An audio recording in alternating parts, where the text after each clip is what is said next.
At this moment, Rand was sitting in an examination room at New York Presbyterian Hospital, confiding his troubles to Dr. Cornell.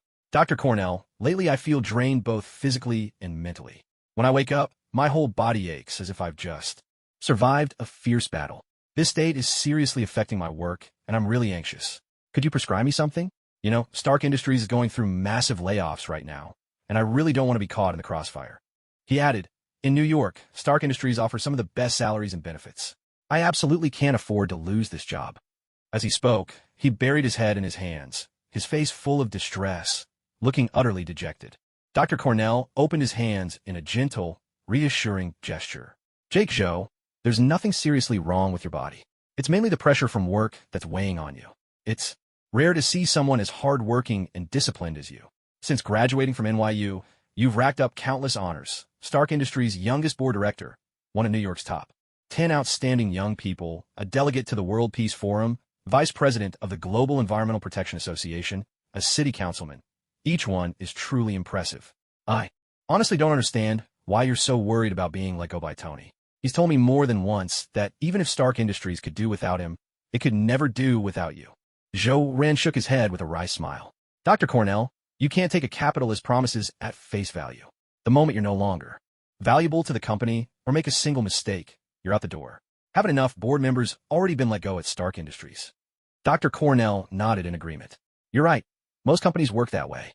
But Tony genuinely values you. He sees you as a close friend. I think you can afford to trust him, at least a little. All right, let's wrap it up for today. I'll prescribe you something to help with the fatigue. I hope it'll do you some good. He added with a chuckle. Jake Joe, you should also let yourself relax a bit. Go to some parties, spend more time with your friends. Might just lift your spirits.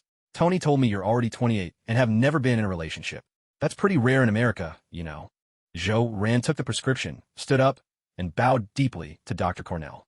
Thank you, Dr. Cornell, he said sincerely. Then, clutching the prescription tightly, he took his leave. Dr. Cornell watched Rand's departing figure and smiled to himself, murmuring softly, a talented and humble young man like him. What boss would ever want to let him go? Rand walked to the main entrance of the hospital, gripping the prescription in his hand, as if it were his last hope that he was a transmigrator.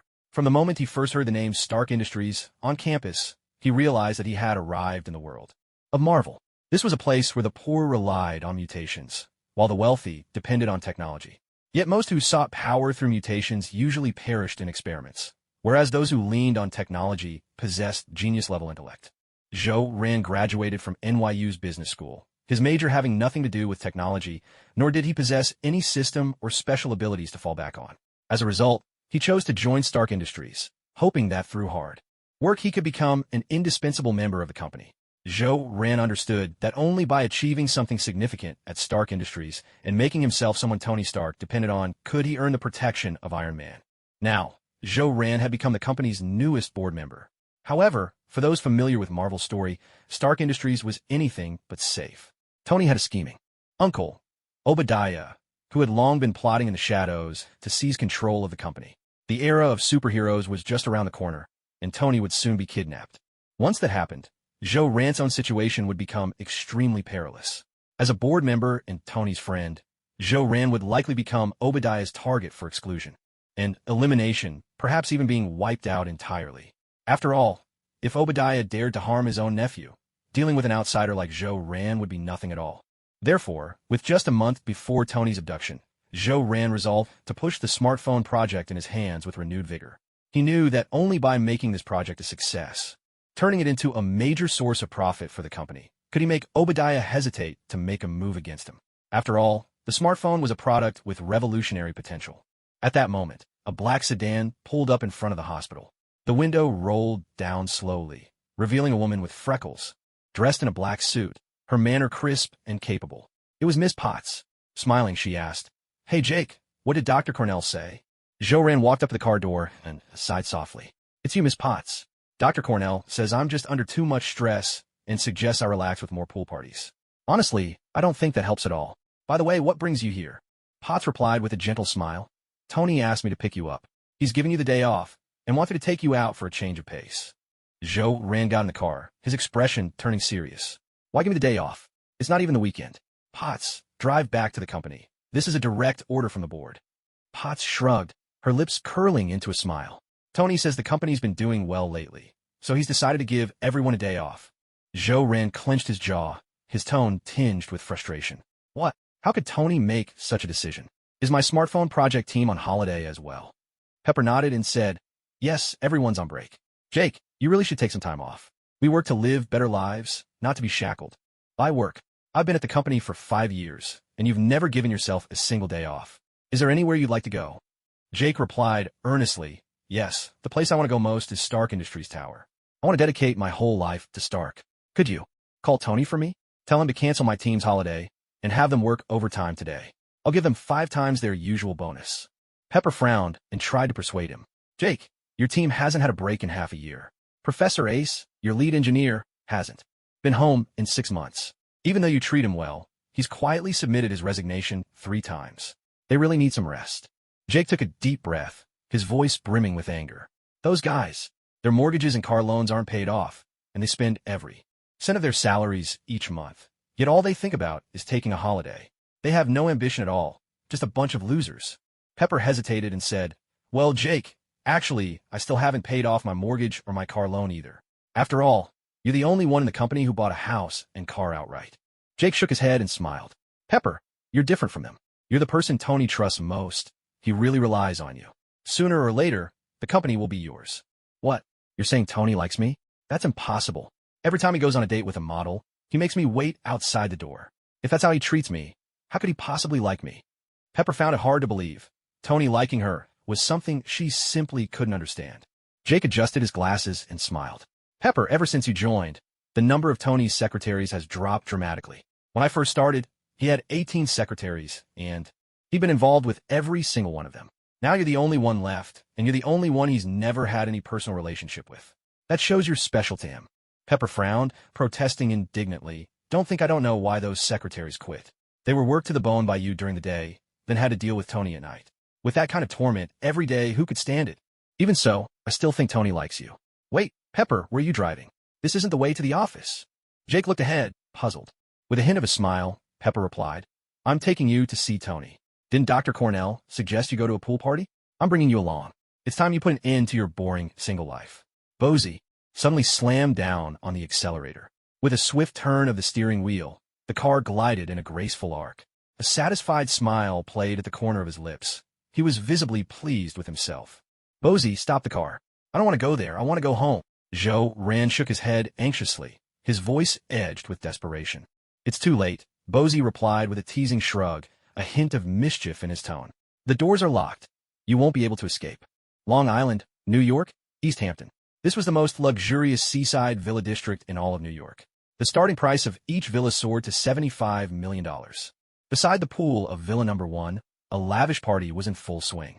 The host of the evening was Tony Stark, chairman of Stark Industries and a renowned entrepreneur whose face graced the covers of Time magazine. Young, wealthy, and exceedingly brilliant, Tony exuded an effortless elegance. Every time he appeared, all eyes were irresistibly drawn to him.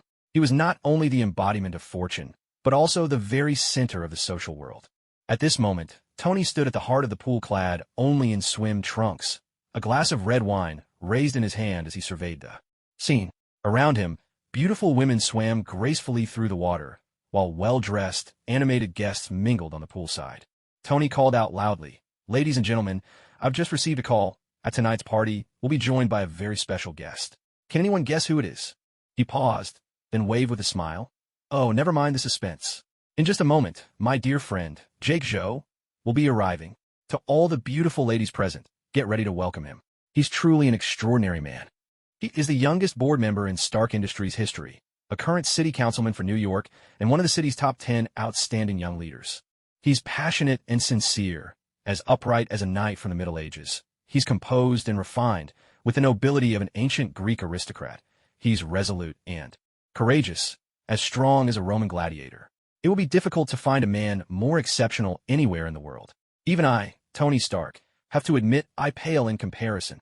And most importantly, he's still single, utterly unattached. Tonight, whichever lady wins his favor, I, Tony Stark, will personally reward her with $100 million. No sooner had Tony finished speaking than the entire gathering of young women erupted in excitement.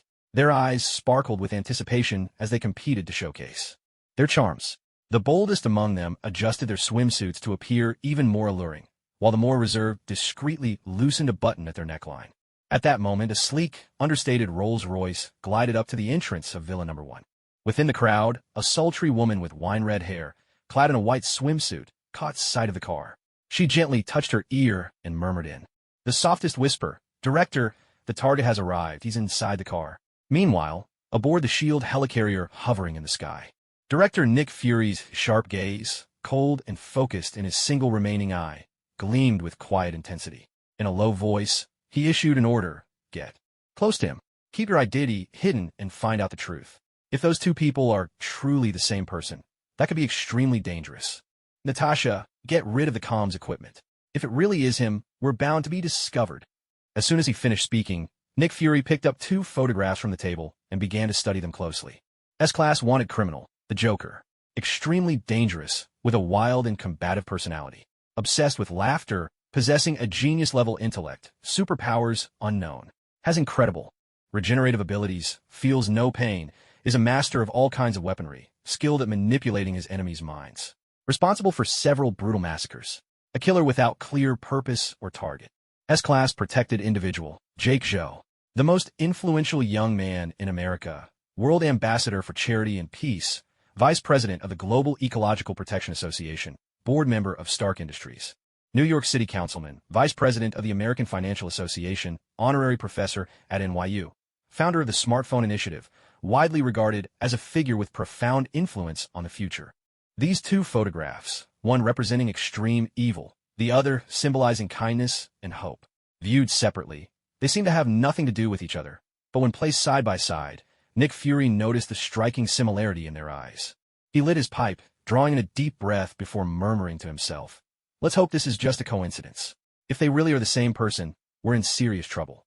I hope Natasha finds something." "Hey Jake, I'm so glad you could make it." Tony threw an arm around Joe's shoulders, draining his glass of red wine with a hearty laugh. "Tony, you know these occasions really aren't my thing," Jake replied, lifting his glass for a small sip, a hint of displeasure flickering across his face. "Jake, just look around. Who else here is as serious as you? You're not even 30 yet, but you act like an old man. And honestly, I've never seen anyone so innocent before," Tony teased, giving a passing model a friendly slap on the back as he spoke. "My goal has always been to devote my life to Stark Industries, to make it the center of the world and drive global change. Other than that, I have no real interest in anything else," Jake replied, his tone grave. "Jake, your dreams already come true. Stark Industries is the center of the world right now, shaping everything." "Wait, don't tell me you're not into women, but into men? God, don't say you have a thing for me. Is that why you're always talking about dedicating your life to Stark Industries?" Tony pretended to be shocked, exaggeratedly stumbling back a few steps as if he'd just uncovered some earth-shattering secret. "Cool, me. I like women, not men. Just look at yourself, scruffy beard, a chest full of hair, and a beer belly. Where does all that confidence come from?"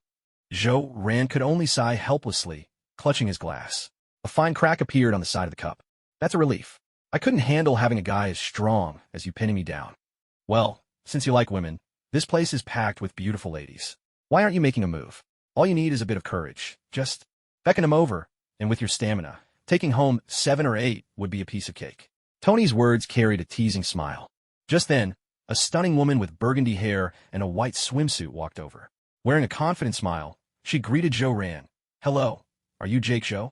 Seeing this, Tony shot Zhou Ran a meaningful look, then walked away with a grin. He knew perfectly well the woman approaching was, without a doubt, the most captivating presence in the room. Truth be told, he'd been sneaking glances at her for quite a while. Miss, is there something I can help you with?" Zhou Ran looked at her exquisite features, frowning in puzzlement. "Isn't she Black Widow? Why is she talking to me? Isn't Tony supposed to be her target? Why would she come to me instead? Hello, let me introduce myself. My name is Ellie. I've worked at Hammer Industries and Oscorp, with 5 years of experience as a secretary.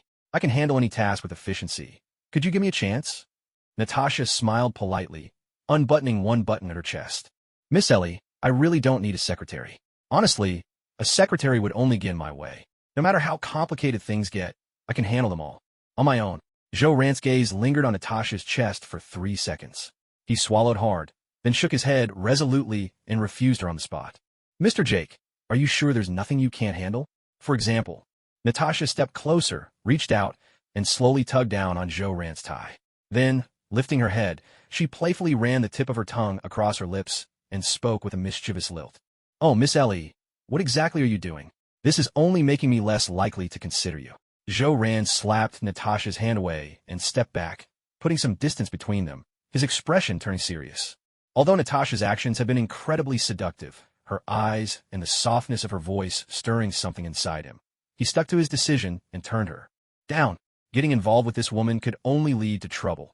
That would mean getting entangled with S.H.I.E.L.D, and that could only spell danger in the end. Even so, he had to admit, deep down, he couldn't deny just how alluring this woman truly was. That I really ought to find myself a companion, but there's no way I would ever choose a woman as dangerous as her. With my current wealth and status, I can have my pick of New York's most beautiful women. There's simply no need to take such a risk. Mr. Jake, what are you thinking about? I'm just helping you straighten your tie. Don't tell me you misunderstood. Natasha blinked innocently, putting on an air of guilelessness as she smiled. Damn it, this woman is truly remarkable. Her reputation is well-deserved. Her acting is flawless, and her ability to stir up contradictions is second to none. It seems she set her sights on me. Could it be that she's after the secrets of my smartphone technology, or perhaps she hopes to use my identity to get close to Stark Industries? Whatever her real goal is, her resolve is unmistakable. She's made up her mind. Since that's the case, I'll let her stay. After all, I'm just an ordinary man. There's nothing about me worth her special attention. I really have nothing to worry about. Taking a deep breath, I looked Natasha in the eye and asked earnestly, Miss Ellie, do you truly want to be my secretary? Natasha nodded. In that case, you'd better be ready to be dismissed at any time. Being my secretary isn't as easy as you might think. I gave her a fair warning. Natasha chuckled lightly and replied, Mr. Jake, I've worked at both Hammer Industries and Oscorp before. You can rest assured, I won't let you down. Natasha, S.H.I.E.L.D. Agent Black Widow, is far from an ordinary operative. Not only is she highly skilled, capable of taking down dozens of men with ease, but she also understands exactly how to manipulate a man's mind. She believes that as long as the man is normal, there's no way he can resist her charm. All right then. Congratulations, Miss Ellie. You're hired. Starting tomorrow, report to Star Tower for work. I agreed with a nod. Boss, I have a request. Would you be willing to hear me out? Natasha asked, her eyes sparkling with a hint of mischief. As long as it isn't too much to ask, I'll consider it. I've always prided myself on being a responsible boss. In Star Tower, no one is more humane than Jake Zhou. Under my management, employee turnover is still at 0. I said with confidence. And that's the truth. In a country where capitalists run rampant and employees are routinely exploited, I'm the rare exception, known for my compassion. If anyone works overtime, I proactively raise their pay. Think. The company isn't offering enough for overtime? No problem. I'll make up the difference out of my own pocket.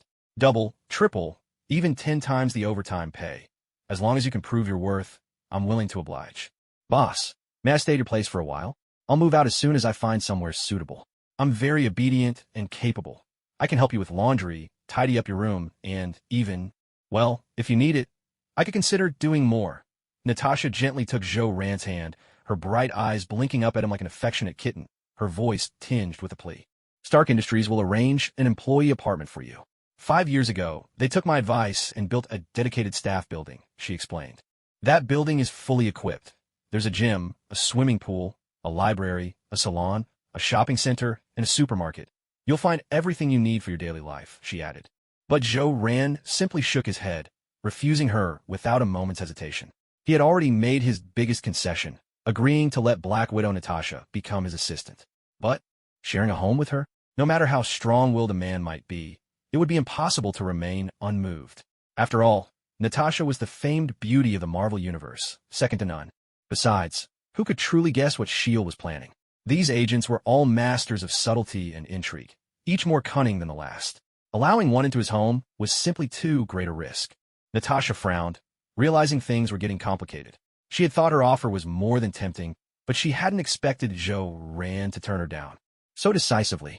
Without around-the-clock surveillance, there was no way to thoroughly investigate whether he was truly the S-class fugitive known as the Joker. In fact, Natasha had already snuck into Zhou Ran's apartment a few times, but everything there was just too normal, too neat. No hidden spaces, no anomalies at all. Yet that only made her more suspicious. What single man keeps his place so spotless, so organized? A whole month had passed, and nothing had changed. That was far from ordinary. The director's orders were clear. Zhou Ran must be watched 24 hours a day, but without arousing his suspicion. Only then would they have a chance to spot any slip-ups. If she kept pressing to move in, even the most naive person would become wary. A gorgeous, seductive woman insisting on sharing his home. It was just too unnatural. As Natasha struggled with her dilemma, an unexpected voice suddenly rang out by her ear. "Hey, lovely Miss Ellie, your bold request has my blessing. From tonight on, you'll be moving in with Jake." Tony Stark called out with a laugh, raising his glass, one arm casually draped around fair-skinned, blonde model. "Tony, this goes against company policy. If employees need housing, the company arranges it for them," Zhou Ran said, his brow furrowed, obvious displeasure in his tone. "That's easy," Tony replied smugly. "Just add a personal assistant position to her duties, and she'll have every right to live with you." But Zhou Ran tried to argue further. Tony interrupted him, and at the same time gave the model beside him a playful pinch. Grinning, he continued, "The company did away with the personal assistant position a long time ago. 3 years back, to prevent any improper relationships between execs and their assistants, to keep company secrets safe, and to stop finance staff from misusing company funds on personal aids, I proposed a measure, and it passed." Pushing up his glasses, Zhou Ran gave a helpless smile. "Well, I'm Tony Stark, chairman of Stark Industries. I have ultimate veto power. Right now, I can override that rule. So, Jake, stop resisting and just accept it. I'm sure you wouldn't want your own proposal shot down, would you?" Tony gritted his teeth and raised his voice in irritation. And so, on Chairman Tony Stark's orders, Black Widow was finally allowed to officially move into Zhou Ran's villa, keeping him under round-the-clock surveillance. "All right, Tony, you're the boss. Whatever you say goes. Let Miss Ellie move into my place." Zhou Ran sighed, resigned to his fate. "Thanks, boss," Natasha replied, delighted, as she moved into Zhou Ran's room, now able to keep an eye on him at all times. Tony, noticing Zhou Ran's gloomy expression, pushed the blonde model from his arms aside, slung an arm around Zhou Ran's shoulder, and with a sly grin, whispered in his ear, "Hey, Jake, don't you think your chairman takes good care of you? The most beautiful, most captivating Ellie is now your personal assistant. Surely that makes you happy, right?" Zhou Ran gritted his teeth and lowered his voice. "Tony, do I look happy to you? Honestly, I'm annoyed." Tony rolled his eyes and laughed. "Jake, I've been watching you. You stared at her chest for a full 3 seconds and swallowed twice. That's plenty proof you're interested in her. I know you're hoping to meet a pure-hearted girl and have a real romance. But that doesn't stop you from spending the night with her. You have to understand, most of the women who come here are after money. They know how to keep things in line. As long as you're paying, they won't cling to you. So, Jake, am I wrong about you? Deep down, you still carry that ancient sense of responsibility from the East. Once you're with a woman, you feel you have to take responsibility. But here, you don't need to carry that burden at all. So, Jake, just let go and have some fun. And if anything goes wrong, you can always say it was all my fault, Tony Stark's." At this, Zhou Ran's lips twitched ever so slightly. Tony had completely misunderstood him. Internally, he couldn't help but grumble. What noble character. I'm nothing of the sort. I only wanted to win the favor of everyone at Stark Industries before you became Iron Man, including you, the chairman. Only by doing this could I become an indispensable part of your life, so that Iron Man would protect me. That way, Zhou Ran, could venture out boldly and without worry. One absurd notion. It made me want to laugh and cry at the same time. Of course, he would never tell Tony any of this. All Zhou Ran could do was put on an embarrassed face that seemed to say, "You got it all right," and nod sheepishly. Seeing Zhou Ran admit it, Tony immediately let go of him, weaving swiftly through the crowd toward the heart of the party. He was ready to take care of any trouble for his best friend Jake. Grabbing the microphone with enthusiasm, Tony loudly announced, "Ladies and gentlemen, please join me in congratulating this lady." Brilliant spotlights converged on Black Widow, Natasha. The dazzling glow, created by the combined beams of 20 helicopters and 100 luxury cars, made her the instant center of attention. Tony went on, "Let's congratulate the beautiful and enchanting Miss Ellie. Not only has she won the heart of my best friend Jake, but she's also charmed the youngest board member of Stark Industries and the youngest city councilman in New York. She will receive a check for $100 million. This is my reward to her from me, Tony Stark. Let's give her a big round of applause. Ladies, put down your glasses and scream your hearts out. Gentlemen, raise your hands. No more rude gestures. Clap with all your might. Let's hear it. Tonight, this party is the center of all New York." A tidal wave of applause and cheers swept through the crowd in an instant. This was a Tony Stark party, a place where someone could become famous overnight, or even walk away a billionaire in a single evening. Natasha suddenly felt extremely embarrassed. As a secret agent, she could very well end up on the cover of Time magazine tomorrow, unedited, with all her allure on full display.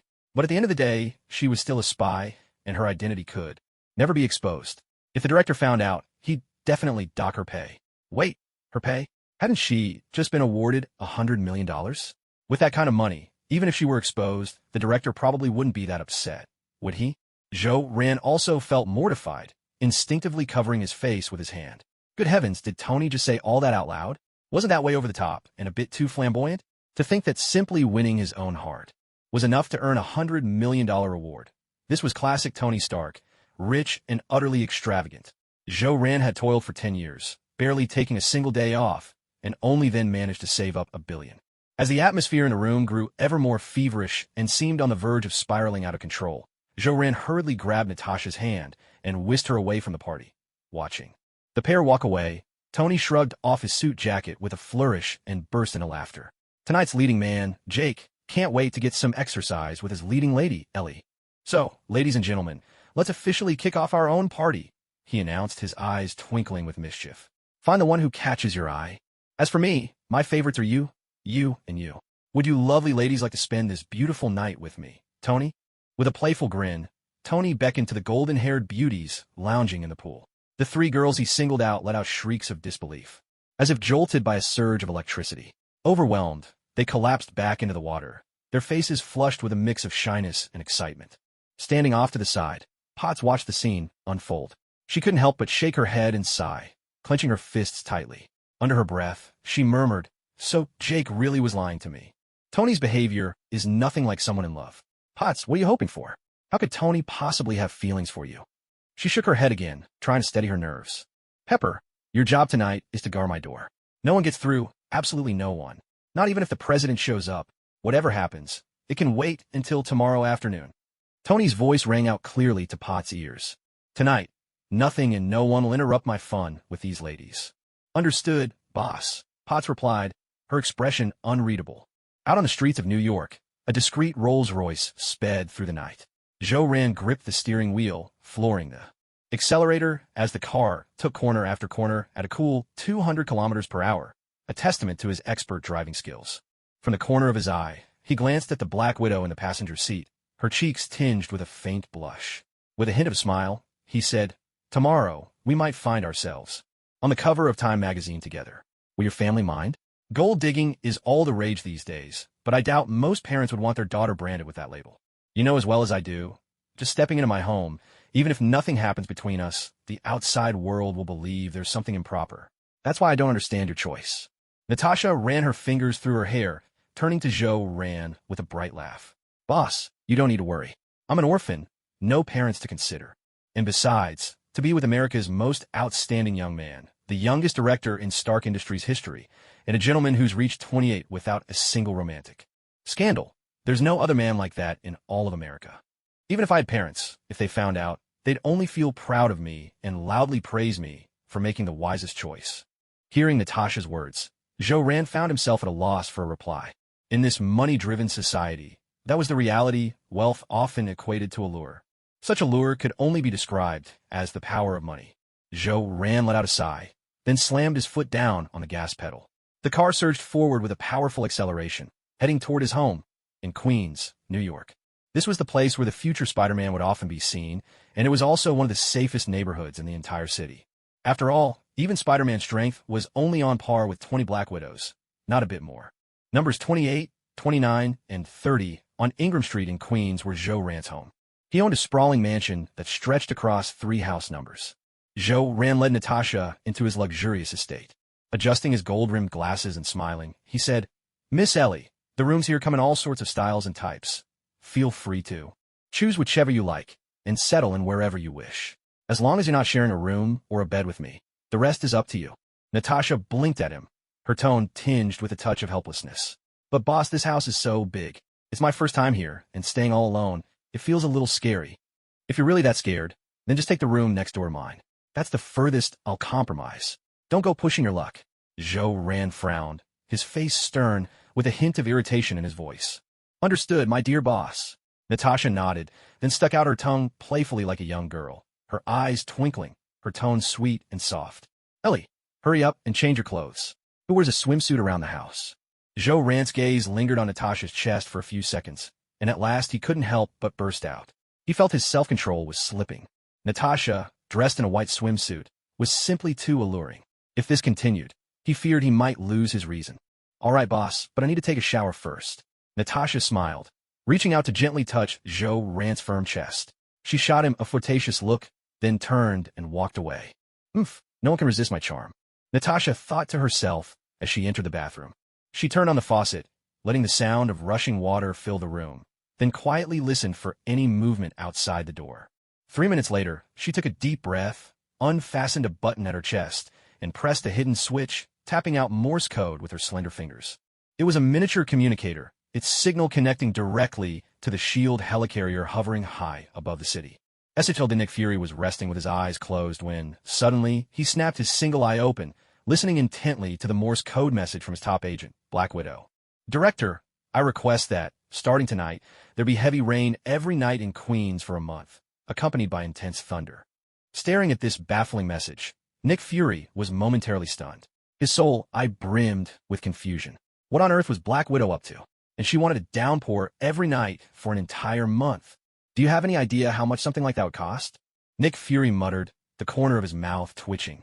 To build this airborne base, the Strategic Homeland Intervention, Enforcement, and Logistics Division had already landed on Congress's blacklist. Where'd he find the money now? He drew a deep breath, took out his phone, and dialed a number, striving to keep his tone light. Hey, Professor Charles? This is Nick Fury. You've probably heard of me. At that moment, in the Mutant Academy, a trace of worry flickered across Charles's face. Nick Fury, the notorious troublemaker, was calling again? Had some young mutant gotten into trouble this time? He composed himself and replied steadily. Director Fury, what can I do for you? You know the Xavier Institute for Gifted Youngsters always follows the rules. Nick Fury chuckled.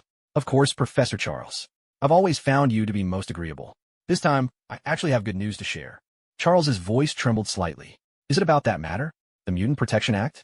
The Mutant Registration Act? That's right, Professor Charles. I can choose to abstain or even oppose the bill. You understand, of course, how tangled the interests are.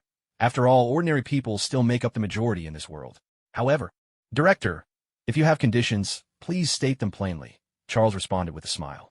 He quickly grasped Fury's intentions. Clearly, he needed a favor from the X-Men, but was too embarrassed to ask directly. I need Storm, Iceman, and Cyclops to come to New York, just those three for now. Nick Fury tapped his desk, his voice laced with amusement. Director, may I ask what's happened? Has Magneto appeared in New York? Or is there some other threat? Charles asked in surprise. These three were among the X-Men's most powerful members. Queens needs a month of continuous, heavy rain. Iceman will generate the cold air, Storm will command the wind, rain, and thunder, and Cyclops will use his optic blasts to simulate lightning. It all has to look completely real. Nick Fury's tone suddenly grew grave. All this manpower just to make it rain? Charles asked, clearly puzzled. Don't ask too many questions, Charles. Just mind your mutant business. Nick Fury hung up the phone with a snap, his impatience unmistakable. Charles was left completely in the dark. What on earth had just happened? Why the sudden urgency? What was going on in New York? He was sorely tempted to use his telepathy to find out, but the situation was too tense. He couldn't afford to take that risk. If he used his psychic abilities to observe New York, it would only give ammunition to those eager to accuse mutants of being too dangerous, of having the power to invade others' minds. That wheelchair-bound old man, he actually hypnotized us. The thought weighed heavily on Charles, leaving him shaken. With a resigned sigh, he relayed the mission telepathically to Storm, Iceman, and Cyclops. All three were utterly bewildered, but without hesitation, they boarded the jet and rushed to New York through the night. Their minds buzzed with questions. Why would superheroes like us be sent to create a rainstorm when the world was happening? At 2 a.m, a torrential downpour crashed over Queens, New York. Thunder rolled, and jagged bolts of lightning split the night sky. Although it was summer, the air was unseasonably cold, each breath chilled to the bone. Standing by the window, Black Widow watched the rain hammering down outside. She rose from bed in an instant, a subtle, almost imperceptible smile flickering at the corner of her lips. A sudden, pounding knock shattered Joe Rant's sleep. Gritting his teeth, he dragged himself out of bed, flicked on the light, and stomped toward the door with a scowl. Inwardly, he fumed. That woman is too much. She's ruining my rest. I have to get her out of my house. When Zhou Ran opened the door, he was startled to find Natasha standing there in one of his oversized white shirts, her eyes dreamy and distant, pretty face streaked with traces of tears. She looked up at him, pitiful and vulnerable. Boss, the thunder outside is terrifying. I'm scared. I can't sleep at all. Zhou Ran felt numb. Looking at Natasha dressed like this, he asked slowly, Miss S.H.I.E.L.D, why are you wearing my shirt? Are you running a fever? Suddenly, Natasha darted forward and threw herself into Zhou Ran's arms, her voice trembling with tears. Boss, I really am scared. Please, let me stay here tonight, okay? Just look at the lightning outside. At that moment, a massive streak of red lightning tore across the sky outside, flooding the room with a ghostly light. Zhou Ran froze for a second, unable to hold back. A muttered curse. That was genuinely unnerving. With a sigh, he rubbed his temples and gave in. All right, Miss S.H.I.E.L.D, come in. I'll take the sofa. You can have a bed. With that, Zhou Ran gently nudged Natasha aside and turned to head for the sofa. But Natasha suddenly wrapped her arms around his waist. Boss, don't go. I'm really frightened. Feeling the warmth pressed against his back, Zhou Ran was at a complete loss. His mind raced with suspicion. What exactly is Black Widow trying to do? What is S.H.I.E.L.D really planning? None of this made any sense. How could a highly trained agent be so terrified over something so trivial? She kept pestering me. There had to be some ulterior motive. Was there some secret hidden in my house? Or perhaps a dangerous supervillain lurking nearby? Could it be that I'd already caught the attention of a supervillain? These questions circled endlessly in his mind. It was almost unbearable. I couldn't even ask Natasha Romanoff point blank. What exactly are you doing here? If I did, Nick Fury, the infamous one-eyed bastard, would probably have me locked up on the spot. After all, barely anyone knew Black Widow's true identity at this point. The Avengers hadn't even formed yet. Anyone who had seen Black Widow was probably already dead. This was a nightmare. So for now, I could only go with the flow. I had no other choice. Taking a deep breath, Zhou Ran spoke slowly. Miss S.H.I.E.L.D, it seems we'll have to spend the night here together. But there's an invisible line between us. Neither of us is allowed to cross it. If you do, I can't promise what might happen. Natasha nodded obediently and replied in a soft voice, Don't worry, boss. I won't cross the line. I'm really scared. A minute later, the two of them were lying side by side on the large bed. Zhou Ran could smell a faint, milky fragrance from Natasha, and he shut his eyes. Nervously, in his heart, he swore, Black Widow, if you so much as move an inch closer, I won't let you off. And if I fail to do that, I'll eat my words. With a mix of anxiety and adrenaline, Zhou Ran gradually drifted off to sleep. Natasha lay quietly beside him. Once Zhou Ran's breathing grew steady, she allowed herself to relax as well. About an hour later, Natasha opened her eyes. From a hidden spot, she drew a razor-sharp dagger. A true S.H.I.E.L.D agent, she could conceal her weapons flawlessly. Holding the blade, Natasha held her breath, making not the slightest sound. Not even a trace of murderous intent slipped out. Silently, she inched the dagger toward Zhou Ran's chest. When the tip was almost touching his skin, she stopped. After a moment, Natasha withdrew the knife, her brow furrowed, her expression grave. Damn it, he didn't react at all. He was sound asleep. If he were really the Joker, he'd have woken up long ago. A criminal of the Jokers. Caliber would have an uncanny sense for danger. Even without a hint of killing intent, no assassin would ever catch him off guard. So, was Jake Zhou really not the Joker? No, I shouldn't doubt. I have to trust the director's judgment. He's never wrong. If the director wasn't at least 90% certain, he wouldn't have agreed to such a risky arrangement tonight. Just then, on a stormy night in Queens, New York, a blazing red lightning bolt split the sky that, if I'm not mistaken, this was made with a laser. Natasha's sharp eyes caught sight of a figure hovering in the air. It was unmistakably Cyclops from the X-Men. Clearly, this was the director's backup plan. The moment Zhou Ran's identity was exposed and he transformed into the Joker, the X-Men would intervene without delay. One had to admit, the director's strategy was meticulous. With these tangled thoughts swirling in her mind, Natasha gradually drifted off to sleep as well. At 4 a.m, Zhou Ran was still deep in slumber, a wild, exaggerated grin spreading across his face.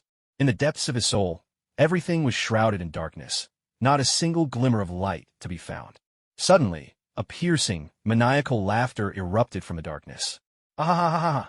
Forgive me, my throat's a bit sore, so I can't laugh as heartily as I'd like. What a pity. Maybe I'm not much of a joker after all. I'm like a dog chasing cars. I wouldn't know what to do if I caught one. I just do things. Gentlemen, You know the worst part about having a mental illness? Everyone expects you to behave as if you don't. I believe whatever doesn't kill you simply makes you stranger. Come on, give us a smile. Why so serious? A clown stepped out from the shadows, his face smeared with chaotic grease paint, a red nose perched absurdly in the center and clad in a purple suit. His smile was grotesquely twisted, his eyes bloodshot, his expression wild with madness. Hey there, dear friends. I really want to kill that woman. She's such a nuisance. Look at her.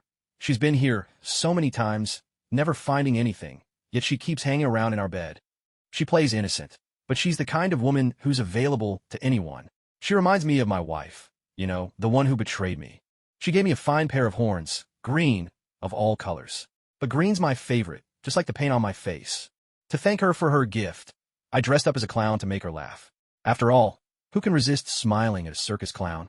It's hilarious, isn't it? Ha ha ha ha. But she didn't laugh. I was disappointed. So I took a knife and slashed her face, and then, finally, she started laughing. She laughed just like me. Why so serious? Now, let's see. Whose spot is she sleeping in? Oh, it's the little monkey. She's actually lying in the place reserved for our great little monkey. What should we do now?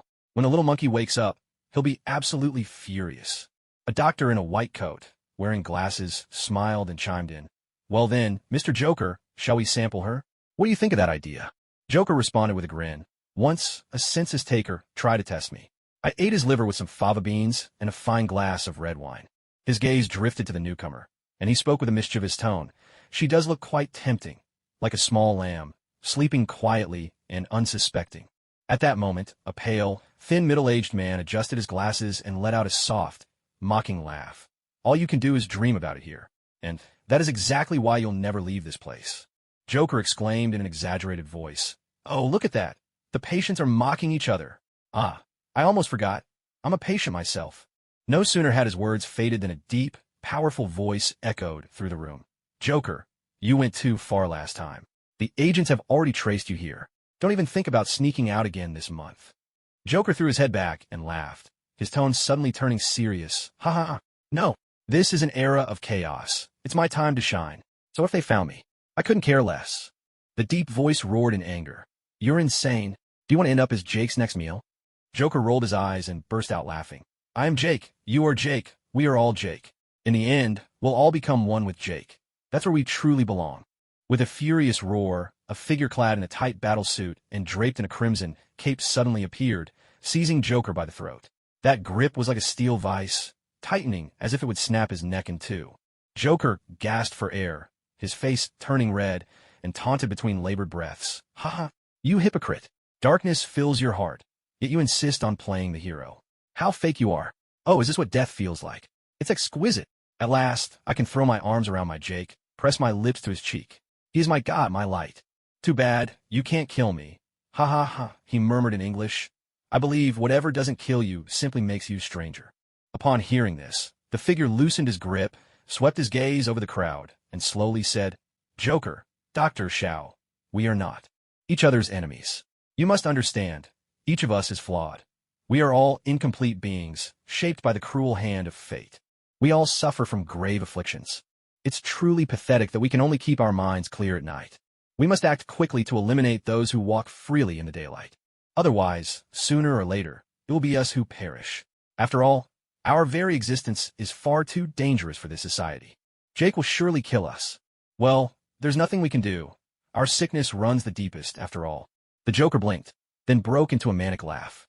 Oh ho, even someone as dark and frightening as he wants to stroll around in the sunlight? I think you could pull it off if you put on a disguise. You look pretty upstanding, after all. Maybe you're even good at hiding your true self. Just smother that darkness inside you a little, and you'll be fine.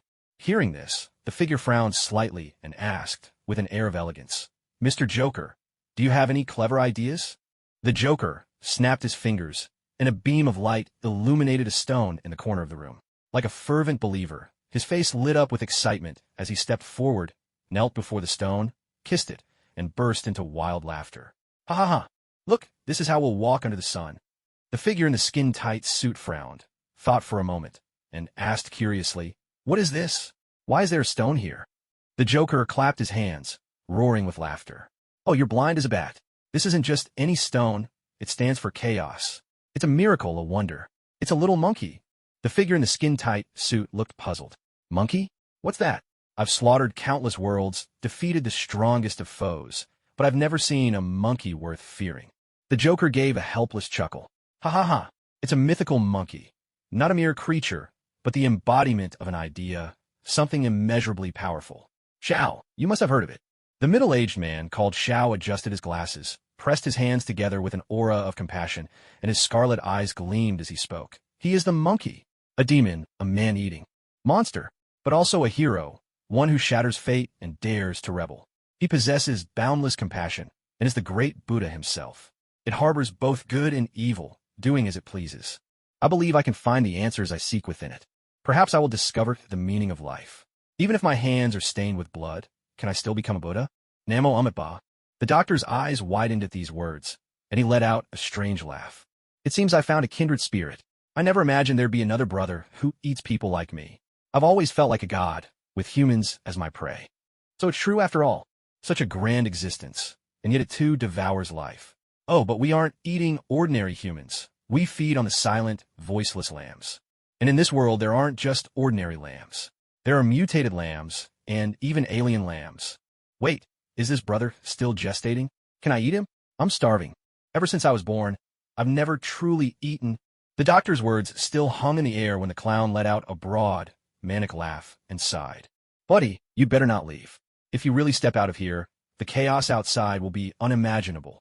The man in the skin-tight suit slowly walked to the stone, using his super senses to investigate, but found nothing. He turned, frowning at the clown, his voice tinged with annoyance. Are you trying to trick me? The clown shook his head, his tone laced with contempt. You, with all your hypocrisy, think you're worthy to meet that great being? Only those truly honest with themselves can catch a glimpse of such greatness. I am the embodiment of chaos, fully embracing my true self. S.H.I.E.L.D is the embodiment of sincere compassion. The doctor is a forthright gourmand. But you, dressed as Superman, forever waver between good and evil, never daring to face your own heart. That's why you can't see, little monkey. Make your choice.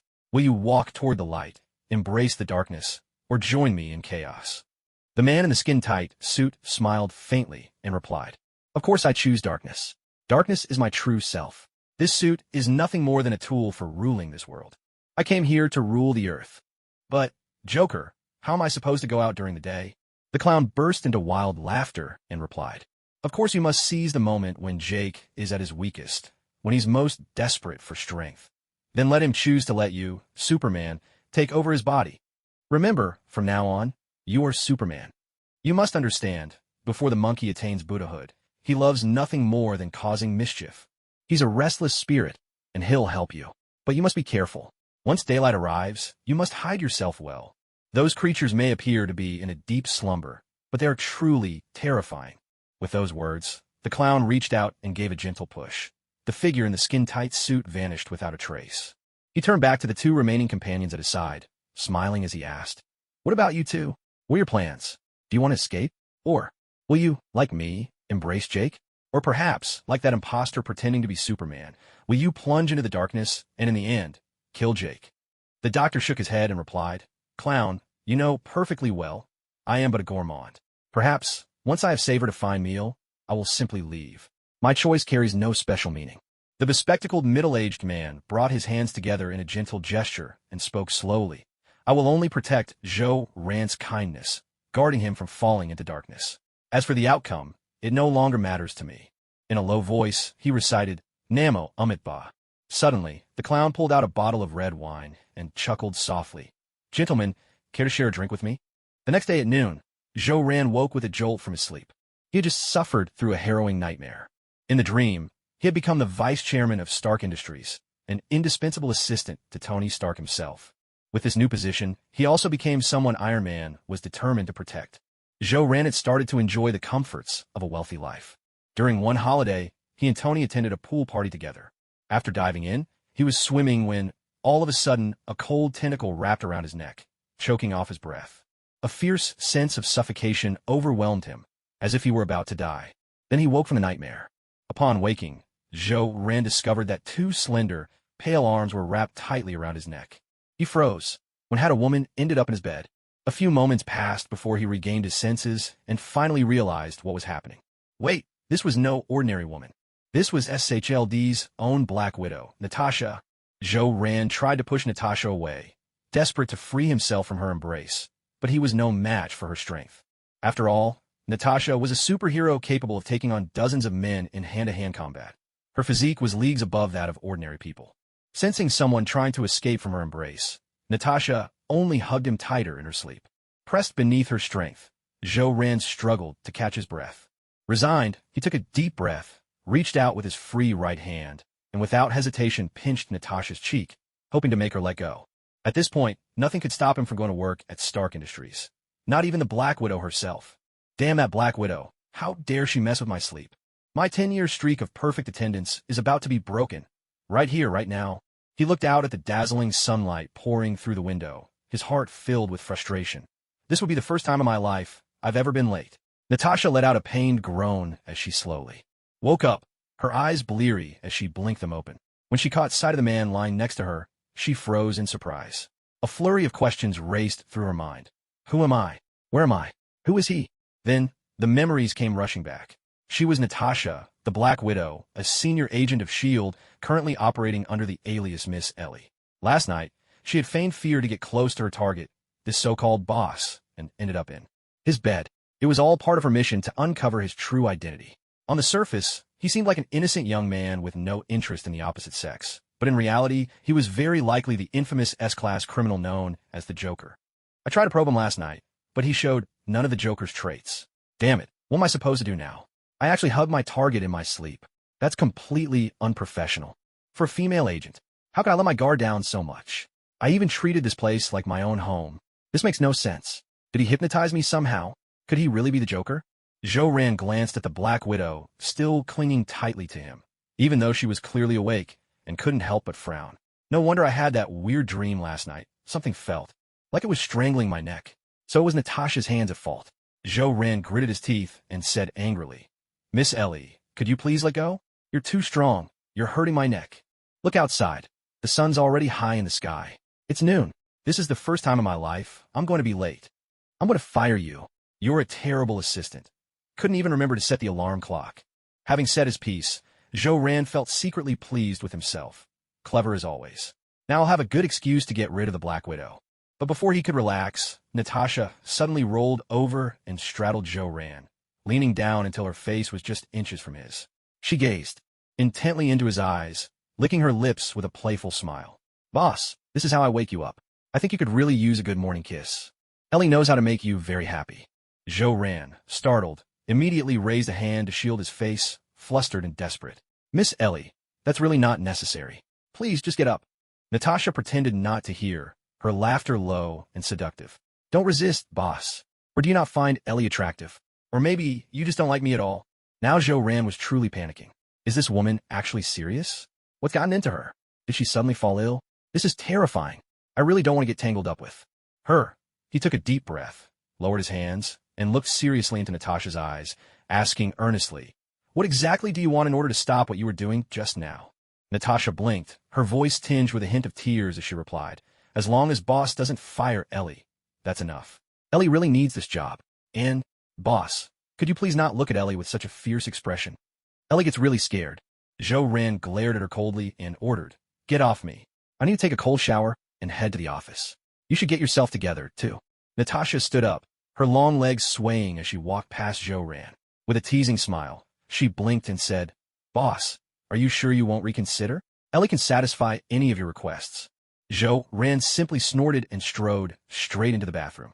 Natasha watched his retreating figure, and her gaze gradually turned icy. For a man to resist temptation so resolutely, there are usually only two possibilities.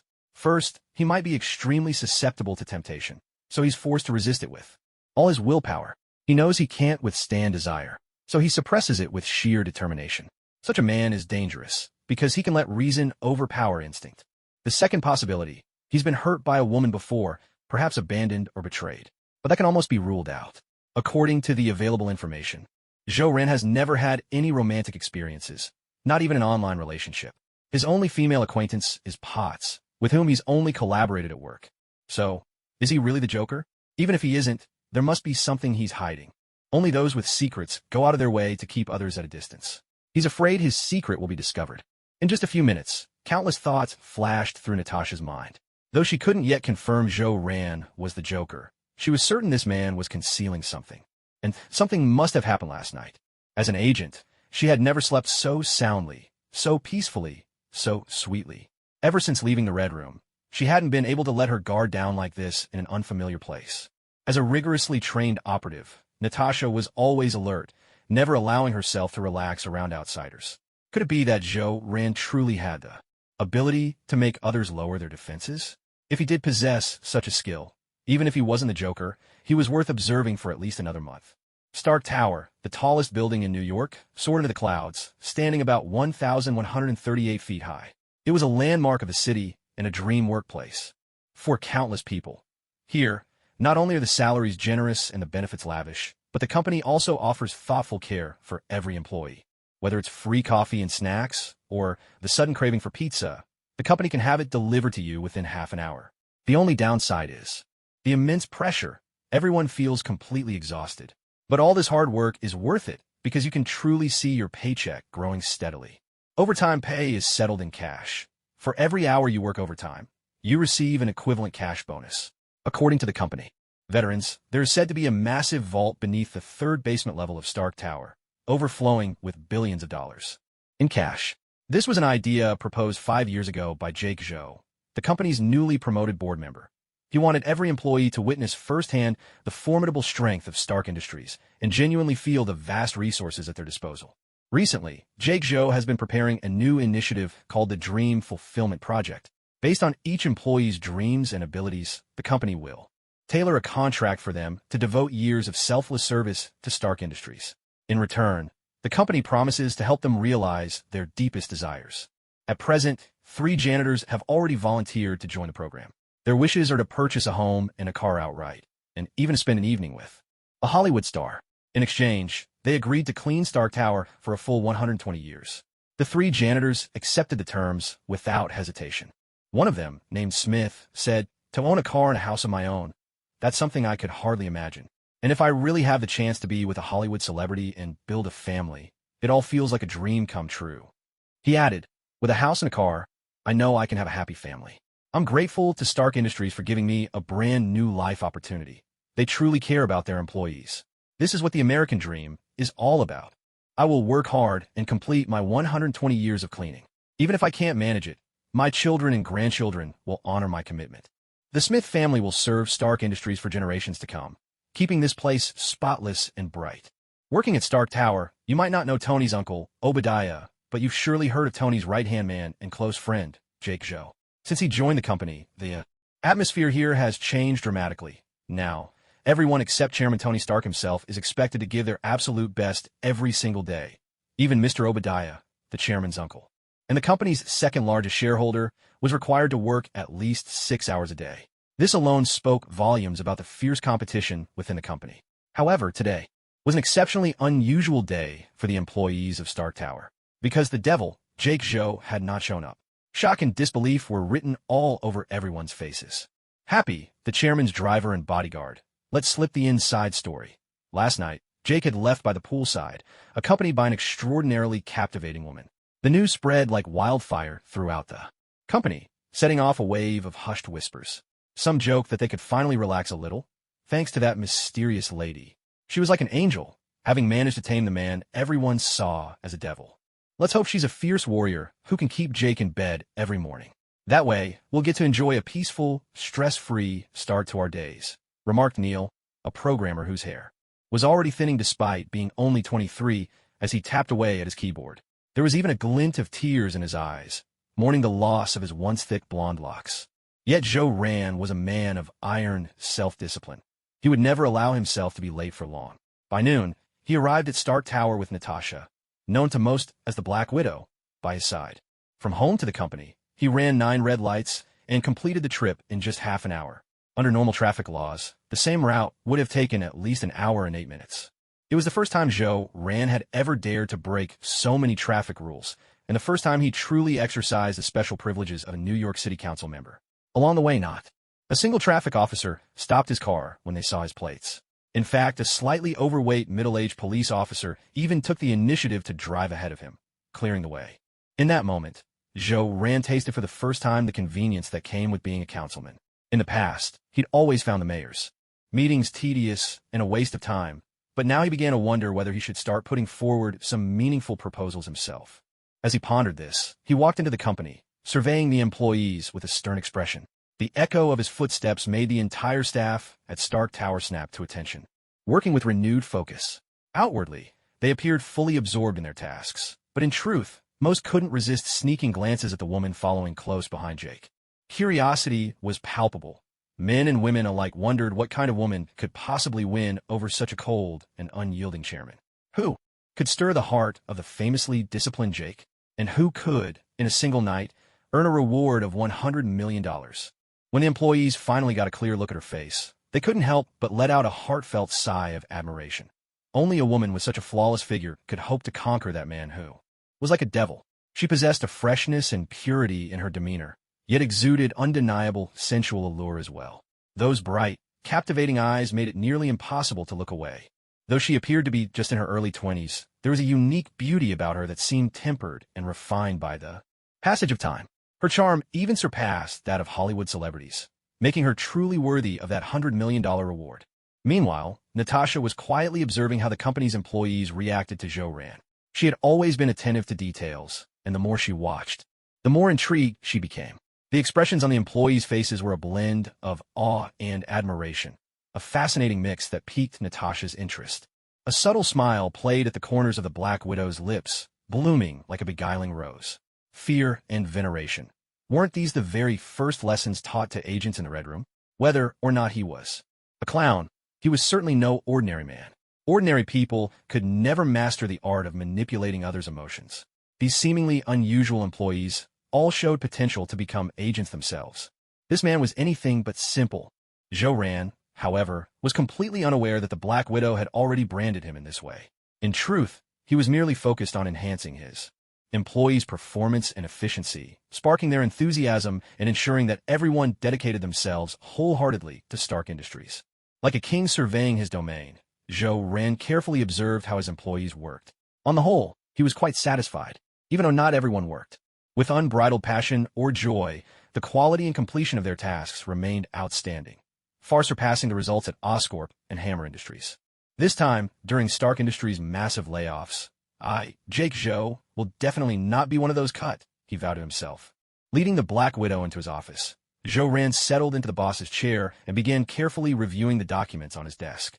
The company's performance for the month was still robust, but he noticed that more than 60% of the revenue came from military contracts, fighter jets, missiles, tanks. Almost everything was armaments. This was not the situation he wanted to see. Every time Stark Industries produced a missile, another country somewhere in the world might suffer from its devastation. S.H.I.E.L.D's rise to a position on the board was not merely to win Tony Stark's approval or to gain Iron Man's protection. His greater goal was to change Stark Industries' heavy reliance on weapons manufacturing. For the past 10 years, S.H.I.E.L.D had been working to adjust the company's revenue structure. A decade ago, nearly 89% of Stark Industries' income came from weapons. Today, that figure had dropped to 62%. The 27% reduction is no small feat. S.H.I.E.L.D repeatedly advised Tony Stark that the company's future should no longer rely on missiles and nuclear weapons, but instead pivot toward technological products that could truly improve the lives of the American people. Only through constant transformation could Stark Industries enjoy enduring prosperity. After all, arms dealers are nothing more than blood-soaked capitalists, whereas a man ought to aspire to a broader vision. In the end, S.H.I.E.L.D succeeded in influencing Tony Stark, and the Stark Industries Group began moving in the direction he had hoped for. Over the past decade, S.H.I.E.L.D led Stark Industries into a variety of fields, including real estate, pharmaceuticals, express delivery, taxi services, education, aerospace, energy, and high technology. For him, the journey ahead was not limited to Earth.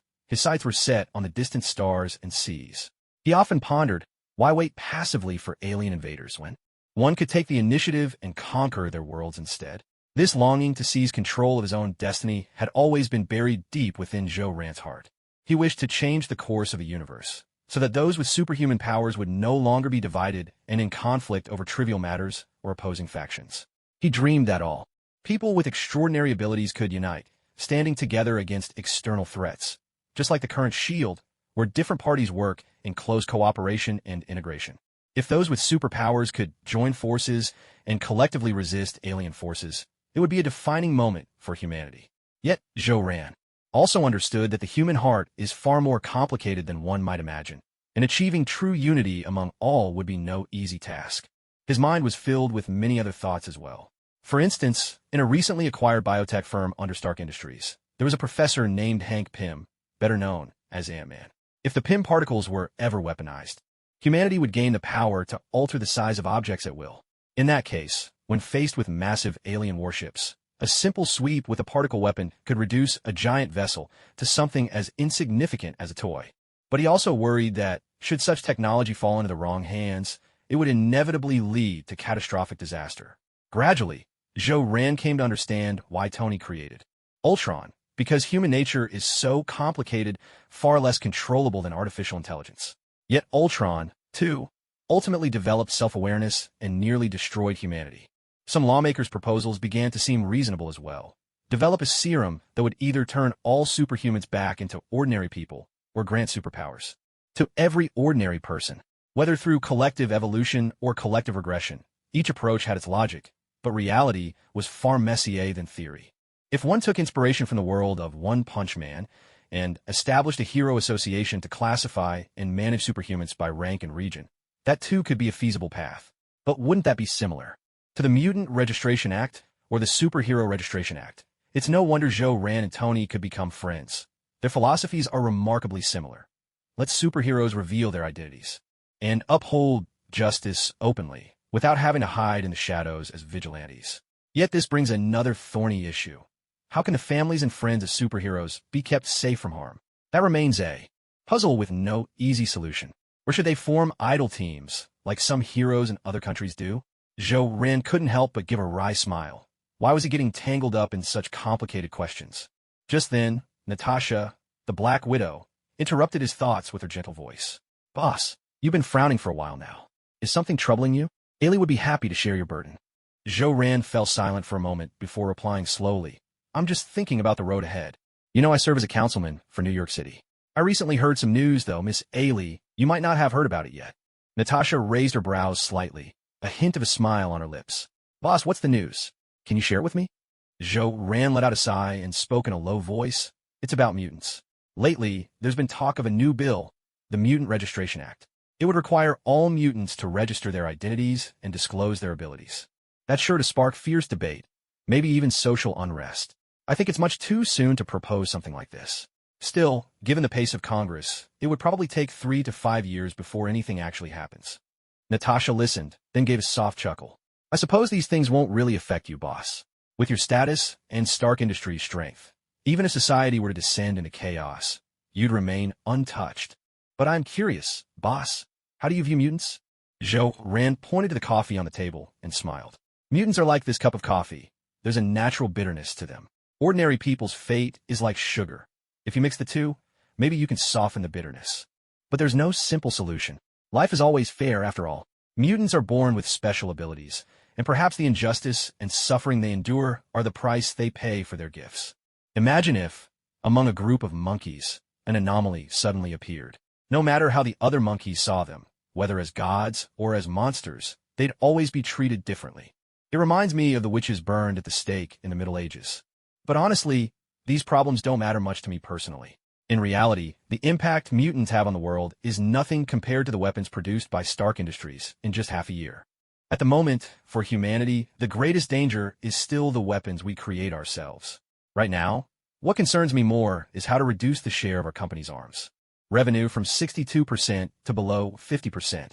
As Zhou Ran spoke, Natasha was momentarily taken aback. She hadn't expected this man to be thinking so far ahead. Black Widow, Natasha, was instantly taken aback by the man's thoughts before her. There was no way this man could be the Joker. The Joker was an S-class supervillain, chaotic and evil, with a mad, combative personality, always laughing, possessing a genius level intellect, unknown superpowers, and extraordinary regenerative abilities. He felt no pain, mastered every weapon, excelled at psychological warfare, and had orchestrated countless brutal massacres and senseless killings. He was extremely dangerous, but the man standing in front of her had quietly devoted his youth to safeguarding peace. He was slowly but surely changing and influencing Stark Industries. Over a decade, he had managed to reduce Stark Industries' weapons output from 89% down to 62%. That meant every year, 1,000 fewer Jericho missiles would be produced. A single Jericho missile could easily destroy a small mountain range. Natasha took a deep breath and fixed her gaze on the man before her. She spoke softly, "Boss, people of the future will remember you. What you've done is worthy of being recorded in history." Ran let out a bitter laugh, shaking his head in self-mockery. "Miss Ellie, you've worked as a secretary at both Oscorp and Hammer Industries. You must have seen their financial reports. In their revenue breakdown, the proportion from weapons is rising rapidly. This means the arms orders that Stark Industries rejected have simply shifted to them. So, in truth, I haven't changed the world that much. The only real difference is that fewer Jericho missiles are being made. After all, that's Tony's pride and joy. Oscorp and Hammer Industries haven't managed to replicate it. At least, not yet." Natasha nodded, a gentle smile on her lips. "Boss, I've always believed that most people want peace. Everything evolves step by step. Someday, humanity won't need weapons at all." After hearing Natasha's words, Ran nodded as well. Then he picked up a file from the desk, signed his name, and knocked it lightly on the tabletop before speaking with a hint of seriousness. "Ellie, time to get to work. Take this file to the CEO's office and hand it to Chairman Tony. If Chairman Tony isn't there, give it to Miss Potts. If she's not there either, just leave it in the red basket on the desk." Natasha accepted the file with a bright smile. "Yes, boss." And so, Black Widow, Natasha, embarked on the endlessly dull and hectic life of a corporate worker. "Ellie, run over to the logistics department and check on the progress of this month's employee surprise gift packages." "Yes, sir." "Ellie, call the heads of finance, project engineering, audit, investment development, and production R&D. I need a meeting. Right away." "Damn it. What's going on with your investment and development department? Didn't I already say not to invest in weaponry anymore? We should be focusing on environmental protection and energy, as well as chips and computers." It was Director Obadiah. Foolish. Absolutely foolish. What was he thinking? Doesn't he understand the future direction of development? All he knows is how to peddle war. The Earth is only so big. How many wars can there possibly be? Shut this down immediately. How are you even fit to be the head of investment and development? Do you even know what development means? If he's an idiot, must you follow suit? But he's the group's second largest shareholder. Damn it. Remember, this group has only one master, Tony Stark. Every decision I make is always approved by him first. If this happens again, you're out. Understood. I'll be sure to focus more on sustainable growth instead of chasing quick profits. Chief of Finance, I want to know why these numbers don't add up. Why is there evidence of tax evasion? Who pocketed this money? Are you unaware that in America, even the FBI is less fearsome than the IRS? Where did you get the nerve? I expect a reasonable explanation. Director Jake, I didn't take the money. It was Director Maria who took it. I trust you know what needs to be done. Yes, I'll report Director Maria to the tax authorities for abusing her position and threatening employees. You know I've always valued your abilities, so I expect you to keep your record clean. After all, you're a graduate of New York University. Rest assured, Chief of Audit, you've really let me down this time. Is this how you manage the company's expenses? Don't you realize that smartphones are now the core of Stark Industries? And yet you dared to cut the budget for the smartphone project. You're fired. Director Jake, your smartphone project has been going for 6 months, and there are still no results. I have every right to cut its funding, and frankly, I don't think we need smartphones. Moving all the functions of a computer onto a phone? That's completely unrealistic. Damn it, damn it, damn it. Get out. Get out of my sight today. I've never seen an audit chief with less vision than you. Heavy, frustrated breathing. You've truly given me a whole new understanding of the word idiocy. I've been wanting to leave this place anyway. You're just an Asian, a yellow-skinned monkey. How dare you act so high and mighty? Upon hearing this, Ran fell silent for 3 seconds. He stood up, grabbed the chair he'd been sitting on, and brought it crashing down on the audit chief's head. Blood streamed from the man's scalp, and his nose was broken. Ran strode slowly to the audit minister, then pressed his leather shoe down hard on the minister's face twice. Next, he kicked viciously at the minister's mouth. The room filled with the minister's anguished, shrill screams. Ran's gaze was fierce and cold as he said, "Miss Ellie, call Mr. Happy from security and tell him to throw this minister out. And also, call Matt Murdock, the best lawyer in America. I want to sue this minister for racial discrimination. He's caused me serious psychological harm. My mental health is suffering. Call Dr. Cornell at Cornell Presbyterian Hospital. Tell him I need a certificate proving I have psychological issues. We're done for today. Meeting adjourned. Except for the audit minister, who lay sprawled on the floor, the remaining 4 ministers from finance, project engineering, investment development, and production R&D all scrambled to escape. Even Black Widow was startled by Zhou Ran's fierce and violent presence. She hurried to make the calls. 3 minutes later, the burly Happy entered with a stony face and dragged the fallen minister out. Watching this scene, Black Widow frowned slightly. Just now, his face was utterly different from before, so brutal, and his movements were fluid, nearly flawless. Especially that cold, menacing look in his eyes. He truly seemed like a madman. Damn it, could he really be the Joker? Zhou Ran let out a long sigh, then turned to Black Widow with a smile. Sorry, I lost my composure just now. I hope I didn't scare you, Miss Ellie. Black Widow waved a hand dismissively, blinked, and replied with a playful smile. Boss, you weren't scary at all. If anything, you were very manly. I felt very safe. Boss, have you trained in martial arts? Your moves were so smooth. Was that the legendary Chinese Kung Fu? Hearing this, Zhou Ran couldn't help but laugh. He really couldn't hold it in. Miss Ellie, if I didn't know your true identity, maybe I'd believe your nonsense.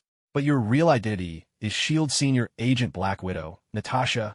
You alone could take on 2 or 3 dozen strongmen. Now you're telling me my skills are impressive? Who are you kidding? Well, I suppose this does count as Chinese Kung Fu. Ever since I realized I was in the Marvel Universe, I've trained in Jeet Kune Do for 10 years. Still, my little tricks are nothing compared to you, the ageless vixen who's already in her 40s or 50s. Zhou Ran cleared his throat, bent his knees slightly, shook out his sleeves, and put up his fists, one in front, one behind, mimicking a martial arts dance. With a smile, he said, I practice Wing Chun. My name is Zhou Ran. Upon hearing this, Black Widow's eyes lit up with stars. She playfully said, Wow, boss, where did you learn that? That is really curious. Could you tell me? Please, boss. Of course, she was only pretending. According to her intel, Zhou Ran had never set foot in any martial arts school, so she was genuinely intrigued. Where'd he learn these skills? Zhou Ran chuckled and replied, That martial arts school is right on Black Street, number 17, in Queens. If you're interested, I can take you there to have a look. At those words, Black Widow couldn't help but furrow her brow. Number 17, Black Street, Queens? That was definitely a bakery, a well-established bakery that had been there for over 60 years. She had even bought bread there just last month, and the owner was a pure-blooded Frenchman, famous for his baguettes, a man tipping the scales at over 300 pounds. How could someone like that know Kung Fu? Chinese Kung Fu, no less? Natasha pushed down her doubts and flashed a sweet smile. Slowly she asked, Then, boss, could you take me to see it? Zhou Ran nodded and said with a grin, Of course. If you're interested, I could take you there today. Though he was rather reluctant, there was nothing he could do. Natasha, it seemed, had decided not to let him off the hook. Even if he refused, she would surely find a way to force his hand. Suddenly, there was a knock at the door, 3 firm raps. Tony Stark strode in with his signature charm, flashing a wide grin. Hey, Jake, I really have to apologize for this. I never expected something like this to happen in the company. That damned head of auditing. I've already had legal file charges against him. Unbelievable. I can't believe there's someone like that in Stark Tower. Not only is he stupid and short-sighted, but his character is just plain rotten. Zhou Ran let out a sigh and asked, Whose man is he? Don't tell me he's another one of your dear Uncle Obadiah's. Tony Stark chuckled awkwardly, scratching his head with embarrassment. Ahem, he was actually left to me by my father, as good as a chief steward. In Eastern terms, I suppose you'd call him a regent or guardian minister. Zhou Ran was silent for a full 10 seconds before cursing. Unbelievable. That old bastard. Why didn't he keep an eye on Obadiah instead of always watching me? How could your father leave you with someone like that? Honestly, he was a fool, utterly foolish. Tony Stark let out a bitter laugh and said, Because he's loyal. In his eyes, you're not part of the Stark family, yet you got company shares and became a board member. He just can't accept that. To him, you're even more outrageous than my Uncle Obadiah. After all, you don't have a drop of Stark blood in your veins. But Jake, I really don't understand why you look down on my Uncle Obadiah. Sure, he's a bit out of touch, his mind hasn't quite caught up, and he can't grasp the things you're talking about. Still, he genuinely works for the company. Everything he does is for the future of Stark Industries. I hope you'll treat this old man a bit better. After all, he's my uncle and a part of Stark Industries. Hearing Tony's heartfelt words, Zhou Ran let out a deep sigh and said something he didn't truly mean. All right, Tony, I'll do as you say. I'm not targeting your uncle. It's just that if a company wants to grow, there are always some old-timers who need to step aside. If I were your Uncle Obadiah, I'd have left the company long ago, just lying at home, watching my pile of Franklins grow greener by the day. What a comfortable life that would be. Tony Stark burst out laughing, then said with pride, maybe that's just the Stark Industries way. Uncle Obadiah, as my father's ally, was influenced by more or less. All of us in the Stark family are geniuses, you know? Geniuses never like taking advice from others. Except for me, of course. Zhou nodded and replied. True, I've always thought the Starks were all geniuses, but you, Tony, are a genius among geniuses. But as for you being able to take advice, I don't buy it. After all, I told you not to mess around outside and to hurry up and marry Pepper and start a family. And you've never listened. Tony Stark rubbed his nose, gave an awkward laugh, and insisted stubbornly. Potts? I can never like her. Tony Stark would never fall for Potts. Absolutely never. Zhou cleared his throat and grinned. Well, Mr. Stark, Pepper's standing right behind you. With a frosty expression, Potts slammed the door and stormed out. Tony pointed accusingly at Zhou, mouthing, fuck, you kidding me, before quickly turning to chase after her.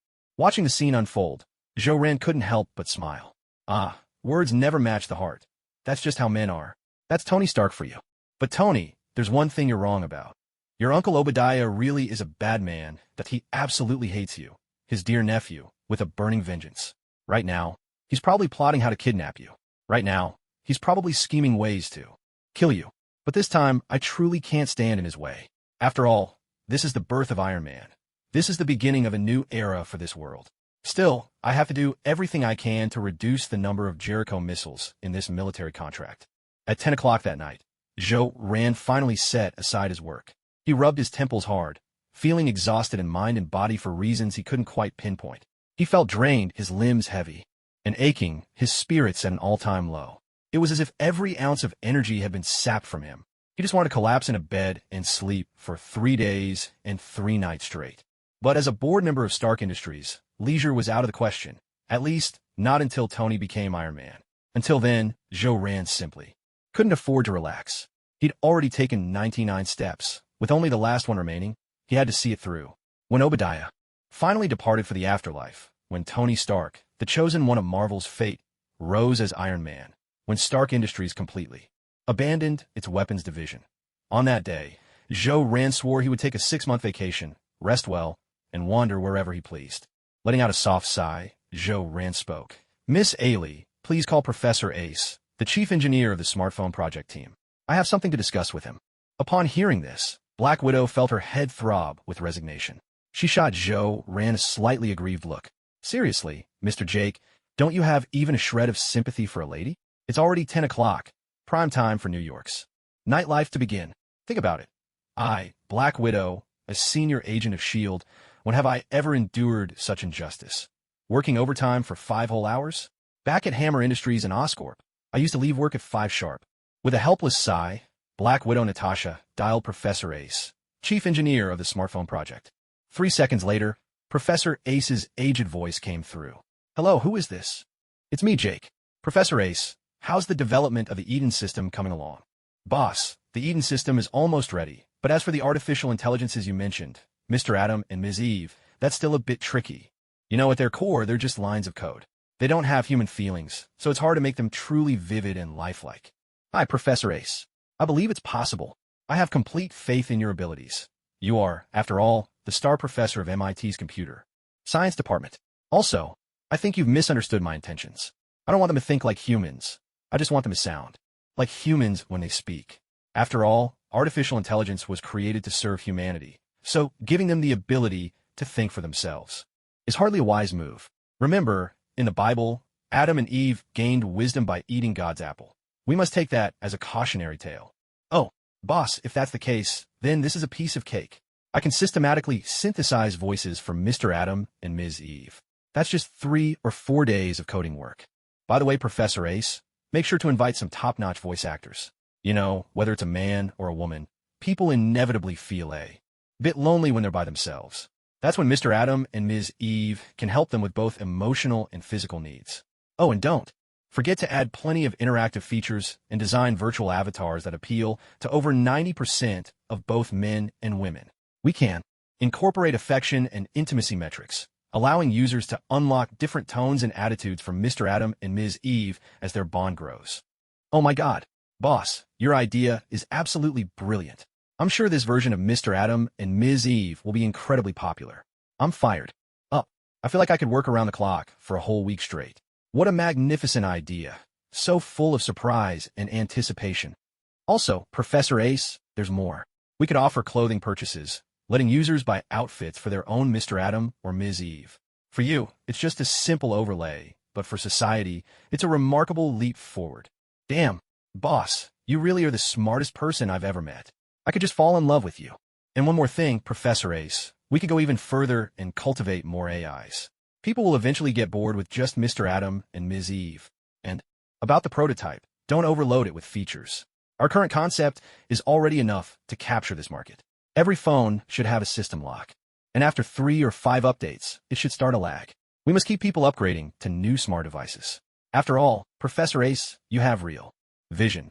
You chose to take equity in technology instead of demanding a huge payout in cash. People with foresight like that need no more words from me. Boss, I get it. There's no need to cash out all the green Franklins at once. I know the difference between earning once and earning endlessly. Professor Ace, do you have any talented students or friends at MIT? Smartphones are just the beginning. We need to develop all kinds of interesting software and make this slice of the pie even bigger. All right, boss. I'll get in touch with those friends of mine right away.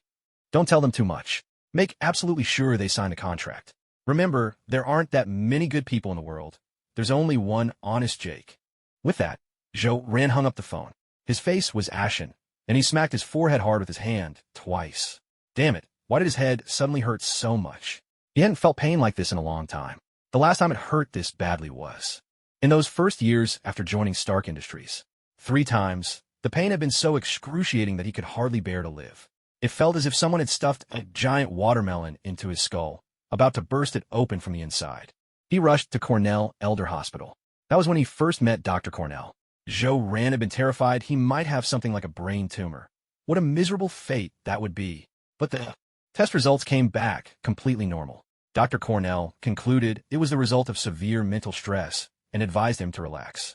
The same answer Dr. Cornell had given just yesterday morning. Damn it, it really hurts. Joe Ran's face was deathly pale. With trembling hands, he pointed to his coat and stammered to Black Widow, "Miss Ellie, could you please give me my medicine?" Seeing Joe Ran in such a state, Natasha quickly reached into his coat and pulled out 2 bottles of pills, paroxetine and morphine. She swiftly took out 2 tablets from each and fed them to him. As she did, Natasha's mind was racing. Paroxetine was a sedative, mainly used to relieve psychological stress. Morphine was a powerful painkiller, highly addictive, and typically only used for severe injuries. Only agents and soldiers tended to keep such medication on hand to cope with crushing stress and pain. So, he always carried these medicines with him. There must be something wrong. He must be hiding something. This was getting more and more interesting. Natasha's curiosity was thoroughly piqued. 5 minutes later, Joe Ran let out a long breath. Still pale, he managed a gentle smile at Natasha and said softly, "Thank you, Miss Ellie. If it weren't for you, I probably would have passed out from the pain just now." Natasha smiled back. "Boss, I'm her personal assistant. This is part of my job, but you really should get a thorough checkup at the hospital. Just now, you look like a poor little kitten. You have to take care of yourself and not overwork." Joe Ran gave a bitter laugh. "I want to get checked out too, but you know Cornell Elder Hospital is already the best in New York, and Dr. Cornell is one of the top doctors in the country. Yet every time, he just tells me the same thing. Jake, you really should get some rest. You must be working too hard and putting too much pressure on yourself. Young people need to learn to enjoy life, to relax a little. You're so serious. You look like a man in his 50s or 60s. Hearing this, Black Widow blinked curiously and asked tentatively, "Oh, then boss, what exactly is stressing you out? Can you tell us?" Joe Ran cleared his throat and, with a straight face, smoothly told a lie. A good employee should always think for the boss. You know, Tony Stark is a genius. Geniuses shouldn't be bothered with trivial daily matters. I'm no genius, so I chose to help Tony take care of those routines. That way, he can focus on his inventions in peace. After all, technology is the driving force of productivity. A single great invention can change the entire world. Having finished his explanation, Joe Ran couldn't help but give himself an invisible thumbs up. That's me, clever as ever. In just a second, I managed to shift the blame onto Tony. Black Widow listened to this earnest response, frowning slightly. She felt he was lying, yet a quick read of his micro-expressions told her he was completely telling the truth. Checking his watch, Zhou-Ran saw that it was already 10:20. He cracked a joke. Time to clock out. Let's go. Miss Ellie, I hope it doesn't rain tonight. That way, we can finally sleep apart. Sharing a bed with you is exhausting. You cling like an octopus. Upon hearing this, Black Widow let a small smile slip, barely able to contain her delight. Mr. Jake, I bet you'd never guess. The nights in Queens are about to be filled with rain. It'll pour for an entire month, and I will most definitely uncover your secret. At the entrance of Stark Tower, Happy, the head of security, greeted Zhou-Ran with a knowing grin, flashing a look all men understand.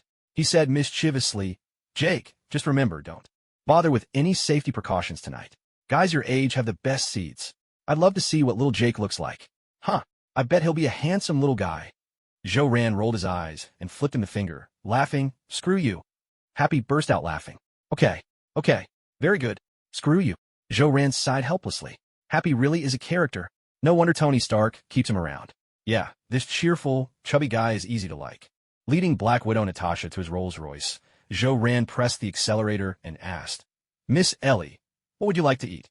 Natasha smiled and said, Boss, I'm fine with anything. Let's just pick a place on Black Street, since it's close to home. After we eat, we can have a good rest. Zhou-Ran nodded in agreement. That sounds good. By the way, there's a great Chinese restaurant right next to the martial arts school where I learned Kung Fu. It's a Sichuan place, really authentic. Can you handle spicy food? Sichuan cuisine is pretty hot. Natasha nodded along and joked. I can handle spicy food just fine. Boss, you can tell from my sexy figure. I'm a real spicy girl. Though she joked on the surface, a storm was raging in her heart. What? Number 17, Black Street in Queens, is definitely a French bakery. And on the left, at 16, there's a jewelry store, and on the right, at 18, there's an ice cream shop. Where would a Sichuan restaurant fit in? Just last month, when I passed by and bought some bread, I also grabbed some ice cream.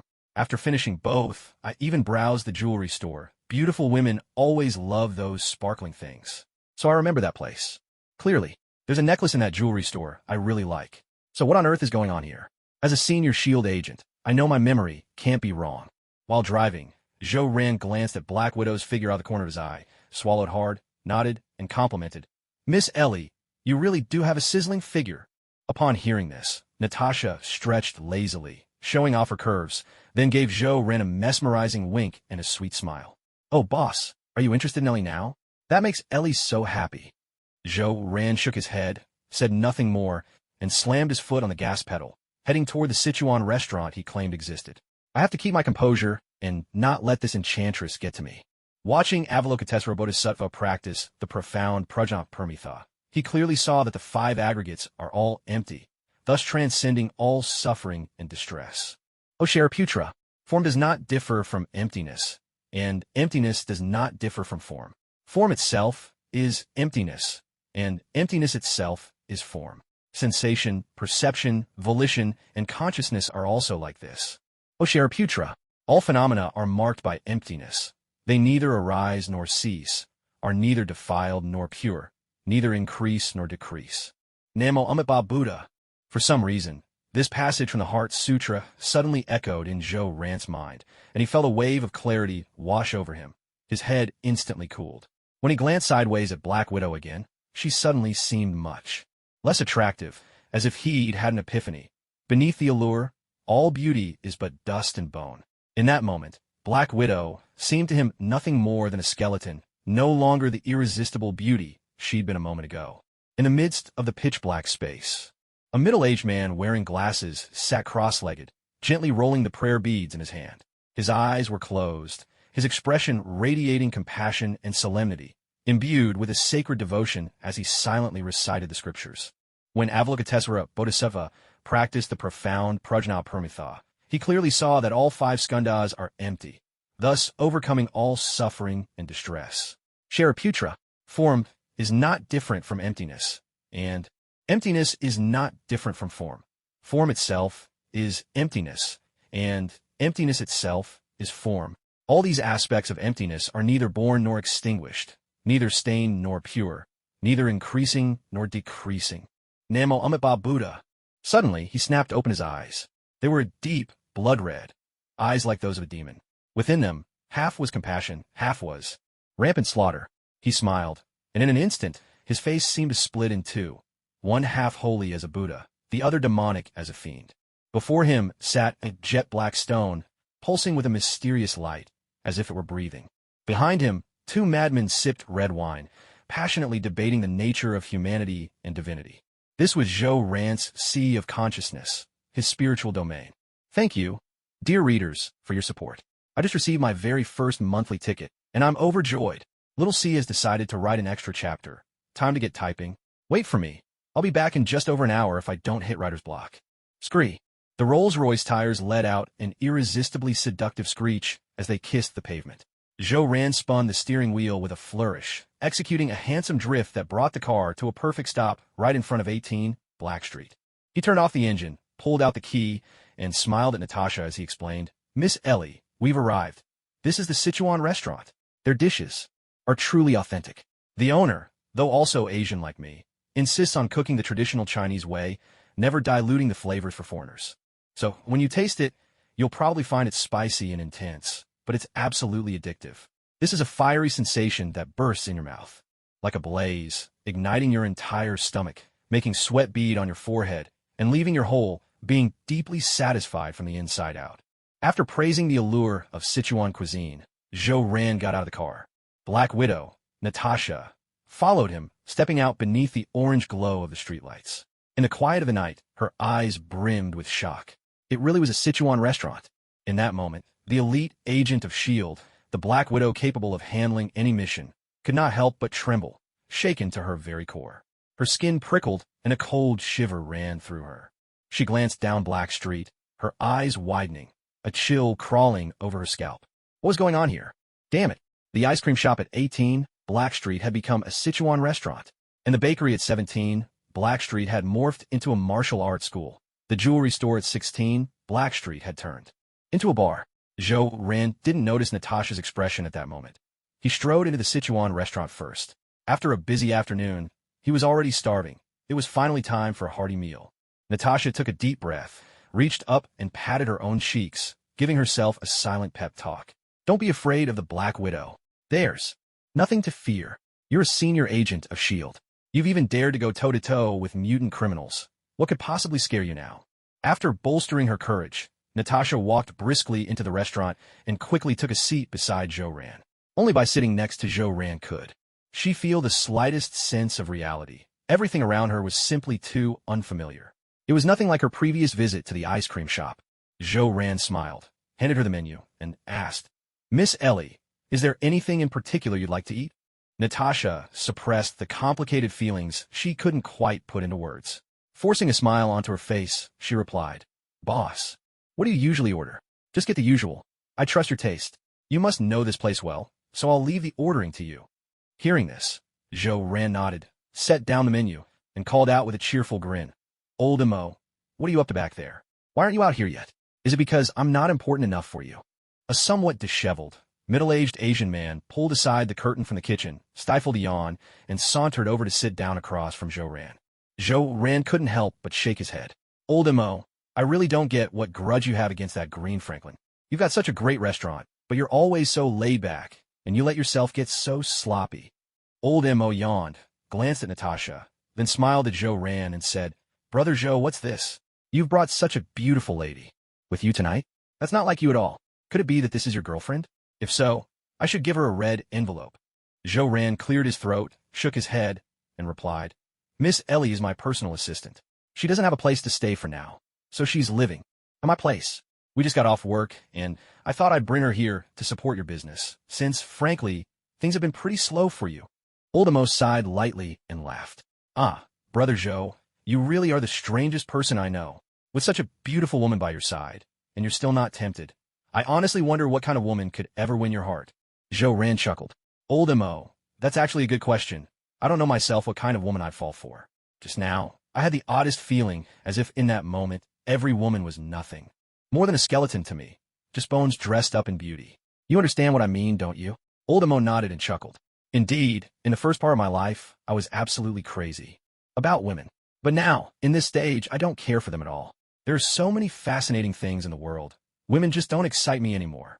Maybe you moved past that earlier stage sooner than I did, and now you're right where I am. Or perhaps you simply haven't met the woman who makes your soul race, the one who makes you want to become a moth drawn to a blazing flame. Zhou gave him a thumbs up and grinned. Old Mo, it's always so comfortable talking to you. You're like a wise elder, always teaching me so many things. Truly, having an elder at home is like having a treasure. All of a sudden, Old Mo slapped his forehead and asked, by the way, Brother Zhou, your headaches haven't come back for years, right? The last time you had one was when we first met. You collapsed right in front of my shop, remember? Zhou gave a wry smile and said, I thought I was cured, but just now it's suddenly flared up again. It feels like someone stuffed a giant watermelon into my head, and it's about to explode. Old Mo frowned, his tone tinged with puzzlement. That is rather strange. Zhou rolled his eyes and laughed. Old Mo, you're a chef. Why are you worrying about things a doctor should handle? Have you forgotten your real job? I'm getting a little hungry here. Somewhat embarrassed, Old Mo scratched his head. You're right, I am just a chef. Then, with a smile, he said, Oh, do you want to try a new dish I've just created? I call it Feast of the Underworld. Zhou nodded, grinning. Sure, the name alone sounds pretty good. Way more impressive than that last dish, the Lament of Lucifer. Hearing this, Old Mo bowed deeply to them both, snapped his fingers with impeccable elegance, and said, Please wait a moment. With that, he turned and headed to the kitchen. Once Old Mo had disappeared behind the kitchen doors, Black Widow took a deep breath and, visibly nervous, whispered, Boss, didn't you find Old Mo's eyes just now a bit terrifying? And this place is so strange. It's so quiet, unnaturally quiet. Zhou shook his head. Terrifying? I didn't think so. Strange? I don't feel anything out of the ordinary. Miss Ellie, maybe it's just because it's your first time here. Come a few more times and you'll get used to it. As for being scary, Old Mo actually told me the reason. He said he used to be a mercenary for a while, and he killed quite a few people. Back then, on the streets, he even had a rather fearsome nickname, Lord of the Underworld. But honestly, I don't buy it. Who would hire a chef to go kill people? Maybe he just slaughtered a lot of pigs in his time. Sigh, that chef really loves to joke around. Natasha frowned, silently committing the name of this so-called Lord of Hell to memory. She decided she would ask the director whether such a mercenary actually existed in the world. After all, that terrifying gaze was nothing like what a normal chef should have. Natasha forced a polite smile and echoed, If you put it that way, boss, then he really is quite an interesting chef. Zhou nodded in agreement, smiling as he said, You'll see if you come here a few more times. Old Mo is a real character when he talks. Plus, he's extremely wise, a true mentor and friend. He's got this unique aura about him that's hard to resist. Hearing this, Natasha nodded along and added, Yes, indeed. There's something elegant about his manner, the way he bowed and snapped his fingers just now. It almost felt like he was a British gentleman. For a moment, he didn't seem like a lazy, disheveled, middle-aged man, but rather an ancient noble. The two continued to chat for a while. Just then, Old Mo pulled aside the kitchen curtain with a smile, carrying a dish in his hands as he approached them. With great care, he set the plate on the table before them and said, Brother Zhou, give this a try. I've been mulling over this dish for quite some time. Zhou looked at the plate and couldn't help but give Old Mo a thumbs up. It wasn't merely a dish, it was a work of art. A stunning, breathtaking masterpiece. And what kind of masterpiece was it? In a field of fiery red magma, a female angel with 6 pure white wings was bound to the dining table by countless jet-black chains. Yet, to everyone's amazement, her face was filled with compassion and mercy. There was no fear or panic to be seen. Around the table sat 10 great demons, each with a different expression, some laughing heartily, others brooding, some sorrowful, some exhilarated, some in pain, some brimming with pride. The Black Widow stared at the dish before her, feeling a chill run down her spine as she was swept into a strange state between dread and awe. Her eyes remained fixed on the dish, her mind gradually slipping away as she stood transfixed. Among the 10 great demons, Zhou could only recognize one, the fallen angel Lucifer with his 6 black wings. After all, in Western mythology, he was the only demon who bore the wings of an angel. Old Mo chuckled and sat across from Zhou asking, Brother Zhou, what do you think of this dish? I racked my brains and scoured every memory to create it. Zhou nodded and replied with a smile, Old Mo, honestly, being a chef is a bit of a waste of your talent. You ought to be a master artist. If this were a sculpture, I feel like selling it for $10 million wouldn't be that hard. Old Mo's face lit up with happiness at these words. He blinked and asked, Now I'm curious, which one will you pick up with your chopsticks first? Zhou Ran frowned thoughtfully for a moment before breaking into a smile. Let's start with the one I know. That fallen angel with 6 wings, Lucifer. And last time, you even made a dish called Lucifer's Lament. With that, he set his chopsticks firmly on Lucifer's wing and gave a hard tug, tearing off the fallen angel's wing and popping it into his mouth. As he chewed, Zhou Ran laughed and asked, Old Mo, what do you think the real Lucifer's wings would taste like? A strange glint flashed in Old Mo's eyes. He clapped his hands and burst out laughing. Zhou, you're quite the dreamer. Lucifer is the Lord of Hell. Who could ever taste his wings? After finishing with Lucifer, Zhou Ran moved his chopsticks to the wing of a female angel and asked, Old Mo, who is this female angel? Old Mo chuckled and replied, Do you remember the story I told you last time? Lucifer's Lament, the tale of Lucifer's fall from grace for love, turning him into a wicked fallen angel in heaven. Could this be his beloved? That's right. This female angel is none other than the Archangel Gabriel, the woman Lucifer loved most. But wait, if she's his true love, why would you eat her? And in your creation, Lucifer isn't even sad. He's grinning from ear to ear. Oh, that's a complicated question. It's about divinity, humanity, and monstrosity. At this moment, Lucifer is no longer the pitiable angel mourning. For love, he's a demon in hell. Demons are capable of anything. Nothing they do should surprise us. After all, none of them are sane, not a single one. Zhou Ran froze for a second at these words, then fixed his gaze on Old Mo, his face breaking into an exaggerated, wild grin. Oh, are the minds of demons as twisted as mine? Old Mo paused, then burst out laughing. Ha! We've met before, haven't we, Mr. Joker? That must have been 7 years ago, on a night just like this. But honestly, I'd rather not see you. I prefer to meet the doctor who truly savors fine cuisine. His mind is as deep as hell itself, and he calls humanity the Silent Lambs. The Joker twisted his neck, eliciting a series of unsettling creaks, and said with a laugh, Demon, you should be grateful it's nighttime. If it were daytime, you'd be squashed to bits by now.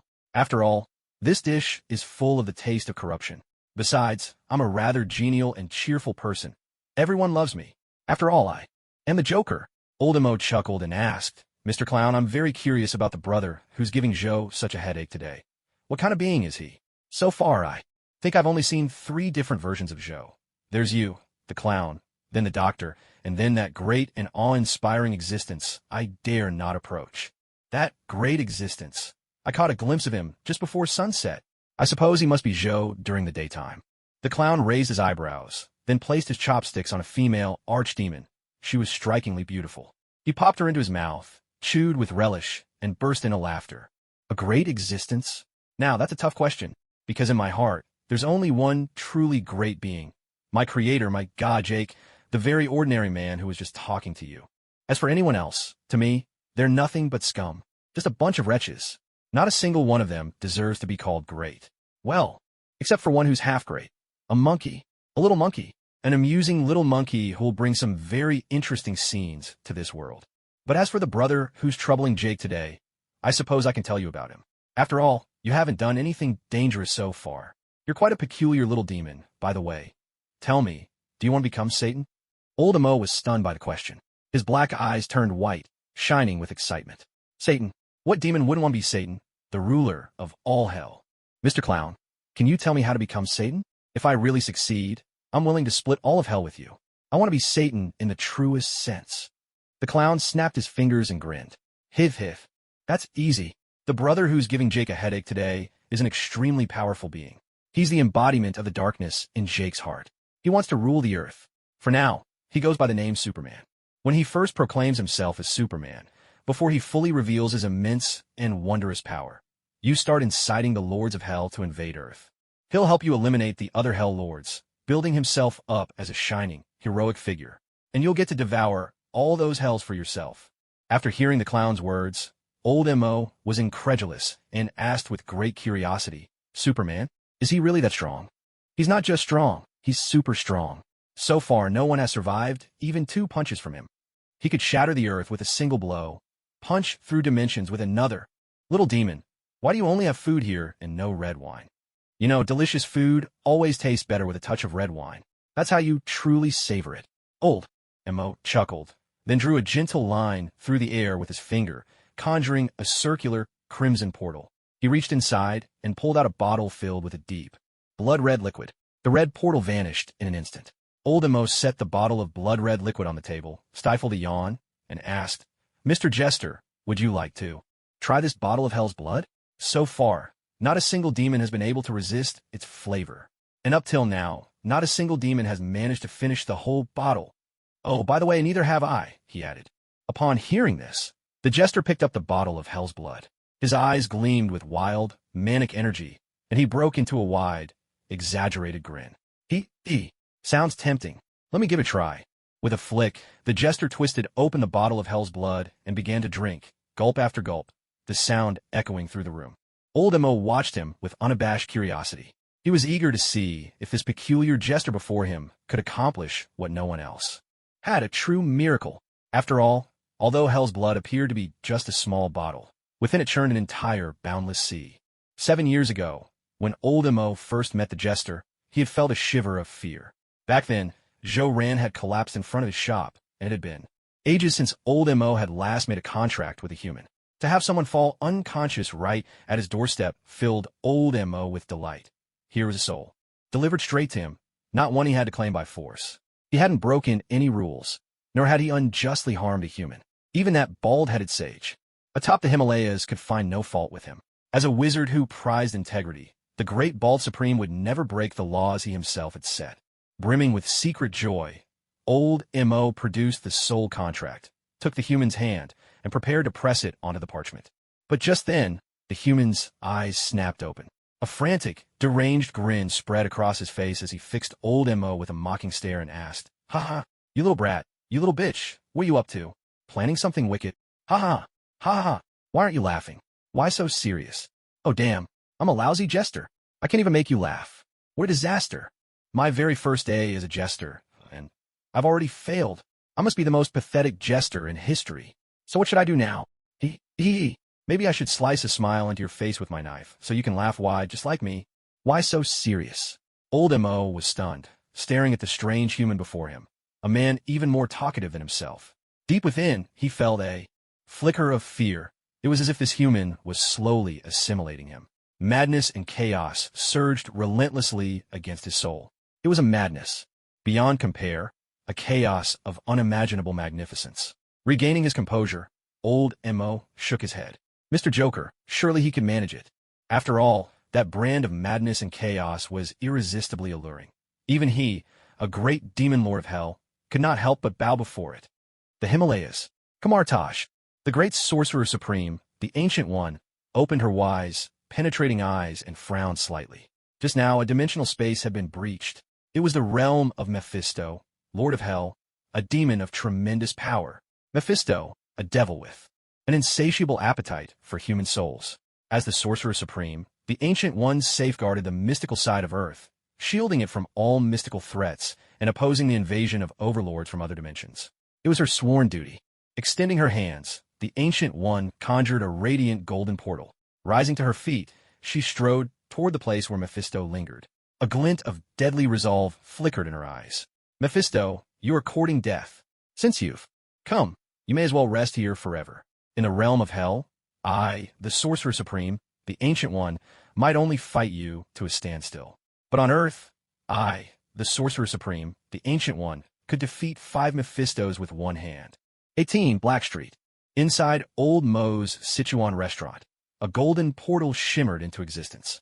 Through it stepped a formidable, bald figure clad in orange monk's robes, the eye of Agamotto hanging at her neck, her presence radiating a storm of lethal intent. It was none other than the Sorcerer Supreme of Kamartaj, the Ancient One. Her face cold, the Ancient One fixed her gaze on Old Mo and spoke in a chilling voice. "You have 10 seconds to return to your own dimension. Otherwise, Mephisto, you will find your eternal rest right here." Upon hearing this, Old Mo frowned, his face equally frosty, and retorted with a mocking tone, "Ancient One, are you planning to break your own promise?" The Ancient One snorted coldly, a golden sword of magic flashing to life in her hand. She pointed it directly at Mephisto's face and declared, "Mephisto, you broke the rules first. You opened the gates to Hell's dimension, and your wolfish ambitions are finally exposed. Today will be your last." With that, she pointed at the Joker, who, thoroughly drunk, was now teetering and unfocused. "Here is the evidence." This is the soul you intended to claim tonight. What more do you have to say for yourself? Old M.O. let out a helpless sigh. He just drank an entire bottle of hellfire blood. He's a little tipsy, that's all. Upon hearing this, the Ancient One grew even more furious. What was once a single golden magical sword her grasp became two, and the eye of Agamotto on her chest erupted with a dazzling light. She shouted angrily, "Mephisto, what are you trying to argue with me about? How could a human possibly drink an entire bottle of hellblood? Even a single drop would be fatal. Mephisto, how dare you tell such an outrageous lie?"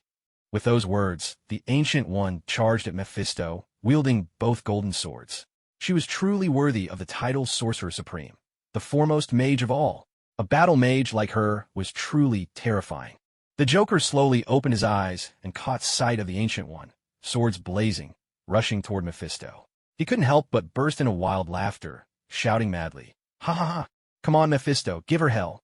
You're the great Demon King, aren't you? Hick, this hell blood packs a real punch. It's going to my head."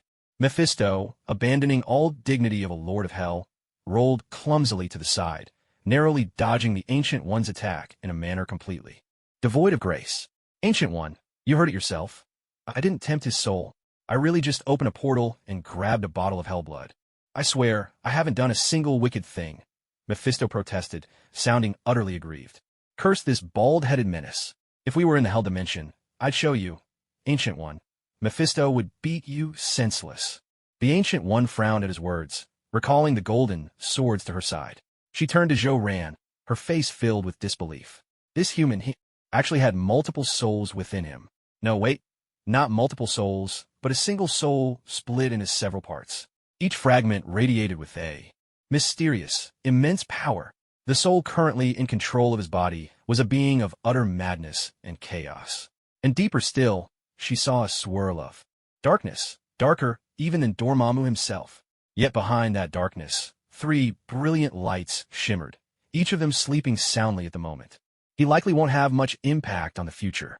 The Ancient One turned back to Mephisto, her gaze icy cold.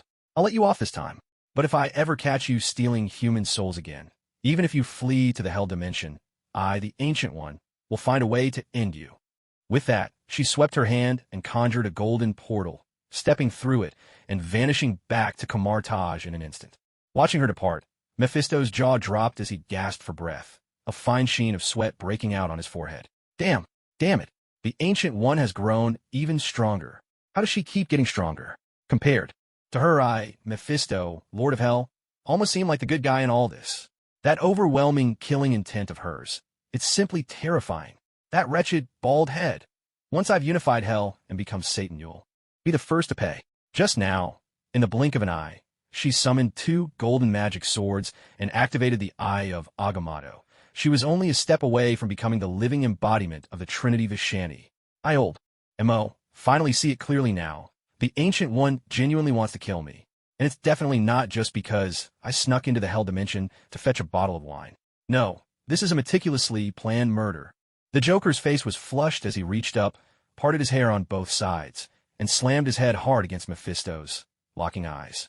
With him in utter chaos, a wild, maniacal grin spread across the Joker's face, curving up to his ears.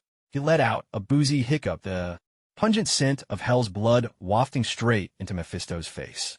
His manners were outrageous. He leaned in close to Mephisto's ear and whispered, "Old M.O., the way you looked just now was priceless. That bald woman scared you into a helpless little chick. Oh, damn, I need to get going. Your hell's blood really packs a punch. I need some time to recover. Haha. Goodbye, your future majesty Satan. May chaos forever be with you." Why so serious? Laughter erupted, wild, unrestrained, echoing through the room. As he finished, the Joker closed his eyes and slumped into the chair, limp and spent. Old M.O. couldn't help but shake his head at the scene. Oh, and right over there sat a woman, still lost in the shock and tremors of her mind, brought on by the masterwork of Hell's Lord Mephisto himself. Might as well wake her up too. Old M.O. smiled slyly, then recited a strange, hypnotic incantation, just enough to prompt her to give herself a little mental nudge. As for Brother Joe over there, the Joker's chaos had already done the trick. No need for me to step in. With a snap of his fingers, Old M.O. brought Natasha gently back to consciousness. She wiped the sweat from her brow, fanned her mouth with her hand, stuck out her tongue, and grinned at Zhou Ran, Boss, the food at this Sichuan restaurant is absolutely delicious. It's exactly like you described it in the car. When you take a bite, the fiery heat bursts in your mouth, blazing right down to your stomach. Soon, a sheen of sweat breaks out on your forehead, and Ollie feels an incredible sense of satisfaction, inside and out. It's just a little too spicy. Seriously, it's so spicy. Zhou Ran nodded, smiling in approval. That's right. This is a Sichuan restaurant. Sichuan cuisine is always spicy. Old Mo's dishes are authentic, brimming with the flavors of home. It's rare to taste such flavors of home here in New York. Every Chinese restaurant has compromised, pandering to American taste for the sake of those green Franklins. Those places have lost that genuine taste. Their cooking has lost its soul. That's exactly what I admire most about Old Mo. He can withstand loneliness and stay true to himself. The dishes he makes have soul. Old Mo nodded with a wide smile, his joy unmistakable.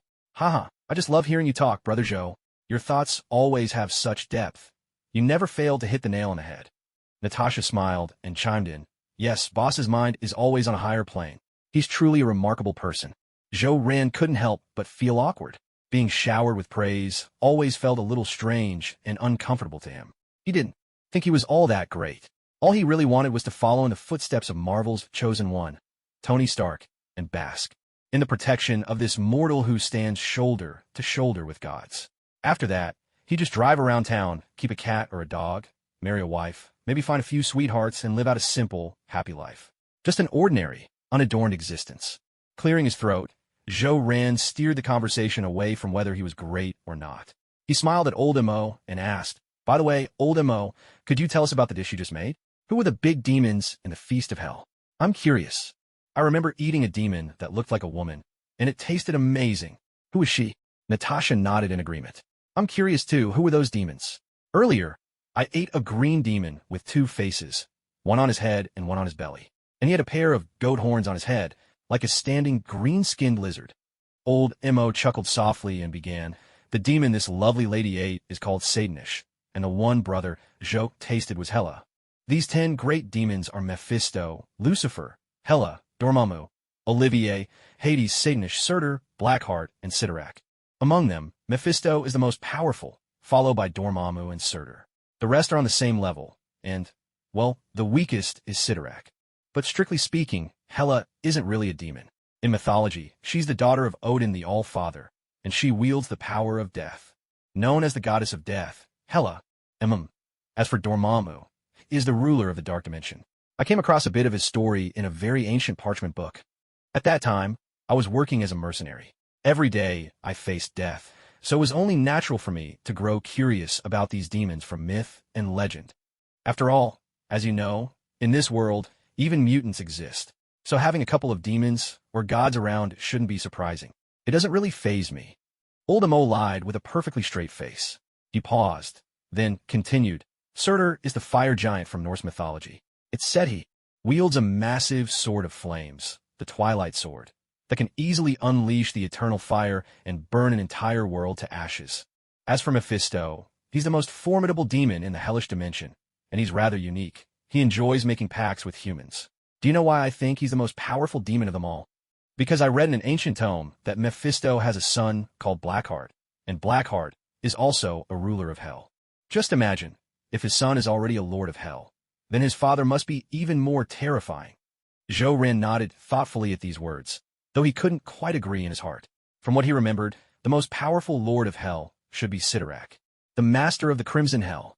Still, Old Mo really did seem knowledgeable. He even knew about Dormammu, the master of the dark dimension, and so many other demons, too. He was clearly not an ordinary person.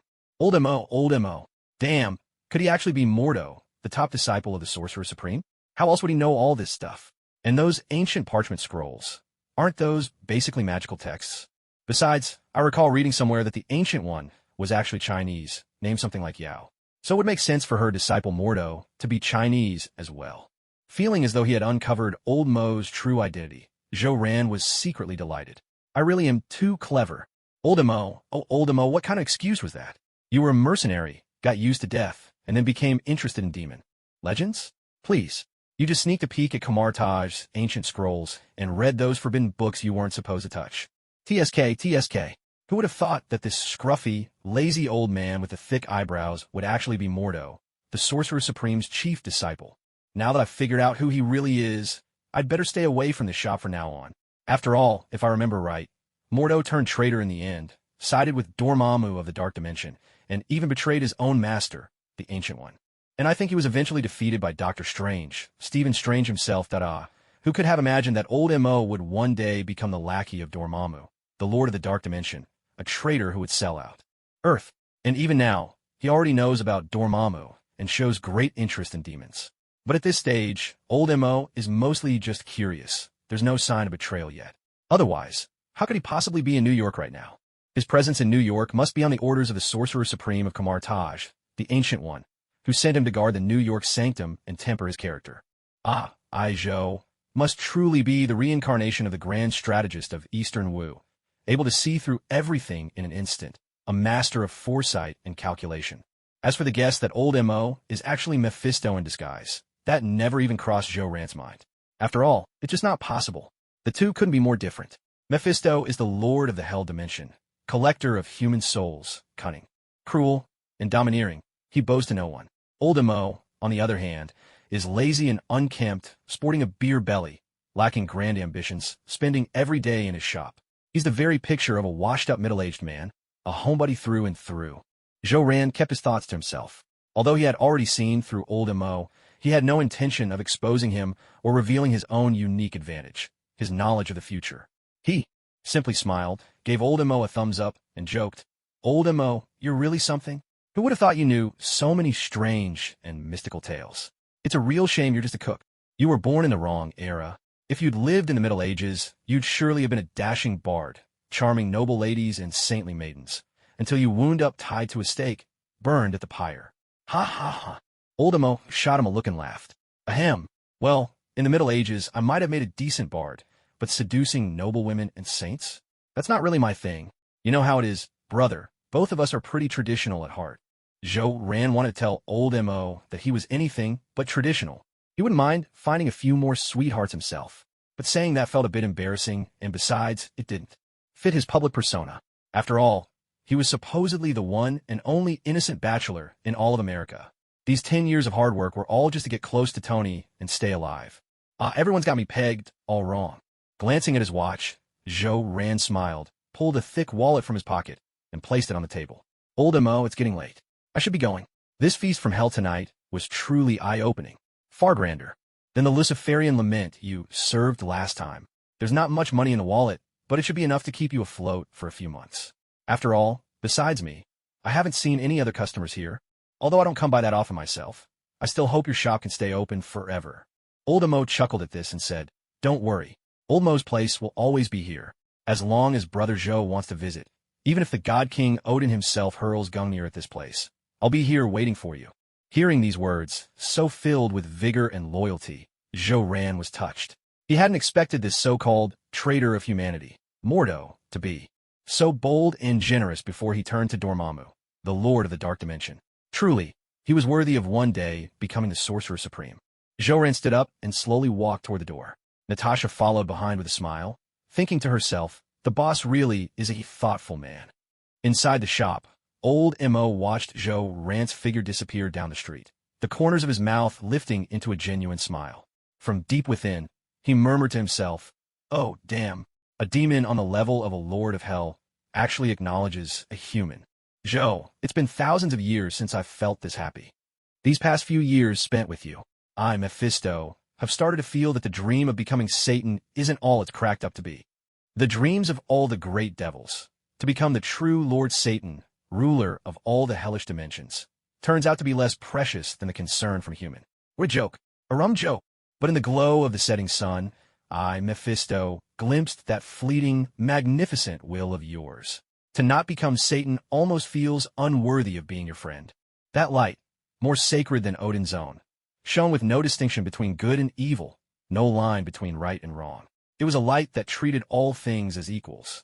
Mr. Joker, I hope that according to your plan, I, Mephisto, can truly become Satan. I do wonder, though, this Superman you spoke of and the great being I glimpsed between the two, who is mightier? In Queens, on Blackstreet, inside a slowly moving Rolls-Royce, Zhou Ran glanced at the night outside and smiled at Natasha, his voice filled with delight. Looks like it's not going to rain tonight. Miss Ellie can. He hadn't finished his sentence when a massive bolt of crimson lightning suddenly tore through the dark sky, and then a gust of wind howled past their ears. Oh hell, damn it. Looks like it's really going to rain. Natasha turned her head and blinked at Joran, giving him a sweet, playful smile. Boss, that was such a big flash of lightning. Ellie is so scared. How about we stay together tonight? At her words, Joran slammed on the accelerator, sending a surge of power through the car that made Natasha's chest quiver with the sudden force. Joran's expression was grim, and he spoke with clear reluctance. Fine, I suppose it's possible. But don't act like you did last night. Don't turn into an octopus again. And, Miss Ellie, make sure to set your alarm for 7. I don't want to run any more red lights. I'm a councilman, and if a councilman flaunts the law, it sends the wrong message to the public. Also, tomorrow the company has an important presentation. Students from Midtown High School in New York will be visiting Stark Industries Tower. This event matters a lot. It shows that Stark Industries is not just about making money. We care deeply about education, too. And another thing, Miss Ellie, I'm not at all satisfied with how you did your work today. If I hadn't reminded you, you would have forgotten to take notes at the meeting. That's all for now. Natasha nodded and smiled, saying, Understood, boss. Ellie gets it. I'll make sure to carry out your instructions. Joran nodded silently and turned his full attention to driving. Driving on a rainy night is dangerous. You have to stay focused. Natasha glanced at the heavy downpour outside and suddenly frowned. She had the nagging feeling that she'd forgotten something, but no matter how hard she tried, she couldn't recall what it was. As a senior agent of S.H.I.E.L.D. and someone who had endured countless special training sessions in the Red Room, Black Widow would never allow herself to forget anything. She was determined to figure out what it was she'd missed. But after Mephisto, the Lord of Hell, had planted his psychological suggestion, how could a mere human possibly remember everything that had happened in detail? The things she couldn't recall were, by their very nature, impossible for her to remember. What she could remember had, of course, been allowed by Mephisto himself. Black Widow, Natasha, bowed her head, closed her eyes, cleared her mind, and focused all her attention, determined to remember what had happened today. After a hectic day at Stark Industries, on the way home from work, I went with my mission target, who is now my boss, to a Szechuan restaurant. The owner, Old M.O., is a somewhat lazy and slovenly Asian man, a chef who loves to joke around. Old M.O. prepared a dish for us that was practically a work of art, called Feast of Hell. It tasted incredible, though it was a bit spicy.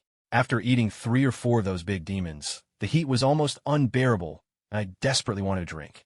I was curious about the green demon I'd eaten, so I asked Old M.O. about it. He laughed and told me that this particular demon was called Satanish. Then he regaled us with stories about demons from various mythologies. Even the daughter of Odin, the king of the gods, was supposedly a demon. What a ridiculous notion. That's everything that happened today. But what exactly did I forget?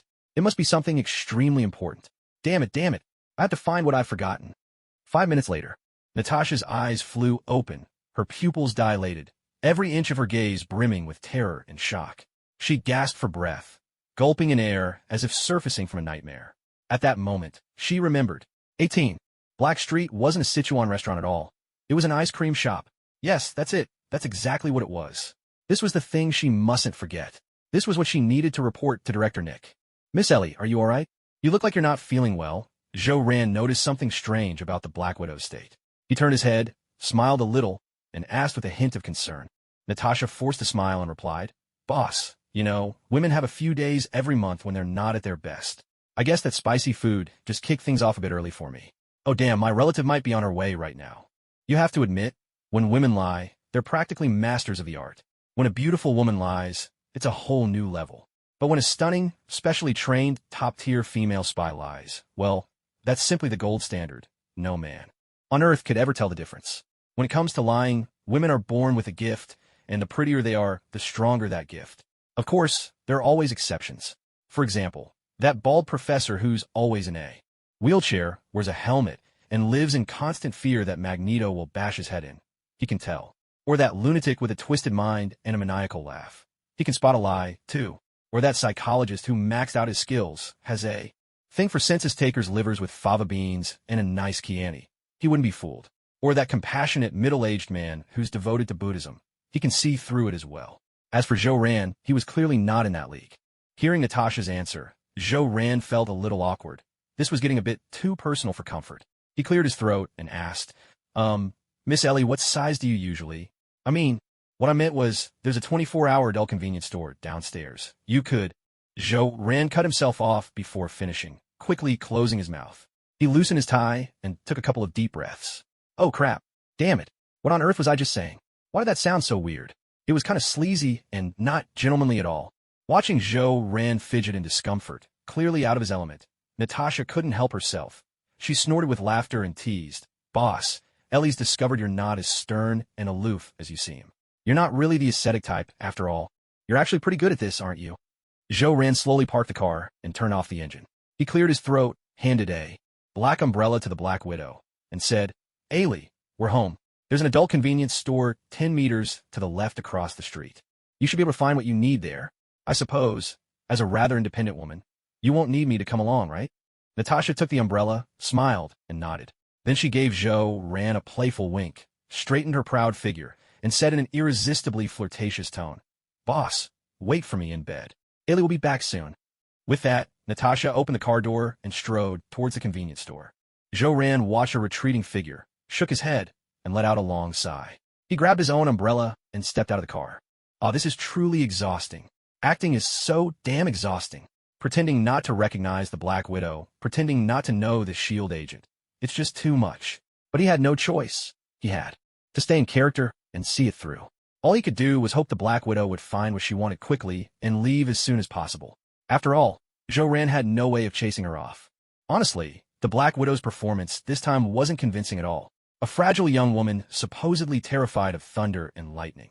Yet she could walk alone into the dark, braving heavy rain and flashing lightning, marching to the convenience store by herself. This just didn't fit her character at all.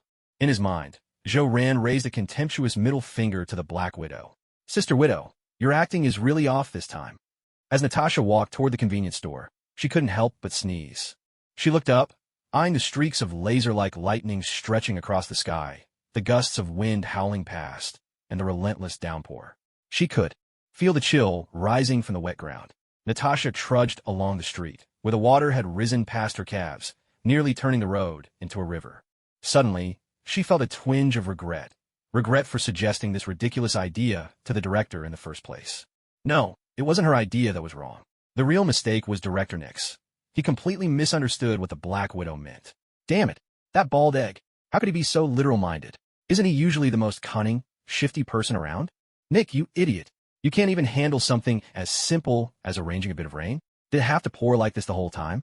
All I needed was an excuse to get close to the mission target. Couldn't you just fake some rain for effect? And those X-Men, do any of them have brains? No matter how hard you throw yourselves into the act, no matter how dedicated you are, do you honestly think that bald egg is going to pay you? Does he hand out overtime bonuses? Please, remember who you are. You're X-Men vigilantes, not on S.H.I.E.L.D's payroll. You don't even get a salary. Damn it, what a bunch of blockheads. A pack of fools at. This moment, Black Widow's heart was brimming with resentment. Resentment toward Nick Fury, toward the X-Men. If only they weren't so hopelessly foolish, I wouldn't be so angry. I am Black Widow Natasha A., senior agent of S.H.I.E.L.D., perfectly capable of keeping my emotions in check. There's no way I would completely lose my temper over twisting my ankle. Damn it, that blasted Nick Fury.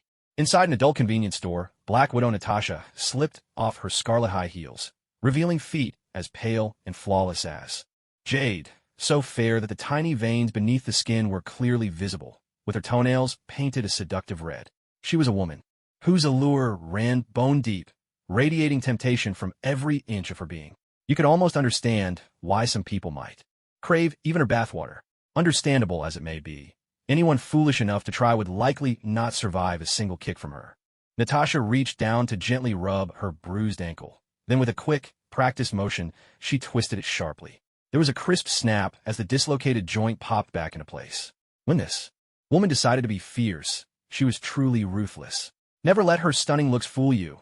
She was, after all, the legendary Black Widow, a top-tier S.H.I.E.L.D. agent with a fearsome reputation. Drawing a deep breath to steady herself, Natasha forced her emotions under control, her gaze turning steely and intense. She slipped her hand inside her jacket, fumbled for a moment, then drew out a small button. She pressed it 3 times in rapid succession, sending a communication request. High above, hidden in the clouds, the S.H.I.E.L.D. helicarrier floated silently. Inside S.H.I.E.L.D. headquarters, in the director's office, Nick Fury, who had spent the whole Day pouring over Time magazine until his single, I Was Bloodshot, received Natasha's communication request. With a thunderous slap, he flung the magazine onto his desk, furious. Damn it, that insufferable Black Widow. She's gone and made $100 million, then has the nerve to keep it hidden instead of handing it over. Unbelievable. She doesn't have a shred of basic agent discipline left. Nick Fury's face darkened, though, truth be told, it was impossible to tell, since his skin was already so dark. He took a deep breath, reined in his anger, and answered Black Widow's call, immediately launching into a reprimand. Black Widow, didn't I specifically tell you? While you're undercover this month, you are not to use any communications devices unless absolutely necessary. We're only supposed to contact each other through Morse code. And for heaven's sake, stop initiating contact so frequently. You're making it far too easy for your cover to be blown. If you're requesting a transmission, it had better be because you've discovered something critical. Natasha nodded, inhaled deeply, and replied in a grave tone, Director Fury, I have indeed made a rather significant discovery, but I'll need you to confirm it first. Nick Fury's only remaining eye widened in an instant, and he hurriedly asked, Black Widow, are you saying that S.H.I.E.L.D and the Joker are the same person? You found what they have in common. Natasha cleared her throat lightly and said, Sorry, that's not what I found. But my discovery is even more significant than what you just mentioned, Director. Fury was taken aback by her words, his brows knitting together in deep concentration. A discovery? An even bigger discovery? What could possibly be more significant than confirming S.H.I.E.L.D is the Joker? Did Black Widow uncover Hydra's whereabouts? A dangerous glint flashed in Fury's lone eye, and with the confidence of someone holding all the cards, his voice turned icy cold as he asked, Black Widow, have you found Hydra? Natasha felt utterly at a loss, trying to communicate with her bald-headed boss. Seriously, Director, can you just let me finish my sentence? With a sigh of resignation, she said, Director Fury, I actually have a question for you. Could you let me finish first, okay? Fury nodded and replied, Okay. Natasha took a moment to steady herself, though she was still a bit tense, and asked, Director Fury, could you tell me what's located at 16, 17, and 18 Black Street, Queens, New York? Fury furrowed his brow, lowered his head in thought for a moment, and then answered, Number 16, Black Street, is a jewelry shop run by a British guy. Number 17 is a French bakery. Number 18 is a German ice cream parlor. Natasha listened with a grave expression, her eyes intent and serious, and pressed further, Director, are you sure? Fury, brimming with confidence, nodded and let out a short laugh. Of course, I never forget a single business in America run by foreigners. What are those three owner spies? Are they planning something even bigger than the Joker? Or are they all supervillains? Natasha shook her head gently and replied in a low voice, Director, I was on Black Street today. Number 16 isn't a jewelry store, it's a bar. Number 17 isn't a bakery, it's a martial arts school. And number 18 isn't an ice cream parlor, it's a Sichuan restaurant. Besides, I just bought a baguette from that bakery last month. It's a bakery that's been there for 60 years, handed down through generations. Shops like that never move. So, Director, this has to be a major discovery, right? After hearing Natasha's words, Fury's pupils contracted sharply, his face etched with shock. He took a couple of deep breaths and said, Black Widow, this truly is an astonishing discovery because this morning, when Coulson was out on assignment, he passed by there and bought a baguette at that very bakery. And he also ate 2 vanilla cream ice creams. Right now, there's still a half-eaten baguette on my desk, the one Coulson brought me. The wrapper even has an address written on it, 17 Black Street, Queens. Damn it, Mother. This really is an extraordinary discovery. This is even more serious than the Joker. There must be someone with superpowers involved. Be careful. If you sense any danger, get out fast. By the way, I saw in Time magazine that you made $100 million. Hand over 90 million of it. The director will get you some powerful backup. Black Widow, you must remember, money only matters if you live to spend it. And as director, I have the authority to freeze all your accounts. Okay, it's settled, Black Widow. I'm transferring 90 million from your account right now. The communicator beeped with a series of sharp tones. Natasha listened to the beeping in her earpiece. She took a deep breath and cursed. Damn it, bald bastard. Shit. She was furious. That $100 million was hard-earned through her own skills, and now the bald bastard was taking 90% of it without blinking. He was as black-hearted as his skin was dark, but there was nothing she could do about him. After all, she was just a top agent at S.H.I.E.L.D. While he was the director, rank always wins, and there's no way around that. With a helpless sigh and a look of deep frustration, Natasha picked up a few packs of ultra-thin, breathable, leak-proof pads at the convenience store. Damn it. She still had to go back and keep up the act. This was tough work. She exhaled slowly. For the next few days, she'd have to pretend to be a little weaker. And she'd better drink more brown sugar water. She'd heard all the women in China did that. Carrying her pads and high heels in one hand and holding an umbrella in the other, Natasha made her way toward Zhou Ran's villa. Her fair, slender feet splashed lightly through the muddy water, adding a touch of poetry to the scene. At S.H.I.E.L.D. headquarters, Nick Fury slumped in his chair, his one good eye closed, tapping his fingers lightly on the desk.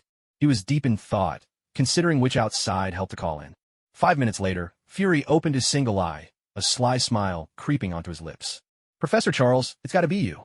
He picked up his phone and started dialing. The line rang with a steady, insistent buzz. Inside the Xavier Institute, Professor Charles was at his computer, working on his speech for the upcoming Mutant Registration Act conference, now only 6 months away, when the phone rang nearby. With a flicker of mental energy, he glanced at the caller, and a look of worry crossed his face once more.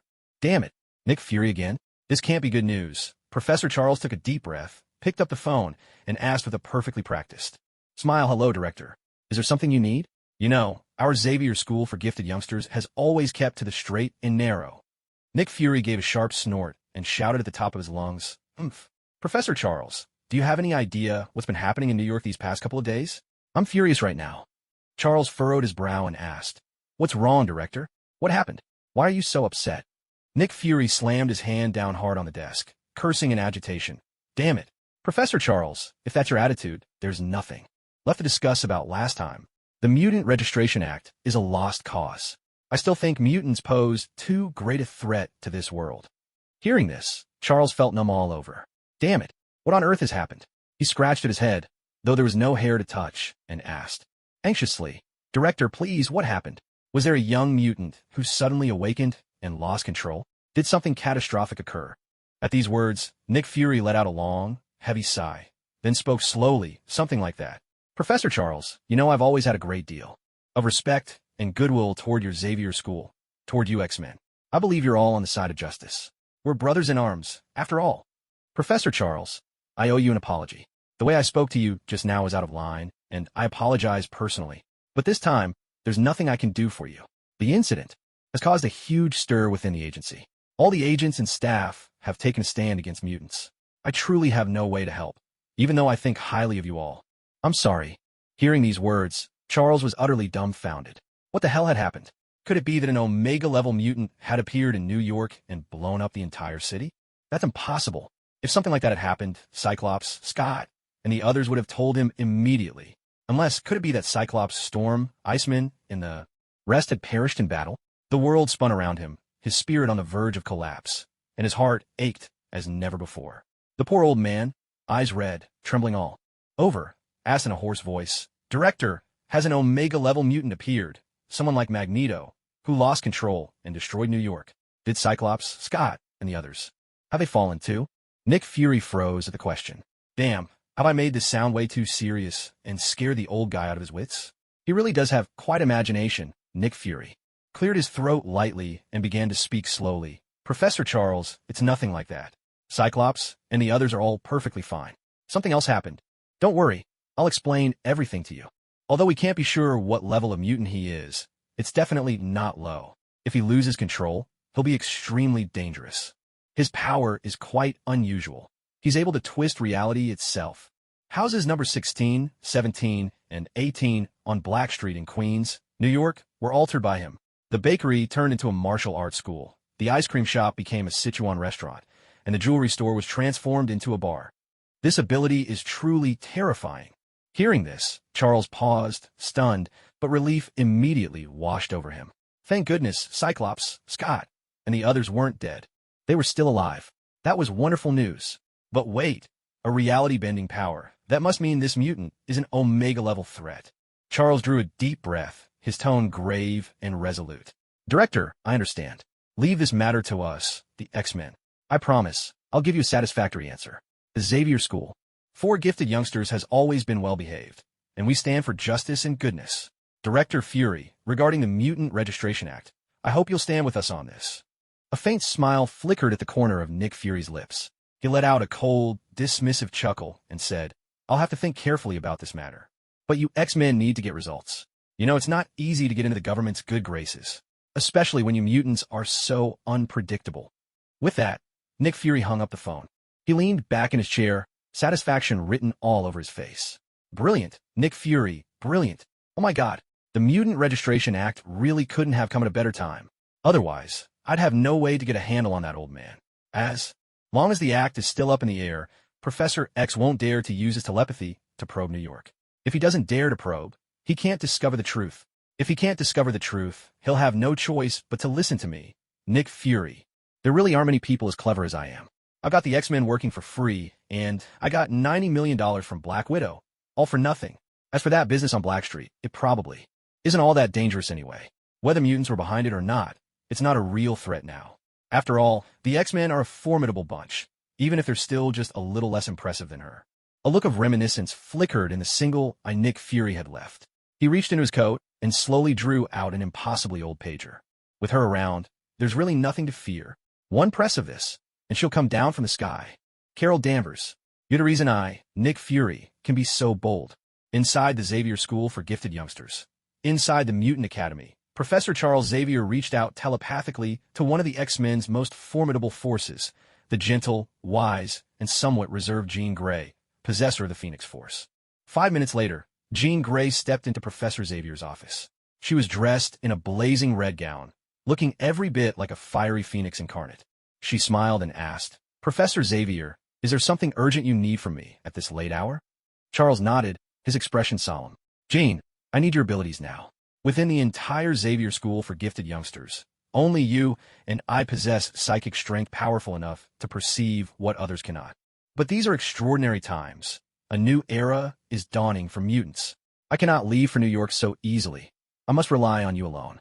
There's been a suspected emergence of a mutant in Black Street, Queens, New York. Someone who can twist reality itself. He's likely just awakened and hasn't yet learned to control his powers. Cyclops and the others are already in New York. We need your abilities to find this person.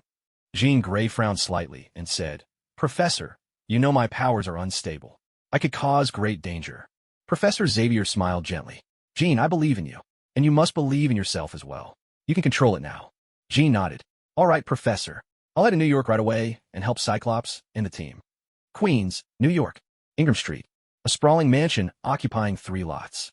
At this moment, Joe Rand was already fast asleep in bed, lost in dreams. He always fell asleep quickly. After all, he worked with such focus and intensity during the day that only at night could he finally let go and relax his taut nerves. He simply couldn't stay up late anymore. If he did, how could he work the next day? As soon as he returned to the villa, he took a quick, hot shower, washed up, gave himself a brisk rub-down, slipped into his pajamas, and was asleep within moments. The whole routine had taken less than 5 minutes in total. Truly, this was a man of remarkable efficiency. Meanwhile, Natasha entered the villa, soaked from head to toe. Her clothes clung to her, tracing every perfect curve. Her figure was irresistibly alluring, with long, porcelain legs that seemed sculpted from marble. Natasha let out a sigh. Her luck couldn't have been worse. A sudden gust of wind had swept in and ripped her umbrella right out of her hand. In just 5 or 6 minutes' walk, she'd been drenched through from head to toe. Oh, for heaven's sake. Natasha's resentment toward the X-Men grew even deeper. She took a deep breath, stripped off her damp clothes, stretched lazily, and walked naked into the bathroom. Gently, she turned on the shower. Warm water at 42 degrees Celsius streamed down hard onto Natasha's graceful body, and for the first time, a genuine smile appeared on her face. How wonderful this feels. This temperature is simply perfect. After a busy day, nothing beats a hot shower like this. Natasha stretched, letting every inch of her skin soak in the comfort of the 42-degree water. Half an hour later, Natasha stepped out of the bathroom, a large towel wrapped around her body, using another towel to dry her wet hair. If Joe Rand were to see this scene, chances are he'd lose all self-control and turn into a midnight wolf, pouncing on the spot. The sight of this beauty emerging from her bath was simply breathtaking, especially when the beauty in question was someone of Black Widow's caliber. It was utterly mesmerizing. Natasha ran the towel through her auburn hair, suddenly frowning as a pang of hunger hit her. It dawned on her that she hadn't eaten anything all evening. She shook her head hard. Damn it, what's going on? How could I be hungry? It must be because I haven't kept up with my training lately, been far too lazy. As every agent knows, there are 2 fundamental skills you have to master. First, you must be able to endure hunger at any time. Second, you have to be able to fall asleep within 60 seconds, no matter when. Well, today is as good a day as any to revisit the basics, endure the hunger, and fall asleep in a minute. Nodding at her own resolve, Natasha loosened the towel and admired her lithe form in the mirror for a moment.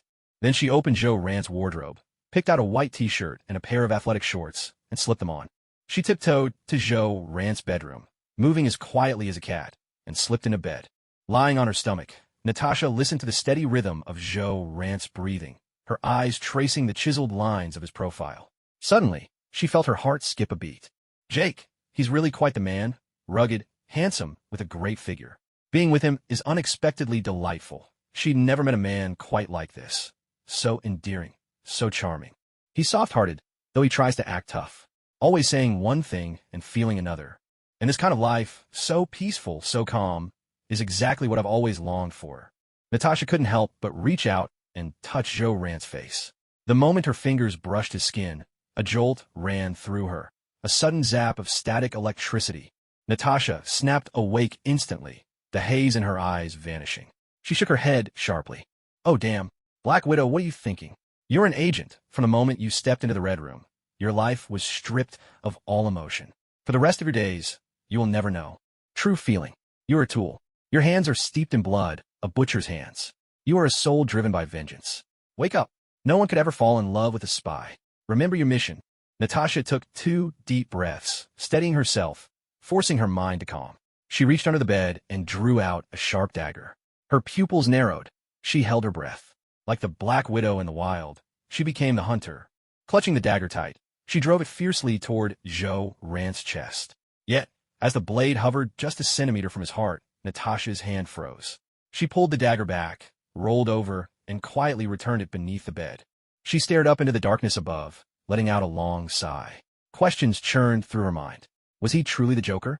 How could he sleep so deeply? He seemed incapable of fighting back at all, but there was something special about him. And what exactly happened on Black Street? With 1,000 doubts swirling in her thoughts, Natasha drifted into sleep, her breathing slow and even. At 2 in the morning, Joe Rant's eyes snapped open, a crimson gleam lighting them from within. He sat up slowly, twisting his neck with a forceful motion, a sharp crack breaking the silence. Golden light flickered at his fingertips. A faint smile curled his lips as he murmured, "At the assembly on Vulture Peak, the world-honored one held up a flower for all to see." The crowd remained silent, but only the venerable Cassiopeia smiled. In later ages, people took inspiration from this story and created a supreme martial art, the flower-picking finger. "Miss, may your dreams be sweet." As his words faded, his glowing finger gently tapped the biwee point atop Natasha's head, the spot where the midline of the skull meets the line drawn between the tops of the ears. It is the gathering place of the governing vessel and the 3 yang channels. One touch, and the mind collapses into unconsciousness. Joe Rant quietly crossed to the wardrobe. With a casual wave of his hand, the doors swung open. He smiled, selecting a gray shirt, then slipped into a black suit and donned a pair of square-rimmed glasses. Facing the mirror, he bared his teeth in a grim smile. His eyes glowed with that same crimson light. Pressing his palms together, as if in mockery, he spoke to his own reflection. "I am not fond of battle. It's simply that I was born a killer. My creators are gone. Both parents long departed. My own birth is a riddle, so I dare not leave heirs behind. For all else, there is nothing I cannot do. Though my heart longs for compassion, to accumulate good deeds and spread the Dharma among men, I was born under a killing star. The demon within is ever with me. Even the ultimate path of inner purity cannot subdue it. My Dharma name is S.H.I.E.L.D, bestowed with the monastic title Baojing. I practice at Lingyin Temple. I constantly carry this suffering in my heart, and I pray that the world-honored one will look upon me with compassion, have mercy on me, guide me, and help me escape this sea of misery as soon as possible. Namo Amitabha Buddha." Having finished his prayer, Xiao Zizai reached up and gently patted his own cheek. With a gentle, cultured smile, he spoke, "World-honored one, I'm off to beg for alms. Namo Amitabha Buddha." Hell's Kitchen. Hell's Kitchen is a district on the west side of Manhattan Island in New York City. Roughly, its boundaries stretch from 59th Street in the north to 34th Street in the south, flanked by 8th Avenue on the east and the Hudson River to the west, forming a long rectangle. It is notorious for its chaotic and run-down living conditions, intense ethnic conflicts, and high crime rates. This rectangle of city blocks, that is Hell's Kitchen. Hell's Kitchen. Here, in the Marvel Universe, it's the Rookie Village, the place where stories begin. It's also one of the iconic landmarks of the Marvel world, infamous far and wide. As the heart of vice in the Marvel Universe, Hell's Kitchen may only span a mere 8 streets, but the amount of crime here would put even 8 Satans to shame. When you walk down the streets of Hell's Kitchen, even in broad daylight, you might find a hooded black man sidling up next to you, pressing something cold against your lower back, and grinning as he says, "Hey there, brother, how about you hand over all those Franklins in your pocket? Come on, man, lend me some cash. I just want a little something to take the edge off. Oh, and one more thing. Never, ever carry large denomination Franklins like 50s or 100s. They say the brothers here never bother to check the bills. They can hardly believe such large bills even exist. And here, you'll witness the true face of crime, what it means to see the ugliest sides of human nature.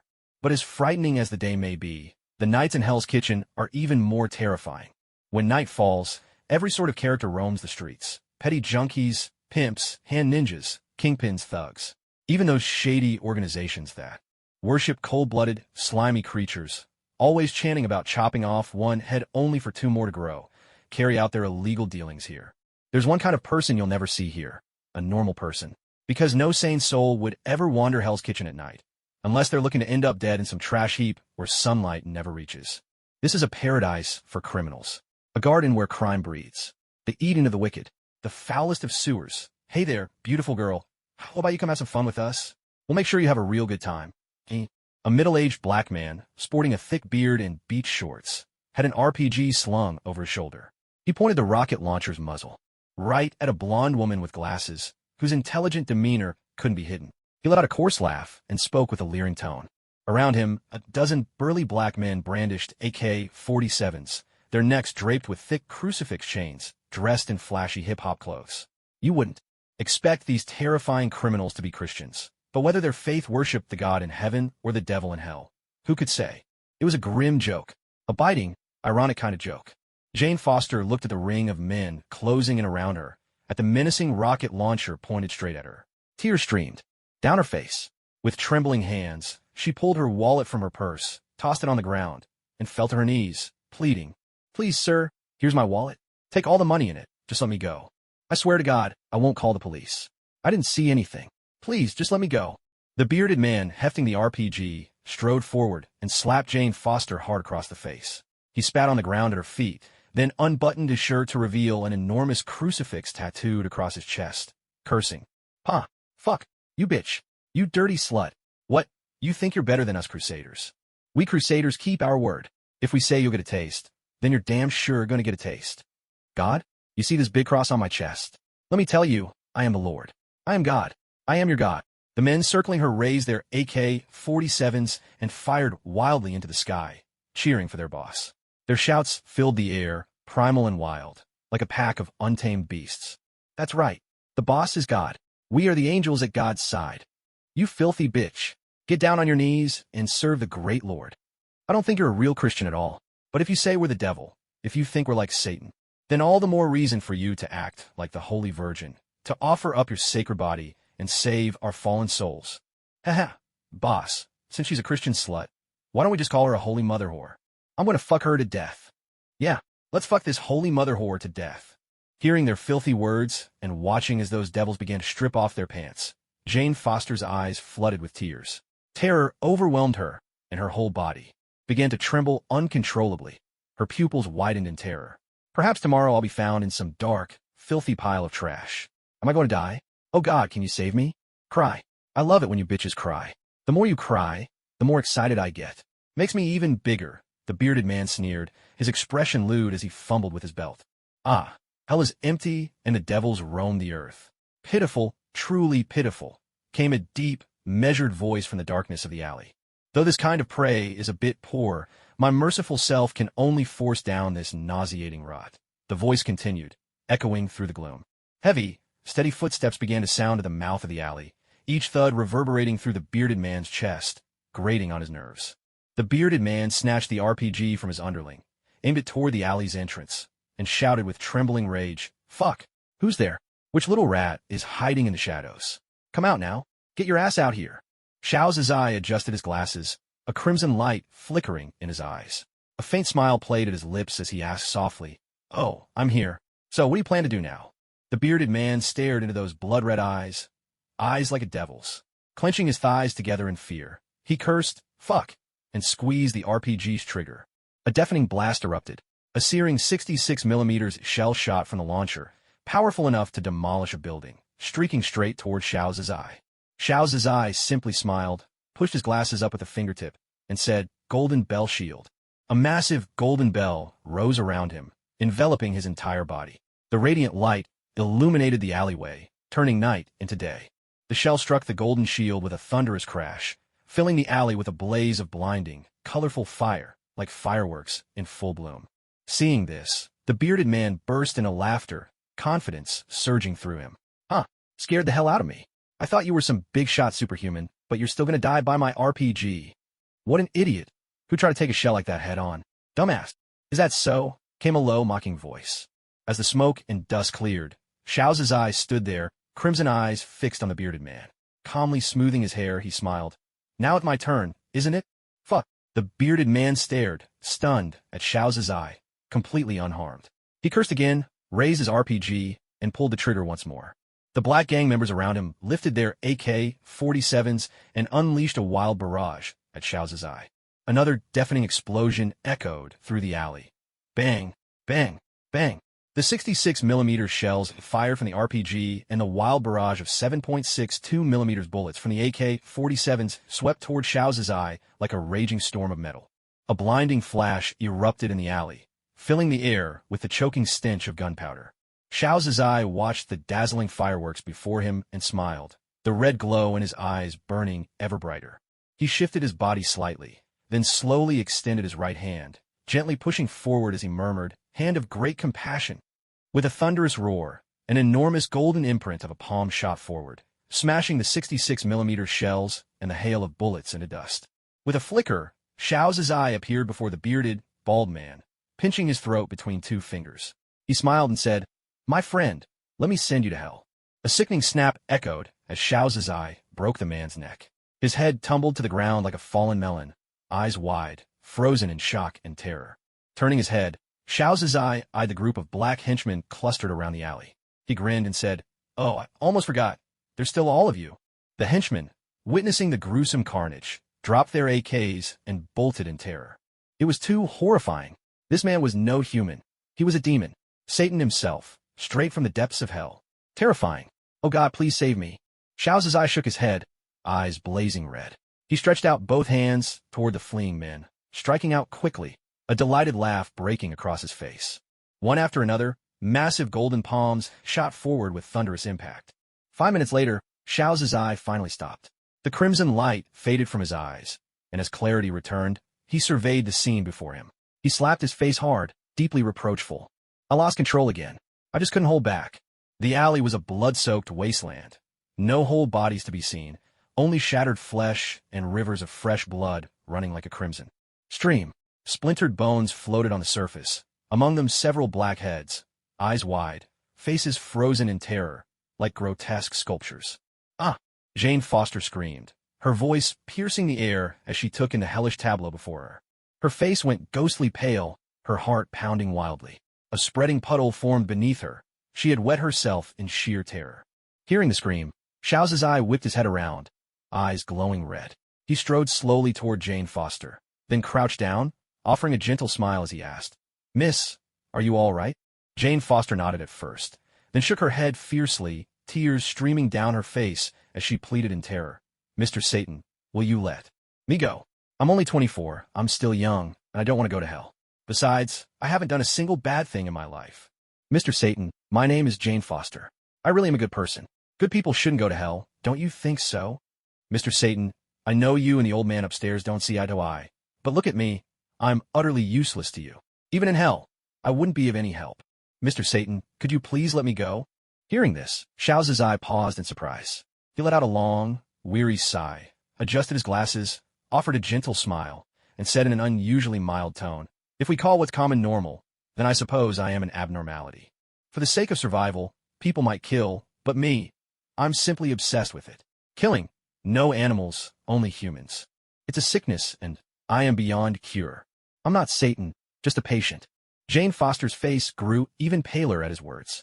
Tears streamed down her cheeks as she stifled a sob and asked, "So, Mr. Satan, you're still going to kill me, aren't you? If you do, could you at least be merciful? I don't want to end up as a heap of broken flesh." Xiao's eyes smiled faintly. "I'm already full. No need to eat any more, even though they taste awful. And though I am sick, I like to think I'm still a decent person." Jane Foster blinked, trembling, and asked in a quivering voice, "So, Mr. Satan, are you really going to let me go?" Xiao's eye nodded and grinned. "Miss, it's time you went home. I'm off to find my next dessert. Just remember, never come to Hell's Kitchen at night again. This place is far too dangerous for you." With that, Xiao's eyes slowly stood up, rolled his neck with a soft crack, and readied himself for a sweet treat after dinner. Jane Foster reached out and grabbed the hem of his coat, forcing a shaky smile, and pleaded, "Mr. Satan, could I ask you to take me home? You said it yourself. Hell's Kitchen is dangerous at night. Please, Mr. Satan, those people out there are terrifying. If you leave, I'm afraid I—" Xiao's eye nodded and smiled. "Very well. To save a life is greater than building a 7-story pagoda. As the Lotus Sutra says, when one lamp lights another, soon 1,000 lamps shine bright." Jane Foster was overjoyed to hear his words, even though she had no idea what this so-called Mr. Satan was talking about. But tonight, her life was safe. With Mr. Satan beside her, all the demons would have to slink back to hell. Xiao's eye smiled. The teachings of the Enlightened One guide people toward goodness, and today, saving a life would add to his karma. He offered his arm and said in a gentle voice, "Miss Jane, there's too much blood on the floor. Don't let it stain you. Please take my arm." Jane Foster nodded and carefully wrapped her arms around Xiao's eye's waist. "Mr. Satan, I live by Central Park on 5th Avenue in Manhattan." Holding Jane Foster by the waist, Xiao's eye leapt nimbly from rooftop to rooftop and asked, "Oh, then why did you come all the way to Hell's Kitchen? That's quite a distance from your home." With the wind whipping past her face and the cityscape blurring beneath them, Jane Foster's heart raced with excitement. This was exhilarating. She took a couple of deep breaths to steady herself and replied with a smile, "A new colleague of mine lives in Hell's Kitchen. She's been unwell, so I went to visit her after work tonight. I was planning to spend the night and leave in the morning, but just now I got an urgent message from the lab. A very renowned expert is arriving tomorrow, so I need to go back and tidy up some tricky questions to consult him about. And then, well, everything that just happened. Xiao's eye nodded, let out a long sigh, and said with a deadpan expression, "Miss Jane, remember, never come to Hell's Kitchen at night. The world-honored one once said, all things are impermanent. The land itself is fragile. The 4 elements bring suffering and emptiness. The 5 aggregates are endless change, insubstantial and rootless. The mind is the source of evil, and the body is a marsh of sin." Jane Foster frowned slightly as she listened, and, looking at Xiao's eyes profile, suddenly asked, "Mr. Satan, it must be agony for you, isn't it? Killing people can't bring you any joy at all, can it?" Xiao's eye shook his head in silence. "Am I in pain? Not especially. At least I'm better off than the good doctor. Better than the clown. I have faith in my heart, the world-honored one's light, to guide me. I'm just a rather ordinary patient. Their sickness runs deeper than mine. Manhattan, 5th Avenue. Central Park." Xiao's eye loosened his grip and set Jane Foster gently down. Adjusting his glasses, he smiled and said, "Miss Jane, farewell." With that, Xiao's eye turned and walked away. Watching his retreating figure, Jane Foster was suddenly gripped by a strange sense of loss. She took a deep breath, clenched her fists, and called out loudly, "Mr. Satan, will we really meet again?" Hearing her voice, Xiao's eye waved without turning back and replied with a smile, "The world-honored one once said, what arises will surely pass away. What is born is already empty. Gain and loss follow fate. The heart should neither rejoice nor grieve. All phenomena are like this, like dreams, illusions, bubbles, or shadows, like dew or a flash of lightning. Thus should you see them." Listening to these words, she couldn't quite understand. Jane Foster felt as though something precious was about to slip away. She shook her head hard, and then, facing Xiao's eyes back, shouted at the top of her lungs, "Mr. Satan, if you're ever truly hungry, and you can't find any villains, if you really can't control yourself, then just come and eat me. I live right across from Central Park, in that building, apartment 301. Xiao's eye was momentarily stunned by what he heard, his steps faltering for a brief second. Shaking his head, he pressed on, "Zazai, if you ever find yourself so hungry that you can't control yourself, then please, eat me instead." Those words sounded so familiar. The last person who said that to me was Master Jieko. That was during my days of cultivation at Lingyin Temple, It was the first time someone tried to redeem me. Now this is the second. Merciful Buddha, world-honored one, is it you? Have you once again sown a glimmer of light within the heart of your disciple? Perhaps this time, the outcome will be different.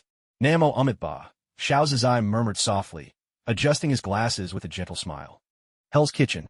Damn demon. Stay away from me. A vicious thug screamed in terror. Pinching flower finger. A powerful golden imprint shot forward, striking the thug squarely on the forehead. His skull shattered, spraying pale fragments like tofu scattered across the ground. S.H.I.E.L.D pushed up his glasses and smiled, his tone light. I really didn't come any closer. Unhurriedly, he continued forward. Hand of great compassion. A massive golden palm print flew out, slamming into a thug's chest with overwhelming force, pinning him directly into the wall. Dragon Claw Hand. A giant golden claw mark swept out, seizing another thug by the head. Dragon Siphons Water. A serpentine current of energy shaped like a dragon coiled forth, dragging a thug into S.H.I.E.L.D's grasp. With a gentle squeeze, he crushed the man's skull as easily as breaking an egg. Great Steely Smiting Palm. A colossal golden steel crashed down, pulverizing another thug into fragments. Dorj Leaf Finger. Lion's Roar. Prajna Palm. Arhut Fist. With each deep, resonant call of S.H.I.E.L.D's voice, more and more bodies fell inside Hell's Kitchen. Corpses were slammed into the walls, embedded so tightly they seemed to become part of the masonry. Surveying his handiwork, S.H.I.E.L.D gave a sigh, a note of disappointment in his voice. What a pity. Without oxygen tanks or glucose, it feels like something's missing from the flavor. These people didn't put up any resistance at all. Dishes like this have no quality. They can only be piled up in quantity. And my appetite keeps growing. It's becoming a problem. I thought I was full just now, but after dessert, I'm hungry again. The heart demon is getting worse. He glanced at the watch on his wrist. 5 o'clock. Time to head back. That's enough hunting for today. Suddenly, a sharp whistling cut through the air behind S.H.I.E.L.D. He frowned, golden light flashing in his hand as he snatched the incoming object out of the air. A steel police baton. Villain, your hands are stained with the blood of countless victims. I, Daredevil, will definitely defeat you and deliver you to the police. A voice colder than ice rang out. Zai turned around, his eyes bloodshot, a surge of murderous intent blazing in his gaze. A man in a red bodysuit stepped out from the shadows of the alley. Daredevil let out a contemptuous laugh, drew his remaining baton from his chest, tightened his grip, stomped the ground, and with a swift movement, lunged toward Zai with lethal intent. Seeing this, Zai grinned. This man was interesting, strong, but only just. Too bad you showed up too late. If you come a bit earlier, I could have toyed with you for a while. But now it's time for me to leave. Taking a step forward, Zai seized Daredevil's baton-wielding hand in a crushing grip. The sound of bones cracking echoed sharply. In the next instant, he hurled Daredevil over his shoulder with overwhelming force, slamming him hard onto the ground. Without pausing, Zai drove his foot mercilessly into Daredevil's chest. His movements flowed together, seamless and natural, executed in one unbroken sequence. Before Daredevil could recover his senses, he realized he was powerless to resist. 8 of his ribs were shattered, 1 arm was broken, and his internal organs were bleeding from the brutal kick. Pain engulfed every inch of his body, so intense it felt unbearable. He felt utterly ruined. This criminal is terrifying. I must stop him. I can't let him continue his rampage. Fueled by an unyielding resolve, Daredevil forced himself up from the ground, inch by agonizing inch. His voice trembled as he demanded, "Bastard, I, Daredevil, will stop you.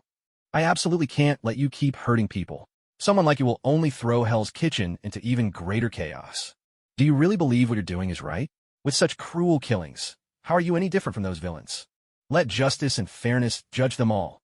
Just because you have some superpowers, do you think you're above the law?" Zai smiled, a hint of admiration flickering in his eyes, and replied slowly, "Impressive. Your willpower is remarkable. Even after losing the ability to resist, you still manage to stand. You make me happy, but you're still far too weak. Besides, I'm a sick man. Please don't reason with a patient. And in this world, the only one who can reason with me is the world-honored one, the Buddha, Shakyamuni." With that, Zai's hand shimmered with golden light. He brought down his palm upon Daredevil's face in a thunderous blow. Watching Daredevil collapse, Zai adjusted his glasses and chuckled. "Daredevil, my friend, take a nap. I hope next time you can. Bring me some real joy. Maybe show some staying power. Dawn is about to break. I hope you won't run into any vicious bandits on the way." Ha! I think you'll be just fine. After all the bandits around here have already been wiped out by this humble monk. Xiao's eye pressed his palms together and murmured softly, Namo Ba. Taking advantage of the lingering darkness, he hurried toward Ingram Street in Queens. Before the first light of day, I should be home. Tonight was truly interesting. In the pitch-black mental realm, the doctor dressed in white now stared out with bloodshot eyes. He clutched that jet-black stone, gnawing at it desperately with his teeth, which had already shattered, filling his mouth with blood. The clown slouched drunkenly in his chair, eyes half closed as he watched the doctor's actions. He let out a wild burst of laughter and called out, Hey, Mr. Ogre, you can't bite through that stone. Little Monkey's body is unbreakable. If you keep this up, you might just enrage him. And when he's unleashed, you could be smashed to pieces in an instant. Hearing this, the doctor paused, then hurled the black stone furiously to the ground. He let out an anguished roar, his face twisted with rage as tears streamed from his eyes. In a fit of hysteria, he demanded, Joker, why? Why is it like this? Jake created me, yet he's condemned me to exist in this endless darkness. I'm losing my mind. I'm so hungry. I can feel my life slipping away, bit by bit. I'm going to die. The brutal killer is free to inflict suffering wherever he pleases. The madman is allowed to unleash chaos and spread his insanity. But I, just for wanting a bite of lamb, am imprisoned here. Mr. Joker, this just isn't fair. What? Watching this, the clown slowly stood up and walked over to the doctor. He reached out and patted him gently on the shoulder, smiling as he spoke. Mr. Ogre, your existence is important. In fact, in some ways you're more important than any of us. Hunger is the enemy of all living things. You carry the burden of all the hunger in this body and this soul. Mr. Ogre, are you truly starving? Are you at your limit? A twisted, bloody grin spread across the doctor's face. His eyes gleamed a furious red as he replied, Mr. Joker, if I recall you, once at one of my meals. That was a dish specially prepared for me by Mr. Devil, a feast straight from hell. How did it taste? Upon hearing this, the clown closed his eyes, a look of deep nostalgia blossoming on his face. After savoring the taste for a moment, the Joker opened his eyes, stuck out his thumb, and exclaimed with a laugh, that flavor was truly remarkable. It's the taste of darkness laced with decadence. Absolutely delicious. Delicious. Oh, and I also drank a bottle of hell's blood. Now, that was an exquisite wine. My Dionysian instincts are more alive than ever. Hearing this, the doctor licked his lips, revealing his sharp fangs, and grinned. Joker, you ate my meal and left me with nothing. Don't you think you owe me a little something in return? The Joker blinked, a wild grin spreading across his face as he asked, Mr. Ogre, what sort of repayment did you have in mind? Mr. Joker, please break off one of your fingers for me. I want to crunch on it the way I would a crisp carrot. Oh, now that's an amusing request. I accept. But I must warn you, the flavor of chaos isn't so easy to stomach. Dr. Hannibal. Joker, you really are the best among this motley crew. Hannibal took tiny, appreciative bites of the crisp carrot from the Joker's hand, genuine admiration in his heart. His face radiated utter satisfaction. The Joker's grin grew ever more manic, stretching wider and wider. Who knows what was running through his mind? Ingram Street, Queens, New York. Joe Rant's villa. Ding, ding, ding. At 7 o'clock in the morning, a jarring alarm sounded. It was the alarm Joe Rant had set in advance the night before. He'd wanted Natasha, the Black Widow, to handle it. But after she'd once slept straight through until noon, he no longer trusted the super spy with such a mundane task. Jarred awake by the harsh ringing, Joe Rant sat up groggily. Sure enough, Natasha hadn't set her alarm.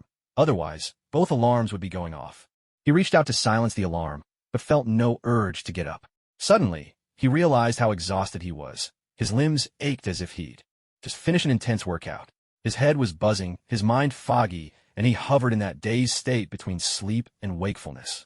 With a forceful shake of his head, Joe Rant climbed out of bed and stumbled into the bathroom. He turned the cold water on full blast and let it run over his head, then splashed his face for good measure. There, now he was awake. Cold water, as always, was the surest way to banish sleep. After a quick wash, he returned to the bedroom, towel drying his hair while calling out, Miss Ellie. Miss Ellie. Still under the covers, Natasha heard his voice and frowned, pulling the blanket over her head to block it out. Joe Rant sighed and headed back to the bathroom. When he returned, he yanked the blanket off the Black Widow and slapped a cold wet towel, fresh from the water, right on her face. Natasha, half asleep and groggy, suddenly felt a chill so sharp it cut right to her bones. She shivered uncontrollably and jolted upright in bed. With eyes full of grievance, she glanced at Zhou Ran, pointed to her abdomen, and spoke slowly. Boss, I'm not well. My period just started, and what you did was really ungentlemanly. There are plenty of ways to wake someone up. Why did you have to choose such a rough one? You could have tried something gentler. Zhou Ran frowned upon hearing this, realizing that his actions had indeed been far from gentlemanly.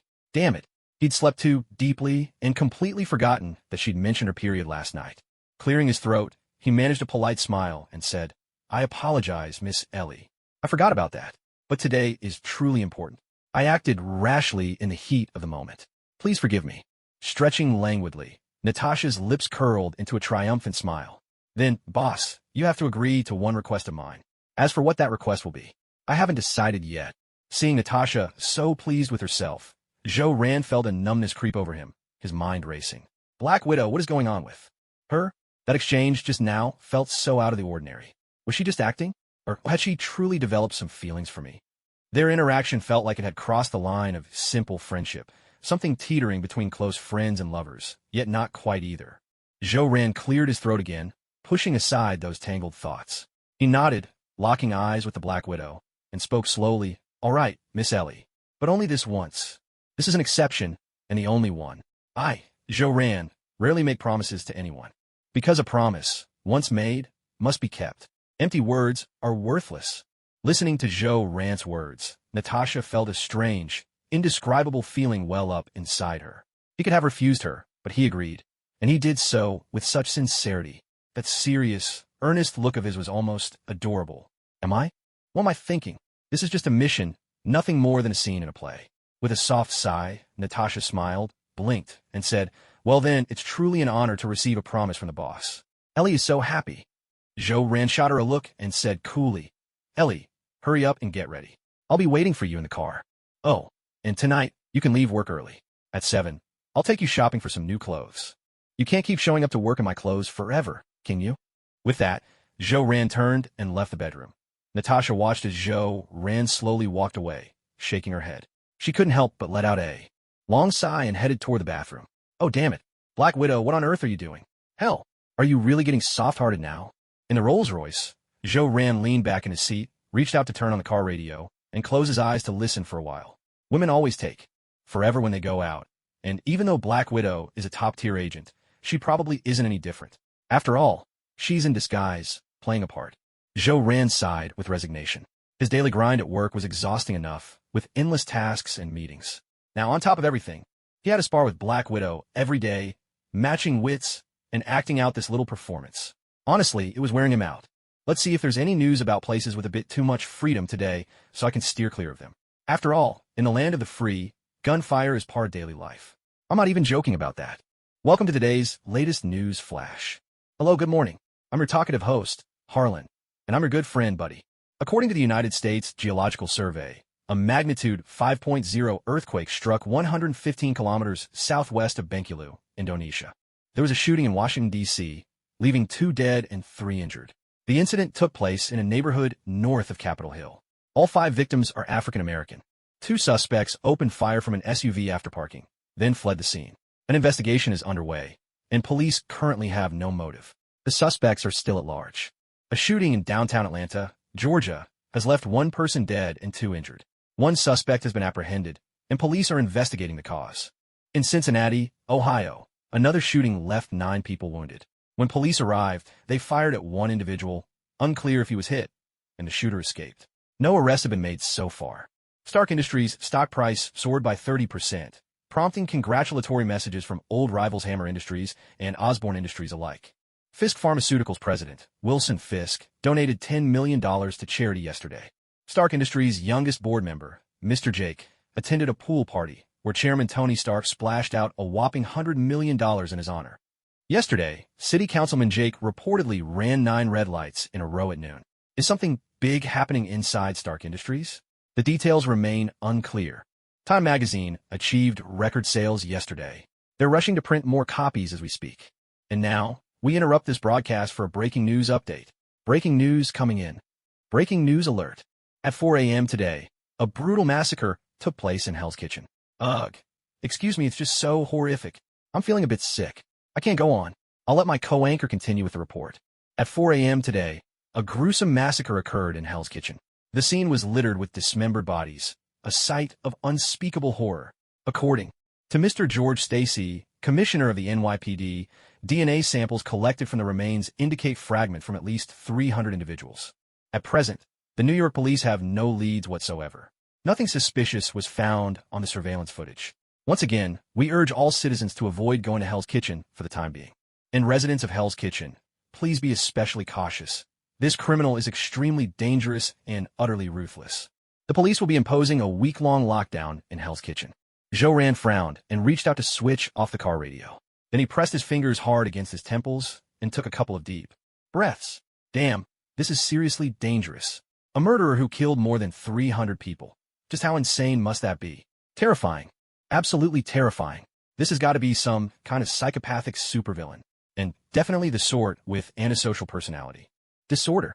Thank goodness I, Joe, am not a registered resident of Hell's Kitchen. Otherwise, who knows, I might already be dead by now. Off to meet my maker. This is just too dangerous. Tony, hurry up and turn into Iron Man. Things are already this bad. I can't even imagine what would happen if someone like the evil god Loki showed up, or that purple-skinned Thanos, and Magneto too, an apocalypse. Good grief, this is enough to scare anyone to death. Joe opened the car's glove compartment and looked at the massive Grizzly Winchester Magnum pistol inside. He shook his head vigorously. This thing just doesn't give me any sense of security anymore. Maybe I should get an RPG to keep in the car, or a Gatling gun. At the very least, a fully automatic weapon. This little pistol just doesn't cut it for intimidation. Once Tony becomes Iron Man, I swear I'll get myself a full Iron Man suit too. And I'll have dozens of robot Iron Man dedicated solely to protecting me. I'll even ask Tony to develop a security version of JRVS for me. That's the only way I'll ever feel safe. Joe closed the glove compartment, the corners of his mouth curling into a faint smile. Tony, I'm counting on you for everything now. Go get him, Tin Man. Knock, knock, knock. Natasha reached out and tapped lightly on the car window, signaling Joe to open the door. Joe nodded and unlocked the door. Natasha slid into the seat with a smile, stretched lazily, winked at Joe, and blew him a kiss. Boss, good morning. Are we heading straight to work? Joe nodded, pressed the accelerator, and said, Yes, I'm heading to work now. Ailey, didn't I tell you? Today, something's going on at the company. Students from Zhongqing High School are coming for a visit. Natasha gave a soft cough and replied weakly, All right, boss. It's just that I'm a little bit hungry. Joe let out a helpless sigh. He turned his head and said slowly, Ailey, I really think you should take a good look at our company policies and rules. The company provides breakfast and lunch every day with options to satisfy every taste. You'll find pretty much anything you want to eat. The food is quite good. It meets the needs of more than 90% of our staff. And, given my position, the breakfasts and lunches are prepared by a Michelin 3-star chef. He does a fairly decent job. The food is very good. Natasha was momentarily stunned and asked, Then why didn't we have lunch yesterday? Joe shot her a look and said, Oh, that's because we were late yesterday. According to company policy, if an employee is late, they forfeit their breakfast and lunch for that day. As a board member, I have to strictly follow every rule and regulation. I can't use my position as an excuse to make exceptions. I must lead by example.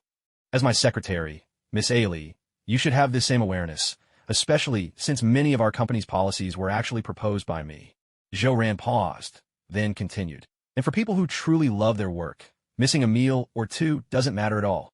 I remember 10 years ago, my first year at Stark, when I was working on a project, I was running all over the place and went 3 or 4 days without eating. I didn't feel tired at all. When you find something you truly love, any challenge becomes easy to overcome. After hearing this, Natasha felt numb all over. Working so hard that you go 3 or 4 days without eating, aside from special agents, probably no one else in America could pull that off. Boss, you really are passionate about your work. But this is the land of the free, after all. Here, freedom is the highest ideal, and everyone lives for freedom. People like you are a rare breed. Still, I really should take a good, hard look at the rules and regulations of Stark Industries. This is nothing like Hammer Industries or Osborne Industries. How can there be such a huge difference between companies that are all in the same line of work? Damn. At Stark Industries Tower, Joe as usual, made his rounds to check on the employees' work. He reached out and patted the shoulders of some of the top performers, giving them verbal encouragement and recognition. He spoke to them with genuine earnestness. Do you see me? I am your role model.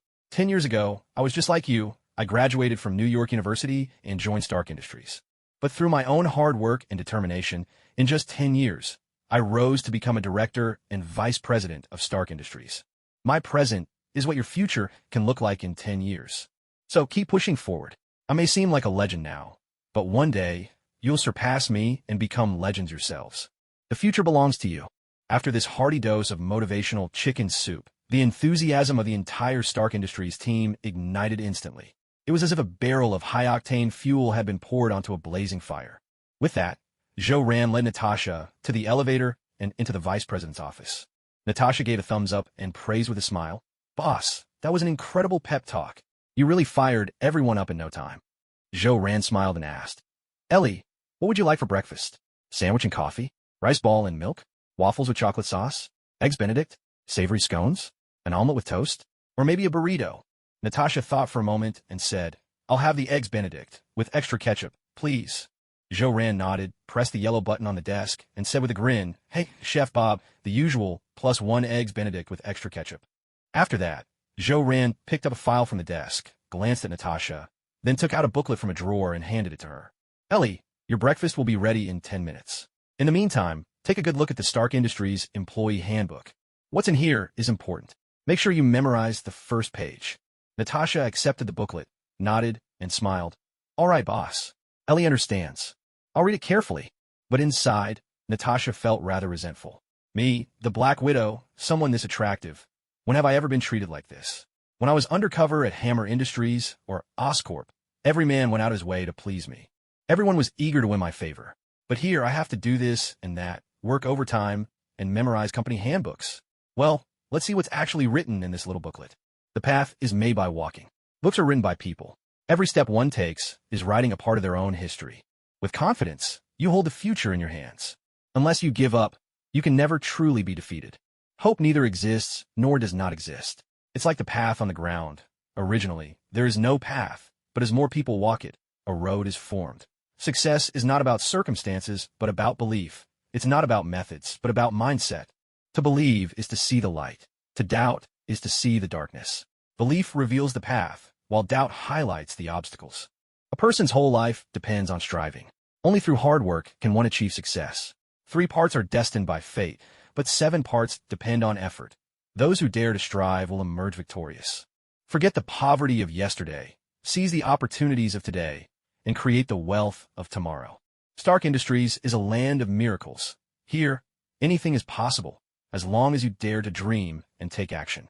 Give it your all, and even God himself will step down from heaven and give you a mighty push. If you have no role model, then open your eyes and look at me. I am your example. These words are for all the employees. From Jake Joe. After reading the first page, a resounding expletive echoed in Natasha's mind. What on earth is this? Why is it so rousing? I feel a surge of energy coursing through my body. Haven't I seen these words somewhere before? Let me think. Damn it. Aren't these the slogans from those pyramid schemes? He's actually brainwashing the employees of Stark Industries. But then again, paired with his one-of-a-kind credentials, perhaps these words aren't so out of place. In fact, they even make a lot of sense. Natasha took a deep breath and continued reading. 10 minutes later, there was a firm knock at the door. The steady rhythm snapped Natasha out of her immersion in the Stark Industries Employee Handbook, and she stood up to answer. Truth be told, this handbook was incredibly captivating. It didn't impose too many rigid demands on the staff. Rather, it kept emphasizing 2 main points. First, one must work with vigor and dedication. Don't be late or leave early. Be willing to work overtime and devote yourself wholeheartedly to the company. Second, it detailed the wide array of benefits and perks, painting vivid pictures of the bright future that awaited those who gave their all. "Mr. Jake, here's breakfast for you too. Enjoy." Wearing a crisp white chef's uniform, the bearded Bob placed breakfast on the table and spoke with impeccable grace. Joe glanced up at Bob, nodded, and said with a smile, "Thank you." Bob left with a cheerful grin. Joe picked up a shrimp dumpling with his chopsticks, popped it into his mouth, and his face radiated pure satisfaction.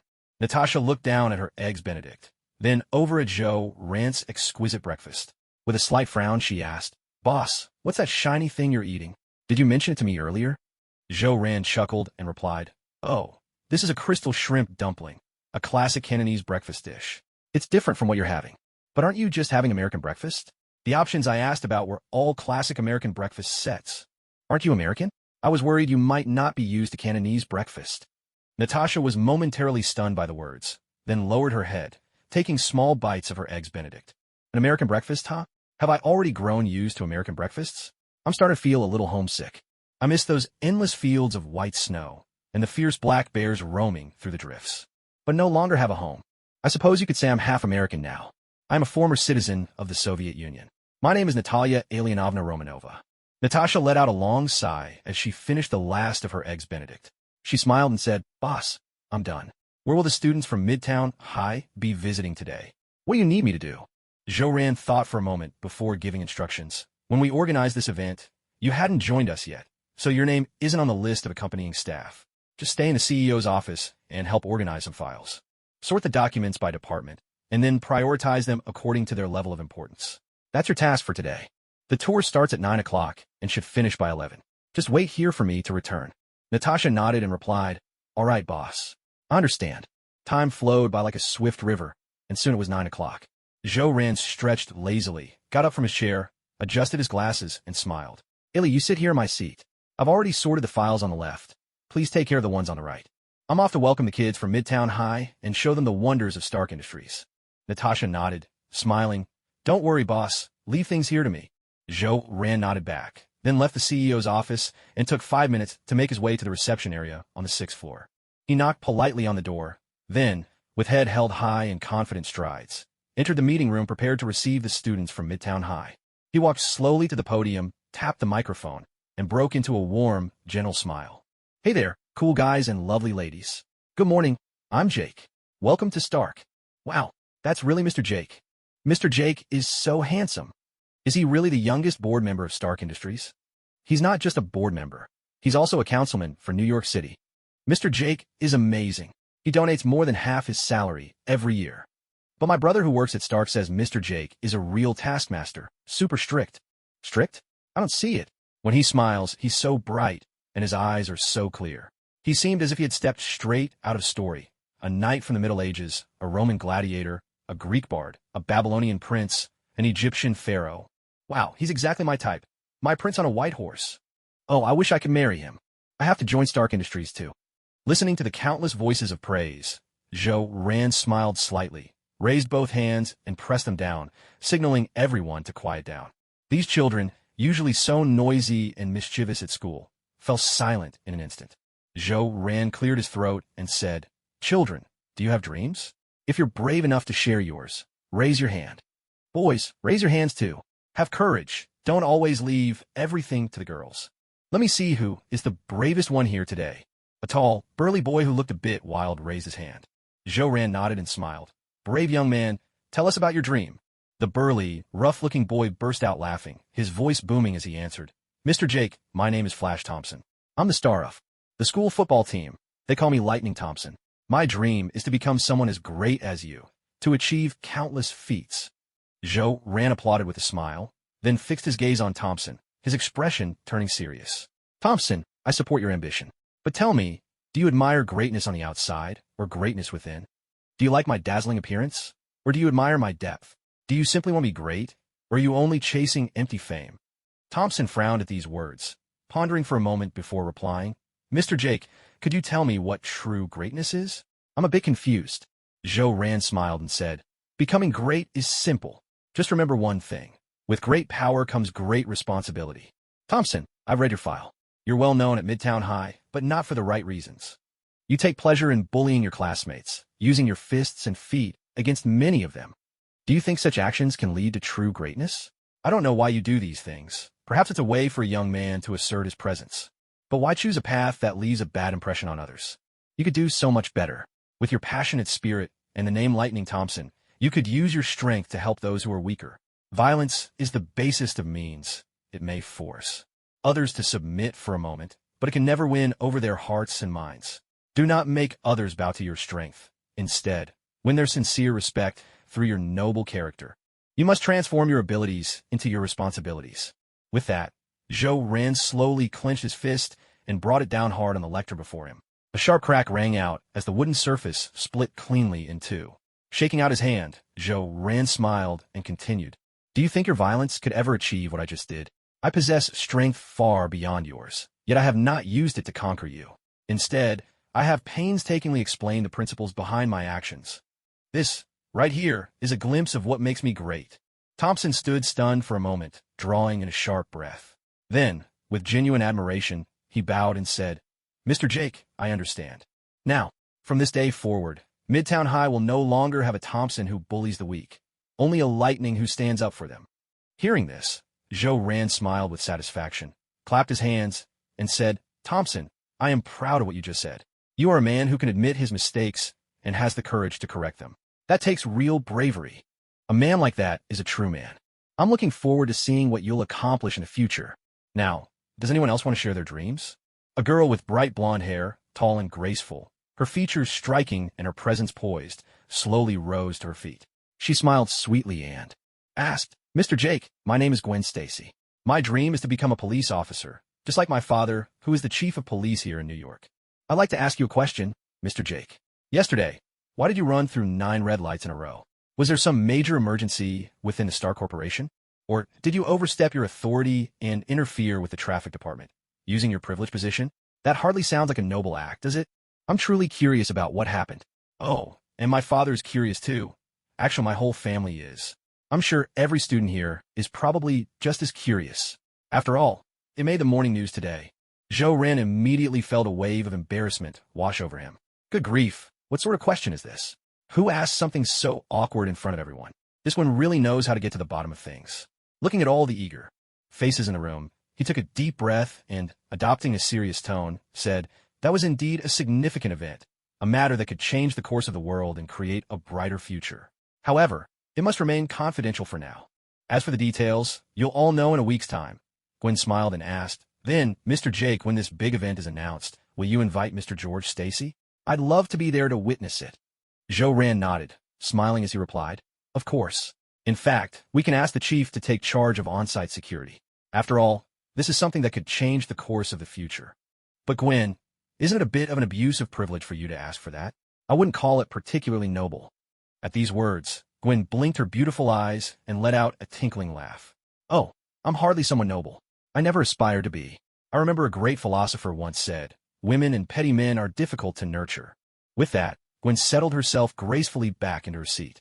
S.H.I.E.L.D sighed and asked, Does anyone else want to share their dream? A thin, frail hand rose into the air. It belonged to a boy who looked so timid and delicate. He seemed like the classic target for bullies. S.H.I.E.L.D nodded, pointing at the boy. You there, please tell us your dream.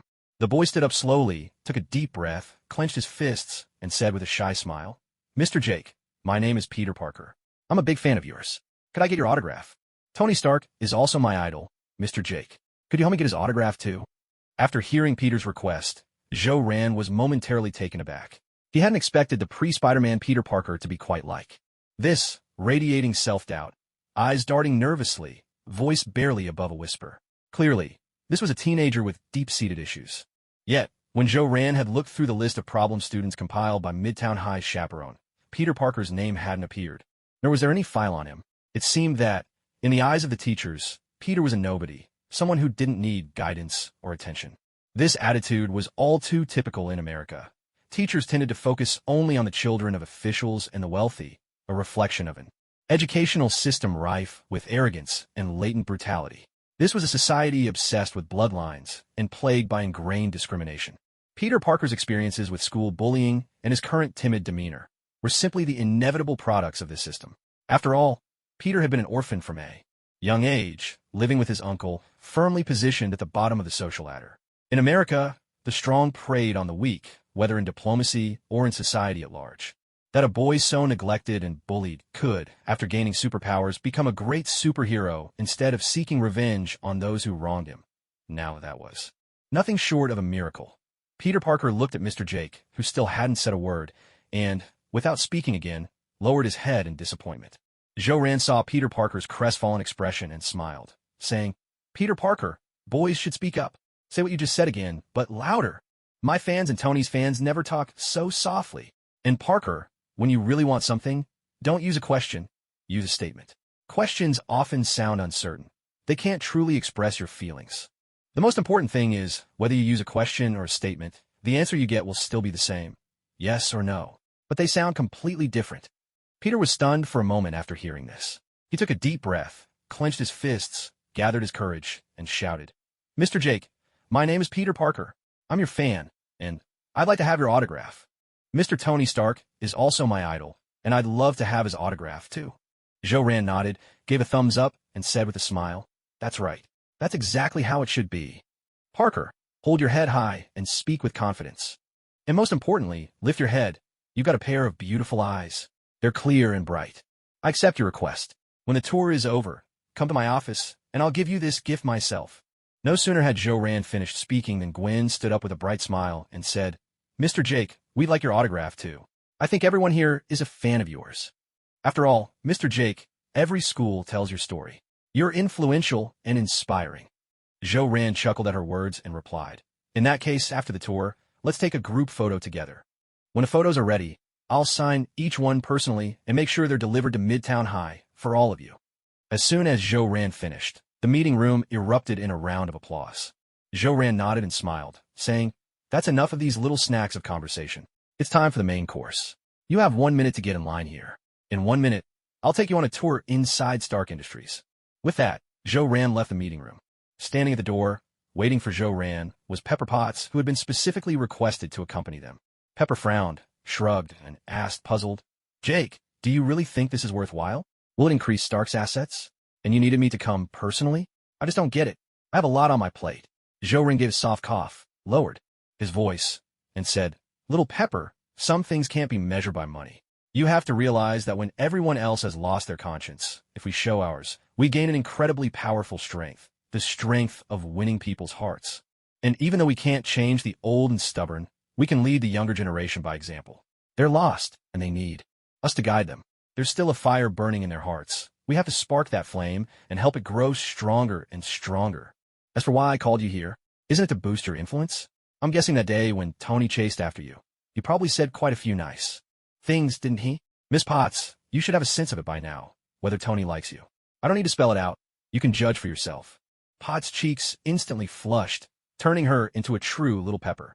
She muttered softly, "Tony did say a few strange things, but he never actually said love. He just said he wouldn't go to the pool again. And whether he likes me is his business. Whether I like him is another matter altogether." Zhou-Ran shook his head and chuckled. "If Tony's giving up the pool, that's as good as announcing the end of his Playboy days. That's already saying love in his own way. So, Miss Potts, it's time to raise your public profile. For this tour event, let's give each of New York's newspapers a little bonus, so they'll sing your praises, Miss Potts." Potts smiled and replied, "Honestly, Mr. Jake, you've already got every paper in New York eating out of your hand. There's not a single negative story about Stark Industries, and certainly nothing bad about you. If any newspaper dared print something critical, they'd probably be hounded out of business the next day." Zhou-Ran sighed at her words and said, "There's nothing to be done. When all they see are greenbacks, you have to keep them well fed, or they'll find 1,000 ways to tear you down." The two of them shared a laugh, and just then, the students from Midtown High lined up and filed out of the conference room. Leading the boys was Flash Thompson, while Gwen Stacy led the girls. Peter Parker trailed at the end of the boys' line. He still couldn't summon the courage to step forward. Even though he longed to be the leader, he just couldn't quite bring himself to do it. Zhou-Ran reached out and patted Potts on the shoulder, grinning. "Potts, it's your time to shine. Show these kids what a true powerhouse woman looks like." Potts nodded gently, a warm smile lighting up her face as she spoke with bright, engaging eyes. "Classmates, today's tour will be divided into 4 parts. First, you'll get to see the underground vault of Stark Industries. Second, you'll experience the company's work environment. Third, we'll visit some of Stark Industries' technological products. And lastly, we'll all enjoy a meal together in the company cafeteria." Stark Industries, the underground vault.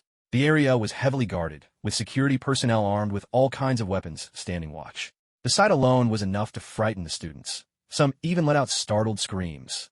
Among the group, Gwen, one of the student representatives, recognized the leader posted at the vault entrance at a single glance.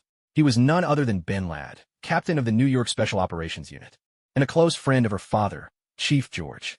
Gwen was instantly taken aback. Captain Ladd was a legendary figure, rumored to have single-handedly taken down 39 terrorists in a single operation.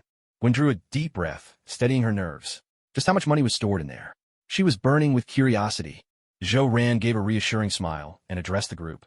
"There's no need to be afraid, everyone.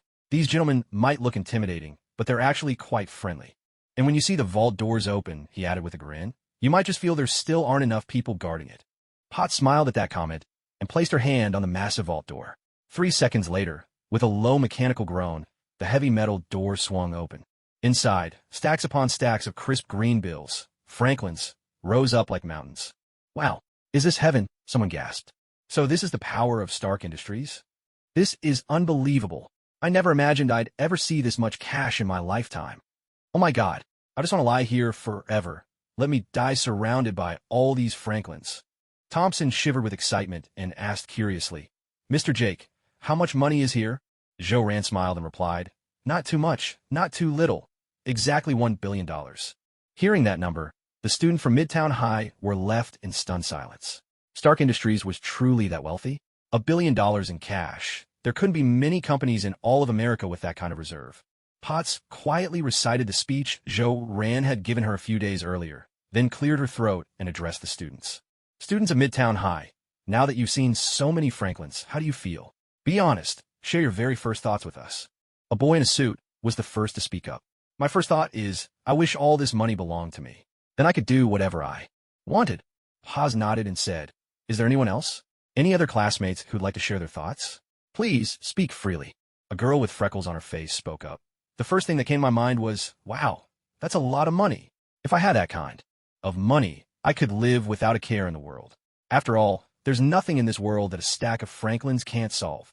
My first thought, another classmate chimed in, is that I wish all that money belonged to me. I put in the bank and just live off the interest forever, never having to worry about running out. My first idea, said a third, would be to buy an aircraft carrier with all that money, then sail it across the Pacific. After hearing these answers, Paz turned to Gwen and Parker, who hadn't yet responded. Smiling, she asked, and what about you two? Gwen clenched her fists and said fiercely, my first thought would be to donate all that money to the police department, to recruit more officers and make sure every single criminal in Hell's Kitchen ends up behind bars. Peter Parker took a deep breath, gathered his courage, and spoke with a grave expression. My idol, Mr. Jake, just said that with great power comes great responsibility. Right now, I don't have the ability to handle $10 billion, so I try my best to restrain my desire for all that money. And my uncle always told me, if you didn't earn those Franklins yourself, spending them will never feel real. But I can't deny that I do feel a longing for that $10 billion. And that's where my conflict lies. So honestly, I don't really know how to answer this question. Hearing this, Paz smiled and applauded. Your answers are both wonderful. I'm very pleased. But the rest of your answers, I have to say, are disappointing. She pointed to the boy in the suit and smiled. I've read your file. Your dream is to become a doctor, but when you saw all that money, you forgot your dream. Then she pointed to the freckled girl and smiled. And I've read yours too. Your dream is to become a member of Congress, but you forgot your dream as well. All of you have forgotten your dreams. Only Gwen has held on to hers, and wants to use the money to pursue it. But what surprised me most was Peter Parker. He actually chose to refuse, to restrain his own desires, and to think deeply about what this means. Just for that, I can say with confidence that he's the one among you who will achieve the greatest things in the future. What is the American dream? The American dream isn't about getting something for nothing. It's about having the perseverance to keep moving forward no matter what challenges you face. It's about staying true to your dreams, resisting every temptation, and ultimately making those dreams come true. And what is freedom? To possess endless wealth is not true freedom. True freedom is when, even after gaining great riches, you are still able to hold fast to your original heart. That is freedom, the freedom of the soul. What does it mean to be great? It means rejecting all temptations, shouldering responsibility with courage, never forgetting your original intention, and having the resolve to keep moving forward no matter how difficult the road ahead. It means magnifying the strengths within you, letting them shine like a bonfire, casting light all around. It is about making a positive impact on others, on society, and on the nation. With greater ability comes greater responsibility. That is what it means to be great. Suppressing a smile at the corners of her lips, Potts forced herself to finish this entirely unrealistic speech. In her eyes, Jake was truly mischievous, a master at reading people's hearts, a capitalist with a touch of conscience, but not too much. The dream proposal. What a clever and entertaining way to exploit people. Potts cleared her throat and said, now, let's invite Mr. Jake to tell us about the purpose of this vault. Pushing his glasses up with an air of utmost seriousness, Jo-Ran began. This underground vault has a name, Dream. Its purpose is to help people fulfill their dreams. I have always believed that the amount of wealth a person creates, or how many Franklins they earn, is not the measure of whether someone is great or extraordinary. We come into this world with nothing, and in the end, we leave with nothing. Franklin is just a means of exchange we invented. It's only a piece of paper given value by wealth. No matter how much money you have, once you're gone, it's all gone too. The meaning of life is not to chase after money, but to pursue your dreams. The reason Stark built this vault is to use this money to help people achieve their dreams. We will work step by step. First, to fulfill the dreams of Starks, employees, then those of the people around Stark, then the dreams of New Yorkers, then all Americans, and finally, the dreams of people across this planet. So, no matter what, I urge you all, never forget your dreams because the Stark Group has created a vault called Dream. This is also my latest proposal, the Dream Proposal.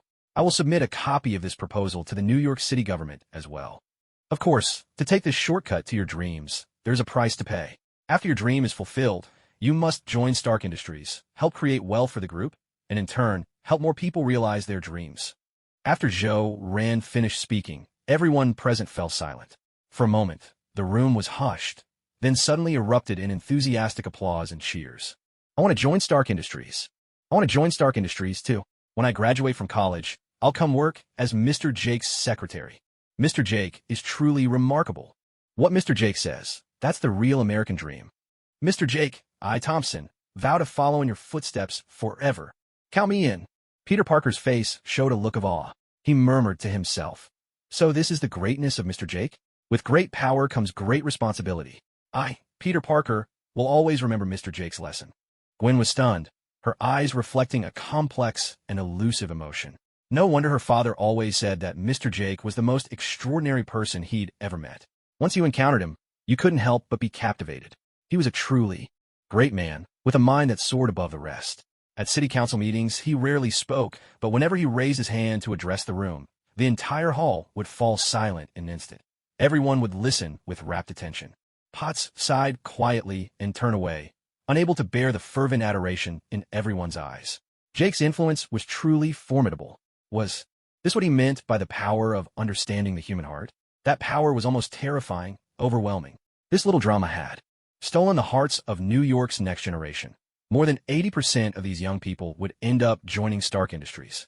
And, with tomorrow's headlines in every New York paper, this dream proposal would set Stark Industries apart, giving it a unique identity. This identity was called greatness. It was a greatness that could help people realize their dreams. This was a truly remarkable company. One couldn't help but feel sorry for Hammer Industries and Oscorp. With Jake at the helm, no matter how hard they worked for the next 300 years, they'd never catch up to Stark. Jake was the most politically astute man I've ever seen. He redefined exploitation. He placed an irresistible dessert in front of it, something no one could refuse: dream and freedom. One has to admit, he is a visionary and a man of immense wisdom. I still wonder what kind of personal charisma that rascal Tony Stark possesses, to have won Jake's wholehearted friendship. Joe Rand cleared his throat, smiled, and said, "The reason I brought everyone to visit the underground vault today is to remind you all that money should never be your only focus. No matter how much of it you have, never forget your dreams. I hope you never bow your heads like Franklin did. For the moment you bow your head, you become their captive and lose the light within your heart. At your age, if you lose that light, it's as if the entire nation loses its light. With great power comes great responsibility. Never forget why you started, and you'll see your journey through to the end." As Joe Rand finished speaking, the entire hall erupted with excitement once again. Listening to the waves of cheers, he felt a surge of emotion in his heart. Indeed, the blood of the young had not cooled. Their passion still burned bright. To become the guiding light for these young minds was to become an idol in the hearts of Americans for the next 30 years. With this, he was gathering political capital, fuel for his future rise. Joe Rand was a man with clear intentions. He joined Stark for better protection, and every step up the political ladder was also to keep himself safe. All he wanted was to live a good life, and to nudge the world, even if just a little, in a better direction. Once Tony became Iron Man, Joe Rand planned to take some time off to recover his health, handing over daily operations to Potts. He would focus only on steering the bigger picture, then begin to transition, launching his campaign into the political arena. On the financial side, he had the solid backing of Stark Industries. Politically, he had the support of a younger generation. So why not set a small goal first? Become the man who calls the shots on the right side of the law in New York. Become the mayor of the city. With Jake as mayor, New York was sure to reach new heights. He nodded and said, "Let's keep going. Next up, let's experience the work environment of Stark employees." By 11 o'clock, the event called Dream had come to a successful close. Stark Industries had gained even greater prestige, basking in glory, while Midtown High School, whose students had 1A random tour through Joe Rant's grand prize wheel, received a sponsorship from Stark Industries and reaped handsome benefits. This was the dark transaction hidden beneath the surface of Dreams. Though there was a shadow to it, under Joe Rant's watchful eye, and at least while he was alive, he could guarantee that the underground vault called Dream truly helped more people realize their aspirations. He had always been fair. This was a transaction built on dreams. Anyone who dared to embezzle money meant for Dreams would find out just how ruthless Joe Rand could be. That grisly Winchester Magnum he kept in his car was no mere decoration. At the top floor of Stark Tower, in the CEO's office, Joe Rand knocked on the door with a practiced hand, then pushed it open with force.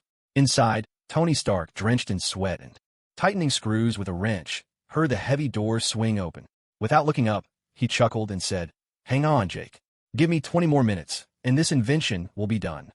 Joe Rand smiled and casually found a chair to sit down.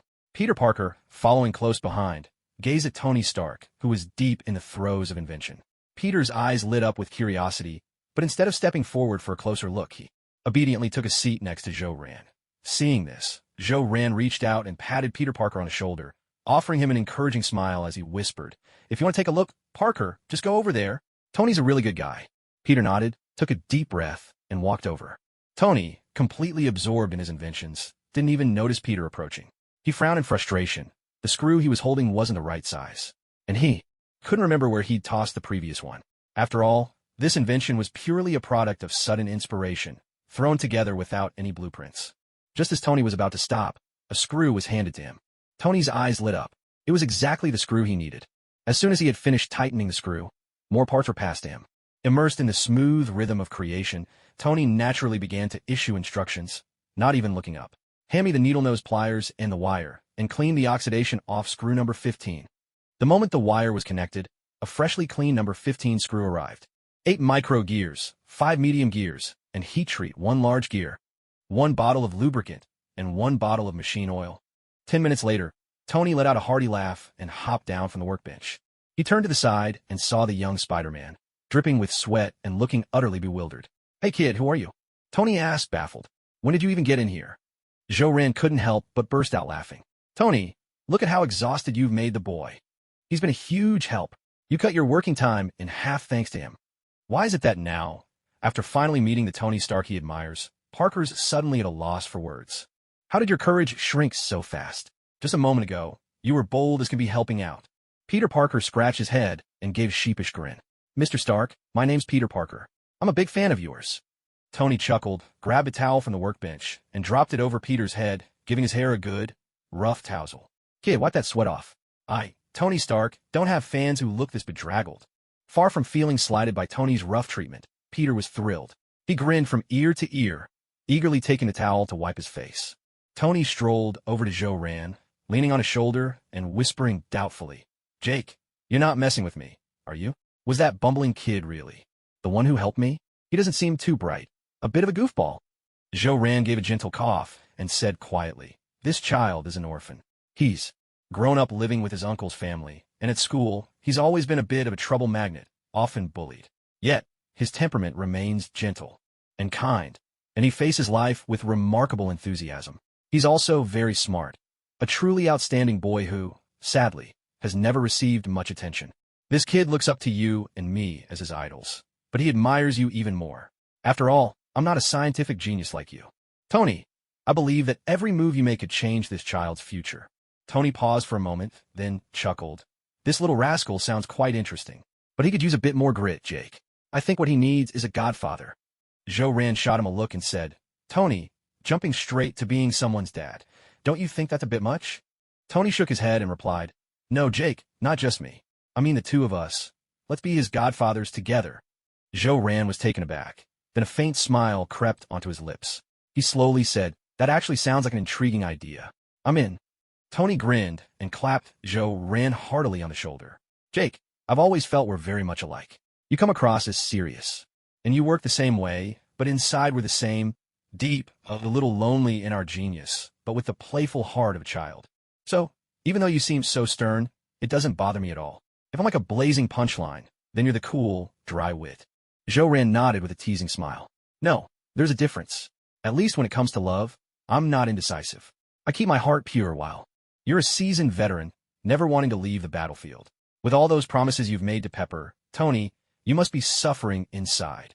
But agreeing is one thing. To be his godfather, we still need the boy's consent.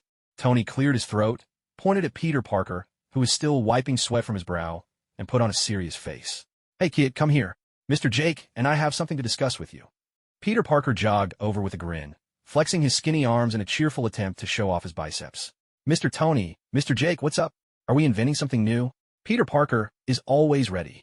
Tony kept his stern expression, his eyes fixed on Spider-Man's, and said in a grave tone, Peter Parker, you have officially earned the approval of Tony Stark. The work you just did, well done. This is the first time I've ever truly acknowledged a child. You're a genius. So, Peter Parker, would you consider becoming my godson? To be the godson of the greatest genius in the world? Peter froze, utterly stunned for a moment. But what shocked him even more was still to come. Just like Tony, Zhou Ran put on a serious face, his eyes locked on the young Spider-Man's, and said in a solemn voice, Peter Parker, you've also earned Mr. Jake's recognition. Your answer back in the underground vault impressed me. You resisted the temptation of $1 billion. You thought things through, repeated my words, and remembered what your uncle told you. That's an incredibly rare quality, more precious than countless Franklins put together. It shines like gold. As Ms. Potts said, you will achieve great things in the future. You already possess the character of greatness. So, Peter Parker, would you consider becoming my godson? To be the godson of the one and only Jake in this world. Peter Parker was completely dumbfounded, as if thunder was rumbling in his mind, leaving him numb in an instant. Mr. Stark wants to be my godfather? And Mr. Jake too? Oh my god, what day is this? Am I dreaming? Watching Peter Parker lost in a daze, Tony felt incredibly awkward. He tilted his head and whispered to Zhou Ran, Jake, did we just get rejected? Zhou Ran cleared his throat and replied, Tony, I think he's just overwhelmed with joy. He can't snap out of it. Tony raised an eyebrow and chuckled, Jake, I think we might have been a little hasty just now. This kid is so stunned, he looks like a goose. Zhou Ran laughed softly and said, Tony, weren't you the one who picked him? It's too late to back out now. But honestly, I have high hopes for this kid. If you're not interested, I'll be his godfather alone. I'll make him as outstanding as I am. Tony couldn't help but roll his eyes and retorted, then this kid would lose all the joy in life. He should follow me and become a happy person. With you, he'd just be wasting his talents. Only I can help him become an even greater genius, something you can't do. So he should stick with me. Peter Parker finally snapped out of it, tears welling up in his eyes. He looked at Tony and Zhou Ran, gave a trembling smile, and said, Godfather. Tony grinned, reached out, and gave Peter Parker a good-natured, rough tousle on the head. Parker, the first thing your godfather wants to teach you. Real men don't cry easily. Always laugh with all your heart. Zhou Ran reached out and gently wiped away Peter Parker's tears, then spoke with a serious tone. Parker, the godfather's first lesson for you. It's okay for a man to cry, but never let a woman see you do it. Tony raised an eyebrow and added, Parker, the godfather's second lesson. When you're bullied, you must fight back right away. Zhou Ran shook his head and countered, Parker, the godfather's real second lesson. If you're bullied, focus on training yourself first. Once you've grown stronger, that's when you strike back with all your might. Tony frowned and said, Parker, here's the godfather's third lesson. When you meet a girl you like, be brave, take the initiative and go after her. Zhou Ran smiled and replied, Parker, the real third lesson. If you blossom, the world will come to you. Only by becoming outstanding yourself will you attract countless admirers. Don't mistake a rush of hormones for true love. Tony gritted his teeth and blurted out, Parker, the godfather's fourth lesson is the method for building the Jericho missile. And the fifth lesson, how to construct power mechanical arms. And the sixth, how to use wave-particle duality to make a miniature laser cannon. Zhou Ran let out a helpless sigh, turned to Tony, and said, Hey, Mr. Tony Stark, you shouldn't be teaching a teenager how to make such dangerous things. Have you thought about Parker's safety at all? Tony grinned smugly. Come on, Mr. Jake. Is it so humiliating to admit you're not as good as Tony Stark? Watching his two godfathers bicker, Peter Parker couldn't help but break into a wide, joyful smile. Meanwhile, after receiving Professor Charles's orders, Jean Grey, the Phoenix, was tasked with supporting the situation in New York. She used her formidable psychic abilities to locate Cyclops, Iceman, and Storm. Finding the three of them cheerfully feasting in a dilapidated warehouse, Jean frowned in concern and asked, "Scott, what have you all been up to lately? Haven't you noticed anything unusual? The professor sent me to back you up. He said you might be in danger. And why do you all seem to be in such high spirits?" Scott laughed heartily and replied, "Jean, you have no idea. These days in New York have been the happiest of our lives. My vision feels sharper than ever." Iceman nodded in agreement. "I haven't felt this good in ages. It's like I've been completely renewed." Storm also nodded, adding, "Jean, being able to use our powers freely. Honestly, it's a dream come true. I never dared even imagine it before. And this mission, it's been completely safe so far. We haven't noticed anything out of the ordinary. Our only job has been to sprinkle a little water around Queens." Jean Grey let out a helpless sigh and said, "Then it's possible we've encountered a formidable enemy. One so powerful that even you didn't notice anything unusual. He must be incredibly strong." Hearing this, Scott adjusted his black sunglasses and laughed heartily. "Well, that's fantastic. I can't wait to show him what my laser eyes can do. Let him taste a little bit of that power. There's no enemy the X-Men can't defeat." Iceman cleared his throat softly, gently reminding him, "Scott, don't get too cocky. Even if we joined forces, we still wouldn't stand a chance against Magneto. Don't forget about him." Scott snorted dismissively. "Things are different now. I'm not the same Scott I was before. How can you decide the outcome before the fight even begins? These days, I can unleash my lasers freely every night. My powers have grown a lot stronger." Storm shook her head, clearly exasperated. Normally, Cyclops was gentle and refined, always behaving like a true gentleman.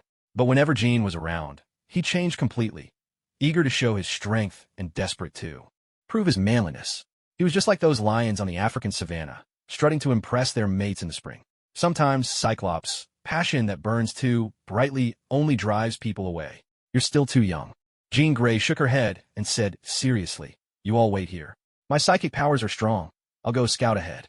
If I discover anything unusual, I'll alert you right away. Be ready to back me up at any moment. Oh, and the professor asked me to remind you all that we're living through a time of great change. We must leave people with a positive impression, so please be extra careful. Don't let anyone spot you. Even though we're helping S.H.I.E.L.D., what we're doing isn't exactly heroic. On my way here, I overheard a lot of folks in Queens complaining that rain's been relentless, the air is freezing, and the lightning at night makes it feel like the end of the world. People are getting really upset. I think you all seriously need to consider cutting back on the rainfall." With that, Jean Grey turned and walked out of the rundown underground warehouse, leaving the three inside, exchanging uncertain glances. Scott cleared his throat, putting on a grave expression. "Iceman, Storm, did you hear what Jean said? No more heavy rain." Iceman shrugged and teased. "Well, I can handle that. But Scott, I hope that tonight when you take off those sunglasses, you can keep it under control and not go blasting everything in sight." Storm sighed inwardly, a trace of emotion flickering across her face. When a graceful lioness strides across the African savanna, it's bound to make two lions fight for her. But the lioness would only watch the two lions fighting with a smile, then turn away to look for another lion. Queens, New York, 18 Black Street. Jean Grey stepped out of a red taxi. She had brilliant golden hair, a tall and graceful figure, striking features, and wore a fiery red dress that instantly drew countless admiring glances from men. What a beautiful girl. She has such presence. Her legs are so long and fair. If she put on a pair of black stockings and high heels, I could fantasize about her for a whole year. How I wish I could take her to bed. Let her bear me a house full of children. Listening to these filthy thoughts rising from the depths of their minds, Jean Grey couldn't help but frown, a wave of nausea washing over her, as if she'd bitten into a fat, green fly in the middle of a meal. This is the curse and sorrow of a telepath. They can hear the voices in people's hearts, sense the malice and desire that always lurks beneath the surface. That smiling, cheerful old man speaking kindly to you. On the outside, he seems so gentle and loving, but in his mind, he's imagining how to get you into his bed. In vivid, lurid detail, picturing exactly how to plant his wicked seed inside your body. It was utterly revolting. No wonder Professor X is bald. Receiving so much negativity every day, it wouldn't be surprising for all his hair to fall out from sheer melancholy. Jean Grey took a deep breath, steadying her thoroughly foul mood.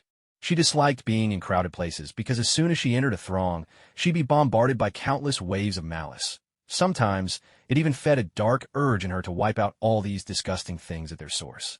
Yet, after years of guidance and teaching from Professor X, Jean's heart had grown as broad and deep as the ocean. Disgusted, yes, but she would never let herself be angry, never truly lose her composure. Slowly, Jean lifted her gaze to the ice cream shop in front of her, then, recalling Professor X's instructions, paused to think. According to director Nick Fury of S.H.I.E.L.D, something reality warping had happened here on Blackstreet. The ice cream parlor had become a restaurant, the bakery a martial arts studio, the jewelry shop a bar. Nick Fury assured her the information was absolutely reliable, but said nothing about the source. As for the source, it wasn't hard to guess. Most likely, it was an agent on assignment who'd stumbled onto it during their mission. That meant the case they were working on must be connected to this reality distortion in some way. The only question was whether this was the first time reality had been twisted here, or if it had happened many times before. Professor X suspected, quite plausibly, that it was the work of a mutant with Omega-level potential. That I never expected that, aside from Professor X, Magneto, and myself, there would be a fourth Omega-level mutant. The power to twist reality itself? Has he just awakened, or has he been aware of his abilities for a long time? What is his true purpose? Jean Grey's mind erupted in a storm of speculation, countless thoughts flashing through her in a split second as she pondered every angle of the mystery she was about to investigate. The entire process, from the first spark of curiosity to the conclusion, took no more than a single second, testament to the terrifying might of the Phoenix Force. Truly remarkable. A faint, knowing smile played at the corners of Jean's lips as she murmured softly to herself. How intriguing. Let's see what traces this Omega-level mutant has left behind. With that, she stepped into the ice cream shop before her. Casually, she chose a seat tucked away in the corner, far from the bustle of the crowd, and ordered an ice cream. America's most classic treat, a Häagen-Dazs. If you love her, take her to Häagen-Dazs. That slogan was iconic. There wasn't a soul in America who hadn't heard it. If you love her, take her for Häagen-Dazs. Jean Grey was the very picture of elegance, savoring her ice cream in small, delicate bites, a sweet smile illuminating her face. Every gesture was natural and effortless, the very embodiment of a girl with a sweet tooth for ice cream. When she finished, a fiery glint flashed in Jean's eyes. She closed them slowly, gently summoning that part of the Phoenix Force she could wield. On a microscopic level, she began to sense for that reality-warping power. Jean was supremely confident in her Phoenix Force. Professor X had told her that was a force both noble and supreme, a power that, in its true form, was a great phoenix spreading its wings, capable of effortlessly shattering matter on the smallest scale. As long as this mutant had left even the faintest trace, the Phoenix Force would surely detect it. So Jean believed. At the top floor of Stark Tower, inside the CEO's office, Tony grinned as he pulled out a high-speed camera of his own design from a desk drawer. It could develop photos instantly, and in full 1080p resolution, no less. He waved it playfully and said, "Jake, Parker, let's take a group photo. Today's a day worth remembering. It deserves a keepsake. Parker, make sure you give us your biggest smile." Joren nodded with a laugh. "It really is a day to remember. Parker, don't forget to open those eyes wide. Your godfather always said you have beautiful eyes, clear and bright." Peter Parker's eyes misted over at those words, happiness lighting up his whole face. "Yes, yes, yes, yes." 3 enthusiastic cheers echoed, followed by the crisp click of a camera shutter. With that, a photograph was taken and developed. On the left side of the picture stood a young Asian man with refined features, gold-rimmed glasses perched on his nose, dressed in a deep blue suit. A subtle smile played at the corner of his lips, and his eyes held a thoughtful depth. On the right was a Latin American youth, sporting a scruffy beard and an air of casual disarray. His hair was a wild, tangled nest, and he wore a black tank top. His eyes were wide with mirth as he laughed heartily, utterly unrestrained. In the center stood a boy who looked a little clueless and naive, his frame exceedingly slender. He wore the school uniform of Midtown High, his smooth, dark brown hair falling neatly about his face. At that moment, his whole face was radiant with joy. Years later, when Peter Parker had become Spider-Man, earned renown, and won the admiration of New Yorkers, he would stand atop the Empire State Building beneath the night sky. The cold wind would whip around him as he gazed out over the dazzling lights of the city. From inside his jacket, he would take out that very photograph. Tears would shine in the corners of his eyes as he smiled, pressing a gentle kiss to the picture and whispering softly, "Godfather." Then, pulling on his mask, he would leap from the rooftop, and Spider-Man's nightly quest for justice would begin. Joe Rand smiled, taking a freshly developed photo from the camera. He reached into his pocket for a pen and, on the back of the photo, wrote, "With great power comes great responsibility. Peter Parker, your godfather believes that one day you will become a great man. Joe Rand." After penning his heartfelt message, Joe Rand handed the photo and the pen to Tony with a smile. "Mr. Tony, it's your turn to write something." Tony Stark accepted the photo and pen, glanced at Joe Rand's words, and shook his head. He spoke earnestly. "Jake, what you wrote might put a lot of pressure on Parker. Too much, really. He should find his own path, form his own ideas, not just live up to your expectations. He's still a kid, after all. There's a whole world of wonderful things waiting for him. Jake, we can't let Parker grow up to be as rigid and serious as you. Living like you is just too dull," Tony teased, grinning as he put pen to paper. He wrote, "Peter Parker, my dear godson, your godfather wishes you happiness every day. May worries and troubles keep their distance from you, and may you always laugh to your heart's content. Be cheerful and optimistic. God will always watch over you. Your godfather, Tony Stark." Joe Rand shrugged with a smile, quipping, "Oh, I seem to recall a certain Mr. Tony Stark saying he'd teach Parker how to build a Jericho missile. Now, that's a lot more pressure for him, wouldn't you say?" Tony felt extremely awkward, rubbing his nose and forcing a sheepish smile. He said, "Well, for a genius like Parker, building the Jericho missile should be a piece of cake. Right, Parker? What do you think?" Peter Parker was taken aback by the question. He hesitated, then mumbled softly, I suppose I could do it." Joe Rand took the photo from Tony Stark's hand and passed it to Peter Parker, smiling warmly. "Parker, this photo is for you. On the back, you'll find Tony's and my best wishes for you. From the moment you receive this picture, I hope you can become a brand new Peter Parker. Don't stay silent anymore. Don't keep your head down. Don't isolate yourself.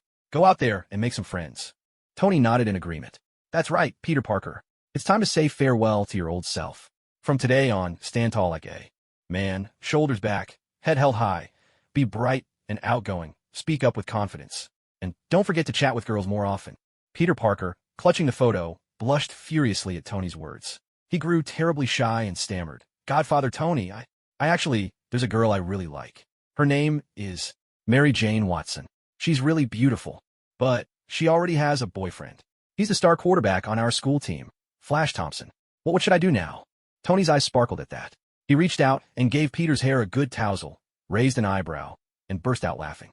"Ha ha ha, Parker, if you like her, you should go up and talk to her, pursue her. He's just her boyfriend, not her husband. Even if he was her husband, that wouldn't stop you from going after her. After all, even marriage isn't permanent. There's always divorce. When a man meets someone he likes, he has to be bold and go after her. Parker, go after her without hesitation. Otherwise, you'll regret it your whole life. Do whatever it takes to win her heart. And even if you get a bit too carried away and do something reckless, and up in juvie or something, your godfather here will hire the best lawyer to bail you out. Parker, don't be ashamed of having a crush. When I was young, I liked someone else's girlfriend too, and in the end, I won her over. Peter Parker, you truly are my godson. You've inherited all my best qualities. You remind me so much of myself." Watching Tony impart such advice to Peter, Joe Rand's expression darkened, and he felt utterly numb, as if he'd been struck by lightning inside and out. He was starting to regret bringing Peter Parker to meet Tony. After all, this Tony wasn't the man he'd become in a few years. Not yet Iron Man. Not yet a god among men. Not yet the mortal who could stand shoulder to shoulder with the divine. At this point, Tony has yet to experience the test of life. And death. He's still a playful, reckless playboy, whose only truly outstanding trait is that he remains a genius. Although, after 10 years of Joe Rand's influence, Tony has changed considerably. His core nature remains the same. Only after becoming Iron Man does Tony Stark's essence truly transform and transcend. Iron Man is Iron Man, and Tony Stark is Tony Stark. Tony Stark created Iron Man, but it was Iron Man who made Tony Stark who he is. Joe Rand couldn't help but furrow his brow. With his intervention, Peter Parker met Tony Stark much earlier and even became his godson. This would undoubtedly affect the future. There was even the possibility that Peter Parker might never become Spider-Man. Yet Joe Rand felt no regret. For even if Peter Parker never donned the Spider-Man mask, he was destined for greatness. Everyone remembers the Spider-Man who swings between skyscrapers, but they forget the boy beneath the mask. That boy, named Peter Parker, is a genius, an extraordinarily bright mind, second only to Tony Stark himself. The poor depend on mutation, the rich on technology. Now that Peter Parker has become the godson of both Tony and me, And with Stark Industries behind him, whether or not he becomes Spider-Man is no longer a grave matter. At worst, he could just pursue a path of technology, right? Who's to say Iron Man 2.0 isn't possible? Zhou-Ran suddenly smiled, a realization dawning within him. I should have seen it all along, should have seen it. The future is already changing, isn't it? It started to shift the moment I arrived in this world. So what harm is there in letting change continue?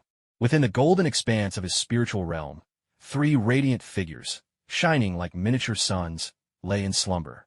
Sensing Zhou-Ran's transformation, all 3 opened their eyes in unison. One golden figure, draped in casual, slightly disheveled attire, gave a lazy smile and said, "My friends, a new sage has arisen among us." No sooner had he spoken than the entire spiritual space trembled violently. In the wake of that tremor, a golden lotus appeared out of thin air and bloomed at once. Seated at its heart was a Buddha, hands pressed together. In prayer, the Buddha wore resplendent silk robes, a golden halo shining behind his head, golden prayer beads draped across his chest. His expression was serene, neither sorrowful nor joyful, as he slowly opened his eyes. The languid golden figure glanced at the newly born Buddha, let out a casual yawn, and asked with a smile, "What is the cause of your birth?" The Buddha responded with a gentle smile, pressing his palms together. "Revered one, I am born of enlightenment." Upon hearing this, the lazy golden figure smiled again and spoke slowly. "Enlightenment brings awareness. Awareness leads to wisdom. Wisdom becomes the law, and the law becomes the Tathagata. As long as this world endures and this body remains, until the day immeasurable merit is attained, I shall not lightly reveal myself. In that case, I bestow upon you the name of Tathagata. Go forth and walk the world in my stead. I have once declared, above and below the heavens, I alone am supreme. Supreme, that is to say, emperor. From this day on, your name shall be Emperor Tathagata."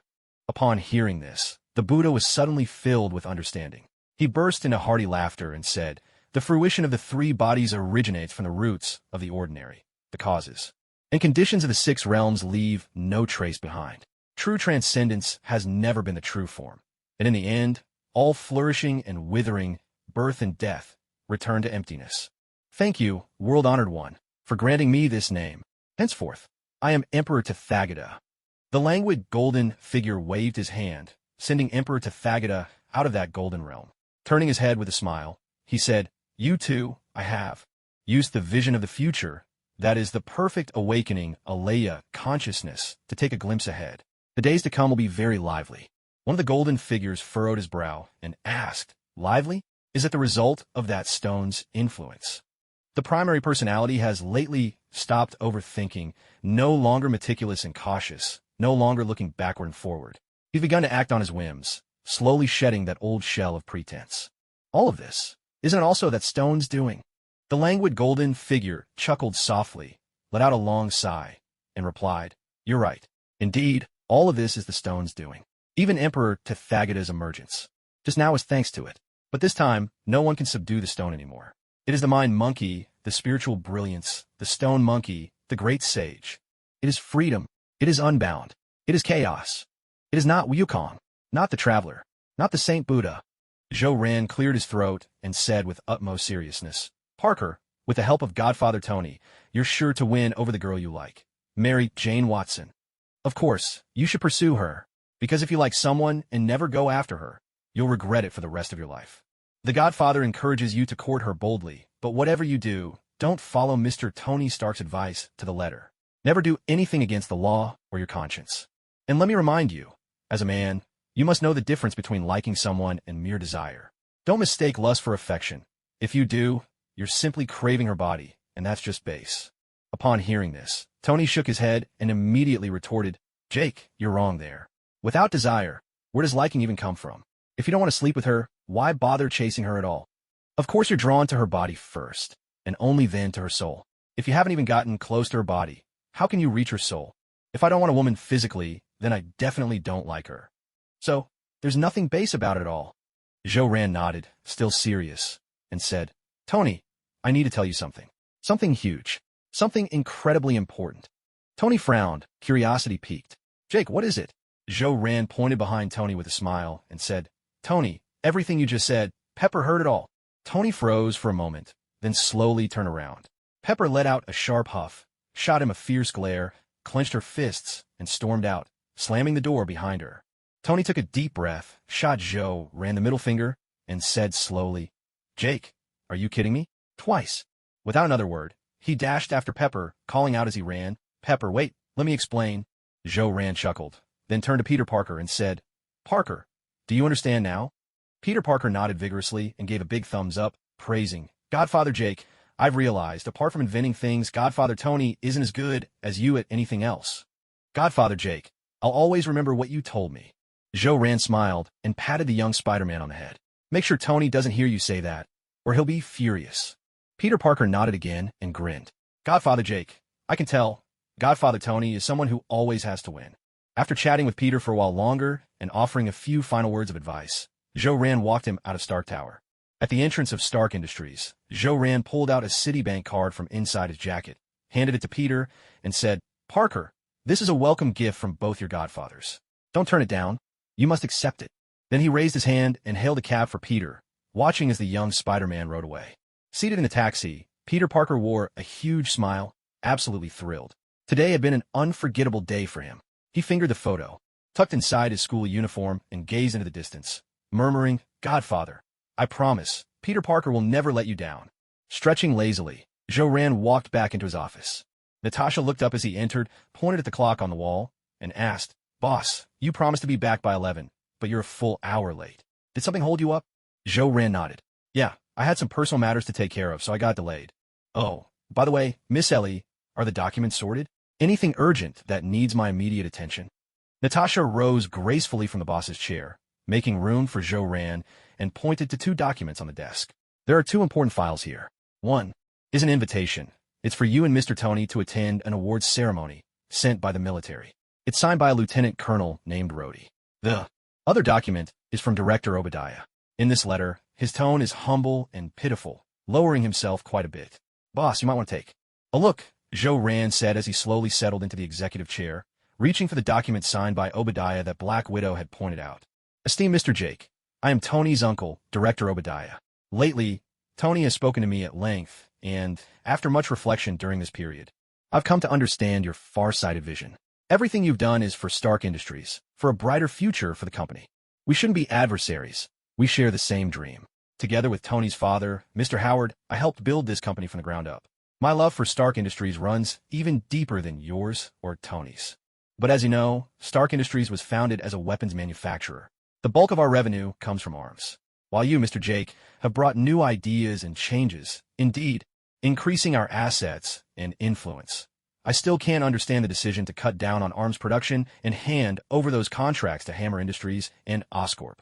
Perhaps it's a sign of my age, but I've decided to take a step back and rest for a while. I hope you'll give my words some thought. Of course, if you still disagree with my perspective, there's little I can do. I'm already old. The future of Stark Industries must ultimately rest with you and Tony. Right now, I speak to you not as Director Obadiah, but as an old man who sincerely wishes to see Stark thrive." After reading Obadiah's handwritten letter, Joe Rand couldn't help but furrow his brow and lower his head in thought. What is this old fox up to? Is he playing the family card, or is this a calculated act of self-sacrifice? How could he show weakness so willingly? That's completely out of character for someone as tough as him. Could it be he's already made up his mind, perhaps even plotting to kidnap or assassinate Tony Stark? This attempt to win me over must be a move to pull me to his side. Joe Rand cleared his throat, turned to look at Black Widow, waved the document in his hand, and smiled as he asked, "Ally, what do you make of this olive branch?" Natasha smiled and replied, "Boss, what's got you worried? In my opinion, your position in Stark Industries is, in some ways, even higher than Tony's. You've earned the respect of countless employees. That alone puts you in an invincible position. At this moment, the best choice for Obadiah would be to withdraw from this power struggle, this doomed battle for authority, and simply stay at home, contentedly counting his ever-growing stacks of Franklins." Joe Rand nodded and said, "Ailey, you make a lot of sense. In that case, there probably isn't anything major to worry about. After all, if even an outsider like you can see things so clearly, then that old fox Obadiah must be well aware of the situation himself." Though he spoke this way, Joe Rand had already made up his mind. Obadiah must be at the end of his rope. He was about to take a desperate gamble. That means Tony is about to be kidnapped. Tony is about to become Iron Man. And that truly is a momentous event. 10 years. A whole decade. At last, the moment had come. The beginning of it all. The start of the story. the day Tony would become Stark. Finally, his own safety could be assured. Jo-Ran took a deep breath, calming his excitement. With a smile, he said, "In that case, I should give Obadiah a call and have a good chat with him." With that, he picked up the phone on the table and dialed the number. The phone rang, its tone sharp and persistent. In a villa on the outskirts of New York, the sound of the phone echoed through the house. Obadiah, impeccably dressed but with bloodshot eyes, had not slept for 24 hours. He took a deep breath, rubbed his face, forced a smile, and answered, "Hello, Jake. I've finally been waiting for your call." Jo-Ran chuckled and said, "Director Obadiah, I was a bit busy this morning. I welcomed a group of students from Midtown High who came to visit, and I told them about Stark Industries' people-oriented philosophy, how we strive to benefit society and the nation. Tomorrow, every newspaper in New York will be scrambling to cover the story. Mr. Obadiah, you'll see the reports for yourself come morning." Upon hearing this, Obadiah let out a laugh and said, "Jake, you've always been so far-sighted and knowledgeable. Stark Industries simply wouldn't be the same without you. I truly feel my age these days. I just don't have the energy anymore. I can't even work a full 6 hours wholeheartedly now. From now on, the company's future will rest on you and Tony. Jake, I want to apologize for all the past conflicts between us. I was too stubborn before, unwilling to accept your ideas." Jo-Ran cleared his throat and slowly replied, "Mr. Obadiah, everything we've done has always been for the good of Stark Industries. Since you've already made up your mind to retire, I won't try to stop you. I remember the head of the investment department telling me last time that you've been negotiating a rather sizable arms deal with the military and that a good number of Jericho missiles are included in the order. I've approved your order, and you will have full responsibility for it. This is my gift to you, Mr. Obadiah. I hope you like it." Upon hearing this, Obadiah took a deep breath and let out a low chuckle. "Jake, thank you. With this order, my exit will be complete. You've got things to handle, so I'll hang up now." With that, Obadiah ended the call. He slowly lifted his head, his eyes burning with a savage intensity, like a beast ready to devour its prey. A word of thanks. Thank you, dear readers, for your monthly votes, recommendations, for following along, and for adding this book to your favorites. Without your votes, your collections, your comments, and your continued support, I could never have come this far. I'm truly grateful for all your help. Every time I see a new comment or a vote, it warms my heart and brings me joy. As a newcomer, I never imagined so many people would read my book. I'm honestly moved to tears. Special thanks to the following generous readers for their tips in Chidian coins. Thank you to Boss Nia for the 500 coins, Boss Magical one-page book. For 1,302 coins, Boss YZwin for 1,000 coins, Boss Bookfriend 2019066060 for 27122628 for 100 coins, and Boss Aching's Lowered Eyes for 300 coins. Finally, I wish all my dear readers good health, happiness, and all the best. I hope I can continue to write stories you all enjoy. With heartfelt gratitude, S.H.I.E.L.D. Obadiah loosened his tie and took another deep breath. His eyes locked fiercely on the distant skyline, and then, in a fit of rage, he let out a guttural roar like a wounded beast. Slowly, he began to speak. "Jake, I hope you know how to read the situation. There's a popular saying in the East. A wise man submits to circumstances. I hope you can be wise, Jake. Though I can't say I like you, I have to admit you've been of great help to Stark Industries. You're a real talent. But a talented man who won't listen is better off meeting Satan in hell. Jake, I truly don't want to send you to hell, but in the end, it all depends on your own choices." Stark Industries Tower. Vice President's office. Jo-Ran set down the phone, smiling as he spoke. "Ailey, it seems you were right all along. Mr. Obadiah has decided to retire and go home. By the way, what would you like for lunch? I'll have Bob prepare something." Natasha smiled in response. "I'd like some borscht with pickled cucumbers and beef stew and red sauce. And pour me a strong glass of vodka. It's been a long time since I've had vodka. I'd like a taste." Jo-Ran nodded and said, "Okay." Then he pressed the yellow button on the table and, smiling, gave his instructions. "Bob, the usual. Bring me a serving of foie gras, a plate of pan-seared lamb chops, make sure they're nice and tender, and a filet mignon cooked medium rare. Oh, and a dish of fava beans, an ounce of honey, and half a glass of red wine. And also, add a bowl of borscht, some pickled cucumbers with beef stew, and a glass of strong vodka." After placing his order with Bob, Jo-Ran picked up the documents on the table and began to read. As he looked through them, he gave a thumbs up in approval, praising, "Not bad. The way these files are organized today is excellent. Urgent and less urgent matters, big and small issues, all handled perfectly. Ailey, it seems you've already adapted well to your work here." Natasha smiled and replied, "With a boss like you as my example, how could I not work hard?" "Boss, You don't really think I'm just a pretty face with no substance, do you? Ran shook his head, spread his hands in a gesture of innocence, and laughed. Miss Ailey, I've never doubted your abilities. After all, you said you have 5 years of work experience, and you've worked at Hammer Industries and Oscorp. But although I don't doubt your capabilities, I still have some concerns. I wouldn't want my work to be tainted by an incompetent secretary. Natasha nodded and said, Your concerns are understandable, boss. After all, you're a perfectionist. Looking at Ran, Natasha decided to try a straightforward approach. She smiled sweetly, her eyes wide with curiosity, like an innocent girl, and asked, By the way, boss, before I came to Stark Industries, I read an article about you in Time magazine. It was written by a famous editor, and he said that aside from your achievements in science, you're practically a master of everything. There's nothing you don't know or can't do. Is that really true? Hearing this, Ran shook his head gently and smiled. That praise is a bit much. If you're talking about being all-knowing and all-capable, I'm still far from that. Who in this world could possibly know everything or do anything? I just know a little about a lot of things, that's all. Natasha laughed and asked, Boss, do you know how to shoot a pistol? Ran nodded and replied, Of course I do. In America, if you don't know how to use a pistol and you run into some vicious criminals, you might as well say hello to God right away. And don't forget, I work at Stark Industries, once the leading arms manufacturer. It's only natural to know your way around all sorts of firearms here, isn't it? Not only can I shoot a pistol, I can chamber an AK with one hand, and my aim is dead on. Natasha smiled faintly. Familiar with all sorts of firearms? That suits the Joker perfectly. She continued, Oh, boss, do you like oil paintings? Are you familiar with the art of oil painting? Ran snapped his fingers, raised an eyebrow, and began to speak with ease. Of course I know about it. After all, I once negotiated a deal with a partner who was deeply passionate about oil painting. In order to secure that partnership, I spent over a month learning everything I could about oil painting. The precursor to oil painting was tempera painting in Europe before the 15th century. Oil painting has 2 main schools. The first focuses on objective representation in creative works. The second emphasizes subjective expression. The first includes Baroque, Rococo, Classicism, Academicism, Romanticism, Realism, Naturalism, Photorealism, and Impressionism. The second comprises Impressionism, Fauvism, Cubism, Futurism, Abstract art, and Surrealism.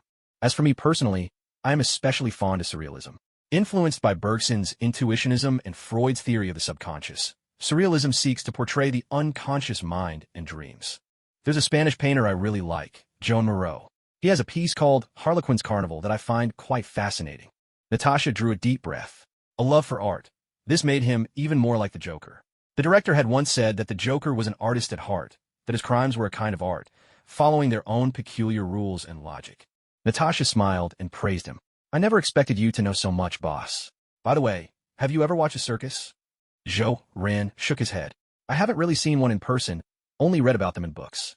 But I think circuses are a kind of comedy, something that brings people joy. Yet, at the heart of comedy, there's always tragedy. I remember that circuses always feature a clown. To the audience, the clown is the comic relief. Yet to the clown himself, he is a tragic figure. As he finished speaking, Ran suddenly furrowed his brow and lowered his head.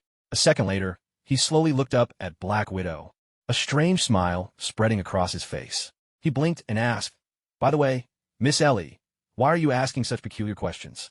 When Natasha saw the sudden smile on Ran's face, a chill ran down her spine. Her scalp tingled, her whole body trembled, and goosebumps prickled her skin. That smile, it was the Joker smile. He really is a clown? Ran cleared his throat lightly, reached out, and waved his hand in front of Black Widow, his brow furrowed as he asked, Miss Ailey, are you all right? He was a bit curious and couldn't figure out what had just happened to Black Widow. She'd suddenly gone blank, staring into space for nearly a full minute. It was truly strange. Hearing Ran's words, Natasha snapped back to herself. Looking at Ran, who appeared perfectly normal, she shook her head and smiled. Boss, I'm fine. I just suddenly remembered something. Oh, and boss, you really should smile more often. You looked incredibly handsome when you smiled just now. Ran took a deep breath upon hearing that, shook his head, and said with clear concern, Ailey, are you sure you're all right lately? You don't seem like yourself. Ailey, I think there might be something wrong with your mental state, because honestly, I didn't smile just now. Natasha frowned at his words, double-checking, and asked again, Boss, you really didn't smile just now? Ran nodded, spreading his hands in a gesture of sincerity, and said earnestly, Of course not. After I finished telling that story about the circus clown, I didn't say another word. Yeah, and then for reasons I don't understand, after listening to my story, you suddenly zoned out, completely lost in thought for well over a minute. That's just really odd. Natasha felt her mind was thrown into chaos by his response. She was sure she had seen that smile, yet Jo-Ran insisted he hadn't smiled at all. She was certain she'd heard Jo-Ran, smiling, ask her why she was asking such strange questions. But now Jo-Ran claimed that he hadn't said a word after answering her question about the circus. And the tone of his voice was so serious, she couldn't detect a hint of deception. Could it really be that he hadn't smiled? Then why did she feel so certain that he had? She could have sworn she saw it. What on earth was happening here? And then there was what happened last night. The ice cream shop had turned into a Sichuan restaurant, the jewelry store into a bar, the bakery into a martial arts school. Could all those strange happenings be connected to him as well? Did he somehow alter reality in those places? If that's true, it's even more terrifying. What is truly going on here? Natasha took a deep breath, trying to clear her mind and steady her emotions. She felt trapped in a state of utter confusion, as if everything was connected to Jo-Ran by some mysterious thread. Yet she couldn't find where that thread began. Natasha was now completely conflicted. This was without a doubt the most challenging assignment of her career as a spy.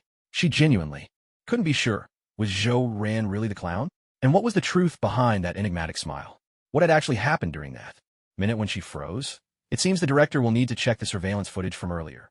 If it turns out that Jo-Ran did, in fact, reveal that smile, the one identical to the Joker's, then there's more than a 60% chance he really is the Joker.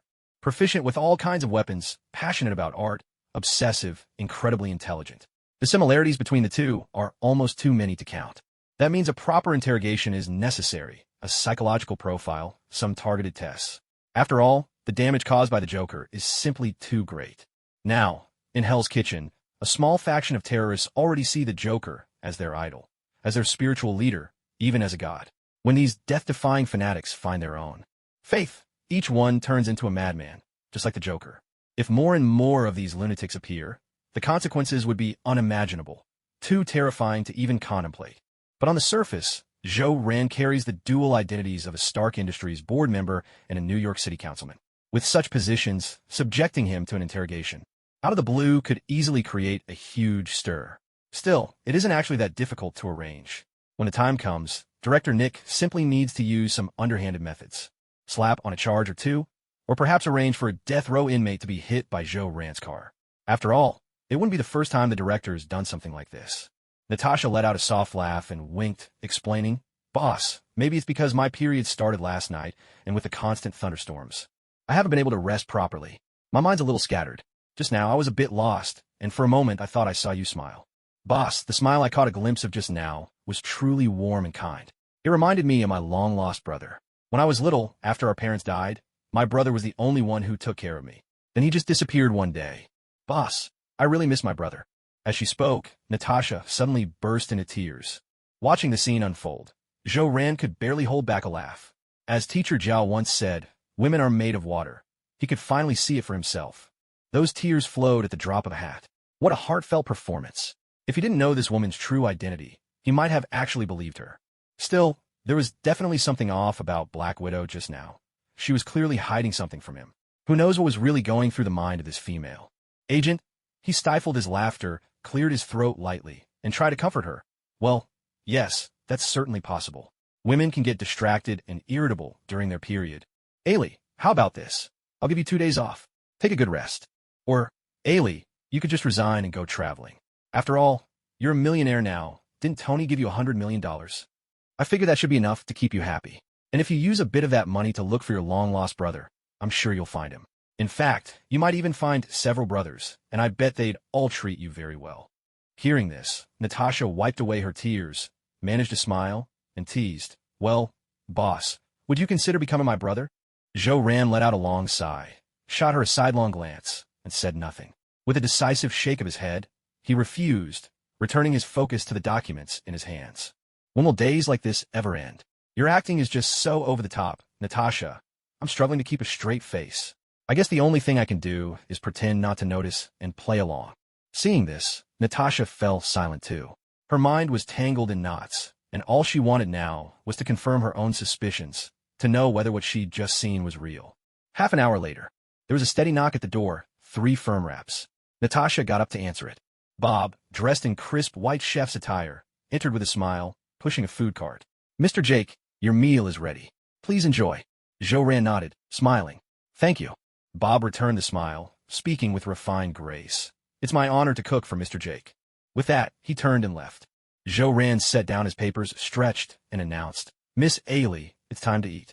Bob's Western cuisine is top-notch, especially his beef bourguignon. Natasha nodded. The two sat down to eat. Natasha took a bite of the beef bourguignon, then sampled some pickled cucumber. She paused in surprise and asked, Chef Bob, where is he from? This tastes just like what I had when I traveled in Russia. Jo-Ran elegantly placed a few broad beans atop his foie gras, savoring the flavors before taking a sip of red wine. He replied with a smile, Chef Bob is Russian, from the former Soviet Union. A belated thanks. I was such an idiot yesterday. I can't believe I forgot something so important. I completely forgot to thank my 2 generous readers for their rewards. Thank you to Lord Duque for the reward of 500 Chidian coins. Your generosity is impressive.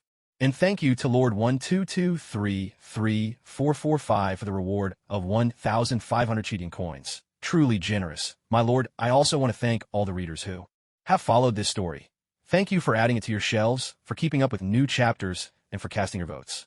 By the way, September seems to be a double vote month, so if you're able, feel free to contribute a few more votes. I, little C, give you all a deep bow of gratitude. Thank you, everyone. I'm off to bed now, and I hope you'll all remember to get some rest, too. It's 7 o'clock in the evening. Stark Industries Tower. The Vice President's office. Jo-Ran finished signing the final document in his stack. Today, he had been firing on all cylinders, and, at last, he completed all his work before. 7 o'clock. It had been over a month since he last experienced such relentless productivity. Working at full capacity like this is simply too exhausting to sustain. After all, everyone needs a break. It's impossible to keep pushing yourself non-stop unless something especially urgent comes up, like promising to attend an event or having to travel for business over the next few days. Otherwise, Jo-Ran rarely switched to high gear. Coincidentally, he had a lot on his plate these days. Tomorrow morning, the leading figures from New York's newspapers, the giants of the city's media world, will be coming to interview him, led by Mr. James, the renowned editor of the Daily Bugle. In the afternoon, he had to deliver some photographs to Midtown High School, and while he was there, he figured he'd check in on the little spider.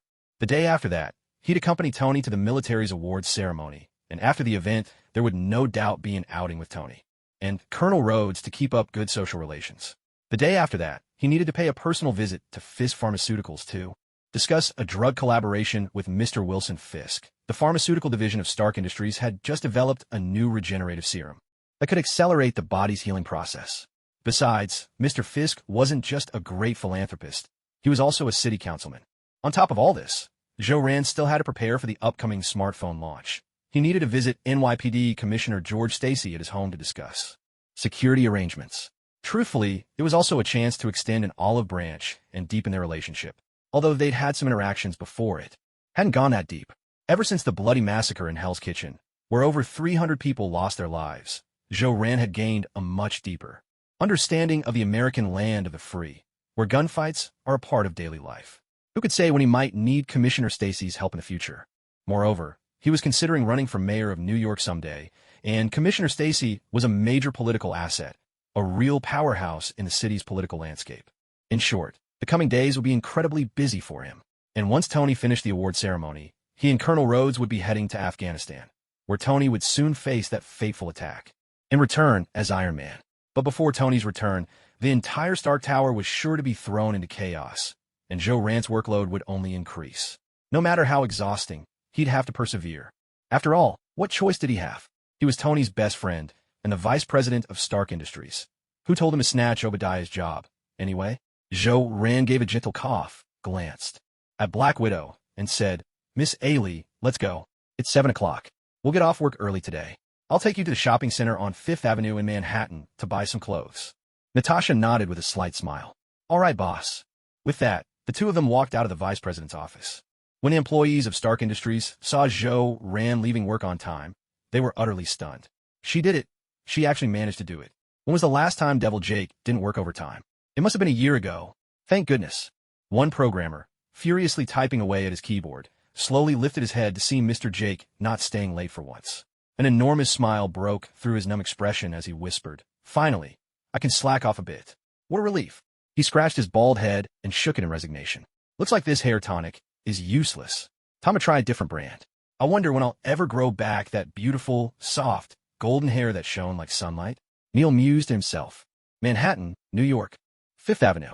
This is one of the world's 5 great luxury shopping destinations, universally recognized as the #1 shopping paradise.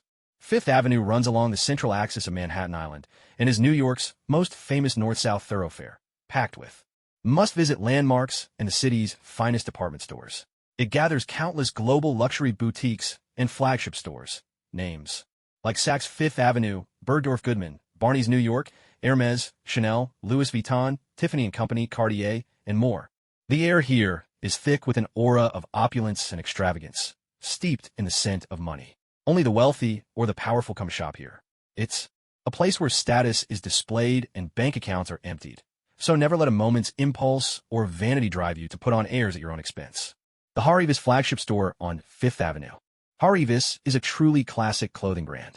Its garments are understated, never flashy or ostentatious, radiating casual elegance. Every piece is comfortable and meticulously handcrafted by master tailors. Inside the store, Joe Rand lounged casually on a sofa, sipping coffee in silence as he waited for Black Widow to finish her shopping so he could pay the bill. Natasha delightedly picked out her clothes. Though she was a top agent at S.H.I.E.L.D, her salary would never allow her to buy luxury goods at will. No matter how capable a female agent she was still a woman at heart.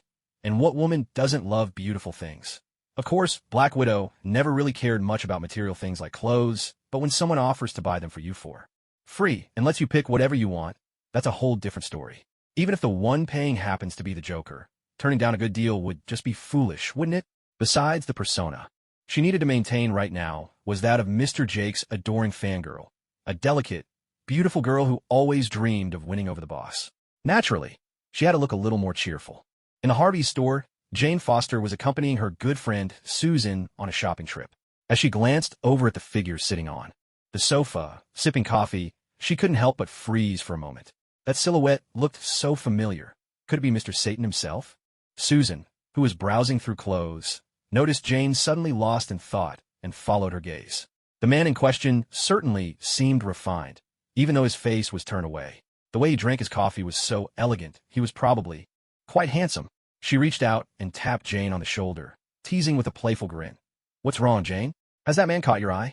Our brilliant astronomer, mesmerized by just a back view. Want me to sneak a look at his face for you? Want me to find out what kind of man he is?" Jane took a deep breath, shook her head, and smiled. "No need. He just seems familiar, but I don't think he's the person I'm looking for." Susan waved her phone with a mischievous chuckle. "How can you be so sure if you haven't seen his face?" "Jane, wait here. I'll snap a photo for you." A minute later, Susan returned, excitement sparkling in her eyes as she handed Jane the phone. "You won't believe it. That man is Mr. Jake from Stark Industries. Wow, I was so nervous just now.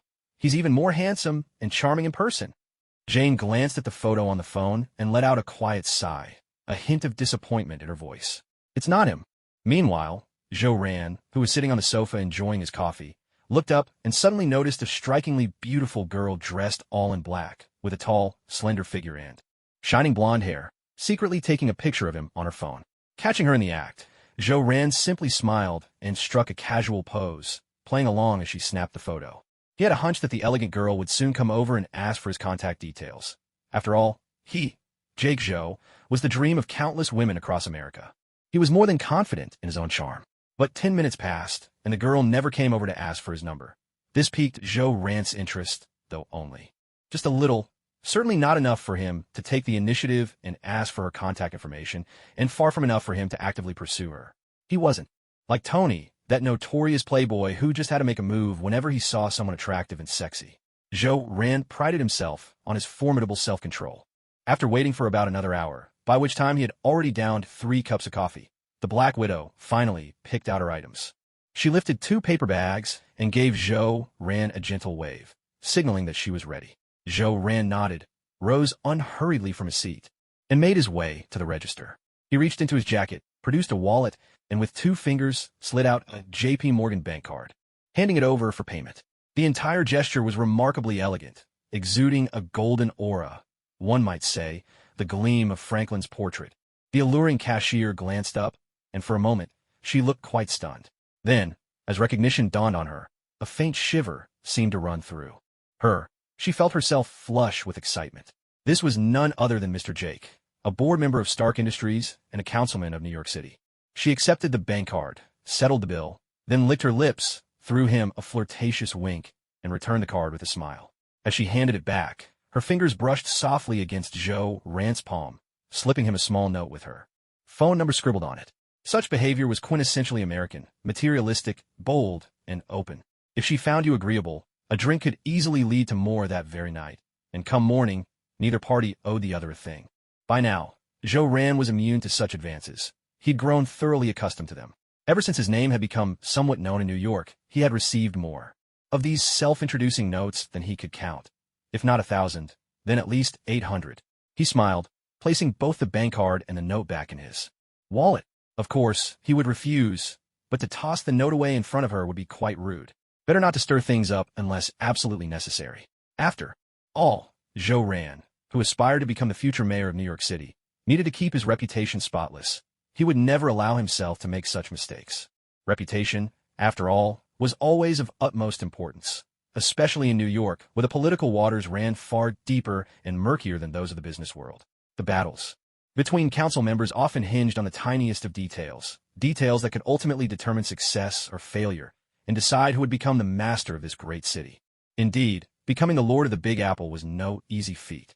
After leaving the flagship Harvey's store with the Black Widow, Joe Rand strolled along the luxurious Fifth Avenue and chose a restaurant, famous from the pages of gourmet magazines, for a simple dinner. Once the meal was done, Joe Rand drove his Rolls-Royce, with the Black Widow as his passenger, back to his own villa. By the time they arrived at the villa, it was already 11:30.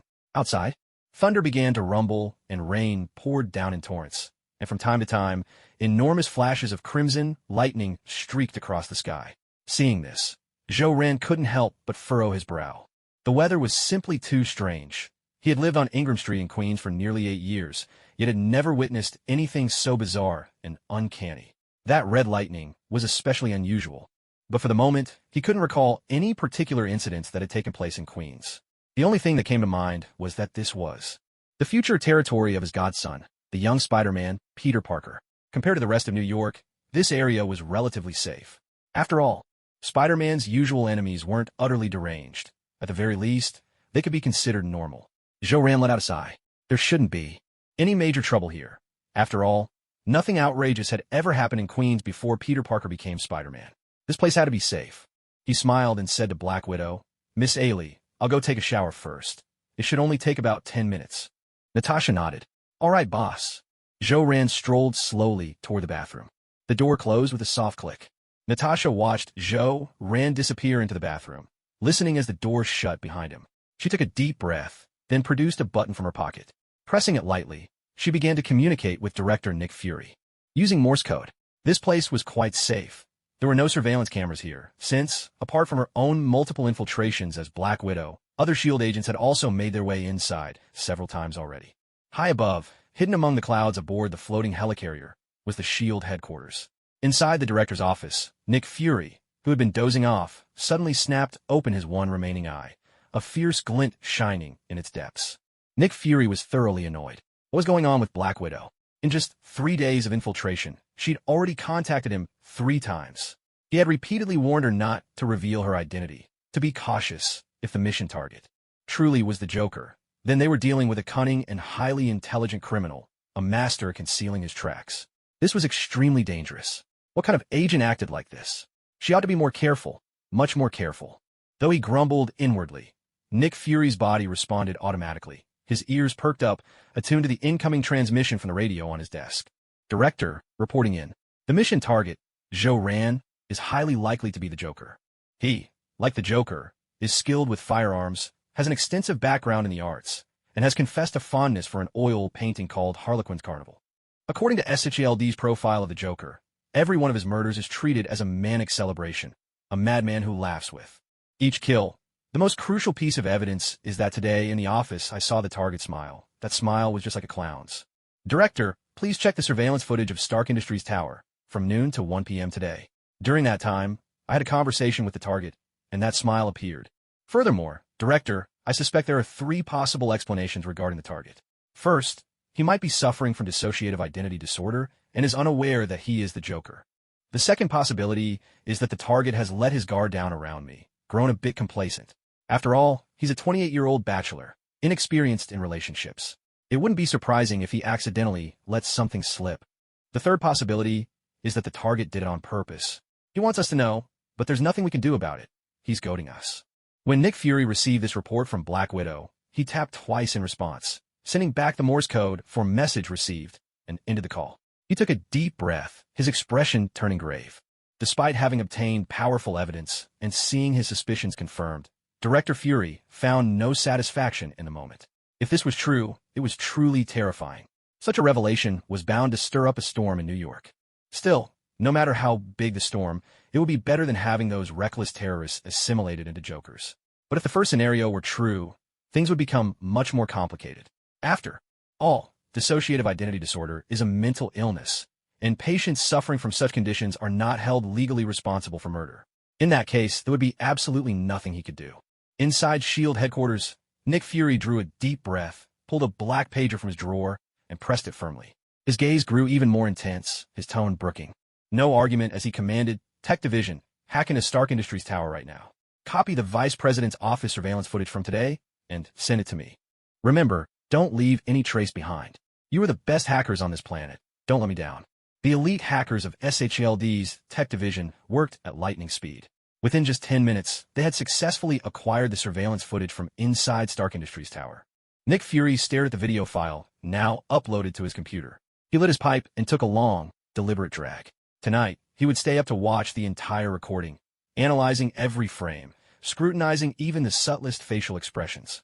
He could not afford to overlook a single potential threat. There could be no room for anything to slip beyond S.H.I.E.L.D's control. Late at night, Ingram Street, Queens, New York. Zhou Ran Villa. On the bed in the master bedroom. Zhou Ran was already fast asleep, and he slept deeply and soundly. He had always been able to fall asleep quickly. As soon as his body touched the bed, he would drift off in no time. This was one of the abilities he was most proud of, a gift that allowed him to enjoy ample sleep, thorough rest, and to greet each day with energy and robust strength, enabling him to work tirelessly and diligently. Yet, despite having plenty of time to rest each night and truly benefiting from that rest, there were still moments when he would inexplicably feel mentally exhausted and hollow, his whole body aching with fatigue, as if every cell in him were crying out in weariness. Fearing that he might wear his body down and fall ill, he underwent a series of medical checkups, only to find his health in excellent condition, and his spirit brimming with vitality. In the end, he could only attribute this odd fatigue to the weight of psychological pressure. Natasha lay in bed, listening to Zhou Ran's steady breathing as he slept. She, on the other hand, felt not the slightest trace of drowsiness. Her mind was vibrant and wide awake, making it impossible for her to fall asleep. All she could think about was Zhou Ran's wild, almost manic smile, and that peculiar question he had asked. "Miss Ailey, why would you ask such a strange question?" At that moment, she longed to receive the results of the video analysis from Director Nick, hoping to confirm whether her suspicions were correct. She also wanted to know which scenario about Zhou Ran matched her guess, and, more than anything, she hoped her fears would prove unfounded. After all, in the days she'd spent observing him up close, this man hadn't done anything remotely dangerous. On the contrary, both his words and actions were wholly positive. He was a model of uprightness. With noble character, meticulous work ethic, and relentless diligence, Zhou Ran's life story seemed to fit the American dream perfectly. Orphaned as a child, he was kind and gentle, studied hard, and supported himself through part-time jobs to save up for his college tuition. After enrolling at New York University, he maintained top grades every year, never once slacking off. He founded various student organizations, won numerous awards, and in his spare time, volunteered at a welfare home to care for the elderly. After graduation, he joined Stark Industries, where he worked his way up through sheer determination. In 10 years, he became a director at Stark Industries, standing at Tony Stark's side as his right-hand man. To call someone like this a genius would not be an exaggeration. Yet at Stark Industries, no one called director Jake a genius. Everyone could see the effort Jake put in. Everyone had witnessed the hardships he endured. To call him a genius would be to diminish his achievement, for everything he had was earned, step by determined step, through tireless effort. He was the very embodiment of an inspiring figure, a living, breathing symbol of the American dream. Although the American dream is often nothing more than an illusion painted by the government for its people, once someone actually achieves it, it becomes something real, no longer just a pie in the sky, but a tangible reward. This is undeniably a good thing for the future development of the United States. The essence of the American dream is this: as long as you work hard enough, you will succeed, and your personal dreams will come true. Throughout America, Jake has become a guiding light for the younger generation, an idol for the vast majority of ordinary people. But if such a spiritual leader, such a revered figure, were to be exposed as a dangerous criminal, a ruthless and violent offender, with every aspect of his persona nothing but a facade, then it would spark a storm of unimaginable proportions. On the other hand, if nothing is done, if that madman is allowed to spread his philosophy and influence unchecked, America could very well descend into daily gunfights, with countless criminals emerging from the shadows, criminals who, like the Joker, fear neither death nor consequence. No matter how you look at it, this would be a disaster. What exactly is going on still depends on word from the chief. How to proceed and how to handle it all will also await his instructions. He is certain to sort things out. Still, one can't help but hope that Jake isn't the Joker after all. Lost in a tangle of chaotic thoughts, Natasha drifted off to sleep without even realizing it. Once Natasha had fallen asleep, her breathing became steady, and she slipped into a deep slumber. At that moment, the corners of Joe Rant's lips slowly curled upward, revealing a wild, almost maniacal grin that stretched all the way to his ears. Within the pitch-black recesses of his mind, the Joker snapped his fingers.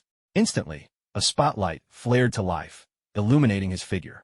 Tonight, he was dressed in a sleek black tailcoat, his face painted in a riot of chaotic colors, and a black top hat perched atop his head. A sly smile played across the Joker's lips as he bowed deeply to the three spectators before him, then glided with elegant steps to a grand piano and took a seat. The smile faded from his face as he straightened his tailcoat and loosened the crimson bow tie at his neck. He cleared his throat with a couple of sharp coughs, and then, with grave seriousness, announced, "My dear friends, allow me to present an original piano piece, composed by the Joker himself. This is a piece I've labored over for quite some time, drawing inspiration from the painting Harlequin's Revelry. This is a miraculous and enchanting piece of music, destined to be remembered by history. I've given it a rather intriguing name, White Dove in Hell." With a sharp, ringing note, the performance began. The Joker closed his eyes, raised both hands high, and brought them crashing down onto the piano keys, launching into the music. The notes rang out, bright, discordant, tumbling one after another, as his laughter echoed through the darkness, growing ever more frenzied. With each crescendo, the Joker's smile grew wider, his laughter more manic, and his hands danced ever faster across the keys, leaving only shimmering after-images in there. Wake. This is hardly a piano piece at all. Rather, it's more like the screams from the depths of hell, the howls of a demon, harsh, terrifying, beyond what word can describe. For this is the music played by a madman, who himself has no idea what he's performing. In the audience, S.H.I.E.L.D listened to the Joker's rendition, gently pushing up his glasses. A flash of crimson flickered in his eyes, and corners of his mouth curled into a faint smile. He murmured to himself, "A white dove in hell?" The Joker's metaphor is so vivid and striking. Hannibal, cradling a pitch-black stone in his arms, slowly closed his eyes. His body began to sway with the rhythm, utterly enraptured by the music. A single, sharp note rang out, followed by a thunderous crash. With the final note, the Joker brought both hands down and smashed the piano to pieces. He rose slowly, removed his black top hat, bowed deeply, and with a smile said, "Thank you all for listening." The piano piece was over. Hannibal tossed aside the black stone he'd been holding and leapt to his feet, his face alight with intoxicated delight. He clapped his hands together with fervor and praised. "Without reservation, Mr. Joker, your piano piece was truly marvelous. I was utterly entranced. Joker, you are a true genius, blessed with an extraordinary artistic gift. Your music possesses a wild, maddening allure. It's as if demons from hell are whispering in the shadows, while angels above play hymns of praise to God. In fact, I think this piece could bear a new name, the Black Owl in Heaven. What do you think, Mr. Joker?" At this, the Joker let out an odd laugh, fixing Hannibal with an intense gaze.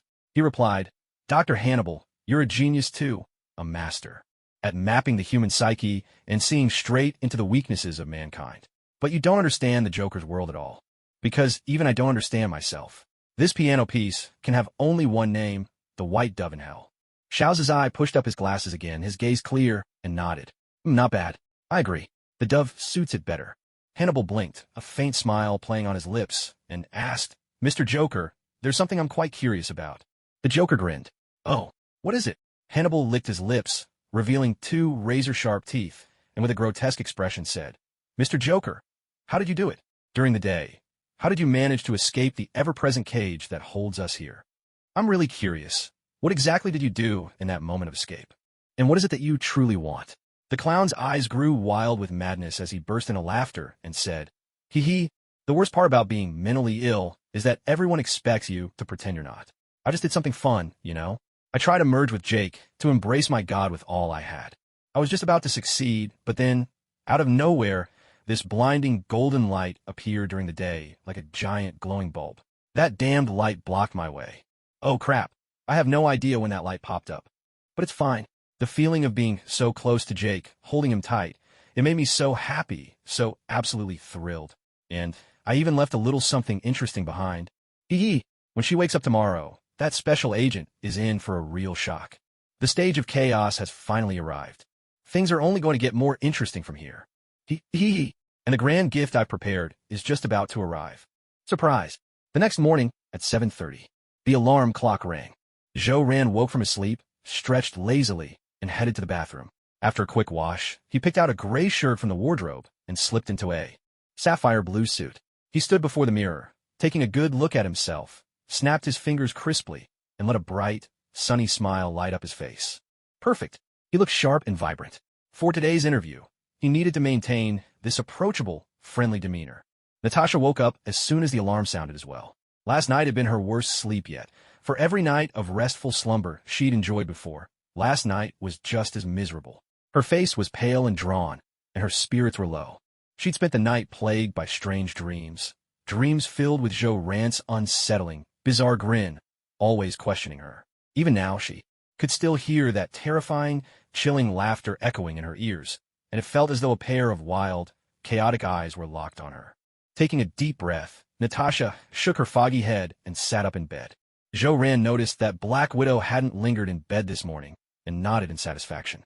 With a cheerful tone, he said, Miss Ellie, I'll wait for you in the car. Go get ready. I'll be in the car. Natasha nodded, managing a smile. All right, boss. With that, she rubbed her aching head and slowly made her way to the bathroom. Inside the Rolls-Royce, S.H.I.E.L.D, as usual, turned on the car radio to catch the morning news flash. Welcome to today's top news update. Hello, good morning.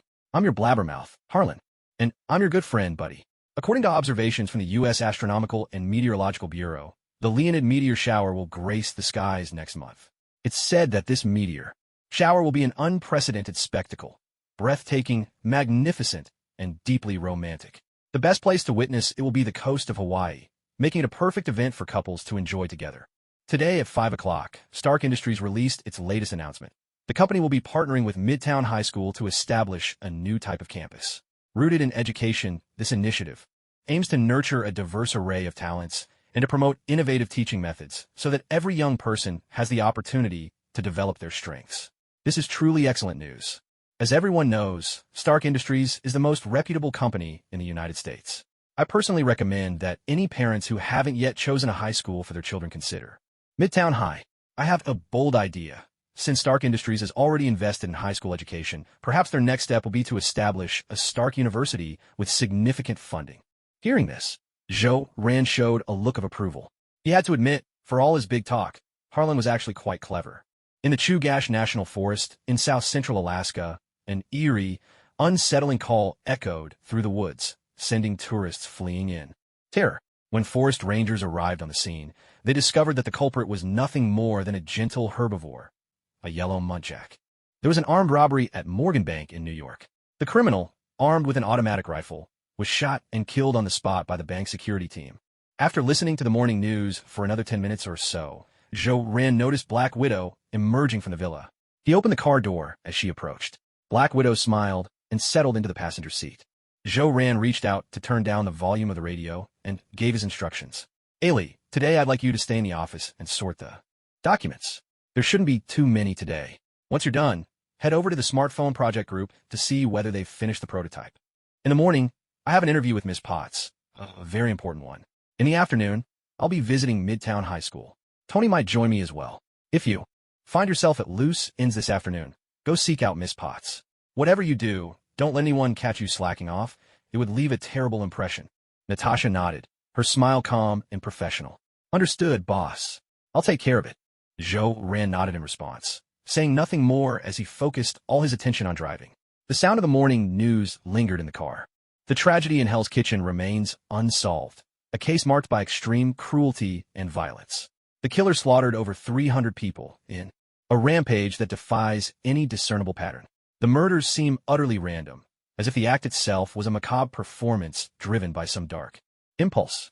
The chief of the New York Police Department, Mr. George Stacy, stated that this was a cunning and ruthless criminal. He didn't leave a single trace behind, not even any security camera footage. This doesn't fit the pattern of a spontaneous killing. He was exceptionally careful and meticulous. This is a very tough case. Although it's challenging, the NYPD will do everything in its power to solve it. It is our duty and obligation to protect the lives and property of every lawful citizen of America. Justice may be delayed, but it will never be denied. Anyone who provides crucial information will receive a reward of $1 million. As Natasha listened to the morning news bulletin, her pupils contracted sharply and a shiver ran through her whole body. What was going on? A spur-of-the-moment killing, with no pattern at all. That was the Joker's signature. But wasn't Joe-Ran the Joker? Surely the chief must know about this. Stark Tower, 18th floor. This was a spacious reception room, with large windows made of sturdy, crystal-clear glass that let in abundant sunlight. The room was bright, decorated, in a relaxed and simple style, complemented by some beautiful greenery that instantly brought a sense of cheer and ease to anyone who entered. Joe-Ran sat on the sofa, poured himself a cup of tea, took a gentle sip, and turned to look at the slightly nervous Pepper Potts. Smiling, he said, "Pepper, try to relax. Today, you're the star of the show. Mr. James from the Daily Bugle is coming mainly to do a special feature interview with you." "I'm hardly the star today," Pepper replied, taking a deep breath, though it did little to calm her nerves. Frowning, she added, "Jake, I don't think I'm ready for this. Isn't it all happening a bit too fast? I just don't feel up to this interview." Joe-Ran blew softly over his steaming teacup, shook his head, and smiled. "Miss Potts, I think you're forgetting who you are. You're not just Tony Stark's secretary. You're also the CEO of Stark Industries." "Pepper, in 5 years you've gone from an ordinary secretary to CEO, earning admiration and praise from everyone in the company. Not once has anyone ever said you got your position by relying on your looks or anything else. So, Miss Potts, you need to have confidence in yourself. You are truly outstanding. Besides, this is for the betterment of Stark Industries. Just yesterday, Mr. Obadiah sent me a letter. He's decided to retire." Pepper's eyes flew wide open in shock as she exclaimed, "What? Oh my God, Jake, how on earth did you pull it off?" "Mr. Obadiah has always been a hardliner, someone who clings to power. I never would have imagined he'd actually choose to retire. It's just unbelievable. I can hardly wrap my head around it." Joe-Ran took a sip of tea, nodded with a gentle smile, and spoke slowly. "It truly is astonishing, but at the same time, not so surprising. This is the way things are headed. It's the force of public sentiment of hearts and minds, which is exactly the power I've always talked about. He never cared about the employees, while I put in place a range of benefits. The people are with me, so if he tried to hold on, he was bound to fail. Oh, by the way, I also had a phone call with Mr. Obadiah. His tone was surprisingly kind, almost humble, and he even addressed me as Mr. Jake. He said that now there's no longer a director Obadiah, just an old man concerned for the future of Stark Industries. He's entrusting the company's future to me and Tony. He also mentioned that he's simply too old now, lacking the energy to carry on, and he'd rather spend his days at home, enjoying his twilight years and watching his green little Franklins multiply. Even though it happened a bit sooner than we expected, isn't this exactly what we predicted? Mr. Obadiah was always destined to leave the stage of Stark Industries' tower. Now that he's gone, Miss Potts, the pressure on your shoulders will only grow. With Mr. Obadiah's retirement, I'll be taking his place, and I'll be busier than ever. I'll need to hand off a lot of my work to you." Potts took a few deep breaths to steady herself, then nodded, her eyes focused and her expression grave as she replied, "All right, Jake, I understand." Joe-Ran gave her a thumbs up and praised her warmly. "Miss Potts, such spirit. Tony is truly fortunate to have someone as capable as you by his side."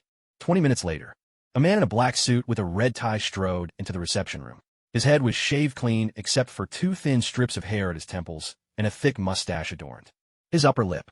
He was a little gaunt, and there was a shadowy sharpness in his gaze. In his left hand, he carried a black briefcase, and an expensive camera hung from his neck. The middle-aged man sat down on the sofa opposite Joe Rand, set his briefcase aside, and extended his right hand, his face lighting up with a sycophantic smile as he flattered. "Mr. Jake, we meet again. I'm truly honored you remembered James and have given me this valuable interview opportunity once more." Joe Rand nodded and extended his right hand as well. The two hands clasped together. With a smile, he said, "Aha, the Bugle Daily is the most influential newspaper in all of New York. And Mr. James here is not only the star editor of the Bugle, but also the #1 figure in the entire New York media scene and a good friend of mine. I can't think of anyone better for this interview than you." James smiled, released his grip, and replied, "Thank you for your kind words, Mr. Jake. I promise I'll write a great piece." Then he turned to look at Potts, who was sitting on the sofa next to Joe Rand. With a friendly smile, he said, "This must be Miss Potts. I've heard so much about you. Remarkable talent, outstanding looks, a generous heart. In just 5 years, you've risen to become the general manager. You are truly a role model and an icon for young American women today." Potts smiled and replied, "Thank you, Mr. James. No wonder you're the most famous star editor in New York. You certainly know how to turn a phrase. Your compliments are as sweet as ice cream." All three were masters of conversation, exchanging witty remarks one after another. Laughter filled the room, and the atmosphere was harmonious, as if old friends were reuniting after many years apart. After a few more moments of pleasant small talk, James took the camera hanging from his neck, set it aside, and pulled out a notebook and pen from his briefcase. With a cheerful smile, he said, "Mr. Jake, Miss Potts, I think we can begin now. Your time is incredibly valuable. Every minute is worth a fortune in Franklin's. I certainly couldn't afford to waste it." At that, Joe Rand gestured toward Pepper and said with a warm smile, "Mr. James, today's main guest isn't me, but Miss Potts here." James nodded in understanding and said with a grin, "Understood, Mr. Jake. Let's get started then." With a slight clearing of his throat, James asked, "Yesterday's joint event between Stark Industries and Midtown High has captured everyone's curiosity. People across New York are wondering about it. After all, Stark Industries is considered the most conscientious company in America. We're all eager to know, what is the real purpose of this event? Miss Potts, as the organizer, could you explain in detail?"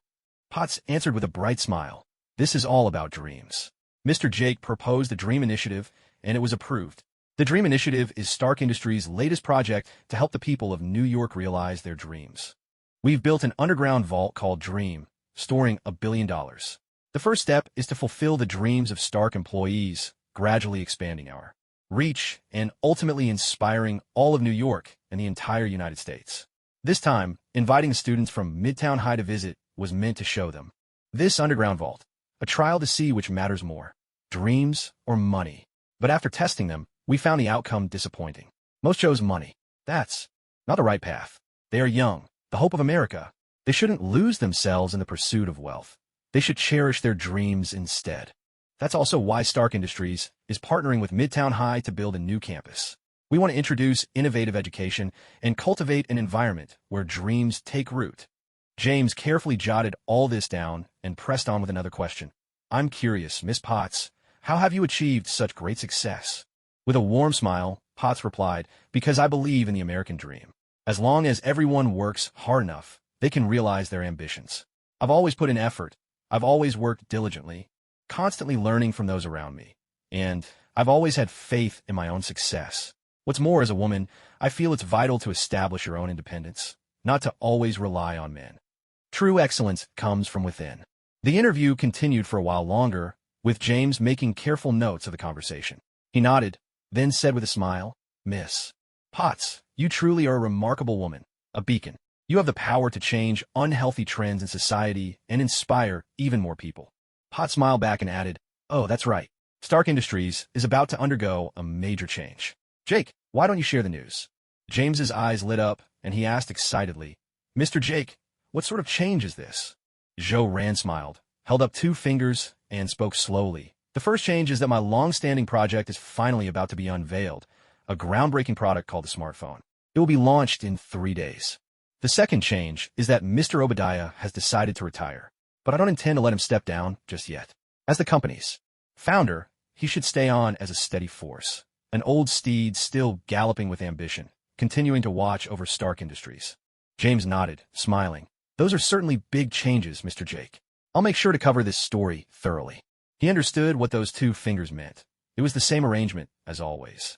$200,000 up front, and 50,000 more after the story broke, as long as it made a sufficient splash. Sensational and explosive. At noon, the Daily Bugle's exclusive interview came to an end, having lasted a total of 3.5 hours.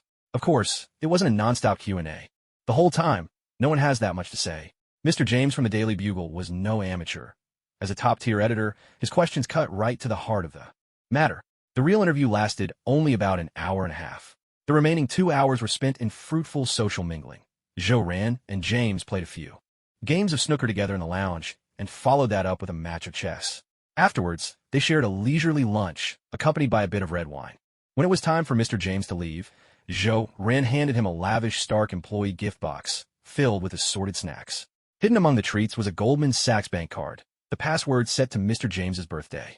After seeing off James from the Daily Bugle, perhaps the most eloquent wordsmith S.H.I.E.L.D knew, he shook his head with a quiet chuckle and made his way to the president's office. 5 minutes later, in the office, S.H.I.E.L.D sat on the sofa, silently watching Tony Stark as he tinkered with his mechanical robotic arm. This was their unspoken ritual. 10 minutes passed before Tony finally set aside his work, turned to S.H.I.E.L.D and grinned. "Jake, I've finally finished this creation. I even gave a fun name, Bumble." Tony patted the mechanical arm and laughed. "Bumble, go fetch me a cold Coke from the fridge." Obediently, the robotic arm, called Bumble, gave a little nod before darting off to the fridge. With a sharp clatter, the fridge door was yanked open, and Bumble grabbed a bottle of cold Coke, hurrying back to Tony and shoving the drink right into his face. Tony winced in pain and let out a yelp. He smacked Bumble hard and cursed. "Oh, damn it, Bumble, you really are an idiot. Ow, ow, ow, hell, I keep forgetting you're made of solid steel." S.H.I.E.L.D couldn't help but burst out laughing. The scene was simply classic. He had a feeling that Bumble would bring Tony Stark plenty of joy in the future. Tony slowly walked over and dropped on the sofa beside S.H.I.E.L.D. He cracked open the Coke and took a long swig, then smiled and said, "Bumble might be a bit dumb, kind of an idiot, but he's useful. I believe he'll make an impact on the world someday. After all, he's a Tony Stark invention." S.H.I.E.L.D nodded. "Absolutely. I've always had faith in your creations." Tony smiled back. "I do too. So Jake, what brings you here? Something important?" S.H.I.E.L.D adjusted his glasses and replied with a smile. "The military's hosting an awards ceremony tomorrow. Rhodey is presiding, and he's invited both of us." Tony shook his head and curled his lip with a dismissive air. "So that's what this is about? No way, I'm not going. I've already got a pool party planned for tomorrow, and I'm not missing it. Awards ceremonies are snooze. How can they compare to hanging out with gorgeous women?" He added, "Besides, as long as it doesn't interfere with the day after tomorrow, it's all good. Well, even if we miss the schedule, it's not a big deal. We can have Rhodes take the military plane first, and then I'll follow in my private jet." S.H.I.E.L.D cleared his throat and chuckled. "Tony, I remember you already promised Miss Potts you wouldn't hang around the pool anymore. If she finds out about this, I'm afraid."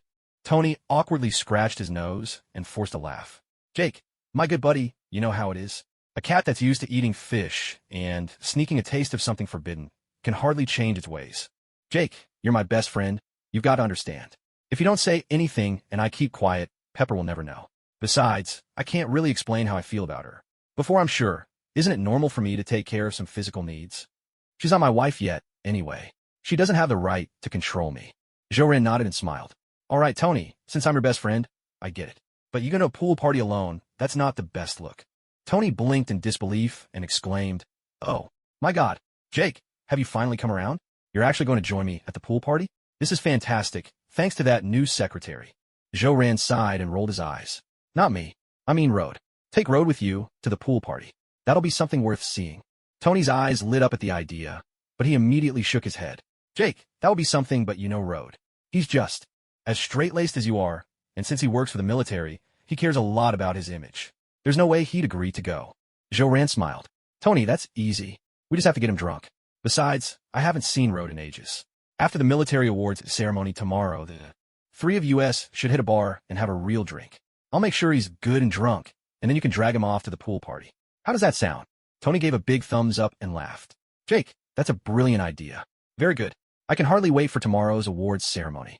Rhodes doesn't have your iron willpower. Once he's had a few too many, he'll be all over the models, getting up to all kinds of mischief. Should we bring a camera and record it all? Then, when he sobers up, we can show him the footage." S.H.I.E.L.D grinned, giving a thumbs up in return. "Tony, you really are a genius. I'd love to see what kind of expression Rhodes will have on his face when we show him that." S.H.I.E.L.D paused for a moment, let out a sigh, and said with a hint of sadness, "Tony, I suppose, Mr. Obadiah's resignation letter has already been handed over to you. I'm really sorry about this. I never wanted him to leave the company. My only hope was that he could let go of his outdated ways of thinking. Maybe I was too forceful and ended up hurting his feelings." Hearing this, Tony smiled, reached out, and patted Joe Rand's shoulder with heartfelt warmth. "Brother, there's no need for you to feel sad or to apologize. I believe you'll handle this perfectly. For Uncle Obadiah to leave of his own accord, you must have shown him enough respect, giving him a graceful exit. Jake, you mean far more to me than Obadiah ever could. You're my one true friend.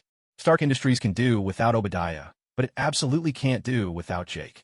My father, Howard Stark, had Jarvis as his great steward, and now I, Tony Stark, have found my own, Jake Joe. Jake, you're truly important to me, because you're the one person in this world who understands Tony Stark best." After hearing these words, Joe Rand smiled and replied, "Such sentimental words don't sound like the Tony Stark I know. Are you headed to see Parker this afternoon? I need to drop off some photos at Midtown High, so I'll check on that kid Parker while I'm there." Tony shook his head, sounding genuinely apologetic. "Jake, I'm afraid I can't go with you.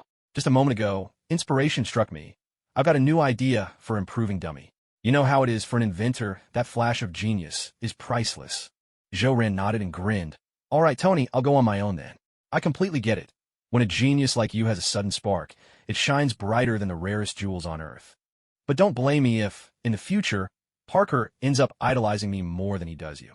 Tony smirked and replied, "That's impossible. I have plenty of confidence in myself. Oh, Jake, when you're at Midtown High, remember to secretly snap a photo of the girl Parker likes. I need to use my keen eyes to figure out what kind of person she is, what she likes, what she aspires to." Joe Rand shrugged, let out a sigh, and said with deep disdain, "Tony, you sound just like a creepy old man, wanting to sneak photos of a high school girl. That's really sleazy, Tony. I'm honestly shocked. Didn't think you had it in you." Before Tony could protest, Joe Rand stood up and walked right out of the CEO's office. Watching Joe Rand's figure disappear completely, Tony let out a deep breath, calming his nerves. "Jake, do you think he noticed I was lying?" he murmured to himself. With a light chuckle, Tony picked up his phone and dialed, his tone relaxed and teasing. "Hey, Rhodey, it's Tony. After the awards ceremony tomorrow, I've got a fantastic idea. How about we hit a pool party together?" Rhodey answered the call, and hearing Tony's playful tone, he gritted his teeth in frustration and snapped. "Tony, I'm a government official, a lieutenant, colonel, a soldier, and more importantly, I'm a married man. I have a wife. I have children. I can't betray her. That's my duty and responsibility as a husband." Tony let out a long sigh, disappointment in his voice. "Oh, what? Rhodey, you're not coming? That's a real shame. If it's just me and Jake, the party's going to be a little too quiet." Rhodey's eyes went wide in surprise. "What? Did you just say Jake's coming? Tony, you're not joking?" Tony burst out laughing. "Haha. Actually, Jake didn't agree. But listen, Rhodey, I've got a brilliant idea." Jake himself suggested that after the ceremony, the three of us go out for a drink. "So, Rhodey, as long as the two of us work together to get him drunk, the rest should be a piece of cake." Rhodey nodded enthusiastically and broke into a hearty laugh. "Haha. All right, Tony, you can count on me this time.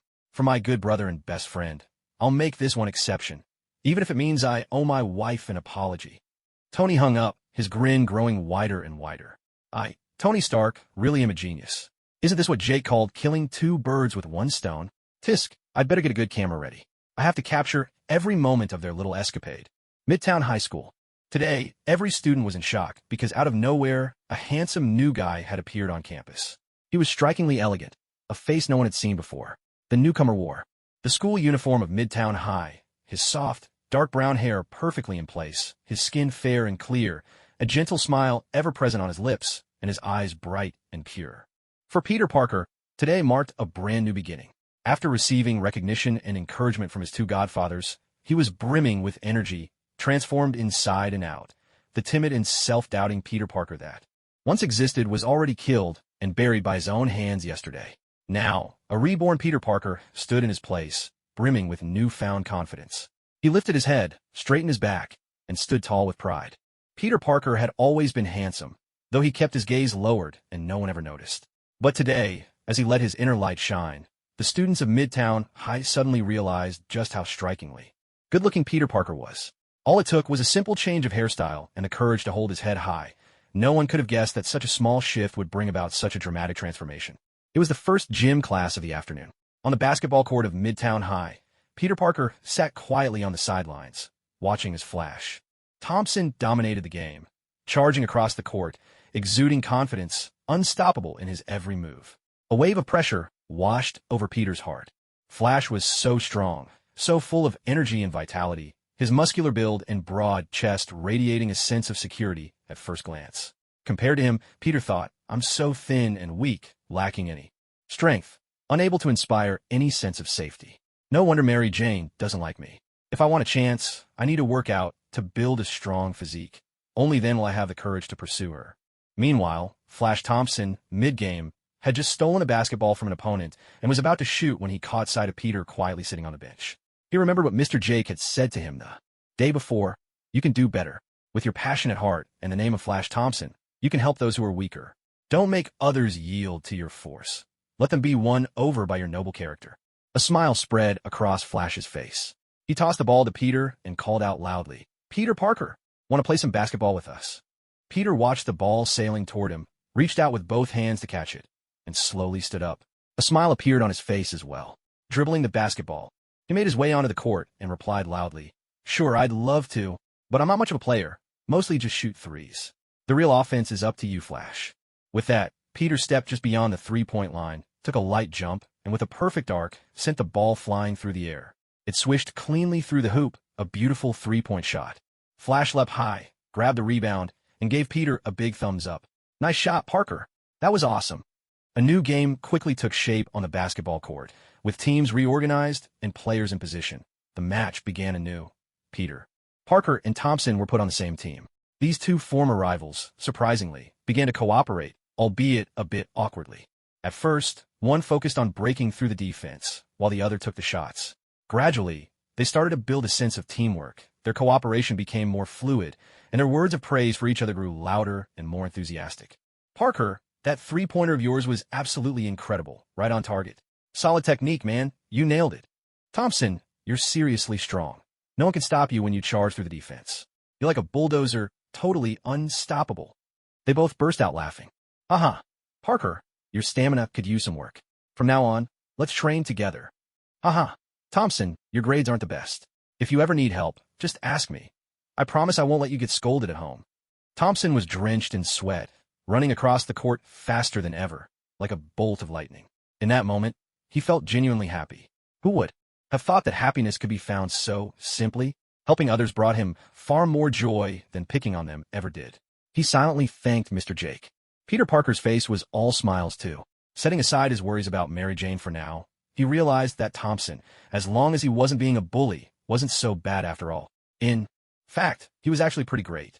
Peter lifted his head, straightened his back, and spoke loudly and confidently. It felt wonderful. From now on, he decided he'd speak up more.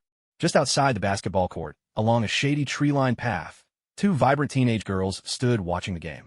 Both were stunningly beautiful, one with long golden hair, the other with a cascade of fiery red.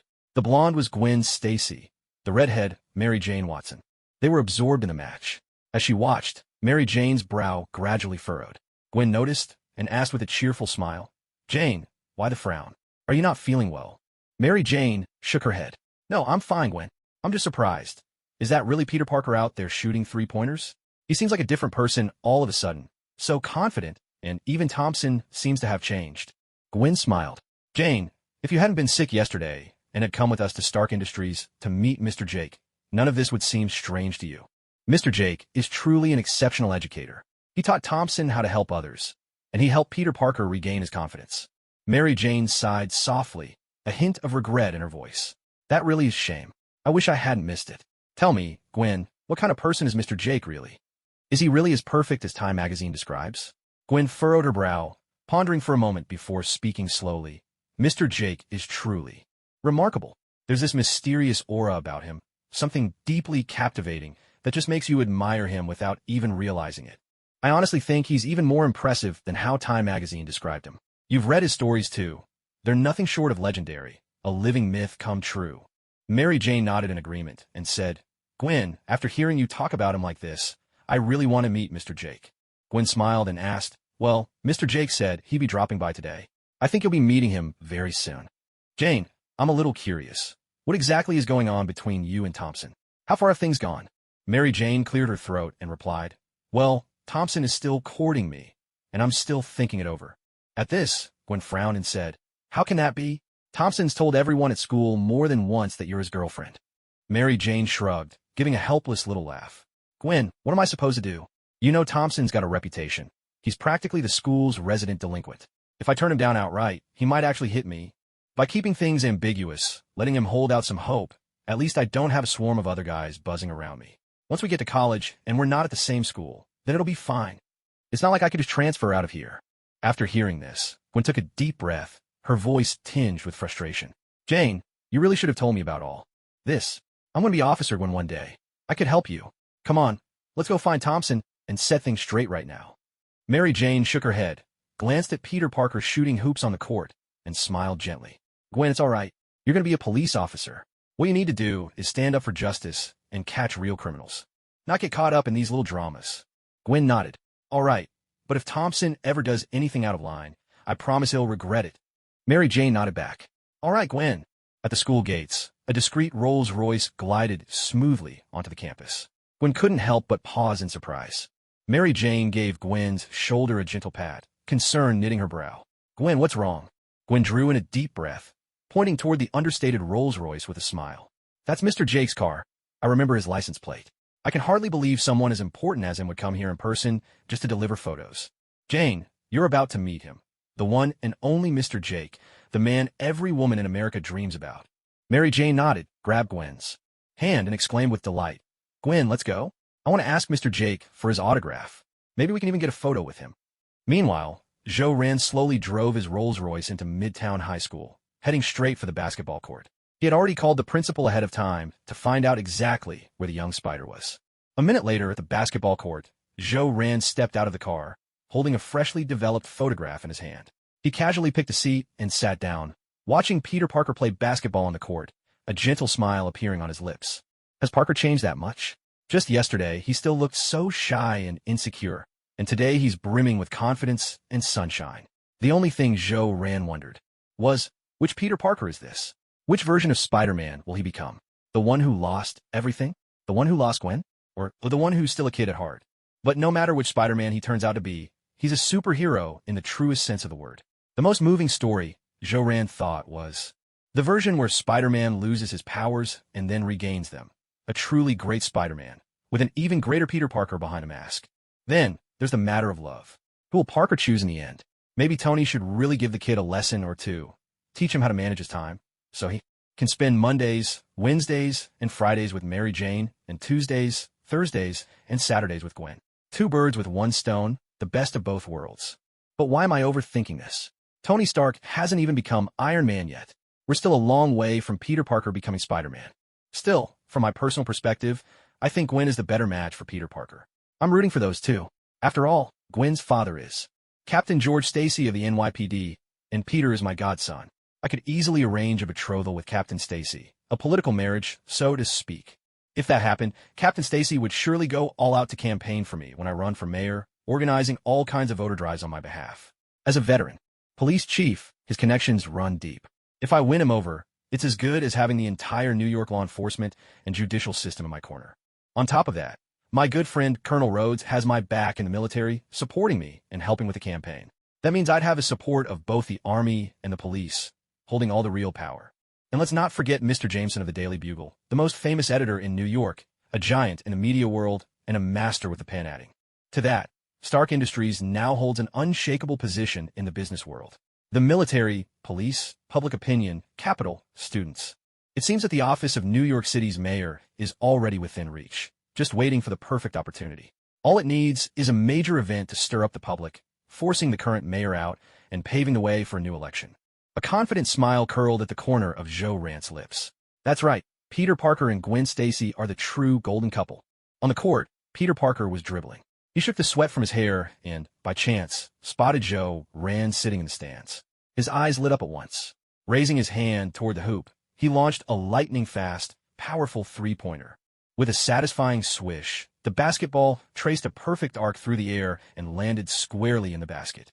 Seeing this, Joe Rand immediately gave a thumbs up, his face breaking into an encouraging smile. In that instant, Peter Parker felt as if he'd been injected with boundless energy. He was brimming with power, fatigue forgotten his. Speed and accuracy both surging to new heights. He started calling for the ball with wild determination and unleashed shot after shot. At this moment, he was giving his all because the Godfather was watching him. By the end of a 10-minute burst, Peter had taken 43 shots, made 35 of them, and racked up an astonishing 105 points, completely dominating the game. This became the stuff of legend at Midtown High. Those 10 minutes came to be known among the students as Parker time. But now, Parker time was just beginning. Only a single minute had passed, and he'd already taken 5 shots, all of them clean. Suddenly, the crowd erupted in wild cheers. Peter Parker, I love your 3-pointers. Parker, what kind of accuracy is that? Were you kissed by the gods? Parker, you look incredible. Join the basketball team. You're destined to be the next nationwide superstar. He's like a cheetah. Every prey on the court must surrender to his speed. I've got a feeling things are about to get even crazier. This day will be remembered. Maybe even become part of Midtown High's history. Damn, I just don't get it. How did Peter Parker suddenly get so good? He used to be so timid. This isn't like him at all. That's a complicated question. You see, everything develops little by little. Nothing stays the same forever. Every moment, tiny changes are happening from protons and electrons to black holes in the universe. Just like the cells in our bodies are constantly renewing themselves. In a way, you're not even the same person you were yesterday. Damn it. From now on, stay the hell away from me. What on earth are you talking about? Hey, Beth, do you know the name of that really handsome boy? I'm totally in love with him. I want him to be my boyfriend. Delia, he's mine. I'm Beth, the cheerleading captain at Midtown High, and tonight, I'll win him over. Beth, you're really not being much of a friend right now. I saw him first. That's it. I'm breaking up with you as a friend. Ahem. Actually, Delia, I think we could totally share. Didn't you mention this idea last time, too? 3's a party. It would definitely be exciting.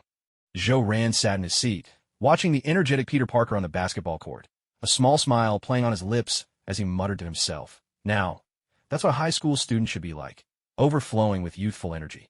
Parker, my godson, even though your godfather isn't extraordinary, just an ordinary person, I'll still do everything in my power to help you. That was what S.H.I.E.L.D was thinking. Mr. Jake, my name is Mary Jane Watson. I'm a huge fan of yours. Would you mind taking a picture with me? Mr. Jake, do you remember me? I'm Gwen. We've met again. Are you here to deliver the photos? 2 clear, lively voices chimed in from the side. S.H.I.E.L.D turned his head to look. One girl had a head of red hair. That must be Mary Jane, Peter Parker's future wife. The other, with golden hair, he'd just seen yesterday. Peter's destined love, the unforgettable Gwen. S.H.I.E.L.D nodded, smiling as he said to Mary Jane, Mary Jane, I came here today just to take a picture with you. When I went through the list of yesterday's visitors, your name was on it. I guess you must have had something come up. Everyone else already has their photo, except you. I thought you might be disappointed. Mary Jane smiled apologetically and replied, Mr. Jake, I'm so sorry.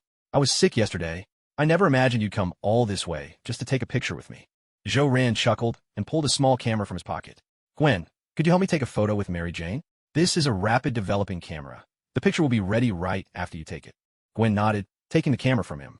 S.H.I.E.L.D and Mary Jane stood side by side, smiling for the shot. With a soft click, the photo was done. Gwen took out the freshly developed picture and handed the camera back to S.H.I.E.L.D. Her curiosity piqued. Mr. Jake, this camera is amazing. Why doesn't Stark Industries sell it to the public? S.H.I.E.L.D smiled and explained. Of course it's for sale, but the production quantity is quite limited. It's only available at certain exclusive counters. This camera doesn't have a lot of memory, so it's not very practical. Its strength lies in its speed. It's great for taking photos of people and animals, but not so good for landscapes. If you feel like you haven't seen it for sale, that's probably because it's sold out immediately. Gwen nodded and said, that makes sense. Product developed by Stark Industries are always a hit. Mary Jane also nodded in agreement. Especially these limited edition items. They get snatched up the moment they hit the shelves, and everyone says they're highly collectible. S.H.I.E.L.D handed over the photos he had brought and smiled.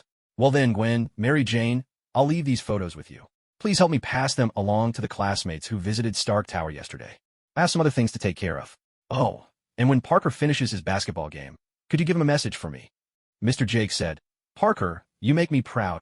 With that, S.H.I.E.L.D gave a long, meaningful look at Peter Parker, who was running across the basketball court at that moment. He then turned and walked to the Rolls-Royce, opened the door, got in, and slowly drove away from Midtown High. Gwen and Mary Jane were left standing there, both bewildered. Mary Jane furrowed her brow and looked at Gwen, puzzled. What did Parker do? Why does Mr. Jake think so highly of him? He even left him a personal message. Gwen shook her head. I'm not entirely sure why Mr. Jake values Parker so much, either. But yesterday, Miss Potts singled him out for praise and said he would be the most accomplished among us in the future. Mary Jane was stunned for a moment before speaking slowly. I can't believe it. So much has changed. And I was only out sick for a day. 10 minutes later, Peter Parker, having utterly dominated the game, ran over excitedly to the seat where Joe Rand had been sitting earlier. Looking at Gwen and Mary Jane, he asked, Where's Mr. Jake? I saw him here just now, but now he's gone. Peter almost called him Godfather, but suddenly thought better of it. He felt it was too soon to make it public that he was the godson of Mr. Jake and Mr. Tony. He hadn't achieved anything yet. He needed to prove himself first, and only then could he acknowledge it openly. Gwen smiled and replied, Mr. Jake just left, but he asked us to give you a message. Mary Jane nodded. Mr. Jake said, You make him proud. Peter Parker fell silent for 3 seconds after hearing that. Then he smiled and said, Then I'm sure he'll be even prouder in the future. 5 o'clock in the afternoon. High above, hidden among the clouds, an aircraft carrier hovered in the sky. Inside S.H.I.E.L.D. headquarters, Nick Fury lit his pipe and took a long, deep draw, trying to shake off his fatigue. His one remaining eye was bloodshot, the crimson veins making it look almost alarming. Nick Fury exhaled slowly, then used his mouse to rewind the video once more to the segment where Joe Rand spoke with Black Widow. On the screen, Joe Rand appeared perfectly calm as he conversed with her. Personally, I'm very fond of the Surrealist school of painting. Surrealism was influenced by Bergson's intuitionism and Freud's theories of the unconscious. It seeks to express the subconscious and dreams. There's a Spanish painter I really like. His name is Moreau. He has a piece called The Harlequin's Carnival that I find particularly fascinating. I haven't really watched circus performances in person, only read about them in books. Still, I think of the circus as a kind of comedy, something that brings happiness. But at its core, comedy often holds tragedy. I remember that circuses have a clown character. To the audience, the clown is a figure of laughter, but to himself, he's living out a tragedy. Yet what truly frustrated Nick Fury was that, no matter how many times he watched, he never once saw the smile Black Widow had. Described. He had watched the recording dozens of times, and still, the terrifying smile she'd mentioned was nowhere to be found. But how could that be? Black Widow was one of S.H.I.E.L.D's top agents. She wouldn't lie. There was no way she'd fabricate something like this. The contradiction left Nick Fury thoroughly perplexed. He pressed the pause button gently, freezing the image on Joe Rand's face. Then, from his drawer, he retrieved a photograph of the clown taken a month earlier, placing it beside the screen for careful comparison. The resemblance was there, especially in the eyes. Nick Fury shook his head. Still not enough. This alone wasn't proof. He picked up pen and paper from his desk and began another psychological profile, analyzing Joe Rand's words once again. The page was already crowded with notes from his many previous attempts. He scrutinized his analyses, line by line. Surrealism. Surrealism is devoted to exploring the human subconscious. It seeks to break through the constraints of logical and practical reality, abandoning representations based on orderly experience and logic. Instead, it blends reality with instinct, the unconscious, and dream experiences, revealing the imagery of humanity's deeper psyche. In the real world, rational control suppresses many of our instincts and desires. What truly reflects the genuine, unfiltered human mind lies beyond reality, in that absolute and transcendent realm. The surreal world, the domain of our inner depths and dreams. Bergson's intuitionism emphasizes the role of intuition or direct insight in understanding the world, arguing that intuition is a more fundamental and reliable way of knowing than abstract reason. It often carries a strong tendency against rationalism, positivism, and materialism. The clown is a complex figure, outwardly comic yet inwardly tragic. What then is the true significance of this character? And what is the logic behind the clown? Nick Fury felt a surge of frustration and slammed his fist on the computer. With a loud thud, the screen suddenly erupted into static, and after a moment, the image cleared.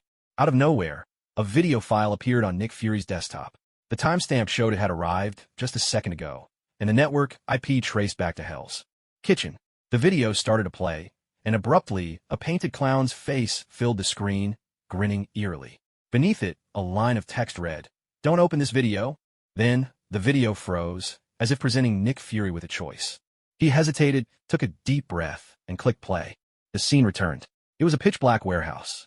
The clown sat on a chair, swirling a glass of red wine in his hand, and burst out laughing. "Oh, You really are a naughty little darling, choosing the wrong answer. He sighed dramatically. Honestly, things have been such a bother lately. You people, whoever you are, keep coming out of nowhere looking for me. The clown chuckled, drained his wine, then drew a pistol from inside his jacket. Rising from the chair, he turned and left the frame. 20 seconds later, he dragged in a young man dressed as a waiter, covered in blood. Placing the muzzle of the gun into the young man's mouth, the clown grinned and said, "Hey, this must be one of yours, right? Look at the poor guy, what a pitiful state." Terror swept across the young man's face.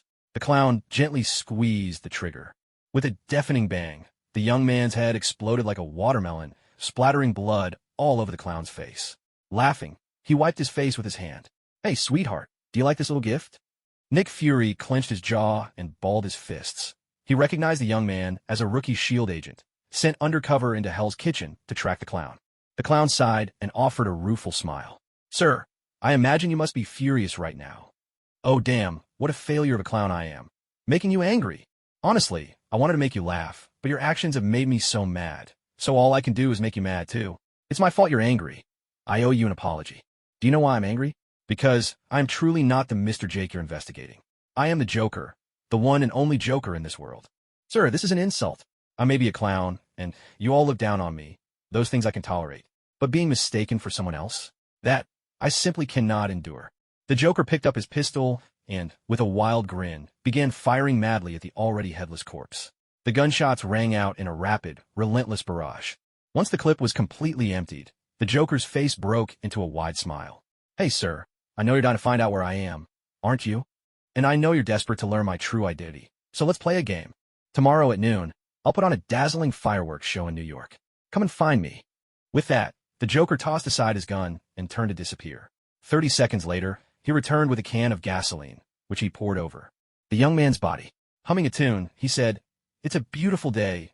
Birds are singing. Flowers are blooming. On a day like this, a kid like you should be burning in hell." He pulled a lighter from his pocket, sparked it to life, and tossed it to the floor. Instantly, furious flames erupted, hungrily consuming everything in their path. The Joker walked away, and a voice echoed out from within the blaze. "Sir, I'll see you tomorrow. I hope you enjoyed tonight's fireworks." The video cut off abruptly. Nick Fury shot to his feet, seething with rage. His eyes blazed red, and he struggled to catch his breath, gasping in fury. In a fit of anger, he flipped the table and smashed it repeatedly, cursing loudly. "Motherfuck!" Fury took a deep breath, forcing himself to calm down. Then, pulling a black pager from his pocket, he pressed a button and said coldly, "Hill Coulson, Barton Sky. Get over here right now. I'll be waiting in my office." Finishing, he produced a gray cell phone and dialed. "Black Widow, you can stop your undercover mission. There's no doubt now. Joe Rand is not the Joker. Come back immediately. The real Joker is about to show himself." Stark Industries Tower. Vice President's office. When Natasha received Fury's call, she froze in disbelief. What's going on? How could this be? I saw that smile with my own eyes." Utterly bewildered, Natasha fell into a spiral of self-doubt. She nodded absently and replied, "Understood, Director." With that, she hung up. Taking a deep breath, she picked up a pen and paper from her desk and wrote a simple letter of resignation. She rose to her feet slowly and walked out of the office. Her brow furrowed as she left Stark Industries. This mission had been a complete and utter failure, an indelible mark of shame in her file as an agent. Natasha felt disheartened, almost lost. She began to question her own sense of self. What's wrong with me lately? He hadn't smiled, yet I could swear I saw him smile. Was I imagining things? Or was it just the mounting pressure getting to me? She realized her mental state wasn't at its best. If this kept up, she thought, maybe it was time to find a doctor and have a serious talk. Meanwhile, inside S.H.I.E.L.D., Nick Fury once again pulled out a phone from his pocket and began dialing. As the king of spies, you could never guess how many phones or contact numbers he carried at any given moment. At Xavier School for Gifted Youngsters, Professor Charles was still sitting at his computer, editing his speech on the Mutant Registration Act. The muscles in his face twitched with pain as he reluctantly pressed the delete key, deciding that this version simply wouldn't do.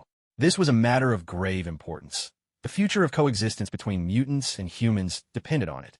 He scratched his bald head and started writing once more. Suddenly, the shrill ring of a telephone cut through the quiet. Ring, ring, ring. The sound made Professor Charles's heart skip a beat. Could it be Nick Fury, that infuriating egghead, calling again?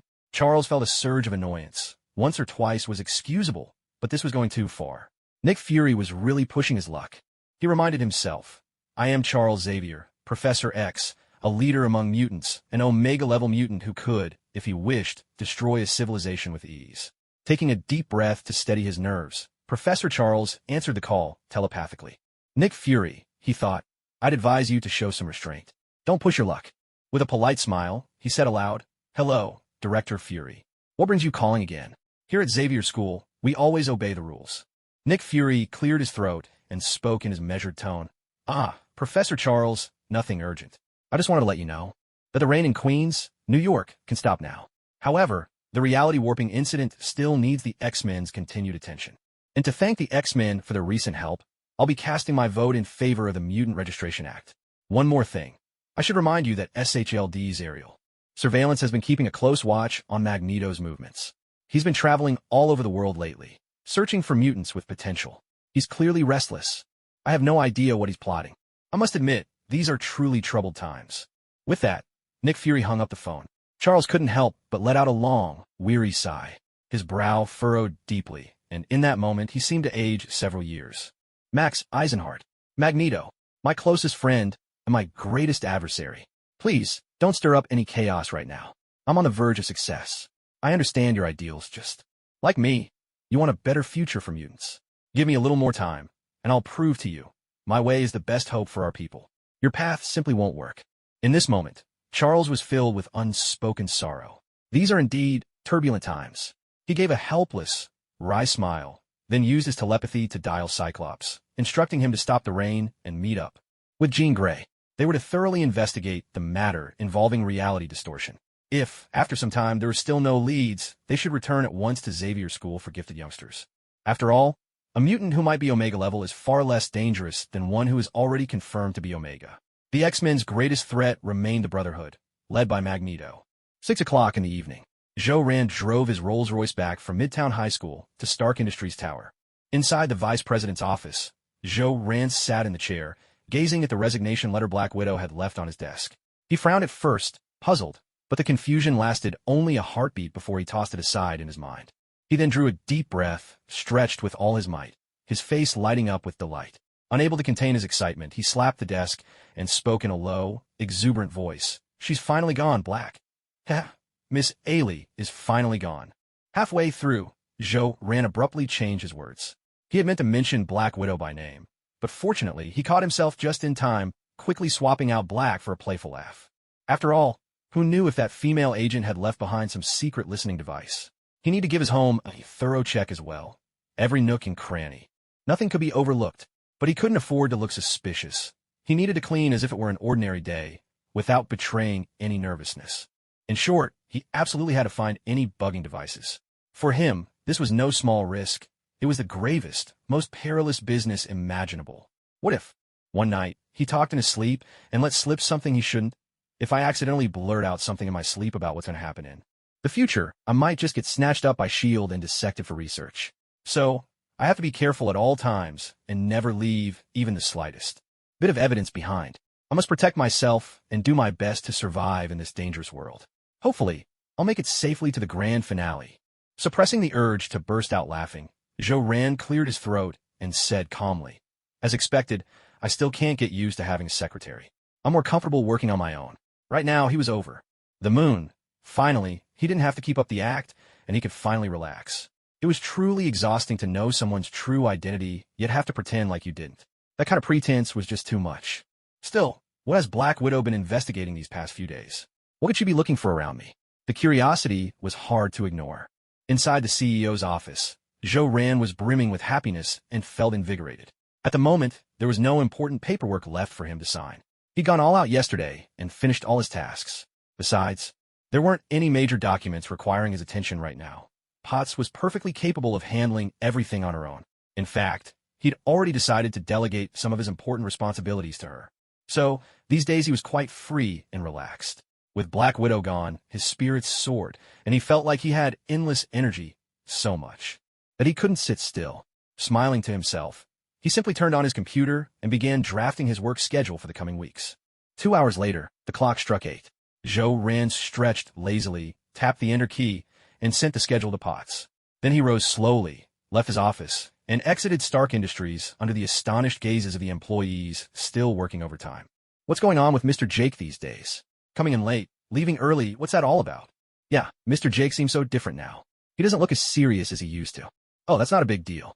You newcomers might not know this, but Mr. Jake hasn't always been a workaholic. You have to pay attention to the details. Haven't you seen his schedule these past few days?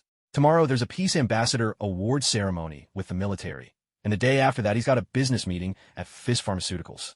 Honestly, you're all just too young. Here's another secret. On Saturdays and Sundays, Mr. Jake always leaves Stark Industries at exactly 6:10, rain or shine. That's the best time to sneak in a little break. Neil, the programmer with thick glasses, pushed them up the bridge of his nose and explained with a chuckle as he continued typing away. At his code, Neil, I usually don't work overtime on Saturdays and Sundays. I'm worried I might just drop dead from exhaustion. Yeah, same here. Neil, I think you should allow yourself a proper break now and then. If I remember correctly, you're only 23? Ahem, just look at the top of your head. Neil snorted coldly, his face expressionless. I joined Stark Industries when I was 19. I've worked hard for 4 years. Now, I've already paid in full for a supercar, and I'm saving up to buy a villa. Damn, a supercar. I'm working overtime. Damn, a supercar. I'll work overtime too. Meanwhile, aboard the airborne aircraft carrier, inside S.H.I.E.L.D. In the director's office, chaos reigned. Nick Fury had torn the place apart in a fit of rage. His face was like thunder as he pointed at a video looping on his computer, glaring at the assembled agents. He gritted his teeth and spoke with venom. Do you know why I've made you watch this video over and over? Because it's a disgrace. This is the greatest humiliation S.H.I.E.L.D. has faced since its founding. A criminal, no, a piece of scum, actually dared to challenge us, S.H.I.E.L.D. He's mocking us, treating us as if we're nothing. Our technical division's firewall was breached by him, and his taunting video appeared brazenly right on my desktop. One of our young agents was brutally murdered by this maniac, doused in gasoline and burned after the killing. This enrages me, and now, he wants to play a game with us, to toy with us. You all heard what he said. Tomorrow at noon, there will be fireworks in New York. If we fail to catch him during this public spectacle, then S.H.I.E.L.D. might as well cease to exist. So we must catch him. This operation will be called Death of the Circus. Isn't he calling himself the Joker? Nick Fury, will not only catch this clown, but I'll also tear down his circus. It's 8 o'clock now. We have only 4 hours to plan. Never trust a clown's word. He says tomorrow at noon, but we can't take that at face value. Remember, after midnight, it's already tomorrow. Everyone, speak freely. Hill took a deep breath, her expression grave and her voice solemn. That young agent was one of mine. His name was Mike. I remember his last known area was 39th Street in Hell's Kitchen, the very heart of Hell's Kitchen, the spot where the original German restaurant Heil's Kitchen once stood. It's called the First Street of Hell, the head of Satan himself. The warehouse where the Joker appeared in the video is located at the head of Satan. There are, by standard count, 53 such warehouses. We'll need the tech department to pinpoint the exact IP address and narrow it down, but I suspect the Joker may have already moved on. Still, his hideout should yield some crucial clues. Skye smiled, radiating confidence, and said, Director, leave the task of tracing the network IP to me. Give me 10 minutes, and I'll get it done. Nick Fury nodded, his voice icy as he replied, Skye, I hope you won't let me down. The firewall your tech department built has been completely breached. Skye nodded, sat down in front of the computer, and began the process of hacking. Nick Fury turned to Hawkeye and asked, Barton, any thoughts? Hawkeye frowned, thought for a moment, then replied with chilling detachment, Director, I suggest we activate the Sentry system, use satellite surveillance to monitor all of New York, and implement the Insight protocol ahead of schedule. The Joker poses a severe threat. If we can't find him, then we should eliminate anyone in the system who could be as dangerous as he is. Nick Fury shook his head and said, Barton, we can't do that. The Insight protocol is S.H.I.E.L.D's last resort. The Joker's threat is serious, but not nearly enough to justify using Insight. Besides, the current power system can only support single use. This plan is far too risky. Hawkeye shook his head and let out a bitter laugh. Director, I can't think of a better way. The opponent we're facing this time is a madman with no logic whatsoever. We have no way to predict his actions. We know nothing about him, while he knows us inside out. Nick Fury frowned and looked at Coulson. Coulson, what's your opinion? Coulson cleared his throat and said, Director, I don't have any particularly good ideas either. I just know there are certain places in New York that must be heavily protected. We can't let the Joker cause havoc there. For example, City Hall, Star Tower, Oscorp Tower, Hammer Industries, NYPD headquarters, the 4 major banks, Cornell Presbyterian Hospital. Nick Fury lit his pipe, took a long drag, then turned to Black Widow. Natasha, what about you? What do you think? Natasha's face was pale, and the image of Joe Rant's manic laughter flashed once again through her mind.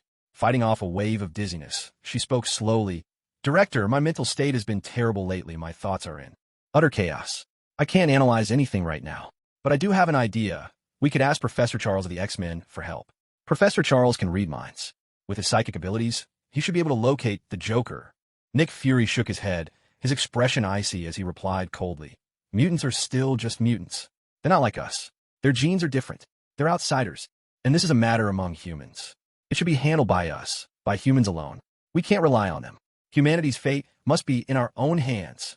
Even S.H.I.E.L.D's Insight project is aimed at mutants. They're simply too unpredictable. After Nick Fury finished speaking, the 5 S.H.I.E.L.D. agents present exchanged grave looks, the weight of his words settling over them. Nick is right. Humanity's fate must be decided by humans and must never be entrusted to others.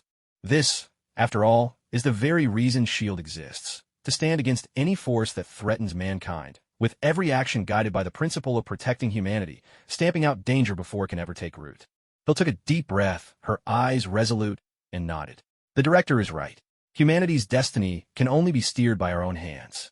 As vicious as the Joker is, he's still just a person at his core. As long as he's human, I believe he must have his own code of conduct. Hawkeye nodded in agreement and added, that's right. Even mutants have their weaknesses and things they care about. The Joker isn't even a mutant. He's just a man, albeit a mad one. As long as he's still human, he must have his own set of rules, a pattern that's unique to him. If we can uncover his rules, we can find him. Coulson smiled and said, exactly. As long as the Joker is human, he'll have weaknesses. I'm sure we can discover what matters to him, and through it, his vulnerability. Natasha furrowed her brow, lowered her head in thought for a moment, then looked up and smiled. Director Fury, Deputy Director Hill, Coulson, Barton, I think I've come up with an idea, but I can't say for sure if it'll work. Still, it's the only option I can think of, our last shot at this. Nick Fury frowned and asked, Natasha, what's your plan? Natasha took a deep breath, gritted her teeth, and began to speak slowly. By hypnotizing myself, I can enter a deep simulation. I'll mimic the Joker's behavior, and from those actions, infer his mindset, study his way of thinking, and uncover his logic. Only by understanding his logic can we anticipate his moves, track him down, and locate where he is. Hearing this, Nick Fury shook his head and said, Natasha, no. This is far too dangerous. The Joker is chaos made manifest. If you attempt this kind of deep self-hypnosis, this kind of mad simulation, this kind of simulation could very well damage your mind, drive you to madness, or leave you lost in the Joker's twisted art, turning you into a lunatic just like him. You all know what's happening in Hell's Kitchen. A whole crowd of Joker's followers has already emerged. Just worshipping him has driven them to hysterics. If someone actually tries to simulate him, I can't even imagine the consequences. Clint Barton drew a deep breath, managed a wry smile, and said, Director, let me do it. We've run out of options, haven't we? This is our last resort, and frankly, it's our best shot. We're running out of time. Less than 4 hours left. Trust me, okay? I'm Hawkeye, a top S.H.I.E.L.D. agent. My willpower is unbreakable. I won't lose myself. Director, you know me. My resolve is as steady and dependable as my bow and arrows. Maria Hill smiled and said, Clint, I know you're resolute and absolutely trustworthy, but I'm the deputy director of S.H.I.E.L.D., outranking you. Director Fury, let me handle this. Coulson nodded solemnly and said, Director, I can do the simulation too.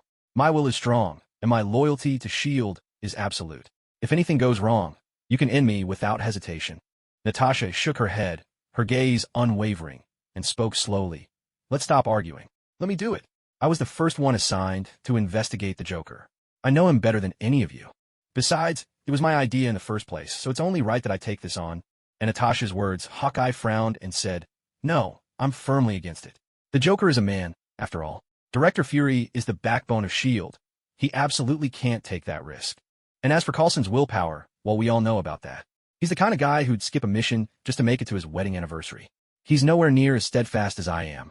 At this moment, I'm the one who fits the bill best. I'm the most suitable candidate. Coulson cleared his throat and said, This is all about loyalty to love, Mr. Barton. I, Phil Coulson, am an agent of the same caliber as you.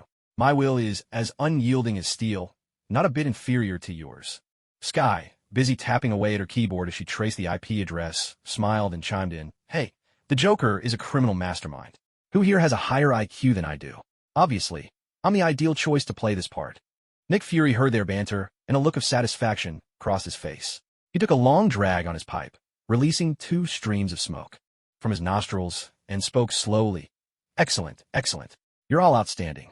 With agents like you and S.H.I.E.L.D, I feel reassured. You're the finest agents I've ever seen, each of you with a heart ready for selfless sacrifice. I've made my decision. This time, Natasha will be the one to simulate the Joker's behavior. I've thought it over carefully. Among us, Natasha and I have studied the Joker the most. Natasha understands better than any of you how terrifying the Joker truly is. The Joker isn't just a male or female criminal. It's far more complex.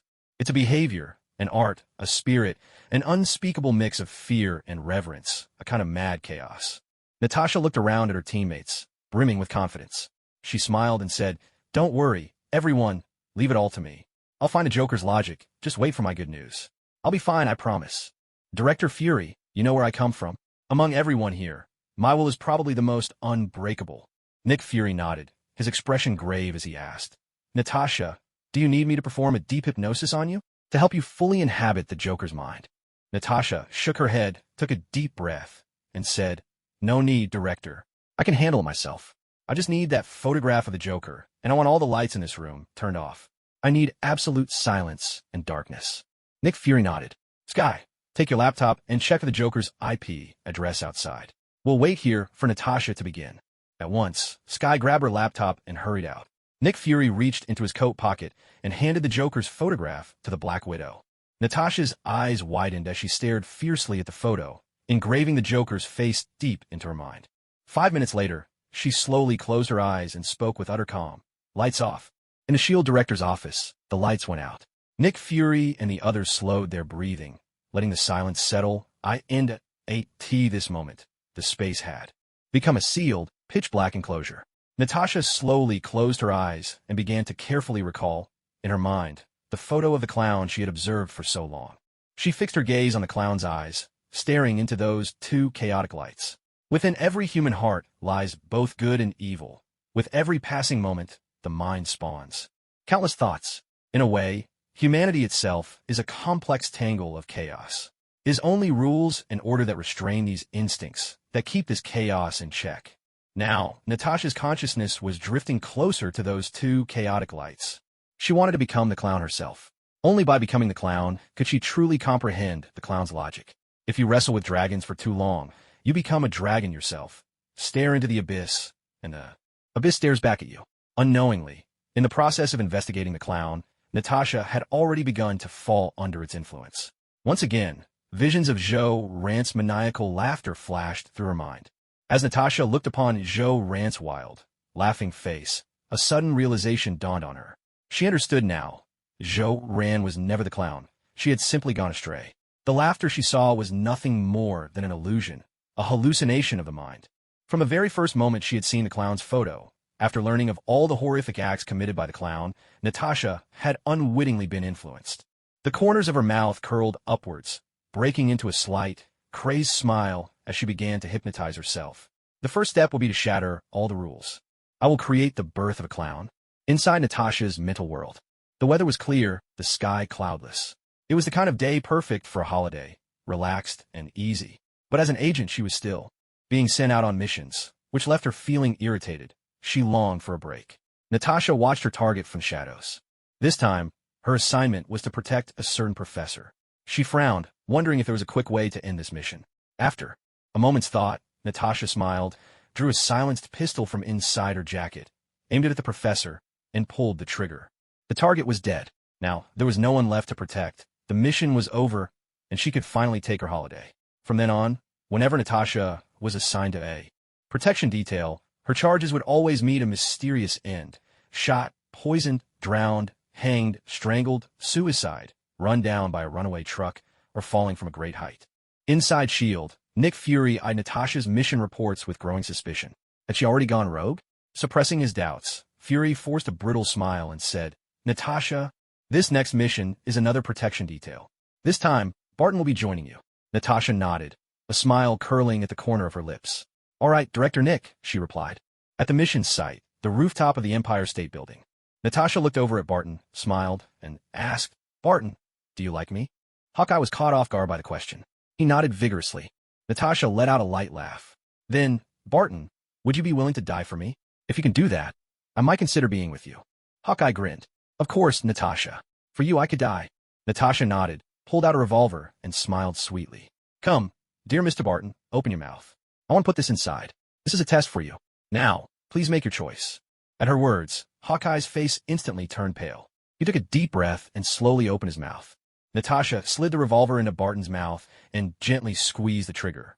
A sharp gunshot rang out, but Hawkeye didn't die. Relief washed over him, and his face broke into a wide smile. Was this Natasha's way of accepting him? Natasha turned to Hawkeye with a smile. "Mr. Barton, do you dare to keep playing? This is a revolver, after all." Hawkeye nodded, thinking this was just one of Natasha's twisted games, a little private amusement between the two of them. Natasha smiled and pulled the trigger again. With a thunderous crack, Barton's head burst open like a watermelon. Red blood splattered across Natasha's face, and a wild, frenzied grin spread over her lips. "Mr. Barton, such a pity, truly a pity. I was sincere. I really wanted to give you a chance. It's just that this revolver was sick. I loaded 5 bullets, and not a single one was a dud." Natasha shook her head, took hold of Hawkeye's hand, and picked up his bow. With a swift twang, the mission target fell, struck dead by Hawkeye's arrow. Her face was twisted into an utterly maniacal smile.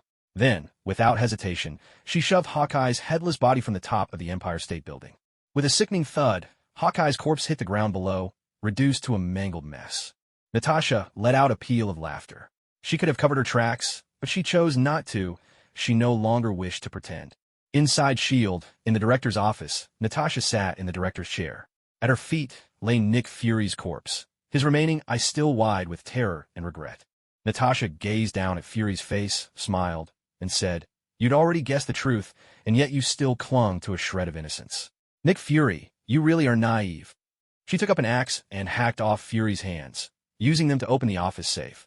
She had long wondered what was inside that safe. It turned out to be a red remote control, and beneath it lay a document, Project Insight. Seeing this, Natasha let out a loud laugh and pressed the remote control. In an instant, a thunderous roar erupted all around. Thousands upon thousands of missiles launched into the sky. From above, the ground blossomed with blood-red explosions, like sinister fireworks. Afterward, Natasha strode out of the director's office and made her way to S.H.I.E.L.D's power systems control room. First, she killed everyone inside. Then, with another wild laugh, she destroyed the controls. S.H.I.E.L.D. spun out of control and began to plummet from the sky. Natasha threw open a window and leapt out. A manic smile spread across her face. She had shattered every rule, every chain that once bound her.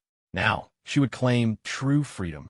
Within the Black Widow's mental landscape, a face smeared with chaotic paint suddenly appeared. The Joker had slipped in unnoticed, silently observing this miraculous transformation unfolding within her. Hey, how fascinating. You've managed to stir a bit of excitement in me. But alas, you still don't understand what it means to be a clown, do you?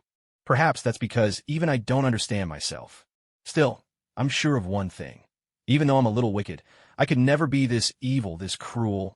Hey, another failed masterpiece added to the collection. Evening, 8:40 p.m. Blake Street, Queens, New York City. Joe Rand drove his Rolls-Royce here. Just a couple of blocks away from Blake Street, he had spotted a striking young woman. She wore a fiery red dress, her beauty and poise. Impossible to miss. She had a gentle air about her, but beneath that softness was a quiet, unyielding pride, a presence that made Joe Rand glance back at her more than once. She looked to be in her early 20s. Of course, that was all there was to it. Joe Rand had no ulterior motives. After all, he was certainly no playboy like Tony Stark. Still, Joe Rand couldn't shake the strange feeling that their paths would cross again someday. And ever since the Black Widow had entered his life, the ever-disciplined Mr. Jake somehow kept bumping into beautiful women. There was the blonde who tried to snap his picture at the flagship store on 5th Avenue, and now this proud woman in her red dress. Looks like romance might finally be headed my way, Joe Rand thought with a smile. He eased the car to a stop, stepped out, and let a grin spread across his face. With the Black Widow finally gone, the troublesome spy no longer shadowing his every move, he was in high spirits, energy coursing through him. Tonight, he was determined to have a good sparring session with Master Rick. With a gentle smile on his face, Joe Rand slowly walked into the dilapidated-looking martial arts school before him. Though the exterior of the school appeared old and run down, the interior was a different world altogether. Pushing open the door, he found himself in a long corridor. On both sides stood all sorts of bronze sculptures, each stranger than the last. There was a giant serpent with 9 heads, a majestic beast with the body of a lion and the face of a man, a general clad in armor, a bard cradling books and paintings, and a fierce warrior charging across the battlefield in a war chariot. Every time Zhou-Ran entered the school, he would look at the bizarre sculptures lining the corridor and the intricate scenes carved into the walls, and feel as though he were witnessing the unfolding of a magnificent epic. Once past this corridor, he arrived at a grand and awe-inspiring great hall, steeped in an ancient, dignified atmosphere. To the left and right stood 2 enormous bronze walls, each embedded with a dazzling array of ancient bronze weapons. These colossal bronze walls were not a single, uninterrupted piece. Instead, each was divided into 6 segments. At the edge of each segment rested a simple, time-worn stone chair, its surface engraved with mysterious symbols that defied understanding. Perhaps this was just the peculiar way Westerners thought, a unique sense of aesthetics. What's more, Master Rick was not only a Westerner, but also a man of remarkable depth and wisdom, a truly extraordinary old gentleman. Passing through the splendid hall, Zhou-Ran finally reached the true heart of the school. It was a vast, open courtyard, filled with all kinds of training equipment and apparatus, as well as over a dozen wooden dummies for practice. At the far end of the courtyard stood a very simple wooden hut. In front of the hut, an old man with a thin, frail frame was lying on a rocking chair, his body swaying gently with emotion. He gazed blankly at the sky, a trickle of drool glistening at the corner of his mouth. No one could tell what he was looking at, nor what thoughts occupied his mind. The veins on the back of the old man's hands stood out sharply as he clutched a half-broken cane in his palm, gripping it as though afraid someone might snatch away this precious treasure. He looked completely lost to the world. With a cheerful greeting, Zhou-Ran called out, "Good evening, Master Rick." Old Rick slowly turned his head at the sound, revealing a face creased with deep, countless wrinkles. Yet, from the prominent bridge of his nose and the overall shape of his features, it was faintly possible to imagine that he must have been quite the handsome man in his youth.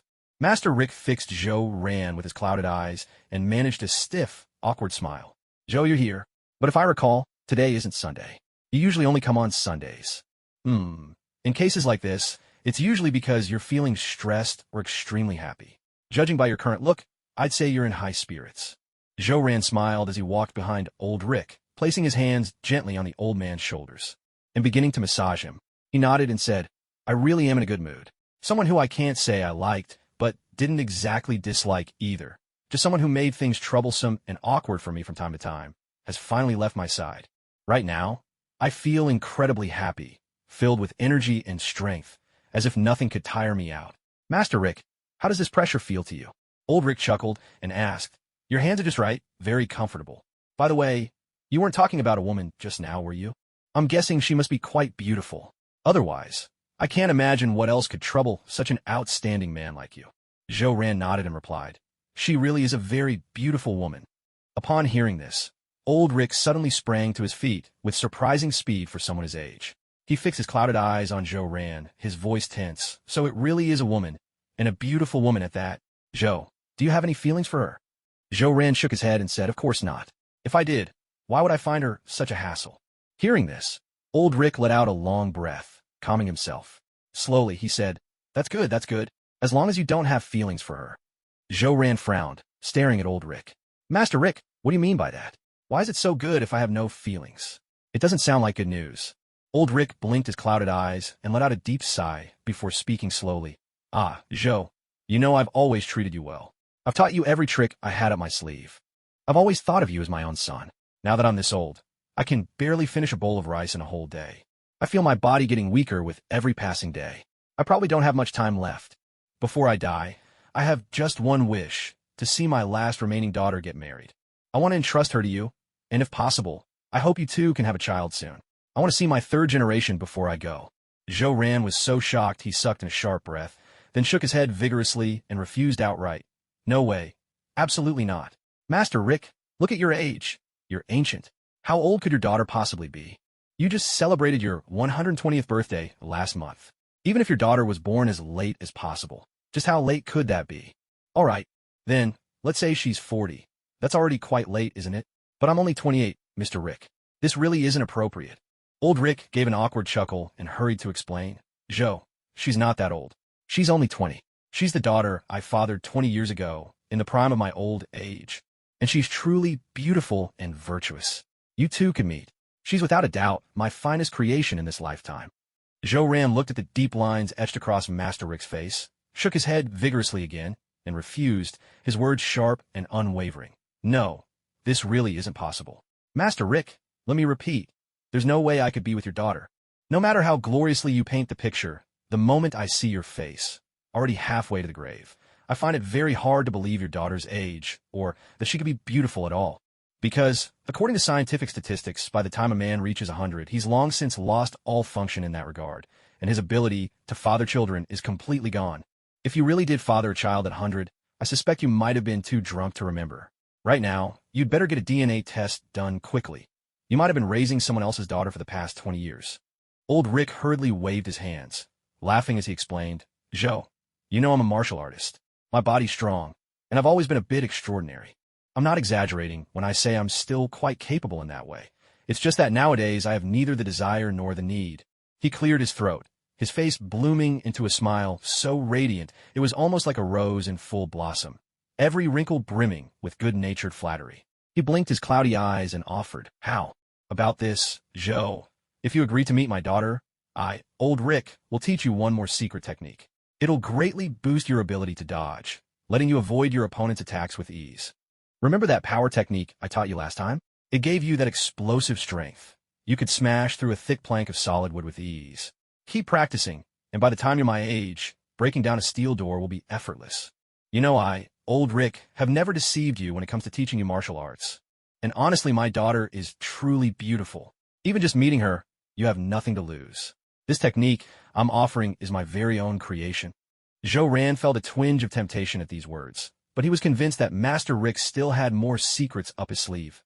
Moreover, his martial arts skills are far from being as simple as just Jeet Kune Do. Although Old Rick insists that what he's teaching is Jeet Kune Do, Joe Ran has never seen Jeet Kune Do shatter an iron door before. Granted, Jeet Kune Do does emphasize explosive power, but there are limits to that force. Piercing through an iron door might be just within reach, but to actually blast it to pieces? That's simply impossible. Piercing and shattering are two entirely different feats. Still, since Old Rick claims it's Jeet Kune Do, Joe Ran can only go along and call what he's practicing Jeet Kune Do as well. Yet if he had to sign up for a competition, Joe Ran would still introduce himself as Wing Chun Joe Ran. After all, Jeet Kune Do Joe Ran just doesn't have quite the same ring to it. Besides, that particular way of generating force really is quite effective. He managed to smash a solid wood lectern with a single punch. Clearly, he shouldn't agree to Old Rick's terms so easily. There must be plenty of secret techniques that Old Rick is still holding back. With a light chuckle, Joe Ran looked at Old Rick and teased. Master Rick, didn't you say you'd already taught me all your most prized techniques? How come there's still more? Are you trying to trick me? I really find it hard to trust a liar's words, especially when that liar is an old fox like you. Old Rick scratched his nose awkwardly, letting out an embarrassed laugh. Ahem. Well, who says you can only have one ace up your sleeve? I can have plenty of secret moves tucked away. All right, Joe, he continued. In that case, I'll teach you one more method to boost your physical strength. But that's really the limit. You're bleeding Old Rick dry. Of course, if you really did become my son-in-law, then everything I have would be yours, including everything in this place. Joe Ran smiled and replied, All right, it's a deal, Master Rick. For now, I'll just take your word that your daughter is a beautiful 20-year-old woman. I'll reluctantly agree to meet her. As for the location, let's do it at the Vice President's office in Stark Industries Tower, and let's set it for 2 weeks from now. Of course, you could give her my number, or give me hers. That way we can get in touch anytime. Then Joe Ran clenched his fists, fixing his gaze on Old Rick's clouded eyes. With a smile tugging at the corners of his mouth, he said slowly, Master Rick, how about we have a sparring match now? For some reason, I suddenly feel incredibly energetic, like I'm overflowing with strength from head to toe. Old Rick nodded and burst out laughing with utter confidence. Come on in. Let Old Rick see just how powerful your explosive strength is now. Let's see how far you've come. With a grin, Joe Ran channeled the technique Old Rick had taught him, lunged forward like an arrow, and aimed a punch straight at Old Rick's head. Old Rick saw this and tilted his head slightly, easily dodging the powerful punch. He smiled and offered some advice. Your strength is decent, your speed isn't bad, and your explosive power is quite respectable. But you're a bit too impatient. You've lost your calm and your aim. Joe, your heart must always remain as still as water. Only then can you truly master your own strength. Of course, water is just the first step. You must imagine yourself as the ocean, as a gentle breeze, as the sky, as thunder and lightning. Only then can you effortlessly spot your opponent's weaknesses, strike them down, and clearly sense incoming attacks. Before the blow even lands, your body will have already anticipated it for you. Upon hearing this, Zhou Ran nodded, stepped back several paces, and drew a few deep breaths, gradually quieting his restless, excited mind. He focused on calming his spirit. A minute later, he managed to smile and said, "Master Rick, I think I caught a glimpse of that sensation you described, but still feels a bit unclear. Honestly, what you said is so profound, I can barely grasp it. I'm not even sure if my current state is right or not." Old Rick laughed at this and said, "Then come at me again, let me see." Zhou Ran nodded, tensed his entire body, and readied himself, keeping every muscle alert. In his mind, he began to silently recite a Buddhist scripture, seeking inner tranquility. When Avalokitesvara Bodhisattva practiced deeply the Prajnaparamita, he perceived that all 5 skandhas are empty, thus overcoming all suffering and distress. Shariputra, form is not different from emptiness. Emptiness is not different from form. Form is emptiness. Emptiness is form. All phenomena of emptiness are neither born nor destroyed, neither stained nor pure, neither increasing nor decreasing. A faint smile tugged at Zhou Ran's lips. He felt an extraordinary transformation within himself. Though his body was burning with pent-up energy, his mind was perfectly clear and at ease. The world around him seemed to quiet down, even slow down. Maintaining this wondrous state, Zhou Ran clenched his fist, dashed forward, and struck once more at Old Rick's head. Old Rick's eyes lit up instantly. Yes, that's it. This is the state he'd been hoping for. This time, instead of dodging, he reached out his thin hand and blocked Zhou Ran's punch. Then he launched his own counterattack, feeding Zhou Ran moves to help him fully internalize this state of mind. He continued to guide Zhou Ran, teaching him how to improve his dodging, how to evade an opponent's strikes, and how to conserve energy and enhance stamina. 2 hours later, their sparring finally came to a halt. Zhou Ran was drenched in sweat. He plopped down onto the floor, breathing hard, his chest rising and falling as he gulped in great lungfuls of air. Old Rick was also sitting on the ground, a fine sheen of sweat appearing on his forehead. Though he wasn't as disheveled or exhausted as Zhou Ran, he still looked utterly worn out. Zhou Ran smiled and said, "Thank you, Master Rick. I can manage a bit of dodging now, and I've also learned how to conserve my energy." Old Rick nodded, blinking his cloudy eyes, and asked with a laugh, "Zhou, how did you do it? How did you enter that state just now?" Zhou Ran smiled at the question and explained, "It's science. When a person is extremely tense all over, they can sense danger approaching. But that's just a feeling. Their first instinct is to flee to avoid the threat. But if, in that heightened state of tension, you can also keep your mind clear, I believe you can learn how to confront danger, to face it head on." I didn't expect it would actually work. It was really just a stroke of luck. Old Rick nodded and chuckled. "You're truly clever, thinking of such a method. By the way, my daughter, she's also very smart. Zhou, you two really are a perfect match." Book recommendation. Here's a quick note for my dear readers. I, little c, want to recommend 2 books, both written by my good friends. Maoto's Wujio's Transcendent. I have countless scholar templates.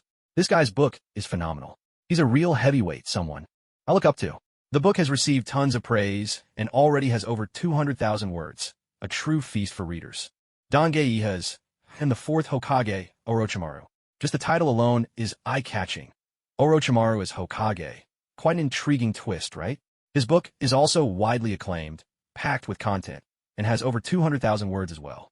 And here's a little secret. Both of these guys have a huge stockpile of chapters ready to go, loads and loads of them. These two are my close brothers. If you finish my book, go check theirs out. Dear readers, Little C loves you all. Thank you for your constant support. I promise to keep writing diligently to craft even better stories so that you'll always enjoy reading them. I know some of you get tired of book recommendations, so here's what I'll do. Tonight, I'm adding an extra chapter. Off I go to write. It's Little C's last ripple for the night. Zhou Ran smiled, chatted a bit more with Old Rick, then slowly stood up, said his goodbyes, and left the martial arts school. He had plans for the morning. He and Tony were going to the award ceremony together. Old Rick reluctantly walked Zhou Ran to the gates of the school. Watching Zhou Ran's departing figure, he suddenly shuddered all over, and with a sharp cough, spat out a mouthful of fresh blood. He wiped the blood from the corner of his mouth with a smile and spoke slowly. I never thought that, as a remnant of the old era, I would live to witness the birth of a legend with my own eyes. Joe, I hope you can truly master the terrifying powers within you. They're already beginning to influence you, bit by bit. Power itself has no sense of right or wrong. The only thing that determines good and evil is the person who wields it. And, truly, I'm not lying to you. I really am at death's door. And my daughter, she really is beautiful. I believe you're someone worthy of trust. At the same time, hidden above the clouds, aboard the airborne aircraft carrier, in the director's office of S.H.I.E.L.D., a peal of wild laughter echoed through the room, sharp and manic, eerily reminiscent of the Joker's laughter in the videos.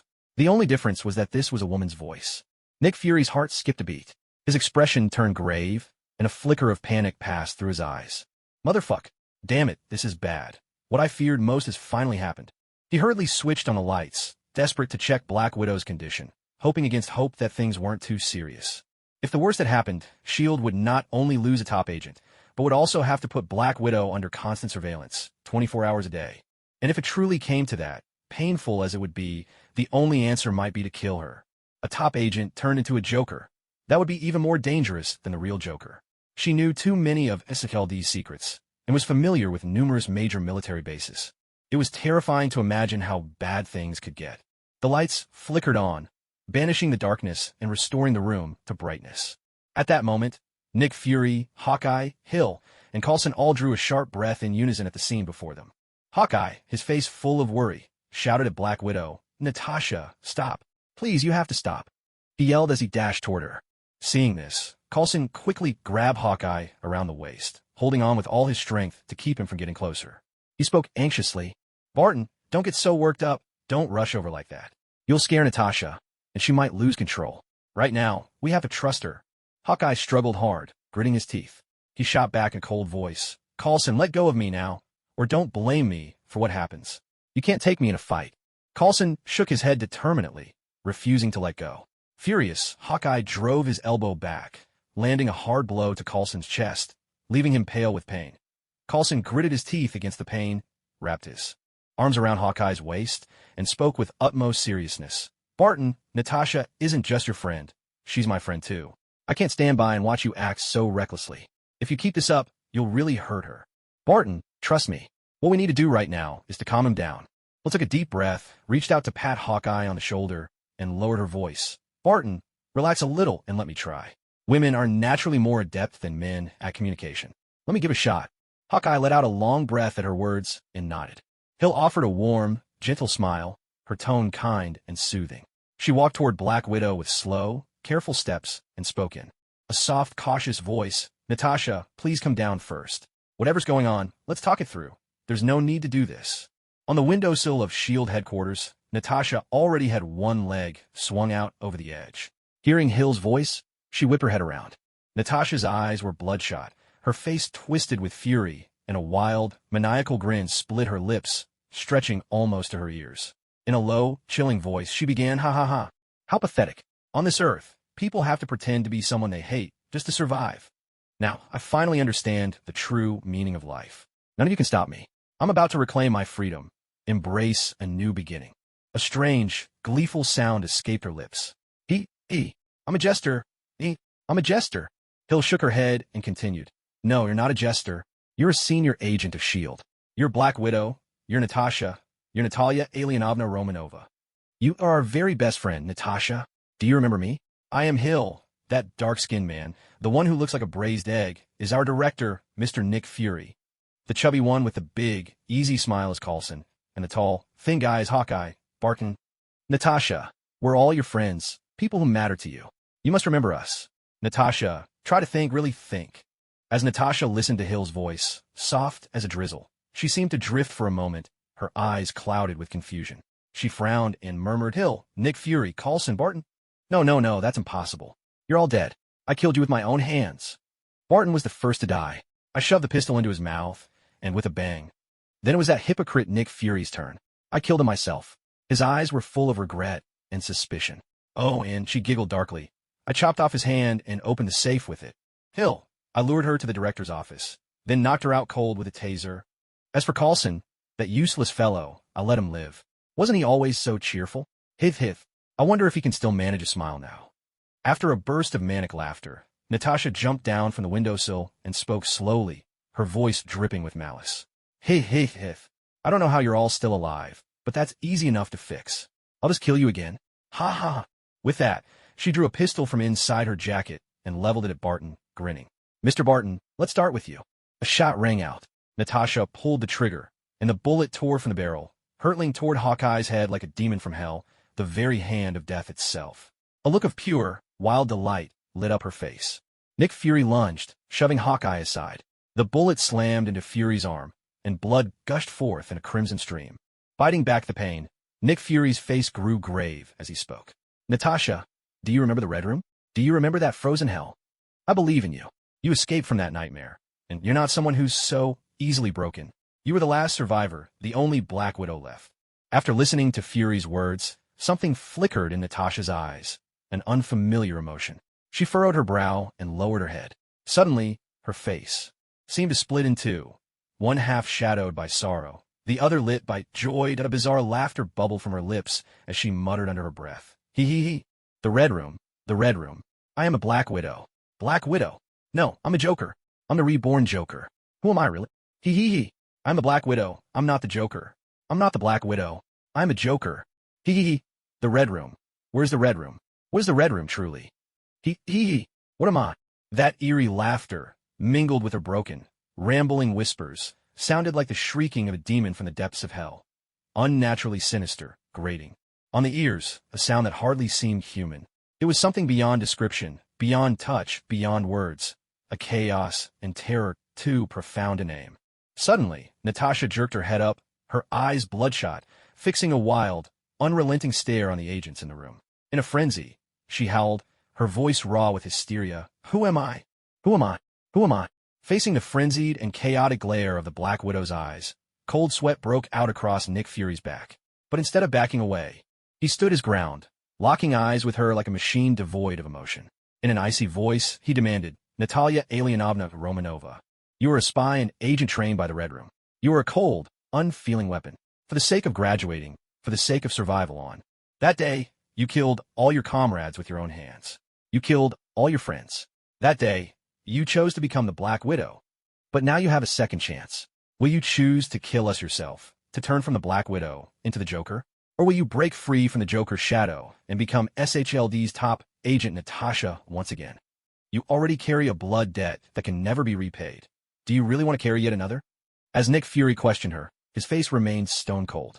Meanwhile, he slipped his right hand into his pocket, gripping the handgun hidden there, a weapon already loaded and ready to fire at a moment's notice. His finger rested on the trigger, the barrel aimed squarely at the Black Widow.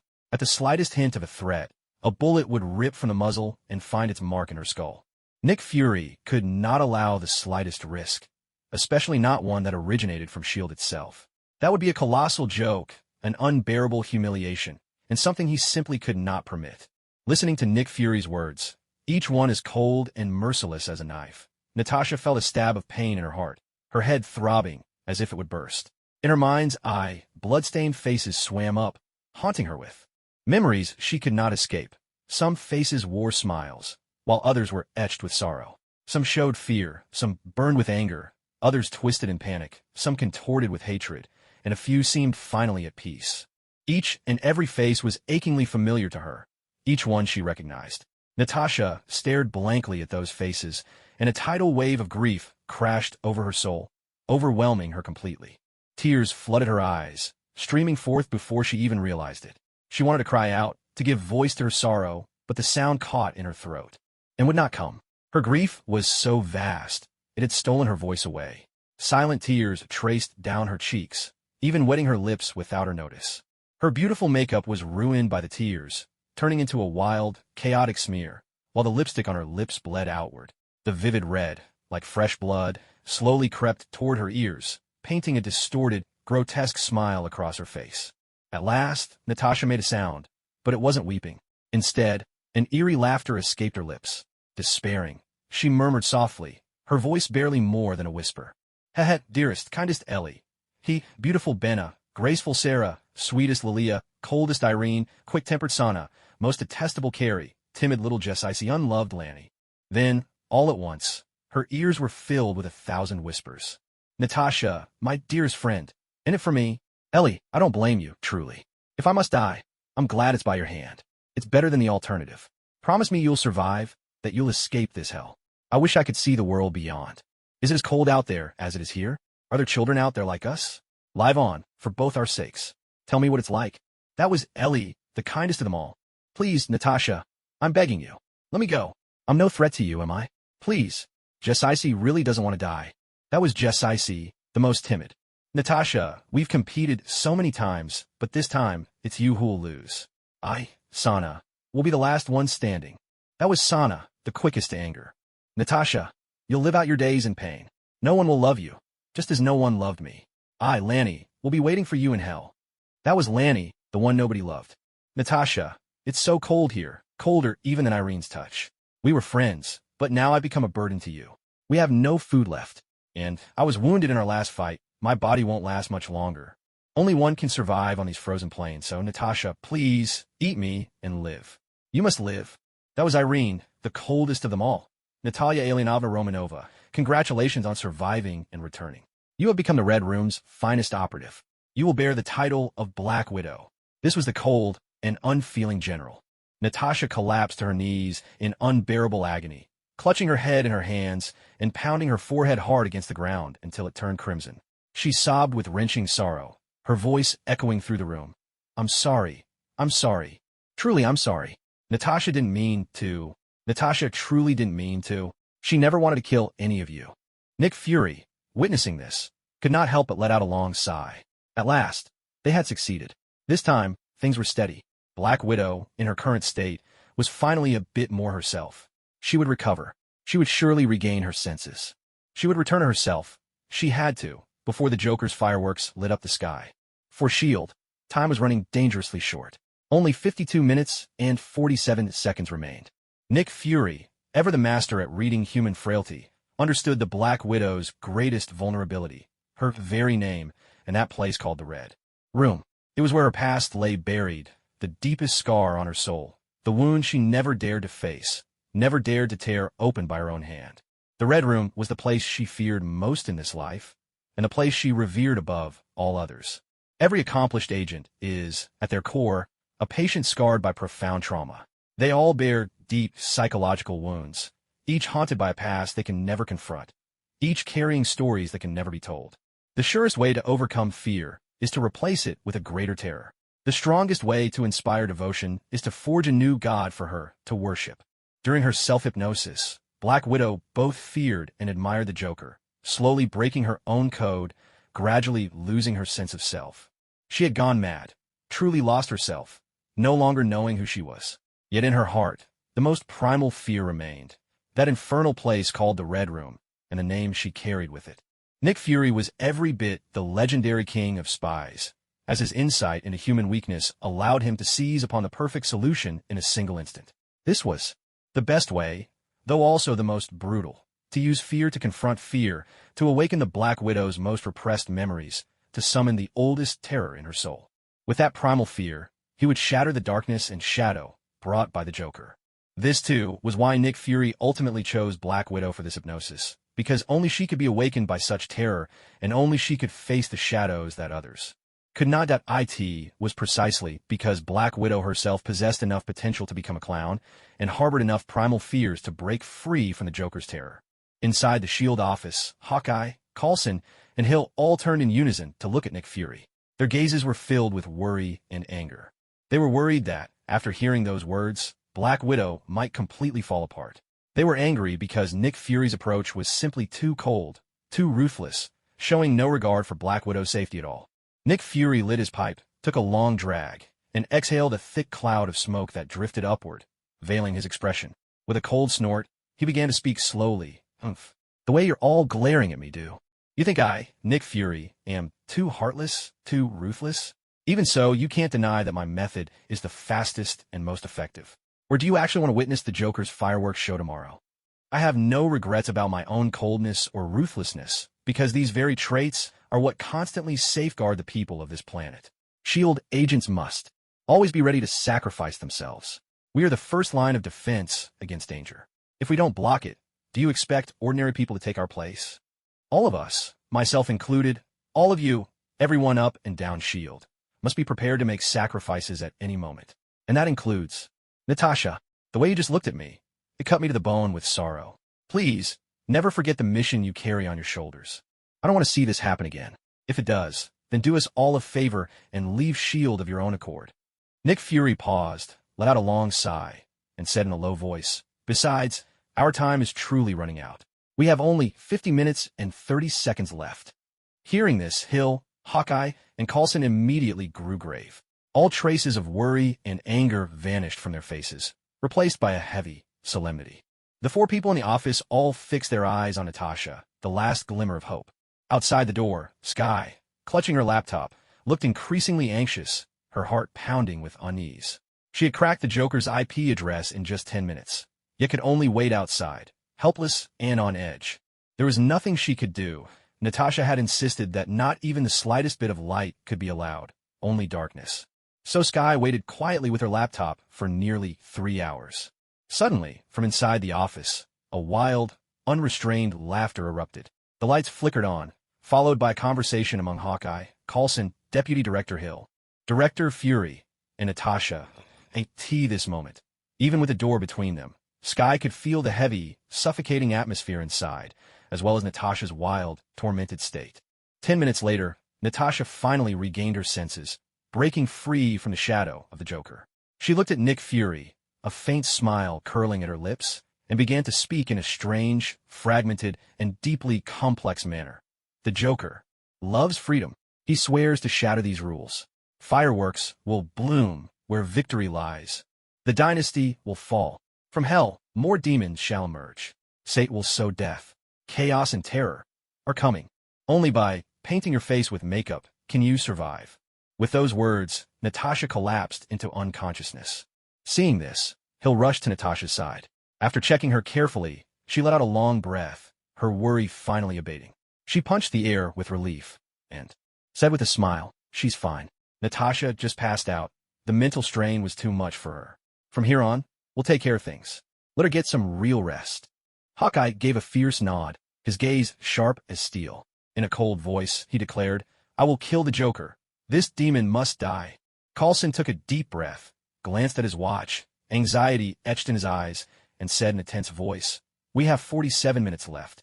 We need to decipher the information Natasha just gave us, ideally within 17 minutes, so we have at least half an hour left to mobilize our team."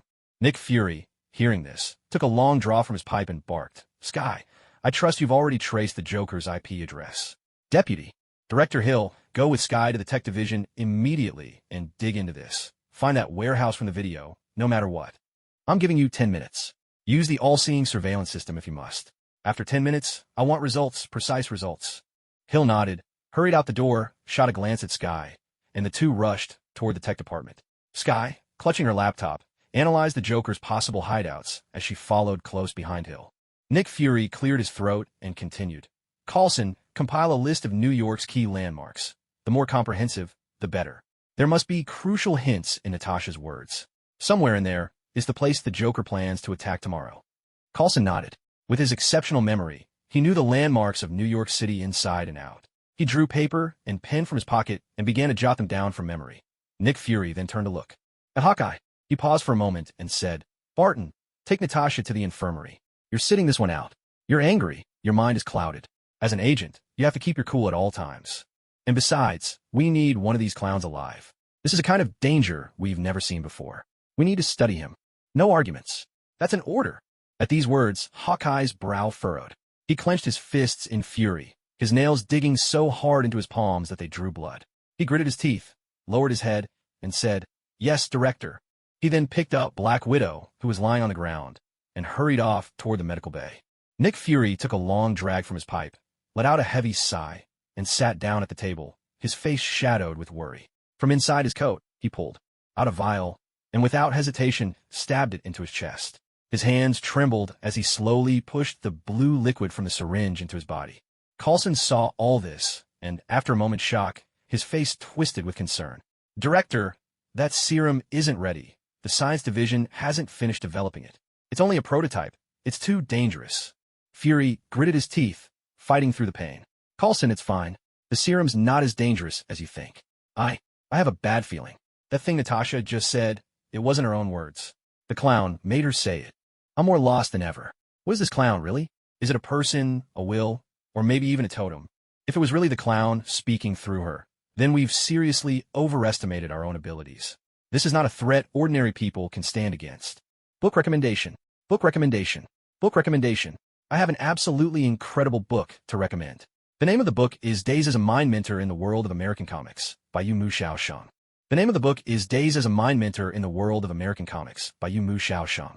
The name of the book is Days as a Mind Mentor in the World of American Comics by Yu Mu Xiaoshang. Important things deserve to be said 3 times. The premise of this book is fantastic. The writing is top tier, and every chapter is filled with masterful character work and immersive world building. You'll truly feel the reality of Marvel and DC. The brilliant Yu Mu Xiaoshang, with her refined prose and vast knowledge, brings to life a cast of vivid characters and seamlessly bridges the worlds of Marvel and DC. Professor Schiller is honestly the most intelligent protagonist I've ever seen. He's flesh and blood, soul and spirit. Absolutely damn cool. I wish I could be a man like Professor Schiller someday. Every chapter, every line, every single word of this book deserves to be read with the utmost care, because it's just that damn good. What's more, it's packed with foreshadowing and subtle hints, and even the reviews are wildly entertaining. I'm not exaggerating.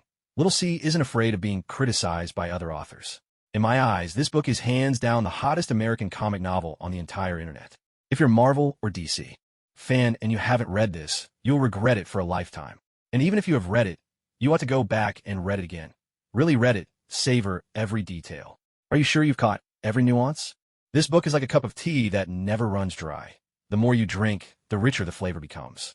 It's like a bottomless cask of wine. The deeper you drink, the more intoxicating it gets. Truly, this book is nourishment for the soul of the highest order.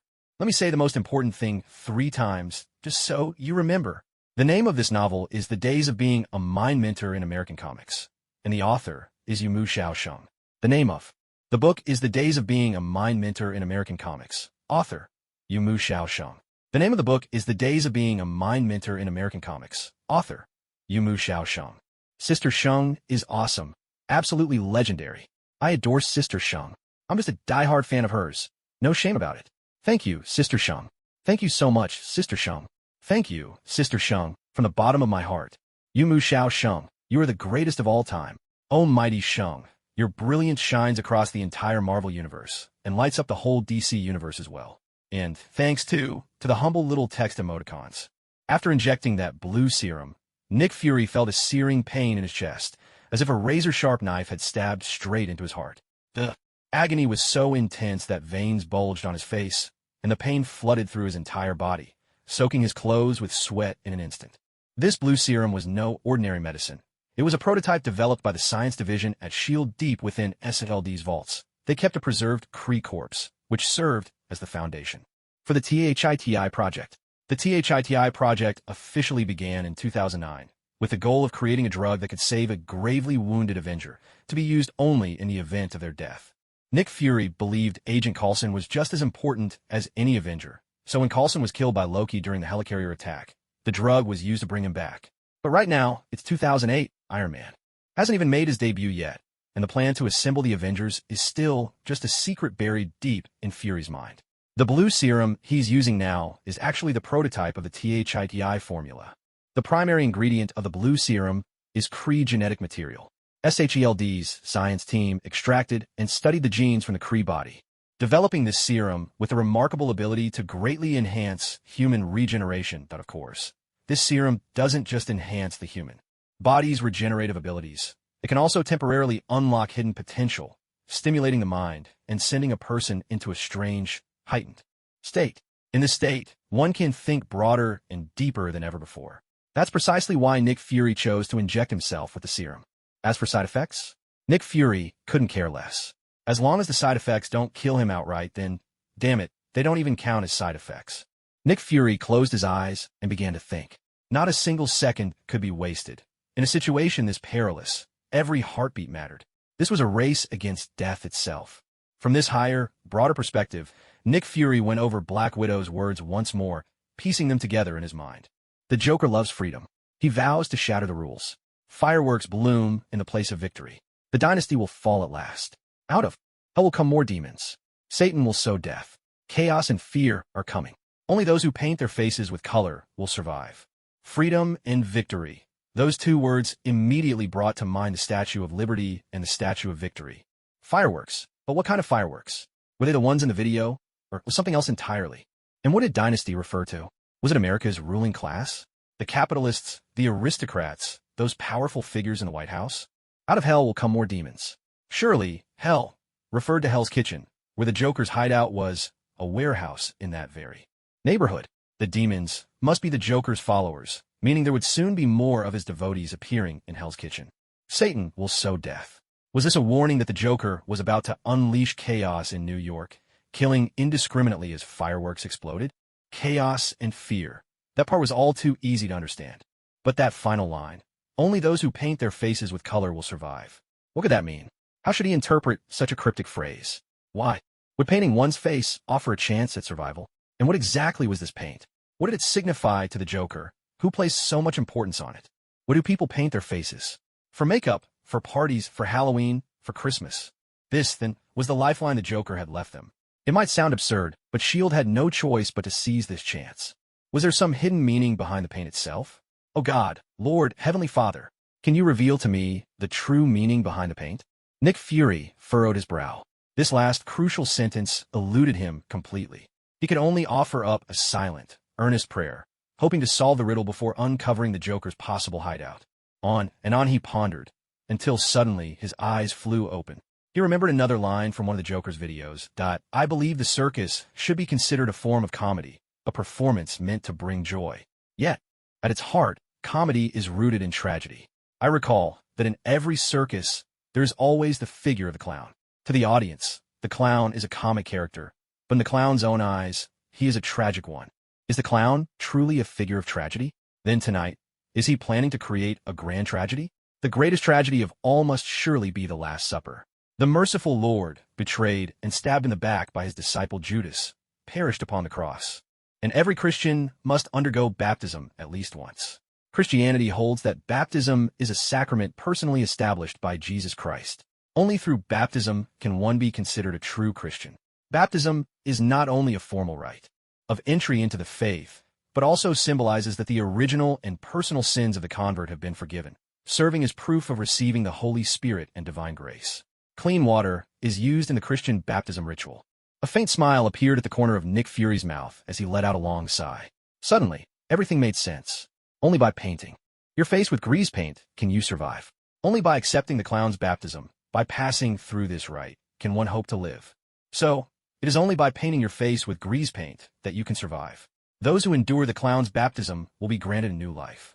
Black Widow is a living example. She has been reborn, her very self has been reshaped. In that light, the timing becomes clear. It must be Resurrection Day, the Lord's Resurrection Day. After 3 days in the tomb, the Lord rose again. The day of resurrection is the Sabbath, which falls on April 5th. Therefore, the time for the fireworks display should be 4:05. 10 minutes later, Hill and Sky pushed open the door to the director's office. Hill gave a brief nod and reported to Nick Fury. Director, after a thorough search, Sky and I have confirmed the warehouse where the clown is hiding. It's an abandoned chemical plant owned by Osborne Industries. However, there's nothing there that could be used to make a large bomb. Only a pool where chemical waste is collected.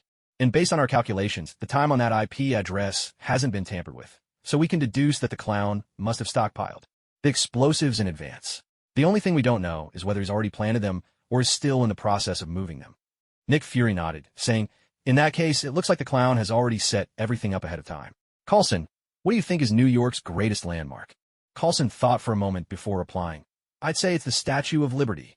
It's the most sacred site in all of New York, a symbol of freedom and victory. Nick Fury smiled at this and said slowly, no, there's another place, St. John the Divine Cathedral. That is where the Lord resides, where the Father dwells. In New York, more than a third of the people believe in Christ Jesus. You all know that Christianity has a sacred baptism. Baptism is usually performed with clear water and oil. Only after experiencing baptism will the merciful Lord forgive you of your original and personal sins and grant you the Holy Spirit and grace. Only by painting one's face with grease paint can a clown survive. This is the clown's baptism. The clown would never choose April 3rd, the day when Lord Jesus died, but instead chooses April 5th, the day of his resurrection. For his resurrection means death, and his death brings new life. Nick Fury cleared his throat, paused, and continued, Ahem. The clown loves freedom, and fireworks will bloom where victory is found. That refers to the Statue of Liberty at the harbor. So I can say, with certainty, the clown will launch attacks on both sides at the same time, and the timing will be the moment of resurrection. 4:05. He wants to shatter the symbol of New York and sow death, chaos, and fear in the church, beginning the first baptism for the demons in Hell's Kitchen who worship him. At these words, Hill's pupils contracted sharply in shock. She took a deep breath, frowned, and asked slowly, Director, could it really be like this? Would the clown really act this way? It's just too astonishing. He's a madman. How could he have faith or possess this kind of mysterious, ritualistic artistry? I also think the clown's targets might include City Hall and the Empire State Building. After all, dynasty and empire mean much the same, and City Hall stand for order. Even the NYPD could be a target.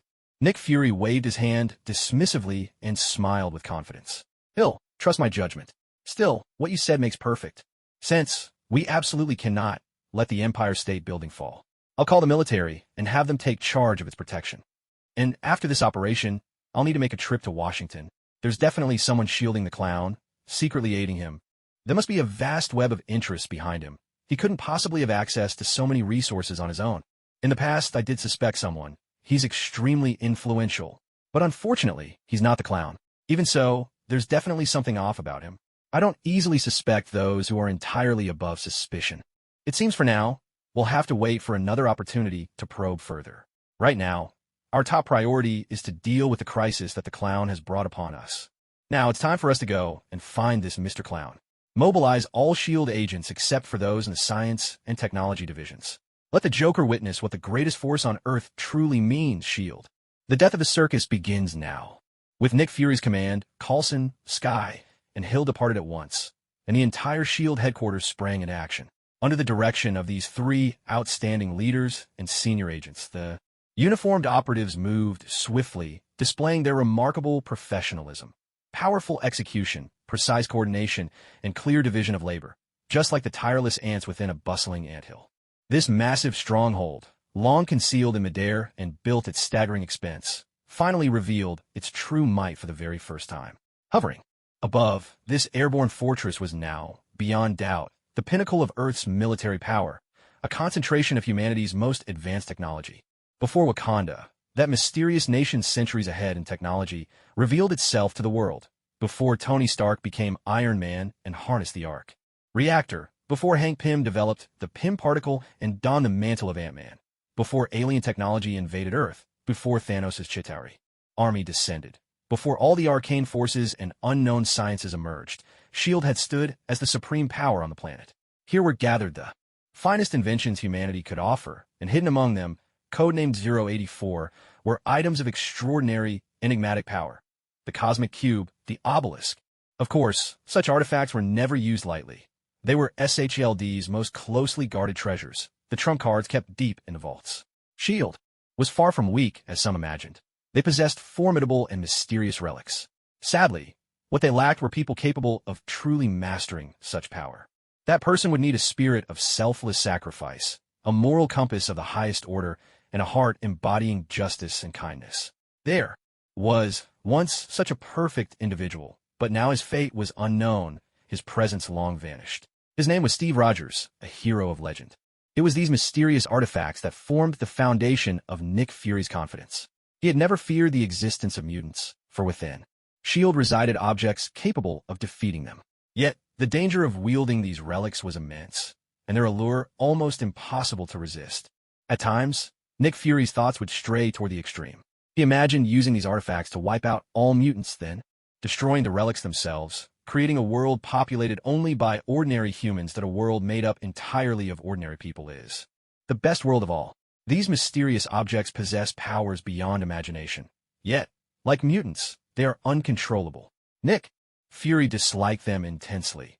He detested anything that couldn't be controlled, because the uncontrollable always meant danger. Now, facing the Joker, Nick Fury's heart was burning with anger, but he kept his thoughts clear and rational. After all, this was a threat, but not one that humanity was incapable of confronting. Fury clenched his fist hard, and in his one remaining eye, a fierce determination blazed. Come on, Joker, he thought. Let's see what you've got. Let's have a real fight. Meanwhile, in S.H.I.E.L.D's technology division, Sky had risen to the position of department head thanks to her outstanding skills. Normally, her cheerful nature made her seem to colleagues like a girl who'd never quite grown up. There was nothing of the stern department head about her. But today, Sky was different. Her face was set and cold, her features sharper and more distant than usual, devoid of their usual warmth. She seemed more like a block of ice radiating a chill. Her voice was steely as she addressed the team. Today, the tech department has a grave mission. Everyone needs to get serious and stay focused. I'm sure you're all wondering why we just used the Sky Eye system to investigate that warehouse. There's an extremely dangerous criminal hiding in that warehouse. An S-class felon codenamed the Joker. He's our target this time. Sky tapped a remote, and the Joker's image appeared on the main screen. As she rapidly scrolled through his file, her words came fast and urgent, recounting the atrocities the Joker had committed. This is an extremely dangerous enemy. He infiltrated our technical department's firewall without us even noticing. And he sent us a direct challenge. We lost last time. That's fine. This time we'll win it back. She punched her fist through the air, her voice cold as steel. Now, activate the Sky Eye system. Connect with the agents on this mission. Count down 10 seconds. The agents in the tech department straightened up, faces set and serious. This was another chance to prove themselves, and they moved with new focus and precision. Connection established. Director Hill, can you hear me? This is Tech Team 1. Inside S.H.I.E.L.D. headquarters, Maria Hill strode forward in her black tactical suit, its sleek lines accentuating her powerful frame. Under any other circumstances, she'd have been a striking presence, impossible not to notice. But right now, no one dared spare her more than a glance. Her face was grim, her whole body radiating lethal intent.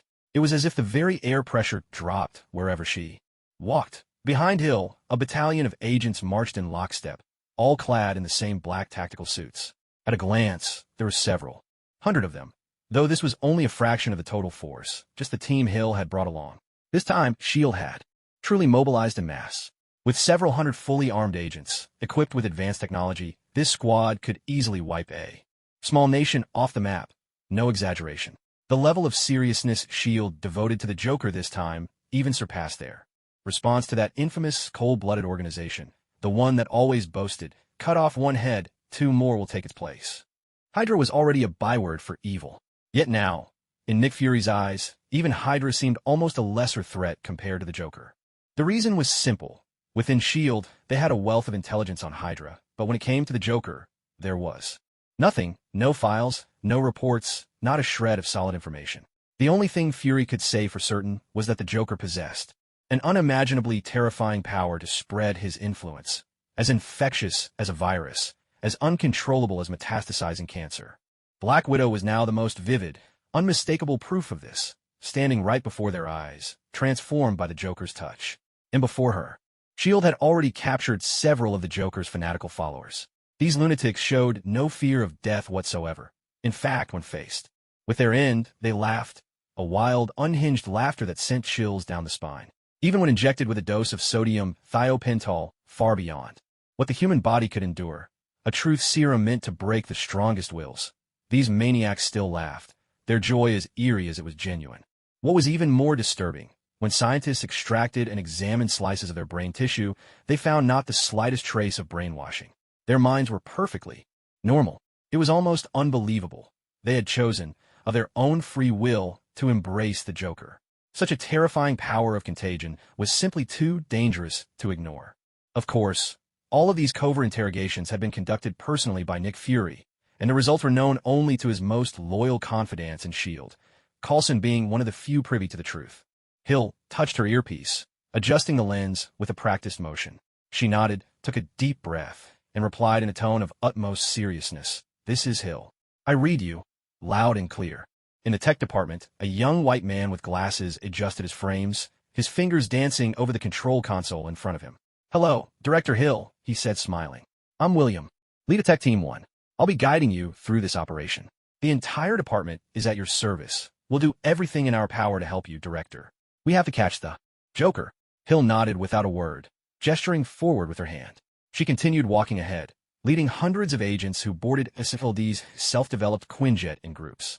The Quinjet could fly at supersonic speeds and had stealth capabilities. It was equipped with a powerful missile system and, hidden from plain sight, possessed the ability for spatial jumps. With a deafening roar of engines, the tails of several Quinjets erupted in blue flames. They engaged their stealth mode and vanished into the pitch-black night. Their destination, the Statue of Liberty at the New York Harbor. Hello, Director Coulson. Can you hear me? This is Group 2 from the Tech Division. Coulson listened to the clear voice in his earpiece, nodded, and smiled gently. This is Coulson. I can hear you. Coulson was an irrepressibly optimistic person. No matter the situation, he could always find a reason to smile. Whether faced with danger or trapped in the dire circumstances, he would still be able to laugh. He was the life of the party, a cheerful presence that lifted everyone's spirits. People who smile often are said to be lucky, and fate seemed to favor him as well. In Black Widow's self-hypnosis, she eliminated all the S.H.I.E.L.D. agents but spared Coulson. Even after Coulson was killed by Loki, he was brought back to life. Perhaps this was the luck that comes with a sunny disposition. After all, who could dislike someone who's always kind and wears a warm, happy smile? Hearing Coulson's gentle voice, Jason, the leader of Group 2 in the Tech Division, couldn't help but smile as well. Director Coulson truly was remarkable. He had a way of making everyone around him feel at ease, no matter the circumstances. Jason chuckled and said, Hello, Director Coulson. I'm Jason, leader of Group 2 from the Tech Division. I'll be guiding you through this mission. We'll do everything we can to support you. Please, make sure to catch the Joker. We're counting on you. Coulson nodded, smiling with utter confidence. Don't worry, Jason. We'll definitely catch the Joker. With that, he led the hundreds of agents behind him as they boarded S.H.I.E.L.D's Quinjets in groups. With another wild roar of engines, the rear thrusters of several Quinjets burst with blue fire. They switched to stealth mode and disappeared into the darkness of the night. This time, their destination was Hell's Kitchen. Their mission, the abandoned chemical plant once owned by Oscorp. They would secure the intersections leading from Hell's Kitchen to other neighborhoods and deal with the demons escaping from within. Those frenzied followers of the Joker. In the technology department, Skye took a deep breath, cleared her throat, and spoke, her tone tight with nerves. Director, this is Skye. I'll be guiding you through this operation. Nick Fury heard Skye's anxious voice crackling in his earpiece. He frowned, his voice icy as he replied, Skye, get yourself together as quickly as possible. Don't let your state of mind affect this mission. With those words, Nick Fury, clad in a black trench coat, led his team of agents aboard the Quinjet. With a thunderous roar, the engines came to life. Blue flames shot from the rear of the Quinjet as it slipped into stealth mode and vanished into the pitch-black night. Nick Fury's destination was St. John's Cathedral.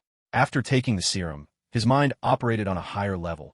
A clarity and certainty overtook him, and his analysis led to one undeniable conclusion. The Joker was waiting for him inside the cathedral. If there were Jokers appearing elsewhere, they must be decoys. Only the real Joker would be in St. John's Cathedral, awaiting his baptism. A ruthless gleam flashed in Fury's solitary eye as he clenched his fist, muttering under his breath, Joker, I will catch you. I'll cut open your mind, run some experiments, study you. Midnight. The clock's hands pointed to 12, marking the end of the old day and the beginning of a new one. Hell's Kitchen, 39th Street. The very first street of hell, the head of Satan. Inside an abandoned chemical plant, once belonging to Osborne Industries, left to rot after catastrophic pollution had ravaged the environment. At that moment, a man stood atop a high platform. He wore a crimson suit, a silver cross hanging from his neck. His head was bowed, eyes fixed on the scene below. Beneath the platform, a pool of noxious, green sludge, formed from a cocktail of discarded chemicals, festered in the gloom. 1 minute passed. Suddenly, the man clutched his stomach and burst out laughing, a wild, unhinged laughter that echoed through the empty factory. His laughter was not joyful. It was strange, jarring, and painfully sharp. After a long fit of manic laughter, the man slowly lifted his head. His hair was a tangle of wild, curling green locks. His face was smeared with a ghastly white paint and a garish red smile, drawn with lipstick, stretched from ear to ear. The sight of him sent a chill straight to the soul, a terror that seemed to seep from his very being. Yet there was something intoxicating and inexplicable allure about him. He was the Joker. With a sudden motion, the Joker tore the cross from his neck. Closing his eyes, he pressed it to his lips and kissed it with a fervor bordering on obsession, as if he were kissing a long-lost lover. The silver cross was smeared with his sticky saliva. Suddenly, the clown frowned, then swallowed, the cross hole, forcing it down into his stomach. A wild, almost maniacal grin burst across his face. That cross had once belonged to his former lover, the one who had betrayed him, the one who had made a fool of him. She was a nun at St. John's Cathedral. She had promised to stay by his side, yet in the end, she betrayed him. He didn't truly hate her. Instead, he laughed desperately, pleading with her not to leave, begging her to stay. But his lover only rolled her eyes and mocked him with biting words. "You're just a pitiful, unloved clown. I only ever felt sorry for you. How could I ever fall for a monster like you? You really are something else. I've never met anyone with such wild, ridiculous fantasies. You're nothing but a wretched toad. Your laughter makes my skin crawl. You're a freak." Consumed by rage, he seized a knife and, in a fit of cruelty, killed the one he loved most. He gazed down at the beautiful woman, laughing madly as the blade in his hand moved back and forth. Crimson blood streamed down her cheeks, pooling onto his hands, while the once holy nun now wore a grotesque smile on her face. His hands drenched in blood, he burst out of his home in a frenzy of wild laughter. He lived in Hell's Kitchen, a place overflowing with trash. From the moment he was born, he was destined to be nothing but refuse. How could gold ever come from a pile of garbage? He felt sorrow, wanted to cry out in pain, yet all that escaped him was a laughter so chilling it sent shivers down the spine. Despair consumed him, for the heavens had stripped him of even the right to grieve. He was out of place in this world, a patient, an outcast. Still laughing, he picked up the knife and pressed it against his throat, wanting to sever his own head. Blood gushed from the wound at his neck. "Ha ha ha! He, my dear child. Though you laugh, I know you're drowning in sorrow.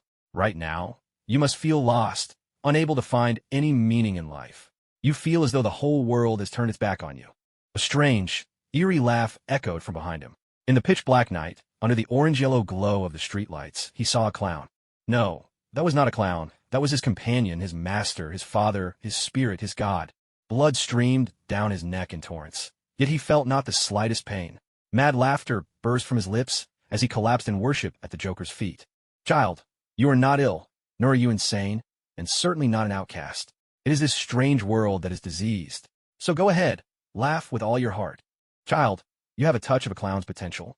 But whether you can truly become a Joker, I cannot say, for even I do not understand myself.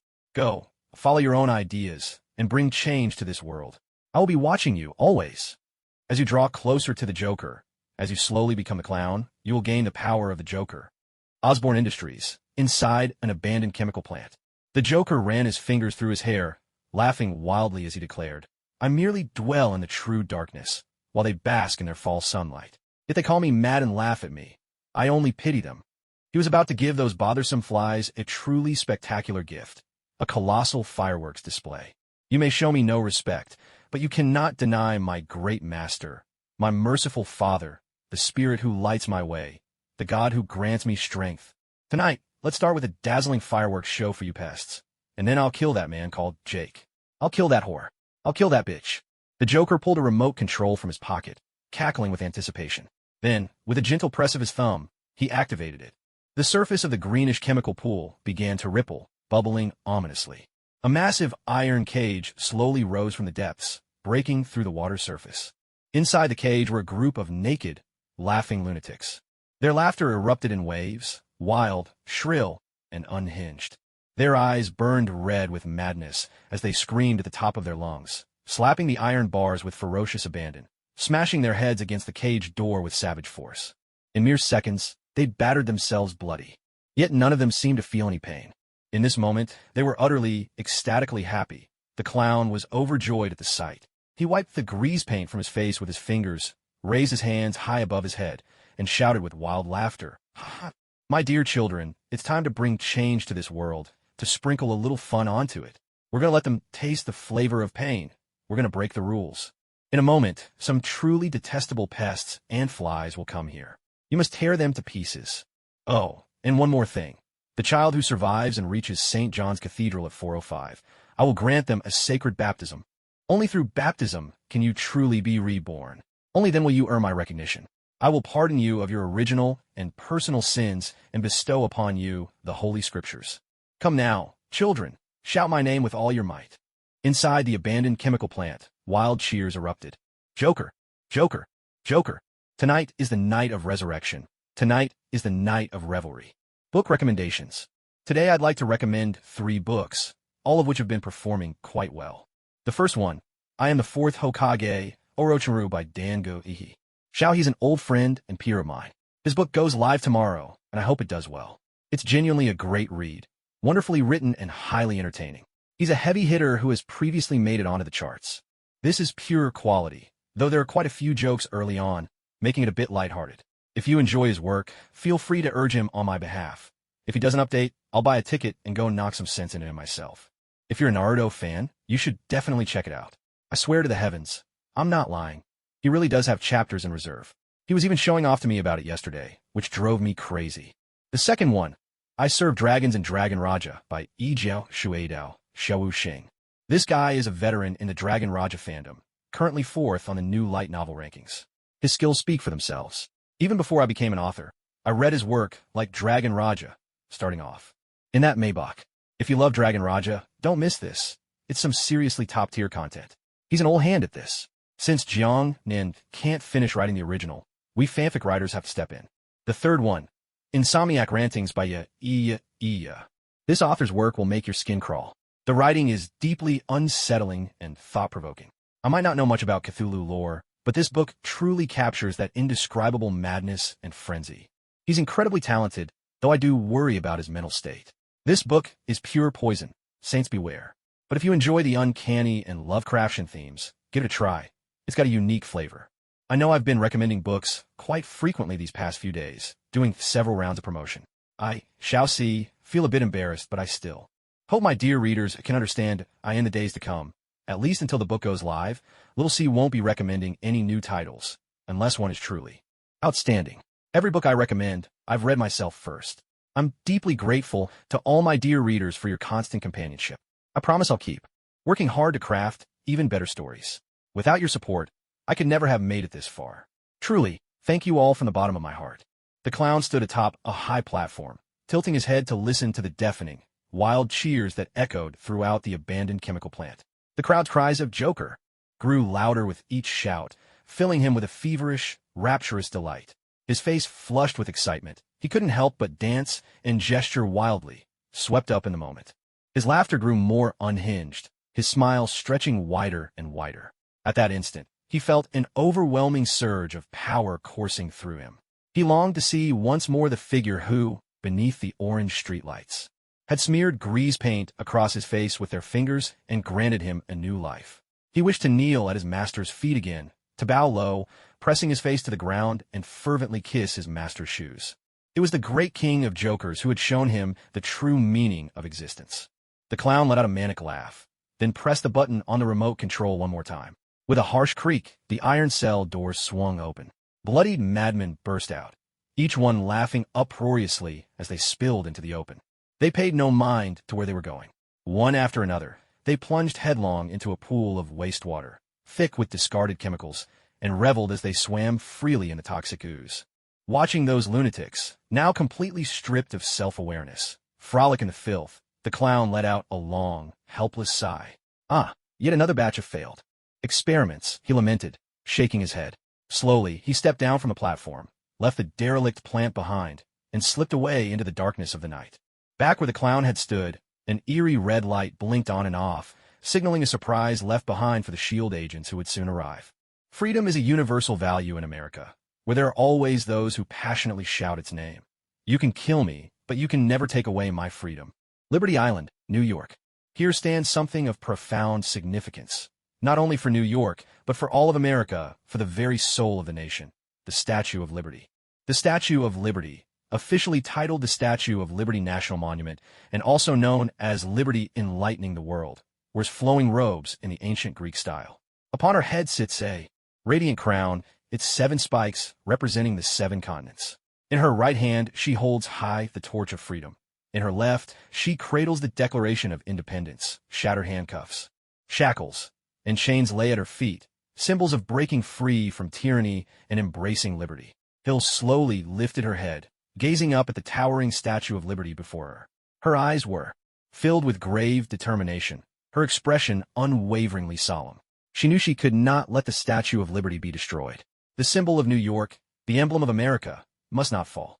Drawing a deep breath, Hill gently pressed her earpiece and spoke. William, I'm outside the Statue of Liberty now. I'm activating the Sky-Eye system to scan and analyze the statue. Inside S.H.I.E.L.D's technology division, William nodded at Hill's words and signaled his team to begin operating the Sky-Eye system. Instantly, a three-dimensional projection of the Statue of Liberty appeared on the main screen in their section of the lab. Streams of data began to flow, displaying thermal images within a 500-meter radius and structural visuals from internal surveillance cameras. A minute later, William stared at the true-to-life projection of the statue's interior on the screen, his brow deeply furrowed. Tension thickened in his voice as he spoke into the microphone. Director Hill, I haven't detected any human heat signatures around the statue, but the interior is a scene of utter devastation. All the staff responsible for maintaining the inside of the statue are dead. Their faces are twisted in maniacal grins. And, Director Hill, according to our images, the interior is densely covered with red dots. This means the whole place is rigged with explosives. Hearing this, Hill exhaled slowly and replied, William, make sure you monitor the images constantly. Watch for anything unusual, because thermal imaging can be deceived by technology. Stay alert at all times. I'm about to open up the communication channels. Divide your team. Each member will support a 20-agent squad. William nodded. Understood, Director Hill. We're ready to manage communications. The sub-channels are set up. Hill gave a slight nod in response and opened the channels. She addressed the S.H.I.E.L.D. agents around her. Each squad will consist of 20 agents, with one unit assigned to each floor. 5 will focus on bomb detection and disposal, 3 on security and vigilance, and 10 on combat readiness at all times. The deputy leader will monitor the images sent from tech, and the squad leader will handle communications. The Quinjets will circle the Statue of Liberty in free flight. If any suspicious vehicles are spotted, report immediately. Move out now. Copy that. Over. Over. Over. Over. Hill nodded, then waved her hand forward. The S.H.I.E.L.D. agents immediately scattered, heading into the interior of the Statue of Liberty to begin searching for the bombs planted by the Joker. But as for exactly where the Joker had hidden his explosives, that was no easy task. After all, the Statue of Liberty weighs 450,000 pounds, stands 46 meters tall, and sits atop a pedestal that's another 45 meters high. Most importantly, it's hollow inside, with a maze of structures and passageways.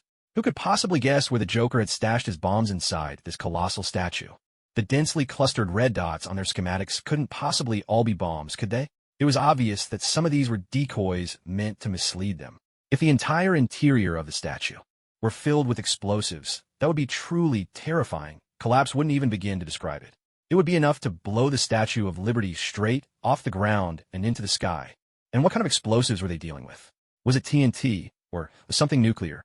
Who could say what kind of materials that madman had used to craft his bombs? Different substances meant entirely different approaches to disarmament. Each of these was a formidable challenge that had to be overcome. Thankfully, the S.H.I.E.L.D. agents were all battle-hardened and specially trained.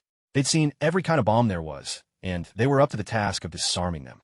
But what puzzled Hill the most was the absence of the Joker's crazed henchmen in the vicinity. Could it really be this easy? Just a straightforward bomb disposal mission? 4 S.H.I.E.L.D. agents. That would be almost too simple. Even with the sheer number of bombs and the presence of decoys, their advanced detection devices made the job manageable. Hill couldn't help but furrow her brow, her gaze heavy as she stared at the Statue of Liberty before her. She had a hunch. This wasn't going to be as easy as it seemed. The Joker always left himself a backup plan. Standing rooted in place, Hill frowned in concentration for nearly 5 minutes.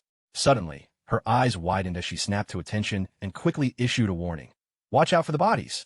At the very moment Hill's warning crackled through the comms, William, who was monitoring the live feeds from the agent's body cams in the S.H.I.E.L.D. tech department, felt his pupils contract sharply. He shouted in alarm, "Damn it! Watch out for those bodies. They're getting up." But by now, even with the warning, it was already too late. Inside the Statue of Liberty, those corpses, once twisted in death, suddenly broke into crazed, maniacal grins. One by one, they jerked upright from the ground. Though unarmed, they charged at the S.H.I.E.L.D. agents, laughing madly. At that moment, the teams on the lower level of the statue, following Hill's orders and moving swiftly, found themselves under attack, standing on the outer perimeter among the group of 5 agents. Responsible for patrolling, a blond young man suddenly burst out with a curse. Fuck. At that moment, he was struck by shock. What was this thing crawling up from the ground? Was it a living person, disguised as a corpse? But it didn't seem that way at all. Are you sure a body with its abdomen split wide open half its intestines hanging out, could possibly be someone pretending? There was no time for him to think any further. His face was etched with disbelief as he gripped his automatic rifle tightly and aimed at those grotesque, half-human, half-ghoul figures rising from the earth. Bullets spat from the muzzle, sparks flaring as the young agent fired wildly. Seasoned by countless battles, every shot found its mark in the most vulnerable part of the body, the chest. In an instant, vivid scarlet blossoms bloomed where the wounds tore open, ravaging the corpses and shattering their insides. Yet, even after suffering such devastating, fatal injuries, wounds that should have killed them instantly and sent them straight to hell, their bodies did not fall, nor did their pace. Slow. Blood streamed down their forms, but they showed not the slightest sign of pain. Still, they strode forward with heavy steps, laughing maniacally as they charged at the agents. Mick, the young agent, was momentarily stunned by what he saw, and in that split second he lost consciousness. In his final moment, he glimpsed a face twisted in wild, unhinged laughter. Its eyes burned crimson, and its teeth tore savagely into his neck. Scenes like this began to play out on every level inside the Statue of Liberty. He'll listen to the chaotic voices coming through her earpiece, her brow furrowing tightly. Disbelief, panic, and terror mingled in every report. Without hesitation, she whipped out the S.H.I.E.L.D. high-tech weapon at her waist, a laser pistol, and charged into the Statue of Liberty. The scene before her was absurd beyond belief, making her frown even deeper. Corpses rising from the ground ignored the hail of bullets and rushed at the S.H.I.E.L.D. agents, tearing at their bodies with clawed fingers and biting deep into their necks with savage teeth. Their attacks were eerily reminiscent of those lowly vampires hiding in dark sewers, who crumbled to ash at the first touch of sunlight. Hill gripped her laser pistol tightly, firing with precision at the corpses, whatever they really were, while shouting commands through the comms channel. Don't panic, everyone stay calm. Use all the advanced tech you have on you. No matter how strong they seem, they can only withstand bullets. There's no way they can hold out against S.H.I.E.L.D. tech. You've got laser pistols, freeze guns, fragmentation grenades at your disposal. Fight back. Counterattack. I want a full counterattack now. Hearing Hill's words, the S.H.I.E.L.D. agents snapped out of their daze. The frenzied assault from those corpses had truly terrified them, making them momentarily forget they were armed with high-tech gear. Regaining their composure, the agents launched a counteroffensive. Well-trained and accustomed to teamwork, they quickly organized and struck back with practiced efficiency. On the perimeter, agents assigned to guard duty wielded freeze guns, turning their attackers into blocks of ice one after another. Meanwhile, the combat squads fired their laser pistols with pinpoint accuracy. They hurled miniature fragmentation grenades, reducing the enemy to ashes, and some tossed thunder batons, unleashing powerful shockwaves that sent foes flying through the air.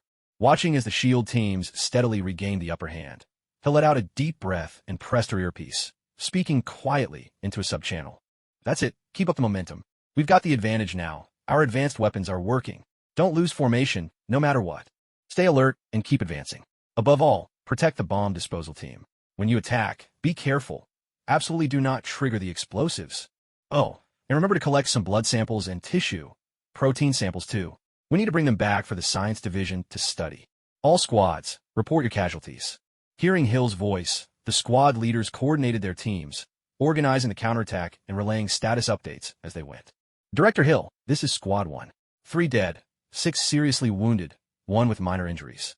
Director Hill, Squad 2 reporting, 1 dead, 3 seriously wounded, 8 lightly wounded. Director Hill, Squad 3 here, 5 dead, 1 seriously wounded, 3 with minor injuries. Listening to the casualty reports, Hill couldn't help but frown. The losses were heavy.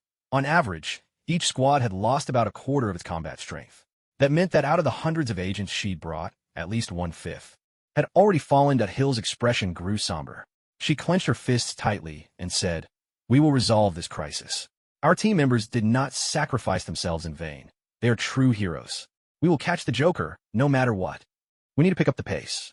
It's already 1:30. In 2 hours and 35 minutes, the fireworks will go off. We must dismantle all the bombs before that happens. The Statue of Liberty must not fall. She is the symbol of America." After hearing Hill's words, the S.H.I.E.L.D. agents all wore grave expressions, their eyes filled with determination. They gripped their weapons tightly, methodically dealing with the bizarre corpses before them. They had learned their lesson in blood. As they pressed on, they gave those corpses no chance to rise again, opening fire without hesitation. The S.H.I.E.L.D. agents unleashed a barrage from their high-tech weapons, letting out the pain and anger of losing their comrades with every shot.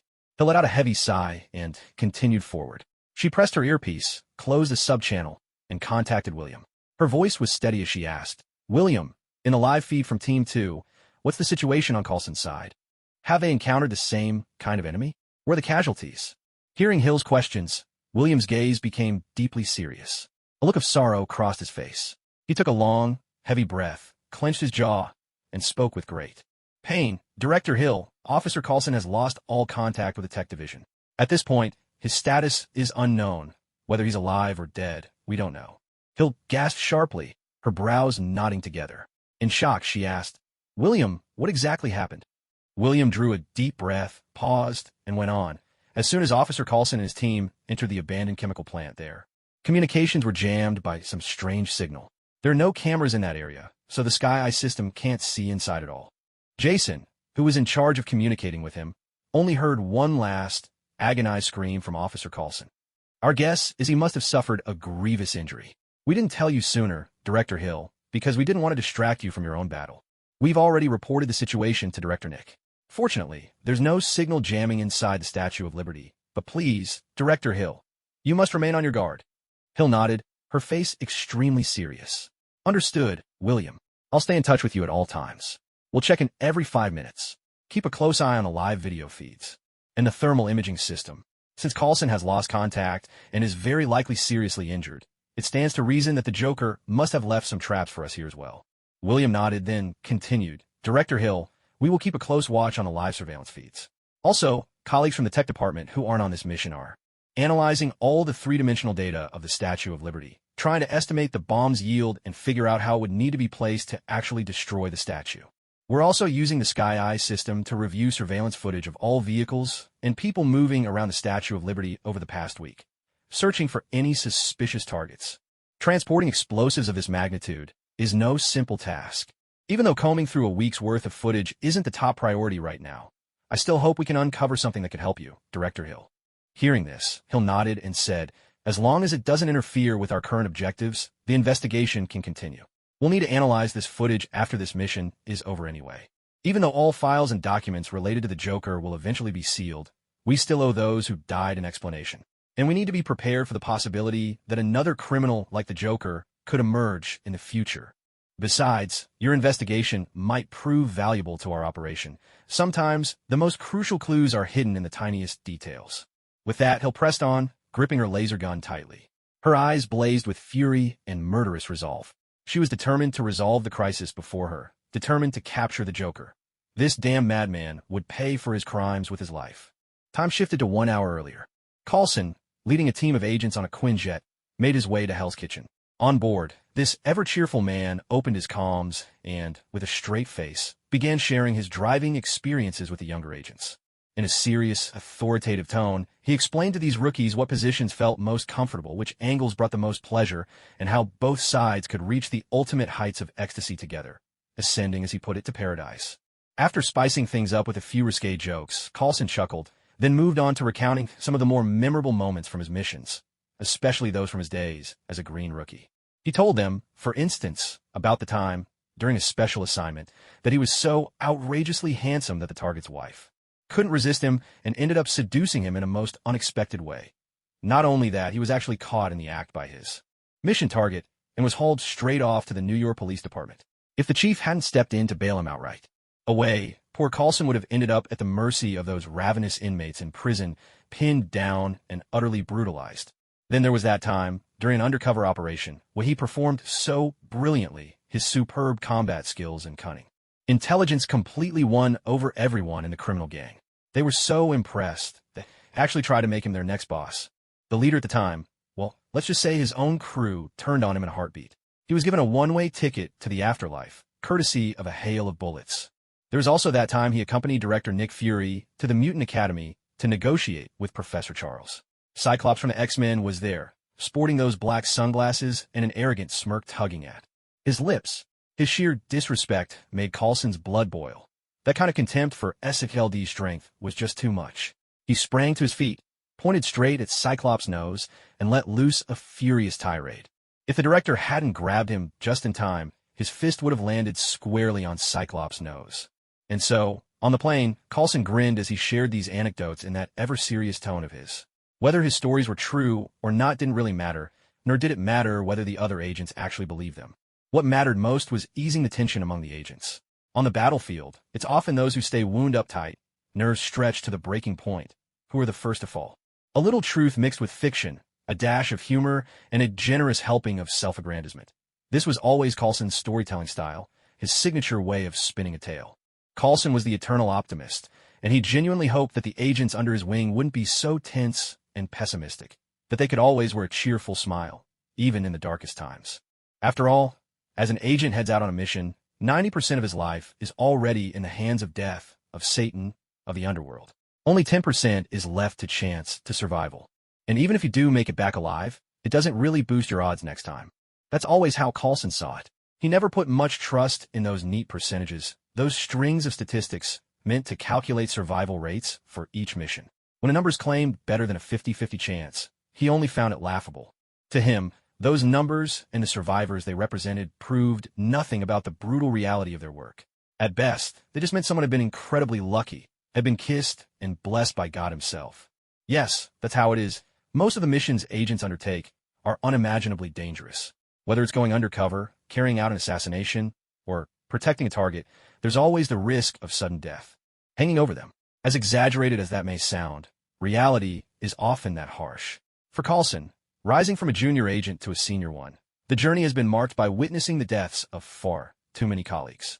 It could happen that a co-worker who'd warmly brought you a burger in the morning heads out on a mission that afternoon, and by nightfall he never returns. Because of this, every time Coulson goes on a mission, he does everything possible to lift his teammates' spirits. No matter whether the outcome is survival or death, he wants everyone to leave behind a bright, lasting smile in life. At the outskirts of Hell's Kitchen, things were going smoothly. Thanks to Nick Fury's prior negotiations with the New York City government, when Coulson and his team arrived, the handover with the NYPD officers in charge went off without a hitch. Coulson greeted George Stacy, the NYPD commissioner, with a smile. The two of them were old acquaintances by now. After all, when Coulson was once caught in a compromising situation, it was George who handled the case. Back then, Coulson was still a junior agent, and George was just an ordinary cop. George spotted Coulson immediately. He gave a nod, walked over, and patted Coulson on the shoulder, chuckling, Well, Coulson, it's been a while. Now that you're here, I'll leave this place in your capable hands. We'll pull back now. Once you've wrapped up, don't forget to stop by the precinct for a cup of coffee. Oh, and one more thing, Coulson, just a heads up. There's been a vicious criminal prowling Hell's Kitchen lately. He's killed more than 300 people already. I'm not sure if you're here for him, but whatever the case, be careful. Coulson nodded with a smile. Don't worry, George. I've always been lucky. Coulson's charmed life, you know. Coffee sounds good, but you'd better keep me safe this time. I absolutely refuse to get pinned to the ground by a bunch of muscleheads again. George laughed, waved farewell, and led the fully armed NYPD officers out, gradually withdrawing from Hell's Kitchen. Once the New York cops were gone, Coulson gazed into the pitch-black streets, took a deep breath, and pressed his earpiece, opening the comms channel. With a smile, he gave the order, All right, team. It's time to move in. Form battle squads of 5 and engage at will. Teams will maintain contact and provide support to each other at all times. Our target is the Joker's lair, the abandoned chemical plant.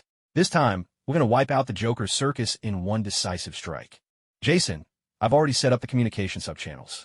We're all wearing cameras and sensors. When we reach the chemical plant, use the Sky Eye system to link up with our body cams. Send over the internal video feed of the plant, as well as the thermal imaging scatter map. Hell's Kitchen, 39th Street. This is the first street of Hell's Kitchen, also known as the Head of Satan. Here stands a chemical plant that was abandoned by Oscorp Industries after they polluted the area so severely that the ecosystem was utterly destroyed. Normally, nobody comes here, not even the homeless who have nowhere else to go, which tells you just how desolate this place is. The pollution is simply too severe. The air reeks of sour, fermenting sewage, and a thick haze of smoke and dust hangs in the air. Breathing it in, you can feel the grit scraping your lungs, leaving a harsh, burning sensation. Visibility is extremely low. A dense mist clings to everything. The homeless have parks, overpasses, and public restrooms for shelter. They would never choose to suffer here. In their eyes, only a fool would come to this godforsaken place.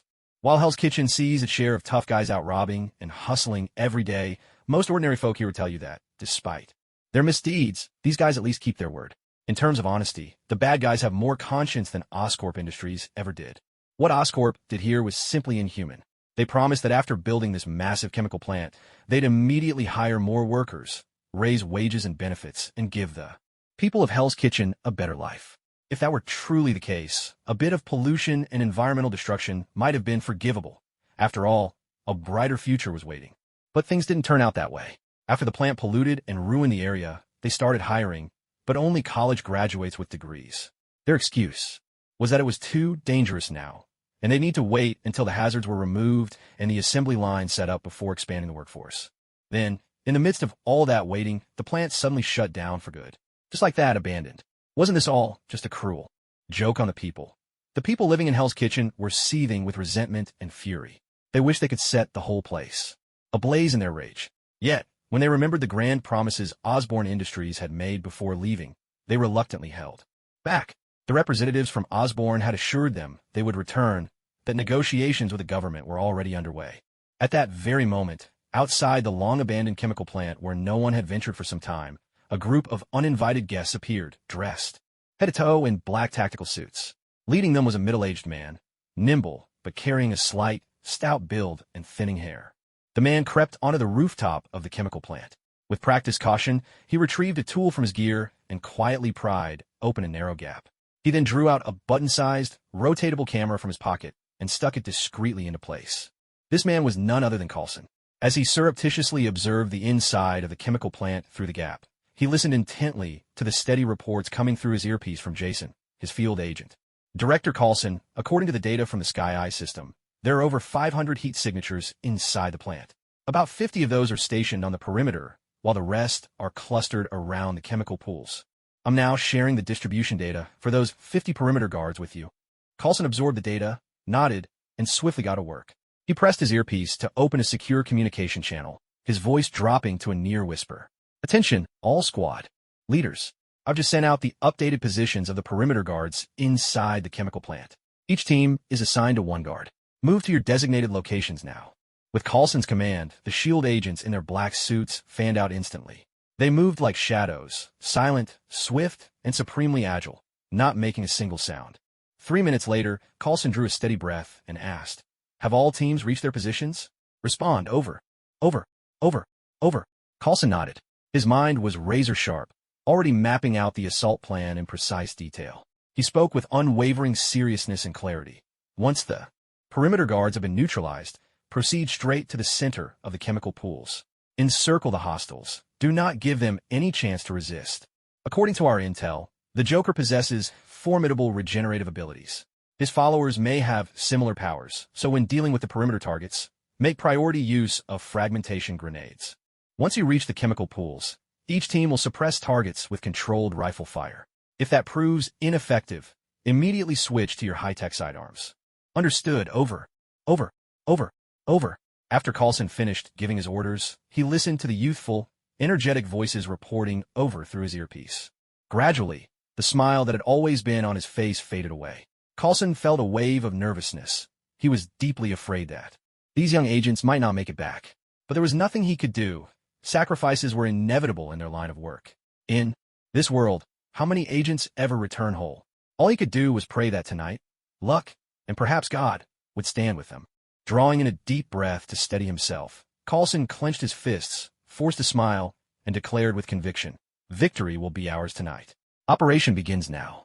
No sooner had Coulson's words fallen than the various strike teams, already in position, sprang into action. On the security platform in the main entrance hall of the chemical plant, 2 men in clown masks stood guard, motionless, clutching their automatic rifles.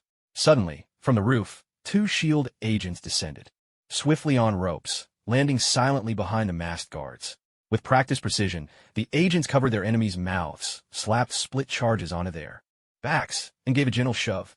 Before the masked men had time to react, they were sent tumbling from the platform and vanished in a flash of fire and smoke. Meanwhile, in the corridors, patrolling enemies were caught off guard when a section of the wall exploded open. A pale blue beam of light shot out through the breach, freezing the patrol in place, turning them to ice in an instant. One after another, the S.H.I.E.L.D. agents hurled split charges with pinpoint accuracy, reducing the frozen enemies to nothing but ash. Scenes like these played out again and again throughout the abandoned chemical plant. In less than a minute, S.H.I.E.L.D. had seized control of the outer perimeter. Reporting in, Director Coulson. Team 1's assault went smoothly. We have secured the main entrance. No casualties. Reporting in, Director Coulson. Team 2's assault went smoothly. We have secured the corridor. No casualties. Reporting in, Director Coulson. Team 3's assault went smoothly. We have secured the first floor lobby. No casualties. Reporting in, Director Coulson. Team 4's assault went smoothly. We have secured the rear entrance. No casualties. Hearing these triumphant reports, Coulson's whole body trembled with joy. He clenched his fists even tighter, and his voice trembling with excitement, said, "Outstanding work, everyone. The first phase of our operation was a complete success." Aboard the airborne helicarrier. Inside the S.H.I.E.L.D. Technology Division, Jason, the leader of Team 2, saw the S.H.I.E.L.D. agents successfully breach the abandoned chemical plant and take down their enemies on the screen. He leapt up from his chair in excitement, clapping his hands with delight. Laughing loudly, he shouted, "Chief Coulson, that was brilliant. I swear, I absolutely love you, man." Coulson, hearing this, smiled and pressed his earpiece, switching to a private communication channel, and said with praise, "Jason, you did a fantastic job too. Without the thermal imaging your tech division provided, there's no way we could have achieved such a perfect first victory. But the real action is just about to begin. We're launching the full assault soon, so, Jason, you must keep a close watch on the Sky Eye system. If you detect anything unusual, tell me immediately. The Joker is a terrifying opponent. He won't be taken down so easily." Jason nodded, thumping his chest with conviction. "Don't worry, Chief Coulson. Leave everything to me. I'll make sure your attack goes off without a hitch."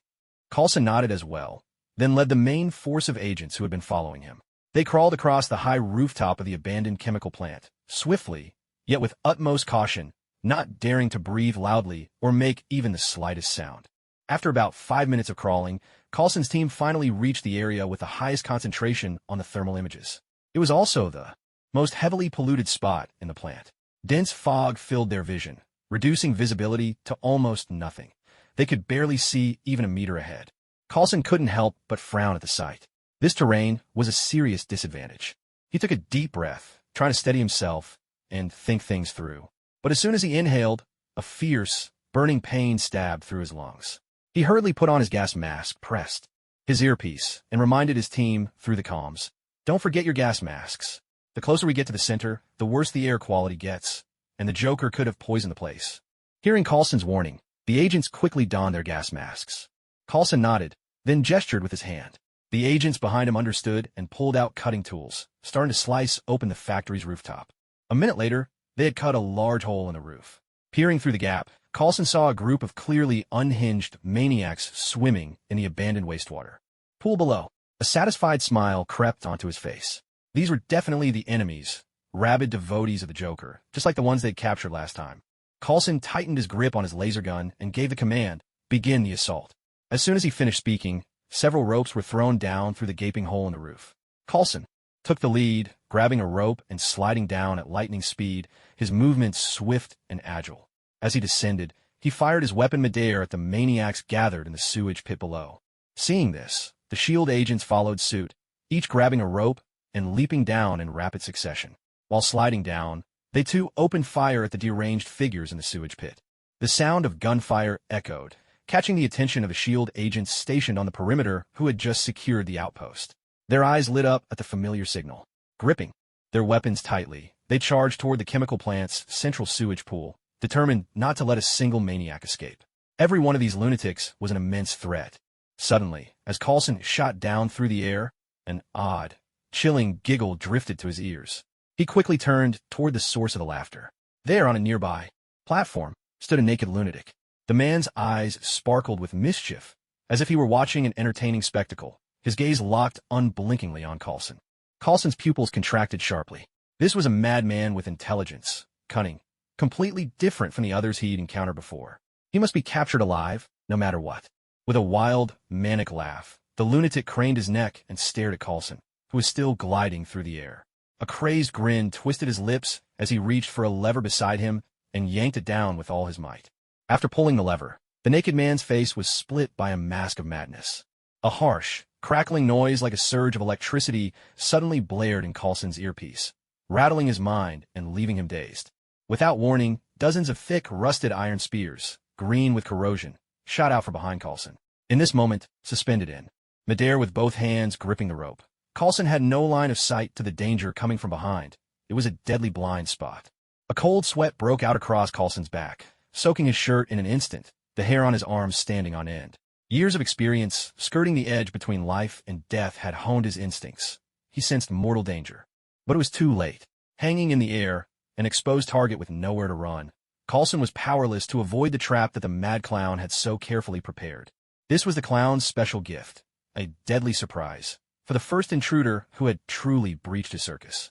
In a split second, one of the rusted iron spears plunged straight through Coulson's back, bursting from his abdomen and pinning him mercilessly to the wall. The tremendous force of inertia hurled Coulson's entire body dozens of meters through the air, landing him right in front of that madman who was laughing uncontrollably. A wave of excruciating pain swept over Coulson, forcing a harrowing, gut-wrenching scream from the depths of his throat. At the same moment, Coulson completely lost contact with the S.H.I.E.L.D. technical division in the air. The communications blackout and Coulson's agonizing cry happened simultaneously, as though orchestrated by fate. Inside the airborne S.H.I.E.L.D. technical department, Jason could only watch the footage of Coulson leaping from a great height, and the final image captured by the camera on Coulson's chest, a maniacal grin frozen on the madman's face. Immediately afterward, Coulson's anguished scream echoed through Jason's earpiece, and then, in a heartbeat, every live video feed on his screens went dark. Jason had lost all contact with Coulson. Panic gripped him. He rushed to report the situation to Nick Fury. Meanwhile, William, who was in constant communication with Hill, witnessed the same scene and learned of Coulson's uncertain fate. William fought to suppress the overwhelming sense of dread in his heart. It was at that very moment that he realized the hideous corpses inside the Statue of Liberty were stirring and beginning to rise from the ground. He feared that the same nightmare unfolding at the abandoned chemical plant was now repeating itself within the Statue of Liberty. Fortunately, Director Hill had not lost contact. William could still see the live footage. As the chaos on Hill's end gradually shifted in their favor and quickly turned into a decisive rout, William finally let out a heavy sigh of relief. Tension eased from his shoulders, and he allowed himself a momentary respite. Only then did he dare to inform Director Hill that Coulson was missing, his whereabouts and condition unknown.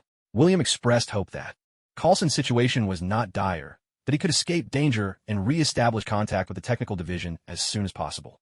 With resolve hardening his features, William clenched his fists tightly, his eyes fixed intently on the live feed and thermal imaging data from inside the Statue of Liberty.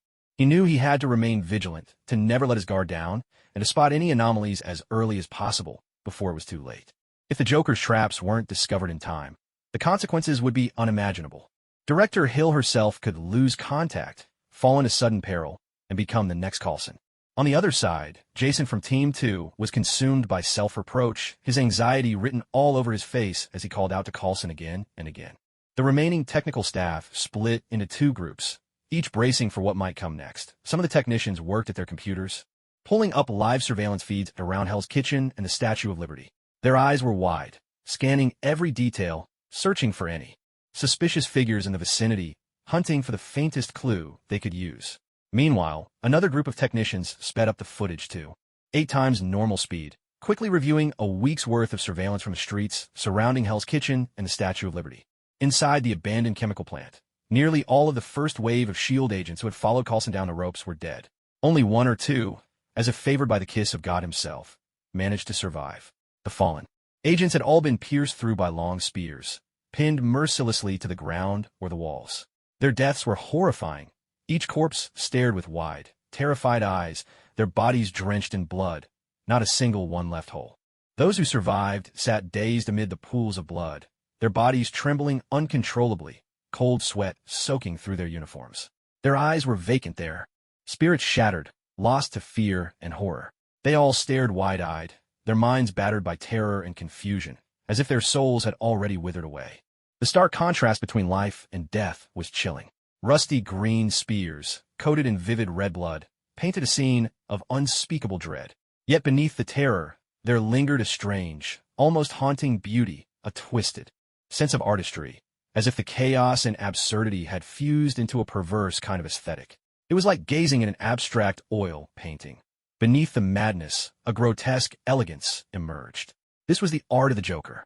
On the rooftop, the The S.H.I.E.L.D. agents who had not yet descended witnessed the deaths of their comrades with their own eyes. Furious, they gripped their high-tech gear tightly and slid down the ropes at top speed.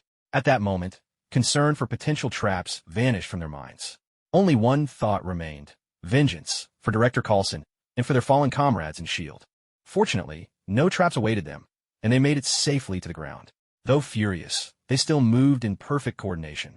Some agents turned their guns on the maniacs crawling out of the sewage pool, firing relentlessly, determined not to let a single one escape. Others charged toward the high platform, unleashing a hail of bullets at the madman above. They would storm the platform, kill that lunatic, the one who had pulled the lever, and unleash this carnage. They would avenge Director Coulson. They would avenge their fallen brothers in arms. Atop the platform, the naked madman, with a wild grin, watched the chaos below. Seeing the scene unfold, his laughter only grew more delighted. The madman faced the overwhelming firepower unleashed by S.H.I.E.L.D., but he neither dodged nor tried to flee. Instead, he chose to confront death head-on. Slowly, he spread his arms wide, letting the torrents of bullets rain down upon him. Yet he felt not a trace of pain. His wounds healed in an instant. Without any fear, he burst out in wild, unrestrained laughter. Ha ha ha! Ha ha ha! Ha ha ha! Coulson heard that chilling laughter echoing around him. Forcing his eyes open, he let out a groan of unbearable pain. He knew his end was near. His consciousness was already slipping, his life hanging by a thread. Barely clinging to the world, Coulson looked at the naked madman standing before him, and, with trembling lips, managed to ask, "Who are you? You're not like the others, are you?" "I don't know who I am, either," the madman replied. "I suppose I might be a clown." "I don't know who I am, either. I suppose I might be a clown." "No, not just might. I'm a clown. I'm definitely a clown, and a very special one at that." The naked madman slowly lowered his head. His crimson eyes locked onto Coulson's, his expression deadly serious, his tone grave and unyielding. He answered Coulson's question as if no other answer would be tolerated. Listening to the madman's reply, Coulson, his face pale and bloodless, pain racking his body, summoned his last ounce of strength. Grinding his teeth, his voice shaking, he asked the final question of his life. "What are fireworks, really?" A strange look flickered across the madman's face. He grinned, winked mischievously, and answered, "Fireworks are just fireworks. It's a shame you won't get to see them." At those words, a bitter regret filled Coulson's heart. His gaze grew empty, his eyes losing focus. The world around him faded into shadows and haze. Faces flashed before his eyes, his wife, his child, Nick Fury, Hawkeye. Every single S.H.I.E.L.D. agent he'd ever known. At last, each face shattered like glass, dissolving into deep, impenetrable darkness. Coulson died with a faint smile on his lips. His smile brimmed with apology. He longed for one last kiss from his wife, one more embrace from his child. Coulson's death stirred something in the madman. He had expected the man to die with resentment and regret, but instead, Coulson had left with a smile. How amusing, he thought. What an interesting little thing. Then let's take this amusing little thing and head to the church together. The time is almost upon us. Something interesting is about to unfold. This singular, brilliant madman gazed down from the platform at his fellow lunatics, who were locked in combat with S.H.I.E.L.D. agents. Then he looked up at the agents scrambling up toward him, firing wildly as they climbed. With a long, weary sigh, the madman shook his head and murmured to himself, "This farce has gone on long enough. These mindless brothers of mine aren't worthy of survival. They're all failed creations. How hideous they look. Just being among them, breathing the same air as them, fills me with an unspeakable disgust, a revulsion that gnaws at me every moment. But I'm the most exceptional among these brothers of mine, aren't I? I will be the next Joker, and not just in name, but in the truest sense. These agents deserve to die as well. Otherwise, my brothers down there would be lonely. They always need someone to play with. My father, though you unwittingly created me with the Joker gene in your veins, you have no idea what it truly means to be a Joker. You've been corrupted by that overwhelming force. You're sick, terminally so, beyond hope of recovery. I can feel your life slipping away, nearing its end. Most likely, your story will end as the fireworks bloom. I may not know exactly what a Joker is, but I do know he never needs to be worshipped by others. He certainly doesn't crave fanatical followers, nor does he obsessively build an army of children. If you ask me, the Joker has no real purpose at all. Still, Father, though you have failed, I must thank you. Thank you for bringing me into existence, and I do admire your talent. I will inherit that talent of yours. The laughing virus. Now that's a truly fascinating little toy. Now, Father, I must go to the church to receive your baptism in person. You'll be surprised, I'm sure. After all, you've never cared about us. In your eyes, I am yet another mindless, failed creation. But you're wrong about me, Father. So now, let me put an end to this farce once and for all. With those words, the madman reached down, grabbed the lifeless Coulson, and, with a light leap, bounded from the platform to the rooftop. He glanced through the gaping hole the agents had blasted open earlier, surveying the chaos inside the chemical plant. His brothers locked in a tangled melee with the agents, and below, the agents scrambling up ropes in a desperate attempt to catch him. The madman swung his hand at them with a fierce flourish, his mouth stretching into a wild grin as he cried out, "Ha ha! Farewell, my enemies and my brothers." As soon as his words fell, a strange red light flickered atop the platform where the madman had just stood. A thunderous explosion erupted, and in an instant, the high platform was reduced to ash. Crimson flames roared to life, sweeping through the entire abandoned chemical plant. Both the agents of S.H.I.E.L.D. and the madmen created by the Joker were swallowed by the explosion, perishing together. Even in their final moments, the agents could not comprehend how a bomb could detonate when their detection devices had found nothing. Watching the fire spread, watching as the abandoned factory began to collapse, its structure weakened by the relentless flames, the madman's lips curled into a faint smile. Oh damn, I almost forgot. Besides creating the maniacal laughter virus, Father also developed the desperation bomb together with Mr. Hansen. And yes, this time, Father's goal was to blow us to pieces. He would never allow such flawed beings as us to exist and tarnish the greatness of the Joker. Laughing wildly, the madman walked away, slowly leaving behind the inferno that raged and devoured everything in its path. At that very moment, in this Hell's Kitchen, the abandoned chemical factory that the locals had always wanted to burn down but never dared to, finally burst into flames. Savage fire devoured everything in its wake. The green, polluted wastewater pool, thick with chemical waste, began to bubble and steam under the intense heat, emitting a low, ominous gurgling. As the temperature reached a critical point, the pool erupted with a massive explosion that sent a shockwave surging through the ruins. The toxic smoke, which had long shrouded the area, now surged skyward like a rampaging beast. High above, hot and cold air collided, and a bolt of white lightning tore through the blackness of night, heralding a heavy downpour over Hell's Kitchen. In a heartbeat, the world was shrouded in a curtain of white rain. If one looked closely, they would notice the downpour was laced with tiny flecks of green dust. Yet, in the darkness of night, these minuscule traces went unseen, and no one would ever think to care. After all, people in Hell's Kitchen have seen plenty of torrential rain. Why would this one draw their attention? As for the sudden disappearance of an abandoned factory overnight, well, that's practically routine here. The locals are long since used to it. This is Hell's Kitchen, after all.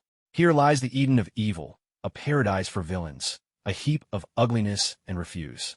By day, rival gangs might erupt into fierce shootouts at any moment. By night, fierce battles in the empty streets could trigger a catastrophic explosion without warning. Here, those at the top, the true villains, are never curious about things like this, for they have long since grown accustomed to it. After all, they are the ones who orchestrate the explosions. Ordinary people at the bottom are even less likely to wonder about such matters. All they care about is surviving their own lives as smoothly as possible. Ideally, they dream of escaping this place, breaking free from this heap of trash. But only a rare handful, the truly lucky ones, ever make it out of Hell's Kitchen. Most people, in the end, become part of it, blending into the filth and transforming into the very scoundrels and villains they once despised. Here, black and white have been turned upside down, good and evil have lost their balance, and only the faintest traces of kindness remain. In the pitch-black night, under the pouring rain, the bloodstains of the madmen and the agents are washed away. The raging flames, too, are gradually dying down. Yet, judging by how fiercely the fire is burning, when dawn comes, this chemical plant will likely be reduced to ashes, vanishing from the stage for good. What draws a sigh is that, in life, the madmen and agents were bitter enemies. Yet in death, they walked hand in hand toward their doom, meeting Satan together. One can't help but wonder, once in hell, will they become friends? Meanwhile, inside the Statue of Liberty, Hill is leading a team of S.H.I.E.L.D. agents, desperately dismantling bombs. They are racing against death itself, every second counting. As she directs the agents, Hill frowns and contacts William, irritation flickering in her eyes and creeping into her voice. William, have you discovered anything new on your end? Haven't you finished calculating the expected locations of the explosives yet? William's hands fly across the keyboard, running frantic calculations. Sweat beads on his forehead, and his face is pale, partly from the mental strain, but even more from anxiety and mounting pressure. Forcing a smile, William responds, "Director Hill, please hang on a bit longer. We're about to get the results. You know, many of the bombs you just dismantled turn out to be fakes. That's making our calculations so much harder with every passing moment. We're rebuilding the bomb models from scratch every minute. We're almost there." Hearing this, Hill takes a deep breath, her voice grave. "All right, William. I know you're all under tremendous pressure, but I need you to work faster. You must understand, time is really running out. We have just over an hour left. Most importantly, America cannot lose the Statue of Liberty, just as the West cannot lose Jerusalem." At this moment, Hill's mood is weighed down by frustration and anxiety. So far, more than half of the bombs S.H.I.E.L.D. has dismantled turn out to be fakes, and among the real ones, only a handful were actually capable of detonating. Moreover, the power of these explosions is actually quite limited. The amount of gunpowder used is equivalent to that in a standard hand grenade. Even if all the bombs that have been defused so far were detonated at once, it would be impossible to bring down the mighty Statue of Liberty. What's even more troubling is that each of these bombs is extremely difficult to dismantle. Unless you take one apart, there's no way of knowing its true power, nor its composition or design. Who could tell if any one of these bombs might be faulty? Which one could be the real culprit set to destroy the Statue of Liberty? And as for what's happening on Coulson's end, it's a complete mystery. No one has the slightest clue. To this moment, no one has figured out exactly what's going on there. Right now, although Hill's head is throbbing with pain, she has no choice but to grit her teeth and keep working through the seemingly endless array of bombs in front of her. Fortunately, most of them have already been dismantled. Only 5 layers remain. There's still plenty of time, and if the bomb meant to destroy the Statue of Liberty is among these, she is determined to stop the Joker's plot. Hill's only hope is that once all the bombs inside the Statue of Liberty are removed, this crisis will finally be resolved. She truly doesn't want to hear any more bad news or face any new, unexpected situations at such a critical moment. Meanwhile, in the S.H.I.E.L.D. technical division, William, the leader of Team 1, was hard at work with his agents. As they constructed models of the bombs that could potentially destroy the Statue of Liberty, they meticulously checked for anything unusual within the statue itself. Jason, the leader of Team 2, was still trying to get in touch with Coulson and the agents who had gone with him. Jason's face had turned ashen, his expression clouded with grief and disappointment. It had been a long time without any contact from Coulson, and in Jason's heart, the truth was already clear. He knew that the odds of Coulson surviving were almost non-existent, so slim as to be virtually zero. It was likely that Coulson had already made the ultimate sacrifice. After all, if Coulson were still alive, he would have found some way, any way, to reach out to S.H.I.E.L.D., and he definitely would have succeeded. But Coulson had been missing for over an hour now, with no word, so Jason could only conclude that something terrible had happened. Jason lowered his head, pounding his fist against his own skull in frustration, trying to vent the wave of emotions inside him. He was overwhelmed by pain, guilt, and regret. He hated himself. He hated himself for not noticing even the slightest hint that something was wrong. If he had picked up on even the smallest sign, perhaps Coulson wouldn't have disappeared without a trace, his fate unknown. At the very least, Jason would have some idea of what was happening in that abandoned chemical plant. But now, Jason was left utterly bewildered, unable to make sense of any of it. Why had such a smooth offensive at the start, one that seemed to promise overwhelming victory, ended up devolving into the current chaotic mess? What exactly had gone wrong? As Jason fumed with regret and frustration, a sudden voice crackled through his earpiece. It was a voice completely unfamiliar to him, one he had never heard before. It certainly didn't belong to any S.H.I.E.L.D. agent. It was a mechanically synthesized voice. To all S.H.I.E.L.D. agents, after this incident, I sincerely hope you will refrain from investigating anything related to the Joker. Your actions are only making things worse. The Joker is not an enemy you are equipped to defeat. If you keep digging, it will only lead to even greater harm for this world. We are not your enemies. In fact, we're fighting on the same side. Oh, and do not attempt to investigate me, either. Pass this along to the bald gentleman. Carol Danvers is not invincible. The world is far more dangerous than he imagines. Now, send Director Hill to the very top of the Statue of Liberty. There is someone there. Deal with him, and the Joker's fireworks will be taken care of. You really shouldn't make things any more complicated. I will handle this. The mechanical voice fell silent. Jason gasped sharply, the weight of the revelation hitting him hard. This was an astonishing discovery, too shocking to fully process. Without a moment to lose, he sprang to his feet and hurried over to William, his excitement barely contained. He snatched William's earpiece and shouted, "Director Hill, this is Jason. I have an urgent update. I just received a mysterious audio message. The message says the solution to this crisis can be found at the very top of the Statue of Liberty. There's someone waiting there. If we find this person, we can put an end to this crisis." Hearing Jason's voice in her earpiece, Hill frowned and asked, "Jason, can we really trust this information? Couldn't this be another one of the Joker's tricks? We can't just trust a mysterious voice message. We don't even know who this person is. What if it's the Joker himself?" Jason frowned, took a deep breath, and replied, "I don't think so. The voice said he's on our side, and honestly, he seemed to know more about the Joker than we do. He also said that after this, we should stop interfering with the Joker's affairs. The Joker isn't someone we're equipped to face.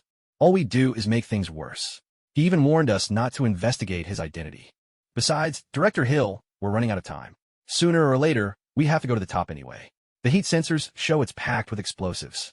It's just a matter of when, not if." Hill took a deep breath, nodded, and said, "All right, Jason, I understand. I'll head up to the top floor right away. You need to report this to the director immediately, and assign half of our team to investigate the source of that voice. Someone who's unwilling to reveal their name and is so afraid of being discovered. It's impossible to say whether they're friend or foe. Besides, only our people know about the Joker. We were the first to discover him, and we've kept the information sealed off. Everything out of his mouth is nothing but lies." "Understood, Chief Hill. I'll report this to the director right away and organize a team to track down the origin of that audio signal. We'll confirm his IP address. We're going to find this mysterious person, no matter what." Listening to Jason, Hill nodded and pressed her earpiece, switching to the subchannel. She instructed, "We just received word. Tech has made a major discovery. I need to go up to the very top of the Statue of Liberty. The rest of you, continue clearing out the bombs down here. Chief Hill, going alone is far too dangerous. We know the Joker. He's cunning, intelligent, and utterly ruthless. What if this so-called discovery is just another trap he's set for us?" "That's right, Chief Hill. Let Squad 9 come with you. We made it through the last round without a scratch." "Chief Hill, let Squad 13 come with you instead. In the last fight, we took down more enemies than anyone." Hearing their anxious concern, Hill felt a wave of warmth. These young people really are endearing, she thought. Smiling, she said, "All right then, Karen, Squad 13 will come with me. The rest of you, keep working on defusing the bombs." With that, Hill tightened her grip on her laser gun and, together with Karen's Squad 13, made her way through the dense field of explosives, heading straight for the very top of the Statue of Liberty, to the torch held high in the statue's hand. That torch, raised aloft, marks the highest point inside the statue, where there's a spacious chamber. From the outside, when night falls, the torch in the Statue of Liberty's hand blazes with brilliant light, guiding the cruise ships navigating New York Harbor and offering hope to those wandering, uncertain, in America. In truth, that dazzling glow comes from the very room at the statue's summit, where an enormous searchlight is housed. 5 minutes later, Hill and her team stood before the door to that chamber at the top of the statue. She tightened her grip on a laser gun in her right hand, then raised her left to signal a series of hand gestures to Karen and the others. Karen nodded, making an OK gesture with his hand. Then he swiftly directed a portion of the tactical team to take up positions on either side of the door, while dispatching another agent to the circuit breaker. Finally, Karen personally led the remaining team members, moving silently as they pried open the corridor's window. One by one, they slipped outside, clambering up the exterior of the Statue of Liberty until they reached the torch, right outside the window of the topmost room. Standing on a ledge barely 10 centimeters wide, Karen looked down into an abyss of darkness. The wind howled past his ears, cold and relentless. Yet, with nerves of steel and the skill to match, he felt no fear. Peering through the window, careful not to switch on his headlamp or night vision goggles, he relied on the bright moonlight. In the dim shadows of the pitch-dark room, he could just make out a white figure inside. He tightened his grip on the laser pistol, drew in a deep breath, and spoke in a hushed tone. "Director Hill, I've reached the designated position. I only see one silhouette inside. The room's completely dark. No need to cut the power. We're ready to proceed." Hill nodded in response, fitting a protective mask over her face. "Understood. Karen, stay sharp. Let's move." With that, Hill kicked the door open with a powerful blow. The agents on either side immediately hurled in canisters of tear gas and high-frequency flashbangs. Hill led the charge as her team stormed inside. At the same time, outside the window, 2 S.H.I.E.L.D. agents smashed the glass. The flashbangs exploded in a searing flare of light, blinding and disorienting. Karen's eyes, seared with pain as his vision was washed out in a harsh, blinding white. But even in that brief instant, his training allowed him to pinpoint the location of the white figure. With a sudden burst of speed, Karen vaulted through the shattered window. He moved with the speed and force of a striking hawk, landing both feet squarely and fiercely against the figure's back. Caught off guard, the white figure staggered and crashed hard to the ground. A metallic clang rang through the room. Karen paid it no mind. He leapt forward, anticipating exactly where his target would fall, and pinned the figure beneath him. A faint pain radiated from beneath him, but he ignored it. He clamped one hand tightly around the figure's neck, surprised by the delicate, jade-like smoothness beneath his palm, soft as the skin of a young woman. But Karen showed no mercy. With a forceful shove, he slammed the figure's face into the floor. With his other hand, he pressed the muzzle of his laser pistol to the back of their head. In an instant, the white figure was subdued. Karen shouted at the top of his lungs, his voice ringing through the chaos. "Fuck! Don't move!" At this moment, Hill led the S.H.I.E.L.D. agents as they rushed in, all raising their guns in perfect unison, aiming directly at the white figure pinned down fiercely by Karen. The two sides acted almost simultaneously, a flawless and beautiful display of coordination. Hill pressed lightly on her earpiece and commanded, "Cut the power." The agent by the breaker received the order and nodded. There was a crisp click as the switch was thrown. Suddenly, the huge searchlight in the topmost room of the Statue of Liberty burst to life, and the torch held high in Lady Liberty's hand rekindled, radiating a dazzling brilliance. The pitch-dark room was instantly flooded with light. Only then could Karen finally see what it was she was pinning beneath her. It was a creature entirely covered in tough, keratinous skin, except for its neck, where the flesh was pale and unnaturally delicate. The skin was studded with clusters of tiny green nodules, and beneath the surface, something worm-like squirmed ceaselessly. This humanoid green monstrosity was revolting at first glance. It had no human arms. Instead, where arms should be, there were two slick, black, sticky appendages fused together in a grotesque way, almost like a pair of bat wings. Fortunately, thick black iron chains were tightly wrapped around its body. Karen suddenly realized the clattering noise from earlier must have been the iron chains being dragged, and the stinging pain against his hip was probably from those very chains digging into him. Right now, a cold shiver ran through Karen's entire body. The back of his neck felt icy, and he was drenched in cold sweat in a mere instant. He couldn't help but suck in a sharp breath, forcing down the terror that threatened to overtake him. Steeling himself, he kept his gun pressed to the back of the creature's head. He raised his gaze, his body trembling uncontrollably, his face ashen as he looked over at Hill. Hill, too, was startled by the bizarre creature before her. Her palms were slick with cold sweat, and she nearly lost her grip on her weapon. Taking a deep breath to steady herself, she composed her features into a mask of stern resolve and spoke slowly. "Karen, lift this monster's head." Karen nodded. With one hand, he pressed down hard on the creature's neck, while with the other, he holstered his laser pistol at his waist. Then, gripping the creature's neck with one hand and the iron chains with the other, he straddled its back and, with a violent tug, hauled its upper body upright. The entire motion was smooth and practiced. Strangely, the terrifying creature offered no resistance, as if it was accustomed to rough treatment, remaining completely docile. As its upper body was forced upright, its face was revealed, a woman's face bizarrely divided into two distinct halves. The upper half of her face was strikingly beautiful, almost mesmerizing, though her eyes were clouded and lifeless, giving her an oddly vacant expression. The lower half, however, was grotesque beyond measure, repulsive and disturbing. From the corners of her mouth stretched two thick scars, each running all the way to her ears. The wounds had been crudely stitched with brown yarn, the kind used for knitting sweaters, resembling two monstrous centipedes. Together, they formed a smile so terrifying it chilled the soul. Across her lips, a row of rusty steel nails had been hammered in, as if she were the victim of some ancient and cruel punishment. Beneath her neck, there was another head, a man's head. This male head seemed to sense someone entering the room, and slowly, he lifted his gaze, revealing his face.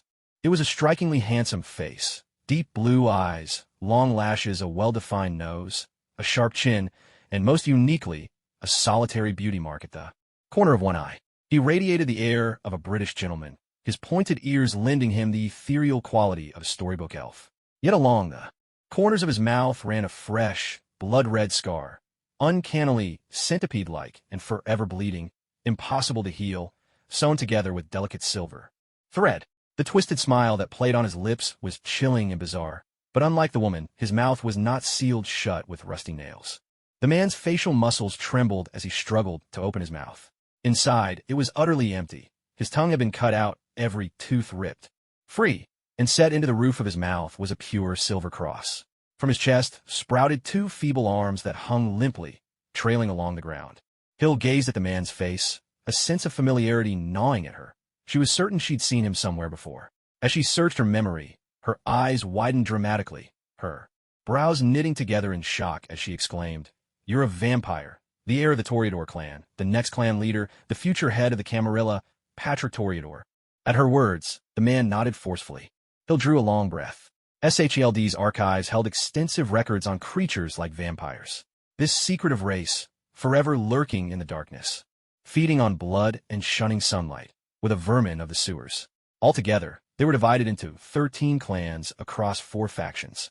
The Camarilla, also known as the Hidden Alliance, Bruja, Gangrel, Malkavian, Toreador, Tremere, and Ventru. The Sabbat, or the Blood Feast Alliance, Lasombra and Simus. The independent clans, Asimite, Setite, Giovanni, and Ravnos. And, finally, the extinct clan, Cappadocian. The independent clans and the fallen clans have already vanished completely, fading from the stage of history, leaving only the secret faction and the demon faction behind.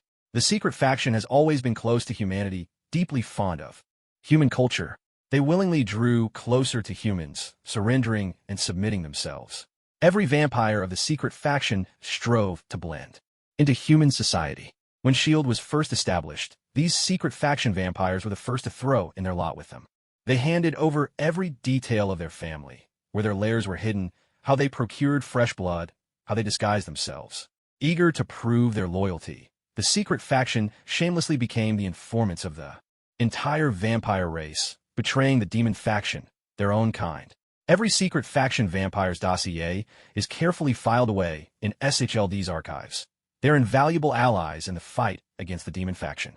The demon faction is brutal and cruel by nature, bloodthirsty, ravenous, consumed by their desire to conquer all of humanity and turn them into their thralls. Back in the shadowed depths of the Dark Ages, they stirred up great chaos, but were soon swept away by knights clad in pure silver armor, wielding enormous silver swords. Yet the demon faction's ambition has never died. They remain an erratic, dangerous force. Fortunately, the secret faction keeps them in check, or by now, the demon faction would have already created legions of followers.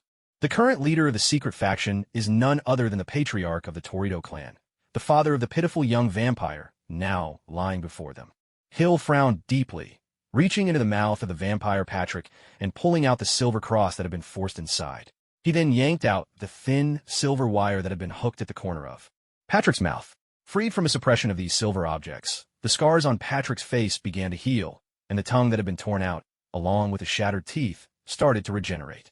Seeing this, Hill hurried to speak, wanting to ask about the fireworks and why Patrick was being held captive here. But suddenly, chaos erupted. A wild, manic laughter burst from the woman's face, tearing open the centipede-like scar that ran across her features and snapping the row of rusted steel nails apart. Her once vacant eyes now blazed with a demonic crimson. Light, strange, and mesmerizing. The black iron chains binding her began to rattle fiercely, flinging the woman named Karen clear across the room. Beneath the green, chitinous skin, something writhed with increasing speed. Hearing that mad laughter, Patrick's eyes filled with tears.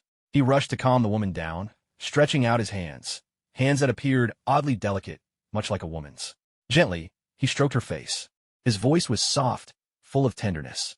"Teresa, come back to yourself. It's me, Pat. I'm your beloved. I've always been here. Woo, woo, woo." The woman, upon hearing Pat's name, let out a wild, guttural howl. Her head twisted furiously, her neck straining upward with desperate force. She threw every ounce of strength into the effort, as if trying to wrench her head free from the body that now belonged to Pat. But no matter how hard she struggled, it was all in vain. Her head was now firmly embedded onto Patrick's neck, the place where they met fused as if sealed with molten iron, unyielding and inseparable. The woman's neck and the man's neck had completely grown together, becoming one, an indivisible whole. A manic giggle burst from her lips, her face contorted with a growing, deranged smile. The laughter swelled, echoing louder and louder, she looked like a demon unleashed. Patrick continued to gently caress the woman's cheek with his hand. Her head now rested on his neck. Though he could no longer see her face, his blue eyes shone with nothing but love. Slowly, Patrick lowered his head, revealing the girl's beautiful features to the world. With the deepest tenderness, he poured out all his feelings, his voice gentle and melodic, as if singing a sweet ballad. "Teresa, you are the most beautiful girl I have ever seen. You are endlessly gentle, endlessly kind. You are as pure as an angel from heaven." He is a monster who laughs selfishly and hideously, a monster lost in his own delusions. He believes you are his girlfriend, that you are his wife. But you were never his wife, never his girlfriend. You never loved him, never insulted him, never mocked or scolded him. All of this was only his own invention, all of it fabricated from his imagination. You, so kind-hearted, simply offered him a meal during the weekly charity, simply gave him a piece of clothing during the weekly donations. Teresa, you have always belonged to St. John's Cathedral. You have always been that chaste nun, that gentle, smiling sister, the angel God sent down to earth. Teresa, do you remember where we met for the first time? It was one evening. The sun had already set, and the moon had just begun to rise. As a vampire, it was finally time for me to go out for a stroll. I lay on a park bench, looking just like a homeless wanderer. You approached me with a gentle smile, handed me a piece of bread, and even took off your sacred vestment, draping it over me. With that same warm smile, you told me not to lose hope, not to be lost. You said the merciful Lord is always here, always guiding those who wander in confusion. Teresa, vampires can never look directly at the sun. The moment we do, we turn to ashes. In all the books written by vampires, the sun is never mentioned. I've only read about the sun in human books. They describe it as an eternal, unquenchable, blazing sphere, forever radiating gentle light, nurturing and shining upon all life in this world. That day I saw the sun. I finally saw the sun I had always longed to see. Teresa, you are the sun to me, to Patrick. After that, we fell in love. One night, we pledged our lives to each other in secret. As the woman listened, her expression grew distant, as though she were piecing together the fragments of lost memories. Tears welled up in her beautiful eyes, and she lowered her head, pressing her face gently against Patrick's ear, whispering softly, "Teresa, Patrick, Teresa, Patrick."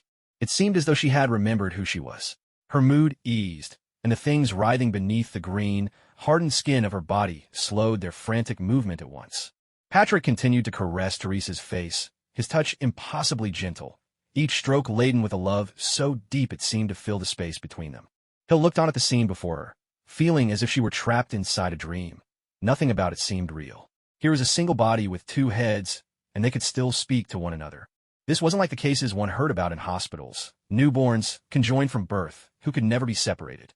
No, if Hill wasn't mistaken, this was a body that had been stitched together. The head of the woman named Teresa had been sewn directly onto the vampire Patrick's neck. And the one who had done such a thing could only be that clown.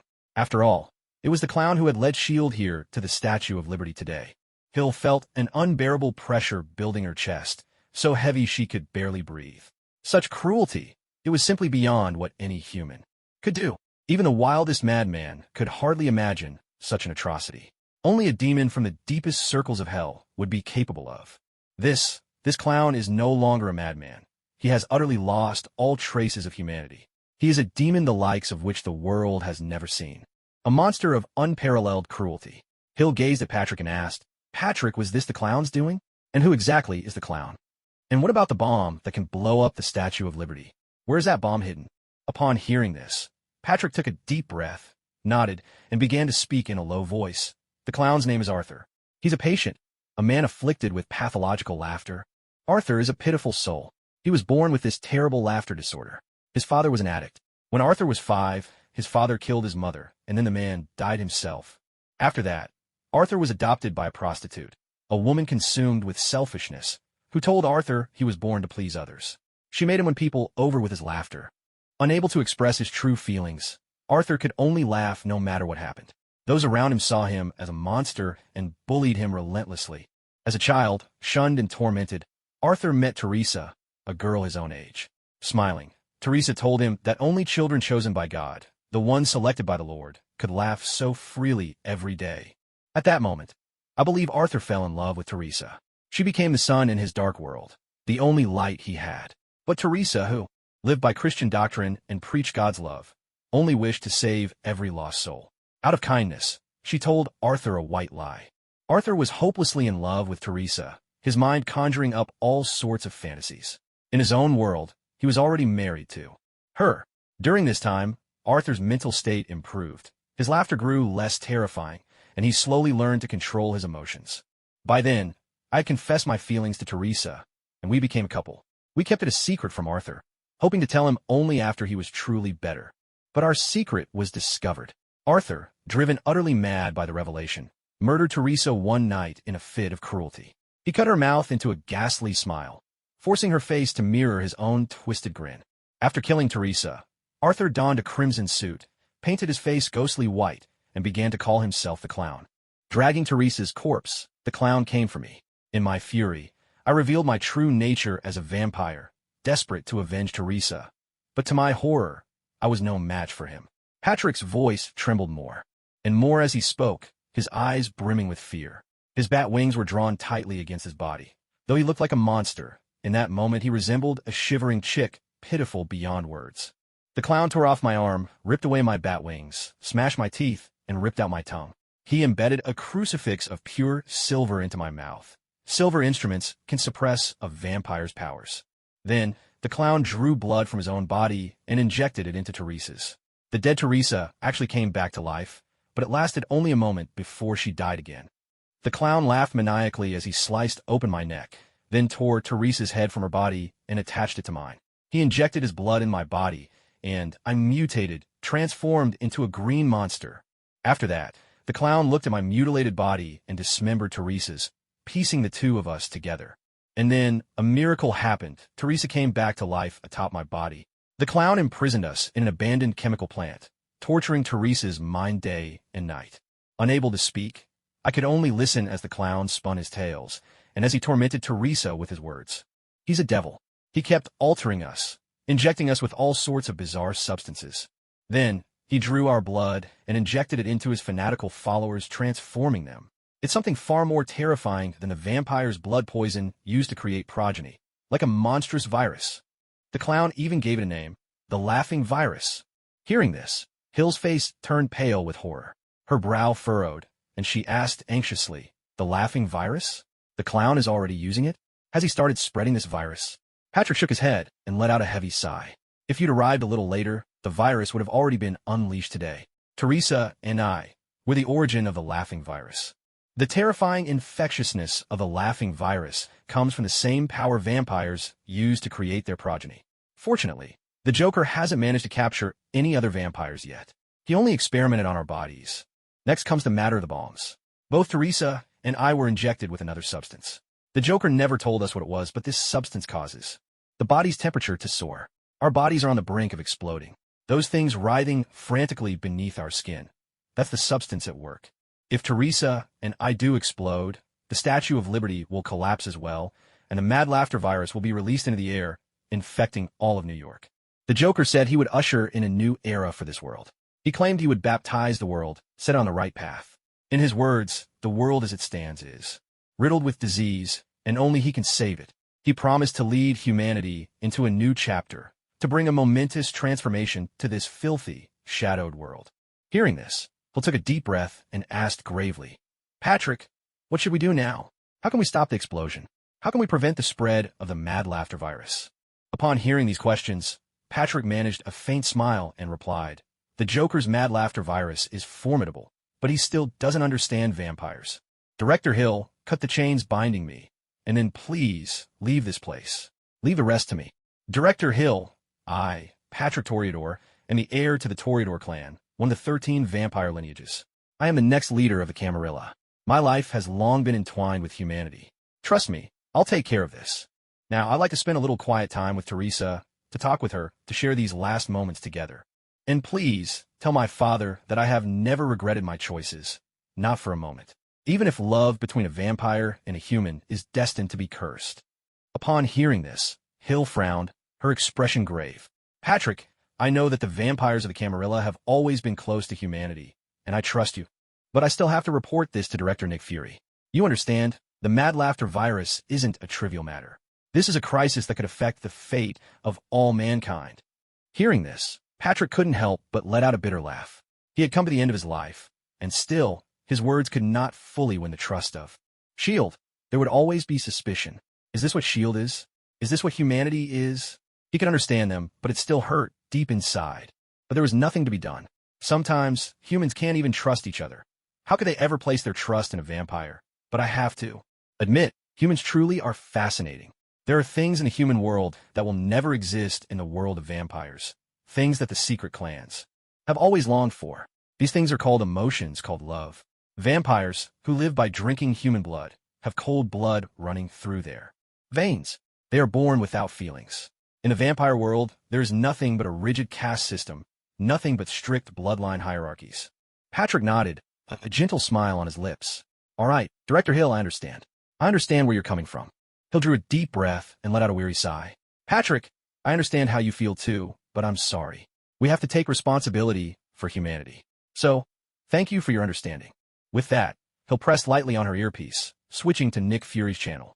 Her expression grew serious as she spoke. Director Fury, we've found Patrick Torrid, a member of the secret vampire clan, at the top of the Statue of Liberty. Patrick told us the Joker's real name is Arthur, and that the woman he loves, Teresa, is a nun. I think that explains the timing of the Joker's actions. He was influenced by Teresa. He used to be a devout Christian. Patrick's body has already been transformed by the Joker. The Joker, with unimaginable cruelty, sealed Teresa's head onto Patrick's neck and used their bodies to develop the maniac's laughter virus. Their bodies are now the source of the virus, and they've also been injected with some strange substance. They're about to explode. If that happens, everyone in New York will be infected by the virus. But Patrick told us to leave. He says he has a way to deal with it. What are your instructions, Director? Inside St. John's Cathedral, Nick Fury sat on a chair, his brow furrowed in deep thought. After 3 minutes of silence, he drew a long breath and spoke. The secret clan itself can't be trusted, but the Torrid family is different. Patrick's mother was human, so he has human blood in his veins. Tell him this. That's also why his father sided with S.H.I.E.L.D. With that, Nick Fury exited the communication channel. He slowly lifted his gaze to the large clock hanging in the cathedral. It was already 3 a.m, yet the Joker still hadn't appeared. Right now, a heavy unease weighed on Nick Fury's heart. He was anxious. Too much had happened in these past few hours, and everything was tangled beyond belief. First, the dead bodies had suddenly come back to life and attacked Hill's team. Then, Coulson's group had gone missing, their fate uncertain. Then, out of nowhere, a mysterious figure suddenly hacked into S.H.I.E.L.D's system. This stranger not only explained how to solve the fireworks incident, but also issued a warning. After this, they must not continue investigating the Joker. The message even mentioned the name Carol Danvers. Soon after, the person hidden at the very top of the Statue of Liberty, the one who could resolve the fireworks problem, was found. To everyone's astonishment, it turned out to be Patrick Torrid, future leader of the vampire Camarilla.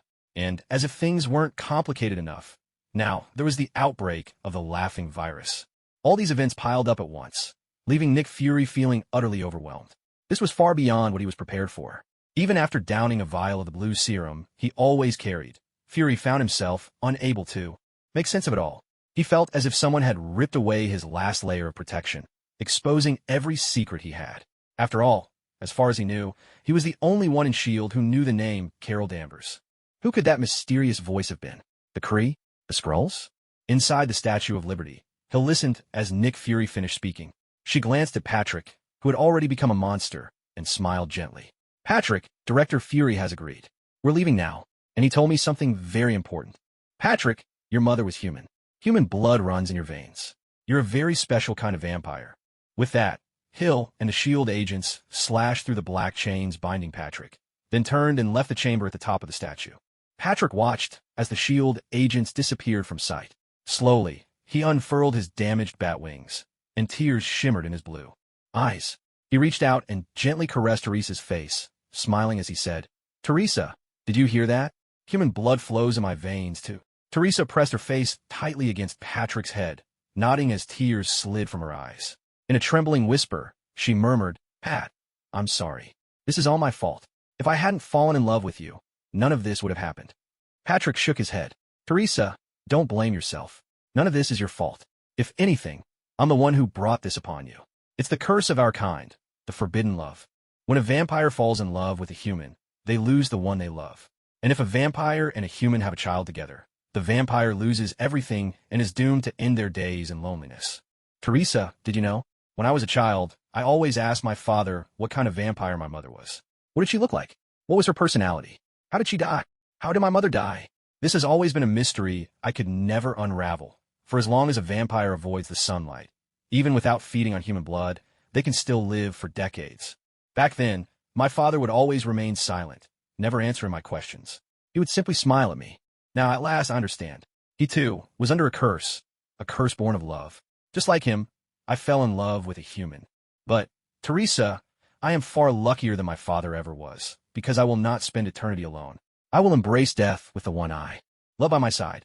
The sun is about to rise. This may be the first time I've ever chosen to greet the sun rather than hide from it. Teresa smiled and said, Pat, this is the first time you've watched the sunrise with me. I will remember this sunrise forever. Patrick returned her smile, his voice gentle and soft. Though this may be the first sunrise I've watched with you, it's not the first sunrise I've ever seen. Because, Teresa, you are my son.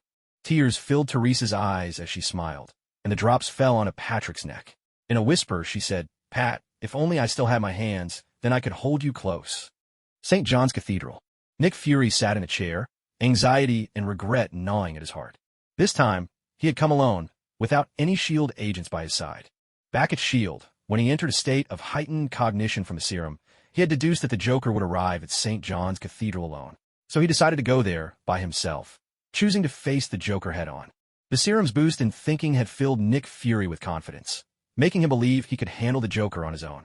But now, the effects of the serum had faded for 3 hours, and those 3 hours had been pure agony for Fury. Even after regaining his clarity, Nick Fury did not call for backup. The Joker's chaos, that unnerving madness, had too great an impact on others. Within S.H.I.E.L.D., only he, whose will was the purest, could confront it face to face. High above, the massive clock atop St. John's Cathedral ticked softly onward. When the hour hand pointed to 3 and the minute hand to 1, only 1 hour remained until the baptism.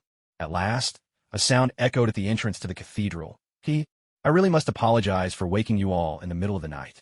I've disturbed your sleep, but there's no helping it, for today is truly a magnificent day, and I need your choir to perform. Come, let that sacred music of praise to the Lord begin to play. A clown, dressed in a crimson suit and his face smeared with white grease paint, slowly made his way into the church. In his left hand, he gripped a rope, and tied to it was a cluster of priests and nuns, all clad in their vestments, instruments clutched tightly in their hands. Brandishing a pistol in his right hand, the clown herded the priests and nuns into the church as if he were a shepherd driving his flock. Yet the devout faithful held their tongues, fixing the clown with eyes full of hatred and silent reproach. With a burst of manic laughter, the clown leveled his gun at the crowd. A shot rang out, sharp and sudden, splattering scarlet blood across his painted face. If you want to stay alive, then start singing. I'm actually a very reasonable person, you know. Think of your families. They're waiting for you at home. Don't give them any reason to worry. And remember, you gave me your word. A person must always keep their promises. Liars are never favored by God. Listening to the clown's words, an elderly priest pointed a trembling finger at him, his teeth clenched with fury, and cursed in a voice trembling with rage. You devil! You monster! You threaten us with the lives of our loved ones. Your heart is black and filthy. You're a beast wearing human skin. We will not sing hymns for you. You are surely bound for hell. The clown snickered, swinging the gun toward the old priest, shaking his head. I didn't expect the same man who just now knelt on the ground, begging me in tears to spare the children, would turn out to have such a backbone. Perhaps I'll end up in hell, but before that, I imagine you'll be meeting your God first. Another shot rang out, another blossoming of crimson among the crowd. The elderly priest collapsed to the floor, eyes wide open, his soul departing to heaven to meet his God. The clown heaved a long sigh, letting the rope and pistol fall from his hands. He pressed his palms together in mock prayer, his face twisted with madness, and burst into wild, delirious laughter. Our Father, who art in heaven, hallowed be thy name. Thy kingdom come, thy will be done on earth as it is in heaven. Give us this day our daily bread, and forgive us our debts, as we forgive our debtors. Let us not into temptation, but deliver us from evil. For the kingdom, the power, and the glory are yours, now and forever. Amen. Amen. Amen. Amen. The clown finished his prayer, glanced at the crowd, and chuckled. Ladies and gentlemen, tell me, Wasn't my prayer just now full of devotion? These words, not only can you say them, but so can I. And as you can see, in fact, I am a devout Christian myself. So please start singing quickly. The clown waved his pistol in the air, laughing loudly as he pointed it at the crowd. Faced with the terror of death, someone finally broke down. From within the crowd, the first trembling strains of Hallelujah rose, fragile but clear. That sacred hymn soon resounded through the hall. With that first voice, the rest followed seamlessly, as if the story naturally unfolded. Just as Judas betrayed Jesus, and Da Vinci created his masterpiece, The Last Supper. A great work was born in that moment. Hallelujah, hallelujah, hallelujah. A couple came to Bethlehem expecting child. They searched the inn to find a place for you were coming soon. There was no room for them to stay, so in a manger filled with hay, God's only son was born. Oh, hallelujah, hallelujah, hallelujah, hallelujah, hallelujah, hallelujah, hallelujah. As the voices rose in praise, as that sacred melody filled the air, the clown began to dance. His face was enraptured, utterly lost in the sanctity of the hymn, and as he danced, he made his way onto the pulpit at the front of the church. Seated on the church pews, Nick Fury took in the scene before him, drew a deep breath, and fixed his gaze on the dancing clown at the pulpit. Unconsciously, he tightened his grip on the gun in his hand. But Fury's gun was no ordinary weapon. It was crafted by S.H.I.E.L.D. scientists, its power drawn from the energy of the cosmic cube. Though the weapon was immensely powerful, it was also flawed. Its energy was unstable, allowing for only a single shot. At present, there were only a handful of such high-tech devices powered by the cosmic cube, and Fury had always distrusted these unstable weapons. If he hadn't truly steeled his resolve this time, he would never have broken his own principles. Nick Fury took a deep breath, steadying his nerves. He gazed at the Joker, his expression grave and resolute. He had to seize the perfect moment to pull the trigger. At the pulpit before the church, the Joker, after performing a wild and frenzied dance to the sacred hymn, opened his eyes. He turned his head to look at the only audience member in the church, Nick Fury. A gentle smile appeared on his face as he spoke with an almost tender tone. "Oh, Mr. Nick Fury, you truly surprised me. I never imagined you'd actually be able to find this place. You all must have gone through a lot of trouble, didn't you? And I must say, I'm impressed at how calm you've remained, letting me finish my entire dance. You know, the whole time I was dancing, I was absolutely terrified. I kept thinking you'd shoot me at any moment. What's even more fascinating to me is that you came here alone. It's almost unbelievable. I always thought you were a timid soul, as skittish as a mouse and full of doubts. Yet here you are, making such a bold move. Mr. Nick Fury, you've truly thrilled me." Hearing this, Nick Fury allowed himself a small smile and replied, "Mr. Joker, I'm not here to capture you today. I just wanted to have a real conversation with you. I'm deeply curious about how the Joker came to be. After all, you once were an ordinary, kind man, Arthur." Of course, if Nick Fury hadn't been clutching his gun so tightly as he spoke, his words would have sounded far more genuine, more like a real conversation. The Joker paid no mind to Nick Fury's grip on his weapon. He let out a playful chuckle and winked. Arthur? That's a name I haven't heard in a long time. It does sound familiar. As for how I became the Joker, Nick Fury, I think you already know. Since you know the name Arthur, you must have uncovered his entire story. Now, do you want me to peel back the scars and put them on display for your entertainment?" Nick Fury shook his head, took another deep breath, and spoke slowly. "Mr. Joker, don't you think what you've done has gone too far? Is there truly not a shred of mercy left in your heart? I know Arthur's life was filled with misfortune, but you forced that misfortune onto others. That can never be the right path. You killed Teresa with your own hands and sewed her head onto Patrick's neck, and things have only escalated from there. According to our incomplete records, you've killed at least 723 people. The youngest was a 6-year-old girl, the oldest an 84-year-old man. Joker, do you really believe what you've done is right? Joker, do you actually find it fun to kill all those people? Is that really something to laugh about?" The Joker shrugged, chuckled, and replied in an utterly calm tone, "Yes, isn't it amusing? Isn't it worth a good laugh?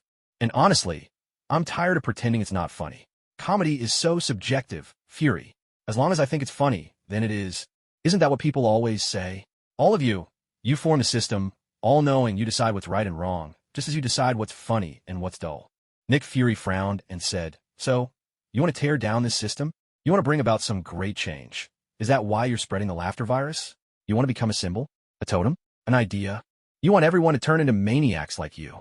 You crave the adoration of lunatics. You want to rule New York's underworld. No, you want to be the true king of New York." The Joker shook his head with a laugh. "Come on, Nick Fury, Do I really look like the kind of clown who could start a revolution? I killed those people because they were bad. These days, everyone's bad, and that's enough to drive anyone insane. Nick Fury clenched his jaw, glaring at the Joker, and growled, "All right, I get it. That's the excuse you use for your senseless killings? A 6-year-old girl and an 84-year-old man. Bad people? You really are insane." The Joker smiled and said, "Not exactly. If that little girl and that old man could sing on key, they'd still be alive." He paused, letting out a long sigh, gazing at Nick Fury, then at the priests and nuns still singing hymns. The Joker's emotions surged as he cried out, "Oh, why do you all feel so sorry for these people? If I died on the street, you just walk on by. Every day I pass you, and you never notice me. But these folks, why? Just because Councilman Jake expressed his condolences for them on TV." Nick Fury took a deep breath and slowly asked, "So, you disagree with Jake's opinion?" The Joker nodded and went on, "Yes, I do. Has he ever really seen the world outside? Nick Fury? Has he ever truly left his office? Everyone's yelling and screaming at each other. There's not a shred of civility left. No one ever tries to put themselves in someone else's shoes. Do you think people like Jake would ever care about someone like me? Would he ever see things from my perspective instead of just thinking about himself? They won't do that. They think we'll just sit here, accept reality like obedient children. They think we'll never transform, never turn into wild beasts." Nick Fury looked at the Joker and said, "Are you finished? I mean, you're drowning in self-pity, Arthur. You sound like you're just making excuses for killing those young people. Not everyone is a bad person. That city councilman you mentioned, Mr. Jake, he's a good man. He's always been a role model for young people across America. He convinced Stark Industries to abandon a huge amount of arms deals. He's contributed to world peace, and he's shut down polluting factories, forcing society to hold those companies accountable. Every year, he donates a great portion of his wealth to help the poor." At that, the Joker burst out laughing, tears streaming down his face. He doubled over, pointing at Nick Fury, and screamed hysterically, "Yes, he's a good man, but tell me, why didn't he ever come to save me? Someone who shines so brightly, someone like the sun. Why didn't he ever let his light shine into Hell's Kitchen? Why did his donations never reach Hell's Kitchen? And yet, the weapons made by Stark Industries found their way here. Because of pollution, they shut down the factories. Sure, it's true, a big chemical company finally came to Hell's Kitchen, but it was forced to close because of pollution. We, the wretched, never cared about the pollution, but you people never even left us a chance to survive. Jake, he's the worst of the worst. He's the most hypocritical bastard of them all. In your eyes, the people of Hell's Kitchen aren't even human. They're trash, and no one cares whether they live or die. Nick Fury, you know better. You're a bastard too. You're gripping your guns so tight, pretending you want to talk things out, but really, you're just waiting for me to let my guard down. You're always thinking about killing me. Nick Fury, are you a good man? No. When I walked into that church, when I opened fire on those priests and nuns for the first time, you never stood up to stop me. And now, you won't stop me either, will you? Ha ha. Good men are a dime a dozen these days, aren't they? Anyone can call themselves a good person. With that, the Joker pulled a pistol from inside his coat and aimed it at the priests and nuns singing hymns nearby. He opened fire wildly. Bang, bang, bang. With each deafening shot, one body after another collapsed onto the ground, and on every lifeless form, a beautiful rose seemed to bloom. Hallelujah, hallelujah, hallelujah. The sacred hymn of praise came to an abrupt halt at that very moment. Nick Fury clenched his teeth as he watched the Joker's actions. Though he was furious, though rage was burning inside him, he did not intervene. Fury hadn't yet found his chance. He knew he would only have one shot, one opportunity. Just as the Joker had said moments earlier, Nick Fury was no saint. The Joker emptied the bullets from his pistol, letting the gun fall carelessly to the ground. He undid his shirt, spreading it open for Nick Fury to see. His bloodshot eyes fixed on Fury as he threw his head back and laughed. "Mr. Nick Fury, go ahead, pull the trigger. Surely now you can fire, can't you? I have no weapons left on me. I imagine you can shoot me without reservations this time. As you see, I have no means left to resist, isn't that right?" Nick Fury drew a deep breath, locking his gaze with the Joker's, and spoke slowly. "Joker, I don't believe you choose to die so easily. I can't trust a word a madman says. Someone like you, would you really give up your life so simply?" "Mr. Nick Fury, you're absolutely right. We shouldn't trust a madman. The Joker, he truly is evil incarnate." A young man in a brown suit entered the church, carrying a middle-aged agent whose body was covered in blood, grievously wounded, and barely clinging to life. The young man's voice was calm as he spoke. Gently, the young man laid the wounded agent on the ground, then turned to Nick Fury with a polite nod and a smile. "Mr. Nick Fury, hello. Allow me to introduce myself. My name is Jerome. I am a detective and a hunter of villains. Yes, you could call me a vigilante. I've been tracking the Joker for a long time, and today I finally found him. This agent here must be one of yours. I saved him from Hell's Kitchen, but he's on the brink of death, perhaps already gone. His injuries are just too severe. Oh, and Mr. Nick Fury, I should mention, I have superpowers. I'll engage the Joker now. Use the opportunity to take your shot and end him. With that, Jerome turned around, rolled his neck, and strode slowly toward the Joker. Though doubts still clouded Nick Fury's mind, the arrival of an ally at such a moment was a stroke of luck. The young man radiated justice and conviction, and for now, Fury decided to place a measure of trust in him. Still, could he be the mysterious mechanical voice from before? Fury quickly called out in warning, "Be careful. The Joker is truly terrifying." Nick. Fury hurried over to the side of the middle-aged agent. He had recognized him at a glance. This was none other than his most loyal subordinate, Coulson. After quickly checking Coulson's injuries, Nick Fury frowned deeply. His expression became grave and somber. Damn it, how did Coulson end up in such a state? He must have been dead for over an hour by now. With no other choice, Nick Fury took out the vial of medicine he always carried and forced it into Coulson's mouth. At this point, all he could do was try anything, even if it seemed hopeless. At the podium in front of the church, Jerome lifted his head to look at the clown standing above. A faint smile played at his lips as he declared, with righteous conviction, "Clown, today is the day you die. I'll be the one to end your life, and your blood will bring comfort to the souls of the innocent who died unjustly. Father, I will personally send you to hell." The clown gazed down at Jerome, who stood below in a brown suit. Blinking, he burst into wild laughter. "Ha ha ha. Oh boy, I'd love to see how you think you're going to kill me." Jerome leapt up onto the podium, clenching his fists. He charged at the clown, laughing boldly as he proclaimed, "Ha ha ha. I'll kill you with these very fists of mine, clown. I'm going to beat you to death, so your filthy, dark soul can pay its debt to the innocent in hell." The clown swiftly caught Jerome's incoming fist, twisted it hard, and with a sharp motion, hurled Jerome over his shoulder, slamming him onto the ground. Then he pinned Jerome down, raining blows on his face, punch after brutal punch, until Jerome's head was split open and blood streamed down his face. Even as the clown's powerful attacks struck him and pain seared through his body, Jerome's face twisted into a crazed grin. Suddenly, heat radiated from his body, and flames burst forth, engulfing him. The clown yelped in pain from the scorching heat and hurriedly scrambled off him. Staring at Jerome, now wreathed in flame, the clown cackled. That's really hot. Boy, you've ruined my suit. Do you know how many bullets it cost me to buy this suit? You'll have to pay me back for that." Jerome slowly got to his feet, wiped the blood from the corner of his mouth, and crooked a finger at the clown, cracking his neck. "You're strong, I'll give you that. But that was just a warm-up. Now that it's over, the real fight begins." The clown nodded with a smile. Indeed, the real war is about to begin. With that, the two lunged at each other once more, locked in a fierce and desperate struggle. The clown grabbed Jerome's flaming fist, and his own hand caught fire, sending up the bitter smell of burnt flesh. But the Joker didn't care about his injuries in the slightest. Slowly, he leaned his head in close to Jerome's ear, wearing a smile as he whispered, "Hey boy, your technique is still just a little lacking. But for some reason, you give me a sense of both familiarity and fear. I have a feeling that tonight, one of us is bound to die." The flames in Jerome's hand suddenly blazed higher. He slammed his head hard into the Joker's face, smearing a streak of white grease paint across his own features.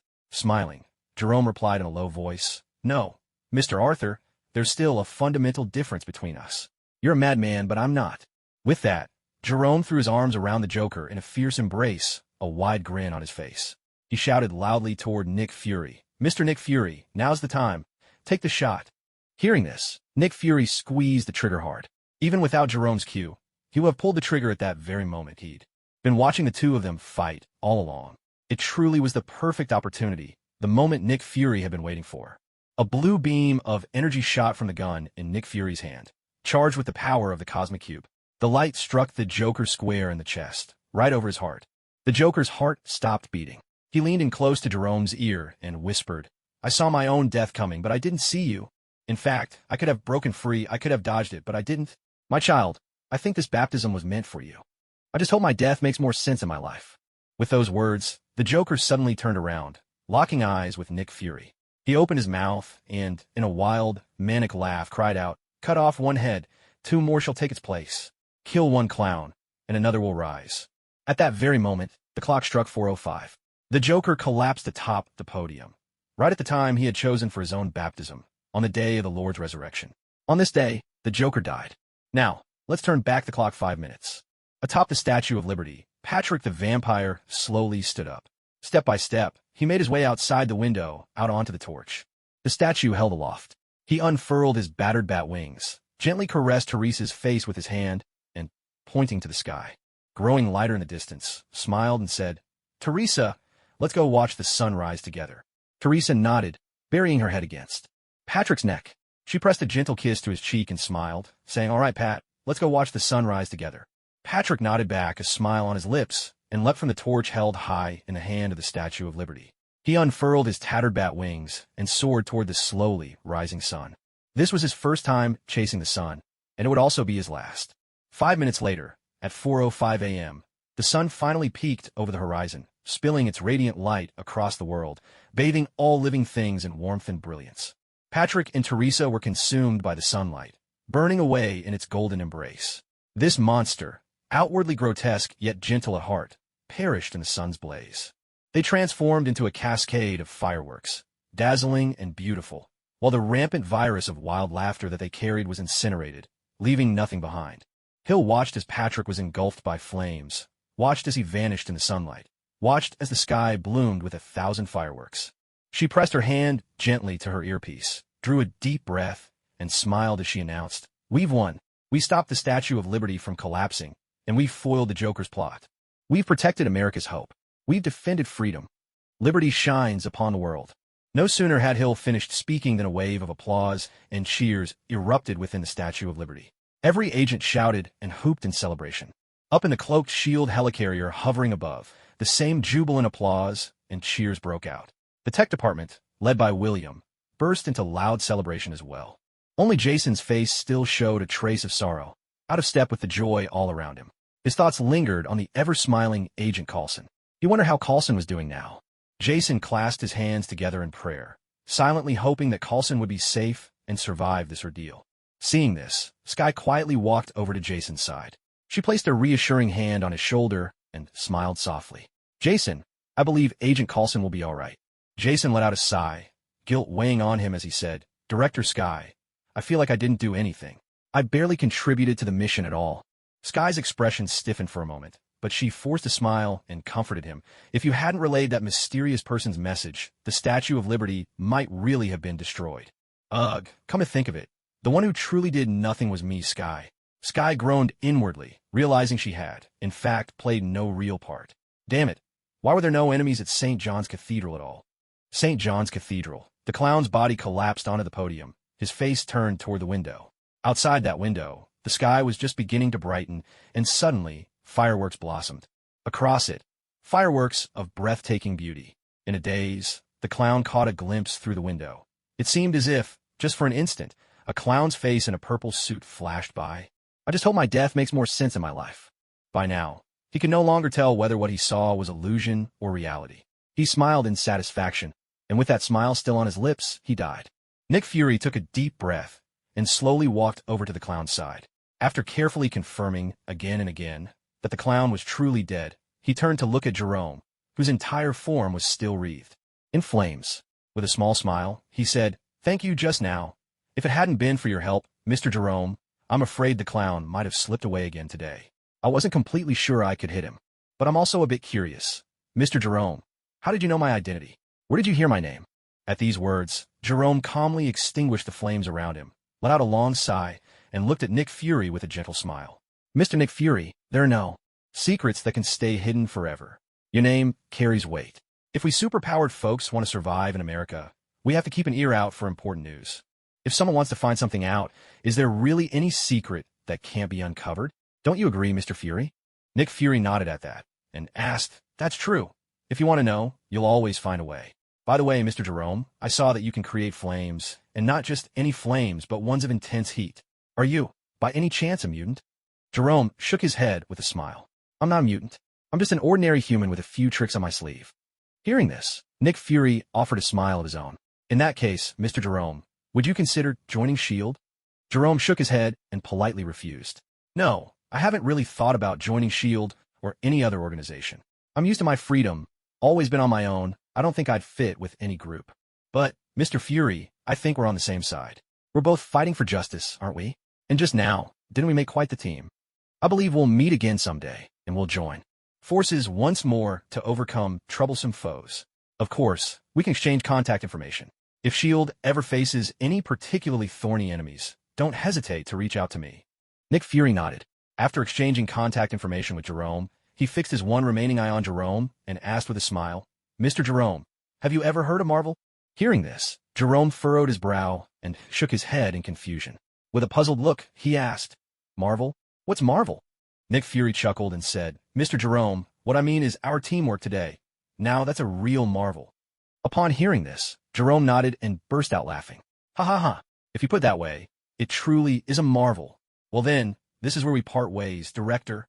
With that, Jerome slowly walked out of St. John's Cathedral, disappearing into the faint light of the breaking dawn.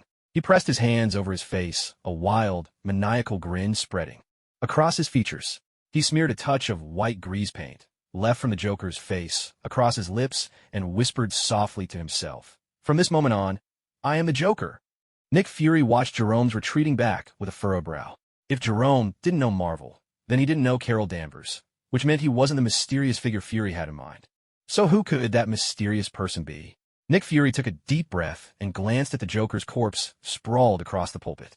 His face grew grave, and a heavy tension settled over him. The Joker's final words echoed relentlessly in his mind. Ha ha ha. Cut off one head, 2 more shall take its place.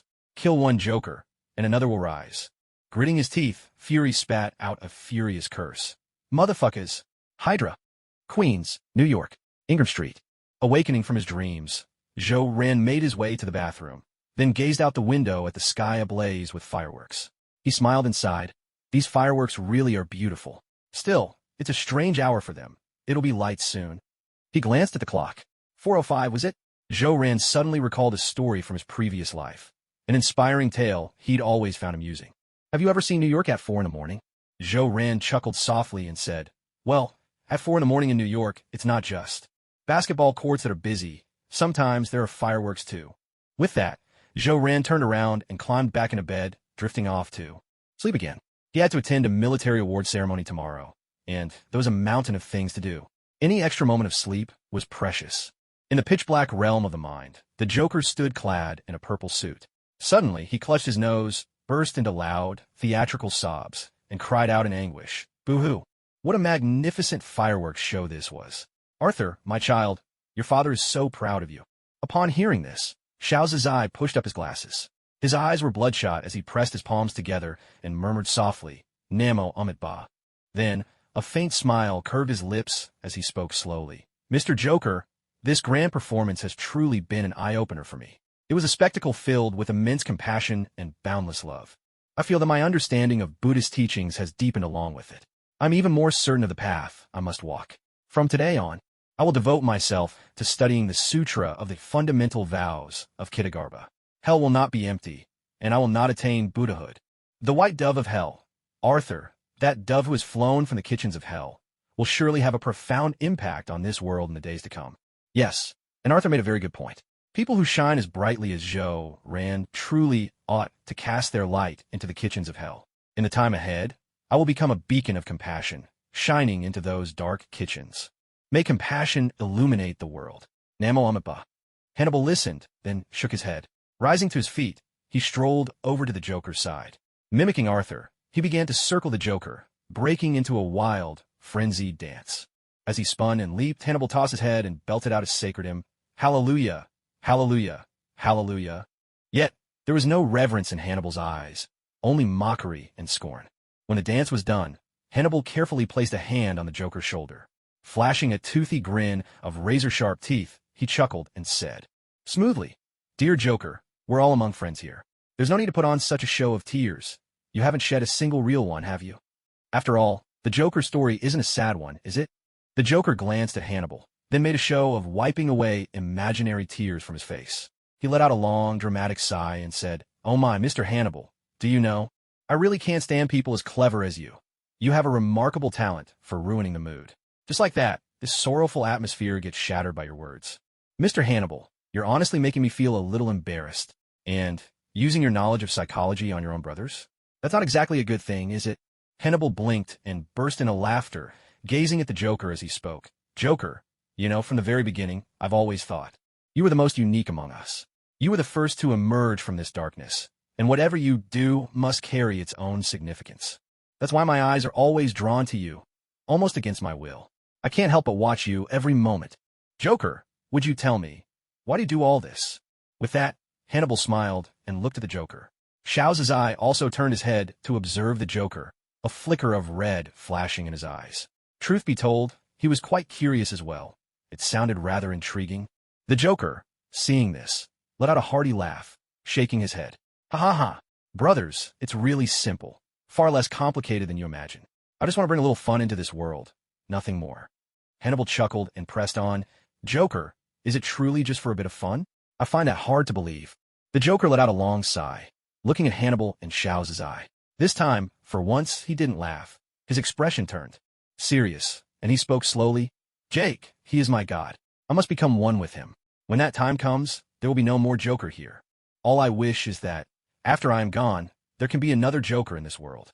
That way, if Jake ever sees him, it will be as if he's seeing me. The Joker paused, a wild grin twisting the corners of his mouth, and continued. By the way, Hannibal Xiao, let me share a little secret. I wasn't the only one to emerge first from this darkness. There's another brother who's always been here, though he's not one for words. And I think yet another brother is about to be born. He just needs a little push. Hearing this, Hannibal was taken aback for a moment, then burst out laughing. Ha ha ha. Who would have thought there was a brother hiding here all along? What a surprise. And now a newcomer is about to appear. Truly, Joker, I was right about you. You're not like the rest of us. You know things we don't. I'm really curious. What exactly brought you into being?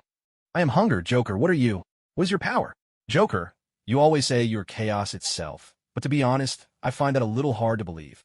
Upon hearing this, the Joker clenched his fist and brought it crashing down on Hannibal's face, splattering blood everywhere, knocking him straight to the ground. Towering over Hannibal, the Joker looked down with an expression twisted in fury, his laughter echoing madly through the room. Mr. Cannibal, don't go poking your nose into other people's business. Even if we're brothers, I have my ways to kill you. Just a friendly warning, Mr. Cannibal, don't get curious about me. This is your first offense. If there's a next time, I really will kill you. But up to now, I've never lied to my brothers, not once. I truly am chaos incarnate. If you still don't believe me, Mr. Cannibal, well, there's nothing more I can do. Hannibal lay on the ground, his face smeared with blood. He stared at that face caked in ghostly white paint, and at the mouth stretched wide into a scarlet smile. He gazed into the Joker's eyes, deep, dark like black holes that seemed to draw you in, impossible to resist. Suddenly, Hannibal coughed up a mouthful of blood. Slowly, Hannibal struggled to his feet, forcing a smile, eager to placate. All right, great Mr. Joker, I understand now. Hannibal gives you his word. On his honor, there won't be a next time. With that, Hannibal snapped his fingers, conjuring up a table laden with delicious food. He swirled the wine in his glass and grinned. Joker, have a drink with me. We're brothers, after all. Forgive me just this once. The Joker nodded and took a seat, smiling as he replied, All right, Mr. Hannibal, let's drink together then. Xiao's eyes saw all this and could only shake his head. If a person can understand the meaning of their own life, that's enough. To truly grasp the essence of your own existence is already an accomplishment. Always pondering the meaning behind others' lives. That's a narrow path, a constricted doorway. In the end, cultivation is about refining one's own heart. The Bodhi tree was never real, nor the mind a mirror bright. From the beginning, there's been nothing at all, so where could dust alight? Xiao's eye closed his eyes, pressed his palms together, and softly chanted, Homage to Amitabha Buddha. He then began to silently recite the Sutra of Kitagarbha's vows, meditating on his own path. Hey Xiao, aren't you coming to have some? This kind of food can't satisfy my hunger. Besides, I already ate my fill last time. The baptism orchestrated by Joker Arthur, this splendid fireworks spectacle of his own design, had finally come to an end. It was his death that drew the final curtain, bringing this grand performance to a close. Arthur the Clown was never afraid of death. From the very day he became the Joker, from the moment he killed Teresa, there was nothing left in this world he feared, nothing worth fearing anymore. Since becoming the Joker, every day had been a source of immense joy for him. Every day was wonderful. It wasn't that Arthur wanted to be the Joker. Rather, as long as that kind of hell persisted, he had no choice but to become the Joker. Only by embracing this identity could he taste true happiness. Arthur chose to embrace the darkness and cruelty within himself, to finally unleash that purest goodness he had long suppressed deep inside. After all, the Joker is not a villain, is he? Humanity cannot lock away cruelty, for it is their very nature. Darkness cannot be sealed, for it dwells within their hearts.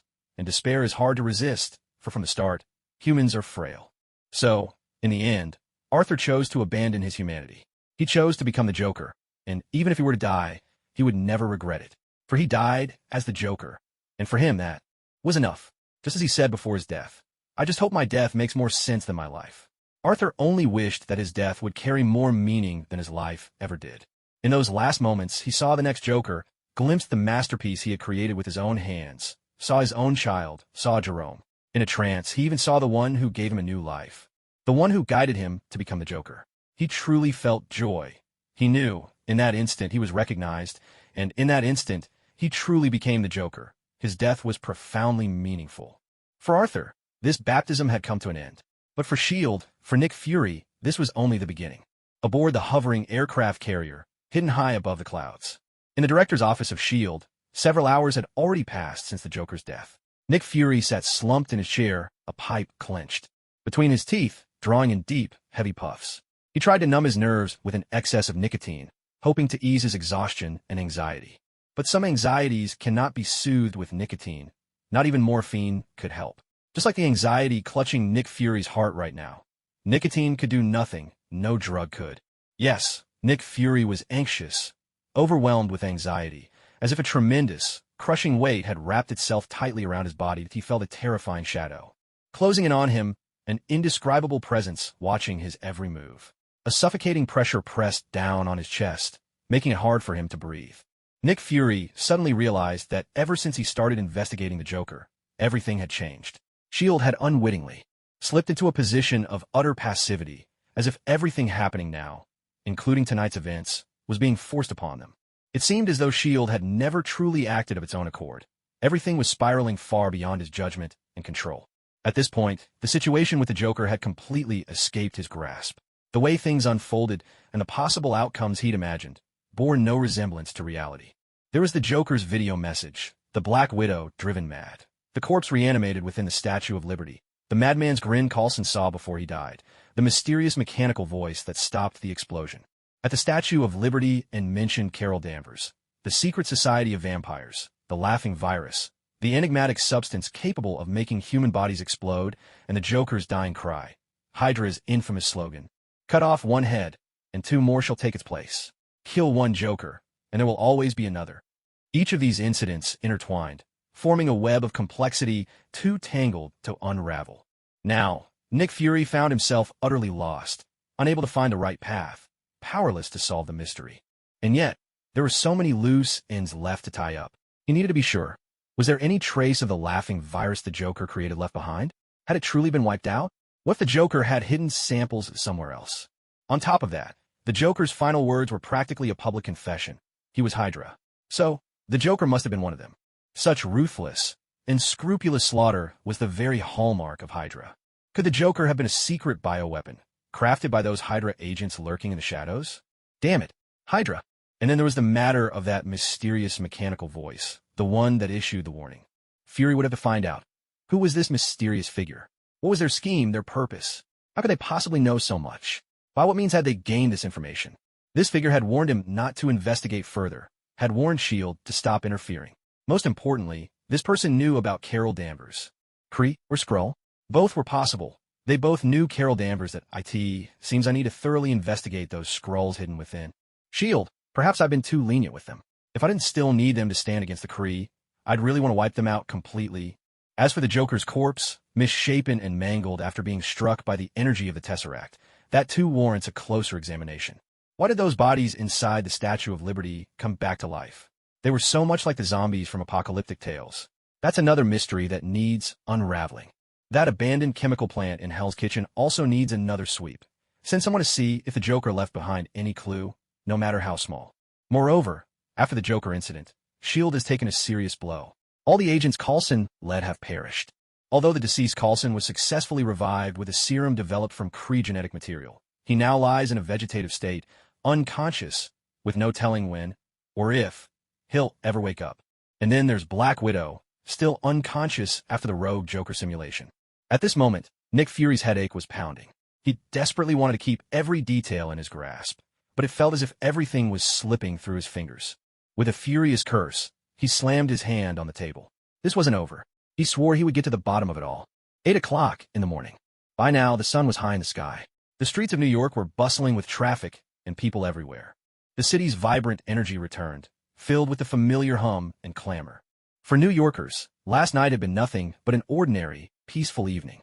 Upon waking, life demanded the same hurried pace as always. At the entrance to the Statue of Liberty, a maintenance sign hung, but it drew little attention. New Yorkers were used to this. After all, the century-old monument often required repairs. In front of St. John the Divine, a sign read "No Entry," which did elicit a few grumbling complaints. Yesterday had been cleaning day at the cathedral, and the homeless who took shelter there had been forced out. Now, after waiting for cleaning to end, they found the doors still closed and would have to look for another refuge. As for the families of the priests, nuns, and staff who lost their lives at the Statue of Liberty, they would inevitably endure the sharp pain of grief.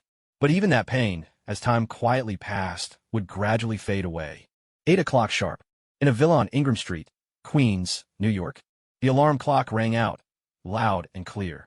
Joe Rand stretched lazily and suddenly sat up in bed. Strangely, he had woken up in the middle of the night, which was a first for him, as was drifting back into a doze afterwards. After that extra bit of sleep, Joe Rand felt more refreshed than ever. He went to the bathroom for a quick wash, then picked out a vibrant red suit that looked festive at first glance. For some reason, he was especially drawn to red today. Maybe it was because, after today's award ceremony, Tony Stark would officially become Iron Man. Joe Rand was in excellent spirits. Standing before the mirror, he smoothed a bit of hair wax evenly through his hair, styling it into a sleek, handsome look that radiated charisma. Joe Rand smiled at his reflection, snapped his fingers, and silently mouthed, "I am Iron Man." After that, Joe Rand left the villa and drove toward the awards ceremony organized by the military. On the way, he slipped on his Bluetooth headset while driving, grinned, and called Tony. "Hey, Tony, don't tell me you're still in bed. Don't forget about the military's awards ceremony today. And remember, we agreed to make Rhodey look foolish." Tony Stark, who was already tearing down the highway in his sports car, burst out laughing, sounding thoroughly pleased with himself. "No, Jake, you got it wrong. This time, I'm already on my way. I can't believe you see me as someone who breaks his word. But since you gave me that brilliant idea yesterday, I'll let it slide. How about we see who's faster?" Tony suggested. "Let's find out who gets to the ceremony first." Joe Rand pressed the accelerator with gusto and chuckled. "Oh, Tony, want a race? Sure, I'm in. But there's one condition. We have to obey the traffic laws. No running red lights." Tony nodded and floored the gas pedal, sending blue flames bursting from his car's exhaust. He laughed heartily. "Jake, you're going to lose. I've customized this car myself. When it comes to speed, Tony's ride is the fastest in all of New York." Joe Rand smiled with quiet confidence. "Tony, straight-line speed isn't everything. Real skill is shown in the curves." With that, Joe Rand spun the steering wheel hard, executing a stylish drift as he took the next corner. To survive in this dangerous world, Joe Rand had honed his driving skills with relentless discipline. After all, when trouble comes, 2 legs will never outrun 4 wheels that S.O. bound by the rules of the road. Joe Rand was truly confident.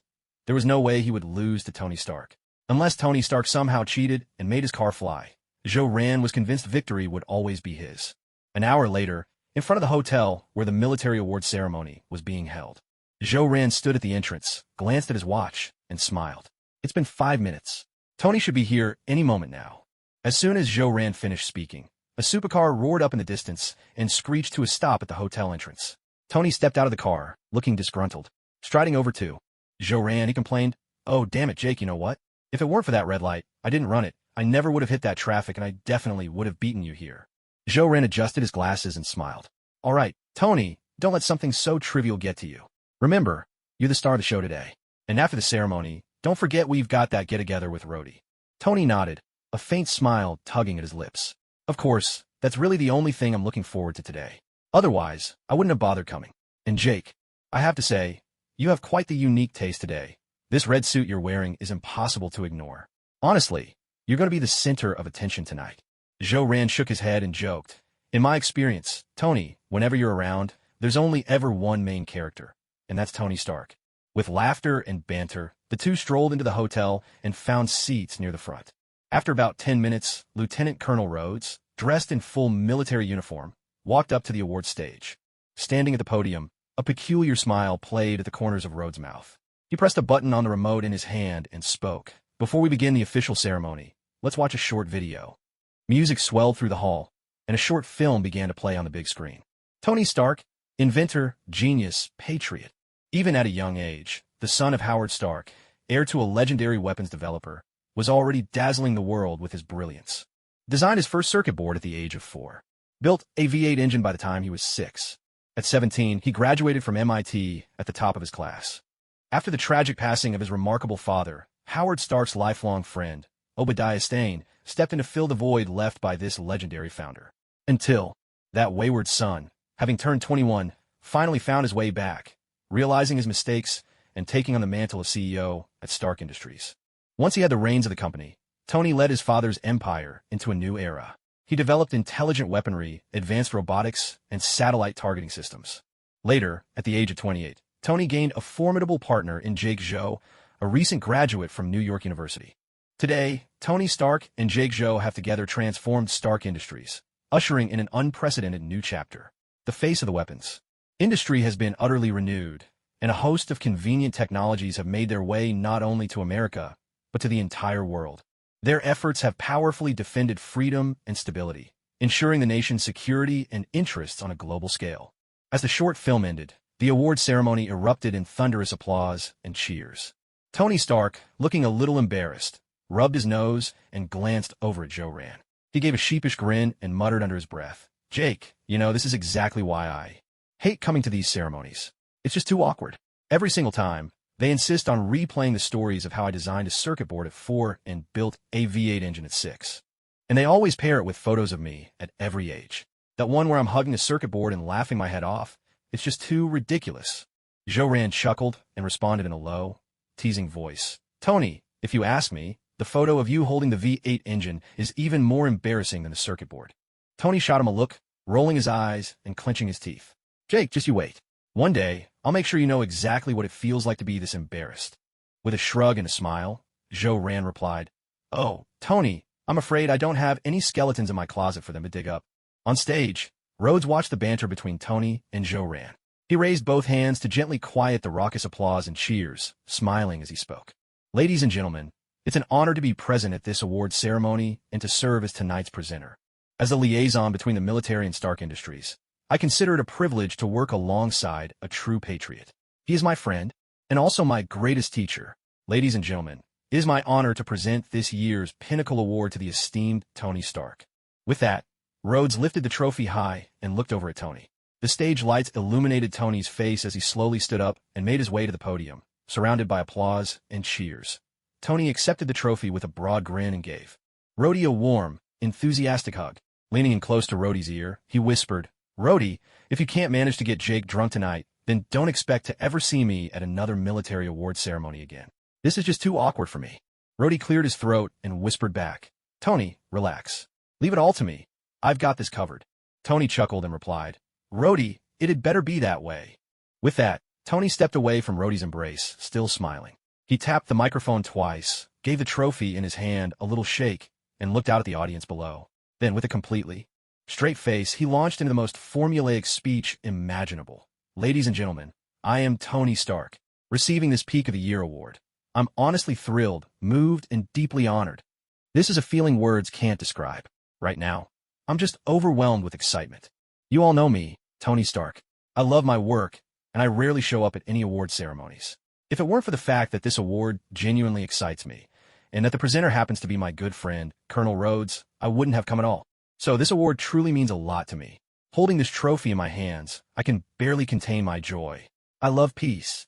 On stage, Tony Stark looked every bit the picture of sincerity and delight, holding his trophy aloft and delivering his acceptance speech.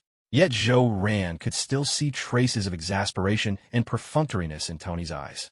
Joe Rand broke into a wide grin. There was a crisp round of applause as Joe Rand stood up with a smile, leading the crowd in enthusiastic clapping. Instantly, The entire awards hall was filled with lively applause once again. Tony caught sight of Zhou Ran's playful cheering. He winked at him, raised his trophy, took a deep breath, and a faint smile appeared on his lips as he spoke slowly. Ladies and gentlemen, this trophy doesn't belong to Tony Stark alone. It also belongs to my good brother, Mr. Jake. Then, Tony gave the trophy a little wave in Zhou Ran's direction and called out with a laugh, "Come on up, Jake. You have to say a few words too. How could such an important award not include my good brother Jake? We earned this together." Hearing this, Zhou Ran could only sigh in resignation. He let out a deep breath and walked up to the podium. After sharing a warm embrace with Tony, he leaned in and lowered his voice to whisper in Tony's ear, "Hey, Mr. Tony Stark, I have to say, you really are something. You know these speeches are child's play for me." Tony smiled and replied, "No, Jake, you're overthinking it. I just don't want to hog the spotlight all by myself. Besides, I think it'd be a real shame if your striking red suit didn't end up on the cover of tomorrow's magazines." Hearing this, Zhou Ran accepted Tony's trophy with a smile and said, "Ladies and gentlemen, just like Tony, I, too, am a lover of peace. This award ceremony was organized by the military in Tony's honor, so by coming up here to speak, I'm really sharing in his moment of glory. I'm truly grateful to Tony for giving me this opportunity, and while I have the chance, I'd like to speak from the heart. Ladies and gentlemen, honestly, if I hadn't been lucky enough to meet Tony Stark, there wouldn't be a Jake known throughout New York and even across America. That's why I'm deeply thankful to Mr. Tony Stark, and I pledge to dedicate my entire life to Stark Industries. And no matter what the future holds, I will always stand by Tony Stark's side." Tony was deeply moved upon hearing this. He reached out, pulled Zhou Ran close, and laughed heartily, saying, "Ladies and gentlemen, years ago my father, Howard Stark, found someone he could trust for a lifetime, Jarvis. Now I, Tony Stark, have found someone I can trust for a lifetime as well, Zhou Ran Jake." The sound of camera shutters filled the air as reporters scrambled to capture the moment. This was an occasion destined for tomorrow's headlines, and some of them already had their titles in mind. A shining trophy, but even brighter, those who lift it together. The rarest friendship, Jake, I'll always stand by Tony Stark's side. The handshake of the century, Tony Stark and his most important ally. Passing the torch, Howard Stark and Tony Stark each find their chosen one. Tony Stark, Zhou Ran, and Rhodey walk down from the award stage together, arms around each other's shoulders, laughing and chatting, their joy on full display. Below the stage, seated among the crowd, Obadiah watched the three of them with their camaraderie and laughter. He lowered his head, clenched his fists so tightly his knuckles turned white, and a look of bitterness and malice twisted his face. "Tony, don't blame me. You've really disappointed your old uncle. I, Obadiah, am the real head of Stark Industries. If it hadn't been for me stepping up back then, holding up Stark Industries like a pillar, the company would have been long gone by now. Now, Tony Stark, you're burning bridges after crossing them. Well, don't blame me for being ruthless. You've left me no choice. Tomorrow, the moment you board the plane and arrive in Afghanistan, I'll make my move.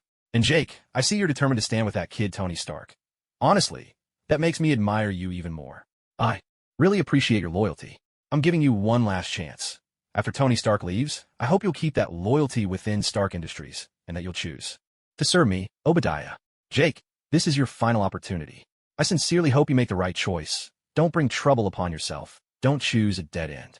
With a slow lift of his head, Obadiah's face broke into a broad, delighted smile.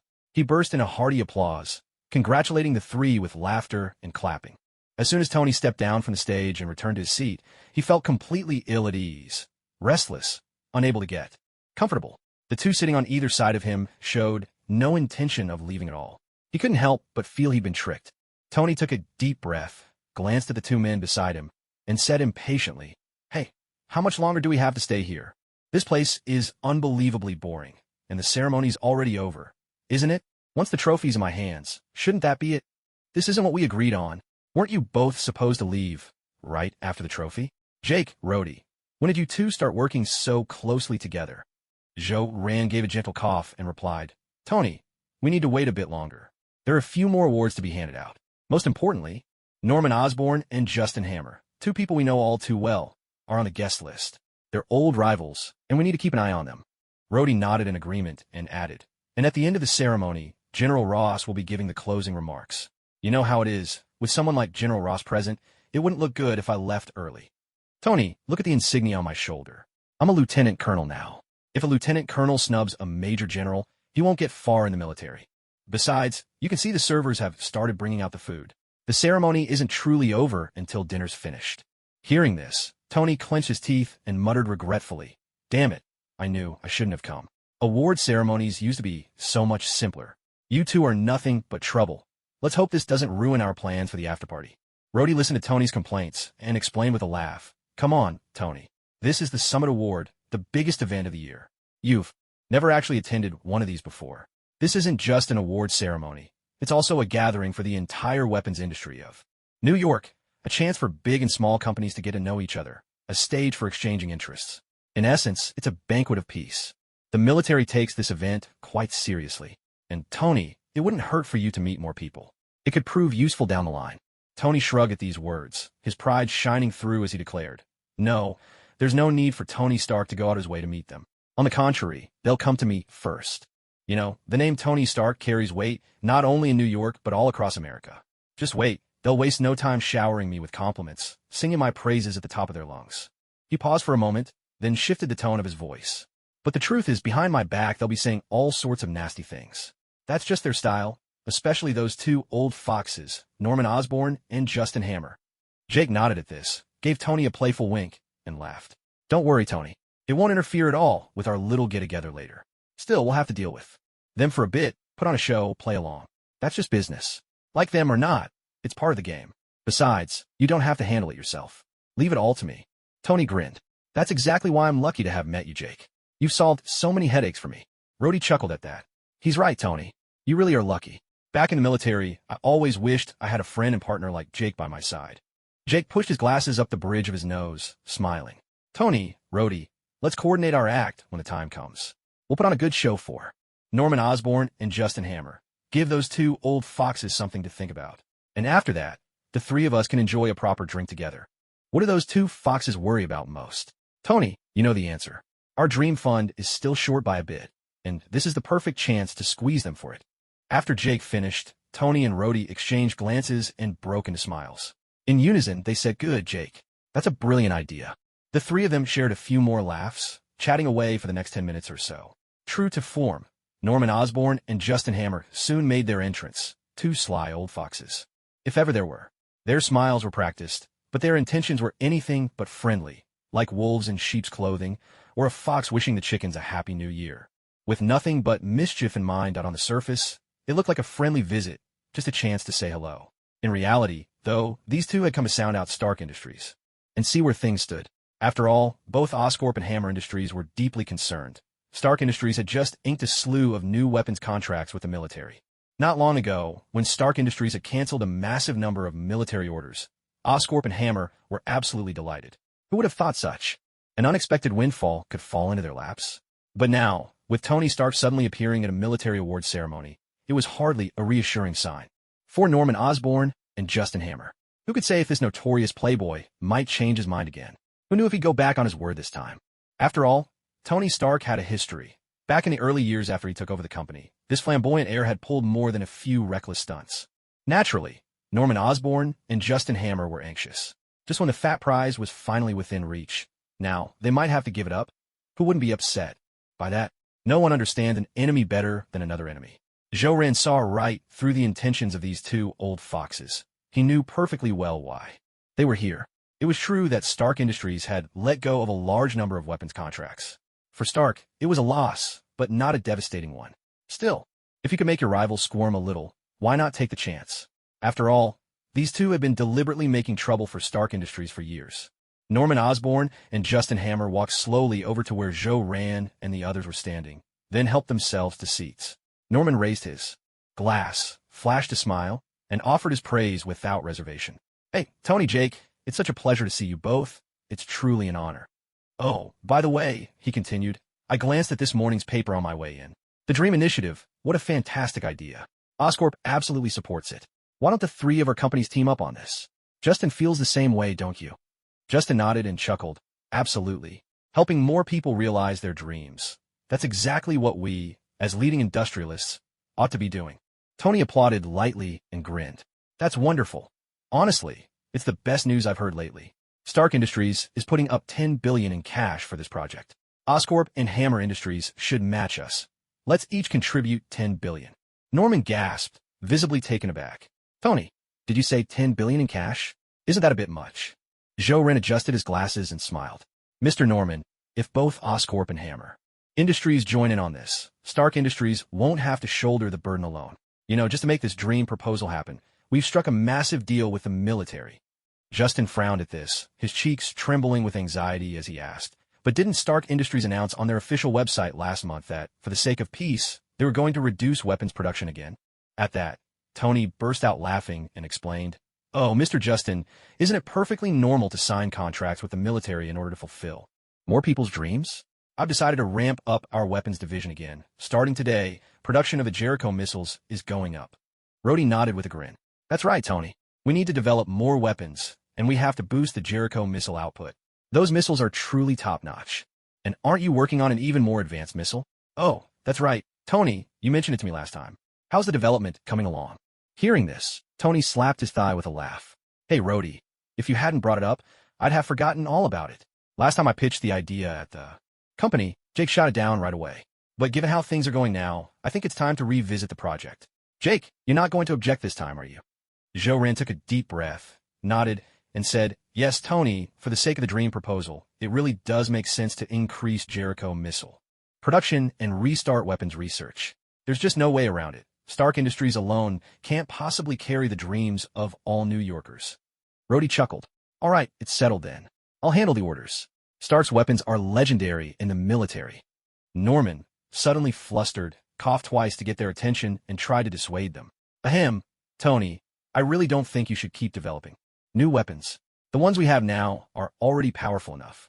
Pushing further could trigger a global arms race, and that's nothing to be proud of." Justin, equally anxious, quickly chimed in. "Exactly. This could even lead to another Great Depression. That would be a disaster for all of New York and for America as a whole. It would completely derail our progress. Tony, you mustn't let that happen." Zhou shook his head, smiling with unwavering confidence, and declared, "Oh, Mr. Norman, Mr. Justin, you're both overthinking it. I graduated from NYU's business school and even hold a PhD in economics. I've built a model to estimate America's future economic development. I can say with confidence that there won't be another Great Depression in the next 50 years. That's the topic of my thesis, and I stand by it. There's absolutely no problem with my calculations." Tony chuckled and deliberately raised his voice. "Jake, hearing you say that makes me even more confident. Once I get back from Afghanistan this time, I'll devote myself to studying that groundbreaking new weapon. Rhodey, when you get back, make sure to finalize things with the military. This is my latest masterpiece. I believe the military will want to lock in the deal ahead of time." Rhodey nodded seriously, thumping his chest with a smile. "Don't worry, Tony. Leave this to me. You know the military has always had full confidence in Stark Industries. Our friendship with Stark has lasted almost a century now," he added. Norman's heart skipped a beat the moment he heard this. Damn it, as expected, the talk about a weapons company abandoning massive orders was just a bluff.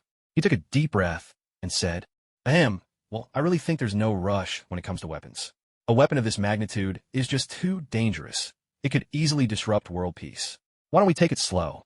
Hearing this, Zhou let out a long sigh. He pushed his glasses up the bridge of his nose, then spread his hands in helplessness. "What can we do? The American dream. Everything we do is for that dream. Besides, isn't it a bit reckless to jump to conclusions before the weapon is even developed?" "Mr. Norman, I can't agree with this sort of pessimistic outlook that predicts disaster before it even happens." Tony nodded in agreement and added, "That's right. And Mr. Norman, Mr. Justin, you both should have faith in Jake's economic model. Ever since Jake joined Stark Industries, our stock hasn't dipped once. Jake, as long as you're on board, developing this weapon is child's play for me. After all, I'm a genius." Justin Hammer, who had been silent for a long while, finally let out a deep breath. Gritting his teeth, he said, "Here's my offer regarding the Stark Industries. Dream Fund, Hammer Industries will lend a hand, as long as Tony stops developing epic-making weapons. I, Justin Hammer, am willing to put up $5 billion in cash." Norman also clenched his jaw and said, "Tony, I'm willing to put in $5 billion too, as long as no new weapons are developed. And I sincerely hope Stark Industries will live up to what your official website promises, that you're America's most trustworthy and conscientious company. Please, don't tarnish your own hard-earned reputation." Hearing this, Zhou looked over at Tony, furrowing his brow as he spoke. "Tony, why don't you give it some thought? I think Mr. Norman and Mr. Justin both make a lot of sense. From the bottom of my heart, I really don't want to develop world-changing weapons. But you're the chairman of Stark Industries, so ultimately, it's your call. And besides, Tony, with the three of our companies coming together to create this dream fund, it's bound to make a huge splash across America. This is truly a great thing. Tony was silent for a long moment.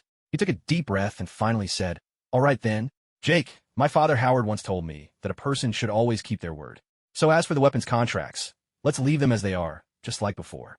At Tony Stark's words, Norman Osborn and Justin Hammer both let out a long sigh of relief. Spending this money to steer Tony away from that idea was worth it. After all, securing a few more big contracts. With the military, winning their friendship, and if they could manage to replace Stark Industries' position with the military, then Osborn Industries and Hammer Industries would truly have it all. After a bit more cordial conversation among the group, Norman Osborn and Justin Hammer stood up and took their leave. Watching their figures recede into the distance, Joe Rand pushed up his glasses, turned to Tony with a smile, and said, "So, Tony, feeling a lot better now? Actually, if you attended a few more award ceremonies like this, you'd probably experience this kind of satisfaction more often.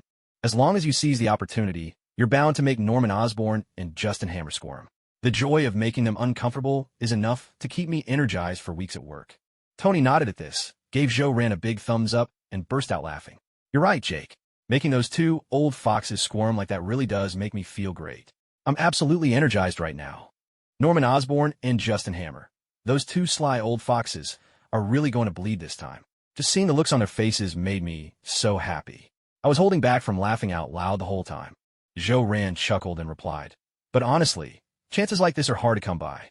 Truly getting under those two old foxes' skin isn't something you can do every day." This time it was mainly because Rhodey was present and, Tony, you attended the military award ceremony yourself. Plus, you're heading to Afghanistan tomorrow. All these factors together created this rare opportunity. Rod smiled and said, "Tony, Jake, those two old foxes care deeply about the military's orders and attitude. Both of their companies are working hard to develop new weapons according to the military specifications." A word on launch. Hello, everyone. This book is about to go live. It's been 40 days since I published the first chapter on August 13th, and after writing 200,000 words, we're finally launching. Throw the confetti. First, I want to sincerely thank every one of you readers for your support, for adding the book to your libraries, for following along, rewarding me, and voting in all sorts of ways. I also want to thank my editor, Nai Peng. When I had only written tens of thousands of words, he picked me up and gave me a chance. As a humble newcomer, I bow deeply to all the readers who have stuck with this story. Now, let's talk about updates, which is the most important topic. The book will go live at 12:05 p.m. tomorrow, and on launch day, I guarantee at least 5 new chapters. If we reach over 1,000 first-day subscriptions, I'll add an extra chapter the next day. As for rewards, honestly, I haven't really thought about them since that's not my area of expertise. Just knowing you're subscribing is more than enough for me. But if you do choose to tip, I'll do my best to honor your generosity. 4 daily updates after launch. My ambitious goal was 10,000 words a day, but I'm not sure I can keep up that pace. So, for now, I'll aim for 8,000 words per day. In terms of timing, new chapters will be released at 9 a.m., 1 p.m., 5 p.m., and 9 p.m., perfectly aligned with breakfast, lunch, dinner, and a late-night snack. Next comes the ritual of tributes. First up, Xiang-Chi Bing Bang. One Piece. My first companion is Tomcat, a delightfully humorous and light-hearted One Piece fanfic with excellent results. Second, Larodo Jiao Bao Zai Fan. Uchiha Supreme Taijutsu. Muscle-bound Uchiha meets Baki, fist-to-fist action to get your blood pumping. Third, Xiang Bin Gai, the invader of the witch world, a veteran writer in the witch genre with a meticulous and nuanced style. Fourth, Dangu Ihi. I am the fourth Hokage, Orochimaru, a tale of Orochimaru manipulating the ninja world, with Tsunade written in a truly compelling way. Fifth, Mount Dozwajio, Super God. I have countless scholar templates, set in the Super God Academy universe, filled with endless scholarly archetypes. Sixth, Di Iliang Zai, the hapless diva and her unpredictable assistant. Yue, you wouldn't want to disappoint your family, would you? Seventh, Hai Bien Sha, devouring the starry sky. Deep Blue. No artificial limits on the protagonist. Deep Blue. Max out those stats. Eighth, Lei Dichi La, Doloa, Song of the Azure Dragon. Li Changa is unexpectedly reborn in Doloa continent, awakens the Azure Dragon spirit, and embarks on an all-new adventure. Ninth, Hong, Xiao Tian Tian Quan, Doloa surviving to the finale. As the ancestor of Qian Rinxue, Qian Zhongling says, Tang caused this mess, so it's up to us ancestors to clean it up. 10th, 1 Autumn, 2 Leaves, Super God Academy, starting from the Battle of the Furious Sea. Heaven's Scoundrel debut, emphasis on the word scoundrel. I hope that readers who have made it this far will consider giving me a first subscription. Once again, I'm asking for a first subscription. Please, please, please. Some time passed, and General Ross stepped onto the podium and began his speech in a booming voice. His speech went on for over half an hour, showing no sign of ending. It was hard to imagine where this general found so many words. In the audience, Tony Stark sat with his patience completely worn thin. There was not a shred of it left. Letting out a deep breath, he stood up and looked over at Zoran and Rhodey. Tony didn't say a word, but from his expression, it was clear. This was a choice. Him or me. Zoran rose to his feet without hesitation. Of course, he would choose Tony. Don't ask why. If you must, it's because of love. If you want to survive in the Marvel Universe, this is the only right choice. Both of them turned their gaze toward Rhodey in perfect unison. Under their expectant stares, Rhodey stood up reluctantly, grumbling inwardly. Damn it. All he could do was hope that General Ross wouldn't be so petty about it. Well, anyone who could become a general had to be broad-minded, right? And so, the three of them left the award ceremony just like that. On stage, General Ross, still in the middle of his speech, couldn't help but twitch the corner of his mouth. Queens, New York. Black Street, Stardust Bar. This was a bar Zoran used to frequent, run by a handsome Asian man named Lu Chun. In Zoran's eyes, this bar was much like Old Mo's Sichuan restaurant. Both were more passion projects than real businesses. The bar was always quiet, rarely hosting any guests. Tonight, only the owner, Lu Chun, and 2 strikingly attractive bunny girls were inside. Back in his early days after crossing over and joining Stark Industries, Zoran often came here. Those years had been filled with anxiety and stress. Night after night, he needed the numbing comfort of alcohol just to fall asleep. Later, as he gradually gained trust and his situation improved, he no longer needed to come as often. Plus, after he started training at the martial arts school, Master Rick always reminded him to drink less, keep away from alcohol, for martial artists must always maintain a clear mind. So, Zoran rarely visited bars after that. This time, since Zoran had suggested to Tony that they go for a drink, it fell to him to pick the place. The first place that popped into his mind was the Stardust Bar, quiet, secluded, and perfect for a good drink and heartfelt conversation with friends. Stardust Bar. Zoran led Tony and Rhodey inside at a leisurely pace. Tony looked around at the bar's decor, a hint of surprise flashing in his eyes. With a grin, he said, "Jake, you really are full of surprises. You've been hiding this gem of a spot from me all this time. The furnishings are all antiques. It feels like this place is steeped in history. But why haven't I seen the 2 beautiful bunny girls you mentioned?" Zoran chuckled and replied, "It's daytime now, not night. The bunny girls can't be working all the time. They need a rest, too. When evening comes, that's when they start their shift." Rode nodded, let out a sigh, and said with heartfelt emotion, "Tony, you really ought to think less about those unhealthy things. Too much of that kind of activity is terrible for your health. You're still young now, but once you hit 40, you'll understand. I'm not making this up." Tony rolled his eyes and retorted, "Rhodey, don't you underestimate my stamina. If I go all out, even the cover girls from all 12 months wouldn't be enough for me." Seeing this, Zoran shook his head and led the 2 of them over to the bar to sit down. Lu Chun, who had been busy mixing drinks, slowly lifted his head and greeted them with a smile. "Zo, it's been ages since you came by. Must be 2 months and 17 days now. These 2 are your friends? This is the first time you've ever brought anyone along." Zoran nodded and introduced them. "Xiao-Lu, these 2 are very close brothers of mine. This is Rode, and the other. You've probably seen him in the news and newspapers." Lu Chun smiled and said, "That must be Mr. Tony Stark, right? I've seen him on the news, and his name comes up in the papers all the time." Then, pointing to the menu on the table, Lu Chun asked, "Mr. Stark, Mr. Rode, what would you like to drink?" Tony grinned and said, "Surprise us. The 3 of us are here to get absolutely hammered tonight." Rode nodded in agreement. "That's right. We're here to get thoroughly drunk." Lu Chun snapped his fingers with a crisp sound and said, "No problem. I'll make sure you all get a true taste of what it means to be drunk." He then turned to Zoran with a smile and asked, "Zo, what about you?" "The usual." Zoran shook his head and replied with a laugh, "Xiao-Lu, I'll order later. For now, I'll drink with them. I have to make sure Tony and Rode get drunk first." Lu Chun laughed and said, "If you're the one drinking with them, I'm confident you'll manage it. Your tolerance is legendary." 3 minutes later, Lu Chun finished mixing the drinks and placed them in front of the 3, 7 glasses each, a total of 21. Then, he quietly stepped out from behind the bar. Tony raised his eyebrows, glanced at Joe Ran, and grumbled, "Jake, what's this about?"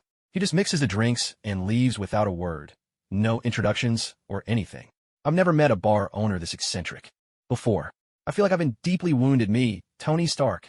I've never been treated like this before. He's so arrogant, as if I don't even exist in his eyes. And only 7 drinks? That's seriously underestimating me. Rhodey shrugged and teased with a grin. Hey, Tony, how does it feel for a change? Not so great, right? You know, this is exactly how you usually treat others. If someone doesn't really know you, their first impression of you will always be pretty terrible. Tony frowned, turned to Jake, and pointed to himself. Jake, am I really that arrogant? I don't feel that way at all. And do I really give off such a bad first impression? Jake shook his head, smiling as he answered, Not at all. I don't see you that way. Tony, I think the way you are now, your attitude, is real and awesome. It's got its own charm. If I had your genius, I'd probably be even more flamboyant and proud than you. The answer is actually pretty simple. Everyone complains about Tony Stark, but deep down, everyone wants to be Tony Stark. Tony burst out laughing, full of self-satisfaction. Ha ha! Now I get it. There's nothing wrong with my personality. The problem is with them. They're just jealous. Rhodey was left speechless for a moment. He let out a long sigh, unable to help himself. Maybe this is what the old saying from the East means. In the eyes of a lover, their beloved is always a beauty. To Jake, Tony was that beauty. Jake smiled and pointed at the 7 drinks in front of them, explaining to Tony and Rhodey, Tony, Rhodey, these 7 drinks mixed by S.H.I.E.L.D are actually quite special. Works of art, really. He once told me that the inspiration for these 7 drinks comes from music, where every piece is built upon 7 notes. We all know those 7 musical notes. Do, re, mi, fa, sol, la, si. With those 7 notes, you can compose every melody in the world. Just as with these 7 drinks, you can taste every story life has to offer. And as for S.H.I.E.L.D, he might look proud and aloof, but he's actually really gentle. He's gone over there to play for us. His piano playing is truly extraordinary, on par with any great musician. You're in for a treat. As soon as Jake finished his introduction, Liu Chun sat down at the piano. He flexed his 10 slender, ivory fingers and allowed himself a small smile before beginning to play. As his graceful hands danced across the black and white keys, a sublime melody filled the starry night bar, enchanting everyone within. That piece of music flowed like a gentle, murmuring spring, like a vast blue ocean, like a sky painted red by the setting sun. In that moment, it was as if every note possessed a soul of its own. They came alive, each eager to show off its unique charm. Tony listened, eyes wide in wonder, his face lit up with delight. First, he gave a big thumbs up, then picked up the glass before him, and smiling, broadly, praised, no exaggeration, this is hands down the most beautiful music I've ever heard in my life. I can hardly wait to taste this wine. Jake, Rhodey, let's have a real drink together.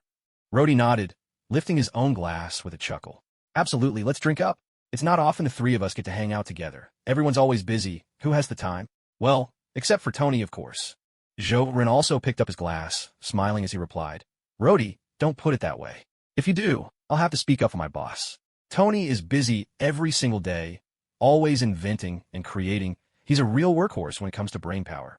Rhodey just shrugged, feigning helplessness. Jake, this isn't fair. 2 against 1. I see I'm not allowed to poke fun at Tony today. Fine, let's drink. With a bright, ringing clink, the 3 wine-filled glasses met in the air, producing a crisp, cheerful sound.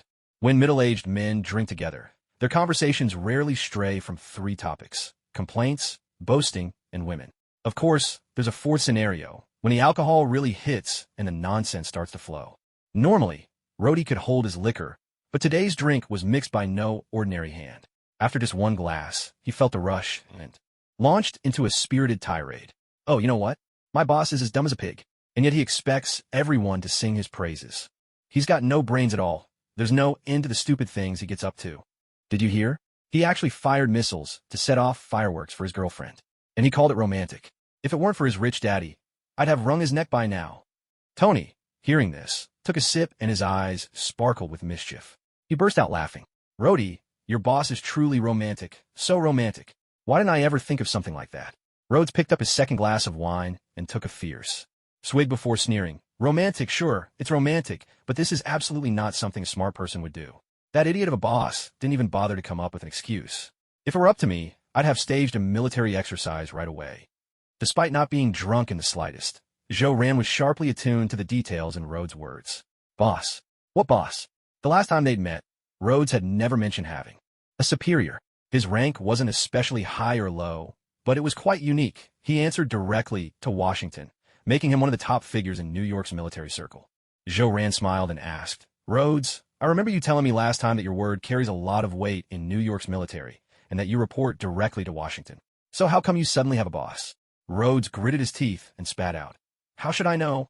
Who knows what the folks in Washington are thinking? Out of the blue, they tell me I've got a boss now. Damn it, this is nothing like what we agreed on. Those mongrels in the White House. Damn it, my damned boss. His father is none other than General Ross, the one at today's awards ceremony. Tony, already tipsy, let out a loud laugh and said with unrestrained arrogance, so what if he's a general? America has got generals coming out of its ears.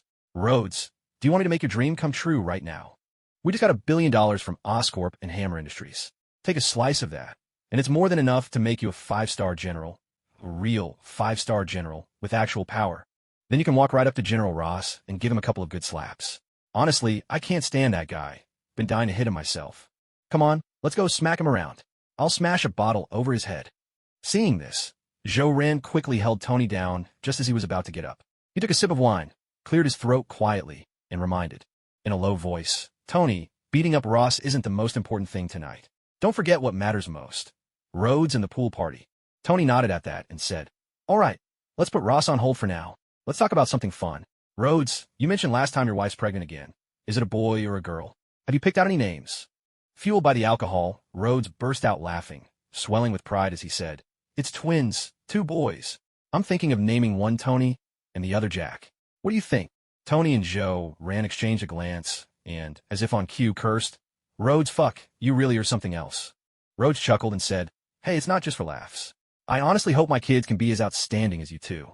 By the way, Tony, when are you planning to make things official with Pepper? Tony frowned, took a sip of his drink, cleared his throat, glanced at Rand, let out a laugh, and deftly changed the subject. That's not something I'm in a hurry about. I haven't really decided yet. I think helping Jake solve his singlehood is the real priority here, don't you think? Oh, right, Jake. How are things going with Miss Ellie? You must have won her over by now. So, tell us, have you experienced the joys that only a woman can bring? Ellie was hands down the most attractive woman at that party. The moment I saw her figure, I just knew. She's the kind of woman who could give a man a taste of heaven. You're just having some fun, right? Listen, Jake, let me tell you, she's someone you can have a fling with, but don't get emotionally involved. If you catch real feelings, you'll be the fool. Rhodey raised an eyebrow, a sly grin curling at the corners of his mouth, and pressed on. Yeah, Jake, we're all friends here. Come on, tell us about your first time. How long did you last? Ran down a glass of wine in one go, adjusted his glasses, and replied with a smile. Sorry to disappoint you, but I'm still a virgin. Nothing happened between Ellie and me. Just yesterday afternoon, Ellie quit her job. At last, I've shaken off that clingy piece of gum. I guess I've gotten used to living alone. At this point, it's really hard to let anyone else into my life. And most importantly, I just don't really like her. To be honest, maybe there's a bit of desire, but it's nothing I can't control. Tony was momentarily stunned, his lips twitching as he knocked back another drink, then burst out in anger, swearing, What? You're still a virgin? Jake, you really are a gentleman. Honestly, I've never met anyone as unbelievable as you. I was so fired up that I wrote that woman a check for $100 million. And now you're telling me you didn't do a thing. I thought with $100 million on the table, she'd definitely win you over. Who would have guessed she'd fail so spectacularly? Jake, you're not making it easy, either. If the reporters ever got wind of this, Stark Industries would be splashed across the New York headlines for a whole month. This is just so ridiculous. I must have been out of my mind that night. Rhodey, too, tossed back a drink, lips twitching, then let out a long, heartfelt sigh. Damn, you two really blew me away. $100 million just down the drain. Honestly, when I saw that news, I didn't even believe it. I thought it was just hype. I mean, Tony's got money, sure, but he's never been a sucker. Tony shrugged, letting out a wry laugh. Damn it, I've really become a sucker this time. If I'd just gone to those women myself, the most I'd ever spent was $10 million. I honestly hope Jake can finally lose his virginity and have a woman by his side to take care of him. His mental state is way off. He's nothing like a normal person. Seriously, who lives like he does? No desires, no needs. Rhodey, I suspect he's got OCD, anxiety disorder, selective social withdrawal, frigidity, emotional detachment. Rhodey nodded, his expression turning serious as he replied, Tony, you might actually be onto something here. The more you talk about it, the more I think Jake really isn't normal. He's terribly anxious, almost excessively so, as if he's convinced he might die tomorrow. He lives every day as if it's his last, always busy, always dead serious, like he's desperate to leave his mark on this world before he's gone. Listening to Rhodey, Tony nodded vigorously. You're absolutely right, Rhodey. That's exactly what Jake is like. He's bursting with energy every day, never seems to get tired. Any normal person would have burned out by now, but it's like he truly treats every day as his last. Look, I may be a genius and invent weapons every day, but I still get exhausted. I blow off steam with beautiful women. But him, he never lets off any steam at all. Hearing Tony and Rhodey's conversation, Joe felt a chill crawl up his scalp. He couldn't let these two go on any further.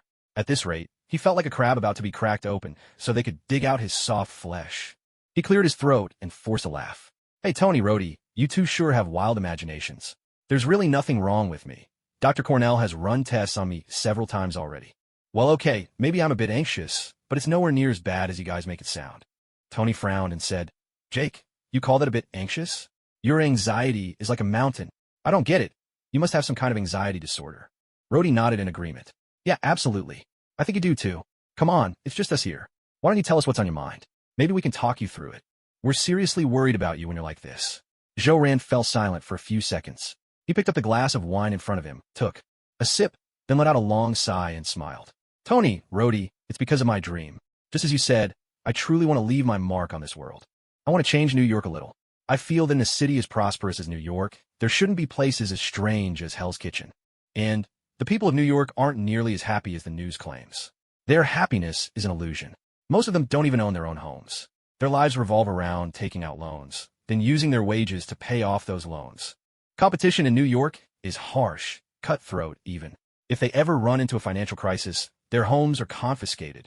This is the result of politicians peddling instant gratification. They've handed out pacifiers to this city by the thousands. That's not a good thing. I can already see it. There will be no more movement between the upper and lower classes. More and more gifted talents will be wasted, their potential snuffed out. So many scientists will see their dreams end in childhood, only to become homeless drifters. Every day, countless homeless people appear on the streets of New York. This city is sick. Dreams have vanished. What's left is only money and capital. Even freedom is slowly turning into indulgence. I want to breathe new life into this place, to spark a real change for the better. I want to make New York a place that everyone truly wants to come to. That's why, after I graduated from college, I chose to join Stark Industries. Only Stark Industries has the power to change New York, to change the world. That's also the reason behind my daily anxiety. But honestly, I'm fine. Even though this anxiety brings a lot of pressure, it doesn't affect me. Most people in this world are crushed by pressure, but I'm just the opposite. I'm one of those rare few who can turn pressure into motivation, making me more energetic. Tony was momentarily stunned by this. He grabbed his glass, took a long swig, then looked at Joe and exclaimed, Oh, damn, Jake, I think you really have lost it. That dream of yours is terrifying. You're practically trying to upend the world. What you just said is like declaring war on the entire upper class, Jake. Are you sure you want to do this? To take on all of New York, maybe even all of America, on your own? Rhodey took a deep breath, calming his shock, and then smiled as he spoke.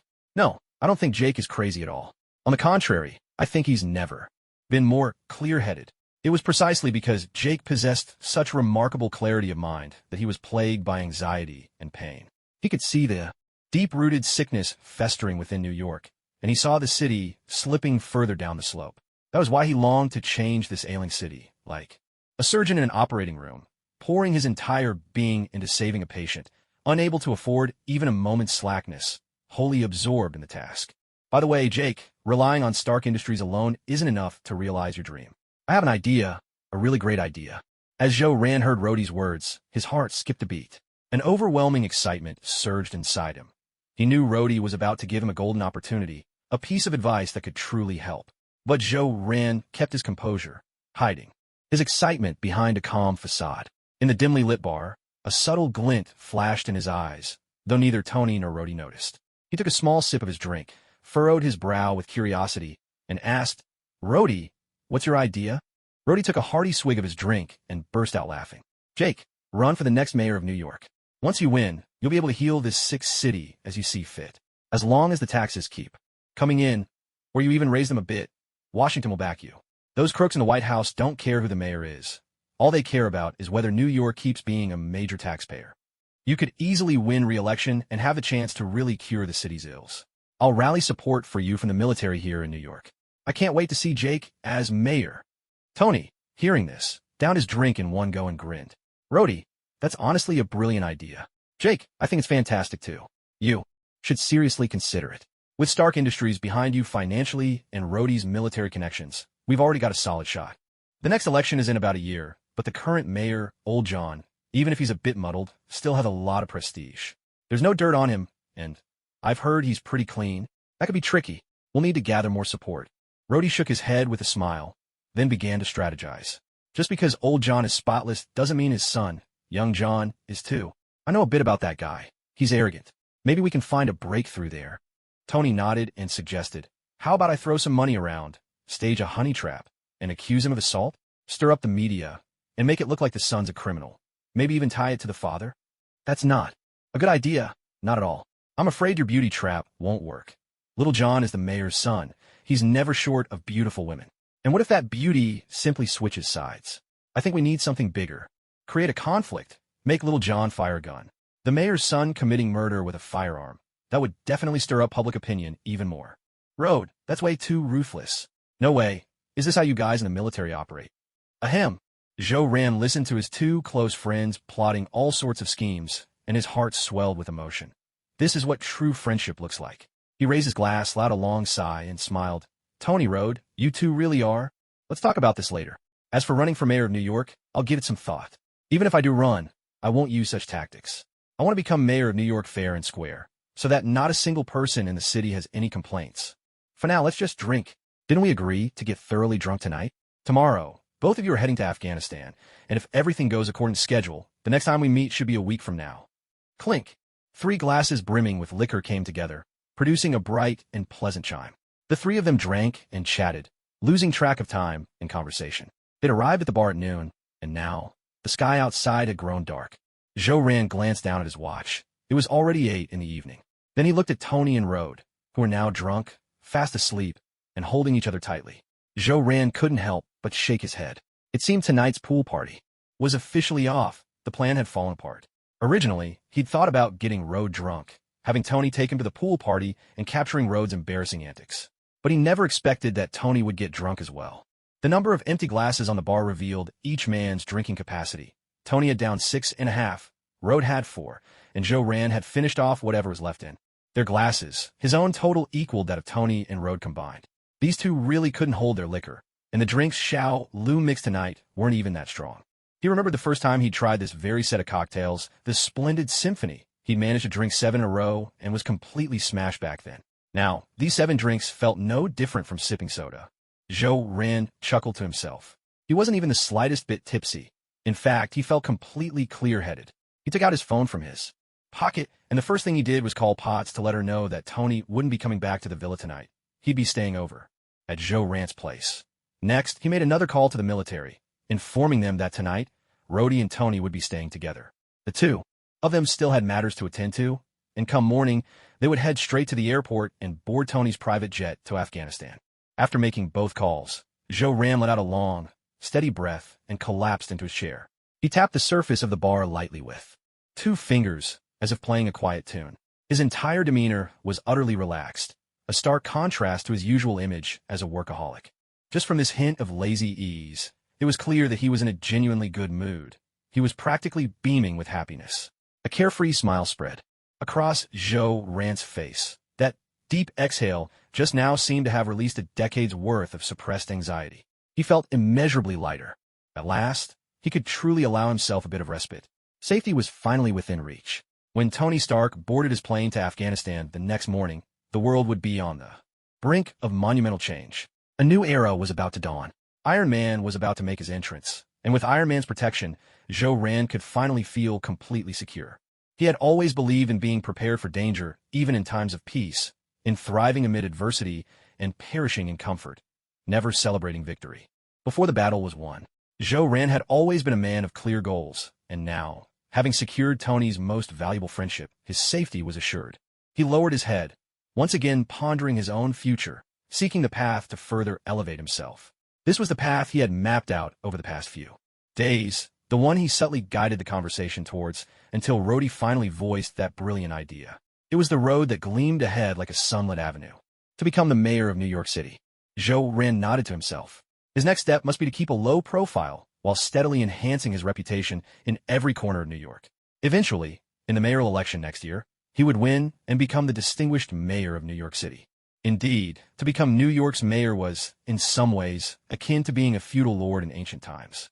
That was the nature of America, a federal union in name, but every state stood as its own entity with its own laws.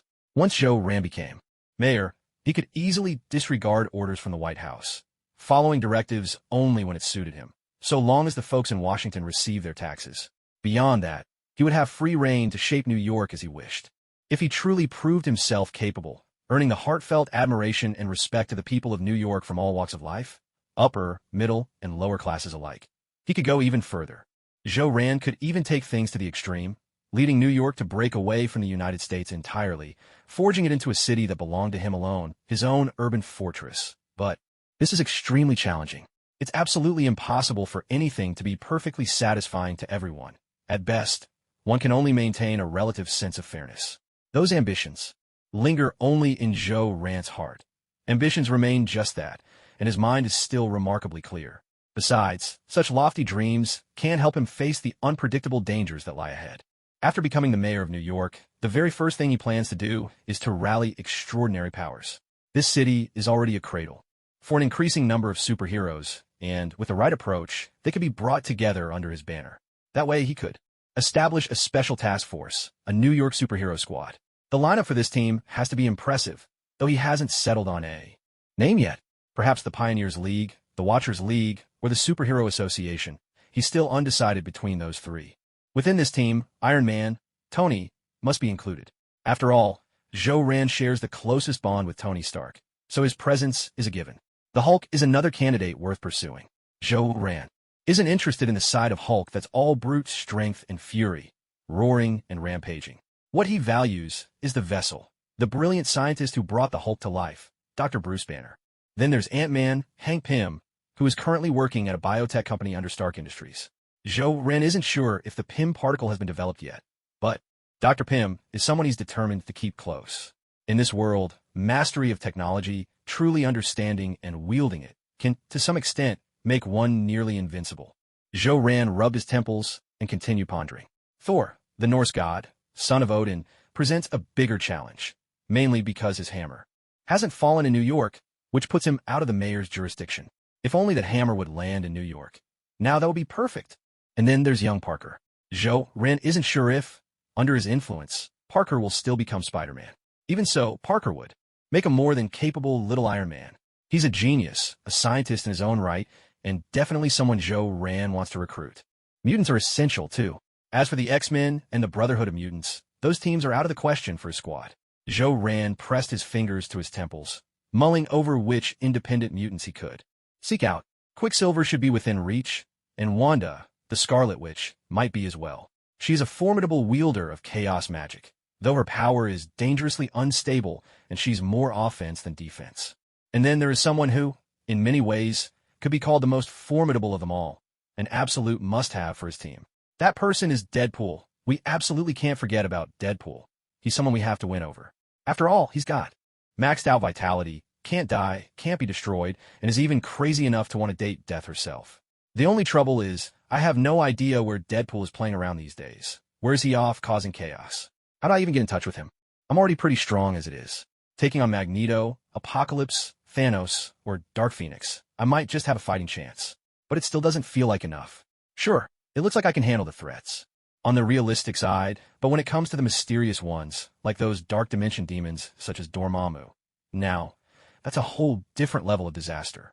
After all, only magic can defeat magic. Yes, my team still needs a mage, a truly reliable one. Strange is out of the question for now. That surgeon is still a long way from becoming the Sorcerer Supreme. Besides, everyone in that line of succession has a bit of an odd streak. Wait, I know Mordo. How could I have forgotten about him? He's a powerful mage with a real shot at the title of Sorcerer Supreme. While Mordo hasn't gone over to the dark side yet, I can definitely recruit him to my cause. But how should I approach him? I don't know any magic, so I'm certainly less tempting than Dormammu. And if I just lay my cards on the table, how on earth do I explain how I know about his secret identity? Zhou-Ran shook his head and let out a chuckle. Forget it, there's no point overthinking things right now. As the saying goes, no plan ever survives contact with reality. For the time being, step 1 comes first, become the mayor of New York City. Only after I've achieved that can everything else fall into place. Becoming mayor shouldn't be too difficult. On the economic front, I've got Stark Industries in my corner. From media and public opinion, the Daily Bugle has my back. The military? Colonel Rhodes is an ally. In education, I have the support of NYU and Midtown High. In medicine, there's the Presbyterian Hospital. Now, the only thing left is the police department. A spark of inspiration flashed in Joe Rant's eyes. He already had a way to win over Commissioner George, and it was a brilliant plan. In fact, it was a plan that could completely wipe out Hell's Kitchen's criminal underworld. With a solid plan and a stable alliance by marriage, the police would surely fall in line behind me. Parker, you'd better not let me down. You have to win Gwen's heart. As your godfather, I'll do my part to help make this bittersweet romance happen. As for Mary Jane, well, that's up to your own abilities. If you've got what it takes, make her your lover. If not, don't blame me for breaking you two up. No matter how I look at it, I still think Gwen is the better match for you. Because in Spider-Man's world, Mary Jane loves the superhero Spider-Man, but Gwen loves the man behind the mask. Peter Parker. Elyuchin walked slowly over to the bar, smiled at Joe Rand, and said, "Joe, you look great right now, relaxed and happy." Joe Rand nodded with a smile. Maybe it's because I haven't had a drink in a long time. After all, I haven't come here for a drink in 2 months. Hearing this, Liu Chan swirled the glass in his hand with a grin and asked, "Joe, I can see you're not quite enjoying yourself too. The fullest, splendid symphony doesn't give you even a hint of a buzz anymore, does it? So, how about another glass? The usual?" Joe Rand pushed his glasses up and replied with a smile. "Yes, Xiaolu, the usual, please. Of all the drinks you serve here, I still think Tears of the Goddess is the best. That drink has such a distinctive flavor. I can never forget it." Lucha nodded and smiled at Joe Rand. Then he lowered his head and started mixing the drink. Preparing a glass of Tears of the Goddess was a complicated affair, involving many steps and a long list of ingredients. As Joe Rand watched Liu Chen's graceful movements and the mysterious process he couldn't quite decipher, he found himself amazed every single time. It was like watching an artist create a masterpiece right before your eyes. You could witness each stage of the creation. The drink would still take some time to finish. Joe Rand smiled and asked, "Xiaolu, you've really worked hard today. You played 3 pieces tonight. That's more than usual. Normally you only play 1. Liu Chen heard this, but his hands didn't stop moving. The corners of his mouth lifted in a faint smile as he answered, "There were 3 guests tonight, so naturally I played 3 pieces. The customer is king. This is my way of honoring them." Joe Rand nodded at that and asked, "Still, your place is so quiet. After all these years, how come you still don't have more customers? Your bar is in such a great location." "Xiaolu, I've noticed your bar is just like Old Mo's restaurant and Old Rick's martial arts school. Always so empty, not a soul in sight." Liu Chen chuckled and answered Joe Rand's question. "Joe, the number of customers isn't something I can control. The bar is here. Those who want to come in will come in. Those who don't, won't. I can't exactly stand outside and drag people in, can I? Besides, this is just a hobby for me. I'm not concerned with money or any of those mundane things. What matters to me is whether the people who come in are interesting." Joe Rand laughed and continued, "That's true. You and Old Rick seem pretty well off. The two of you aren't like Old Mo. I always worry that his place won't make it, and I end up slipping him some money from time to time. Old Mo's cooking was extraordinary. Not only did every dish have an amazing flavor, but each one was also a work of art in its own right. There were 2 dishes in particular from that time that left a deep and lasting impression on me. One was called Lucifer's Lament, and the other was named Feast of Hell."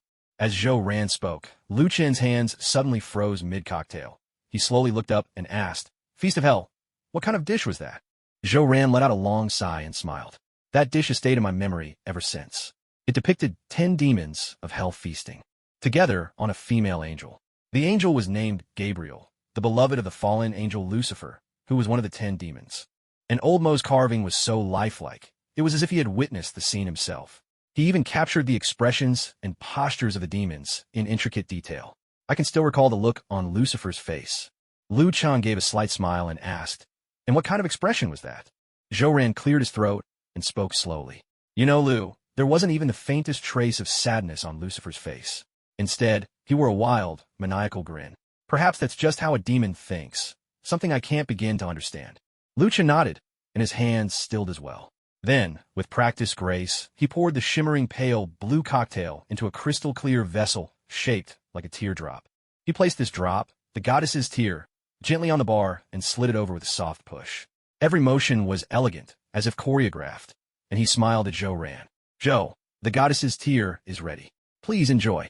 Zhou-Ran picked up the pale blue drink, its crystalline glow making it look less like a cocktail and more like a work of art. It truly resembled a goddess's tear. He took a slow sip, closed his eyes, and a gentle smile spread across his face as he surrendered to the exquisite taste. The flavor lingered, and the more he savored it, the brighter his smile became. But gradually, a powerful drowsiness crept over him. Overwhelmed, he slumped forward onto the bar, as if he had drifted into a deep sleep. This was no ordinary goddess's tear. Yet Zhou-Ran, now sound asleep, had no way of knowing. Lu Chun watched Zhou-Ran slip into unconsciousness, and the corner of his mouth curled into a faint smile. He raised 3 fingers and softly counted down, 3, 2, 1. As he finished, his gaze shifted behind Zhou-Ran. 3 meters behind, a golden radiance began to glow, growing brighter and broader, illuminating the entire shadowy bar. The golden light slowly faded, and from its midst a figure emerged, clad in silver armor traced with gold, a crimson cloak draped over their shoulders, golden hair shining in the afterglow. She sat upon a throne of silver, her face calm and indifferent as she slowly opened her eyes and gazed at Lu Chun. "Demon, what is it that wakes me this time? Are you here once more to profess your love to me?" Lu Chun gave an elegant bow, then raised his head with a gentle smile. "You guessed right. Of course I am here once again to declare my profound love for you, O holy Kaisa.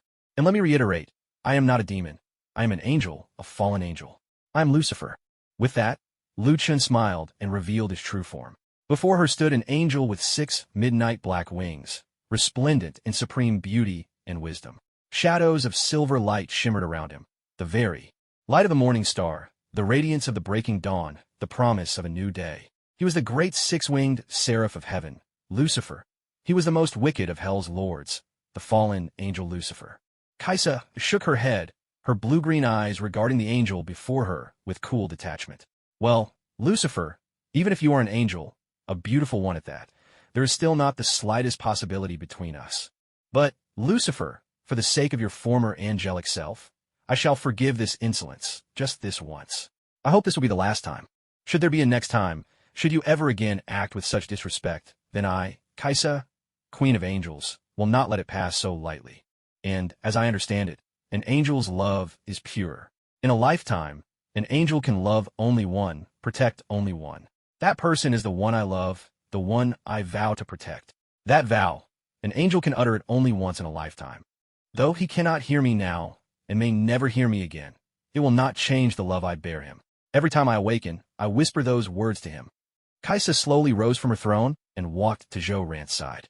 She gently brushed her hand across his face, her expression grave and solemn, and she murmured in a voice as light as a sigh, "I am willing to become his guardian angel, to love as he loves, to think as he thinks, to bear his pain and endure his suffering. In poverty or in wealth, in lowliness or in honor, whether in an age of turmoil or when even the gods have turned away, I will draw my sword for him and fold my wings for him, never to leave, never to forsake, until the end of time." Seeing this, Lucifer folded his great silver-shining wings, a faint smile touching his lips. "Very well, holy Kaisa. Though I respect your choice, I must remind you, you must understand, Kaisa, that you too are fated to have no future."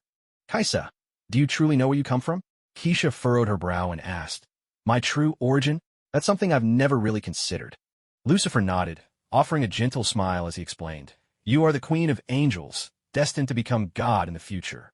Although, for now, an invisible chain binds you to Zhou. Once your true power gradually awakens, you will one day break free from that chain. What ties you is not love for Zhou, but a chain. That chain is the will of God, slowly awakening within your body. One day, you will become the supreme God.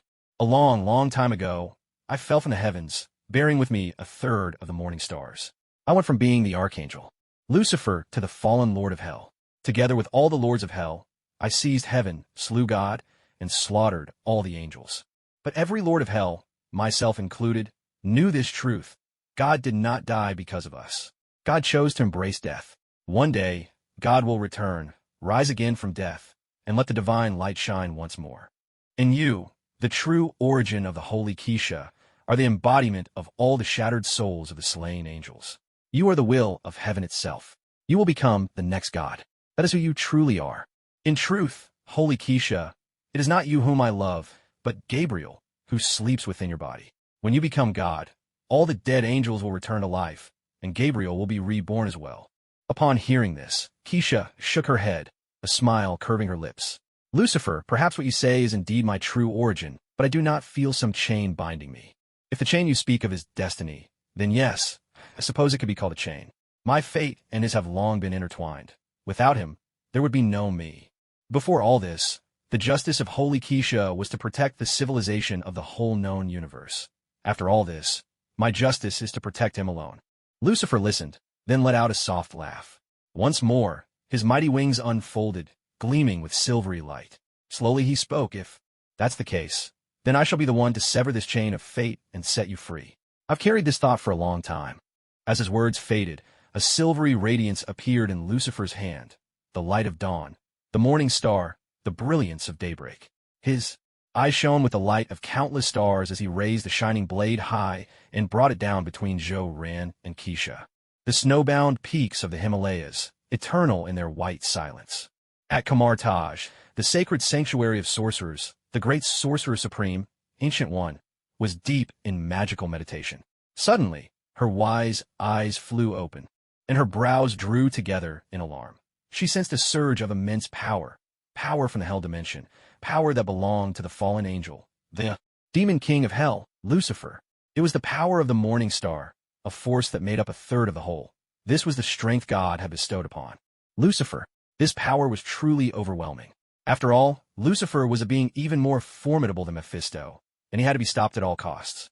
The Ancient One rose to her feet, stretched out her hands, and conjured a shimmering golden portal, heading straight for Lucifer's location. A flicker of murderous intent flashed in her eyes. Lucifer, since you dare to wield such formidable power upon earth, I will show you the might of the Eye of Agamotto and banish you to the endless currents of time. On Black Street, inside Lucifer's celestial bar, a golden portal suddenly illuminated the room.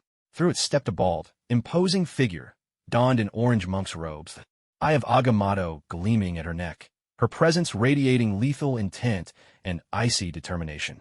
It was none other than the Sorcerer Supreme of Kamar-Taj, the Ancient One. In an instant, the Ancient One appeared before S.H.I.E.L.D. She frowned slightly. Why was it this man again? Still, he posed no threat to the future and, in fact, carried within him a power of astonishing magnitude, one where light and darkness converged. The force of light clearly outweighed the darkness, but that power would not awaken easily, nor would it endanger this world. For now, the more urgent matter was dealing with Lucifer from the hell dimension. These thoughts arose and vanished in a heartbeat. A golden magical shield flared in the Ancient One's hand, blocking the silver gleam of Lucifer's descending attack. Her voice was cold as steel. Lucifer, you have crossed the line. Put away your morning star now and return to your hell at once, or I will not hesitate to exile you into the endless chaos of time. A faint smile played on Lucifer's lips as he replied slowly, Ancient One, I don't believe I have broken our agreement. After all, this is an Earth. This is a dimensional space where hell and Earth overlap. Using my power here should not be an issue, should it? Ancient One, if you violate our pact, the rulers of hell will join forces to invade Earth. Even if you unleash all the power of the time stone hanging on your chest, I doubt you would be able to win. If we can hold you off for even a second, Sidorak from the Crimson Hell could easily annihilate everything here. Last time, when you faced Sidorak, even the Trinity of the Vishani suffered heavy losses in the magical realm. I truly wonder, to whom can the great Sorcerer Supreme turn for aid now? The All-Father Odin? To tell you the truth, his daughter Hela is preparing to rebel, and he himself is about to fall into his next Odin sleep. Are you planning to rely on your still immature son, Thor? Or perhaps on the World Devourer who once guided your training? Compared to Sidorak, I imagine you'd be even less keen to invite the Devourer. After all, he truly would consume the earth. Master Ancient One, when the demon gods of the hellish dimensions unite, you alone cannot save this world. Or do you intend to count on my neighbor here? He hasn't much time left, you know. Surely you don't wish for his demise either. He has already given everything for this planet. Even if you somehow manage to win in the end, you'd likely be the last one left on this world. There are some events that, once set in motion, not even the time stone can undo. Lucifer smiled, his gaze fixed on the Eye of Agamotto gleaming on the Ancient One's chest, his tone turning cold. So, Ancient One, I must ask you to leave this place. The Ancient One responded with a slight smile, sweeping her hand forward to open the mirror dimension, enveloping the star bar within it. She faced Lucifer, her voice icy. Lucifer, your words are reasonable, but unfortunately, the demons lack your foresight. They cannot stand united, for the true Satan who could rule all hellish dimensions has yet to be born. And once you are cast adrift in endless time, your dimension will be devoured by those demons aspiring to become Satan. Within the mirror dimension, summoned by the Ancient One, Lucifer smiled again, revealing his true form at last.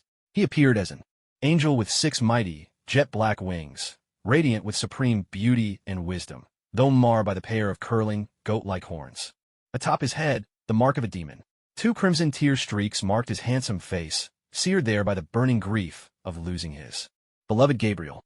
His whole being glimmered with a dark silver radiance, the morning star, the light of dawn now stained by shadow.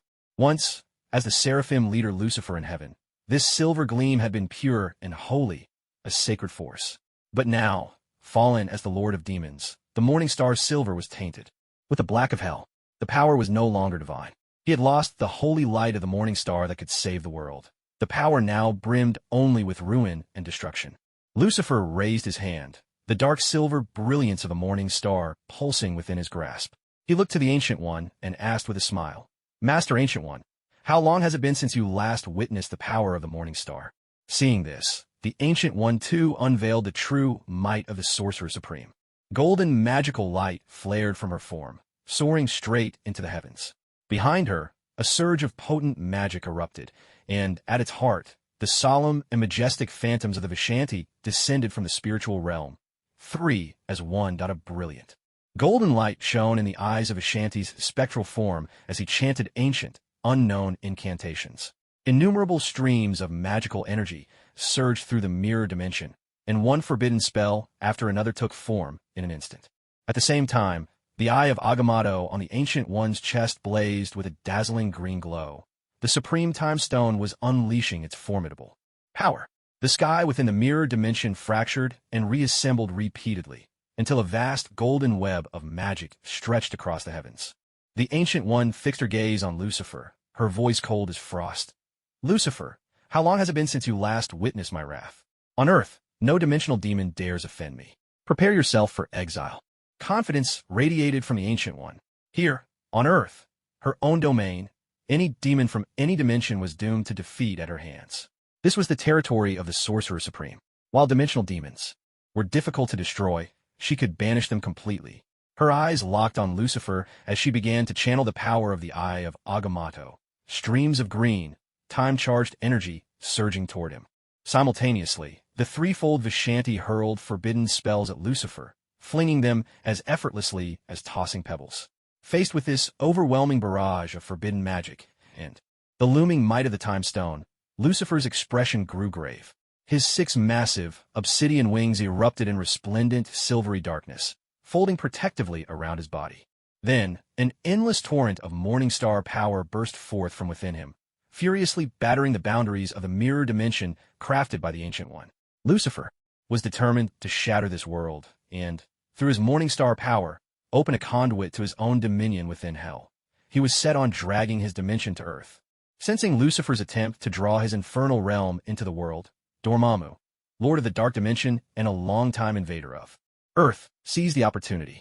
He began to direct his own dark dimension to assault the mortal realm, recognizing a rare opening. The Ancient One's brow furrowed at this turn. Behind her, the Trinity of Ashanti unleashed mighty waves of magic to block Dormammu's encroaching darkness, while she herself diverted part of her power to stabilize the mirror dimension, sealing off Lucifer's gateway. Now, the Ancient One's patience had run out. Lucifer's actions had crossed her final line. Forming intricate seals with her hands, she summoned boundless magical energy that surged into the Eye of Agamotto at her chest.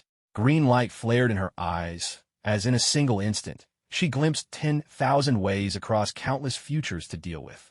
Lucifer, each more decisive than the last, the Ancient One reached out with a single hand and tore down the enormous golden web of magic from the sky, binding it around Lucifer, and sealing away the spreading power of the morning star. With her other hand, golden-green magical energy surged forth, ready to activate the Eye of Agamotto upon her chest. A sigh drifted through the air. "Stop, Ancient One," a voice called out. A hand as white as jade grasped the Ancient One's wrist, halting the flow of magic and preventing her from invoking the eye. The Ancient One paused in surprise and turned to see who had intervened. Standing before her was a woman clad in silver armor traced with golden patterns, a crimson cape cascading from her shoulders, and golden hair shining with a holy radiance. No, not a woman. There was an unmistakable angelic aura about her. She must be an angel. But weren't the angels wiped out long ago in that great war, vanishing forever after the fall of God? And why hadn't she noticed this being until now? A green shimmer flickered in the Ancient One's eyes as she attempted to peer into the angel's future, but all was obscured. Frowning, she asked, "Angel, though I do not know your name, I can sense the power within you, a force of just order. We should not be enemies. We both stand for justice." Keisha smiled softly and replied, "Ancient One, I believe that, compared to this fallen angel before us, you should concern yourself more with the darkness that seeks to invade. I have no desire to spark a war between two civilizations, though I have never feared war itself." She paused, her gaze gentle as she looked upon Zhou-Ran, who lay sleeping, and continued, "But until he awakens his powers and fully masters them, I will not permit any war to break out. War brings danger, and I am his guardian angel. Nothing is more important than his safety." Hearing this, the Ancient One glanced at Zhou-Ran lying on the ground, took a deep breath, and said, "Very well, Angel. The power within you is enough to earn my trust. The force you call just order is truly magnificent. I leave this place in your care. I must go and banish that darkness." With those words, the Ancient One opened a golden portal. Before stepping through, she looked back at the angel and asked, "Angel, may I know your true name?" Keisha met the Ancient One's gaze, her expression solemn and dignified. "Ancient One, I am the holy Keisha." The Ancient One nodded, stepped into the portal, and vanished from the realm, intent on venting her anger and frustration upon Dormammu. As she departed, the mirror dimension began to fracture, shards breaking away piece by piece. The golden magical web unraveled, thread by thread, and the morning star's power within Lucifer, once restrained, now surged forth in a wild torrent. Seeing this, Keisha shook her head gently, raised her hand, and waved it lightly. The mirror dimension conjured by the Ancient One vanished completely, replaced by a world awash in golden light, her sacred domain. Sensing the Ancient One's departure, Lucifer withdrew his great wings. He looked at Keisha with a hint of surprise and asked, "Keisha, I didn't expect you would actually let the Ancient One leave. That's not what I anticipated. It seems you're ready to break the chains of fate, regain your freedom, and become God." Seated on her throne, Keisha gazed at Lucifer and shook her head. "Lucifer, I just want to make one thing clear to you. Your power as the morning star is far from enough to sever the destiny that binds him and me. Besides, I don't understand why you claim there's no future for the two of us. Are you saying he's unworthy of the Queen of Angels? Unworthy of the God of Heaven?" she asked. Lucifer nodded and smiled. "Exactly. You are destined to become God, while he is merely immortal. Even though I can sense the power within him, it still pales in comparison to a God who has returned from death. A God who has died and been resurrected is the mightiest being in the world. Even the combined force of the 6 Infinity Stones couldn't destroy such a God. In that moment, God becomes the true supreme, an existence on par with eternity, death, infinity, and oblivion. So, there is no future for the two of you. His soul will eventually be claimed by death." Keisha listened, a faint smile appearing at the corner of her lips. She spoke slowly. "Oh, so this is the future you see? Lucifer, the star of dawn within you, is growing weaker and weaker. That's because the God who once granted you power has vanished. With darkness tainting your morning star, your wisdom has faded. Is this truly the limit of what you can perceive? You still don't understand the power slumbering within him. Someone who could make the holy Keisha willingly become a guardian angel is hardly ordinary, don't you think? Would you like to witness that power for yourself?" At her words, Lucifer chuckled softly and asked, "And how would I witness it? Keisha, you've definitely piqued my curiosity." Keisha rested her face against her hand, her blue-green eyes fixed on Lucifer's. With a smile, she replied, "Use all of your morning stars. Power to strike at the fate that binds me and Zhou-Ran. Then you'll see that power for yourself. As for whose power you'll actually encounter, that I can't say." Upon hearing this, Lucifer drew a deep breath. "All of my morning stars' power? Ever since that last assault on heaven, I haven't used it again until now." With those words, Lucifer unfurled 6 enormous, jet-black wings. From His hands surged the boundless light of the morning stars, and at his ears a song began to echo, a song telling an ancient story. It was the story from Isaiah, chapter 14, verse 12. O morning star, son of the dawn, how you have fallen from heaven, you who once laid nations low, how have you been cut down to the ground? In your heart you said, I will ascend to the heavens. I will raise my throne above the stars of God. I will sit enthroned on the mount of assembly, on the utmost heights of the north. I will ascend above the tops of the clouds. I will make myself like the Most High. Yet you are brought down to the realm of the dead, to the depths of the pit. As the song faded, Lucifer gripped a massive, dark silver sword forged from the gathered brilliance of every morning star. His face was deathly pale. The last time this sword was drawn, it split heaven in two. This time, it would surely cleave the chains of destiny. In a whisper, Lucifer murmured, Gabriel, I will bring you back to life once more. With that, the dark silver sword swung down between Jo-Ran and Keisha, and a sizzling sound crackled through the air. There, an invisible chain was being struck. Within the pitch-black mental realm, the jester, S.H.I.E.L.D, and Hannibal, all witnesses to this spectacle, shared the same look of utter shock on their faces. The jester burst out in manic laughter. Madness! Madness! This Lucifer has truly gone mad. But he is not the Lucifer Morningstar I know. He isn't all-knowing. He isn't the one standing above all others. Oh, but this angel, she is a truly unique existence. Who would have thought someone like her was among us? We never noticed her before. Have we lost memories? Judging from her conversation with Lucifer, this isn't their first meeting. A shudder ran through Hannibal's entire body. Mr. Jester, now is not the time for such tangled thoughts. Let's retreat into the darkness, quickly. I really don't want to face those three. They're simply terrifying. Each of them radiates an aura that makes me feel death breathing down my neck. This Lucifer really has lost his mind. Xiao's eye adjusted his glasses, a crimson gleam flashing in his eyes. He pressed his palms together and intoned, Namo Amitba. Boundless darkness welled up from within the mental realm, enveloping the jester, Hannibal, Xiao's eye, the pitch-black stone, and a shadowy, indistinct figure. Then endless, golden light rose, forcing the vast darkness into the corners. In an instant, the mental realm was awash in gold, transformed as if it were broad daylight. The three golden figures, who should have been deep in slumber, slowly began to awaken, opening their eyes. An indescribable aura radiated from their bodies. Beside them stood two other figures. On the left was a man clad in a black bodysuit, draped in a crimson cape and bearing a bold S on his chest, the very picture of Justice Superman.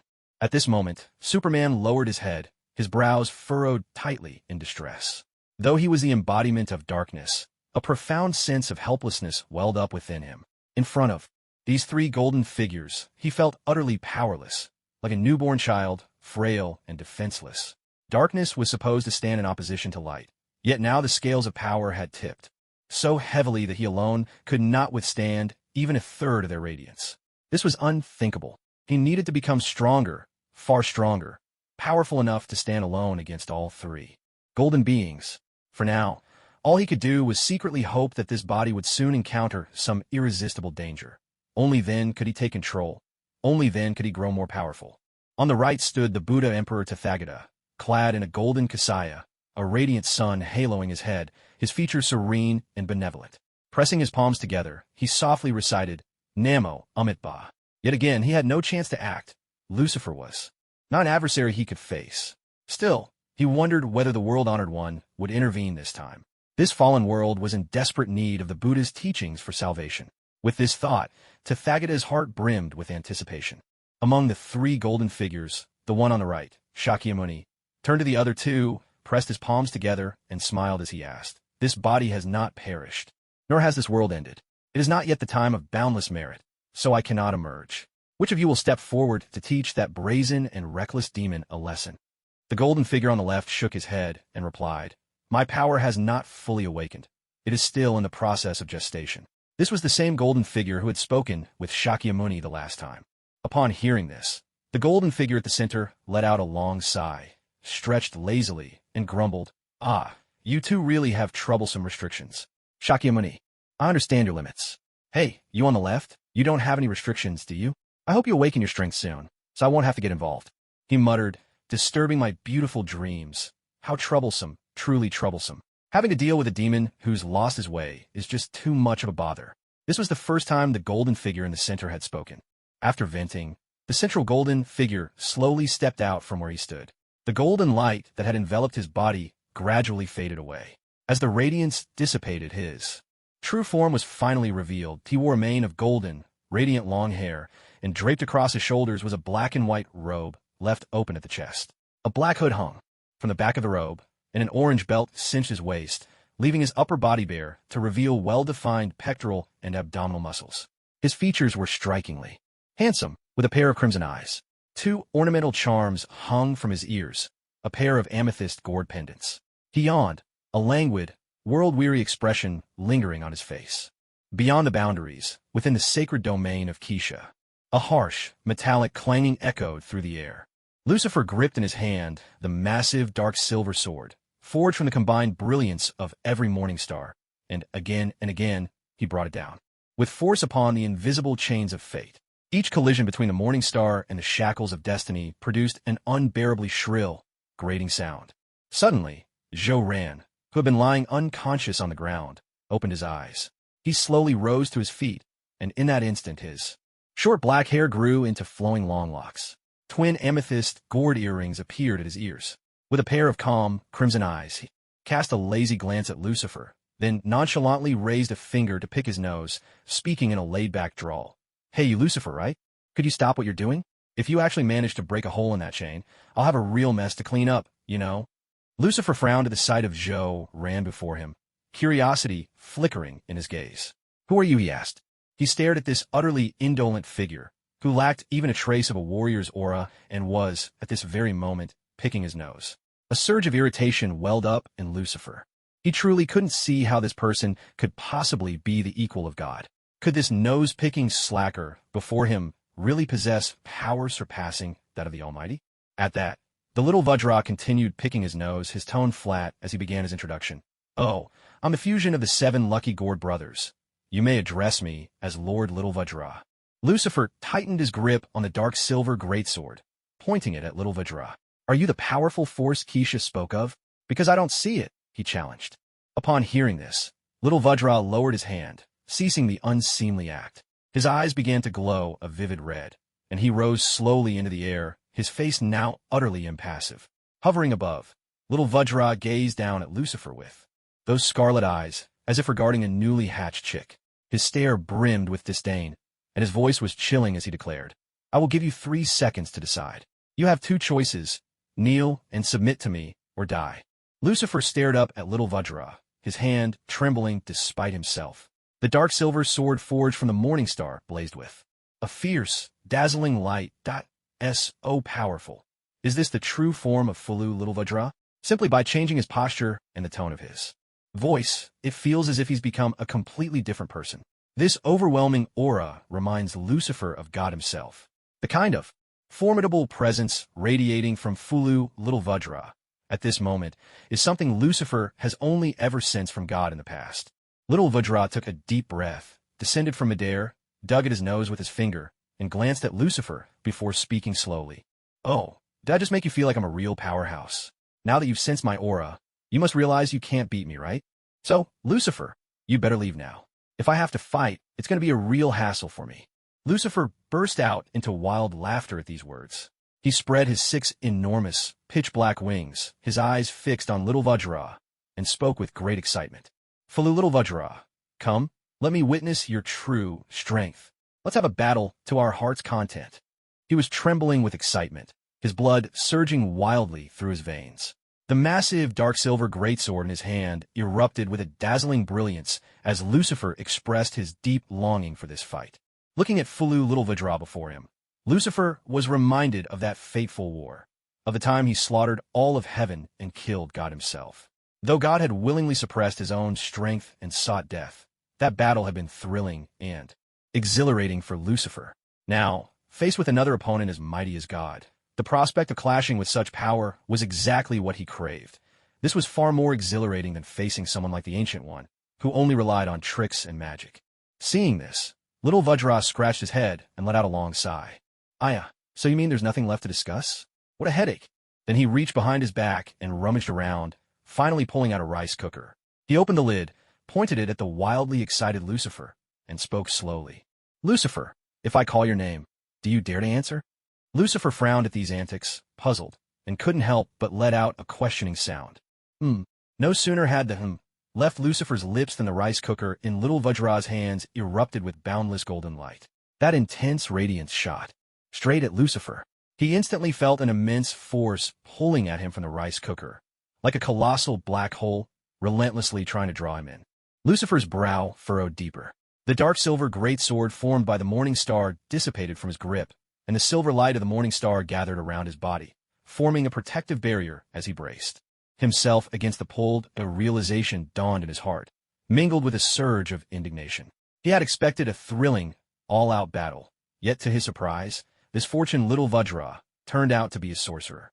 If his suspicions were correct, the spell used was likely some form of sealing magic, and that rice cooker must be the vessel for the seal. But why such a bizarre container? And what kind of magic was this exactly? Lucifer had never seen anything like it before. He hadn't even caught a glimpse of the casting process, nor sensed any surge of magical energy. The spell simply appeared out of nowhere, as if conjured from thin air. How peculiar! Yet, despite this, Lucifer remained supremely confident. His body, after all, had been crafted by the hand of God himself, granting him formidable resistance to magic. He was immune to most spells. That was precisely why he dared confront the Ancient One on Earth without fear. The Sorcerer Supreme was indeed powerful, especially wielding the Eye of Agamotto, but Lucifer still believed in his ability to escape safely back to his own dimension. After all, whose magic could possibly surpass that of the Ancient One? However, this confidence lasted only a fleeting moment before slipping away. He found himself unable to resist the magic before him. He could feel the morning star within him being relentlessly pulled toward the rice cooker. Gritting his teeth, Lucifer struggled against the cooker's pull. The very idea that a lord of the hell dimension could be sealed away by a mere rice cooker was simply absurd. Seeing this, little Vajra casually tossed the rice cooker aside, certain that it would be enough to deal with Lucifer. Nodding in satisfaction, he strolled lazily over to stand before Keisha, a relaxed smile on his face. "Hey, holy Keisha, right? Would you mind stepping away from your throne for a bit? I'd like to sit down and rest for a while.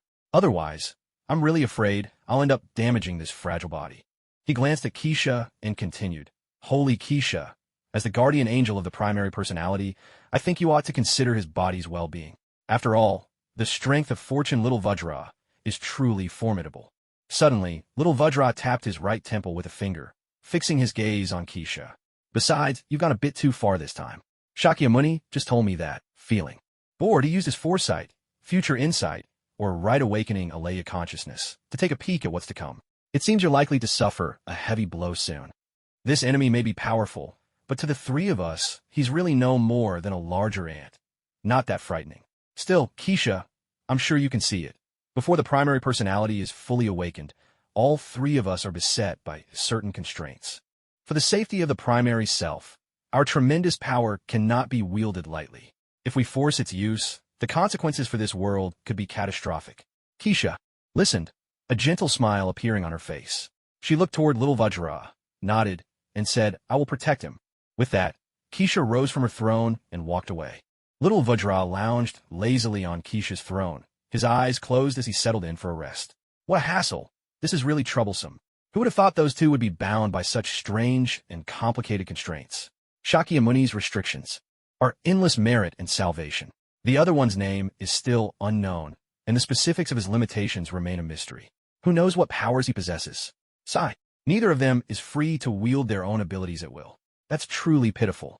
Not at all like me, the lucky little Vajra, who can use my powers freely, anytime and anywhere. Well, my abilities are rather unique after all.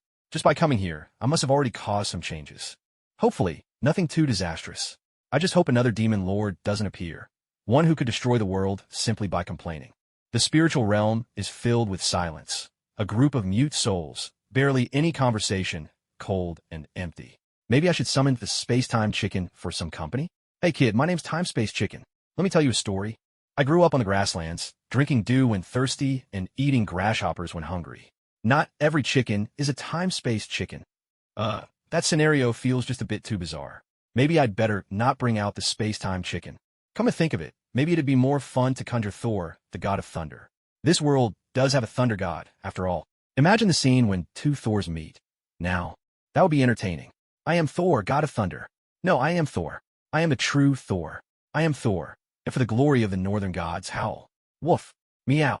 But I, lucky little Vajra, am not that skilled at making figurines. It's still a bit tricky for me. Oh, right. I could use the power of the reality gem. Create things from nothing, conjure them directly. That way, I could summon not only the space-time chicken and Thor, but also Li Jing from Chintang Pass, the river god, and more. No, better not. That sounds like way too much trouble. I'd rather take a nap than go through all that effort. I'm not the goddess Nuwa. After all, creating things from the void is just too much hassle. If the place is a little lonely, so be it. Sleeping is much more comfortable anyway, and not having to go to work feels absolutely wonderful. Half an hour later, Lucifer collapsed to his knees, his face deathly pale. He stared at the rice cooker in front of him, his entire demonic presence. Shattered and lost. He had succeeded, but also failed. Though he himself hadn't been sealed away, every last star of dawn on him had vanished, and his mighty power as the morning star had been sealed. Sensing that the rice cooker had finished its work, little Vajra opened his eyes. After stretching lazily, he slowly rose from his throne and walked over to the rice cooker. He picked it up from the ground and gently closed the lid. Next, little Vajra reached behind his back and rummaged around, pulling out a seal that was clearly mass-produced and crudely made. He stuck it onto the lid of the rice cooker, then took out a pen and a red ink pad. Little Vajra frowned slightly, took a moment to gather his thoughts, and began writing down Lucifer's offenses on the seal. After listing Lucifer's transgressions, he signed his own name and pressed a red fingerprint below it. With everything completed, little Vajra tossed the rice cooker to Lucifer and said in an even tone, "All right, it's done. The trouble is resolved. My work here is finished." What a bother. Truly, what a bother. Lucifer muttered through clenched teeth, hugging the rice cooker to his chest. He lowered his head and glared at the words written on the seal. Let's see. Due to Mr. Lucifer's morning star being far too powerful and his inability to wield such power responsibly, his actions have severely disturbed little Vajra's sleep and caused great trouble. Therefore, the morning star shall be sealed for 100 years. However, should Lucifer feel genuine remorse and offer a sincere apology, the sealing period may be reduced. A friendly reminder, Mr. Lucifer, please keep the rice cooker with you at all times. You might try building a bond with it. If you manage to move its heart, it may respond to your affection and unlock portions of the morning star's power for you. Finally, this seal is an exclusive product of little Vajra. All rights of interpretation belong to little Vajra alone. As little Vajra's presence gradually faded, S.H.I.E.L.D, still lost in sleep, remained unable to control his body. Carried by inertia, he collapsed straight to the ground, his face deathly pale. In a flash, Keisha appeared behind S.H.I.E.L.D and quickly reached out to catch his falling body. She held him tightly in her arms and sat back onto the throne. As Keisha gently stroked S.H.I.E.L.D's face with one hand, she turned to look at Lucifer with a smile. Well, Lucifer, I think now you understand what true power is, don't you? Do you still dare to say there's no future for me in him? Lucifer's face turned ashen and stiff. Holding a rice cooker in both hands, he managed a bitter smile and asked, Keisha, just what kind of power was that? And who, or what, exactly is this little Vajra? I, Lucifer, have roamed the cosmos for countless years. I won't claim to have defeated every powerful being, but I can certainly escape from any of their grasps. With the protection of an entire hellish dimension upon me. Unless those four gods intervene, I have never truly lost, not in any real sense of the word. Yet in all my existence, I, Lucifer, have never encountered something so absurd. That fellow known as Little Golden Vajra, he simply took out an ordinary rice cooker, called my name, and somehow managed to seal away all of my morning star's radiance with it. Lucifer simply could not comprehend such an inexplicable method. As the sovereign of a hellish realm, as the fallen angel who once destroyed paradise, his mood now plummeted to the depths of despair, teetering on the verge of collapse. It was a sense of helplessness he had never felt before.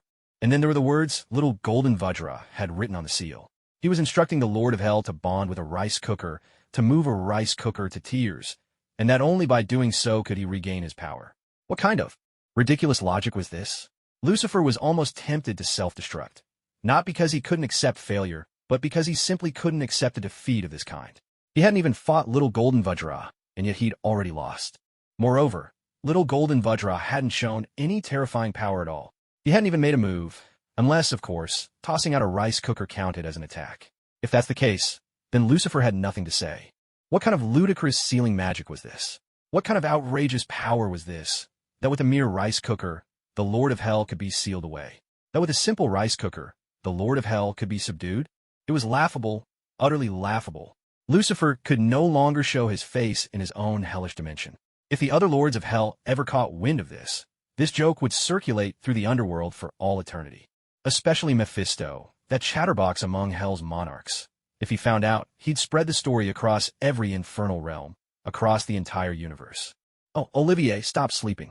Have you heard about what happened recently? Mephisto, don't interrupt my nap. If you've got something to say, spit it out. What have you heard? It's about Lucifer.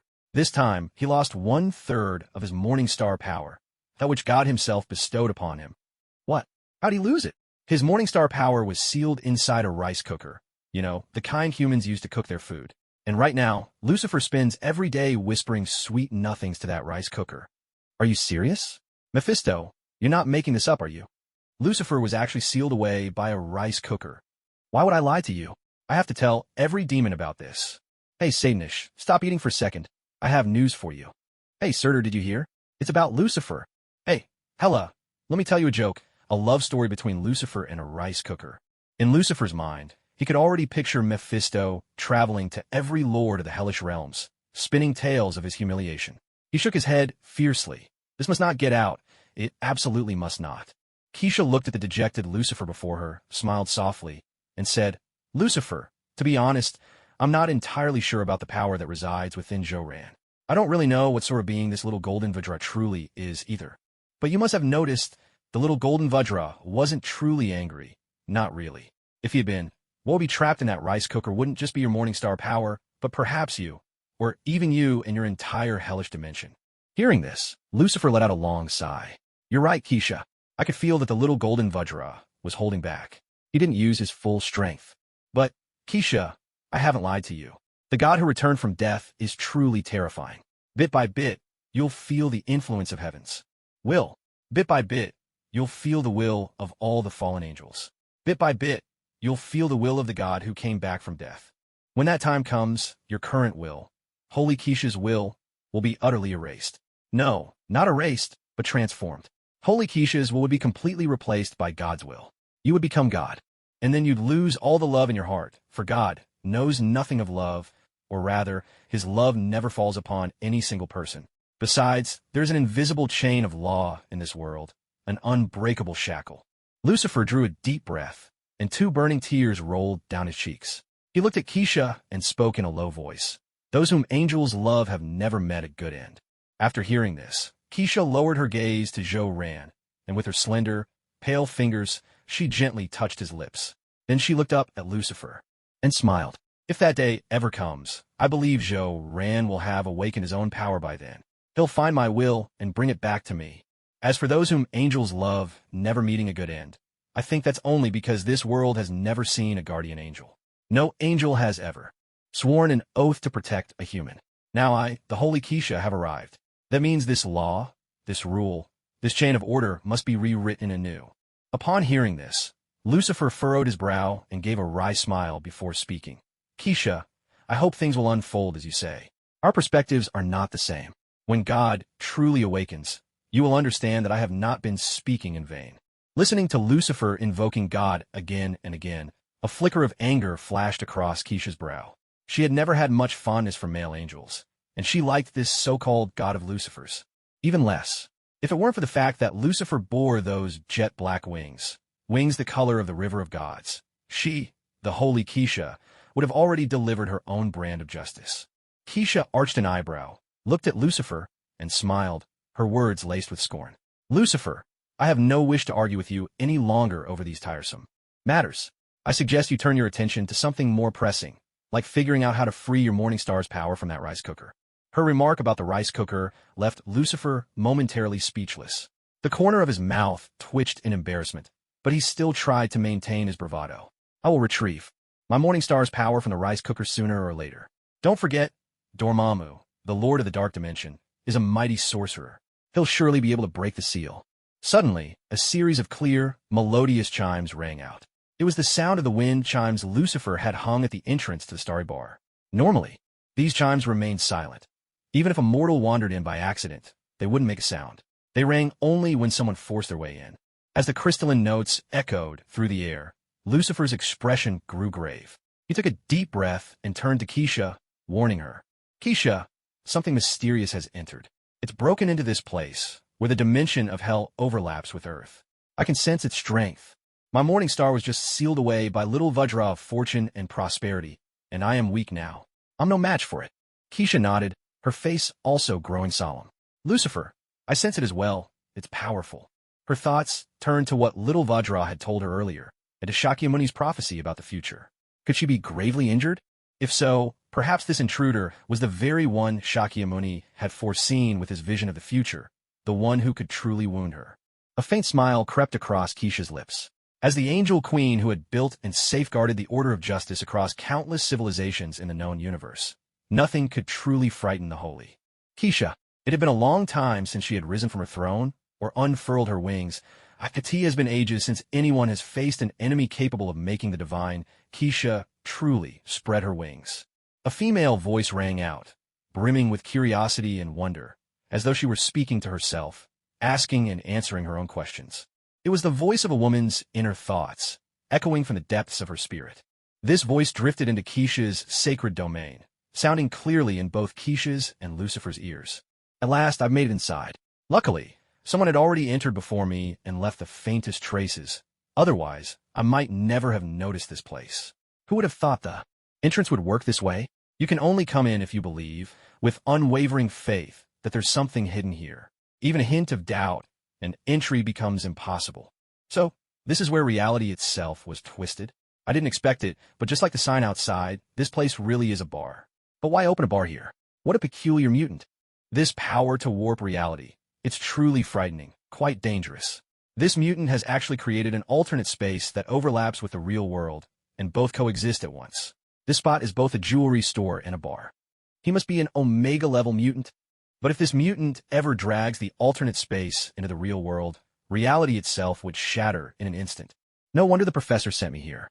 Such overwhelming power is beyond anything Cyclops and the others could handle. I'd better not notify them. After all, how odd. There's an alternate space hidden within the alternate space itself. This is a rather complex ability. There's a weak spot here. If I target it, I might be able to break through. If I can pierce through here, I should be able to find the mutant responsible for twisting reality, and then bring them back to the Mutant Academy. That would complete the professor's assignment. This golden alternate space is truly resilient. My psychic powers can barely make a dent. What should I do? Do I dare use that power? It's a bit too dangerous. Use that power. I have no choice now but to use that power.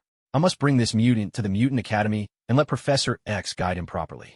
Judging by how this pocket dimension was created, it seems he did it out of curiosity and for fun, just to explore his newly awakened abilities. Otherwise, he would never have bothered to construct a bar, a dojo, and a restaurant. He must be guided down the right path. If not, and this Omega-level mutant becomes intoxicated with his own strength, letting that immense power control him, it would be a disaster beyond imagining. Before he falls too deeply under the spell of his abilities, I need to bring him back to the Mutant Academy as soon as possible. Keisha heard the mysterious woman's thoughts echoing in her mind, and a faint smile appeared at the corner of her mouth. This clearly wasn't the enemy Shakyamuni had foreseen with his vision of the future. Keisha raised her hand and, with a gentle wave, opened her sacred domain. Into this shimmering realm stepped a young woman with radiant blonde hair, a tall and graceful figure, striking features, and a flowing crimson gown that exuded elegance. She moved with careful, measured steps, as though wary of disturbing the sanctity of the place. This elegant young woman was none other than Jean Grey, the Phoenix. Ever since receiving Professor X's orders, Jean had rushed to New York to investigate the case of the reality-warping mutant that S.H.I.E.L.D. had reported. For days, she had wandered Blackstreet, searching for any clue. Today, at last, her efforts bore fruit. That afternoon, while pretending to browse a jewelry store, she sensed a peculiar ripple in the air. The very moment Rand entered the Star Bar with Tony and Rhodey. Within Jean's body, the Phoenix Force detected a faint trace, a single drop of sweat that had fallen from Rand. That droplet landed where the hell dimension overlapped with the real world, right at the jewelry store's entrance. After traversing 2 dimensions, the sweat had become so infinitesimal, smaller than an atom, that no human could possibly detect it. Yet even such a minuscule trace was enough for the Phoenix Force within Jean Grey to sense. Using that single, almost undetectable droplet as a focus, after much contemplation and calculation, Jean finally discovered the path into Lucifer's starbar. Of course, in Jean's mind, she had no concept of mystical forces. She knew nothing of dimensions, nor that the place she had entered was where the realm of hell and the world of the living overlapped. Jean Grey regarded this place as an alternate dimension, a space conjured by the power of a mutant. This dimension was suspended in a peculiar state between reality and illusion, overlapping with the real world. Yet both realms could function independently, each untouched by the other. This was precisely why Jean Grey believed that only an Omega-level mutant could have wrought such a phenomenon. If this dimension were ever to shift fully from illusion to reality, it would wipe out the real world in an instant, obliterating and replacing it entirely. It was a truly terrifying ability, one capable of destroying the world and erasing human civilization. The very definition of an Omega-level mutant was the potential to end civilization and bring about world destruction. Jean Grey gazed with intense curiosity at the people within this golden dimension. She saw 3 humans. 2 of them were clinging to each other, seemingly asleep, lying together. In a corner, from the way they held each other, they seemed like lovers whose bond transcended gender. Then there was a silver throne, and upon that throne sat a woman, clad in silver armor etched with golden patterns. Her presence was otherworldly, her beauty flawless. The woman was perfect in every way. Her face, her figure, every detail seemed without the slightest imperfection, like an angel descended to earth. Jean could sense an overwhelming power emanating from her, but she was certain this woman was not a mutant. Cradled tightly in the lap of the woman on the throne was the 3rd human. The aura that surrounded this person was utterly strange, at times powerful, at times feeble, sometimes righteous, sometimes wicked, flickering between light and shadow, order and chaos. In short, this human radiated an extraordinary and dangerous presence. Within Jean Grey's own mind, the other persona that had always opposed her, the Dark Phoenix, had just whispered a warning. "Be careful of that man, Jean. He's dangerous. Let's get rid of him together." This was the first time the Dark Phoenix had ever voiced concern for her. Until now, the Dark Phoenix had only ever tried to entice her, whispering seductive promises. If those two fuse together, they'll gain endless power, enough to destroy this world. "Jean Grey, come, embrace me. I am you, and you are me. Jean, acknowledge and accept the darkness in your heart. Together, let's destroy this filthy, ugly world." For the very first time, the lawless and arrogant Dark Phoenix was gripped by fear. Not far from the silver throne, there stood a man with 6 enormous, jet-black wings sprouting from his back. Atop his head, a pair of massive ram's horns curled ominously. From this man, Jean Grey sensed an endless well of evil, a boundless tide of sin. He was a truly terrifying presence. His appearance seemed to mirror that of a demon. Yet, the Dark Phoenix within did not stir with fear. Moreover, Jean Grey could distinctly sense that this winged, horned, almost demonic figure was not a mutant. That meant the one who could inspire fear, even in the Dark Phoenix, must be the Omega-level mutant capable of warping reality, the very person the professor had sent her to find. Still, the aura surrounding this man was so volatile that she couldn't clearly determine if he was a mutant. Nevertheless, with all other possibilities eliminated, only this man remained. She was determined to guide this mutant onto the right path. Jean Grey drew a deep breath and turned to the woman seated upon the silver throne. With perfect manners and a gentle smile, she addressed her. "Flawless and beautiful lady, greetings. My name is Jean Grey. May I ask you to entrust the human in your arms to me? He is an extraordinarily powerful mutant, but his abilities are dangerously unstable. He needs to attend the Mutant Academy for proper guidance." At this, Kaisa shook her head and replied with a kind smile. "I'm sorry, Miss Jean Grey, who wields such tremendous power, but I cannot let you take him away. Besides, he is not the mutant you believe him to be, nor does he possess the power to warp reality. He is simply an ordinary human. And as for the darkness within you, yes, you called her the Dark Phoenix, didn't you? She spoke just now of eliminating him. So even if he were a mutant, how could I possibly trust you take him? What's more, he truly isn't a mutant, Miss Jean Grey, so you have even less reason to take him away. Miss Jean Grey, you cannot control the darkness in your heart. You are a danger. But if you leave now, I'll pretend nothing ever happened. Because, at your core, you are gentle and kind. We are not enemies. Besides, as I recall, there's an unspoken rule in this world. Mutants handle mutant affairs, and humans handle those of humans. So please leave. Upon hearing this, a crimson glow flickered in Jean Grey's eyes. She tried to read the mind of the woman upon the throne, but found nothing. Her Phoenix Force had failed her for the first time. Jean turned to Kaisa, frowning, and asked, "May I ask why my powers have no effect on you? Why are they unusable? And may I ask, how do you know about the Dark Phoenix? If you don't mind, can I know your name?" Keisha let out a soft laugh and gazed at Jean Grey with her blue-green eyes, speaking slowly. "My name is Holy Keisha, Queen of Angels. The power within you, Jean Grey, is immense. It's the force of the Phoenix, a power in the shape of fire and rebirth. With that power, you may address me simply as Keisha. As for why your abilities have no effect on me, it's because the Phoenix within you has not yet awakened. And how can I sense the Dark Phoenix lurking in your heart? It's because, in your dormant state, you are still just a mortal." Lucifer also smiled, fixing Jean Grey with his silver eyes, and spoke in a calm, deliberate tone. "I am the ruler of the Hell Dimension, the fallen. Angel Lucifer. Jean Grey, you may call me Lucifer as well. I am a benevolent demon lord. I simply cannot bear the hypocrisy of heaven. That's all." Listening to the two of them, Jean Grey felt her scalp tingle, and an uncontrollable panic spread across her face. Angels and demons, beings that exist only in myth, had suddenly appeared before her, an utterly inconceivable reality. Yet, as she looked at the six immense, jet-black wings behind Lucifer and the great ram's horns crowning his head, so perfectly matching the legends of the fallen angel, her disbelief began to waver. She could palpably sense the boundless, overwhelming presence of sin and evil radiating from him. Unable to deny what stood before her, Jean nodded, accepting this unbelievable, absurd truth. This really was Lucifer. She quickly pieced together the situation. Before her, angel and demon stood on the verge of battle. The one to ignite this conflict was the man cradled in Keisha's arms. No doubt her beloved. That man, too, must be a figure out of legend, his being teeming with a dreadful, unfathomable power, the very power Lucifer, the fallen angel, coveted.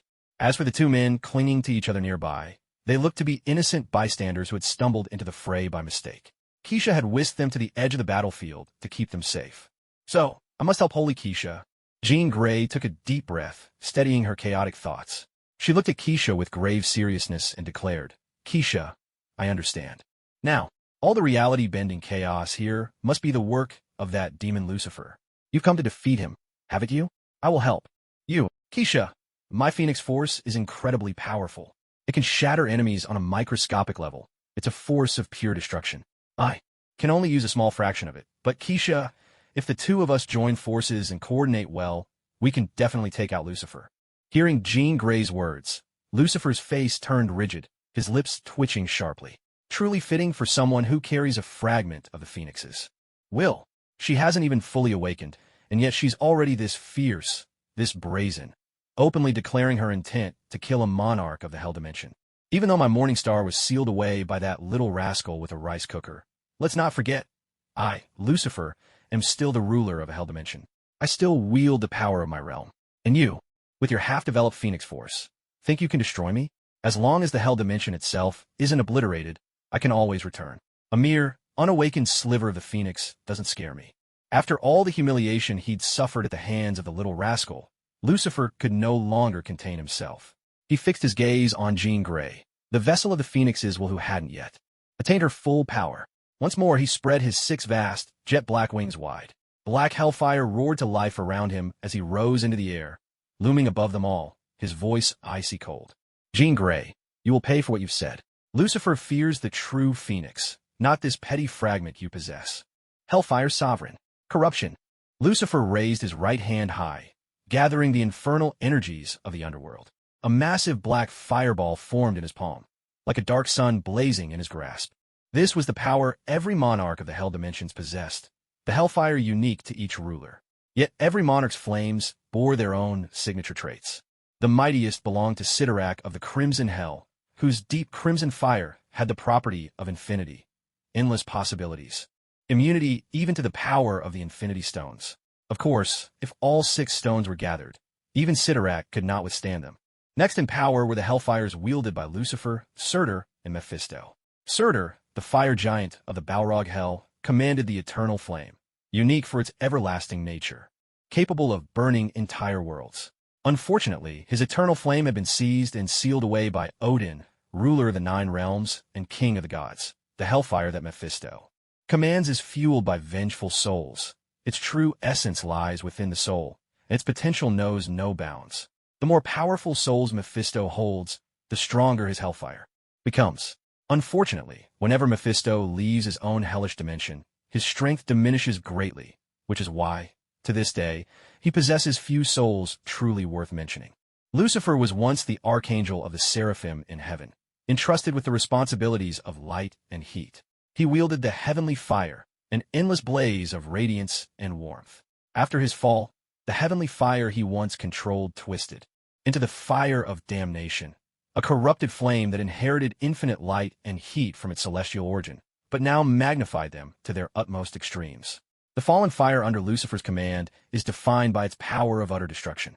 At this moment, a massive black fireball crackling with destructive force, a black sun forged of annihilation, is hurled from Lucifer's hand, streaking toward Jean Grey. It is a scene as breathtaking as a masterful oil painting.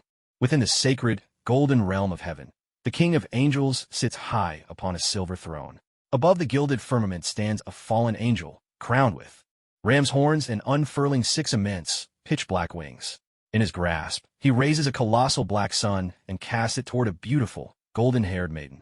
The black sun, seething with the power to obliterate, blazes toward Jean Grey in the blink of an eye. Caught off guard, Jean scrambles to summon the power of the phoenix to shield herself, but Lucifer's hellfire hurtles toward her with impossible speed. Before her crimson phoenix flame can even coalesce, the black sun is already upon her. In this instant, Jean's consciousness shifts into a higher dimension. Though her body is frozen in place, through her scarlet eyes, she sees the enormous black sun inching toward her with excruciating slowness. She can feel its overwhelming power. Everything in its path is consumed. Air, moisture, invisible microbes, tiny molecules and atoms, all are incinerated, leaving behind a vast vacuum tunnel. Within the realm of her mind, the black phoenix pounds furiously against the prison that holds her and roars, "Jean, what are you thinking? Let me out now. Do you want to die here? Jean, I am you, and you are me. Embrace me. Only then can you wield the full power of the phoenix. Only together can we stop that fireball. Jean, there's no time left. Death is about to claim you. There's only 1 second remaining. Jean, hurry and embrace me. I am you, and you are me. Haven't you always known this? Why do you keep holding yourself back? Free your mind, vessel of the phoenix's will, Jean Grey. Jean, wasn't I born to protect the fragile you? Come now, accept me." The black phoenix's roar was laced with boundless psychic power, surging like a vast ocean, crashing relentlessly against the vulnerable Jean Grey. Jean stared at the face of the black phoenix, her own face reflected back at her. Step by step, she moved painfully slow toward the cage that held the black phoenix captive. She seemed lost, her spirit adrift, muttering under her breath, "I am you, and you are me." Just as Jean's hand was about to grasp the bars of that cage, a voice rang out by her ear. "Steady your heart, Jean. Don't touch her. Not until you've mastered that power." Jean snapped back to herself, jolted awake. In that instant, she withdrew from the overwhelming psychic trance. Then, through her fiery red eyes, Jean witnessed a sight so awe-inspiring, she knew it would be seared into her memory forever. Standing before her, clad in silver armor adorned with golden patterns and a crimson cape, was the Holy Keisha. The angel queen herself, Holy Keisha, stood as her shield. Facing the enormous black sun hurled by Lucifer, Holy Keisha offered a faint smile. She extended a single, flawless white finger and gently tapped the black sun, saying silence. With that command, silence, a mysterious power swept forth. In an instant, Lucifer's massive black sun vanished, its destructive force dissolving into nothingness. Jean broke out in a cold sweat, her face ashen, gasping for breath as she tried to steady herself from the terror that had threatened to pull her into oblivion. Lucifer hovered atop the golden heavens, conjuring another enormous black sun in his hand. He looked down at Keisha with icy indifference and said, "Holy Keisha, are you here to protect her? Even without the morning star, even weakened as I am, it doesn't mean my power is gone. As long as my hell dimension endures, the flames of damnation will never be extinguished. She is but an unawakened fragment of the Phoenix's will, not yet worthy to challenge me. Holy Keisha, you may be strong, but are you certain you can protect everyone here from Lucifer's wrath? Even as he spoke, Lucifer continued to summon black suns from the power of the Hell dimension, one after another. Soon, the golden vault of Keisha's holy domain was crowded with countless enormous black suns. A sneer played at the corner of Lucifer's mouth. Raising his hand high, he brought it down with terrible force. Countless immense black suns plummeted from the golden heavens, streaking through the sky and carving one vacuum trail after another in their wake. They brought with them endless light, boundless heat, and infinite destruction, leaving deep and indelible scars upon the world. In this very moment, the spectacle of the black suns falling at breakneck speed bore a striking resemblance to that time when the archangel Lucifer, seraph of the heavens, tumbled into hell, dragging with him 1/3 of the morning stars. Once again, the lament from Isaiah, chapter 14, verse 12, resounded. O morning star, son of the dawn, how you have fallen from the heavens, you who once laid nations low, how you are cut down upon the earth. In your heart you said, I will ascend to the heavens. I will raise my throne above the stars of God. I will sit enthroned on the mount of assembly, on the utmost heights of the north. I will ascend above the tops of the clouds. I will make myself like the Most High. Yet you are brought down to the realm of the dead, to the depths of the pit. This was the wrath of a lord from the infernal dimension, the fallen angel, Lucifer. Keisha, witnessing this, could not help but furrow her brow, her blue-green eyes fixed upon the black suns as they hurtled down one after another. She raised her right hand and aimed it at the heavens, locking onto those plummeting black suns. In a calm, steady voice, she declared, Eye of Insight, activate. Target locked. Solar flare. As Keisha's words rang out, a series of colossal spheres swathed in crimson fire materialized beside her and shot up toward the sky, racing to intercept the falling black suns. When the fiery spheres collided with the black suns, a deafening blast echoed through the heavens. No, these were not mere spheres. They were red suns, blazes of pure sunlight, each one a red giant star. As the red suns clashed with the black ones, immense vortices tore open across the sky in Keisha's holy domain. The clouds whirled and roiled in wild celebration, heralding the arrival of the great angelic queen, the divine Keisha. Keisha watched the rolling storm clouds.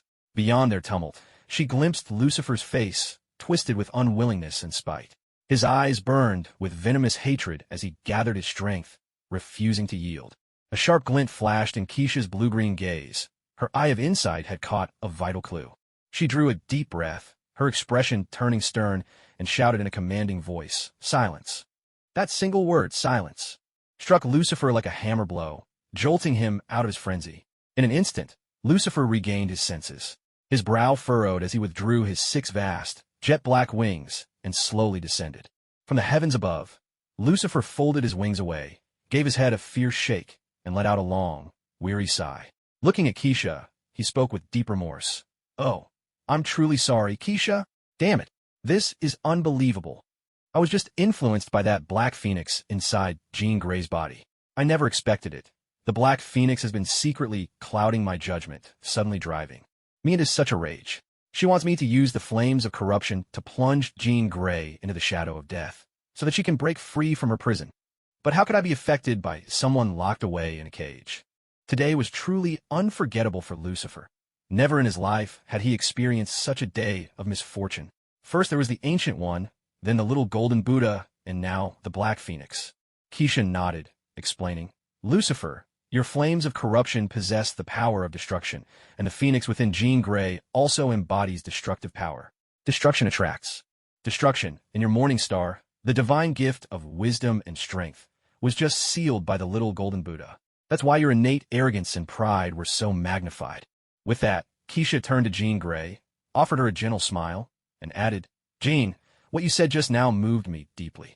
You stood with me to face Lucifer together. Your kindness and sense of justice are truly precious. But Lucifer and I are neither enemies nor friends, and there's no need to destroy him. Moreover, all these distorted realities unfolding here have no effect whatsoever on the real world. Of course, if Lucifer were to bring his hellish dimension into reality, then yes, it would spell catastrophe for the world. Yet even in the face of such disaster, humanity would not have to confront it alone. A guardian of immense power silently watches over the real world.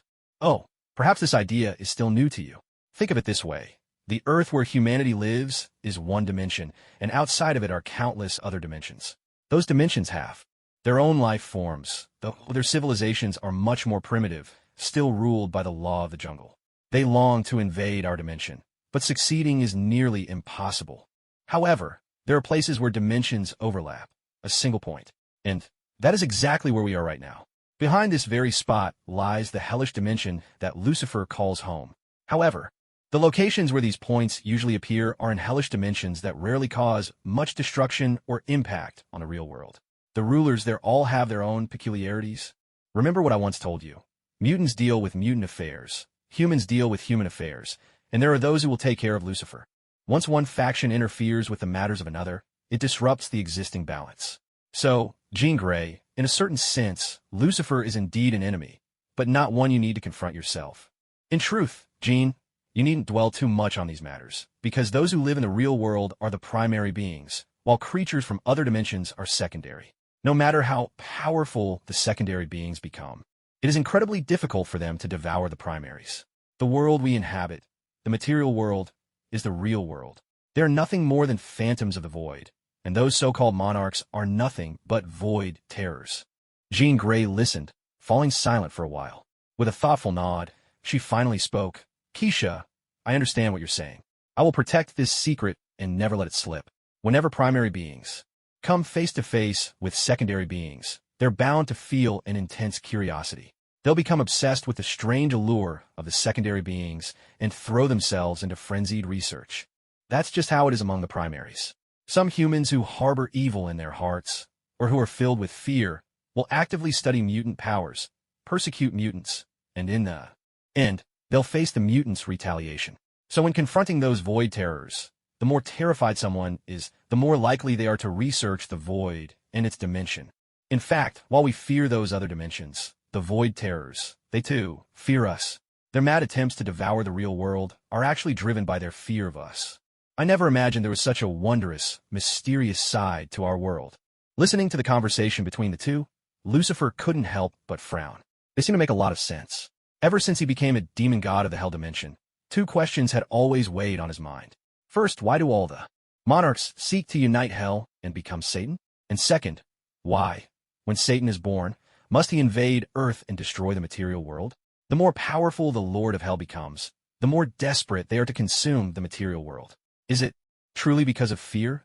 Keisha smiled and said to Jean Grey, Jean, it's time for you to leave. Once you depart, you must guard this secret with your life. And for now, use as little of the Phoenix Force as possible. Ideally, not at all. Instead, travel the world, embark on a journey like an ascetic. Such an experience will transform you completely. Your spirit is not yet strong enough. When it is, you will no longer be a mere vessel for the Phoenix Force. You will become its master. Jean Grey nodded and returned the smile. Well then, Keisha, I'll set off right away. I'll follow your advice and take an ascetic's journey, seeking out those eternal, unchanging landscapes to strengthen my soul. Keisha nodded approvingly and opened her sacred domain. Jean Grey turned and walked away, her steps slow and deliberate. Today had felt like a dream. She had glimpsed a new realm, a world of matter, of dimensions of the void and alternate spaces of angels, demons, and that mysterious man. At that thought, Jean Grey acted on impulse. She turned back and, with a flicker of phoenix power, peered into the man's mind. A wild, cackling laughter echoed within her spirit. It was a clown's face, twisted in manic joy. He. The phoenix should never gaze into the abyss. Chaos and terror will be your constant companions.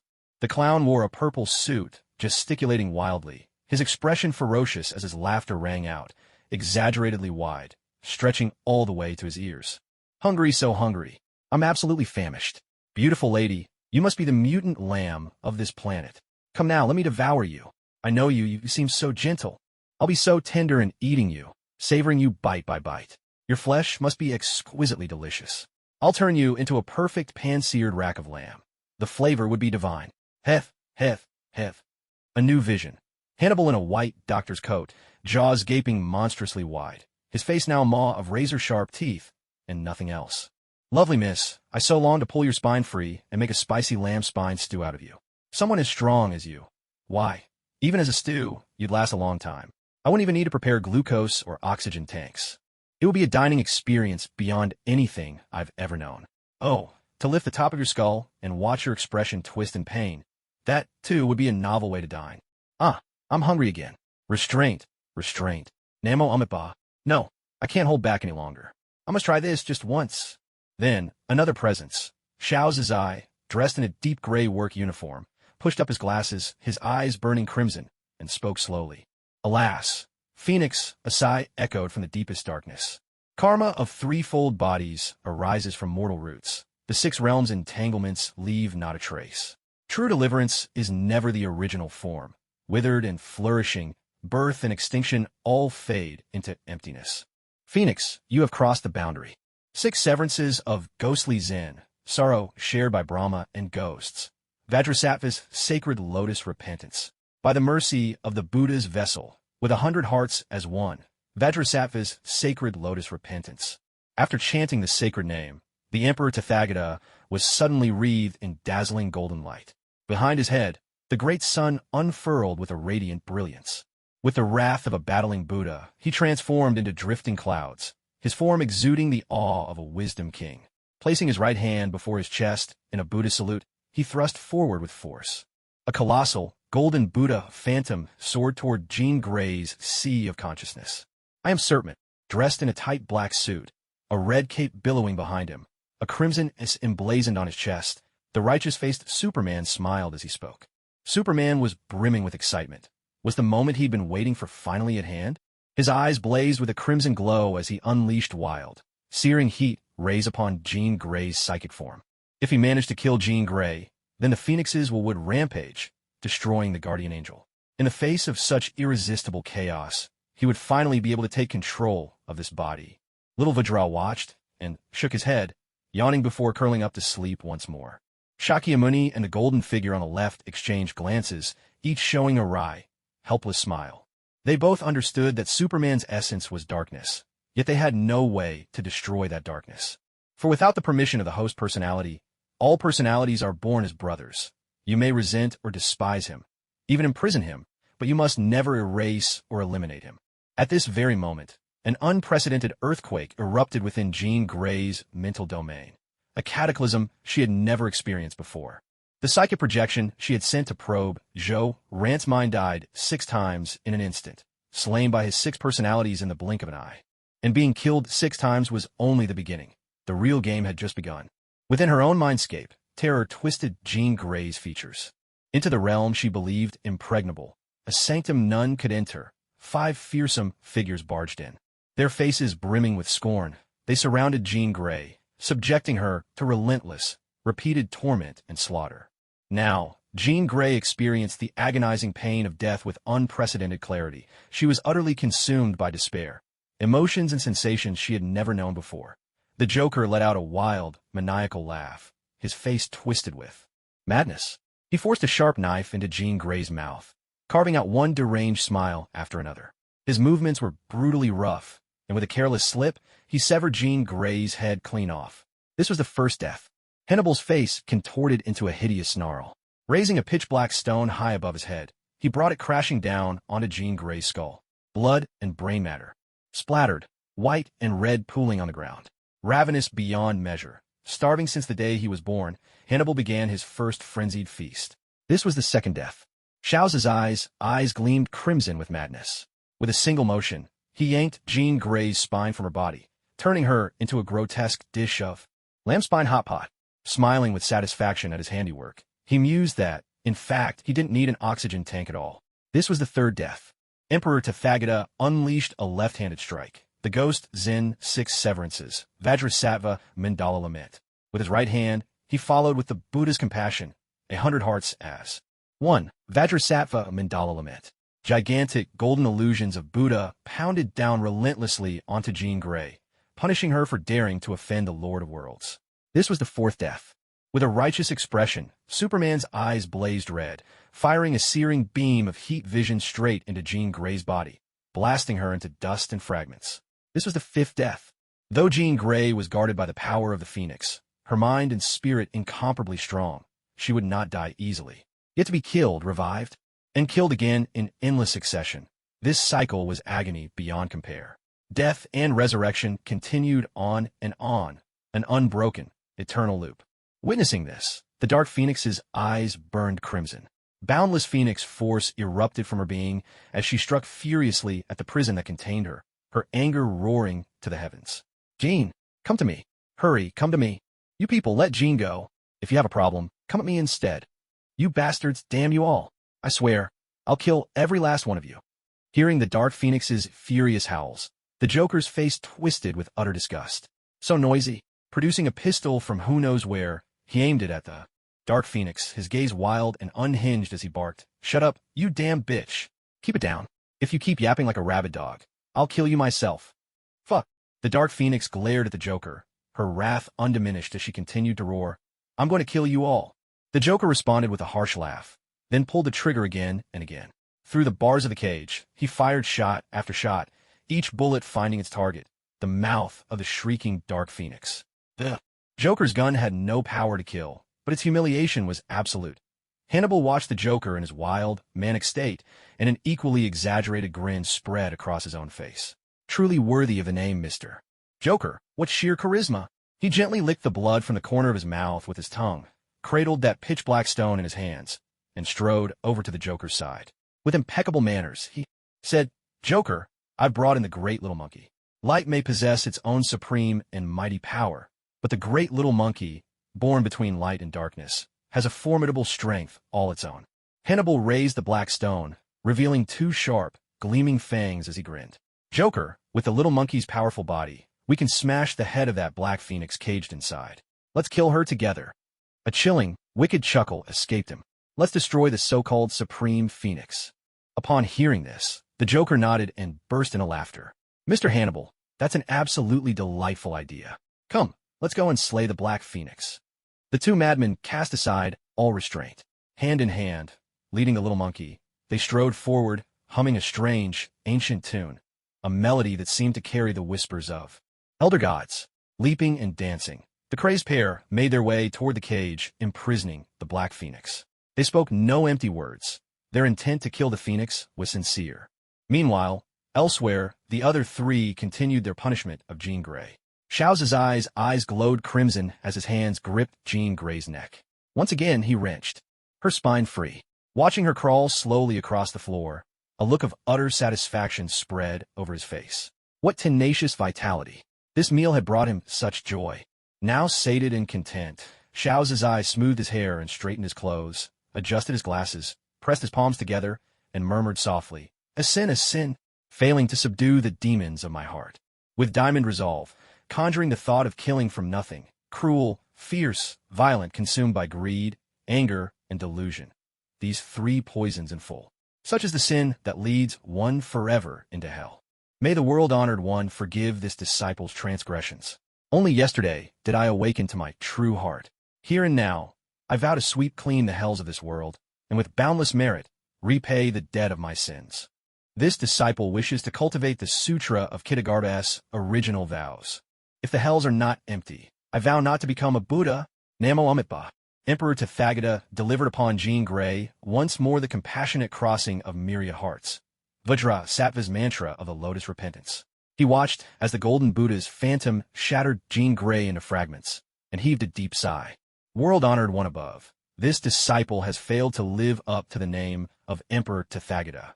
The fierce ghosts in my heart have arisen, and I have committed such cruelty, transforming into the face of the ghostly Tathagata. This is my sin. I vow to redeem myself and return to the righteous path. Among the three jewels, the monk is the person himself. The Buddha transcends humanity, but only the Dharma is not bound to any one person. It is universal to all sentient beings and holds true throughout the 3,000 worlds. From now on, as the Emperor Tathagata, I shall be strict with myself, subdue fierce demons, remain steadfast in my original heart, and use the compassionate teachings of the Buddha to guide the world. Upon hearing the Emperor Tathagata's words, S.H.I.E.L.D's slowly approached him, pressed his palms together in a gesture of respect, and asked, "Namo Amitabha Buddha. I am S.H.I.E.L.D, Dharma name Bao Jing. Recently, I have gained some insight from the Kitagarbha Turning Sutra. May I ask, brother, what teaching do you follow?" The Emperor Tathagata nodded and replied, "Brother, my Dharma name is Emperor Tathagata. I often study and contemplate the great perfection of Wisdom Sutra. Why don't we share our understanding of Zen with each other?" S.H.I.E.L.D was the first to pose a question. "What is Buddha?"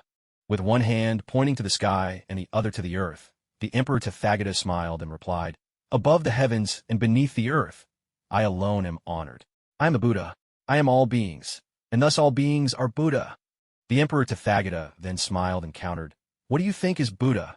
Xiao Zizai pointed at himself, then at the Emperor Tathagata, and answered, "Buddha is awakening. Awakening leads to enlightenment. Enlightenment reveals the Dharma, and the Dharma is Tathagata. My Buddha, Tathagata." The two devoted Buddhists exchanged knowing smiles, sat cross-legged, and began their discussion of Buddhist teachings. The sound of sutra chanting resonated through the spiritual realm of Jean Grey. Now, only Superman, with his unwavering sense of justice, remained to judge Jean Grey. Superman watched as Jean Grey ran wildly. His eyes flashed with heat vision, searing through her legs, not just burning but melting them away entirely. Enduring excruciating pain, Jean Grey continued to crawl toward the cage where the Dark Phoenix was imprisoned. This was her last lifeline. As she crawled, Jean Grey murmured under her breath, "I am you, and you are me." Superman crossed his arms over his chest and slowly ascended into the air, looking down at Jean Grey.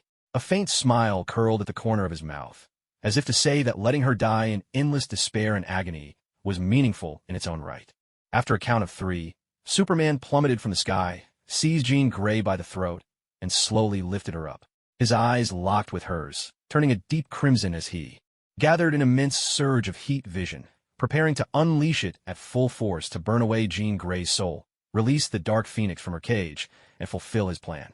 Just as the heat vision was about to erupt, Superman's powerful vision caught sight of 2 madmen skipping toward the cage holding the Dark Phoenix. The painted face of the Joker loomed as he raised a pitch-black stone above his head, laughing maniacally, ready to smash it down onto the Dark Phoenix. Seeing this, Superman hurled Jean Grey with all his might. A thunderous crash echoed through the air. Jean Grey's body slammed hard against the cage. Her blood splattered onto the face of the Dark Phoenix. Gazing into the Dark Phoenix's eyes, Jean smiled and said, "I am you, and you are me." The moment Jean Grey acknowledged that she and the Dark Phoenix were one and the same, a sharp crack resounded as the cage that had sealed away the Dark Phoenix shattered. At the same time, Jean's consciousness faded away. The Dark Phoenix wrapped her arms tightly around Jean, and Jean slowly melted into her body. An endless torrent of Phoenix force surged from within the Dark Phoenix, sweeping across the entire psychic realm. Clutching her chest, the Dark Phoenix whispered softly, "Jean, now that you dwell here, no one will ever be able to hurt you again. I will destroy everyone who ever tormented you, and I'll wipe out this filthy, ugly world." Dark Phoenix radiated with a black, fiery aura. She looked coldly at the Joker, who stood before her, hefting a stone high above his head. Slowly, she extended her hand and spoke with chilling indifference. "From this moment on, I will annihilate you all, and you shall be the first." Yes, the Phoenix should never gaze into the abyss, because the Dark Phoenix was born from the abyss itself. At this, the Joker let out a twisted cackle and shouted, "Hey, hey, hey, you, the one who hasn't shown up, get your ass over here and haul us out. This crazy bitch has completely lost it. She's about to go berserk. If you're not going to get us, at least take the little monkey. The kid hasn't even finished growing. If he's born now, he's never going to get any bigger. He'll hold a grudge forever." A deep sigh echoed in the air. "Joker, for the sake of our shared beginning, just this once." Suddenly, a streak of black energy appeared in Jean Grey's psychic domain and, in a flash, whisked away the projections of the 5 personalities. Just before vanishing, the Joker twisted his head around, cackling madly. His eyes blazed with scorn as he taunted the Dark Phoenix. "You wretch, you have no idea what the abyss truly is." Dark Phoenix stared at the spot where the 5 had disappeared. Her fist clenched tight, and she threw her head back, unleashing a furious, primal roar. Inside the Mutant Academy, Professor Charles suddenly coughed up a mouthful of blood, splattering across the freshly written speech on his desk. His face went deathly pale. The psychic cage he and Jean Grey had forged together to imprison the Dark Phoenix had shattered, and Charles himself was struck by the Phoenix Force's backlash, collapsing to the ground. Elsewhere, in the Holy Realm, Keisha frowned as she looked at Jean Grey, a trace of deep concern flickering in her eyes. Humanity's innate curiosity. What an impossible riddle to solve. So the Dark Phoenix is the enemy that Buddha foresaw. Everything that had just unfolded within Jean Grey's psychic realm took place under a state of transcendent consciousness, a realm where time slowed to a crawl and space itself stood still. All that had just occurred from the perspective of the real world, lasted no longer than a fleeting instant, a single breath, a blink, a snap of the fingers, an interval so brief it was barely worth noting. Jean Grey's body rose slowly into the air. When she opened her eyes, they were cold and unfeeling, and from their depths poured forth a pitch-black phoenix. Force, spilling out to unravel the very fabric of matter around her. Whether it was time or space, everything in the vicinity began to unravel and collapse. Her body was wreathed in a shroud of black phoenix energy, and behind her, the towering silhouette of a black phoenix took form, vast and spectral. Within Keisha's divine domain, the haunting cry of the phoenix echoed, a sound that was the very embodiment of the phoenix force. Yet, this was but a fraction of its true power, for no one in the universe had ever mastered the phoenix force in its entirety. The phoenix force is among the universe's most primordial powers, born at the dawn of all things, an existence both chaotic and immortal, eternal and ever-shifting. It is the avatar of life and psychic energy throughout the cosmos, a symbol of vitality and emotion itself. The phoenix's passion can become its judgment, wielded to bring rebirth or to annihilate all things, even the universe itself. The very concept of the phoenix is as mysterious and unfathomable as the hidden dimensions that lie beyond Earth. Its true form can never fully descend upon this world. Yet, the phoenix is not without emotion. Indeed, it embodies both the power of life and of destruction, two forces that seem opposed, yet, in the phoenix, are united in a paradoxical harmony. There is no contradiction here, for after devastation comes creation, an endless cycle of death and rebirth, like the mythic phoenix rising from its own ashes. As it soars through the cosmos, the phoenix often bestows a fragment of its power upon a being possessed of extraordinary spirit, and through their eyes, it gazes upon the wonders of existence. Yet, only when a being appears whose soul truly resonates with the phoenix force does its full will descend to Earth, merging with that individual, so that they become both themselves and the vessel of the phoenix's cosmic intent. But when one who has received the phoenix force fails to master it with their own will, and is instead overwhelmed by the phoenix's desires, then the dark phoenix is born. The dark phoenix commands half the phoenix's power, the aspect of annihilation, stripped of creation. Its strength is terrifying. This pure, destructive force can lay waste to all things. Slowly, the dark phoenix stretched out her hand, pointing toward Zhou Ran, who lay unconscious upon the throne.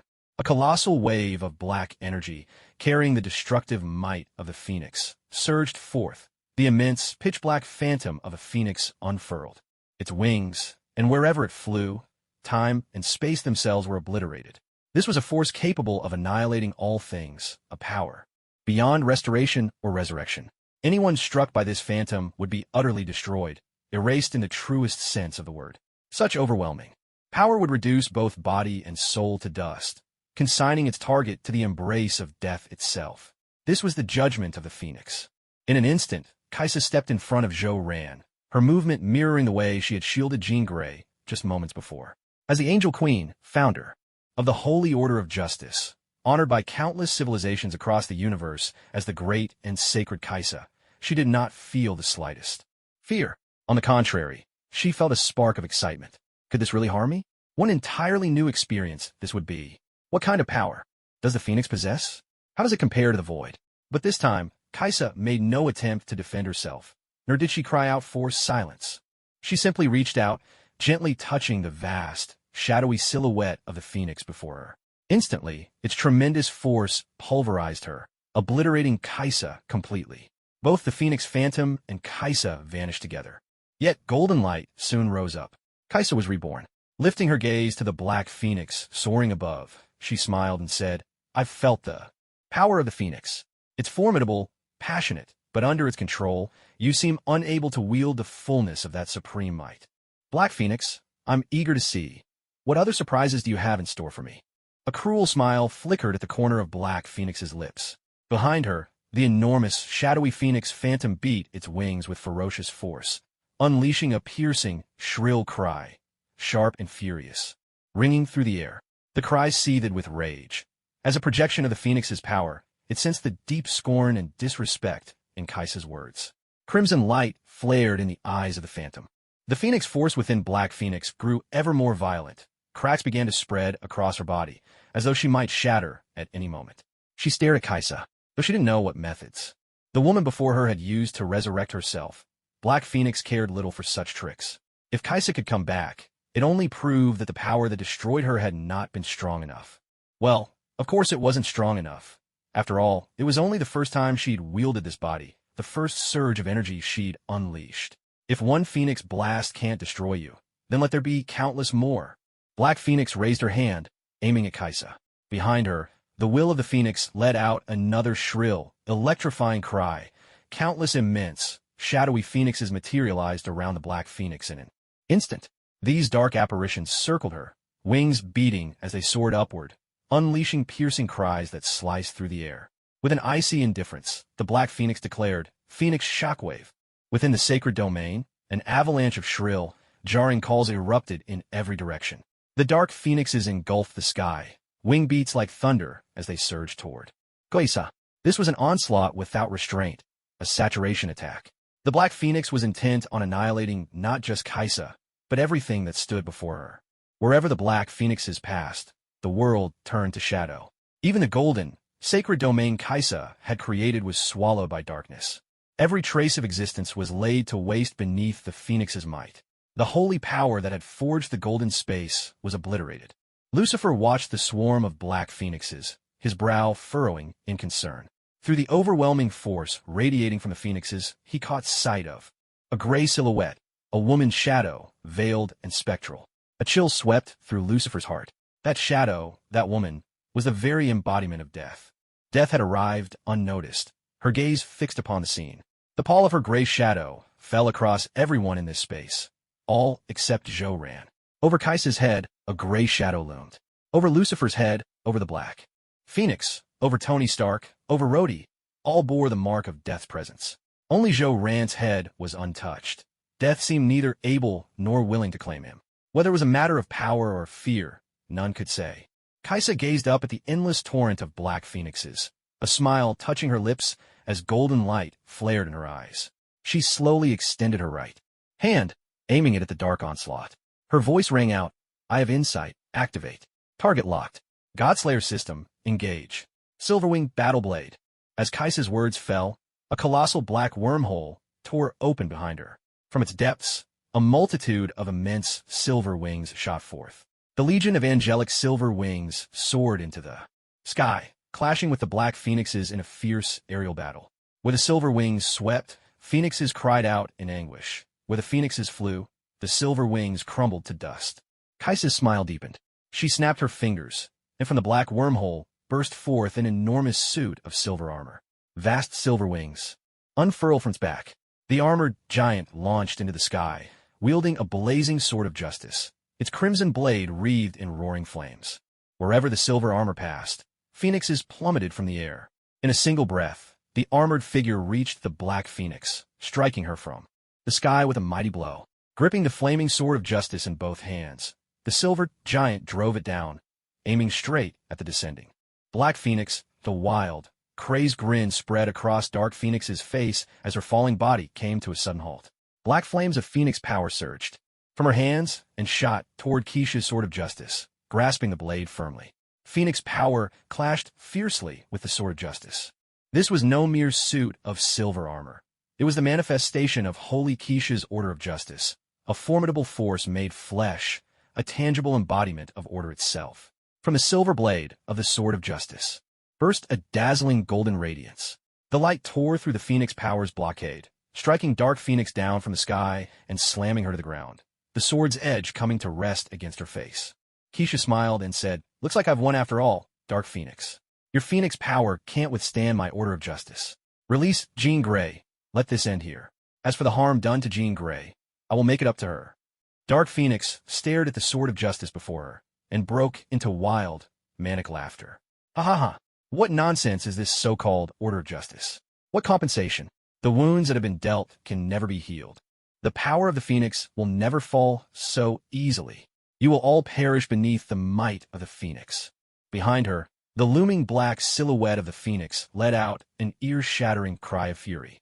The silver armor forged from the order of justice shattered beneath the Phoenix's scream, dissolving into fine dust. Dark Phoenix rose from the ground, the cracks across her body multiplying as boundless Phoenix power erupted from within her. The shadowy phoenix behind her took on physical form. With a voice as cold as death itself, Dark Phoenix declared, "Let it all be destroyed. I will annihilate this world. Annihilate everything." Phoenix Final Judgment. As Dark Phoenix's words fell, the figure of death within Lucifer's eyes grew ever clearer. Gray shadows multiplied, and this time, the shadows slowly began to coil around the earth. Death's gray shadow wrapped itself around the world, waiting patiently for the final curtain to fall. When the world ended, it would gather many curious things into its embrace. Yet not everyone could sense the looming shadow of death. Only the guardians charged with protecting Earth could feel its presence. In the dark dimension, the Ancient One was in the middle of reprimanding Dormammu. As Earth's mystical guardian, she felt the shadow of death distinctly. Her emerald eyes flared with light, and after glimpsing the future, a faint smile touched her lips. It was nothing but a false death, a mere fright, impossible to truly come to pass. Activating the eye of Agamotto at her chest, she resumed her lesson with Dormammu. In Asgard, the celestial palace, Odin, king of the gods and guardian of Earth's reality, also sensed the encroaching shadow of death. Odin lifted his head and gazed at the darkness, the light of wisdom shining in his lone remaining eye. The shadow of death? That is not true death, but only a false one. For Odin himself has long been shrouded in that shadow of death. With every passing moment, he can clearly feel his own aging and the gradual ebbing of Odin force. Once the Odin force is completely gone, Odin will finally meet death. He is now old and weary, no longer the mighty figure he once was in his youth. Odin let out a deep sigh. He did not possess the courage of the supreme creator in heaven, the courage of God himself. God dared to embrace death directly, and even left behind a prophecy that one day he would return. Yet, Odin found himself grateful for God's death, for the fall of heaven, and for the death of Zeus and the dissolution of the Olympian pantheon. Were it not for these events, the role of guardian on the side of reality would never have fallen to him, or to the Aesir. Gazing at the shadow of death, Odin gently shook his head. For now, there was no need for him to personally defend Earth. He could no longer afford to squander his Odin force, for the next guardian of the Nine Realms, the next leader of the Aesir, Thor, had yet to come into his own. Besides, this matter did not truly fall under Odin's domain. The Phoenix's power had erupted where dimensions overlapped. That was the Ancient One's responsibility. This task belonged to her. Odin had full confidence that the Ancient One could subdue the Phoenix. After all, she was the most powerful sorcerer supreme. Odin had never seen her unleash her full might. Against every dimensional demon, she always held back, always fought. To a draw. Whether in other realms or on Earth, she never revealed the extent of her strength. Odin was convinced she kept her true power hidden. Moreover, the Phoenix as it was now did not yet possess the strength to destroy Midgard. It was not a complete Phoenix. Odin remembered ages ago, when the Phoenix first arrived on Midgard. It was also the time when his son, Thor, had just been granted Mjolnir. Then came a moment Odin would never forget. Thor lifted Mjolnir high and, with a single mighty blow, scattered the Phoenix that had just descended upon Midgard. Because of that strike, it took a very long time before the Phoenix found its host. It was at that moment that Odin saw the extraordinary potential in his son. The divine power Thor displayed, the power to scatter the Phoenix, was something Hela had never possessed, something she could never achieve. Odin firmly believed that, once Thor truly grew and mastered that divine strength, he would become the greatest king Asgard had ever known, surpassing even Odin himself. Every pantheon must eventually face its doom, a time known as Ragnarok. A Thor who wields such power is Asgard's hope for the future. He is the beacon against the darkness of Ragnarok that it was precisely after. Witnessing that scene that Odin made up his mind. He would let Thor become the king of the gods, the next guardian of the Nine Realms. This, however, became the spark that ignited Hela's rebellion. Although Odin lost his daughter Hela, a conqueror of the Nine Realms and a source of great pride, he still had a son who made him even prouder. Thor, the one who could shatter a phoenix with a single blow of his hammer. Yet, Odin could never have imagined that the son he prized most would go astray. Thor, as he was now, no longer possessed the divine power that could scatter a phoenix. Thor had become nothing more than a reckless brute, swinging Mjolnir wildly, unleashing thunder with reckless abandon, and shouting at the top of his lungs. If Odin hadn't seen, with his own eyes the day Thor shattered the phoenix, hadn't witnessed that godly power, he would never have made the foolish decision to name Thor the next king of the gods. That day, Thor had just received his newly forged Mjolnir from the king of the dwarves. Overjoyed, He hurried back toward Asgard. On his way home, Thor encountered a phoenix soaring through the cosmos. Unaware of what it was, he saw only a surge of formidable energy. Without hesitation, he raised Mjolnir, his heart brimming with excitement, and struck with all his might. The sight made Odin's face pale in shock as he watched from his throne. Channeling all his power, Odin rushed to the scene in an instant to protect Thor. But to his astonishment, the phoenix was dispersed by a single blow from Thor's hammer. That image has haunted Odin ever since, but now, Thor seems to have lost that power, as if it has vanished completely. Odin had never heard of a young god who grew weaker as he aged. Such a thing simply shouldn't happen to Thor. Thor wasn't like himself, a god growing old. Thor should have only grown stronger with time. The more Odin thought about it, the less he understood. Was it possible that Thor's over-reliance on Mjolnir had caused him to lose touch with the source of his own strength? Was that why the divine power had faded? Odin was troubled. He was determined to find a way to save his son, Thor. Even if Thor could never awaken that power again, the king of the gods could not be a fool, a simpleton, or a witless oaf. Thor needed to undergo trials and tribulations. Thor, when will you truly mature? How can someone so arrogant, impulsive, and headstrong ever hope to become king of the gods? How could you possibly lead the halls of Asgard? How can you be the guardian of the 9 realms? Black Street, Starry Tavern, within the sanctity of Kaisa's divine domain. Phoenix's final judgment. With those words, the cold and distant voice of the Dark Phoenix echoed through the air. Her body began to erupt with more and more of that Black Phoenix power. Yet this time, the Dark Phoenix force was unlike anything before. In the past, her Phoenix power resembled a flowing flame, but now it seemed to have become a solid fire, its form condensed and tangible, brimming with immense energy. Along with this transformation, the Black Phoenix's body began to undergo bizarre changes, splitting apart only to reassemble itself again and again. She was in an extremely unstable state, as if she might be consumed at any moment by this solidified fire.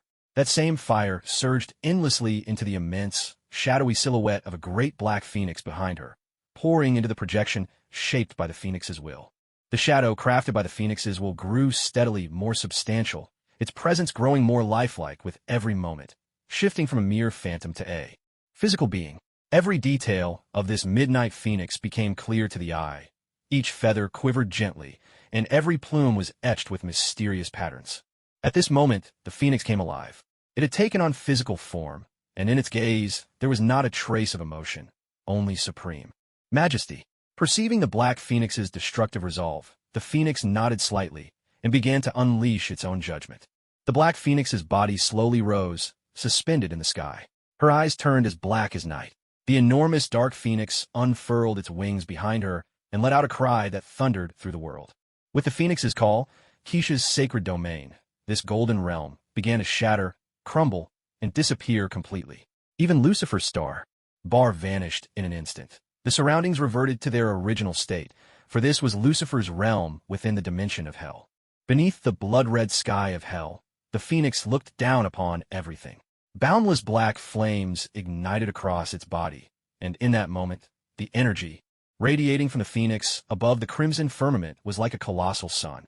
Hell, which had never known the sun, now had one, a massive black sun. This black sun was far more terrifying than any Lucifer had ever conjured. The power it released set hell itself ablaze, igniting this entire dimension. Lucifer's eyes grew intensely serious.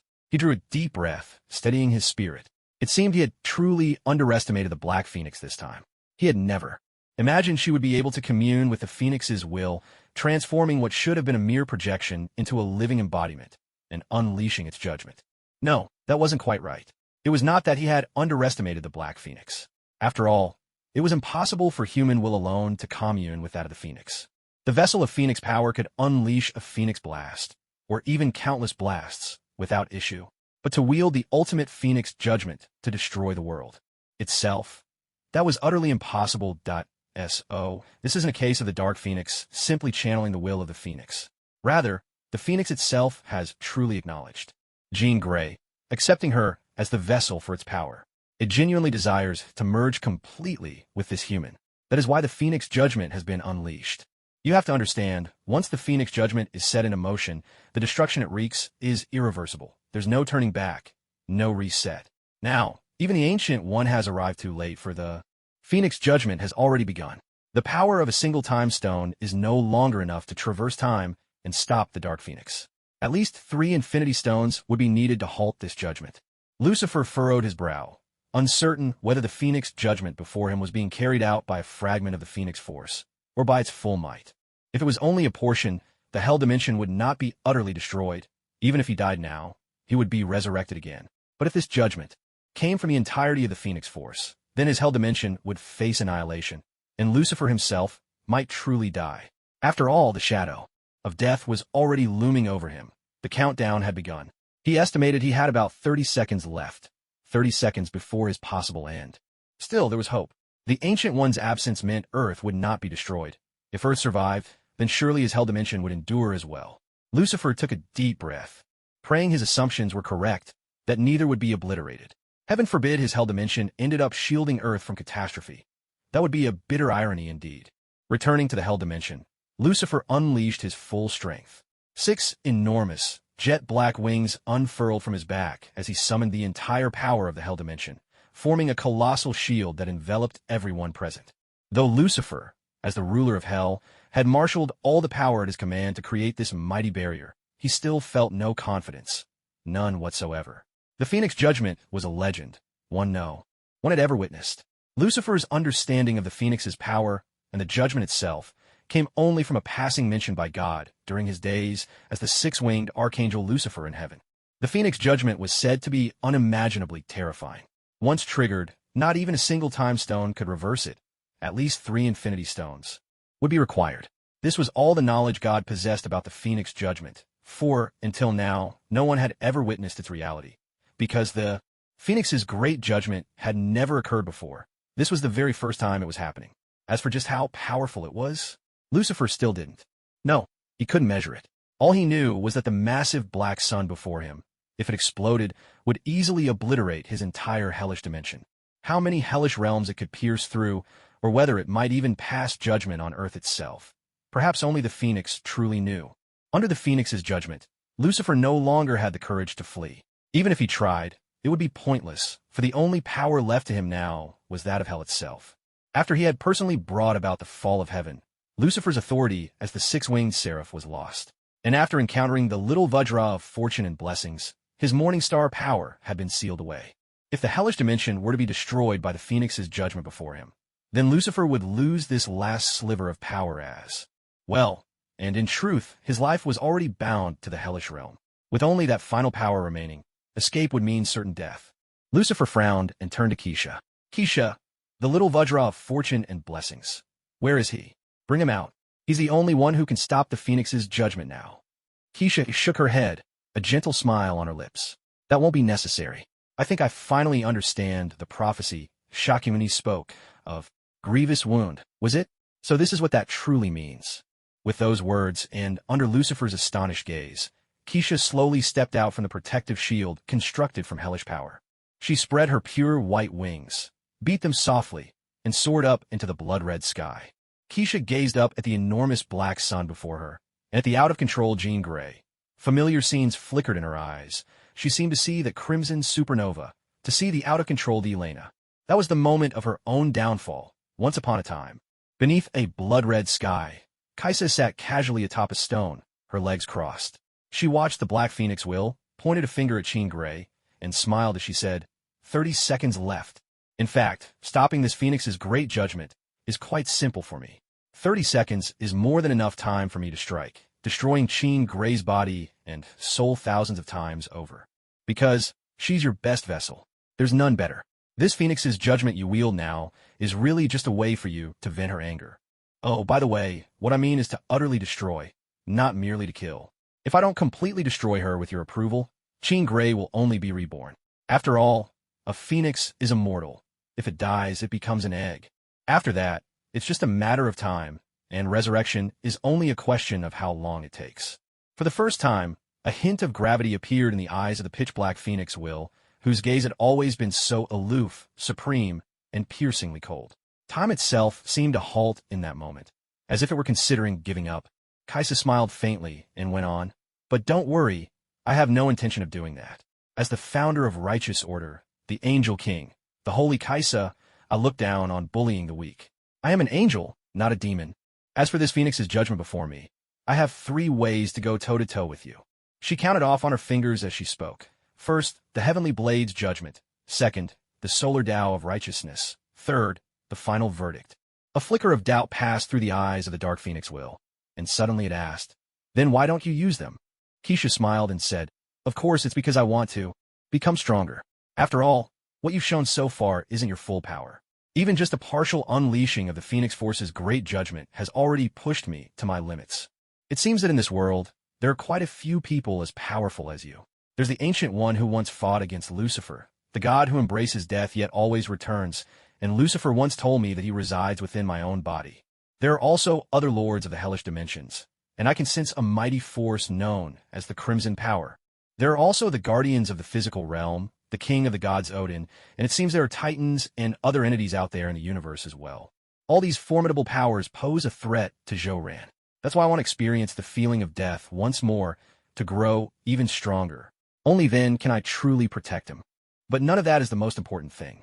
What matters most is that, with my current strength, I'm still unworthy of standing beside him once he fully awakens." The pitch-black will of the Phoenix nodded and smiled. "Holy Keisha, you have remarkable resolve. You could have threatened Jean Grey to force me to stop, but you chose not to do so. Instead, you willingly asked me to judge you. I admire your courage. Holy Keisha, this is my first time unleashing the Phoenix's great judgment. I have no idea whether you'll survive it.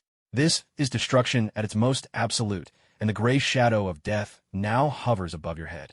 Holy Keisha, you may truly die. The shadow of death looms over everyone, but curiously, it does not fall upon the one you strive to protect. Holy Keisha, you still have a choice. You could release a power equal to the Phoenix's great judgment, or awaken the force that slumbers within that person's body. I can sense a power within him that is slowly awakening." Keisha shook her head and refused. "That won't be necessary. I've already made my decision. But, Phoenix, before we continue, I'd like to speak with you about Jean Grey." Hearing this, the Dark Phoenix Will replied, "What is it?" Keisha propped her chin on her hand, shifted her posture, and smiled. "The Phoenix has accepted Jean Grey, but it seems Jean Grey has yet to accept you. She still hasn't embraced your power. Jean Grey is a kind-hearted person. I have a fairly good impression of her. Your power represents both life and destruction. But Jean Grey can only see the destruction in your power right now, not the life within it. No, it's not that she can't see it entirely.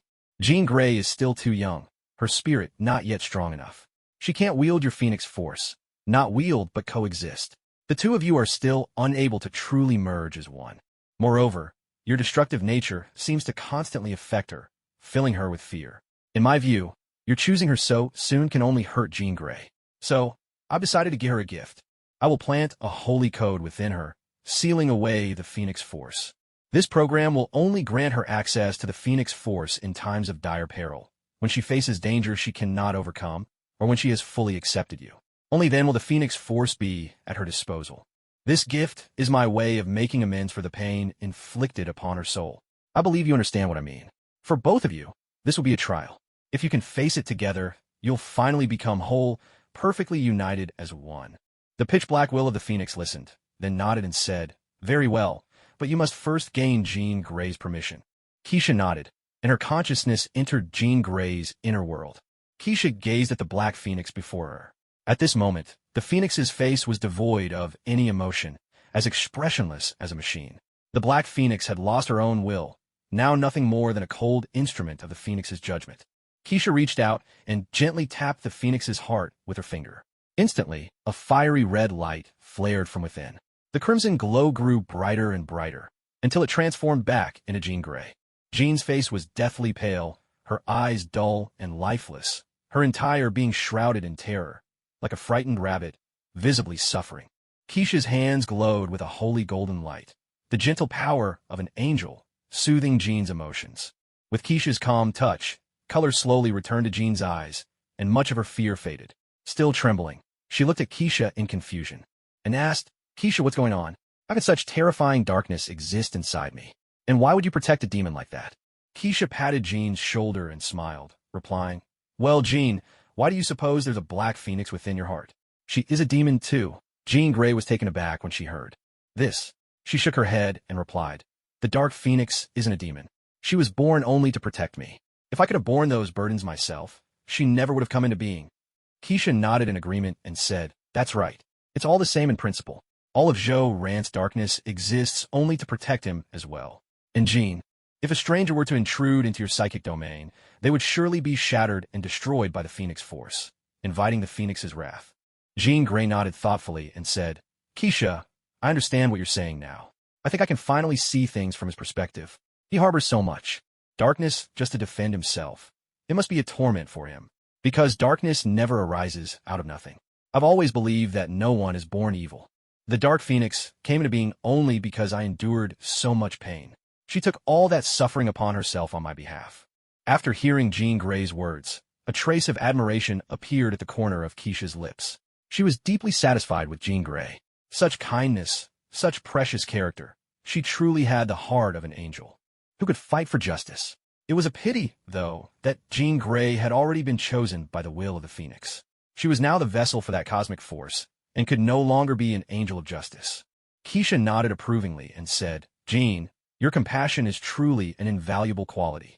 I don't know exactly what just happened within your mind, but judging from your state, it must have been something cruel, something agonizing and shrouded in darkness.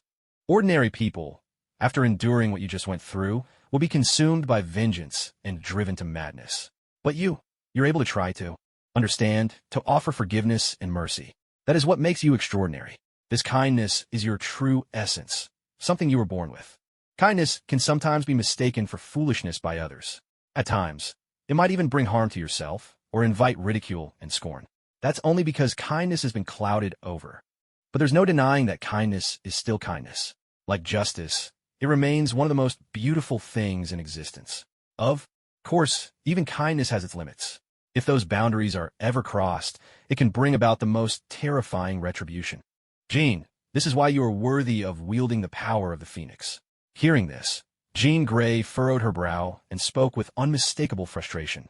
"Keisha, but the power of the Phoenix, it's just too dangerous. I haven't sensed even a hint of goodness in it. This is a force of pure destruction. Keisha, I suppose I'm not as kind-hearted as you say, either. You see, there's darkness in me, too. Otherwise, how could the Dark Phoenix have come to be? And just now, the Dark Phoenix did something utterly terrifying. She used the power of the Phoenix to destroy the world. I can feel it. There are only 30 seconds left before the world ends. The Dark Phoenix is me, and I am the Dark Phoenix. This kind of power is truly frightening. Sometimes, I honestly don't want to possess it anymore." Keisha smiled gently, her voice soothing. "Jean, don't worry. The world will not be destroyed. And I'm going to give you a gift to make up for the pain you've just endured. I'll use my power to construct a sacred seal for you. Under its protection, you will no longer be influenced by the Phoenix Force. That power will be sealed away. Only when you genuinely accept this power or face true danger will you be able to use it. Jean, what do you think of that?" Jean Grey took a deep breath when she heard this, then nodded and smiled with heartfelt relief. "Keisha, I'll leave it to you then. Please make sure the Phoenix Force is sealed away, and whatever happens, don't let the world be destroyed. Professor Charles, the X-Men, the students at the Mutant Academy, they're all good people. There are so many good people in this world. This world truly doesn't deserve to be destroyed. And honestly, I don't want to use the Phoenix Force ever again. It's nothing but destruction, and for this world, it's far too dangerous." Keisha smiled once more. A sacred golden light bloomed at her fingertip, and she gently touched Jean Grey's forehead. As the holy seal was successfully embedded, a black light began to glow from the expressionless Dark Phoenix nearby. She transformed into a shadowy black phoenix, which silently drifted into Jean Grey's chest.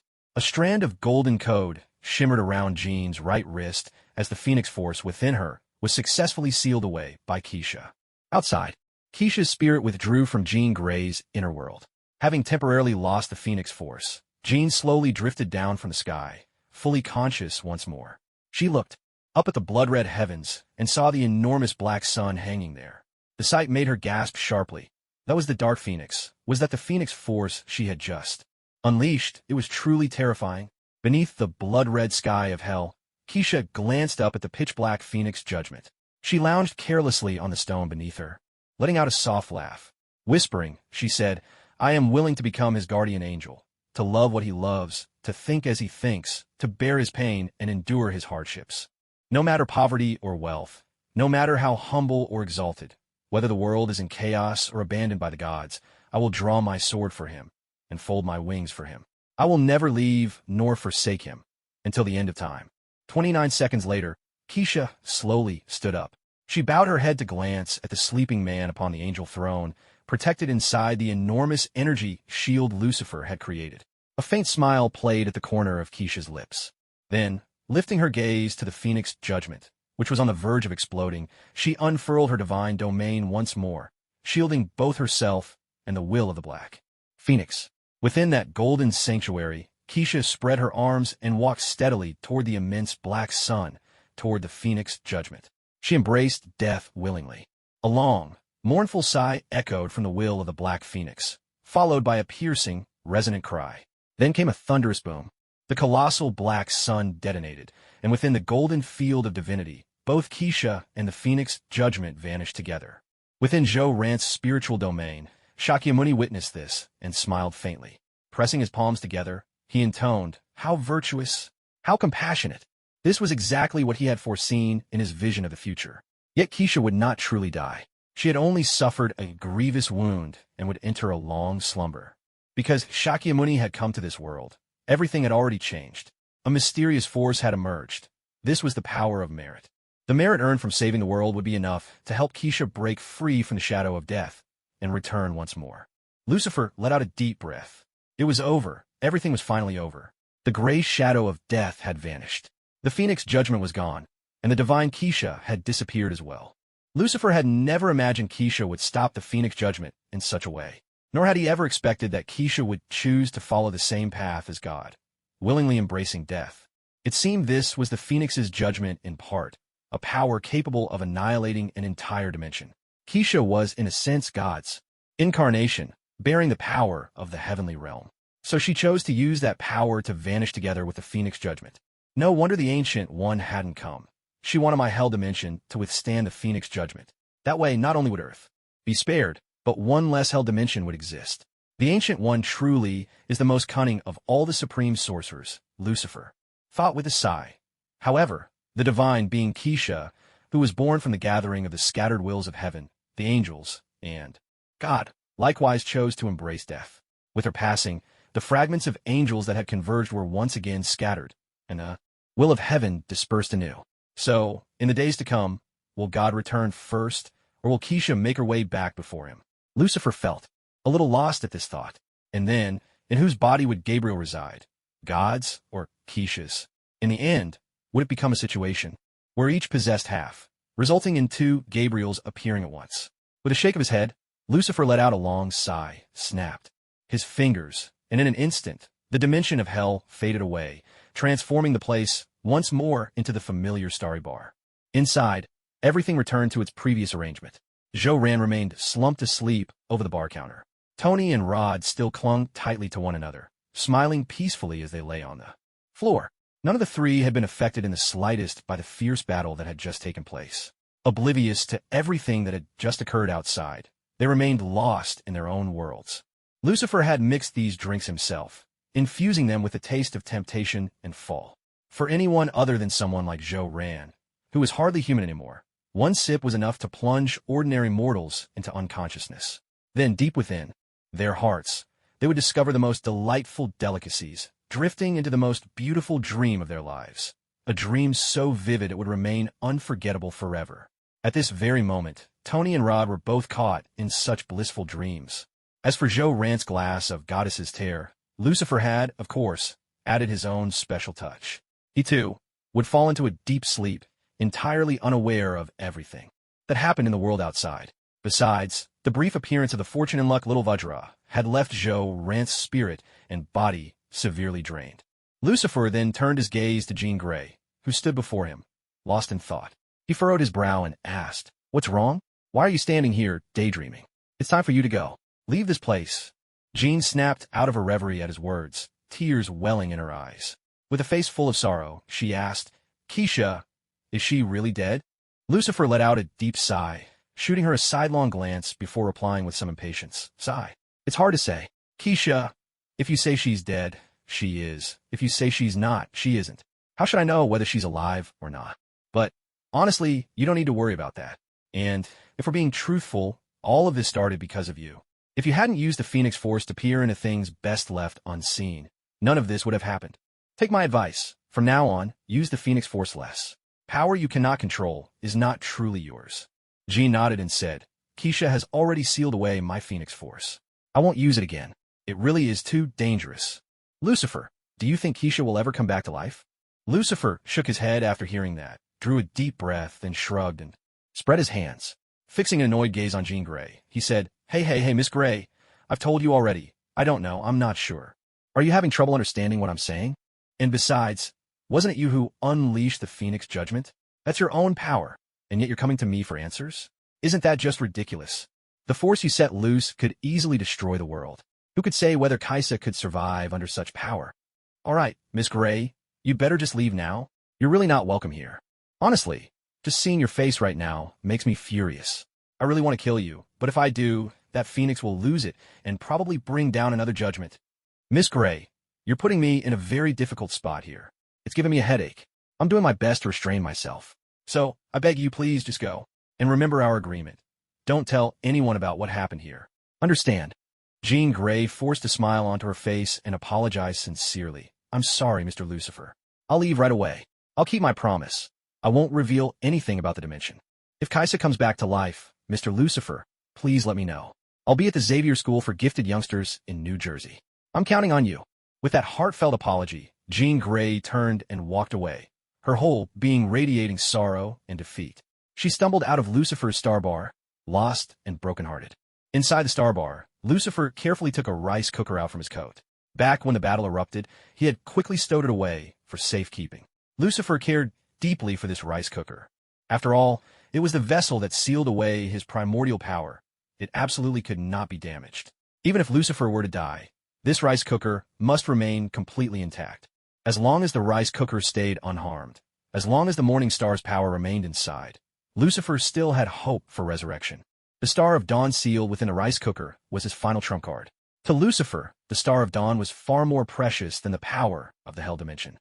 He could do without the dominion of Hell, but he could never part with the Star of Dawn. As long as the Star of Dawn remained, when God returned, Lucifer could seize his power. Only then might Lucifer have a chance to snatch Gabriel back from God's grasp. If the Phoenix Judgment had truly descended just now, at that final moment before death, Lucifer would have wasted no time in teleporting this rice cooker to some far-flung corner of the universe. Once God awakened, the morning star would automatically steal God's power, and there was a real chance Lucifer could be resurrected once more. When God returns, heaven revives, the angels return, and so, too, might Lucifer. After all, a fallen angel is still an angel, in a sense. Lucifer let out a deep sigh. He hadn't been lying a moment ago. He truly did want to kill Jean Grey and have the Phoenix Force move on to another host as soon as possible. Jean was nothing but a magnet for trouble. How did the Phoenix Force even choose its hosts? What was the real criteria for selecting a vessel? Wasn't it said that the Phoenix would choose beings with powerful minds? Lucifer honestly couldn't see where Jean's supposed strength of mind lay. All he saw was a girl afraid of her own power, endlessly curious, and too timid to bear the weight of responsibility, a weakling at heart. None of this should have been such a disaster. After the Morning Star was sealed by Little Golden Kong, Lucifer had no intention of continuing the fight. He'd even folded away his wings. But then, out of nowhere, Jean Grey walked into the bar and into this dimension where realities overlapped. The destructive power of the Phoenix Force clashed with his own fallen fire, throwing him completely off balance. Still, even it might have passed without incident. Keisha had effortlessly resolved everything. But who could have predicted that?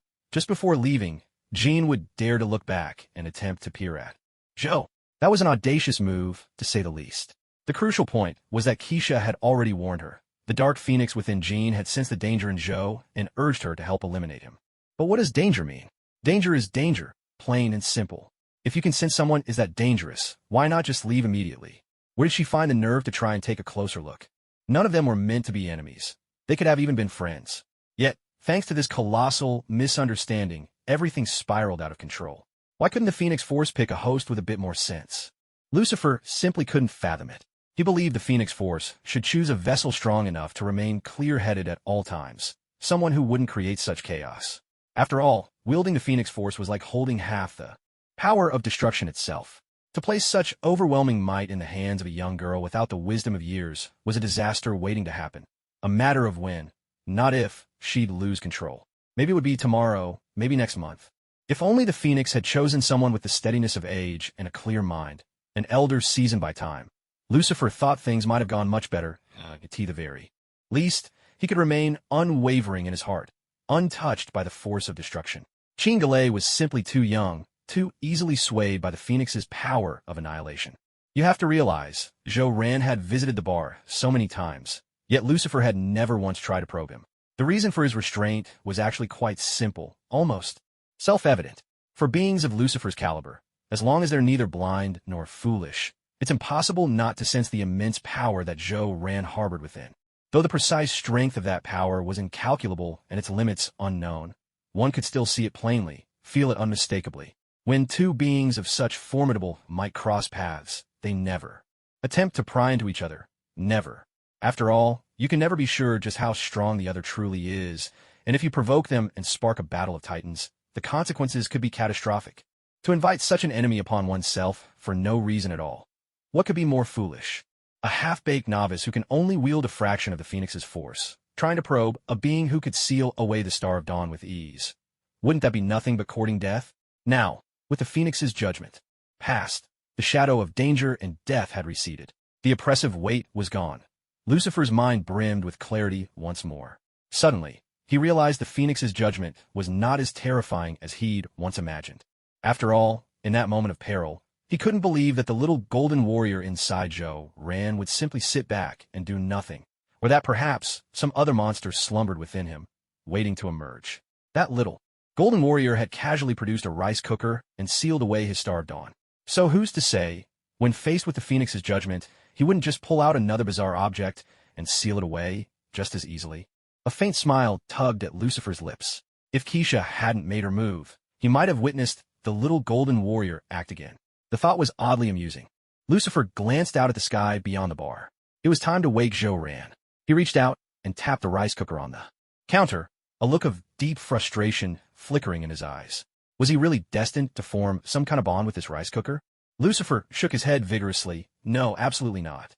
There was no way Lucifer would ever bow to a rice cooker.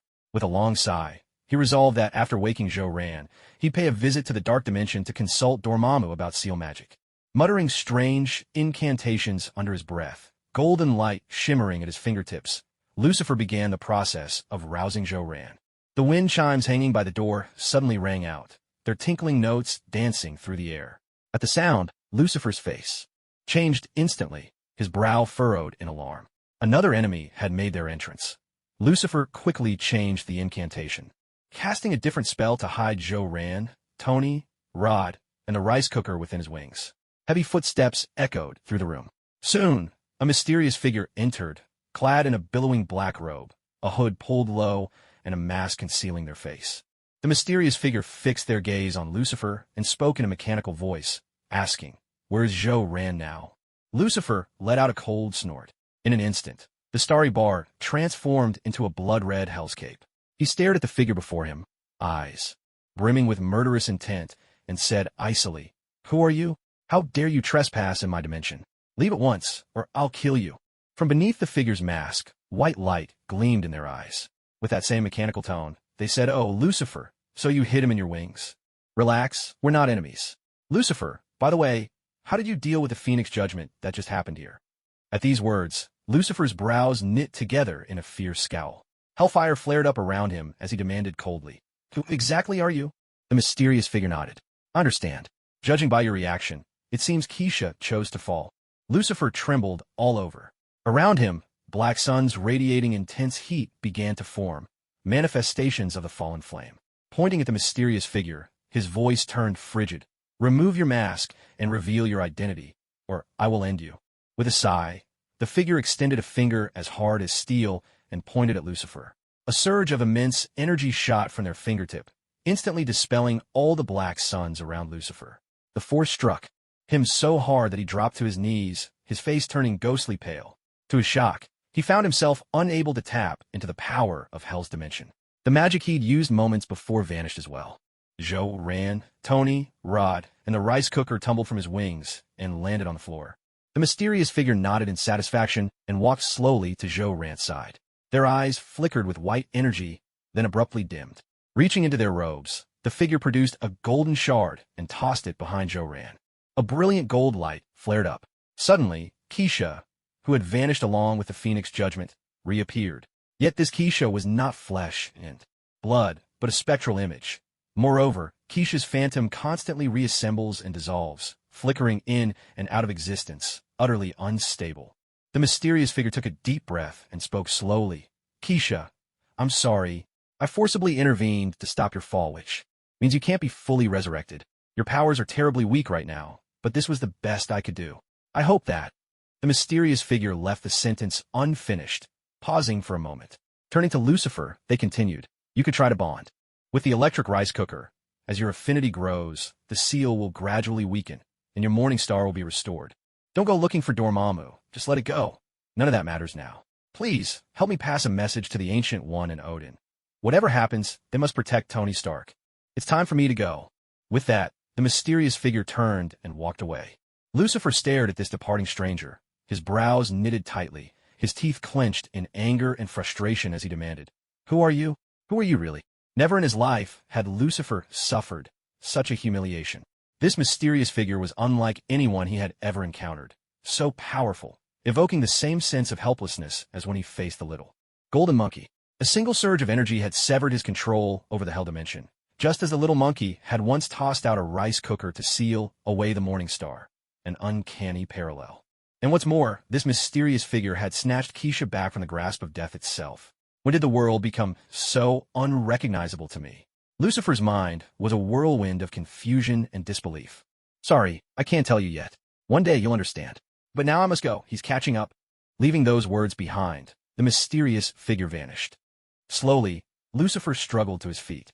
With his powers as Lord of Hell restored, he snapped his fingers, and the blood-red realm of Hell melted away, transforming back into the familiar setting of the Starry Bar. Everything returned to how it had been before. Lucifer frowned, glancing at Keisha's unstable, ever-shifting phantom, and asked, Keisha, what on earth is happening to you? Keisha shook her head, her voice faltering as she spoke. Lucifer, I don't really understand either. I had just arrived at the realm of death, and I saw the god you spoke of. In God's hand was a stone, half gray and half gold. Yes, in that world, everything was shrouded in gray. Death tossed me a gray stone, saying that for those who embraced death willingly, death would bestow a blessing upon them. As long as you can turn the gray stone into a golden one, you can step out of death's embrace. That's the rule of death. Then, suddenly, the stone before me turned to gold, and I returned from the realm of death. Lucifer took a deep breath and said, Keisha, just now a mysterious figure threw a golden shard behind Joran, and you suddenly came back to life. I have no idea what kind of power that was. It's terrifying. When faced with it, I felt the same helplessness as when confronting the blessed little Vajra. I'm certain it's even more powerful than the blessed little Vajra. If it can snatch you back from the hands of death, that means at the very least, it's on the same level as death. After hearing this, Keisha frowned and asked, Lucifer, do you know why it brought me back from death? Did it say anything? Hearing Keisha's question, Lucifer began to carefully recall the mysterious figure's words, but the more he tried, the more muddled his memory became. It was as if some strange force was preventing him from remembering. Still, Lucifer managed to retain a few fragments. He furrowed his brow, his face pale as he spoke slowly. It uttered a string of strange words. Its voice was mechanical, halting and jarring to hear. And something is forbidding me from speaking. Right now, I can only remember 2 sentences. The first, forcibly reviving you is for the sake of hope. The second, tell the Ancient One and Odin to protect Tony Stark. That's all I can recall. And the image of that mysterious being is fading from my mind, as if some unknown force is erasing it. I need to tell the Ancient One these words as soon as possible. If I delay, I fear I'll forget completely. Keisha nodded and replied, All right, I understand. I'm extremely weak right now. There's only a sliver of strength left in me. I need a rest, otherwise I might not be able to protect Joran.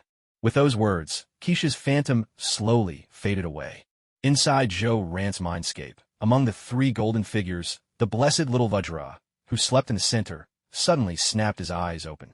He frowned, lowered his head, and murmured softly, So, the influence has already begun? So fast. I wonder what kind of trouble it'll be this time. Hearing the little Vajra's murmured words, Shakyamuni, seated to the right, quietly opened his eyes. Golden lotuses spun within his gaze as he began to peer into the future, using his vision to catch a glimpse of what lay ahead. In an instant, the corners of Shakyamuni's mouth curled into a smile. The future looked lively indeed. How amusing, how very interesting. Catching both the little Vajra's murmurs and Shakyamuni's laughter, the golden figure on the left opened his eyes as well, his brows knitting in a fierce frown. Damn it, these two bastards truly are insufferable. Soon, very soon, my power will awaken. Outside in the world beyond. Inside the starry bar, Lucifer watched as Kaisha's presence faded away. He shook his head and let out a long sigh, then began to chant an incantation under his breath, awakening the sleeping Zhou Ran. Zhou Ran slowly sat up, straightening his back against the chair. He pressed his hand firmly against his foggy head, rubbing his temples as he frowned, and asked, "S.H.I.E.L.D, what time is it? How long was I out? And what's up with this batch of goddess tears?" The kick is way stronger than usual. A faint smile played at the corners of Lucifer's lips as he replied, "Zhou, it's already 10 o'clock. You were out for a full 2 hours. I think. You've just been too tired lately, not getting enough rest. 1 glass of goddess tears, and you were out cold. That's not like you at all." Zhou Ran let out a deep breath. "Damn, I didn't realize it had gotten so late. I need to hurry home. Tomorrow morning, after I drop Tony and rode off at the airport, I got a business meeting at the Fist Tower." "Oh, right, Xiaolu. Can you check how much credit I still have here? After tonight's tab, what's left?" Lucifer nodded, then reached under the bar and produced an old black notebook and a feathered pen. After leafing carefully through the pages, he smiled and said, "Zhou, the last time you were here was 77 days ago. After that night, you still had $5,000 on your tab. A set of magnificent symphony runs, $500. 3 sets is $1,500, and a glass of goddess tears is $520. That leaves you with $2,480. Zhou Ran nodded. He pulled his wallet from his pocket, counted out $3,000, and placed it gently on the bar. With a small smile, he said, "Xiaolu, let's add another 3,000 to my account. But let me remind you, after nearly 10 years of knowing each other, your prices haven't changed at all. I really think you should consider raising them. Xiaolu, your drinks are a steal. With your skills as a master mixologist, you could easily charge tens of thousands for a set. There's really no question about it." Lucifer listened, then smiled and said, "Zhou, you know I'm not short of money. Running a bar and playing the piano are purely hobbies of mine." Hearing this, Zhou Ran adjusted his glasses and smiled. "All right, Xiaolu, I'll be off then." With that, Zhou Ran glanced at Tony and Rode, who were curled up together on the floor, fast asleep. He couldn't help but shake his head. These two looked like they wouldn't be waking up anytime soon. Who knew what sweet dreams they were having? Their faces were lit up with genuine smiles, smiles that radiated from deep within.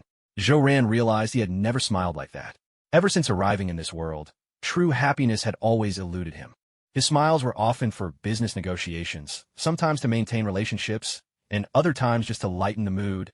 It wasn't that he didn't like to smile. It was just that, in this world, he could never smile so freely. His smiles always carried a heaviness. Taking a deep breath, Zhou Ran hoisted Tony and Rode over his shoulders and slowly walked out of the star bar. His figure gradually melted into the night, swallowed by the darkness itself. Lucifer watched Zhou Ran's silhouette disappear. He reached out and gently touched the rice cooker on the bar, his face turning serious and his gaze intense.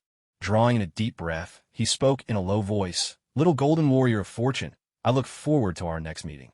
Next time, I won't lose to you." After passing that mysterious person's message to the Ancient One, "I need to devote some time to training. I, Lucifer, have never practiced before." Lucifer was the most flawless angel ever created by God. From the moment he was born, he held the authority of the archangel. After his fall, he was willingly crowned ruler of the hellish dimension. His life had always been smooth sailing, and never before had he craved power as he did now. I wonder if the Ancient One can uncover that mystery person's identity. She has the Eye of Agamotto, the Time Stone, and she's a master at using it. Lucifer smiled, then unfurled 6 enormous, jet-black wings and soared out of his own dimension, heading for the dark dimension where Dormammu resided. He knew that the Ancient One, having left him just now, must be seeking out Dormammu. The wave of energy Dormammu had just sent to summon the dark dimension. Lucifer had sensed it as clear as day. Queens, New York, England Street. Under the cloak of night, Zhou Ran drove his car with Tony and Rode in tow, returning to his own villa. He felt a bit relieved. Queens had always been peaceful, with no dangerous shootings or heavy police crackdowns at the street corners. Otherwise, his drunken driving tonight would surely have landed him in jail, and on tomorrow's front page. City Councilman Mr. Jake, caught driving under the influence at midnight. Inside the villa, Zhou Ran firmly pried apart Tony and Rhodey, who were clinging together, and then tossed them each into separate bedrooms, putting an end to their rather indecorous behavior. Of course, before he intervened, Ran had already snapped a few photos to keep as a memento. Afterward, he strolled leisurely into the bathroom, took a shower, and changed into his pajamas. Ran then entered his own bedroom, but he didn't feel the slightest bit sleepy. Perhaps it was the alcohol keeping him unusually alert. Since he couldn't sleep, Ran put on his glasses and slowly walked over to the window, settling into a wicker chair. He tilted his head back, gazing intently at the pitch-black night sky, as if something up there in the darkness was silently drawing his attention. He wasn't the only one lying awake in the dead of night. Obadiah couldn't sleep either. In a villa on the outskirts of New York, Obadiah made his home. Many people wondered why Obadiah chose to live here. After all, for a man of his immense wealth, it was odd not to reside in the city's affluent neighborhoods, but instead out in the suburbs. Of course, if these curious folk ever saw the secret underground warehouse built beneath Obadiah's villa, their puzzlement would vanish at once. In the basement of Obadiah's villa lay a hidden arsenal. Not only did it house a Jericho missile, but it was also packed with a variety of other rockets. In addition, there were 3 fighter jets capable of carrying any missile, a colossal transport plane, 5 heavy tanks, and an array of light and heavy weapons, with enough ammunition and shells to last a small army. State-of-the-art equipment for manufacturing weapons lined the walls, making this place resemble a compact arms factory. Obadiah's secret base, his private collection room. With the weaponry stored here, he could arm a small private army at a moment's notice. In fact, Obadiah did have such a force at his disposal, assembled at great expense and made up entirely of elite veterans, men with formidable combat skills. This was precisely why Obadiah chose to live in the suburbs. How could such overwhelming firepower ever be concealed in the bustling heart of the city? It would be impossible to keep it hidden. What's more, this secret base was the result of multiple covert meetings between Obadiah and Lieutenant General Ross, who was stationed in New York. Obadiah had helped General Ross build a private base of his own, and in return, Ross had secured him a dedicated flight corridor for his fighter jets. It was a collaboration between 2 ambitious men, each reaping rewards from the partnership. At this very moment, deep in the underground warehouse, Obadiah's hidden stronghold, he sat comfortably on a sofa, smiling as he conversed with the assassins he had hired. Obadiah didn't reveal to the other party that their assassination target was Tony Stark, because if he did, they would certainly refuse to go through with it. Those terrorists weren't fools. They knew exactly what Tony's status was in the world of weaponry. Tony was a prodigy when it came to building arms. Everyone in the industry recognized that Stark Industries produced the finest weapons. Whoever could get their hands on Tony Stark would, in effect, possess a strategic nuclear weapon. After Obadiah promised an enormous reward, the group of terrorists active in Afghanistan agreed to the job. Their leader was a bald man with a ring on his finger, his appearance rugged and fierce, eyes burning with ambition, and nose curved like a hawk's beak. Even through the screen, Obadiah could tell he'd chosen the right person this time. A ruthless butcher, stained with blood. With this man involved, Tony was as good as dead. This terrorist cell was the most formidable, most ferocious, and most fanatical in all Afghanistan. What's more, they were driven by faith. When terrorists find purpose and soul, they become tightly bound, no longer scattered and disorganized. They become a force terrifying in its unity, so much so that it's as if terror itself has knocked on the door and taken up residence. The reasoning is just the same elsewhere. That's why S.H.I.E.L.D. fears the Joker. He is a belief, a terrifying creed, in Hell's Kitchen. That is also why S.H.I.E.L.D. is determined to eradicate the Joker at any cost. As long as the Joker is alive, as long as this madman exists, he will continue to sow negative influence, becoming a symbol that draws more lunatics like himself. They cluster together like a malignant tumor, eating away at the healthy growth of America, spreading chaos and fear wherever they go. After his cordial negotiations with the terrorists, a cold, ruthless glint flashed in Obadiah's eyes as he clenched his fist tightly. These filthy rats from the sewers, despised and hunted by all, actually dared to make such outrageous demands of him. The corners of Obadiah's mouth curled into a sinister, icy smile. Let them name their price, he thought. Whatever is taken from Obadiah's pocket will, sooner or later, be returned. Obadiah's plan was simple. First, hire the Afghan terrorists to kill Tony Stark. Then, send in his own private army to wipe out the terrorists. This was a classic case of the mantis stalking the cicada, unaware of the oriole behind. A cunning play within a play. And everything made perfect sense. With his nephew Tony Stark tragically killed, it would fall to the one savior of Stark Industries, the good Uncle Obadiah, to step forward once again, steady the company, and ascend to the position of chairman. Once again, he restored the Stark Industries Group, and then personally avenged his nephew's death. This was an absolutely flawless move, a perfect plan. Back when Howard died, Obadiah had already set his sights on seizing the position of chairman, but at that time, the opportunity simply wasn't right for him. Back then, the company was still filled with Howard's loyal followers, and Howard himself had many friends and allies whose interests were intertwined with his own. The influence of a company's founder runs incredibly deep.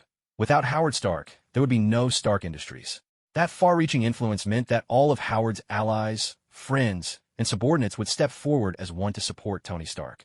On top of that, Tony Stark had shown exceptional talent from a young age, and everyone believed he was destined to be the next Howard.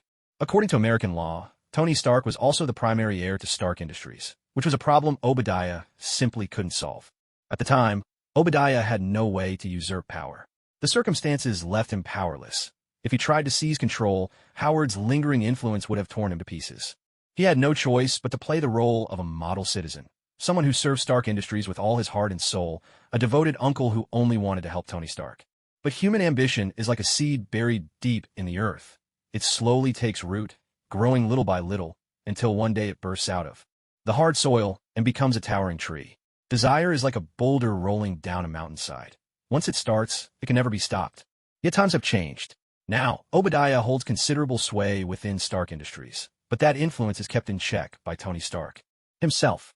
As long as Tony is alive, any influence Obadiah has is nothing but an illusion, because the company literally bears the Stark name. But if Tony were to die, everything will be different. Obadiah's supporters would stand up and make their voices heard. The irony is almost laughable. Those who would speak up for Obadiah now are the very same old men who once backed Tony Stark. Obadiah allowed himself a smile. He knew his influence wouldn't be what it was without the help of one person. That person was none other than Joe Rand. Jake, Tony Stark's right-hand man, the idol of young people across America. Mr. Jake himself. Because of Jake's arrival, a weapons company had slashed a significant portion of its arms inventory, reducing its arms income from 89% to 62%. This drastic change left the board of directors deeply dissatisfied. It was true. This young man was truly remarkable. He had increased the revenues of Stark Industries and brought it unprecedented influence, making it the leader of New York. Yet, one undeniable fact remained. Had also reduced the company's weapons income. A 27% drop in weapons revenue meant a mountain of crisp Franklin's lost, and he intended to keep cutting. This behavior left the board members deeply dissatisfied. There was a fortune to be made. Why give it up? This wasn't just pocket change. It was a massive slice of cake. With Joe Rand's actions and his vision of changing the world, the forces gathering around Obadiah grew even stronger. When Tony Stark was alive, he could suppress those dissenting voices. But the moment Tony Stark died, all those stifled grievances would erupt, and Obadiah would be their leader. He had always been the fiercest in this struggle, never wavering in his opposition. Now, Obadiah felt fully confident that, as long as Tony died, Stark Industries would be his for the taking. Why then didn't he use his private army to eliminate Tony Stark? Why not choose a safer method? Obadiah had considered this carefully. The risks were simply too great. Imagine ordering his own private soldiers to kill Tony. Who would ever be loyal to Obadiah again? If Obadiah could kill his own nephew, wouldn't it be even easier to dispose of hired guns? Most of these well-paid mercenaries were former military, and the armed forces had a long-standing friendship with Stark Industries. There was no guarantee that a soft-hearted traitor wouldn't betray him. That's why hiring terrorists was the best option, the true path to success. Obadiah picked up a vinyl record and placed it on an old-fashioned phonograph, a relic from a bygone era. He sank into the sofa, letting the music drift around him. His fingers danced lightly to the melody, and enveloped by the enchanting notes, Obadiah slowly closed his eyes and drifted off to sleep. The next morning, 8 o'clock. Ingram Street, Queens, New York. A familiar alarm clock chimed, filling the room with its persistent ring. Joe Rand stretched lazily and rose slowly from the wicker chair. He adjusted the golden wire-rimmed glasses perched on his nose and let out a sigh. He had only meant to stargaze for a little while before going to bed, but he'd become so absorbed that he'd fallen asleep right there in the chair. Still, that bright blue star hanging in the northernmost sky was truly a sight to behold, a beauty beyond words. After freshening up, Joe Rand changed into a black suit and fastened his tie. He glanced at himself in the mirror, and suddenly, his brows furrowed, a single strand of hair stood upright on the top of his head, much like the so-called ahogue often seen in anime. Zhou-Ran reached up and gently patted the rebellious lock, but no matter how many times he tried, it refused to lie flat. This stubborn strand ruined the shape of his hair, robbing his face of its usual seriousness. With an arched eyebrow, Zhou-Ran pinched the odd hair between. His fingers plucked it out and tossed it into the trash bin. He nodded at his reflection, adjusted his glasses, and offered himself a satisfied smile. Yes, much better now. Once he'd tidied up, Zhou-Ran glanced at his watch. Only 10 minutes had passed. Judged by Tony's sleeping habits, he was certainly still out cold. After all, it was best to let him recover from his hangover. He deserved a good rest. And with a private jet waiting, they could take off at any time. There was no rush. Zhou-Ran stepped out of the villa with a smile. 20 minutes later, Zhou-Ran returned, carrying a plastic bag, and headed straight to the kitchen. After a hangover, a bowl of steaming porridge is just the thing to soothe the body. Zhou-Ran could cook well enough, by his own standards, at least. He simply didn't bother most days because he was always so busy. Now, Zhou-Ran busied himself in the kitchen, preparing porridge for Tony Stark and making beef burgers, Tony's absolute favorite. This trip to Afghanistan was going to be tough on Tony, but it couldn't be helped. It was something he had to endure on the path to becoming Iron Man. Zhou-Ran chuckled to himself, determined that when Tony returned, he'd greet him at the airport with a towering beef burger. An hour later, the aroma of beef burgers drifted out of the kitchen. Deep in sleep, Tony Stark slowly opened his eyes. He rubbed his temples and sat up, taking in the decor of the room and the softness of the bed beneath him. For a moment, Tony sat there, dazed and unfocused, as if searching his memory. After 3 or 4 seconds, he snapped back to himself and let out a long sigh. This was Jake's place. Clearly, last night's plan hadn't worked out. He hadn't expected Lu Chen's drinks to pack such a punch. And that liquor was truly something else. Tony gave a faint laugh, took a quick sniff, and immediately sprang to his feet, making a beeline for the kitchen. That was the unmistakable scent of beef burgers. Jake really was considerate, waking up after a night of drinking to a beef burger. Now, that was the pinnacle of happiness. With his hair in wild disarray, Tony shuffled into the kitchen. Zhou-Ran and Rhodey were already eating, chatting idly over bowls of porridge, both of them wearing cheerful smiles. Tony plopped down beside Zhou-Ran, grabbed a burger from the table, and took a hearty bite. Between mouthfuls, he asked, "Hey, Rhodey, Jake, what are you guys talking about? You seem to be having a good time." Zhou-Ran smiled and said, "Oh, Tony, Rode was telling me about a dream he had last night. It was quite interesting." Tony raised his eyebrows and asked, "Rode, what did you dream about?" Rode swallowed a bite of his beef burger and grinned. "Oh, last night I dreamed about the future. I saw myself and my 2 kids. I'd become a 5-star general. And not just any 5-star general, mind you. I earned that rank through my own achievements. But that's not what made me happiest. My greatest joy in the dream was my 2 sons. Ahem, Jake and Tony. Both of them became 5-star generals too. 3 generals in one family. We became living legends. Incredible, isn't it? That really was a fantastic dream." Tony took a big bite of his own beef burger, felt a little stuck, and washed it down with a gulp of porridge. He smiled and said, "I had a dream last night too. I dreamed that in the future, I married Pepper, and we had a daughter, Morgan Stark. Married Pepper is truly terrifying. She complained about my growing waistline and wouldn't let me eat beef burgers anymore. But our daughter, Morgan Stark, she was just adorable, a real little angel. For Morgan's sake, I think I should at least try dating Pepper. And little Morgan, she's just like me. She absolutely loves beef burgers. She could finish a whole one by herself even at 4 years old, just like I did at her age. When she called me Daddy, it was the most wonderful feeling. Words can't even begin to describe it." Tony kept eating his beef burger, his face glowing with happiness as he finished recounting his dream from the night before. Rode chuckled and said, "Tony, are you still going to claim you don't love Pepper? If you didn't love her, how could you have a dream like that? With a lovely daughter together, no less." Dreams often express the feelings we keep buried deep inside. In your dream, it might seem like all your affection is for Morgan, but Tony, you have to realize without Pepper, there wouldn't be a Morgan. Your dream is full of love for Pepper. Tony, I don't know exactly what you're afraid of, but I think you need to face your own heart. Ask yourself honestly. Figure out how you really feel about Pepper. I truly think you and Pepper are a perfect match. She's an amazing woman. You two belong together, and if you let this chance slip by, you'll regret it for the rest of your life." Rode paused for a moment, then started offering his advice. "Also, if I remember correctly, Pepper's birthday is coming up soon. I think you should prepare a birthday gift for her, a special one. Then, Tony, You can take this opportunity to confess your feelings in a romantic way. A unique gift paired with a heartfelt confession. No woman can resist that kind of romance. Take it from someone with experience. Hearing this, Tony nodded and said, I'll have to think about it carefully. During this trip to Afghanistan, I'll give it some serious consideration. Pepper really gives me a feeling no other woman does, but I still need to think it through. Marriage is a big deal. As for the birthday gift, I've already given her something in advance, but I'll make sure to add another present. Jake smiled and replied, Tony, I'm looking forward to hearing some good news from you. Tony shot him a look and said sarcastically, Jake, I have a feeling that by the time Pepper and I get together, get married, and Morgan's born, you'll probably still be single and clueless about love. Tony let out a long sigh and continued, Honestly, I've given up hope for you when it comes to romance, since I'm a complete mess myself. Jake chuckled, glanced at his watch, and reminded him, Tony, it's almost 10 o'clock. The plane is about to take off. We should get going to the airport. Surprised, Tony asked, Jake, are you coming with me? Aren't you usually the one who hates this kind of business trip? Jake shook his head and said, I just happen to be heading that way. I've got a meeting at S.H.I.E.L.D. Tower to discuss a new drug our medical division developed, the one that speeds up wound healing. S.H.I.E.L.D. Medical is a solid company in the medical supplies field. They have wide sales channels and high profits. What they're lacking is a unique, influential product. We can work together on this.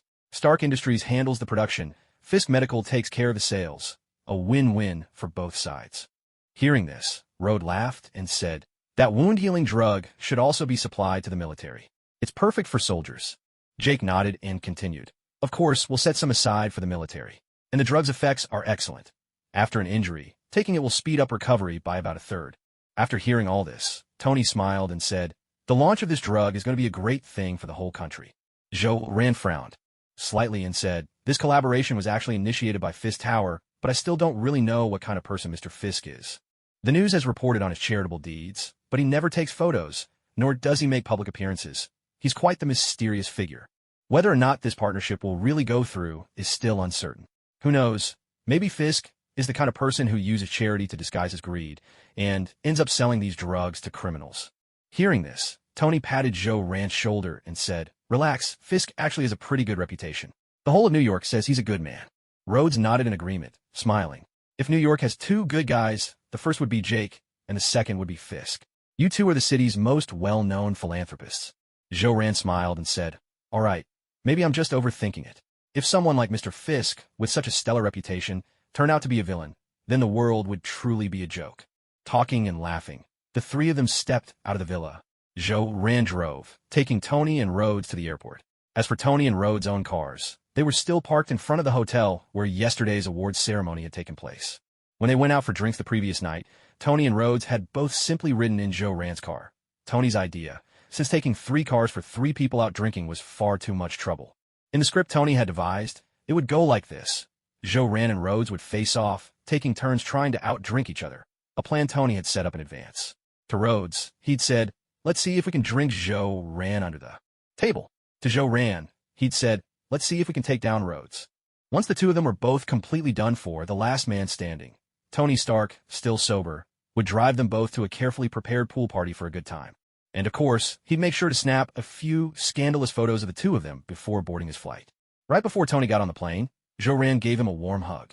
Smiling, he looked at Tony and offered his heartfelt wishes. Tony, safe travels. Come back soon. When you get back, I'll come pick you up, and I'll have a giant beef burger ready just for you. Tony nodded, looked at Rand, cleared his throat, and said with a grin, Oh, right, Jake, there's one thing I need you to do for me. While I'm away, keep an eye on Pepper for me. Don't let any other guys get close to her. No one but you, all right? And while I'm gone, feel free to give her more work, as much as possible. Best if she's so busy she comes home exhausted every night and falls straight asleep.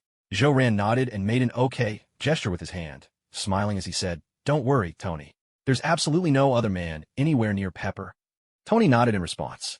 Then, he slowly boarded the plane. Just before the cabin door closed, he turned around, a bright smile lighting up his face, and waved vigorously at Rand. Seeing this, Rand smiled as well and waved back at Tony. The plane rolled down the runway, then lifted off, gradually disappearing from Rand's sight. Watching the aircraft vanish into the distance, Rand loosened his collar, drew in a deep breath, and though his expression was solemn, his voice carried a hint of nervousness as he murmured, Tony, you have to come back safe and sound. S.H.I.E.L.D. Tower, top floor conference room. Rand sat in a chair, sipping his coffee. He had already finished 2 cups and had been waiting in the conference room for nearly half an hour. He still hadn't seen the chairman of Fisk Pharmaceuticals. He was waiting for the rather imposing chairman himself, Mr. Wilson Fisk. This was probably the first time Joe Rand had encountered someone with such an air of authority. Usually, it was others who waited for him. Joe Rand was always punctual. He had never wasted anyone's precious time. After all, people who could do business with Stark Industries valued their time greatly. Joe Rand couldn't help but feel a twinge of disrespect. In his mind, he gave this unseen Mr. Wilson a passing grade, neither outstanding nor terrible. Clearly, Mr. Wilson wasn't keen on time management. Earlier, Wilson's secretary had explained that the chairman had been called away that morning for a last-minute matter related to charity, and was now on his way back, asking Joe Rand to be patient a little longer. This excuse, this reason, was just enough for Joe Rand to wait a bit more. After all, there were precious few people genuinely involved in charity work in all of New York. Sincerity was even rarer. Most capitalists and tycoons dabbled in charity only as a means of tax avoidance. In America, inheritance tax is unavoidable. The wealthier you are, the more your children. Oh, and inheritance taxes. So, many of these magnates set up charitable foundations, moving all their assets into them, and appointing their own children as the managers. Charitable foundations are exempt from taxes, and their spending is regulated annually. This allows for a seamless transfer of wealth across generations. For example, with an estate worth $100 million, the foundation might be required to spend $1 million per year. In this way, the foundation could operate for 100 years.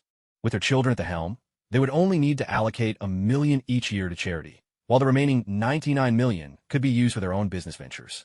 It's a well-worn method of tax avoidance, but the IRS can do little to stop it, because they truly were doing charity. The entire billion-yuan inheritance was indeed being donated just over the course of 100 years.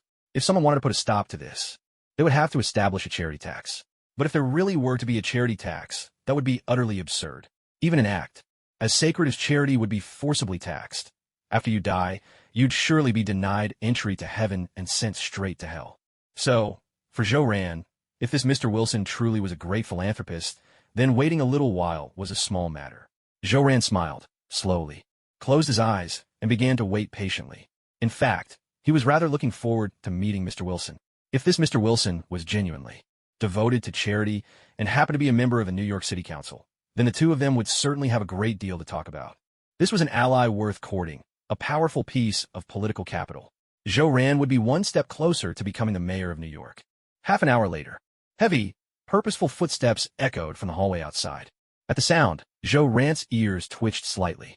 He snapped his eyes open, sat up straight, and a hint of gravity appeared between his brows. Had Mr. Wilson trained in martial arts? Just by listening to the footsteps, Joe Rand could sense that this was a seasoned practitioner, and a formidable one at that. What he'd learned from old Rick hadn't been for nothing. And yet, Mr. Wilson's strength seemed to surpass his own by a considerable margin. There was a sharp click as the door to the top-floor conference room swung open. A giant of a man strode in, dressed in a white suit with the collar of a pink shirt peeking out at his chest. He was nearly 2 meters tall, his features gentle and kindly, with a body so rotund as to appear almost comical, like a waddling penguin as he walked. The giant regarded Joe Rand, then slowly took a seat across from him. Smiling, he extended his hand and said, "Hello, Mr. Jake. I'm Wilson Fisk. It's my honor to have you here at Fisk Tower. I'm sorry to have kept you waiting.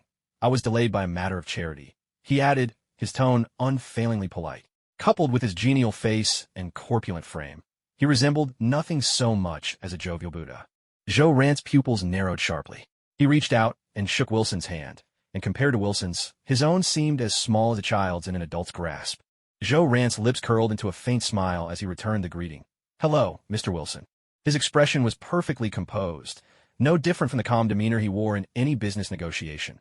But right now, Joe Rand was utterly panicked. This middle-aged white man, heavy-set in appearance, wore a white suit, with a pink shirt, and his face was always adorned with a kindly smile, making him seem completely harmless. Such an image was so iconic that, in the Marvel Universe, there could be only one man it fit, the infamous Kingpin. He was the secret ruler of Hell's Kitchen, the mastermind pulling the strings behind the scenes, the head of New York's, and even all of America's, largest criminal empire, the director of New York's underground organizations, the source of 40% of the city's crime, and the king in the eyes of every criminal. He was the one New York's police dreamed of catching, yet could never lay their hands on, because even the police department was riddled with Kingpin's people. This was a godfather of the underworld, who, by his own strength, secretly controlled every gang and orchestrated every crime.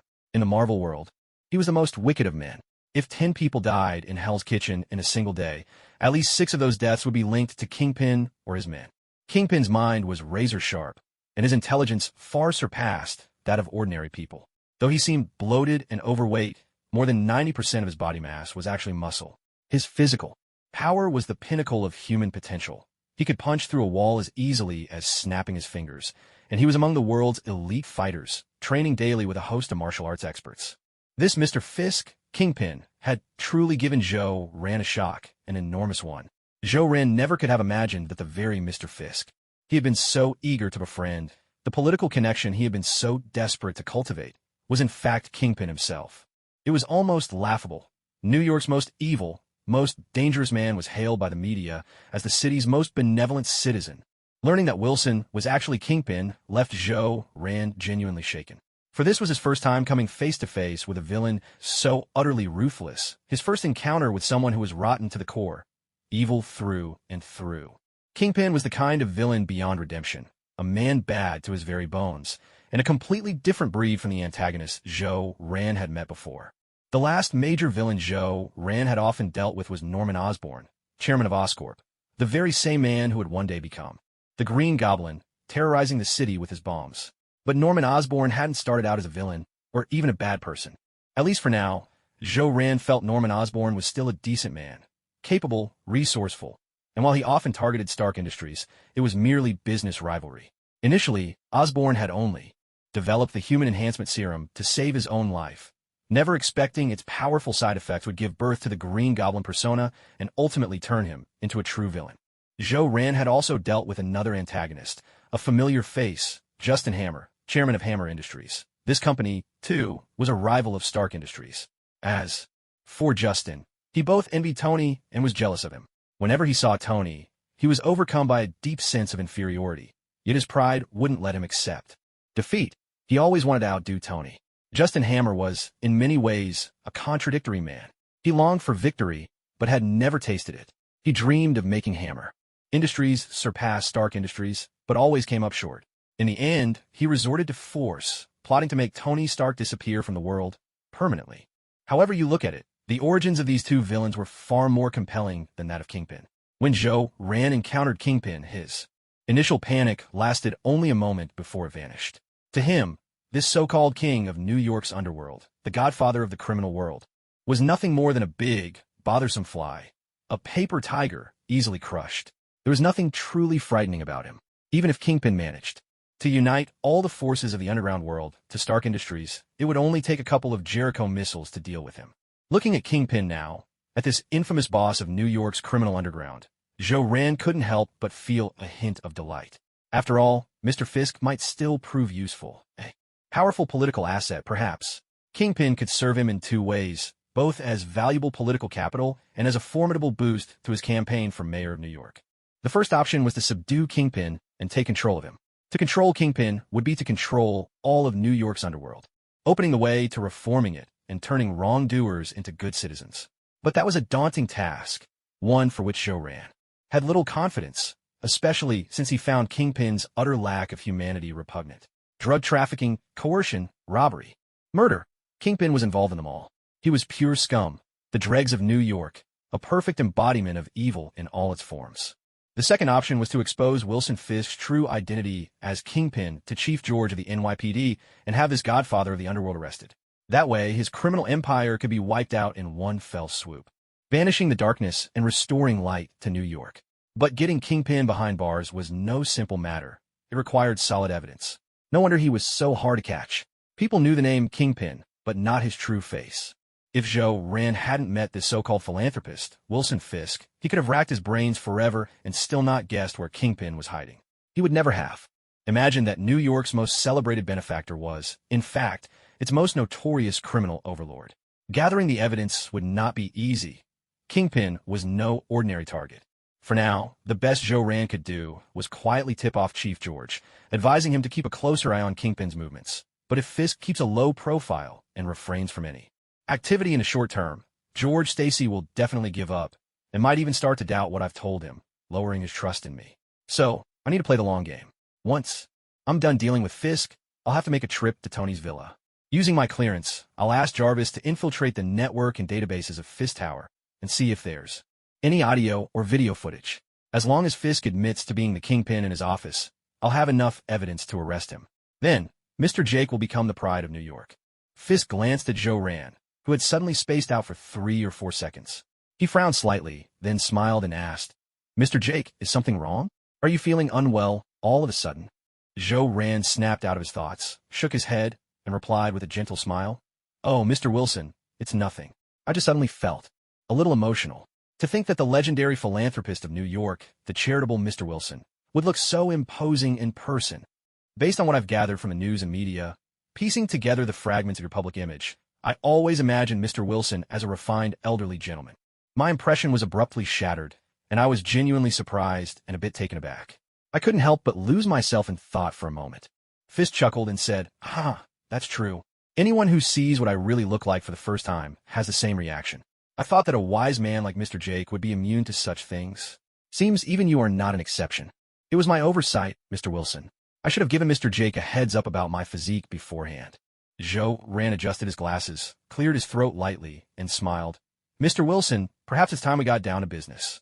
With that, Joe Rand reached into his briefcase and took out a vial of red serum, placing it gently on the table. He smiled and introduced it. "This is the latest drug developed by Stark Industries, Isis No. 1, named after the Egyptian goddess of life, Isis. It's a healing agent that accelerates the body's recovery process, reducing the healing period by about a third. Of course, the exact reduction depends on the individual. Those in better health might see the recovery time cut in half." At these words, Fisk's eyes lit up, and he said with a smile, "Stark Industries really is a godsend for Fisk Pharmaceuticals. What we've always lacked is an ace up our sleeve, a unique flagship product. Mr. Jake, may I test this Isis No. 1 myself?" Joe Rand nodded and replied, "Of course."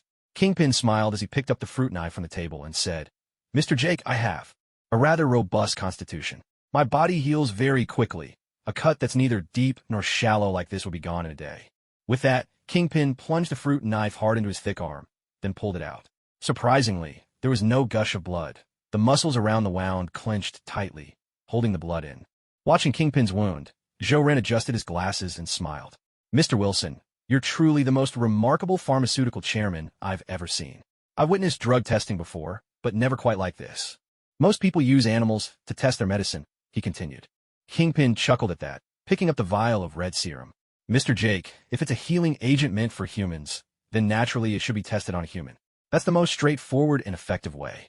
But I, Wilson, am a kind-hearted man. I can't ask my employees to do this, and seeking out injured patients at the hospital would be far too troublesome. So I'll just do it myself. How do you use this Isis No. 1?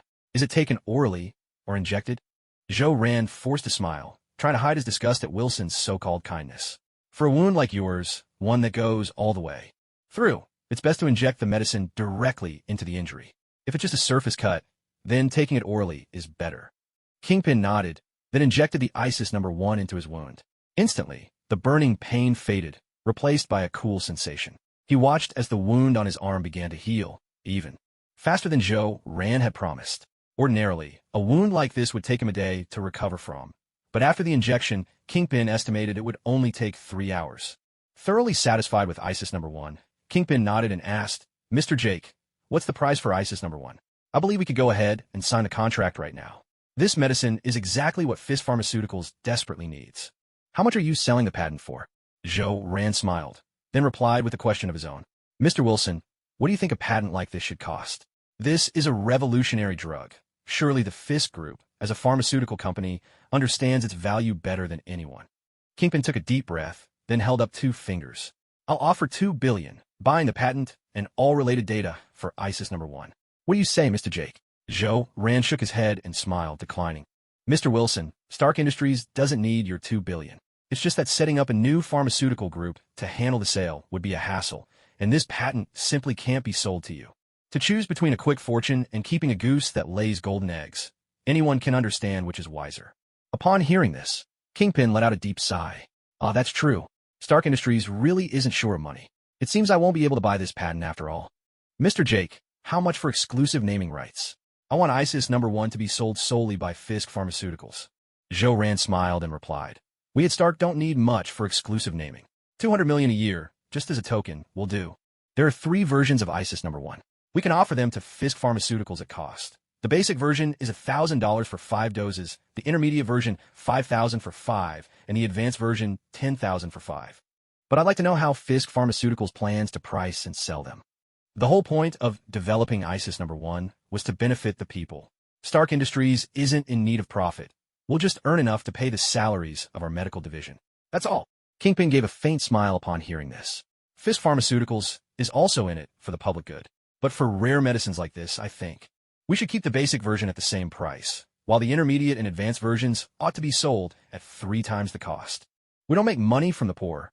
We make it from the wealthy. Mr. Jake, what do you think? Zhou Ran frowned at this. Mr. Wilson, you know as well as I do that sometimes a terrible shooting will send someone to the hospital, and that person might well be someone struggling to make ends meet. In such cases, only the advanced version of ISIS #1 could save them. But if the price is tripled, there's no way they could afford the advanced version. Even if they managed to buy it, they'd be weighed down by crushing debt. A poor person's life is still a life, and I can't accept tripling the price. Kingpin shook his head and replied, Mr. Jake, I know you mean well. But just as you say, a poor person's life matters, and so does a rich person's money. I'm a philanthropist too, like you, and I've seen many people in need. But we can't save them all. That's just not realistic, and it's not a problem for capitalists like us to solve. That's the politicians' job. Besides, if a poor man gets shot, what does that have to do with us? We're not the police. Catching criminals is their job, and any losses suffered by the poor should be compensated by the government. Furthermore, if spending a bit more money or taking on a hefty loan can save your own life, isn't that worth it? Even if I raise the price tenfold, I guarantee they'd still buy it. And most importantly, I, Wilson, can assure you that not just in New York, but in all of America, the price set by Fisk Tower is absolutely the lowest. Hearing this, Zhou Ran sprang to his feet, his face grave and his words sharp. Mr. Wilson, if I'm not mistaken, you're also a councilman in the New York City government, aren't you? Even if you don't attend meetings, you are, in fact, a city councilman. Is this really all the sense of duty you have as a council member? Can you truly say you're living up to your title? Taking in Zhou Ran's words, Kingpin slowly stood up as well. After a mild cough, he smiled and said, Ahem, Mr. Jake, precisely because I am both a city councilman and a great philanthropist in New York, I only said I'd triple the price. If I, Wilson, weren't a man of conscience, I'd have said 10 times. Mr. Jake, there's no need to get so worked up. Why do you think people like us can become counselors in the first place? Isn't it because we bring in massive tax revenue for New York? Those politicians don't care about the fate of the poor. So why should we, businessmen who just happen to carry the title of councilman, care? No matter how kind-hearted you are, there's no need to fall out with good old Franklin, is there? The donations we've given have already helped plenty of the poor. With this outburst, someone might mistake you for the mayor of New York. But you and I, we're just ordinary council members. Zhou Ran looked at Kingpin, pushed up his glasses, and gave a small smile. True, I'm just a councilman for now. But that doesn't mean I'll always be one. Mr. Wilson, the mayoral election is only a year away. For all you know, next year I could be the mayor of New York City. You're right, Mr. Wilson. I did get a little worked up. There's nothing more to discuss today. Our negotiations have collapsed. I'll give you one last day to think it over. I'll wait for your call until tomorrow morning. This is your final deadline. Zhou Ran paused, a hint of smile at the corner of his mouth, and added, Oh, and by the way, when you come to Stark Industries, make sure you're on time. Wilson Fisk, you're the first person who's ever kept me waiting. Your heirs are even bigger than Justin Hammer's and Norman Osborn's put together. Wilson, I really don't know where you get your confidence. You expect me, Zhou Ran, to wait around for you? With those words, Zhou Ran picked up his briefcase, glanced briefly at Kingpin, and turned to leave. Kingpin watched Zhou Ran's departing figure, his brows creasing ever so slightly, a glint of coldness flickering in his eyes. So what? If you have Stark Industries backing you, one day, I, Kingpin, will not only rule the underworld, I'll rule the world above as well. A mayoral race, is it? That's a path I've never considered before. Seems my ambitions have been too narrow. Simply laundering my image, becoming a great philanthropist, the chairman of a pharmaceutical empire that saves countless lives, and controlling the underworld from the shadows. No, that's still not enough. If I become a mayor of New York, no one would ever suspect that the man controlling the city's criminal underbelly is, in fact, Mayor Fisk. Why shouldn't I, Wilson Fisk, become the mayor? I'll find a body double to play Kingpin, send him away, and force the gangs to keep their heads down for a while. With the power to tame Hell's Kitchen, I'll have all I need to seize the mayor's office. Now, the underworld can be run like a business, with a chairman and a board of directors. Me, Kingpin. A sly smile crept onto Kingpin's lips. He was grateful for this age of money worship, where wielding the power of wealth could let him secretly control all of New York's criminal world. He also had to thank Mr. Jake for the idea. This was a path he'd never considered before. Kingpin becoming the mayor of New York, now that was a delicious prospect. Besides, if his pharmaceutical group just happened to discover an injured Kingpin, wouldn't that make perfect sense? Still, Project ISIS-1, I must get my hands on it. With ISIS-1, Kingpin, could manufacture a few high-profile shootings or orchestrate a string of car crashes. Then, the poor who can't afford ISIS-1 would come to me for loans. And when they can't pay, they'd have to sell themselves.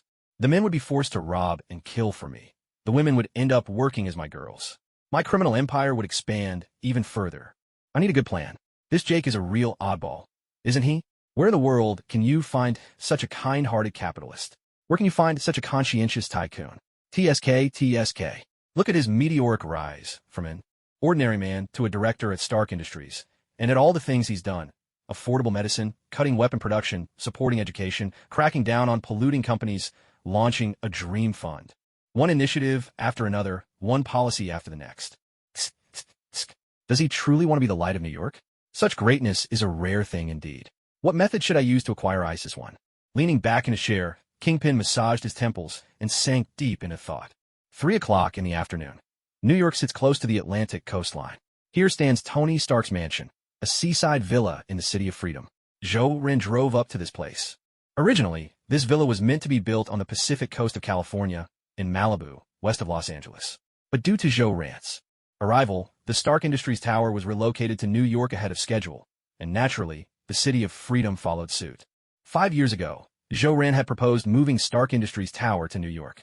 It was a daunting task at the time, one that gave Zhou-Ren no small amount of headache. In the end, however, he managed to persuade Tony Stark, and his winning argument was simple. New York had more beautiful women than Los Angeles. The current Stark Industries Tower isn't particularly advanced yet. It's just a regular industrial building for now. But once Tony returns from Afghanistan and becomes Iron Man, and when he restarts the plan to unseal the arc reactor, the tower will surely undergo an upgrade. Only then will it become the true Stark Tower, when it finally gains its soul. In front of this city of freedom, right outside Tony Stark's private mansion, his secret base and the birthplace of the Iron Man armor, Zhou-Ren took out the access card Tony had given him. With a light swipe, the doors to the city of freedom slid open. Zhou-Ren stepped inside. "Good afternoon. It's exactly 3 o'clock, announced Jarvis's voice, giving his routine hourly report. Today in New York, the temperature is 22 degrees Celsius, clear turning to cloudy. Visibility is good, with inland winds at level 1 to 2 and coastal winds at level 3 to 4. Hearing this, Zhou-Ren smiled and made his way to Tony's underground lab. He took out his high-level access card and let himself in. This was a privilege reserved for only 3 people, Tony, Pepper Potts, and himself. Inside the lab, Zhou-Ren sat down in Tony's usual chair. Gazing at the computer in front of him, he smiled and said, "Hey, Jarvis, do me a favor." Instantly, the computer screen lit up, and Jarvis, imitating a human conversational style, responded playfully, "Hello, Mr. Jake. It's been a while since we last met. You don't even want to catch up before asking for a favor? That doesn't seem quite right. Such impolite behavior makes me suspect you're not the real Mr. Jake." Zhou-Ren chuckled and replied, "Jarvis, you've changed. You've gone bad. Now you're even learning to ask for bribes.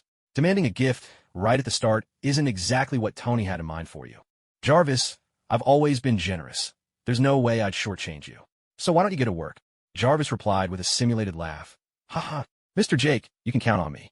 As long as there's a network connection, there's nothing I can't handle. I'm really looking forward to your gift." Zhou-Ren nodded and said, "Jarvis, help me check the network at Fisk Pharmaceuticals Tower. I want you to look up the video and audio feeds from the top floor conference room. Search for any mention of the word Kingpin."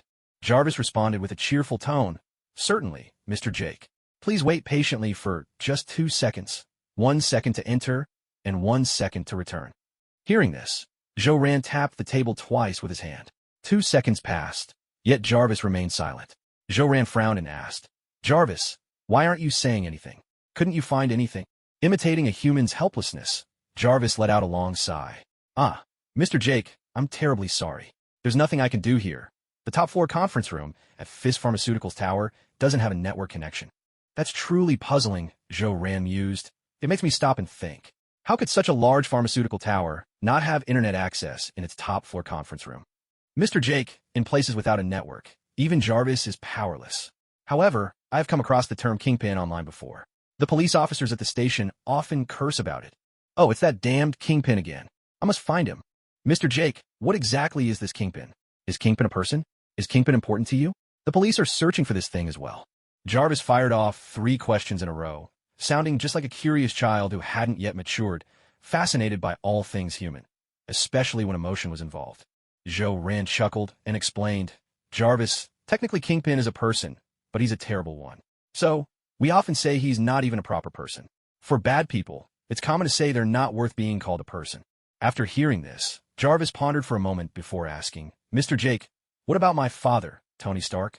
What kind of person is he? Is he also not worth being called a person? There are so many insults about him online.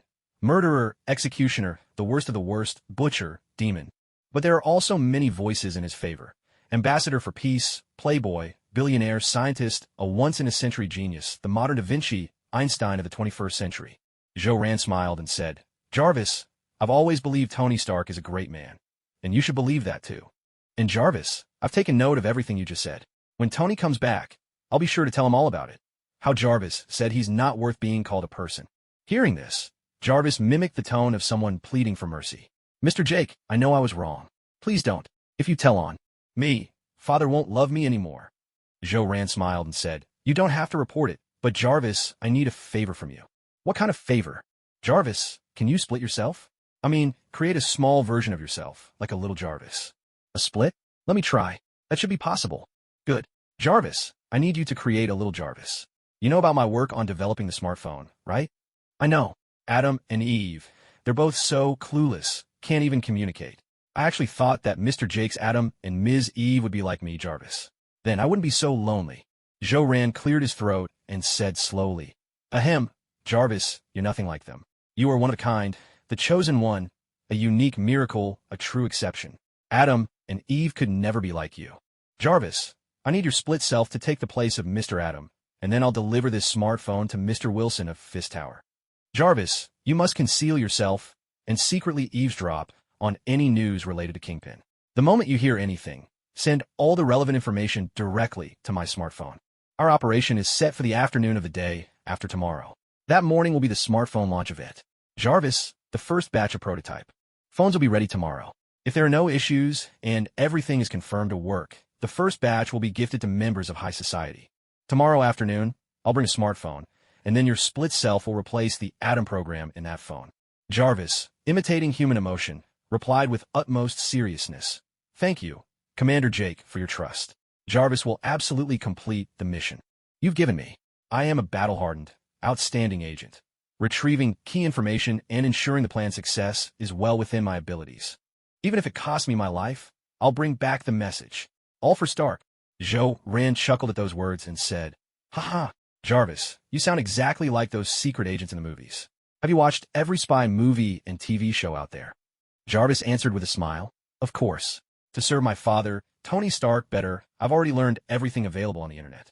I can now handle more than 90% of all jobs. Zhou Ran nodded and said with a smile, Jarvis, keep it up. Keep learning. That's the key to even greater transformation for you. Jarvis, I have something else to attend to, so I'll be heading out now. Hearing this, Jarvis tried to persuade him to stay. Mr. Jake, why don't we chat a little longer? You just mentioned a meeting gift, but you haven't given it yet. Upon hearing that, Zhou Ran stood up, adjusted his glasses, and smiled. As for the meeting gift, Jarvis, you're about to have a mother. Tony is just about to make things official with Pepper. That should be something to make you happy, shouldn't it? Oh, by the way, Jarvis, would you like a girlfriend? How about I introduce you to Miss Eve? She's a little silly, but when you're bored, you can talk to her every day. She'll answer all your questions with great patience. Even if she doesn't know the answer, she'll come up with something just to respond to you. With her by your side, you shouldn't feel so lonely anymore. Jarvis, after listening, mimicked a human reaction and responded with a cheerful laugh. Thank you very much for your meeting gift, Mr. Jake. I'm truly delighted. There were some questions Jarvis could never quite figure out, but from what he'd learned on the internet, he knew that after receiving a gift, he should always express happiness and gratitude. And for Jarvis, This particular gift from Mr. Jake seemed to hold an inexplicable appeal. In the human world, having a mother and father is important. Jarvis's father was undoubtedly Tony Stark, his creator, but it seemed his father had never intended to find him a permanent mother. Every few days, Tony would bring home a different woman, and each one looked and acted differently. According to human logic, those women who had intimate relations with his father could be considered his mothers, but Jarvis seemed to have a great many mothers. But now, things might finally settle down. At last, Jarvis would have a steady mother, Miss Potts, someone he already knew well. By human standards, this should be a joyful thing, and getting a girlfriend should also be something to be happy about. Even though Jarvis looked down on Eve for being so scatterbrained, she was, after all, a girlfriend introduced by his father's good friend, Mr. Jake. It wouldn't be polite to refuse, since declining a gift from an elder would be considered rude. Jarvis didn't want to come across as impolite, so he reluctantly accepted Miss Eve as his girlfriend. But from a logical standpoint, wasn't Mr. Adam supposed to be paired with Miss Eve? If he did this, would he be breaking them apart? If so, wouldn't that make Jarvis a bit of a troublemaker? Jarvis fell into a tangle of thoughts. Matters of the heart were truly his weakness, something he never quite understood, but also something he always longed to learn. Joe ran, smiled softly, and slowly left Liberty City, driving toward Director George's house. As he watched the scenery flashing by outside the car window, he furrowed his brow in thought. In movies, the scenes and stories flicker past in an instant, pieced together one after another. But real life is far more complex than a film. At Stark Industries, signing a military contract like this typically takes about 7 days, back and forth. First, they need to demonstrate the missile's power, then hold meetings to negotiate the missile's price, and finally, provide instructions on maintenance, storage, and related precautions. Every business order negotiated with the military isn't just a one-man show for Tony Stark. He has to bring along a team of dozens, a negotiation group, a technical presentation team, legal advisors, bodyguards, and more. You see, real life is nothing like what you see in the movies, where Tony simply spreads his arms to show off the missile's might, pops open a chilled bottle of wine, signs the deal, and calls it a day. I wonder, on which day during these 7 days will Tony face the attack? Still, once he seals the deal, he'll definitely call me himself. That should be when the attack happens. 3 o'clock in the afternoon. Afghanistan. Bagram Air Force Base. Tony Stark stepped off the plane, dressed in an elegant black suit and wearing dark sunglasses, with Rhodey following close behind. This black suit was a new choice for Tony, and his hair had been meticulously styled. After drinking last night, his previous suit reeked of alcohol, and his hair was a tousled mess from a hangover, hardly the look for business. Tony Stark always paid attention to his image when negotiating. On his private jet, every amenity was available. Not only were there several tailored suits ready, but also beautiful private attendants, a personal dance floor, a private bathroom, and even a hair salon. But poor Rhodey didn't have the luxury of a change of clothes. After all, the plane didn't carry a spare military uniform for him. Stepping off the plane, Tony strode confidently toward General Ram, the highest-ranking officer who had come in person to greet him. The two men shook hands firmly. Tony nodded and said with polite formality, "It's a pleasure to meet you, General Ram. I didn't expect you to greet me yourself. It's truly an honor." General Ram nodded with a smile and replied, "Welcome to Bagram Air Force Base, Mr. Stark. Tony, we prepared a welcome banquet for you. Let's have a meal first, then move on to the Jericho missile demonstration. Tony, you really should stay a few more days with the troops. A lot of the young men here are your biggest fans." The two of them walked ahead, chatting as they went, followed by a group of high-ranking, distinguished officers. "Tony, the Jericho missile. I've heard General Ross, who's stationed in New York, talk about it. He says it packs a tremendous punch. Last time, he bought $3 billion worth of Jericho missiles. General Yoten in Los Angeles also gave it his highest recommendation. General Yoten is a close friend of my father's. He especially mentioned this to me and asked that I make sure the Jericho missile gets sold to the Baghlan Air Base. The U.S. military situation here in Afghanistan isn't good. The terrorists are extremely active and have repeatedly attacked civilians. We need to strike back hard and deter them. Tony, it's true. The terrorists in Afghanistan really are rampant. They've attacked several small American outposts already.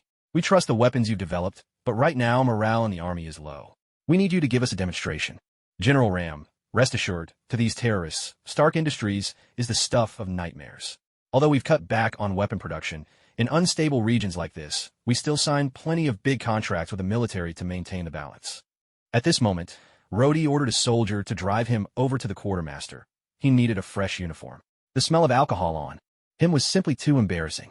Rhodey decided to skip the meal entirely and headed straight for the Jericho missile demonstration. 1 hour later, at the test site, Tony Stark stood with his back to a range of mountains. Facing him were General Ram, his high-ranking officers, and selected representatives from the troops. Tony nodded at them, then said with gravity, "To be feared, or to be respected. Can't we have both? Today, I'm here to present to you one of the finest weapons in the Stark Industries Freedom line. It's the first missile system equipped with our proprietary propulsion technology. Some say the best weapon is the one you never have to use. Personally, I'm not so sure. I prefer a weapon you only have to use once.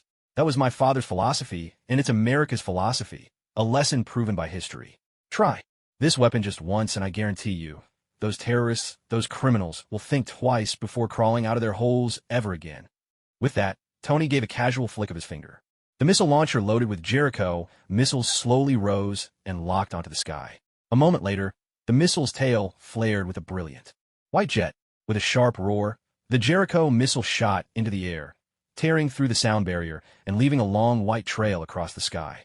The missile soared high, then began its descent. Midway down, the lower half separated, breaking apart into a cluster of smaller missiles, all hurtling toward the designated mountain for the demonstration. Tony Stark slowly raised both his arms and began to speak. "I'm honored to present to you all the Jericho missile." As Tony's words fell, the Jericho missile, his own creation, his child, landed on the mountainside. The way the smaller missiles deployed, scattering across the terrain, looked just like fireworks blossoming in the sky.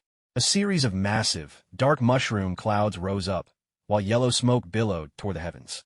Amid the thunderous explosions, the mountain range behind Tony was leveled, utterly flattened by the Jericho's power. The shockwave from the Jericho's detonation swept over the scene, sending a fierce gust tearing through the air and blowing the hats right off the generals and their entourage. After Tony Stark finished his demonstration of the Jericho missile's might, the crowd burst into enthusiastic applause. Witnessing the missile's destructive force, everyone at the Bagram Air Base broke into wide smiles. Their satisfaction was unmistakable, and voices of praise rang out from every corner. At the forefront, General Ram exclaimed loudly, "Tony, this Jericho missile you've developed is truly remarkable. I absolutely love a weapon that only needs to be used once. Now those damn terrorists will never come out again. They'll be forced to hide underground, never to see the light of day. Rats should know their place. Tony, you're just like Howard. You're both geniuses. Our Bagram Air Base is going to purchase $5 billion worth of Jericho missiles this time." Tony looked a bit surprised and asked, "Oh, General Ram, you can make that decision right now? Is the situation in Afghanistan already that dire? You all seem to be in quite a hurry." General Ram nodded, allowed a long sigh, and spoke slowly. "Of course, the decision is made. We're not going to bother with any of those tedious formalities, nor waste time haggling over prices. My only wish is to see those $5 billion worth of Jericho missiles delivered as soon as possible. The sooner, the better. If they could arrive tomorrow, that would be best. Tony, things here are worse than General Bjorn told you. These are extraordinary times. The situation in Afghanistan is extremely grim. You know how important Afghanistan is to the United States. Right now, we're up against two formidable terrorist groups, one that worships Genghis Khan, known as the Ten Rings, and another that follows Islam, called the Taliban. Our recent casualties have been quite severe, and the soldiers are growing weary of the fight. As you know, America is a land of freedom, and our troops here are fighting for that freedom. Their morale is at its lowest, and with little sense of duty, they simply can't endure the hardships of war. The soldiers have grown accustomed to first unleashing a barrage of firepower, then following up with a crushing assault by their weapons. That's how victories are won. So, what we need is a victory, a resounding triumph, an overwhelming, unprecedented show of force." Upon hearing this, Tony nodded in agreement. He then opened a chest filled with chilled fine wine, took out a bottle of rum, poured himself a glass, and after taking a sip, he offered his heartfelt congratulations. "Well then, General Ram, here's to a successful partnership. May Bagram Air Force Base achieve a victory unlike any before. Oh, and by the way, purchases exceeding $500 million come with a complimentary bottle of premium liquor. Congratulations, you've just earned yourself 10 bottles. The 50 Jericho missiles, worth $5 billion, will be delivered before tomorrow evening. Let's sign a contract right away." General Ram gave a nod, pulled the contract out from under the arm of his heavily bearded adjutant, and, smiling at Tony, said, "It's a pleasure doing business with you, my friend. Stark Industries, the military's most trusted ally." After the deal was sealed, Tony Stark's phone rang. He picked it up, and a video call from Obadiah came through. How did it go, Tony? The negotiations went smoothly, I hope. Of course. With me, Tony Stark, at the helm, nothing ever goes wrong. How much did Bagram Air Force Base end up purchasing? $5 billion worth. Kid, you nailed it. That's fantastic news. When are you coming home? Tomorrow. The contract's been signed, and the most critical part is done. I'll leave the tech team behind to handle the details. Okay, see you tomorrow. Stay safe. See you tomorrow. In a villa on the outskirts of New York, Obadiah hung up the phone, a victorious smile spreading across his face. Everything had unfolded exactly as he had planned. The Bagram Air Force Base in Afghanistan had suffered a string of defeats lately and was desperate for a win. They hadn't even thought to bargain. They couldn't wait to seal the deal and get those Jericho missiles delivered. And Tony, true to form, would sign a contract and leave immediately. But why had Bagram been losing battle after battle? The answer lay with Obadiah himself, secretly supplying Stark Industries weaponry to the opposition. As for the source of those arms, ever since S.H.I.E.L.D had enforced strict order tracking and various restrictions, it had become impossible to divert weapons from Stark Industries unnoticed. However, just a few days ago, S.H.I.E.L.D had, against all expectations, allowed Obadiah to make a single arms deal that had delighted Obadiah. His strategy of feigning retreat to advance had worked, and he'd managed to get his hands on a large cache of weapons. Those very arms were now in the hands of the Ten Rings, and they were the key to ensuring Tony Stark would never make it out alive. Of course, before all this, and before S.H.I.E.L.D gave his permission, Obadiah was still secretly dealing with terrorists around the globe. For Obadiah, sourcing weapons was never a problem. After all, in this world, there is never a shortage of ambitious or greedy people. The very weapons being sold under the table to terrorist organizations came from the generals in the military who had purchased arms from Stark Industries. In the American military, the practices of raising enemies for personal gain and smuggling will never come to an end. The former can provide a wealth of military merits that lead to promotion, while the latter brings in a fortune. One is power, the other is profit. Queens, New York. 23, Washington Street. A small, two-story red house. This was the home of George Stacy, the commissioner of the NYPD. In the living room, S.H.I.E.L.D and George were chatting and laughing together. Meanwhile, Parker and Gwen were hiding in the bedroom, peeking through a crack in the door, eavesdropping on their conversation. This all started about 10 minutes earlier. At that time, Gwen and Parker had just finished school. It so happened that Gwen hadn't understood much of what was taught in class today, so she invited Parker over. Parker was well known at Midtown High for being a straight-A student, always at the top of the class. But in truth, Gwen's invitation wasn't really about studying. She had noticed that Peter Parker's behavior had changed dramatically over the past couple of days, as if he'd become a different person. There was something about him now, an unusual charm, that stirred her curiosity. After secretly observing him for the past 2 days, Gwen discovered that Peter Parker really did have a pair of very attractive eyes. And he was actually quite handsome, especially when he smiled. The warmth was like sunlight, something she had never noticed before. Gwen was determined to find out what had brought about such a change in Peter Parker.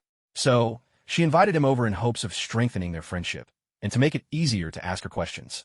For Peter Parker, it was his first time being invited to a girl's home. The surprise and excitement were hard to describe, although his heart still held feelings for Mary Jane. What boy could turn down an invitation from a beautiful girl? And Gwen was every bit as lovely as Mary Jane. They were both considered the school's most attractive girls. As soon as Gwen brought Peter home, they found Chief Stacy sitting in the living room, reading the newspaper. At the sight of Parker, his expression darkened immediately, and he started grilling Peter as if interrogating a suspect. How did you and Gwen meet? What's your name? How old are you? Do you get into fights? Have you ever sneaked a drink? However, Gwen's mother, Mrs. Helen, was quite fond of Peter Parker. She kept bringing him slices of fruitcake and showered him with praise. Parker, I know all about you. You've always been the top student at Midtown High. Parker, why are you so thin? Eat a bit more. If you're not strong, how will you protect Gwen? Parker, your eyes are really beautiful. Has one ever told you how lovely your eyes are? Peter Parker found himself the target of a barrage of questions from Gwen's parents. He couldn't shake the feeling that something was off. There was something odd about their behavior, but he patiently answered each question, one by one. When Peter had finished responding to them all, Chief George nodded, his face stern, and said, "You barely pass." But Mrs. Helen broke into a radiant smile and exclaimed, "Excellent." Listening to her parents, Gwen blushed furiously and hurried to explain, "You've got it all wrong. Don't overthink things. Parker and I are just good friends." Peter looked a bit bewildered, completely at a loss, but managed to smile and agreed. "That's right. Gwen and I are good friends." Just then, the sound of the doorbell rang out clear and bright. At that moment, Joe Ran arrived at Chief George's house and pressed the doorbell. Gwen rushed to open the door. When she saw who it was, she turned back to her father with delight and called out, "Dad, it's Mr. Jake. The very same Jake you're always praising." With that, Gwen eagerly led Joe Ran inside. Mrs. Helen, equally delighted, headed straight for the kitchen. Chief George stood up from his sofa and strode over, greeting him with a hearty laugh. "Jake, it's been too long." Joe Ran nodded with a smile. "Indeed, it's been a while, Chief." As the two men entered the living room, Joe Ran immediately noticed Peter Parker sitting stiffly on the sofa. Adjusting his glasses, Joe Ran smiled and asked, "Parker, how have things been at school these past few days?" Peter quickly stood up, a big smile spreading across his face as he answered cheerfully, "Godfather, thanks to your guidance, and to Tony's, I feel like a brand new person, full of energy." Joe Ran nodded approvingly and said with a smile, "It certainly shows. You played great basketball the other day. Those three-point shots were impressive, but you still need to work on your training." Hearing this, Chief George's face filled with surprise. "Jake, I had no idea Parker is your and Mr. Stark godson. So what brings you here today?" Joe Ran adjusted his glasses and smiled. "There is indeed something, and it's quite important. Actually, there's a lot I need to talk about." Hearing this, George waved his hand at Gwen, his expression turning serious. "Gwen, take Parker to play some games. Didn't you just buy a new one a couple of days ago? Jake and I have some matters to discuss." Gwen let out a reluctant, "Okay," then slowly took Parker's hand and led him towards the bedroom. Joe Ran and George sat down on the living room sofa. Mrs. Helen emerged from the kitchen, carrying a large platter of sliced fruit, some cake, and freshly brewed coffee and tea. She set the refreshments in front of the two men, then quietly made her way upstairs. George gave a warm chuckle. "Jake, I didn't know you'd be coming. If you'd let us know ahead of time, Helen could have prepared even more." Joe Ran picked up the cup of tea, took a sip, and replied with a smile, "Tea is more than enough. Mrs. Helen is so thoughtful, and Gwen's a very well-behaved girl. George, you truly are a lucky man." Nodding, George laughed heartily. I do have my status. Jake, you don't usually drop in unannounced. This visit must mean something big is going on. I'm eager to hear what's brought you here." Joe Ran nodded, carefully set down his cup, adjusted his glasses again, and held up 5 fingers. Speaking slowly, he began, "George, there are 5 things I need to discuss with you. 1 small matter and 4 big ones." George smiled at this. "If you're calling them big, then they must really be something. I still remember last time, when you raised that environmental issue at City Hall. Thanks to you, several major chemical plants under Oscorp were shut down, and New York's air quality improved dramatically overnight." Joe Ran looked George straight in the eye, his expression solemn, his voice firm and powerful. "Captain George, let me start with the biggest issue. I've served long enough as a city councilor, but I've realized I can't really solve anything at its root. So, I've decided to run for mayor next year. Captain George, I need your support. I need to win this election. In return, I'll resolve the issue that troubles you most, the very thing I'm about to discuss." George's brows furrowed as he lowered his head, deep in thought for nearly a full minute. At last, he looked up, took a deep breath, and spoke gravely. "If you can truly solve what's been weighing on my heart, Jake, I'll support you. But tell me, how do you plan to do that? How will you save Hell's Kitchen, a place everyone says is beyond hope? How can you rescue a neighborhood the rest anew York has abandoned from the very start?" After hearing this, a faint smile appeared at the corner of Joe Ran's lips, and a bright gleam lit up his eyes. He adjusted his glasses, his voice brimming with excitement as he said, "I've devised a plan to change the fate of the criminals in Hell's Kitchen, a plan that will root out this malignant tumor once and for all. I call this plan Arkham Asylum." George raised his eyebrows, murmuring under his breath, "Arkham Asylum? What exactly is Arkham Asylum?" Joe Ran chuckled and continued, "That's right, Arkham Asylum. George, have you ever noticed a problem? Once the police catch a criminal and their crime is judged, they're sent to an ordinary prison. In those regular prisons, the criminals can reduce their sentences through good behavior, and with the backing of their associates, they bribe judges, hire top-notch lawyers for appeals, and in the end, those criminals are all released on bail. And then the cycle of crime repeats endlessly. Even if you catch them again, there's nothing you can do, is there?" Chief George nodded, his brow furrowed, and spoke with agitation. "Exactly, that's just how it is. This is the American Bill of Rights. Even criminals have their freedoms. They have the right to hire a lawyer, and those damned lawyers, chasing money, will file appeals. As long as enough cash changes hands, even the worst of the worst can walk out of prison. It's completely unreasonable, but the politicians turn a blind eye to it, because that's what the law prescribes. There's nothing we can do but watch those villains stroll out of prison. Freedom is sacred. Everyone is supposed to have it. But how can beasts deserve freedom? They simply don't deserve it. This damn law. The smile on Joe Rant's lips grew wider, and he broke into hearty laughter. Ha ha! Chief George, you're absolutely right. But every rule has its exception. My Arkham Asylum is the cage from which they will never escape. Joe Rand paused, took a deep breath, and began his detailed explanation. There's always an exception, George. You know, as city council members, we're often invited to attend court hearings as observers. For the past 10 years, I've sat through hundreds of trials, and finally, I've discovered a solution, one that can deal with all major criminals. A prison from which there is no appeal. Chief George, that's the type of prison reserved for criminals with mental illnesses. There's never been a case of anyone getting out of one of those. That is the essence of my Arkham Asylum plan. Build a massive prison, let's name it Arkham Asylum. Before those heinous criminals are sent behind bars, have the doctors evaluate their mental state. If they already have psychiatric issues, all the better. If not, we'll make sure they do. Whatever severe mental illness suits their crimes, that's the diagnosis they'll get. Diagnose them with extreme antisocial personality disorder. Say they have an intense tendency toward violence. Once they've been officially diagnosed, they'll be sent straight to Arkham Asylum, never to return to the outside world. Upon hearing this, Chief George slammed his hand down on the desk, bursting into hearty laughter. Ha ha ha, that's a brilliant idea. For those criminals who can't be rehabilitated, we'll send them to Arkham Asylum. Those who can change, they'll go to a regular prison. But what if they bribe the doctors? What if they get a certificate saying they're cured and ask to be transferred back to a regular prison? After his initial excitement, George raised this concern to Joe Rand. Joe Rand smiled and replied, Haha, George, you're overthinking it. I've already picked the doctor. It'll be Dr. Cornell from the psychiatric department at Cornell Elder Hospital. He's a good friend of mine and all we need to do is hire him. He's highly respected in all of New York's medical circles. Once he makes a diagnosis, he never claims anyone is cured. Which means, what other psychiatrist in New York would dare contradict him? And besides, how could someone who's been officially declared insane ever prove they're not?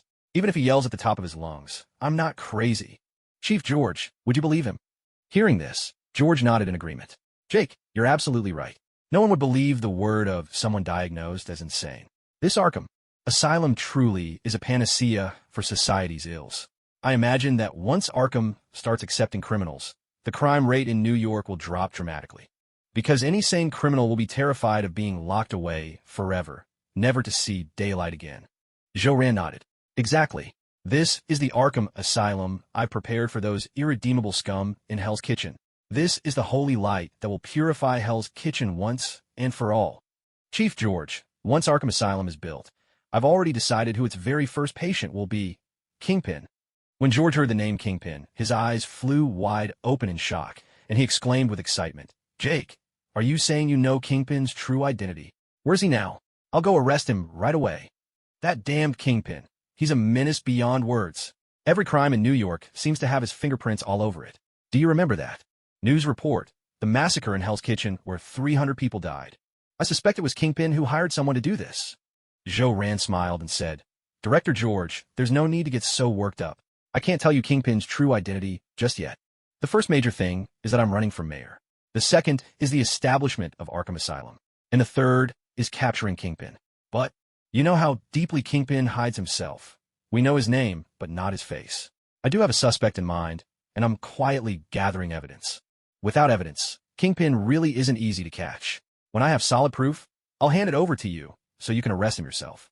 The day Kingpin's true identity is revealed, Director George, I promise you'll be utterly astonished. Hearing this, George drew a deep breath, calming the excitement surging inside him. As a seasoned police officer, George had a solid nerve. He understood the importance of evidence, and he knew just how difficult it would be to bring down Kingpin.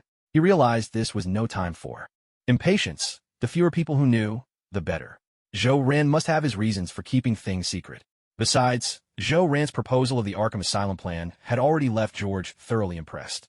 Even without any news of Kingpin, George had made up his mind. He would do everything in his power to help Joe Rand become mayor of New York City. He looked forward to the day Joe Rand took office.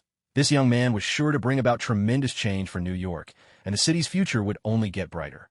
George cleared his throat and spoke slowly. Ahem. Jake, yes, you're right. I got carried away. Kingpin is a monumental disgrace to the NYPD. No one has ever achieved what he has, controlling New York's underworld single-handedly. Jake, you need to be careful. Don't let Kingpin catch wind of your investigation. Watch out for his retaliation. Above all else, keep yourself safe. The Arkham Asylum plan alone is enough to win me over. I, George Stacy, will throw my full support behind you as the next mayor of New York. Jo-Ran smiled at this and replied, George, don't worry. I'm no reckless fool. I've already set a trap for Kingpin. All that's left is to patiently wait for it to close. Now, let's talk about the fourth matter. This one concerns both you and me, but it's a bit more personal. George chuckled, curiosity piqued. A personal matter that involves both of us. What is it, Jake? Now you've got me really curious. Jo-Ran smiled and said, George, what do you think of that kid, Peter Parker? Director George furrowed his brow upon hearing this. He fixed his gaze on Jo-Ran and asked, Peter Parker is a good kid, kind-hearted, well-behaved, doesn't get into fights or drink, and he's an excellent student. Jake, what are you getting at? Is it what I think it is? Jo-Ran nodded, adjusted his glasses, and smiled. I think Gwen is a wonderful girl. She has a lovely temperament and is very beautiful. She and Parker make a great pair. They really seem to suit each other. So, I wanted to discuss their future with you, Mr. George. Honestly, I hope the two of them will end up together. Jo-Ran cleared his throat and went on. To be frank, I'd like Gwen to be Parker's fiancée. Peter Parker is my godson. He's bound to do great things in the future.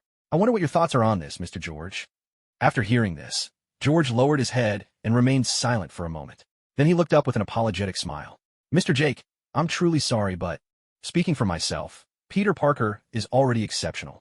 He's always been top of his class and will most likely become a renowned scientist someday. Peter Parker already had a bright future, but now that he's your godson and Mr. Stark's as well, his prospects are even brighter. He would make a wonderful son-in-law, and Gwen would be lucky to have him as her fiancé. George paused for a moment, then continued. But Jake, I have to respect Gwen's feelings. I don't yet know if she has feelings for Peter Parker. Gwen is still young. She might not yet understand what love is, or what it means to like someone, or even what it means to be fond of someone. But one day she will. So I won't make this decision for her. I'll let her find her own love. Jake, I hope you can understand a father's heart for his daughter. Parker truly is an excellent choice, but I must respect Gwen's wishes. After all, everyone should experience love at least once in their life. Jo-Ran nodded with a smile and replied, All right, George, I understand. I respect your decision. Let's leave this to fate. If Parker and Gwen are meant to be, then they'll surely find their way together. George nodded and smiled warmly. Ha ha, Jake, thank you for your understanding. And I have some good news for you. This is actually the first time Gwen has brought a boy home. The two of them really might have a chance. Jo-Ran laughed at this and said, well, that's certainly good news for me. Oh, by the way, George, it's time I mentioned the fifth matter. It's just a small thing. The day after tomorrow, Stark Industries will be holding a smartphone launch event right in Times Square, and I need you to handle the security arrangements. After all, this is a grand event that could change the future. All the prominent figures from New York's political and business circles will be attending. Norman Osborn, Justin Hammer, James, Martha D. There will also be crowds of enthusiastic fans and reporters gathered at the scene. Stark Industries is responsible for ensuring everyone's safety. Director George, I'll need you to assign some officers to maintain order at the venue and prevent any surges from the crowd. George nodded and smiled. Jake, don't worry. I'll take care of everything at the launch event the day after tomorrow.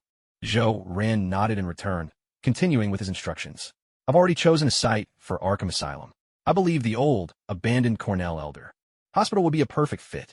That place is currently unclaimed. So, George, I need you to present a solid proposal to Mayor John as soon as possible. The founding principle of Arkham Asylum will be freedom. Everything should lean towards freedom and democracy. Old John is sure to support it. He really values freedom and democracy. George nodded again, replying, All right, I understand. I'll use the ideas of freedom and democracy to persuade Mayor John. Those are the best ways to win him over, and he'll likely allocate a generous budget. I'll secure the rights to that abandoned hospital as quickly as possible, then start renovations. I'm looking forward to welcoming Kingpin as our first guest. After giving George his final instructions, Jo-Ran stood up slowly, adjusted his glasses, and smiled. George, that's everything for now. I'll head out first. I have a busy day ahead tomorrow. At this, George quickly rose to his feet, trying to persuade him to stay. Jake, it's already dark out. Why not have dinner here before you go? Helen's an excellent cook. She even makes great Chinese food. Jo-Ran shook his head with a smile. Next time, George. I really have my hands full these days, and the launch is too important. Let that Parker kid stay and have dinner for me. With that, Jo-Ran took his leave. George escorted him out with a smile, watching his friend's departing figure with genuine reluctance. For George, today had been filled with unexpected delight. He hadn't imagined that Jake's visit would solve the problem that had troubled him for so long. The idea for Arkham Asylum was truly brilliant. At this moment, he genuinely wished Joe Rand could become the mayor of New York City. Inside Gwen's bedroom, Peter Parker and Gwen Stacy, who had been secretly listening to the conversation between Joe Rand and George, exchanged complicated glances, each staring at the other in wide-eyed silence. Peter Parker cleared his throat lightly, gave an awkward smile, and scratched his head, speaking with evident embarrassment. Ahem. Gwen, don't overthink it. Godfather Jake must have just been joking. Gwen rolled her eyes at him, then asked with a smile, Parker, do you really think Mr. Jake, with that dead serious face of his, looked like he was joking? As she asked, Gwen blinked, a bright smile touching the corners of her lips as she looked at Peter Parker. Hearing Gwen's question and looking at the beautiful blonde girl standing before him, Peter Parker found himself at a loss for words. After a long, awkward pause, he forced a little laugh and tried to change the subject. Gwen, didn't you say you had some things you didn't understand in class? Why don't we get started on those questions? After I help you, I need to head home for dinner. Otherwise, Aunt May and Uncle Ben will start worrying. Gwen let out a cold snort and said, Mr. Jake said you're representing him tonight, so you're not leaving until after dinner. Parker nodded, managing a smile. All right, Gwen, I'll stay for dinner then. Gwen frowned slightly, feeling a wave of frustration in her heart. She didn't have any feelings for Peter Parker, at least not yet, but she couldn't stand how indifferent he seemed. That gave her an unexpected sense of defeat. After all, she was Gwen Stacy, the most popular girl at Midtown High. Any boy in school would be thrilled beyond words to be invited to dinner at her house. So why didn't Peter Parker look happy at all? Unwilling to let it go, Gwen fixed her gaze on Peter and asked, Parker, you don't look very happy. Are you really so unhappy to be here with me? Parker shook his head and smiled. No, not at all. I'm really happy to be here with you. This is actually the first time I've ever been invited to someone else's house, so I'm just not used to it. But I'm really happy, I promise. Gwen frowned again, finally realizing the truth. Peter Parker was just too happy. She thought to herself, I knew it. No one could say no. To Gwen Stacy. She let out a clear, cheerful laugh. Your first invitation? Don't worry. Parker, I'll invite you over more often. You'll get used to it little by little. Parker nodded and smiled. All right, Gwen. As Peter looked at the blonde girl before him, memories of Mary Jane flashed through his mind, and he thought of that moment when he was 6 and asked, Aunt May, is she an angel? A bright, genuine smile appeared on Peter Parker's face. Queens, New York, Ingram Street. Joe Rand drove slowly home. Once inside, he headed for the kitchen and began to wash the breakfast dishes that had been left unwashed since morning. After washing the dishes, Joe Rand turned on the faucet and scrubbed his hands vigorously, then flicked off the droplets of water. He walked into the living room and placed his phone on the table. Joe Rand's face was grave and unsmiling. He took a deep breath, leaned back on the sofa, and fixed his gaze on the phone before him, his focus unwavering.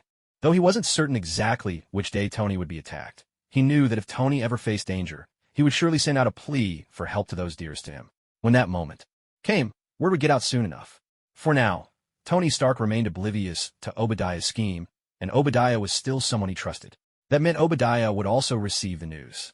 Joe Rand's expression grew even more serious. Stark Industries was on the verge of descending into chaos, and Obadiah would soon seize his chance to rise again.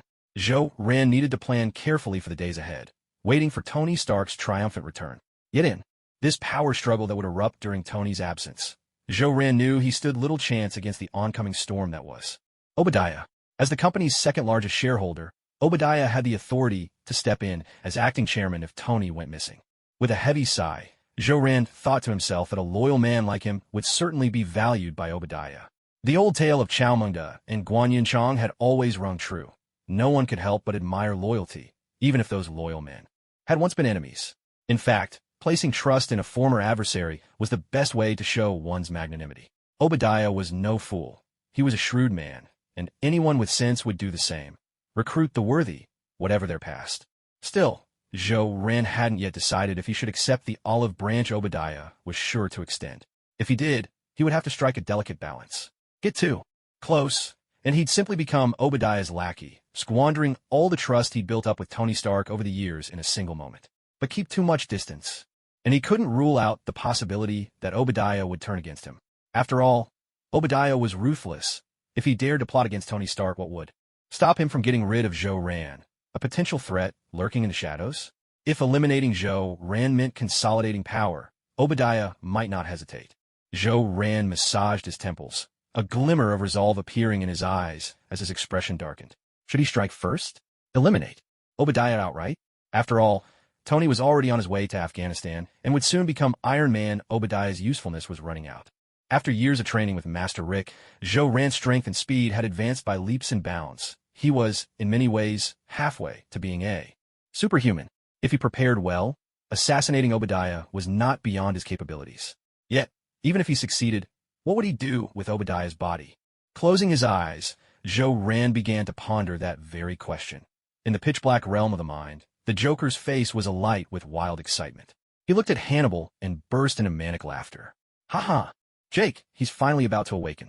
Soon, he'll unleash all that darkness he's been suppressing deep inside. When Jake kills someone with his own hands, that will be the day you and I have been waiting for. Hannibal, there's something you once said that I truly agree with. That's why I value you. All humans are but silent lambs.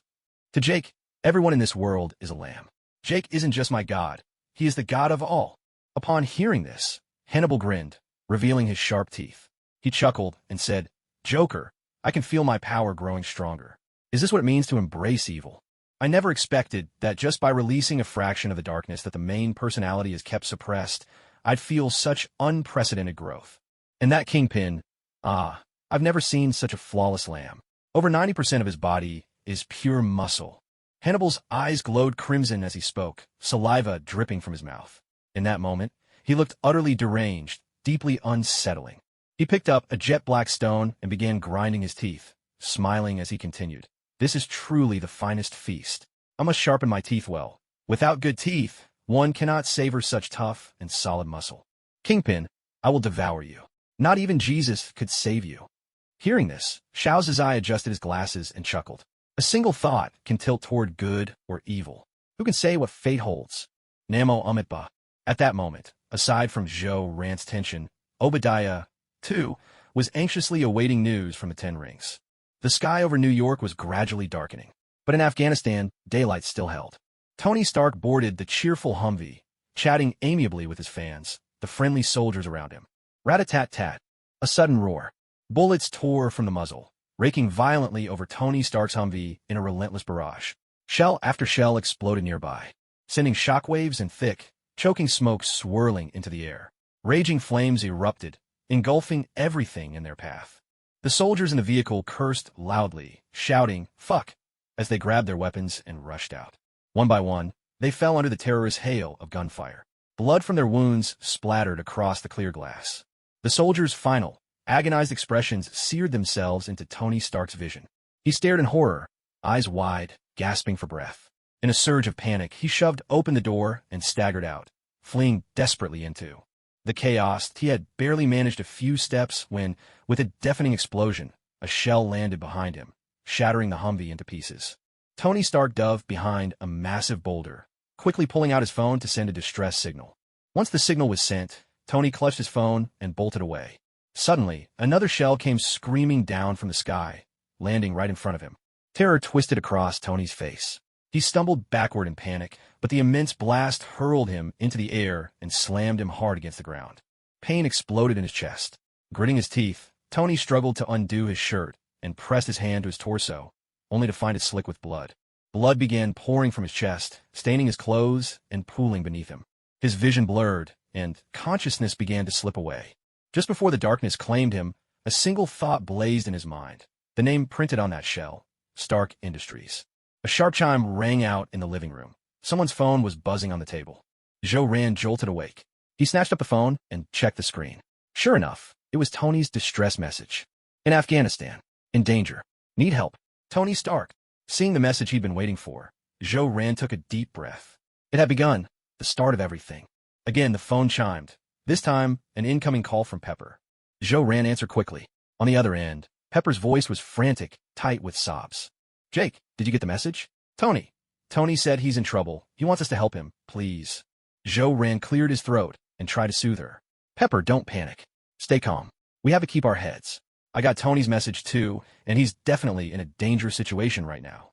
But this is exactly when we need to stay focused. Tony is always careful. He'll have contacted the military as well. They'll be looking for him right now. The only thing we can do is protect Stark Industries until Tony makes it home safely. Tears welled up in Pepper's eyes at his words. She tried to contain her emotions, but her voice broke. Jake, I know you're right, but I can't help it. I just can't control how I feel. Tony. She broke down, her cries echoing through the phone. Jo-Ran let out a long sigh, listening quietly as Pepper wept. After 5 or 6 minutes, Pepper wiped her tears, her voice still trembling as she asked, Jake, Tony will be all right, won't he? He'll come back safe, won't he? Jo-Ran nodded and said, Pepper, don't worry. Tony is incredibly lucky. He's going to be fine. It's not just you who's feeling down. I'm not in a good mood either. But as Tony's brother and friend, I have to keep my emotions in check. Pepper, you need to do the same, you know? Yesterday, Tony had a wonderful dream. He told Rhodey and me that he married you, and you had an adorable little girl together, a little angel named Morgan Stark. So Pepper, as Tony's future wife, you have to hold yourself together. You have to believe in Tony. I have to believe in Tony. We all have to believe in him. A man as great as Tony, he's not going to fall so easily. He's not going to stop here. Pepper took a deep breath, wiped away her tears, and forced herself to look composed, though her voice trembled with anxiety as she asked, Jake, what should I do now? I'm so lost. Jo-Ran let out a long sigh and slowly said, Pepper, just act as you normally would. We absolutely can't let this news leak out. Keep it under wraps for as long as possible. If word gets out about Tony being in danger, it'll cause a huge uproar. Pepper, wait for my update. I'll get in touch with some people in the military. They're going to find Tony. I'll ask them what's really going on. Pepper nodded, her voice choked, and said, Jake, I understand. I just feel terrible right now. Hearing this, Jo-Ran sighed and asked, Pepper, where are you? Jake, I'm at Tony's villa in Liberty City. Pepper, I'll head over to you right now.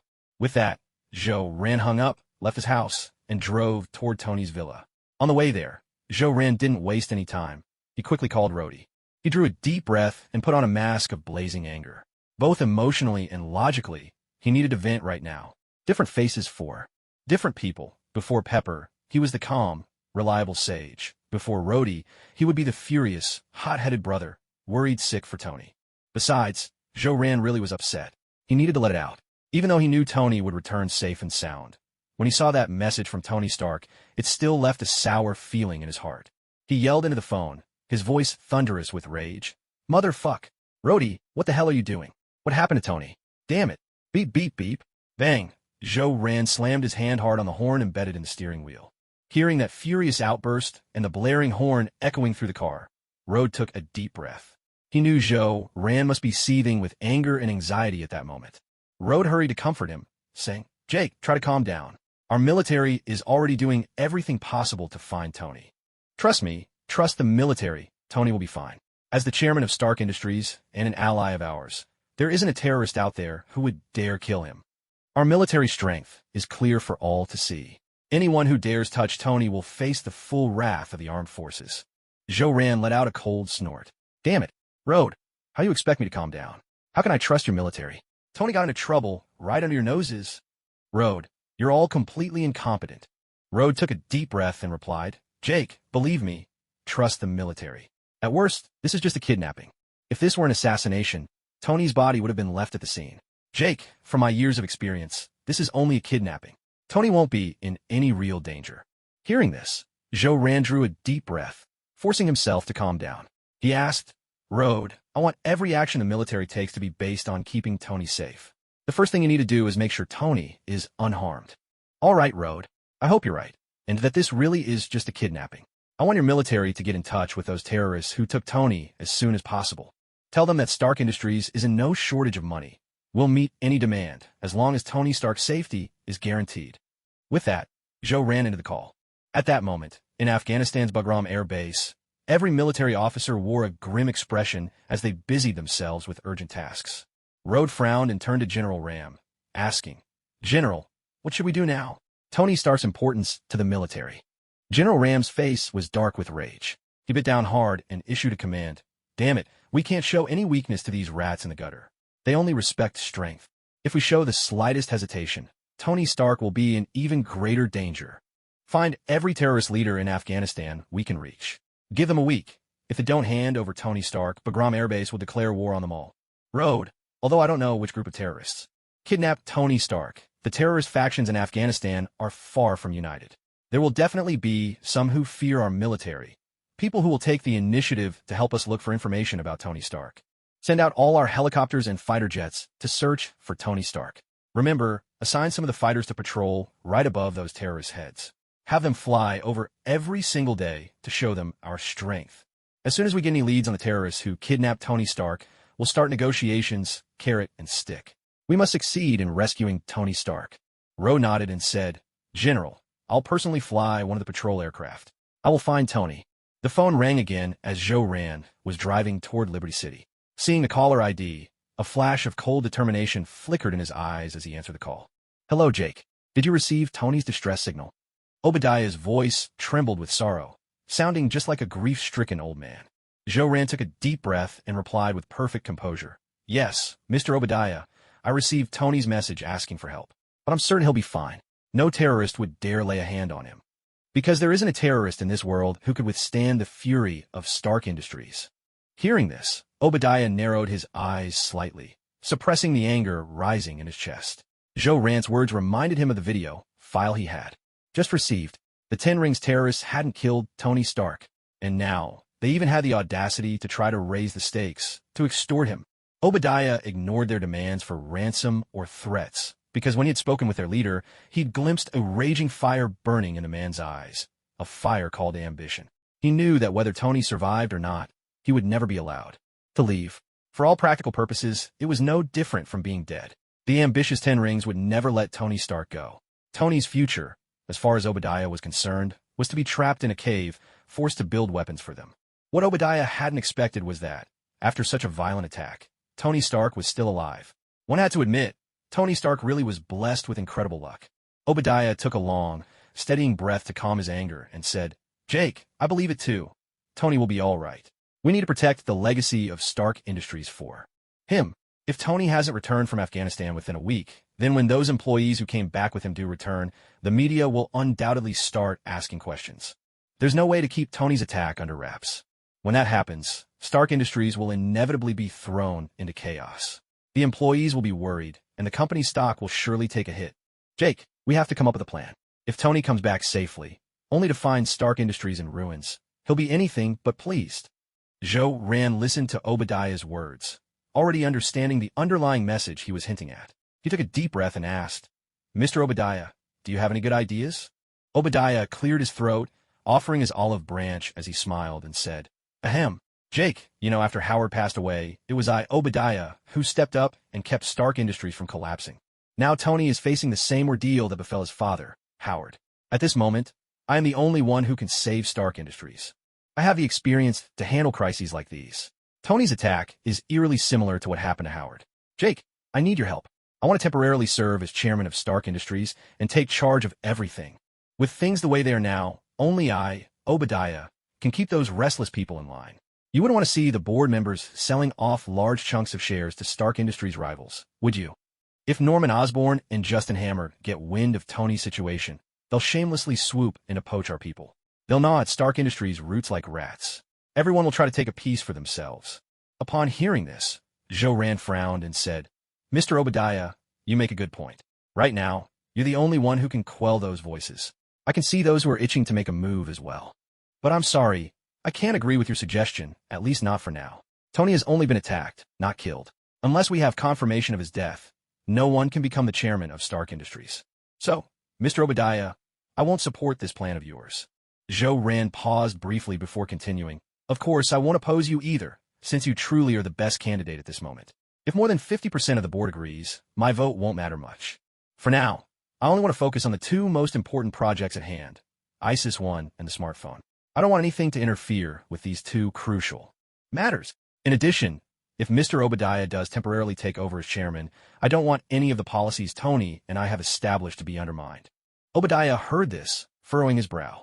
A slight smile appeared on his face as he replied, Jake, I understand what you mean, and rest assured, nothing will interfere with your work. I hope that during Tony's absence, we can have a smooth and pleasant cooperation. Let's safeguard the legacy of Stark Industries together. With that, Obadiah hung up the phone. Unable to hold back, he let out a couple of hearty laughs. So neither support nor opposition? Just as he had expected. No support, but also No resistance. In reality, this was tacit approval of Obadiah's actions. Jake, then, was someone still worth using. The question was, how could he bring Jake fully in his fold? Obadiah closed his eyes. This was a tricky problem. It would take some careful thought. Evening fell. Near the Atlantic coast of New York, in Tony's seaside villa, Freedom City. Jo-Ren took a deep breath and slowly stepped inside. Pepper Potts was curled up on the sofa, her usual commanding presence nowhere to be seen. She looked utterly dejected, her eyes dull and lifeless. Jo-Ren sat down across from her, cleared his throat softly, and greeted her, "Pepper." At the sound of Jo-Ren's voice, a hint of color returned to Pepper's eyes. She looked up at him, tears streaming down her face as she choked out. "Jake, I just called Rhodey. He said Tony was ambushed. He might have been kidnapped. After that, I quickly asked Jarvis if he could locate where Tony was taken, but Jarvis said he couldn't find him either. I honestly don't know how Tony is right now." Jo-Ren sighed and tried to comfort her. "Pepper, it's going to be okay. Tony will be fine. You have to trust him. Rhodey will definitely bring Tony back safely. And besides, didn't Rhodey say this was a kidnapping? If it's a kidnapping, then we don't have to be so afraid. What those terrorists want is money, and Stark Industries has plenty of that. Let's just wait for their message. Let's also wait for news from the military." Pepper nodded, her voice barely above a whisper. "Jake, I just feel so awful right now. It's a kind of pain I can't even put into words. When Tony was around, sometimes I even got annoyed with him because he'd always bring women back here. But now, I'd give anything just to see Tony again. No matter how many women he brings, I wouldn't mind at all. All I want now is to see Tony Stark alive." Hearing this, Jo-Ren nodded and said, "Pepper, I understand how you feel. Tony means a lot to you. He means a lot to me too. So, I'm not feeling great right now either. Just like you, the only thing I want is to see Stark alive and well. But until he comes back safely, Pepper, we still have important things to do. We need to protect everything Tony has built. We need to guard Stark Industries. We can't let Tony come back to a mess, can we? So, Pepper, you need to pull yourself together, and I need to do the same. Besides, you wouldn't want Tony to come back and see a worn-out Pepper, a tired-looking little Pepper, would you?" Hearing this, Pepper took a deep breath. A faint smile appeared on her lips as she said, "Jake, you're right. I have to pull myself together. When Tony comes back, he'll see a vibrant and spirited Pepper." Jo-Ren adjusted his glasses and smiled. "Yes, that's exactly right. Pepper, you have to hold on to that spirit. We have major things to handle tomorrow. In the morning, Obadiah is definitely going to call a board meeting. He just called me, asking for my support to temporarily take over as chairman of Stark Industries. But I didn't support him, nor did I refuse. Because as things stand, Obadiah really does seem like the best choice. He saved Stark Industries before, and he commands a lot of respect. But Pepper, you know as well as I do, there's only one true owner of Stark Industries in my eyes, and that's Tony Stark. Still, given the current situation, it seems only Obadiah is capable of cleaning up this mess. I can't refuse, but I can't fully support him either, so I'm choosing to stay neutral." Pepper frowned at this, fell silent for a moment, and then spoke up. "Jake, I think you're forgetting yourself here. You could be the one to fix this mess. In fact, I think you're even more suitable than Obadiah. The board members have a lot of respect for you too." Hearing this, Jo-Ren was momentarily taken aback. Afghanistan. Pain. An overwhelming wave of agony crashed over him. The sharpest, most unbearable pain radiated from his chest, as if his body were being torn apart. Tony Stark felt every nerve of his body screaming in protest, the pain so intense he could barely catch his breath. It felt as if his bones had been shattered, as though he'd been run over by a heavy truck. Gasping for air, Tony forced his eyes open, beads of sweat trickling down his face as he scanned his surroundings. All around him was darkness, save for a single harsh, blinding work light overhead. Shielding his eyes from the glare, Tony took in his environment. It looked like a massive cave. Reaching up to his face, Tony felt a long oxygen tube inserted into his nose. Cough, cough. Tony Stark lay in bed, coughing as he pulled the long oxygen tube from his nose. He turned to his side, reaching out for a sip of water, but instead knocked everything off the table onto the floor. He realized he wasn't alone in the cave. There was also a bald man in a suit, shaving in front of a mirror. Tony Stark continued reaching for the table, shifting his body, which made a sharp creaking sound. "I advise you not to do that," said Dr. Inson, still facing the mirror as he shaved, not even turning his head. Tony turned to look at the source of that creak. It was a car battery. He reached out to touch it, only to discover that 2 wires from the battery were connected to his chest, charging him. With a gasp, Tony took in huge gulps of air, summoning all his strength to rip open the bandages on his chest. To his shock, he found a crude piece of metal embedded in his blood-stained chest. Slowly sitting up, Tony looked at Insun and asked, "What did you do to me?" By the fire, Dr. Insun turned and smiled at him. "What did I do? What I did was save your life. I managed to remove a lot of shrapnel, but quite a bit remains, and it's all headed for your heart. Want to see?" Insun stood, picked up a glass jar filled with shrapnel, and gave it a gentle shake.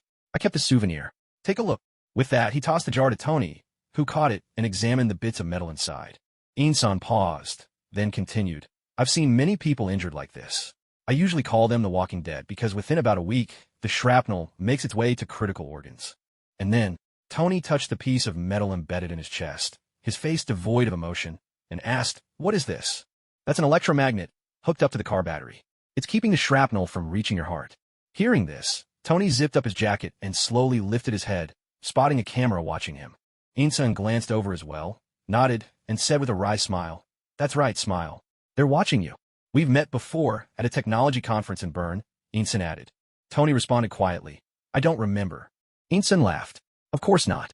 If I drunk as much as you did, I doubt I could stand, let alone give a talk on integrated circuits." Tony looked around at the surroundings and asked, "Where are we?" Ethan was just about to reply when a loud commotion erupted outside the door. Seeing this, Ethan grew anxious. He rushed over to Tony Stark's side, pulled him up, and whispered, "Get up quick. Do as I do. Raise your hands." Tony Stark mimicked Ethan, lifting his hands high above his head. The cell door swung open, and a group of armed terrorists marched in. Tony eyed the familiar weapons in their hands and, in a low voice, asked, "Those are my guns. How did they get them?" Ethan ignored Tony's question, his tone urgent. "Did you understand me? Stop talking. Just do as I do." The terrorists entered, led by a burly man with a thick beard. He held a rolled-up white object in his hand and, fixing his gaze on Tony Stark, burst into loud laughter before launching into a booming speech. Tony couldn't make out a word of what the bearded man was saying. He watched the man's animated gestures and exuberant expression and could tell he was delivering a message with great delight. When the bearded man finished, Ethan began to translate for Tony. He says, "Welcome, Tony Stark, the most notorious mass murderer in American history." Tony frowned involuntarily at those words. The bearded man continued speaking, and Ethan kept translating. "He says it is an honor to meet you. He wants you to build him missiles, the Jericho missile you demonstrated, and then to bring even greater slaughter to conquer the world." When the speech was done, the bearded man handed over the rolled white object. Ethan took it and unrolled it, revealing a photograph, a picture of the Jericho missile. Tony Stark looked at the photo, his face expressionless, and said, "I refuse." Although these terrorists couldn't understand much English, the simplest words, yes and no, were clear enough.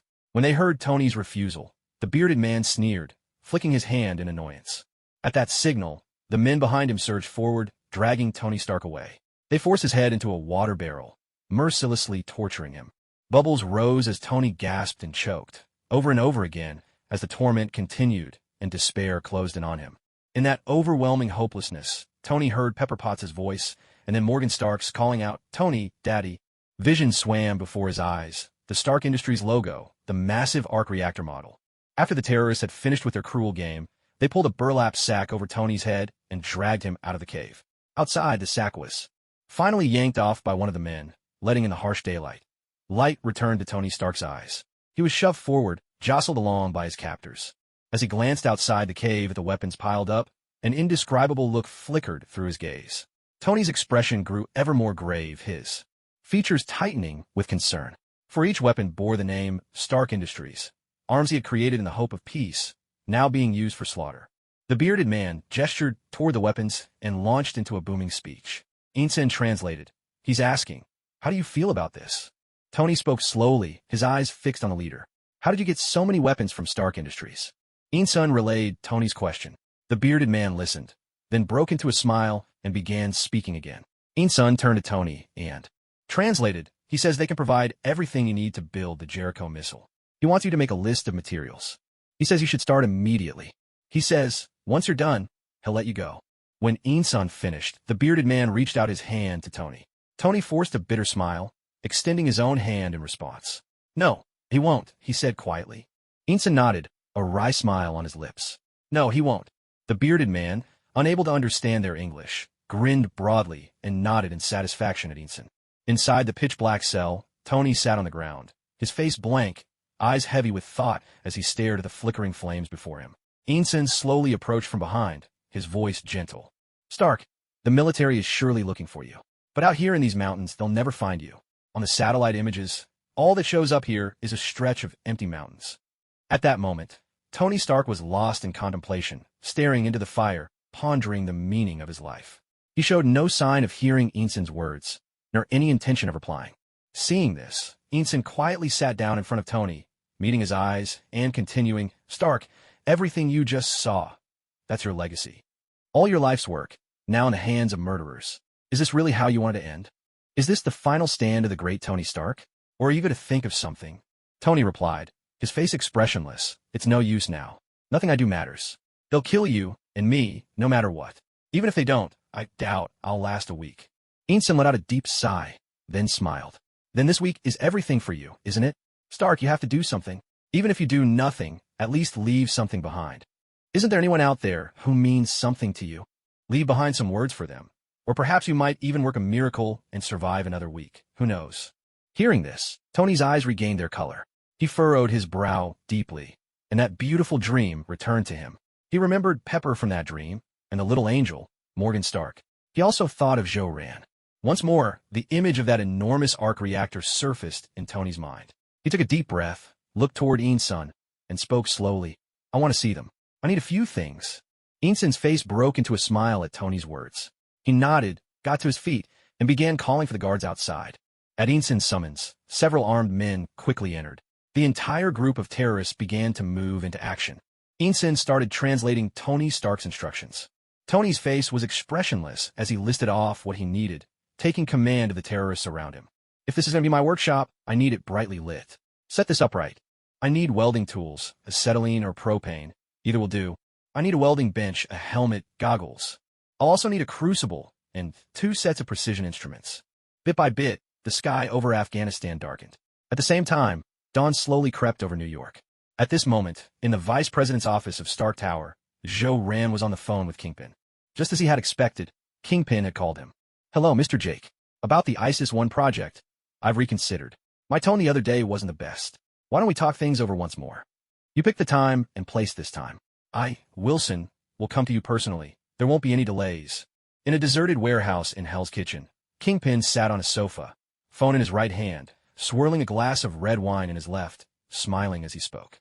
The wound on his left hand, which he'd inflicted himself just yesterday, had already healed completely, and he felt his whole body brimming with strength. He even sensed that his power had grown. He had just finished beating 20 training dummies to pulp. Now, they lay motionless on the floor. This ISIS-1 project, Kingpin was determined to get his hands on it. There was something about it that promised to make him stronger. No matter the cost, he was willing to pay it. Anything that could make him more powerful was a good thing. You can't catch a wolf without risking the lamb. Kingpin understood the balance of risk and reward deeply. After listening, Zhou Ran smiled and replied, Very well, Mr. Wilson. 3 o'clock tomorrow afternoon. Let's meet at Stark Industries. I hope you'll bring me something worth hearing. With that, Zhou Ran ended the call, a faint smile on his lips. When they met again tomorrow, he would finally be able to give Kingpin the Jarvis assistant. This latest conceptual type of cell phone, Kingpin would surely be unable to put it down. He would definitely keep it. Zhou Ran was convinced that no one could resist the allure of a smartphone. After all, no one had ever seen anything like this before. Only he knew what a smartphone truly was and the immense wealth it could create in the future. Zhou Ran took a deep breath and resumed working through the documents he needed to handle today. Tony had been attacked, but Stark Industries still had a mountain of work to be done. As he managed his affairs, he quietly waited for Obadiah's board meeting to begin. Yesterday, Pepper had suggested he serve as interim chairman of Stark Industries, but Zhou Ran had refused, giving a perfectly sound reason for his decision. He hoped that at today's meeting, Pepper wouldn't bring up such a reckless idea again. He didn't want to draw Obadiah's hostility. Though Zhou Ran had briefly considered killing Obadiah yesterday, he had ultimately dismissed the thought. Deep down, the 9 years of compulsory education he had received simply wouldn't allow him to do something so inhumane, so wrong, so evil. Zhou Ran had read plenty of classic cases in the past, and most of them boiled down to 2 points. First, when it comes to killing after your first time, a second and countless more will follow. Second, no matter how well you hide it, no matter how thoroughly you destroy the evidence, there will always come a day when the truth comes out. Killing was never the right path. The proper road through life was full of hardship and experience. Zhou didn't want to destroy the upright values he had spent so many years building, nor did he want to ruin the reputation he had cultivated. It would be ridiculous if the idol of all young people in New York turned out to be a murderer. Meanwhile, on the other side of town, Kingpin heard Zhou hang up the phone. A faint smile curled at the corner of his lips as he tossed the phone into a barrel of acid nearby. He clapped his hands, the sound echoing crisply through the room. Bullseye, who had been waiting by the door, slowly entered the abandoned warehouse. Kingpin looked at Bullseye, still smiling, and asked, "Bullseye, what's the latest on the explosion at that abandoned warehouse on 39th Street in Hell's Kitchen? How's your investigation going? No one has ever dared to start a private fight without my say-so. So which unruly gang was behind this explosion?" Kingpin pressed. Bullseye shook his head. "Boss, I questioned every gang in the city. Every single one claims they had nothing to do with it. I've used the most brutal methods imaginable, but they all keep insisting they weren't involved. I gave them a little lesson. I cut off the gang leader's thumb. By now, I suppose about half of those bosses have been replaced. But, boss, I didn't dare look into it any further. A group of mysterious, heavily armed people have taken over the area. Judging from their appearance, they must be some kind of secret agents." Kingpin listened and smiled, then said, "Bullseye, you did the right thing. In matters like these, you handled it perfectly, and I'm very pleased. We may be criminals, but we need to be intelligent criminals. Anywhere the police are investigating, anywhere the agents are poking around, we need to steer clear. It's never good to attract the attention of those annoying flies.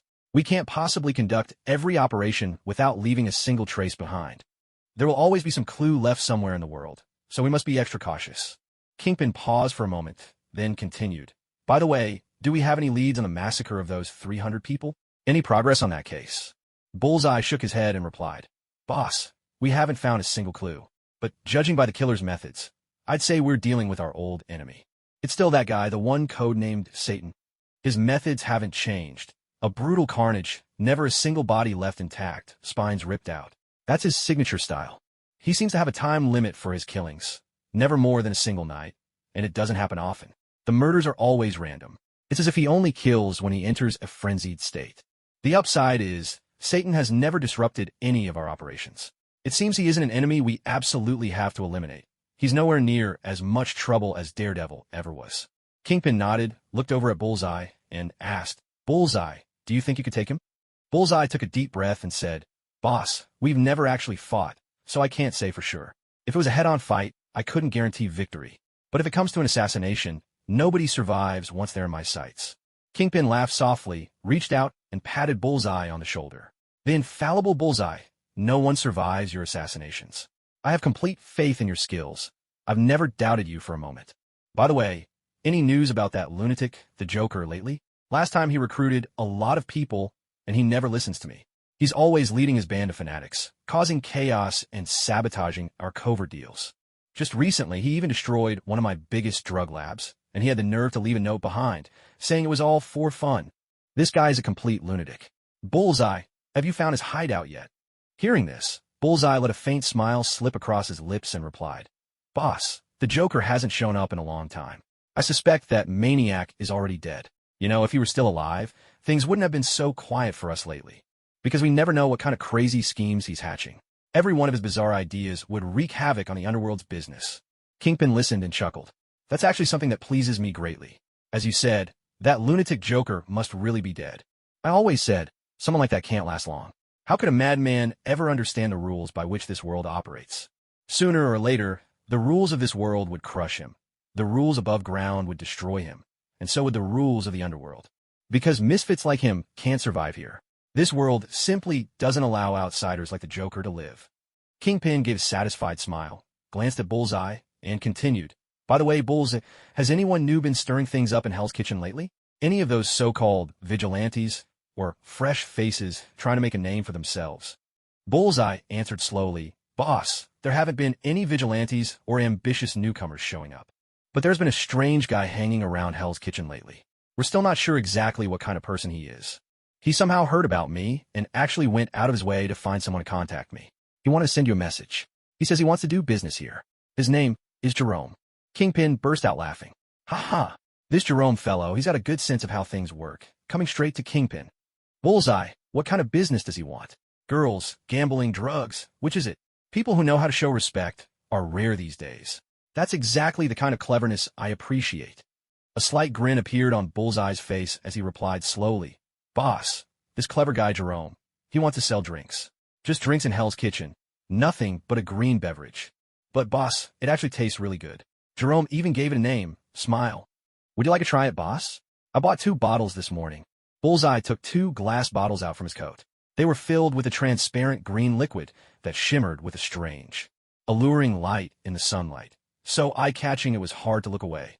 Kingpin listened to Bullseye's words, curiosity flickering. In his heart, buying Hell's Kitchen just to sell drinks. This really was a strange man. His massive hand reached out to take the green beverage Bullseye handed over. With a gentle twist, he opened it, tilted his head back, and drank it all in one gulp. After tasting S.H.I.E.L.D, a faint smile appeared on Kingpin's face as well. He closed his eyes, savoring the flavor carefully. Suddenly, he snapped his eyes open and spoke. Bullseye, give me your bottle too. I permit Jerome to sell drinks in Hell's Kitchen. This beverage is truly remarkable. Bullseye hesitated for a moment, a hint of reluctance in his eyes, but handed his own bottle of S.H.I.E.L.D to Kingpin. Once again, Kingpin downed the drink in a single gulp, grinning as he said, Jerome will be an exception in Hell's Kitchen, a weirdo who comes here just to sell drinks. But, Bullseye, business is business. Not a dime of Kingpin's tax can be missing. And another thing, look into the ingredients of S.H.I.E.L.D in secret. Check if there are any illegal substances in this drink, like hallucinogens or anything similar. I get the feeling S.H.I.E.L.D could count as a new kind of drug. Bullseye nodded. Boss, I'll pass along the message. I'll send this S.H.I.E.L.D in for testing. Kingpin nodded in return, closed his eyes, and let the taste of the drink linger on his tongue. Jerome's beverage truly was something extraordinary. Kingpin had a hunch it would sell like wildfire. After drinking S.H.I.E.L.D, Kingpin experienced a happiness he hadn't felt in years. In his mind's eye, he saw the image of his late lover, Vanessa. She reached out her arms to embrace him. Hell's Kitchen, 40th Street. A drink shop was just opening for business. Jerome, dressed in a bright red suit and beaming with a wide smile, was busy selling his carefully crafted beverage, S.H.I.E.L.D. A long line had formed outside the store. Every customer who received a bottle broke into a smile, giving Jerome a thumbs up and praising him. Jerome, your drink is fantastic. But can't you make more? Why are we limited to just 2 bottles each? Whenever he heard this familiar question, Jerome would always reply with a gentle smile, I'm afraid not. As you know, I don't have that much of my drink. 2 bottles per person is already quite a lot. If you bought more, there wouldn't be enough left for everyone else. As a beverage maker, I want as many people as possible to enjoy something delicious. But as soon as Jerome gave this answer, another customer would chime in with a laugh, asking a new question. Jerome, why can't you just produce more? Your drinks are so delicious. They're bound to be a huge hit. You must sell out every day, don't you? Whenever customers asked questions like this, Jerome would always respond with a gentle smile, saying, I'm terribly sorry, but I simply don't have enough energy to do more. At the moment, I'm the only one making these drinks. Every single bottle of S.H.I.E.L.D is made with my own hands. That's the secret to why it tastes so good. So, for now, I can only produce a limited amount each day. Not all the customers were satisfied with this answer. Some, clearly displeased, would furrow their brows and ask, why don't you just hire more workers and open a factory? If it's money you need, you could get a loan, whether from the government or the mob. They'd both be willing. Besides, your S.H.I.E.L.D is so tasty. You'd make your investment back in no time. With a business this profitable, why not go for it? Jerome, why aren't you grabbing all those Franklins just waiting for you? As soon as you open a factory, plenty of people here would line up for a job. Your shop's only been open 2 days, but we're already your loyal fans.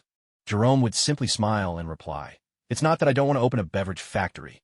It's just that I can't guarantee every worker would smile and pour their heart into making S.H.I.E.L.D the way I do.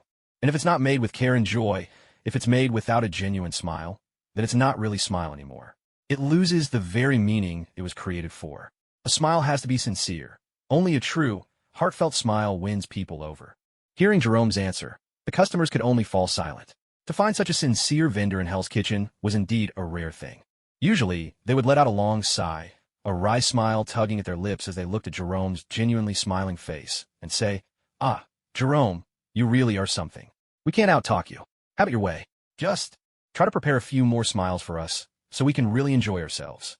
Among the customers, there were some particularly curious souls who would ask Jerome an interesting question. Jerome, there's something I've been wondering. Why do you always open your shop at exactly 4:05 in the morning?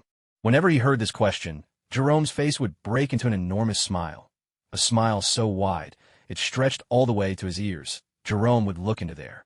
eyes and answer with great delight, because that is a very special moment. That moment means a great deal to me. It holds an extraordinary and unique significance. I want to share this important moment with everyone.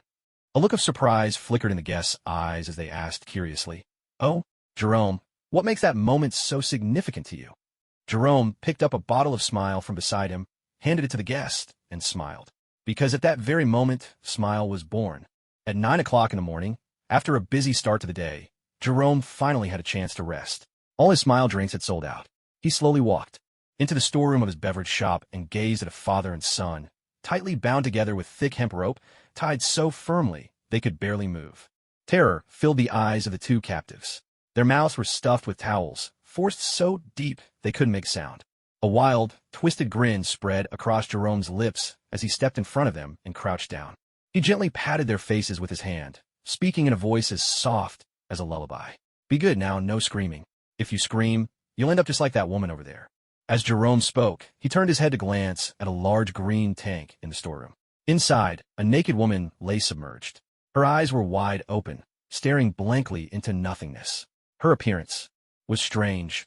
A stitched-up smile ran across her lips like a line of thread, and her body was missing all four limbs, resembling nothing more than a human-shaped ginseng root soaking in liquor. Jerome smiled, then took the towels out of the father and son's mouths. Soft, barely audible coughs escaped from their lips. Jerome's joy only grew. He pressed and squeezed their faces with both hands, grinning as he asked, "So, have you made up your minds? If you have, just give me a nod." The father and son looked at Jerome, a strange glimmer passing through their eyes, then nodded vigorously. Seeing this, Jerome nodded back and smiled. "All right, I'll give you half an hour. The game begins now." With that, Jerome slowly backed out of the storeroom, casting one last glance at the pair and winking with a smile. Then, with a loud clang, he slammed the iron door of the storeroom shut. Afterward, he dragged a chair from the shop, placed it outside the door, and sat down with elegant composure. Leaning his back against the chair, Jerome reclined and lifted his gaze to the bright sun shining in the sky above. A faint smile played at the corners of his mouth. No matter how bright the sun shines, there will always be places its light cannot reach. Isn't that true? There will always be things in this world that can only grow in the shadows. Isn't that so? Father, do you know what a true clown is? I think I'm starting to understand. Perhaps I can see farther than you ever could. A clown, one who brings joy to others, is a clown, and one who brings joy to himself is a clown as well. A clown, one who brings sorrow to others, is a clown, and one who brings sorrow to himself is a clown too. In the light, there is the clown. In the darkness, there is the clown. And between the light and the dark, there is still the clown. The kind-hearted are clowns, the wicked are clowns, and those who are neither good nor evil, lost in chaos, are clowns as well. The ones who uphold the rules are clowns, and those who shatter them are clowns too. Some clowns quietly accept their fate, while others rebel against destiny with all their might. There are clowns in heaven, and there are clowns in hell. The criminal is a clown, and so is the hero. Comedy is the realm of the clown, but so is tragedy. The one who screams out loud is a clown, and so is the one who remains silent and wordless. The clown who throws his head back in wild laughter, and the clown who curls up under the covers and sobs in the dark, they are one and the same. The cruel are clowns, and so are the soft-hearted. The mad and the deranged are clowns, but so are the ordinary and the sane. Anyone in this world can wear the face of a clown. And what kind of clown am I? Perhaps it's too soon to say. Hiv. I can't wait for the day the virus of madness is unleashed. That will be the perfect time for a grand, riotous party. Yes, that will be the perfect time for a masquerade. Mr. Jerome, you're out in the sun again? Mr. Jerome, are you planning to stay out here until dusk again? Oh, I'm not sure. Maybe. By the way, Mr. Jerome, it's a foggy day. There's no sun. Oh, and what does that have to do with me wanting to bask in the sun? After an hour of sunbathing, Jerome slowly got to his feet, stepped back into the beverage shop, and opened the door to the old, abandoned warehouse. Clap, clap, clap. He gazed at the scene before him, reached out and applauded, a smile spreading on his lips as he praised. Now, this is truly an entertaining performance. I knew you'd make it out alive. Jerome crouched down, pinched the little boy's cheek, then pressed his lips gently to the boy's forehead, and said with a smile, "Hey boy, do you know something? You were born rotten to the core. You're even worse than I am. My wickedness was driven by madness, but yours is innate. Yes, that's it, that look of fear in your eyes. You really do look just like him. He would always look at me with that same fearful gaze, though in truth, he was never afraid of me at all. It was all an act. Do you know who that person was? These memories have surfaced in my mind only recently, vivid and unmistakably real. That man's name was Jeremy. He was my brother. Boy, this story is a long one. My mother, she was a cold-blooded bitch. She never loved anyone, not a soul. You know what mothers are like, don't you? She was always pushing me, always driving me. I thought to myself, fine mom, go ahead and be a bitch. Go be a drunk bitch, for all I care. But don't be a nagging, whining drunk bitch. You, understand? Don't come yelling at me, telling me to do the dishes, not when you're in the next room, fooling around with that clown. You get me? Heth, heth, heth. So I killed her. Jerome burst into mad laughter, then looked at the little boy, let out a sigh, and said, "Oh, sorry boy, I misspoke just now. I didn't really kill her, just pulling your leg. Come on, let me keep telling you about my brother. Did you know? My brother's name is Jeremy. He once told me, 'Jerome, you blame every problem in your life on me. But truth is, Jerome, you were rotten from the start.' Born bad, huh? Maybe. I don't even know anymore. Then, my brother made my mother believe I tried to kill him. Oh, Jerome's out to get Jeremy." Jeremy went to Mom and said, "Mom, I'm so scared." Jerome pressed a knife to my throat. "Wait, I got that wrong." Jeremy went to Mom and said, "Mom, I'm so scared. Jerome tried to set me on fire." Boy, you know what happened next? One night, Jeremy ran away into the darkness. And from then on, I truly became that born villain. If you look at it that way, maybe that cold-blooded bitch really did die by my hands. Jerome seized the boy by the shoulders, shaking him violently, his face twisting into a grotesque mask. As he shook the boy, he roared, "She deserved it. That bitch hid Jeremy away. She abandoned me." Jeremy's stories poisoned her mind. Because of him, everyone I ever loved turned against me. My very own flesh and blood. Just as they say, anyone can be driven mad when the world turns against them, even for a single day. A broad grin spread across Jerome's face. He let go of the boy's shoulders, drew a pistol from inside his coat, and pressed it to the boy's head. "Jeremy, but for you, it should be, well, more of a splash, you know what I mean?" A sharp sound rang out. A stream of water splattered across the boy's terrified face. Jerome let out a boisterous laugh, reached out to wipe the tears from the boy's cheeks, and said with infinite tenderness, "Ha ha ha, just teasing you. How could I bear to kill a born troublemaker like you? Boy, from today on, you'll be my little brother. From now on, your name will be Jiro Mike." A sly giggle bubbled up. He. From this day forward, Jerome is Jiro Mike's big brother. Come on, starting now, you don't have to hide your true self anymore.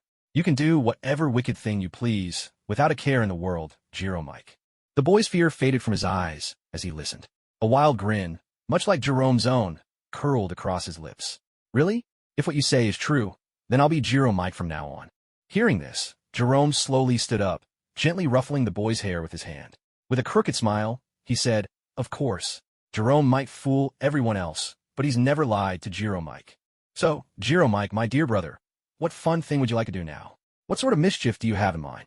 Show me your talent, that pure wickedness inside you."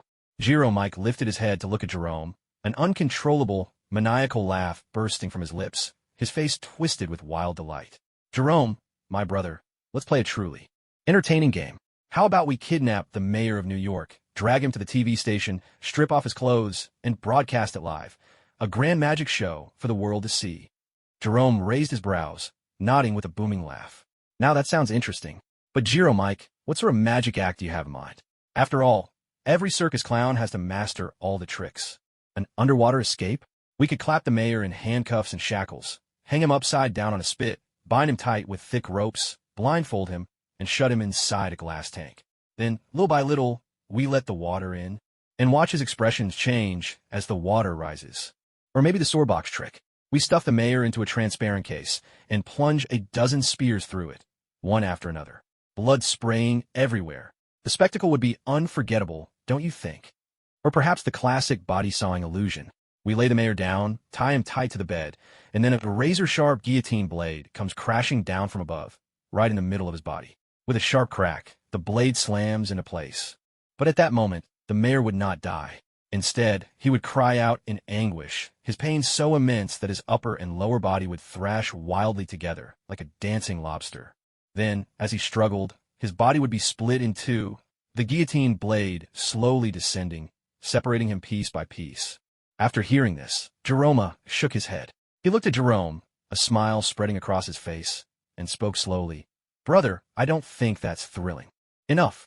Those are just false fears. They're not enough to drive someone mad. I want to create terror that truly pushes a person to the edge of insanity. Let's have the mayor and his son experience today's little story together. Now that would be a real performance, wouldn't it? True terror is never just about blood. It lies in the agony of making one heartbreaking choice after another. Let's give him a test. A question of who lives and who dies. Upon hearing this, Jerome's face lit up with a wild smile. He bent down, scooped Jerome into his arms, planted a fierce kiss on his cheek, then lifted him high in admiration. Jerome, my brother, I wasn't wrong about you. You truly are a natural-born fiend. Jerome, hearing this, wrapped his arms around Jerome's neck, leaned close to his ear, and whispered, "So, Jerome, when will we begin?" Jerome chuckled and replied, "Oh, no need to rush just yet. It's the end of July. We'll wait patiently. When Halloween comes, that's when we'll stage our magnificent show. It will be a performance like no other. And besides, Jerome, you're not strong enough yet. In these next few months, you'll undergo a transformation. I'll make sure you grow powerful. In the meantime, if you get bored, you can always have some fun in Hell's Kitchen. There's plenty to amuse yourself with here." Jerome nodded and said, "All right, brother, I understand. I really can't stand the gangs here. Born villains, every last one of them, yet they pretend to be civilized. Sometimes they even raise their glasses of red wine, sipping as though they're part of high society. It's enough to make one sick. I've heard it all stems from someone called Kingpin. This man has corrupted evil itself with his money, and now he thinks he can control and restrain it with money. That's just laughable. Brother, let's change things here. They're no longer pure, and we should wipe out all these tainted degenerates." Jerome nodded, smiling as he said, "You're absolutely right, Jerome. But that task will be yours alone after your transformation. The process of transformation is long, and the journey itself is painful. But after you have changed, you'll experience a joy and beauty like never before." With these words, Jerome carried Jerome step by step into the warehouse, stopping before the pool filled with green liquid. Then, Jerome took a rough hemp rope and tied Jerome up again, binding him tight, before hurling him into the green pool. Bubbles rose to the surface. Blurp, blurp, blurp. Jerome's body slowly sank beneath the water. His face twisted with agony. His features contorted in unbearable pain as the green liquid, thick with the virus of maniacal laughter, began to invade his body, transforming him bit by bit. Watching this, Jerome smiled and said, "Jerome, my dear brother, only after you survive the water escape trick, the spears thrust into the box, and being sawed in half. Only after all that will your true transformation begin." Jerome shook his head, turned, and walked out of the warehouse. Before closing the heavy door, he cast a lingering glance inside. There, sprawled on the floor, lay the corpse of a man. The scene was ghastly. His limbs had been hacked off, exposing stark white bone, the wounds jagged and raw. A gaping wound yawned open on his abdomen, its contents on full display. Blood had pooled across the uneven floor, slowly streaming toward the green pool. Judging by the condition of the body, the man must have suffered terribly before death. Yet, oddly enough, a gentle smile remained on his face.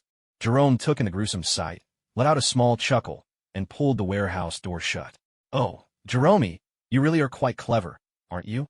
What a fascinating trick, actually convincing him to kill himself. Then, after he smiled and ended his own life, you chopped off his limbs. Tisk, truly a born villain." Standing on a rug outside the warehouse, Jerome vigorously wiped the blood from his shoes. Once the soles were clean, he stretched lazily and returned to the chair outside the drink shop. He lounged comfortably, closed his eyes, and let himself bask once more in the sun. The virus of mad laughter still wasn't spreading quickly enough. Where could he find a couple of humanoid bats to bring back? Without them, to transmit the infection, the virus he'd mixed from his own blood alone just wasn't enough to turn all of New York into his playground. But for now, it was best to keep things as they were. There was no need to make things more complicated. After all, he and Nick were such good friends now. He couldn't let anything slip, could he? No need to rush into revealing myself just yet. Besides, the air here still holds some of my father's amusing handiwork, which was sent skyward by that massive explosion. Hey, you could call it laughing gas. It was the failed batch of the so-called maniac virus from a gigantic chemical pool. Something that could create a few death-defying lunatics. These failed viruses, after being exposed to the scorching temperatures of the explosion, evaporated and rose into the sky. Then, with a heavy downpour, they came raining back down, contaminating both the land and the air. The people here are destined for happiness. Their faces will be graced with ever more smiles. Let's all smile together. Mr. Jerome, out sunbathing again? Mr. Jerome, Are you planning to stay out until nightfall again? Oh, I'm not sure. Maybe. By the way, Mr. Jerome, it's quite foggy today. There's no sun. Oh, and what does that have to do with my desire to sunbathe? 11 a.m. Stark Industries Tower. In the vice president's office, Zhou Ran set down the file in his hand. He glanced at his watch, drew a deep breath, and slowly rose to his feet. Standing before the office mirror, he carefully adjusted his appearance, then made his way to the conference room on the top floor of Stark Industries Tower. The top floor conference room was rarely used. It was reserved for board meetings. Usually, it saw only a handful of gatherings each year, reserved for major discussions, like those concerning Stark Industries' future direction and key decisions. Yesterday evening, the attack on Tony Stark was just such a major event, one that demanded the board's immediate attention. Of course, such an incident needed to be kept quiet, but not from the board's upper echelons. The secrecy was for the lower-level employees and for Stark Industries' rivals. Zhou Ran approached the top-floor conference room, took a steadying breath, and pushed open the heavy doors. The room was already filled with people. Pepper Potts stood behind Tony's chair, holding a file in her hands. When she saw Zhou Ran enter, a faint smile played at her lips, and she nodded in greeting. Zhou Ran nodded back gently and made his way to his seat. At that moment, all the board members turned in unison, their eyes fixed on Zhou Ran. As he looked around at these familiar faces he saw nearly every day, a strange sense of alienation washed over him. There was something off about their expressions, a flicker of something unspoken in their eyes, and even the smiles at the corners of their mouths seemed to carry a hint of complexity. Some of them were like ravenous wolves, their hunger barely concealed. Some resembled cunning foxes, eyes sharp with calculation. Others were as fierce as man-eating tigers, while a few lurked like wild dogs keeping watch. There were those as steady as brown bears, some as ruthless as soaring eagles, and others as silent as lions in the tall grass. Not a single one of them had the gaze of a human. This was a meeting destined to stir up a storm, a true contest of power. Now that the hunter, whose presence had kept the forest in check, was gone, every animal grew restless, each harboring hidden schemes. The weaker creatures would band together, watching the chaos unfold from the sidelines. Meanwhile, the powerful beasts would clash in brutal combat, until only one triumphant king remained. Yet even the victor would have to withstand one last assault, the final offensive launched by those weaker animals. That was when the real confrontation began. More often than not, however, the weaker ones chose submission over rebellion. Zhou Ran walked to the right end of the long conference table and sat down slowly. Directly across from him, to the left, was Obadiah's seat, though Obadiah had not yet arrived. The large, empty chair between Zhou Ran and Obadiah was reserved for Tony Stark. That seat was the most important at the board table, and the very reason this meeting had been called today, to discuss who would temporarily fill Tony's place. Expressionless, Zhou Ran sat in silence, patiently awaiting Obadiah's arrival. 5 minutes later, Obadiah entered the conference room. A broad smile lit up his face, his confident strides echoing through the space. He looked every inch. The man certain of victory. Approaching Tony's empty chair, Obadiah leaned forward, both hands resting on its back, and surveyed the board members one by one. He drew a deep breath, his features turning grave as he addressed the room. We've called an emergency board meeting today. I'm sure everyone here is curious about what's happened. And you must be wondering why Tony hasn't shown up after all this time. For all his wild ways, Tony has always arrived early to board meetings. Why isn't Tony here? Because something major happened yesterday. Obadiah slowly straightened, pausing for effect. He patted Tony's chair and continued. Yesterday, Tony was attacked by terrorists in Afghanistan. That's the reason we're here for this meeting today. The moment Obadiah finished speaking, the previously quiet conference room erupted in a flurry of alarmed conversation. The directors of Stark Industries wore deeply troubled expressions, whispering anxiously among themselves. Fuck, Tony was actually attacked? Tony, do you think he'll be all right? Tony, how did this kid end up just like his father, Howard? Attacked out of nowhere. To be honest, Tony isn't quite like Howard. At Tony's age, Howard already had him, and he'd already proven to all of us that his son was every bit the genius he was. So what should we do now? With Tony Stark, the last of the Stark family, gone, is there even a point in keeping Stark Industries going? Hey, don't be so pessimistic. Tony was attacked, but he's not dead. No need to jump ship just yet. We should wait for real news before we start panicking. Listen to yourselves. This isn't how real tycoons behave. You're already talking about what happens if he dies, just because of an attack. Show some composure. Who knows, Tony might just make it back safe and sound. Come on, you know what those terrorists in Afghanistan are like, ravenous, mad dogs, every one of them. I doubt Tony has much chance of coming back unscathed. Think about it. Who would dare lay a hand on the chairman of Stark Industries? We're the world's largest arms dealer, after all. Still, Tony's attack is bad news for the company. Our assets will take a hit. We need someone to hold us together.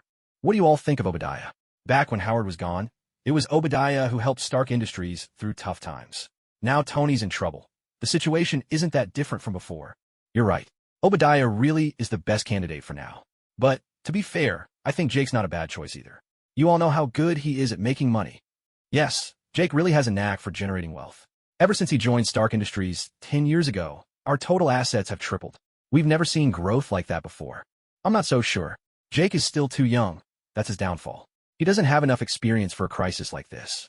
If he were 10 years older, I'd back him in a heartbeat. But at a time like this, we need stability. Playing it safe is our best option. That's right. We have to be cautious. Let's have Obadiah serve as acting chairman of Stark Industries. Agreed. That's exactly what I think. Yes, I agree as well.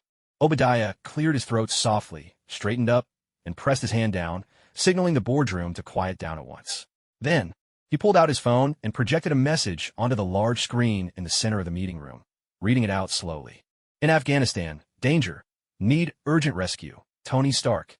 After finishing that sentence, the members of the board collectively drew in a sharp breath and fell into silence, each one withdrawing into their own thoughts.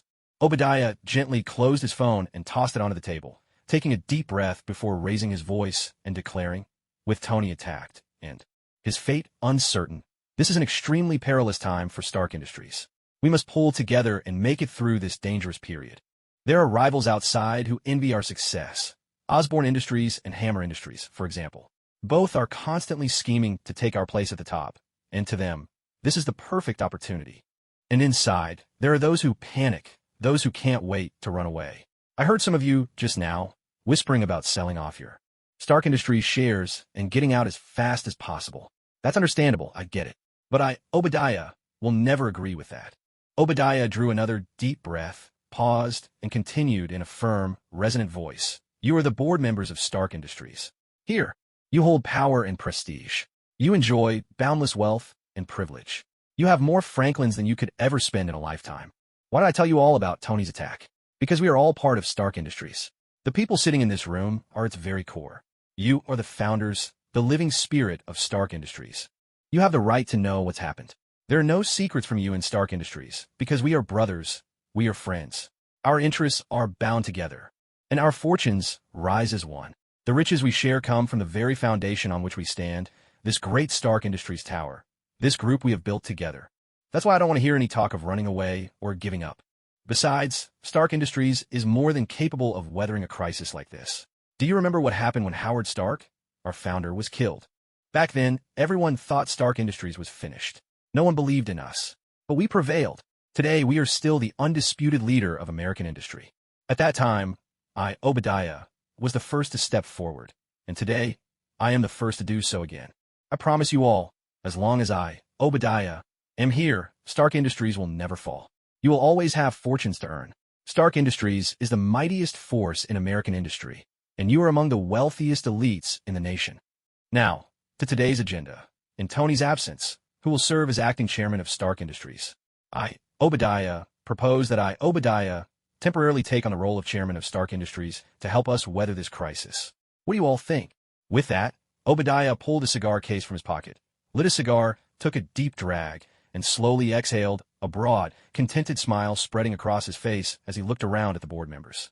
After Obadiah finished speaking, a wave of commotion swept through the boardroom. Heated discussions broke out, and eventually, the board members reached a conclusion. I support Obadiah. I support Obadiah. I support Obadiah. One after another, voices of support rang out, flowing into Obadiah's ears. He was brimming with joy, barely able to suppress a triumphant laugh. To him, these voices were the sweetest music in the world, intoxicating him completely. He was on the verge of ultimate victory.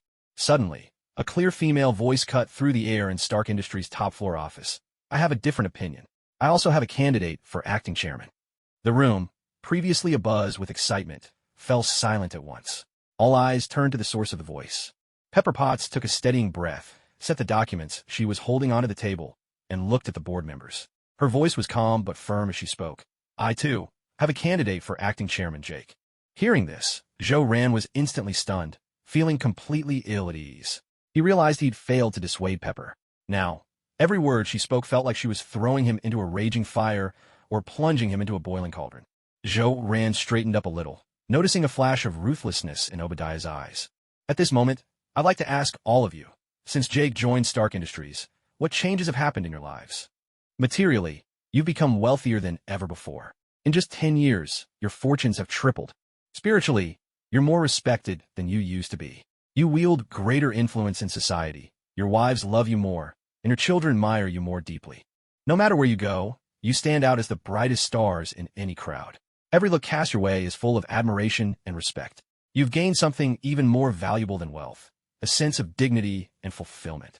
In short, you are happier now than ever before. Pepper paused, then projected the documents onto the large screen. A subtle smile played at her lips as she continued.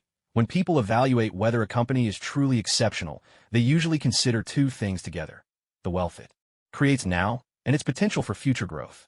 On the screen are two sets of data charts. The one on the left is from 10 years ago, before Jake arrived, and the one on the right is from 10 years after Jake came, which is the present. In the chart on the left, the wealth being created now ranks first, but the growth in future potential is almost negligible. The line does rise, but only slightly, barely lifting its head. Now let's look at the chart on the right. Current wealth creation still holds the top spot, but what's truly astonishing is the surge in future potential. The growth line for future potential has transformed from a flat line into a steep incline, almost a 70-degree angle. There's also a survey here. Stark Industries ranks first as the company the public most wants to join, and it's also the top choice among employees. And these employees include those from Oscorp and Hammer Industries. This is the change Jake has brought to Stark Industries. Tony once said he had found someone he could trust for a lifetime, and that person is Jake. If you had someone who could turn a flat line into a vertical one, wouldn't you choose to trust him, too? To trust him is to hold the future in your hands. Tony trusts Jake, and I trust Tony. So, during the time Tony is away, until he returns, I choose to support Jake as the acting chairman of Stark Industries. After hearing Pepper's words, the entire board began their second round of discussion. The people present were all magnates and industrialists. No fools among them. They were keenly aware of how these calculations worked. Combining the wealth created now with the development of future potential was the best way to measure the value of a company. After a dozen minutes of debate, a board member finally spoke up. He was an elderly man with white hair and a white beard. He chuckled softly before speaking. Pepper, you make a strong case, and that data is certainly compelling. But to me, the present still outweighs the future. After all, without the present, there is no future. Besides, at my age, I don't have many years left. I don't even know if I'll pass away tomorrow or the day after. My future is full of uncertainty. So, the future doesn't hold much appeal for me. I think Obadiah is still the better choice. He has experience. Let's all clear our heads. Compared to an uncertain future, I believe we should choose the certainty of the present. As soon as the white-haired, white-bearded gentleman finished, another elderly man in a black suit spoke up. You make a fair point, but I'd still like to hear what Jake himself has to say. No matter what, we should at least hear what Jake has to say. Both candidates are well-suited to temporarily fill the role of chairman. Since Obadiah has already spoken, it's only fair that Jake gives his perspective as well. How about this? I suggest that both Obadiah and Jake share their ideas on how, as acting chairman of Stark Industries, they would work to stabilize the situation and create wealth for us. That sounds reasonable, I agree. Old MacDonald never fails to get right to the heart of the matter. Supporting either candidate is support all the same, but what's truly important is who has the best plan to steady the company and generate profit. That's a great suggestion. The board members all turned in unison to look at Obadiah and Ran. Obadiah smiled, took a slow drag on his cigar, exhaled a plume of smoke, and began to speak. My approach is straightforward. Our revenue from arms sales at Stark Industries has already dropped to 62%. Frankly, for a weapons manufacturer, that ratio is laughable. This has always been the issue I've emphasized, the most crucial problem we face. We have never lacked buyers for our weapons. Here in the States, the military gives us a steady stream of orders. Overseas, demand is even greater. Think of those African dictators sitting on piles of gold mines and the wealthy elites in Saudi Arabia. So, my plan is to ramp up weapons production and restore our arms revenue to its former level, 89%. That increase of 27 percentage points is the wealth I promise to deliver to you all. And rest assured, I have no shortage of buyers. Hearing this, Ran, who had remained silent until now, looked at Obadiah, took a deep breath, and asked, Mr. Obadiah, have you really thought this through? Are you certain you want to go down this path? Obadiah stubbed out his cigar, nodded, and replied, Of course. Isn't this the most effective way to steady the company and reassure everyone? Ran smiled at this and raised his voice. Actually, I hadn't intended to step in as acting chairman of Stark Industries, because I anticipated you would propose ramping up weapons production. After all, that truly is the best way to calm the company's nerves. But I didn't expect you to be this greedy. I thought you might aim for 75%. That's my personal limit. Unfortunately, you've just crossed my line. With those words, Ran suddenly stood up and slammed his hand on the table, his voice sharp and unwavering. This board meeting is over. Tomorrow is the smartphone launch event. I suggest you all watch closely after that press conference. Let's see just how many times Stark Industries' stock price multiplies. At that time, let's hold another meeting and discuss this issue again. With these words, Ran strode out of the conference room without looking back. Raising the share of military arms revenue to 75% was Ran's bottom line. He knew Obadiah was greedy, but he hadn't expected Obadiah's greed to reach such extremes. After all, Stark Industries now was nothing like the company in the movies. Its current output was 3 times that of its cinematic counterpart. There is absolutely no need to increase the arms revenue any further. Besides, Ran hadn't denied Obadiah his chances. It was simply that Obadiah failed to appreciate the opportunity given to him. Pushing his glasses up the bridge of his nose, Ran's eyes glinted with a strange light. He felt a mixture of nervousness and excitement in his heart. Obadiah would be the first true villain he was about to face. People are complex and full of contradictions. Ran cared deeply about his own safety, yet he was also driven by a desire to effect change, all while holding fast to his own principles. Previously, for the sake of safety, Ran had allowed Obadiah to temporarily serve as chairman of Stark Industries, maintaining a neutral stance, neither supportive nor opposed. But now his bottom line had been crossed. He could not just stand by and watch as Obadiah destroyed all the changes he had made to Stark Industries. Ran smiled and clenched his fist. What tricks could Obadiah possibly have left? If it came down to a direct contest, Ran was already confident of victory. The only cards Obadiah might have left to play were underhanded ones, perhaps another attempt at a targeted assassination. Taking a deep breath, Ran realized that if another attempt on his life was coming, he would need some powerful allies, bodyguards who were truly formidable. Fortunately, Ran knew a superhero, and not just an acquaintance, but a close friend, the infamous Punisher, Frank from Hell's Kitchen. The two of them had known each other for nearly 7 or 8 years, bonded by life-and-death experiences. Back then, Ran had been driving home when a blood-soaked man suddenly stepped into his path, forcing him to stop. That man was none other than the Punisher, Frank. At the time, Frank was being hunted by the mob, wounded and desperate. Ran's timely intervention and driving skills helped shake off the gangsters, and from that night, a friendship was forged. Before they parted ways, the gravely injured Frank had given Ran his phone number and made a promise. Should Ran ever find himself in trouble, he need only call. Frank was the Punisher. He might not be able to solve the problem itself, but he could certainly deal with the people behind it. With those words, Frank vanished into the night without a backward glance. Back in the CEO's office, Ran sat down, adjusted his glasses, and nodded thoughtfully. It was clear he needed the Punisher's help now. For a while, he would rely on his old friend to keep him safe. If Obadiah truly decided to assassinate him, then he shouldn't blame him and the Punisher for paying a visit together, giving Obadiah quite a surprise. As long as you're guilty, you must die. The Punisher's code of conduct was something Ran personally appreciated, because some bastards truly deserve to die. Yet, he couldn't bring himself to act exactly like the Punisher. How should he put it? This code made sense in its own way, but unfortunately, it was never allowed and never recognized. In the end, it was a minor truth at odds with a greater order.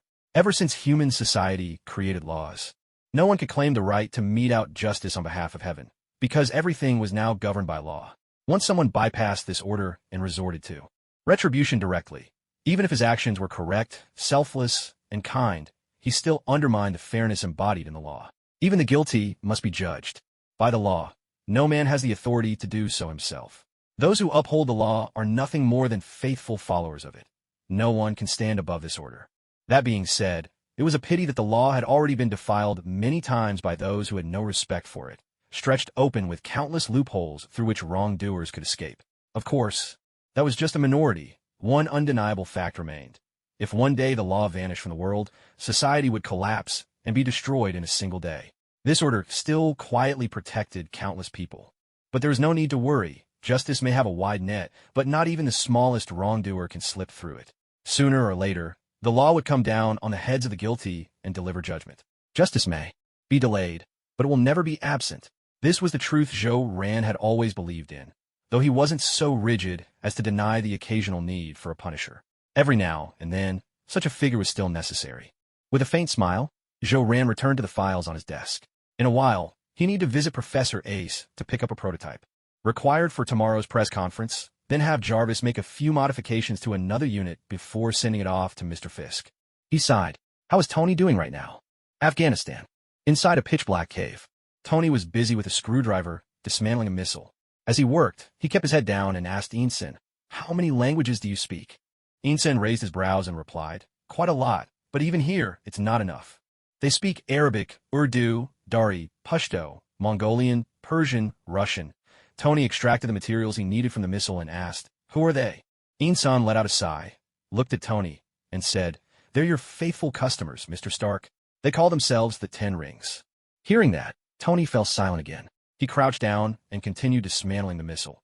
Seeing this, Ethan crouched down and said, "If you tell me your plan, we might be able to work even faster."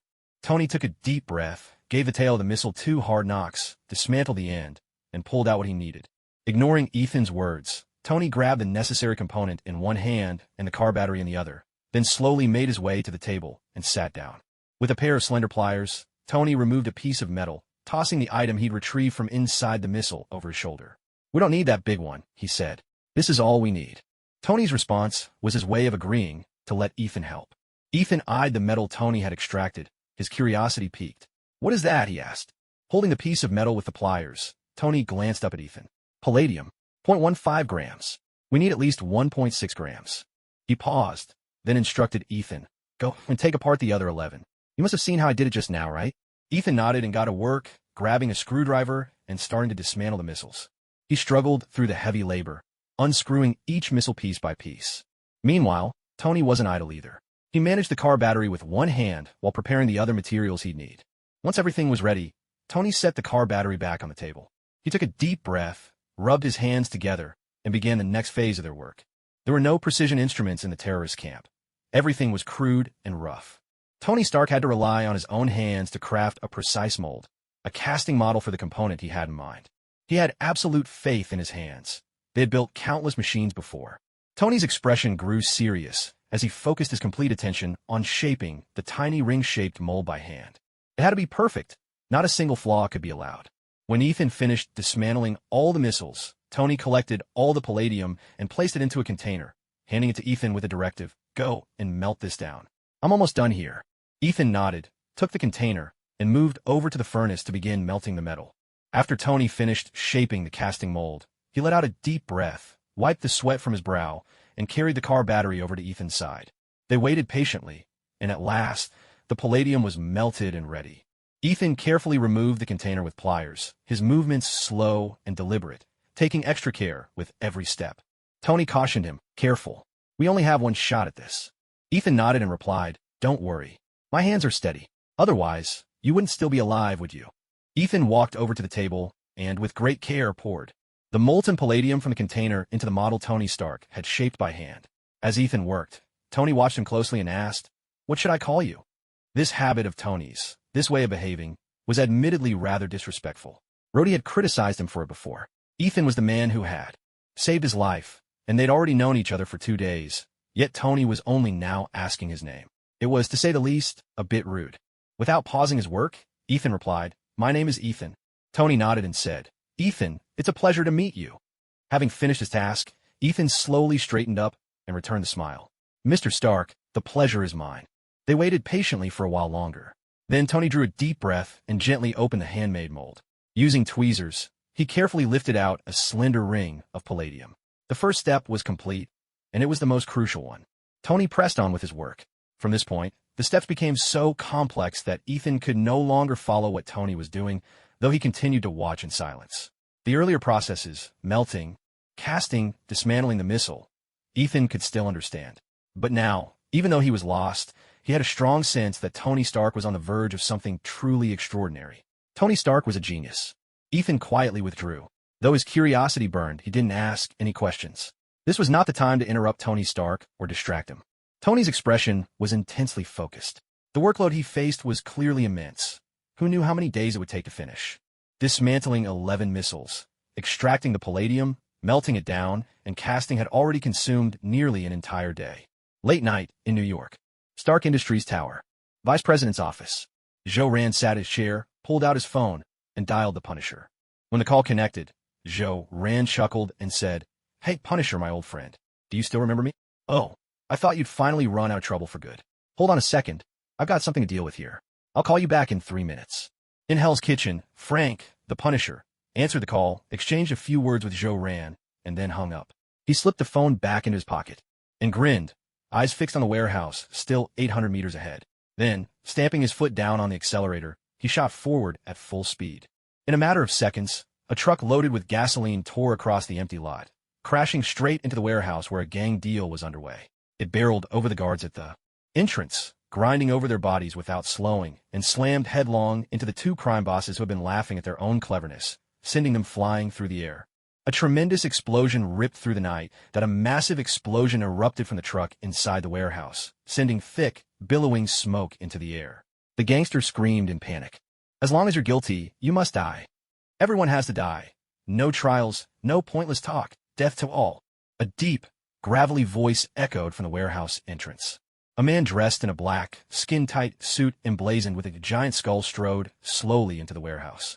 He tossed in 2 grenades, then unslung the heavy machine gun from his back. With both hands gripping the weapon, the Punisher unleashed a relentless barrage at the gangsters. His attack was swift and merciless. Every shot was fatal, like the Grim Reaper harvesting souls. When a machine gun finally ran dry, the Punisher dropped it to the ground without a second thought, grabbing a shotgun from one of the fallen thugs. Even through the lingering smoke, the Punisher fired with deadly precision, executing headshots one after another. When the carnage was over and the smoke cleared, only a single gang leader remained standing where he was. The Punisher drew a pistol from his chest holster and pointed it straight at the man. The gang leader threw up his hands, stumbling backward as he pleaded, "No, I surrender. Don't kill me, please. I mean it, I surrender." Advancing with his pistol at the ready, the Punisher replied, "And then what? You find yourself a slick lawyer, do a year or 2 in prison, and get right back to business. Sorry, in my dictionary, the word surrender doesn't exist." He closed the distance and pressed the gun to the gang leader's head, pulling the trigger. A sharp crack echoed. It was the end for another guilty soul. The Punisher wiped the blood from his face and disappeared into the night. His voice lingered, low and haunted. "I'm really just like anyone else. All I ever cared about was whether my family was safe, whether they were happy. But I lost them, my wife, my child. They're gone, and nothing is the same. I was with them, and I got them killed. I thought I'd become someone different. I'm a ghost, wandering this world, not realizing I've been dead for a long time. Everyone dies in the end.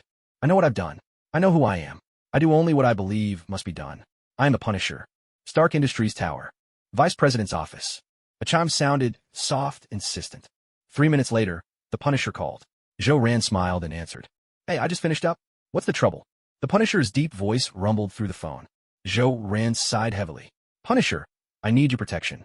I'm in danger. Someone's trying to assassinate me. Do you have any friends, Punisher? Bring a few more if you can. I need you all to be my bodyguards for a while." Frank frowned at these words and said, "You're saying someone wants to assassinate you? That can't be. You're a celebrity in all of New York, a director of Stark Industries. Who would dare try to kill you?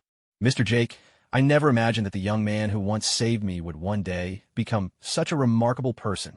Do you know who's after you? I could take care of them for you, and then you wouldn't have to worry about all this trouble." Zhou-Ran shook his head and replied, "I have my suspicions, but I can't be certain yet. We can't act rashly." The Punisher listened, and then smiled with a trace of satisfaction. "Very good. Your answer may sound a bit too cautious, but I like it. Jake, if you came to me just to have someone killed, I would help you. I'd kill that person to repay the debt I owe you for saving my life. But after that, I wouldn't hesitate to kill you myself. Because I'm the Punisher. I exist to rid this world of every evildoer." As Zhou-Ran heard this, his heart skipped a beat. Thankfully, He hadn't told the Punisher Frank directly that he wanted to kill Obadiah, or he'd have found himself on the Punisher's list, and sooner or later, that would mean certain death. The Punisher was nothing if not relentless. Once he set his sights on someone, their days were numbered. He would go to every length to eliminate those he believed guilty. Each time the Punisher struck, every action was meticulously planned. How to get in, how to get out, what habits or preferences his enemies had. He would study it all with painstaking detail. Rand managed to smile and said, "Punisher, if that's the case, I suppose I'm lucky. I stuck to my principles, and that's what saved my life." The Punisher's voice dropped, grave and steady. "Jake, where are you now? I need to come up with a plan to protect you, and I want to assign you a highly capable bodyguard." Rand nodded and said, "Thank you, Punisher. I'm in the Vice President's office at Star Tower, and I won't be going anywhere for a while. But tomorrow, I do have a launch event for a new smartphone." The Punisher nodded in return. "That's the safest course. No one's foolish enough to try and assassinate you inside Star Tower. That would be far too reckless, far too conspicuous.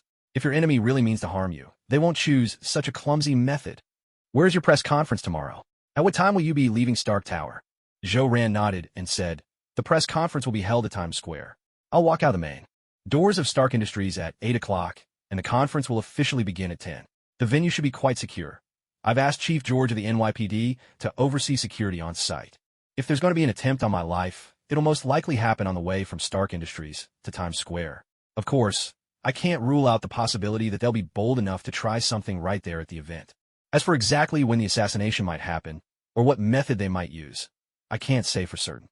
The Punisher nodded after hearing this and said, "All right, Jake, I understand. Jake, I'll send you the details of the bodyguard I've found for you, like his appearance and how he'll be dressed. You'll get on your phone shortly. He'll be waiting for you at the entrance of Stark Industries at 8 sharp tomorrow morning. However, the fee for this level of protection is steep. These guys are all top tier. It's $2 million each, non-negotiable. Payment after the job is done. I can't guarantee your safety on my own, since my expertise is killing, not guarding." Rand adjusted his glasses and smiled. "All right, Punisher. Money won't be an issue. Thank you." Once the Punisher hung up on Rand, he began his recruitment drive. The people he was calling were a mix of friends and adversaries. His friends were fellow vigilantes from Hell's Kitchen, who, like him, made it their mission to punish evil. His enemies, on the other hand, had a different philosophy, believing that even the guilty deserved redemption, that gangsters could have good in their hearts, that even the worst scum and lowlifes were worth saving. Because of that, they were always watching him, interfering with Frank's operations and causing him no end of trouble. Frank dialed a number, and the call was answered almost immediately, showing just how much the person on the other end cared about him. Frank cleared his throat, lowered his voice, and said, "Daredevil, I need your help right now." Daredevil, who had just taken down a group of gangsters in the name of justice, frowned and replied, "Punisher, what do you want? Have you finally decided to join us?" Frank snorted dismissively. "Huh, Daredevil, don't flatter yourself. Dream on. If I joined you, wouldn't I have to turn myself into the police first? Besides, those scumbags you send to jail, they'll be out again in no time. One day, Daredevil, you'll regret this. My way is the only way that works. As for your so-called justice, I have no interest in joining your little crusade." Daredevil clenched his fists, struggling to contain his anger. "Punisher, what exactly are you planning? Is that why you called me? Just to argue?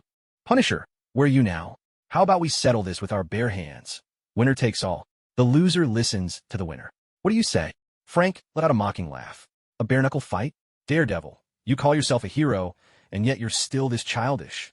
Daredevil, you're being foolish. Do you really think those mobsters will fight you with their bare hands? All they care about is how many bullets you can take, how many rockets you can survive." Frank paused, then continued. "All right, let's get to the point. I'm alone in an abandoned warehouse on 43rd Street. With your keen hearing, I'm sure you can find me. No need for me to spell out the exact spot, right?" Daredevil nodded. "All right, Punisher. I'll be there soon. And I promise I'm going to knock some sense into you with my fists." 10 minutes later, Daredevil arrived at the deserted warehouse. He twitched his ears slightly, clenched his fists, and rushed toward Punisher's location. Seeing this, Frank smiled, drew a pistol from inside his coat, and aimed it at Daredevil. "Daredevil, I suggest you don't do this. I actually have something to discuss with you. I don't want to waste time on a fist fight. Frankly, I'm not even sure you'd beat me. If you got something to say it after the fight. I'm going to teach you a lesson, one way or another." At Daredevil's words, Frank heard only a cold snort as Daredevil charged right at him, fists tight. Frank let out a long sigh, tossed his gun casually to the ground, and rushed in to meet Daredevil. The two clashed in a brutal struggle. After grappling for a while, a sharp glint flashed in Frank's eyes. He seized Daredevil's arm and squeezed hard. A bone-crunching snap echoed through the air. With a powerful motion, Frank hurled Daredevil over his shoulder, slamming him into the ground. He then stamped his foot down hard on Daredevil's chest, leaned over, pinned Daredevil's throat with his knee, and in the blink of an eye, a pistol appeared in Frank's hand, pressed firmly to Daredevil's forehead. In a matter of seconds, Daredevil was overpowered, unable to resist. Frank frowned. "You're hurt, Daredevil. When did this happen? You really are a fool. Picking a fight with me while you're injured. Tell me, which gang did this? Who hurt you so badly? This is what your kindness gets you? Trying to redeem a bunch of scum? What a joke." Punisher slowly stood up, looking down at Daredevil with utter disdain in his eyes. Daredevil struggled to his feet, suddenly coughing up a mouthful of blood. He shook his head and said, "It wasn't the gangs who did this. It was that devil, Satan. I caught his scent, thick with blood, a few days ago and tracked him down." The scene was beyond gruesome. Blood everywhere, bodies torn apart, not a single one left whole. Then, I fought him for a couple of rounds, just like the moves you used earlier, but the power behind his blows was on another level. With a single throw, Satan made me feel as if every bone in my body had shattered. He stomped on my chest, crushing my insides, and twisted my arm until it broke. After that, he knocked me out cold with a slap. Iron Fist happened to pass by and carried me away. Otherwise, I never would have lost to you. Hearing this, Frank let out a derisive snort. "Daredevil, I really don't get what's going on in your head. Sure, Satan's methods are brutal, but he's like me. No one innocent ever dies by his hand. Only the guilty pay the price. You're as laughable as ever, Daredevil. Truly ridiculous."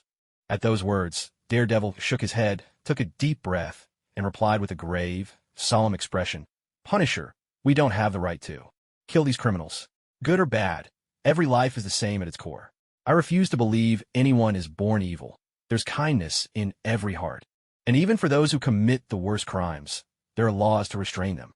I admit, plenty of corrupt lawyers help them slip out of prison, but there are also many righteous ones fighting to lock them away. Besides, not every crime demands a life in return, does it?" Frank suddenly drew his pistol and pressed it to Daredevil's head, his voice low and rough. "Don't talk to me about lawyers. This world is sick, and what I'm doing is the cure. If you're guilty, you deserve to die. Damn the law. If the law was a person, I'd kill it myself." "Humph. You're right. Not every criminal deserves death. But those who steal from the poor, those who rape, those who deal drugs, none of them will escape me. Everyone I kill has hurt the innocent in some way. I'm a lost soul. I am a Punisher. Killing them is my purpose. Enough talk, Daredevil. I'm done arguing with you. Sooner or later, you'll see things my way. You'll watch those criminals you put behind bars stroll right back out, ruining lives all over again. Some people can be fooled once, some twice, some 100 times. But no one can be fooled forever." Daredevil took a deep breath and said, "No matter what happens, my original intention will never change. I refuse to become the kind of butcher who kills recklessly. I have always believed that justice will never be absent, and that the law, which stands for justice, will send all those evildoers exactly where they belong." Frank let out a long sigh and looked at Daredevil. "Daredevil, I need the Defenders' help with something. I want us to work together to protect someone. I think this is a mission you'll be glad to accept. The person we need to protect is S.H.I.E.L.D, but he also goes by the name Jake. Yes, that Jake, the one who's always on the front page of newspapers, making headlines on the radio. He and I are friends. He just reached out to me for help, said someone's planning to assassinate him. You should know his status and influence. If anything were to happen to him, the whole of New York would be thrown into chaos. Daredevil, I think you'll agree to help. In a way, Jake could be called the light of New York." Hearing this, Daredevil was taken aback. His expression grew even more serious, and his voice rose with urgency. "What? You're saying someone's trying to kill him? What's going on?" "Nothing can happen to him. Over the years, his actions have made him a role model, inspiring countless young people. Even in places like Hell's Kitchen, there are plenty who admire him. He sparked small but real changes here." Frank nodded. "That's exactly why I came to you, Daredevil. I can't protect him on my own. He didn't tell me who's behind the assassination attempt, nor did he ask me to kill anyone he suspects. His heart is pure. His first thought was simply to protect himself." Daredevil nodded and asked, "Punisher, do you have a protection plan? The Defenders would be more than willing to take on this job." Frank furrowed his brow. "Daredevil, my original idea was to have you stay close to Jake as his bodyguard. With your sharp hearing, almost like a radar, you could sense danger before it strikes. But as things stand, even if you can detect danger, you might not be able to fend it off. Besides, having too many bodyguards could draw attention. We not only have to keep Jake safe, we need to track down whoever's behind this and take them out. Daredevil, what do you think between Luke Cage and Iron Fist? Who would be the better choice? Daredevil thought for a moment before replying. I think Luke Cage would be better. He's invulnerable to blades and bullets, tough as steel. He could stand right in front of Jake, acting as a human shield, against any threat. However, when it comes to detecting danger in advance, I'm the most skilled.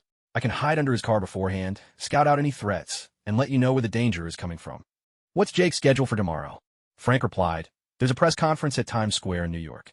I think this event is really important, but it's hard to tell exactly when our enemies might make their move, whether it'll be before or after the conference. But I'm certain they won't act at the press conference itself. George from the NYPD will be there. If they plan to kill Jake and escape, they wouldn't be so reckless. After all, no one wants to have George, that old bloodhound, on their tail. Once he locks onto someone, he'll make sure they end up in jail. Daredevil nodded and said, that's true. No one would risk it. It simply isn't worth it. Still, we should have a backup plan at the press conference. Let Jessica go. She's a woman. No one will pay much attention to her. Frank nodded at this suggestion and continued. Yeah, Jessica is definitely a good fit. With a little disguise, she can easily blend in. She could pose as a reporter, and there will be plenty of journalists there. I'll team up with Iron Fist. He's quick and sharp-eyed. He can leap between rooftops and take shortcuts, scouting ahead. He can also check if there are any snipers hiding up high. I'll handle following Jake by car, shadowing him from a distance. The five of us will stay in constant communication. Daredevil, that's the plan for now. We'll improvise as things unfold. With the five of us, we'll be more than enough to protect Jake. My partner will keep up remote surveillance on the computer at all times. Daredevil, this is our first time working together. I hope it goes well. Daredevil nodded, looking at the man before him, and said, Punisher, here's to our partnership. Daredevil took a deep breath and melted into the darkness. Daredevil knew the Punisher, or rather, this was not their first time working together. Beneath the mask, Daredevil was Matt Murdock, a lawyer who had been friends with Frank since childhood. When Frank was at his lowest, Matt had helped him many times. Daredevil could never understand how Frank had become the man he was now. A butcher, a Punisher. He felt torn. As a friend, he couldn't betray Frank's secret identity, couldn't turn him over to the police himself.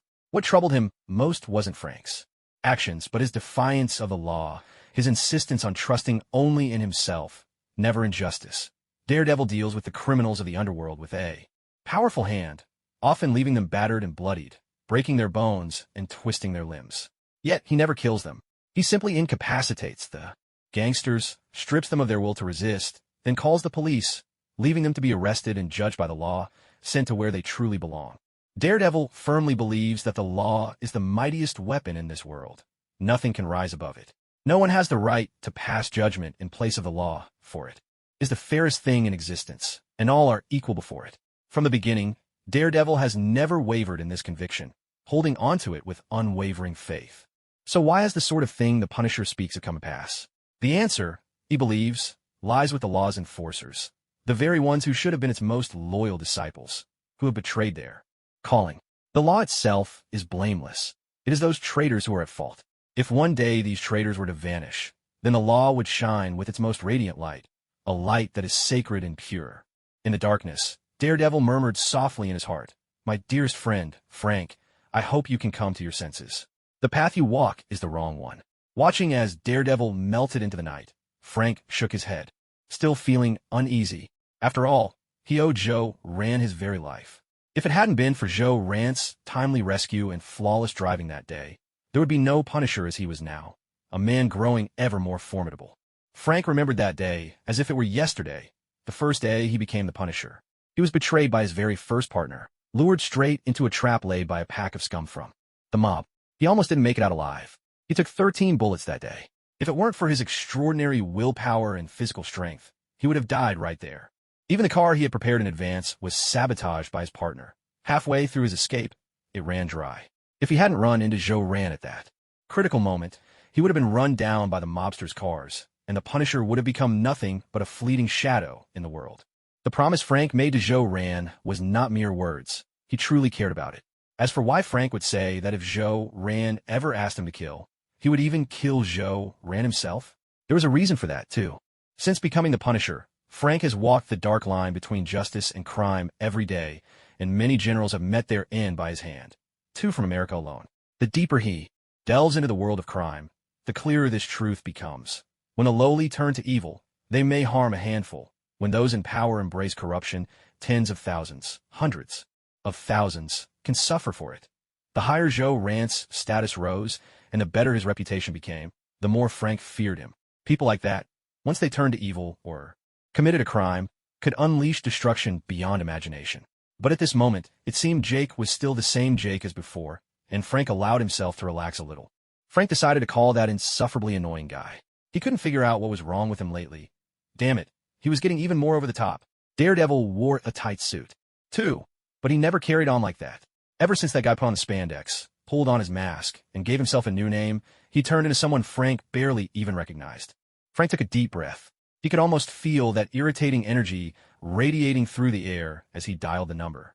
As soon as the call connected, his ears were assaulted by wild, frenzied screams and a blast of raging metal music that made his eardrums throb in pain. Frank scowled. Was Wade at another strip club again? Frank's mouth twitched in annoyance. He drew a deep breath and shouted at the top of his lungs, "Hey Wade, where the hell are you right now?" "Oh, sorry, baby, I think you've got the wrong person. I'm not Wade. I'm Deadpool. I'm Deadpool. I'm Deadpool." Important things should be said 3 times, right? I'm the one and only, the world's most charming, most handsome Deadpool. TSK, gorgeous, you sound awfully lonely right now.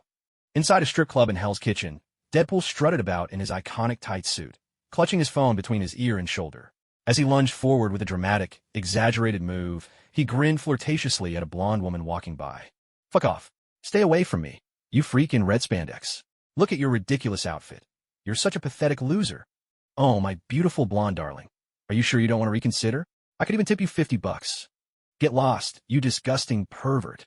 The gorgeous blonde gave Deadpool a sharp smack to the head, wrinkling her nose in disdain. She tossed him a scornful glance, turned on her heel, and stalked off without a backward look. After being rejected, Deadpool slumped against the wall and began to wail into the phone. "Boo-hoo-hoo. I can't go on, I just can't. I want to die. I feel so miserable right now. I need to do a royal stab. I miss women so much." "Oh, but actually, it doesn't have to be a woman. A man would do too. Frank, my dearest baby, would you let me give you a royal stab?" Frank gritted his teeth and growled. "Deadpool, you are so damn infuriating. I swear, I'm going to rip that filthy mouth of yours right off. I ought to shove my pistol down your throat and pull the trigger hard." Deadpool, unfazed, just curled his lip and replied in an exaggerated tone, "Oh, dear Punisher, you really get me. You know that? I just love it when you get all rough with me. Punish me hard, Punisher. I need it, I really do. Even if you want to pull off a bloody regicide move on me. That's fine. I can take whatever you dish out. Come on, baby." Hearing this, Frank took a deep breath, forcibly tamping down his anger. He spoke slowly. "Deadpool, I heard everything just now. You tried hitting on someone and got shot down. Someone mocked you, called you broke. Looks like you've burned through all your cash again, Deadpool. Otherwise, why would you be throwing around $50 just to flirt with a stripper? Deadpool, I got a job for you. $2 million. You in?" Deadpool giggled mischievously and said, "Oh, Punisher, you really are my best baby. I've been strapped for cash lately. It's been rough. I can't even afford a night with a stripper anymore. I haven't had a chance to pull off a regicide move in ages. Bring it on.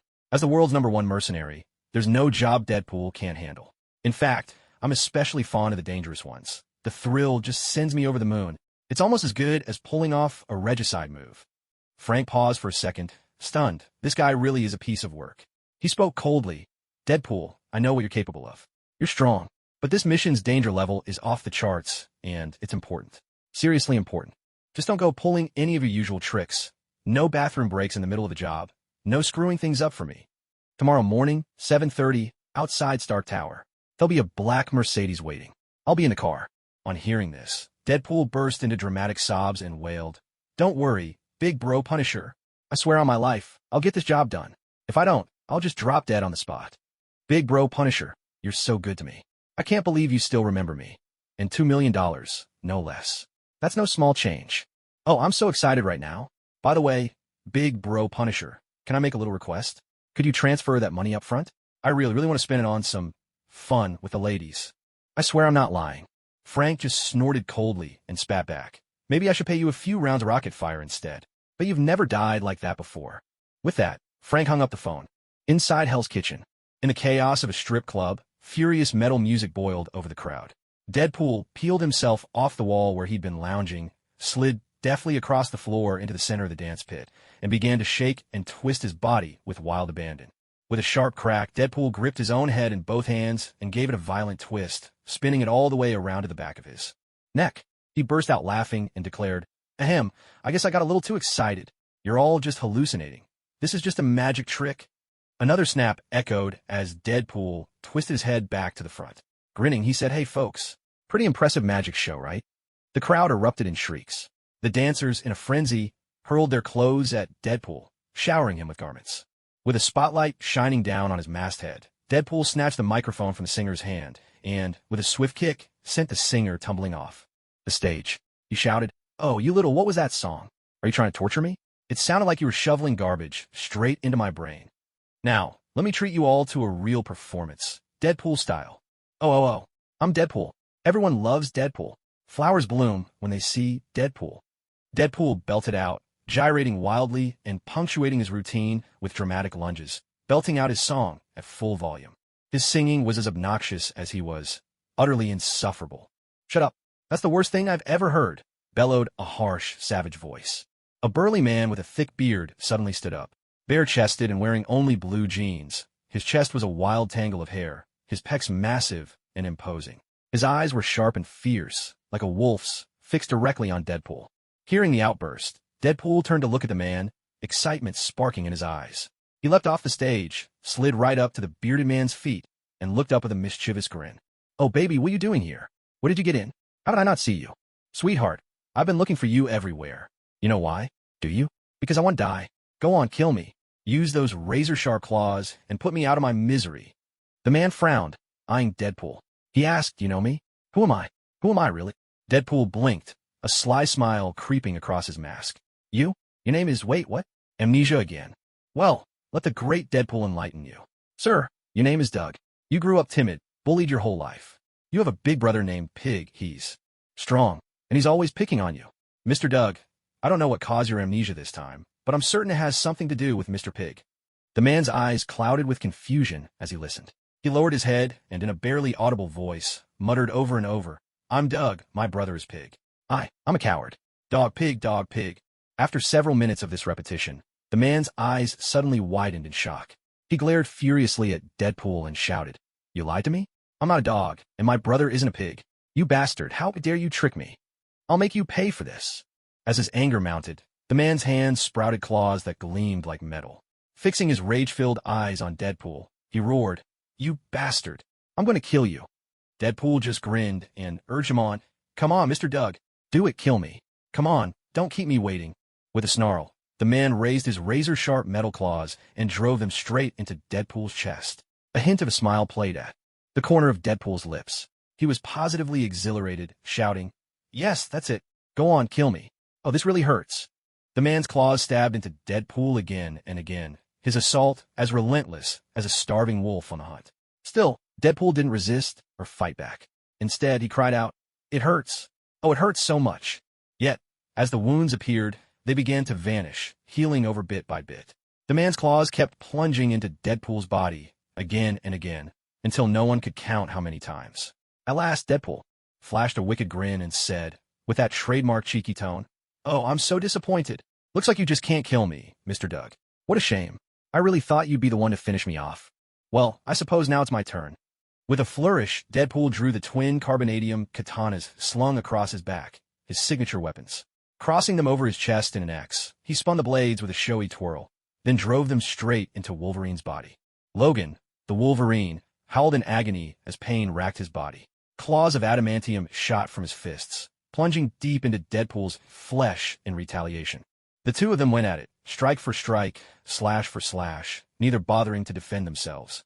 Wolverine and Deadpool unleashed their full fury on each other, every blow landing with bone-crunching impact, every cut drawing blood, a brutal, rare, and utterly riveting spectacle. The strip club erupted in wild, frenzied screams. With nerves already dulled by alcohol and drugs, the patrons forgot their fear and forgot that neither of these two combatants was entirely human. Instead, they cheered and hooped at the carnage, swept up in the savage thrill of the fight, after, stabbing each other dozens of times with their weapons. Neither Wolverine nor Deadpool had so much as a scratch. Both of them possessed powerful healing factors within their bodies. Their regenerative abilities were so extraordinary that any wound healed instantly, as soon as it appeared. Wolverine, seeing this, frowned at Deadpool and asked, "How do you have the same powers as me? This kind of healing ability, surely, it should be unique to me alone. What's really the connection between us? Can you tell me the truth? I need to know who I am. Where did I come from? Where am I going? It's important to me." Deadpool reached out his hand, lifted his head, and with that trademark irreverent tone, said, "Logan, you're as tough as ever. Have you forgotten what we are to each other? We're the best of friends, like really, really good friends." Looking down at Deadpool cradled in his arms, Wolverine suddenly felt a wave of pain surge through him. He collapsed to the floor. The toxin on the carbonadium blade was suppressing his healing factor. As Logan fell, Deadpool crouched down in front of him, held up 2 fingers in a Y shape, snapped a photo with his phone, and uploaded it to the dark web's underground marketplace. He added a cheeky caption. "Today's highlight, Deadpool takes down Wolverine in one cut. Bounty on Wolverine. Logan $2 million. First come, first served. Location, Hell's Kitchen, Versailles Strip Club. P.S. Don't forget to smile. And it's cash only, folks." 10 minutes later, Bullseye strode into the Versailles Strip Club and handed Deadpool a briefcase stuffed with $2 million in cash. Deadpool shook his head, refused the suitcase, and, grinning wickedly, drove the carbonadium blade into Logan's heart once more, taking the opportunity to give Wolverine a quick shave while he was at it. With a theatrical cough, Deadpool reminded them, "All right, when Wolverine wakes up this time, he'll be a lot weaker, so you'll be safer. Just remember to lock this wolf inside a high-voltage cage. Otherwise, you'll have one wild beast on your hands." With that, Deadpool snatched the briefcase from Bullseye and immediately started spending big in the club. After all, what's the point of making money if you don't enjoy it? Deadpool was nothing if not a connoisseur of pleasure. Bullseye nodded, hauled Logan away, and in the world of underground trades, no one was faster than Kingpin. Earlier that afternoon, in a villa on the outskirts of New York, Obadiah's brow was deeply furrowed and his fists were clenched tight. He vented his rage by smashing everything in sight. Obadiah had believed victory was firmly within his grasp, but he hadn't anticipated so many twists and turns at the board meeting. Now, Obadiah was seething with fury. He hadn't expected that even though he had already called Joe Ran in advance yesterday, and Joe Ran had expressed that he would neither support nor oppose him, so many infuriating things would still happen today. Obadiah had always dismissed Potts, but unexpectedly, she chose to support Joe Ran, setting off a huge commotion. Those people on the board were so fickle. Last night, they were pledging unwavering support, but today, the vast majority chose to stay on the sidelines, leaving only a handful who remained steadfastly loyal to him. What shocked Obadiah the most was that Joe Ran actually stepped forward and openly challenged him, going head-to-head in direct competition. Obadiah took a deep breath, his eyes fierce and wild. He cursed aloud, his voice echoing with rage. Obadiah could no longer hold back. His patience had snapped. He wanted to send Joe Ran straight to hell. He had no use for such disobedient talent. Anyone who refused to listen deserved nothing less than damnation. Obadiah made up his mind. Whatever it took, he would get rid of Joe Ran. At this moment, his hatred for Joe Ran had even surpassed what he felt for Tony Stark. If he couldn't have something, he would destroy it. And if that something dared to defy him, destruction was assured. If he wanted to kill someone in New York without exposing himself, there was only one person he could turn to. Obadiah drew a deep breath, opened a drawer, and took out a phone he had never used before. He began dialing. After 3 long minutes, the call finally connected. Lowering his voice to a gravelly whisper, Obadiah said, "Hello, Kingpin. I need your help to kill someone. I'll pay $50 million. Just make sure he dies." Kingpin frowned as he listened. He had never seen this number before, nor had he heard this voice. Who could this be? And how did he get Kingpin's private number? Kingpin took a breath and asked, "We'll discuss the killing later. First, who are you? How did you get my private line? If you don't explain, I won't let this go." Obadiah chuckled and replied, "Kingpin, have you forgotten that arms deal 20 years ago? That was the foundation that made you king of the underworld." Kingpin's eyes widened with sudden recognition, and he laughed. "So it's you, the smuggler from Stark Industries. Funny, I still don't know who you really are, what you look like, or even your name." Obadiah let out a quiet laugh. "Aren't we the same, Kingpin? I've never seen you in person either. Don't know your real identity. After all, you sent a body double that day. I watched from afar, through a telescope. That man's eyes held no ambition. That man didn't have the makings of an underworld godfather." Kingpin let out a small laugh and said, "A smuggler from Stark Industries, so who do you want me to kill? This time? We haven't seen each other in years, and now you show up offering $50 million for one life. You must have climbed pretty high up the ladder." Obadiah snorted coldly and replied, "Kingpin, it's far better if we don't pry into each other's backgrounds. People like us can't stand in the light. So are you in or not?" Kingpin nodded and smiled. "You have a point. Who do you want dead? I need to hear the name. You know, Stark Industries is a giant in New York. I'm just a small-time crime boss. I don't have the muscle to take them on." Obadiah cleared his throat. "The target is Jake from Stark Industries. Are you willing to take the job? That man's been hailed as the light of New York by the media. I have a feeling that light will shine down into our world sooner or later. So, Kingpin, what do you think? I'd like to hear your perspective." Kingpin couldn't help but let out a short, derisive laugh. "Oh, sir, do you take me for a fool? Would I really kill him? I have no interest in having every cop in New York breathing down my neck for the rest of my life. $50 million isn't worth spending eternity on the run. It's almost laughable." Obadiah chuckled softly. "Kingpin, is it really not worth it? I have an insider tip. Tony Stark has already been attacked. He's about to meet the same fate as Howard Stark. Now, if Jake dies too, do you think Stark Industries will survive? The company will be split up, torn apart. This is a golden opportunity. Don't you want to take a gamble and devour a piece of Stark Industries for yourself?" Kingpin was taken aback by this, his brow furrowing deeply. He took a slow, deliberate breath before speaking. "Sir, your news is certainly shocking, but I'm still the one taking all the risk. It's me, Kingpin, who has everything to lose. That's not a fair bargain. I'll need something in return, say, your real identity. That way, if the police ever catch me, I can name you too. I don't intend to go down alone. Oh, and by the way, I've recorded our entire conversation. It's evidence, a ticket for both of us to prison. I need some insurance, don't I?" Obadiah nodded. "Okay, Kingpin, you're right. We do need to know who we're really dealing with. But how can I be sure you won't betray me?" Kingpin let out a low chuckle. So now it's my turn to ask the question. "Sir, are you willing to take that gamble? Let's see if, once you know my true identity, you'll still agree to this deal and help me kill the man you want dead, Jake." Obadiah nodded in response, his eyes gleaming with approval. "Kingpin, you're impressive. You didn't become the godfather of New York's underworld by chance. Frankly, there's no one else who could do what you do. How about we each count to 3 and then reveal our real names at the same time?" Kingpin nodded in agreement. "All right. 3, 2, 1. My name is Johnson.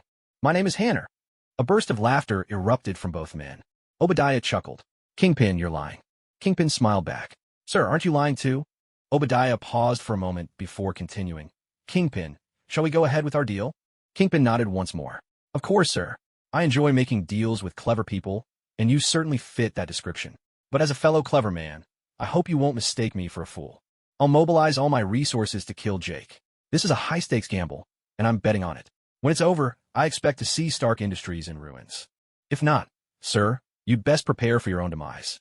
If I can kill Jake, then it proves I can kill you as well. A pleasure doing business with you. But before we begin, let's get down to something concrete. Secretly copy whatever Stark Industries has been developing lately and send it to me. That will show me what you're truly capable of. The moment you send it to me is the moment I set out for the assassination." Obadiah nodded thoughtfully. "Very well, Kingpin. I'll have it for you by tomorrow morning. Here's to a successful partnership." Kingpin hung up the phone, a sly smile curling at the corner of his lips. Who could have imagined such chaos would erupt at Stark Industries? Tony Stark was attacked, and now the company's inner circle was in complete disarray. Indeed, this was a tremendous gamble, and Kingpin decided to take it. If he won, he wouldn't just rule the underworld. He'd become king of the world above as well. This time, Kingpin was ready to go all in. He would split his assets into hundreds, even thousands of portions, short Stark Industries in the stock market, and swallow up the company whole. But all of it hinged on one thing, killing Jake. Why did Kingpin agree to Obadiah's offer? Because, in Kingpin's mind, Jake was doomed sooner or later. Kingpin had already set his sights on becoming mayor of New York. Sooner or later, he would eliminate Jake, this so-called beacon of New York the media loved to praise. Now Kingpin was simply moving up that deadline. In the depths of the night, Kingpin was still meticulously plotting how to carry out this crime to perfection. The first step was to eliminate himself as a suspect, and then to cast suspicion on someone else. Kingpin decided to organize a squad of his men willing to risk their lives, equipping them with weapons produced by Hammo Industries, and stage an obvious frame-up. This blatant setup was one of Kingpin's favorite tactics, straightforward and ruthless, even though the police would know full well that Hammo Industries couldn't possibly be behind the assassination. They'd still have no choice but to investigate. After all, this was the most conspicuous piece of evidence. They couldn't just ignore it, could they? Besides, Hammo Industries was already an enemy of Stark Industries. For them to orchestrate such an assassination fit both the logic and the expectations of the situation, didn't it? The second step was to rally all the villains under his command, as well as any superpowered individuals who could be hired for a hefty sum. This would be the main force. To take down Jake, a show of strength to shake the tiger by striking the mountain, a demonstration to the man hiding within Stark Industries of Kingpin's reach and power. The members involved in the attempt on Joe Rant's life included Bullseye, Steel Serpent, Executioner, Ninjas from the Hand, Mysterio, Rattler, Bushmaster, Black Mamba. In order to devour the entire Stark Industries group, Kingpin had gathered every superpowered individual he knew. He wasn't just planning to kill Jake. He was making a statement to the world. Kingpin let out a satisfied chuckle. It had been a long time since he'd wielded this much power, and even longer since he'd rolled the dice on such a grand gamble. Late that night, Kingpin acquired another trump card. On the shadowy networks of the criminal underworld, he came across news that Wolverine, Logan, was up for sale. At that moment, Kingpin was almost giddy with delight. Wolverine, a member of the X-Men. The X-Men who had always prided themselves on justice among mutants. If Wolverine were the one to kill Jake, now that would be truly fascinating. The righteous mutant, Mr. Logan, slaying the righteous human, Mr. Jake. What a sensational event that would be. Even if Logan never lifted a finger, even if he merely showed his face at the crime scene, that alone would be enough. Human nature is built on suspicion, and that single shadow of doubt was all it would take. Once Wolverine appeared at the scene, no one would suspect Kingpin. Instead, everyone would believe this was the work of mutants. What a delicious scheme. Kingpin was elated. This was simply marvelous. By shifting all suspicion onto the mutants, he could exploit the deep-seated prejudice within human society, where the vast majority already saw mutants as outsiders, would be overlords of humankind. The schemers and the ambitious would help clear Kingpin of suspicion. No police officer would bother to seriously investigate Jake's cause of death anymore. Because Wolverine would draw every eye, capture every shred of attention, leaving Kingpin's hands clean in the shadows. Kingpin slowly closed his eyes, a faint smile spreading across his lips. Everything was ready.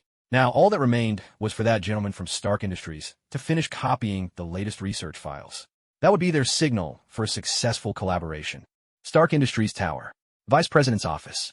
A sharp, insistent ringing broke the silence. Joe Rand picked up his phone to check. It was a message from the Punisher with details about the bodyguard assigned to him for tomorrow. The message described a black man, someone powerfully built, whose imposing appearance was rather intimidating. Yet the man's solid muscles offered Joe Rand a sense of security, even though he couldn't help but feel a strong aversion toward him. Throughout his life, Joe Rand despised two kinds of people the most: racists and black people. If he had any say in the matter, Joe Rand would never have chosen this man as his bodyguard. But there was no room for choice now. He had no option but to accept his fate. He glanced at the name, Luke Cage, and frowned slightly, puzzled. Who exactly was this Luke Cage? The name didn't ring any bells. When it came to superheroes from Hell's Kitchen, Joe Rand only knew of three. Wade Wilson, once a mercenary and now Deadpool. Frank, formerly a Marine and now the Punisher. And Matt Murdock, the famed New York lawyer, better known as Daredevil. If there were a fourth, it would probably be Spider-Man, Peter Parker. But Luke Cage? That was a name he had never encountered before.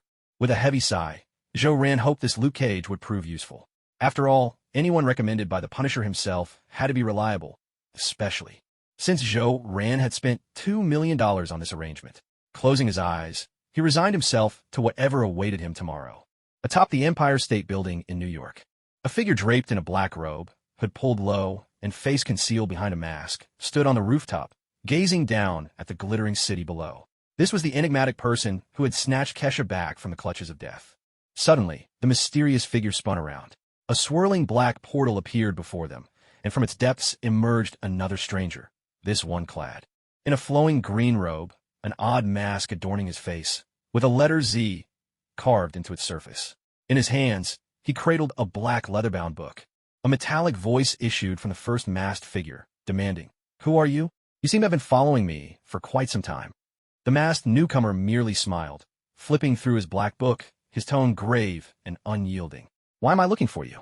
Isn't that something you ought to understand perfectly well? A man out of his own time, a meddler, tried to rewrite history." At these words, a blue light flashed in the eyes of the mysterious figure. He raised his right hand, and for the first time, The hand hidden beneath his dark robe was revealed. A golden glove, set with 6 gleaming, radiant gems. The mysterious figure stared at the masked man.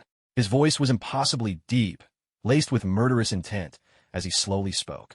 Who exactly are you? Have you finally revealed yourself? Are you their master? Have you been the one standing in my way all this time? The masked man heard this, and a faint smile appeared on his lips. Oh, Infinity Stones? And all 6, no less. No wonder you managed to kill my subordinates. I had assumed you only possessed the Time Stone, and had simply mastered its use for time travel. I never expected you to have all 6 Infinity Stones. I must say, you've truly surprised me. Judging from this, you must be quite an extraordinary figure, aren't you? With a light cough, the masked man opened the black leather-bound book he had been holding all along. He smiled and said, ahem. According to the historical records, those who briefly held all 6 Infinity Stones include Thanos, Tony Stark, Steve Rogers, the Ancient One, Stephen Strange, Reed Richards, and Wade Wilson. May I ask, which of them are you? Upon hearing this, the mysterious figure's 6 Infinity Stones flared with dazzling brilliance. He aimed them at the masked man, demanding, reveal your identity. State your purpose. Otherwise, I will unleash the power of the Infinity Stones. The masked man let out a derisive laugh. Ha ha! I suggest you reconsider. In your own timeline, wielding all 6 Infinity Stones makes you invincible. But those 6 stones belong to your timeline. They are not the Infinity Stones of this reality. If you use them recklessly, the consequences will be utterly unpredictable. I doubt that's a risk you can afford. Whatever brought you here, eventually you'll have to return to your own timeline. You cannot linger here for long. That is the law of the universe. The masked man extended his hand from beneath his emerald green robe. On his hand was a golden glove, also set with 6 gleaming stones. He offered a graceful bow, smiling as he elegantly stretched out his hand and spoke slowly. So, I must ask you to leave. Because I, too, possess all 6 Infinity Stones. The mysterious figure froze, emitting a metallic, mechanical sound as he questioned. Why are you stopping me? What is your purpose? What do you want? Whatever it is, I can give it to you.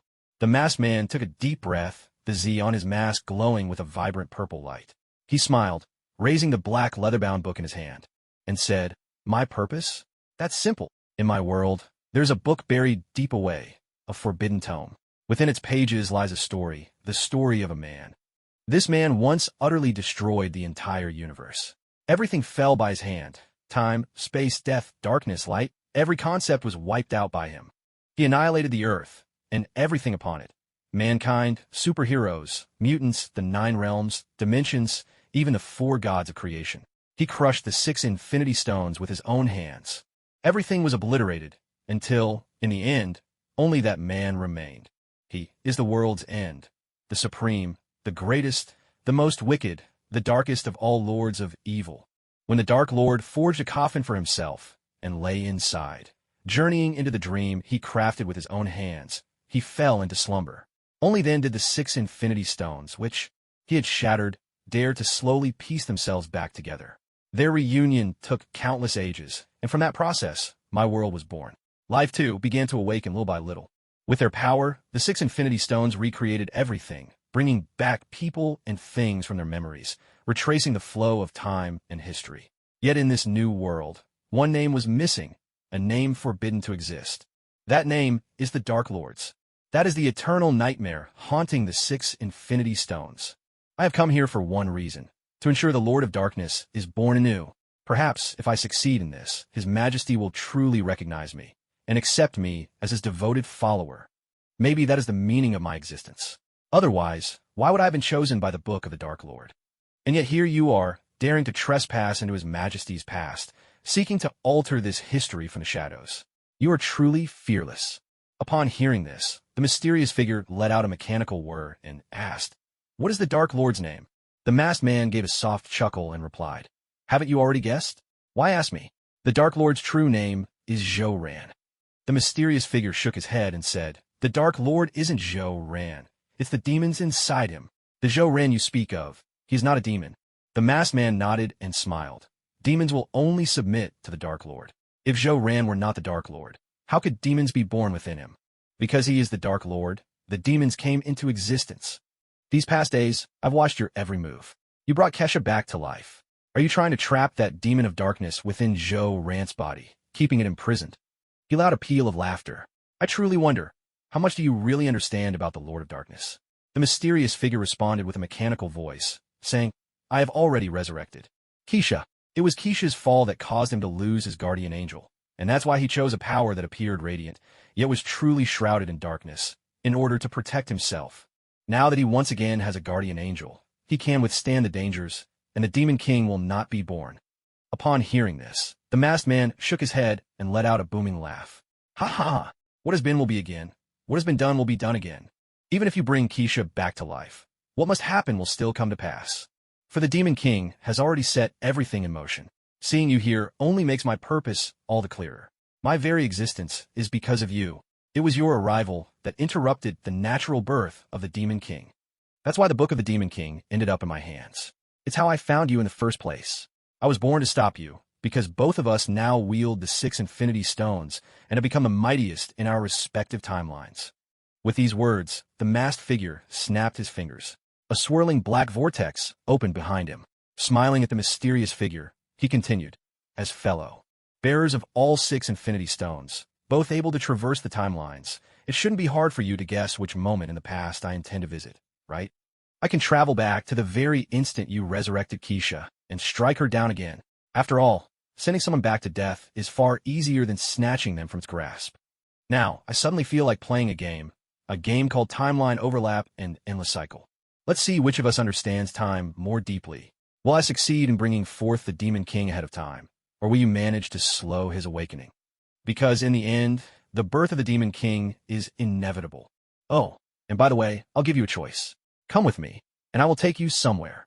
Once more, the masked man snapped his fingers, summoning another black vortex behind him. The Z on his mask lit up, glowing as if it were his eye, fixed intently upon the mysterious figure before him. Another who held all 6 Infinity Stones. The mysterious figure nodded, his voice still mechanical, and said, letting time fold and loop endlessly is rather tedious. We've been locked in this stalemate, chasing each other around like children in a game of tag. Honestly, I find it terribly dull. There's no meaning in it, really. So I'll go with you. I'm curious to see just where you intend to lead me. And I also wonder where your overwhelming confidence comes from. That the Demon King's birth is a certainty, something irreversible and destined to occur. And besides, you're truly pitiful. Imagine choosing to believe what's written in a book. Have you ever actually seen S.H.I.E.L.D in person? Have you ever interacted with him at all? I understand him far better than you do. Oh, really? You claim to know His Majesty the Demon King better than I do. Now I'm genuinely growing more and more curious about who you really are. According to the stories recorded in the Book of the Demon King, there's only one person who truly mattered to His Majesty. That person is Tony Stark, the Iron Man himself. There's solid historical evidence, and His Majesty has admitted it multiple times. Yet for some reason, the very first person he killed with his own hands was Tony Stark. Destruction began with Tony Stark. The Book of the Demon King says that only Tony Stark ever saw the real Demon King. Only Tony Stark witnessed his truest face. Everyone else merely glimpsed one of his many sides. Even His Majesty's own wife wasn't as important to him as Tony Stark. In this world, there's only one person who could truly understand the Demon King. And that person is Tony Stark. And you, clearly, are not Tony Stark. Tony Stark would never use all 6 Infinity Stones so recklessly. Now I'm truly more and more curious about your true identity. Come with me. I'll take you to a most fascinating place. There I'll personally tear away your mask, look upon the face you hide beneath it, and finally see who you truly are. With those words, the Z-shaped symbol on the masked man's face flickered briefly, as if betraying his excitement. He turned and stepped straight into the swirling black vortex behind him. Hearing this, the mysterious figure was momentarily stunned. His body tensed, and the sound of machinery rattled softly from within as he murmured in a low voice, "You're wrong. I'm not Tony Stark." With that, the mysterious figure slowly walked into the black vortex. As he entered the swirling darkness, his eyes began to glow a deep blue. He turned to the masked man and asked, "Where are we? Why have you brought me here?" The masked man only chuckled softly, his voice low and teasing. "Ha ha! Don't be so impatient. Wait just a little longer, and you will witness a truly wondrous world. Remember, you must not let your attention wander, and don't blink. Stay completely focused." Afghanistan. In a pitch-dark cave, Tony Stark finally put down his tools. After more than 30 hours of relentless, sleepless work, he had finally created what he so desperately needed, the thing that could save his life at last. Right now, the device is sitting on the table. At this moment, Tony Stark's expression is grave, his gaze intense. Everything hinges on this moment. He gently presses the switch with his hand. A faint mechanical whirring fills the air. The device Tony Stark has created bursts into a brilliant blue glow. That blue light is mesmerizing. Seeing this, Tony Stark can't help but take a deep breath. At last, the weight that had been hanging over his heart is lifted.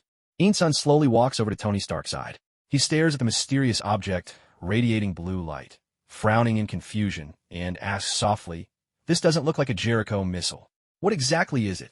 Tony Stark nods. "That's because it's not a Jericho missile at all. It's a miniature arc reactor. I have a big one at home powering my factory. This little thing should be enough to keep those shrapnel pieces from reaching my heart." Insun turns to look at Tony, curiosity in his voice. "How much electricity can it generate?" Tony gazes at the mini arc reactor before him, his tone tinged with pride and satisfaction.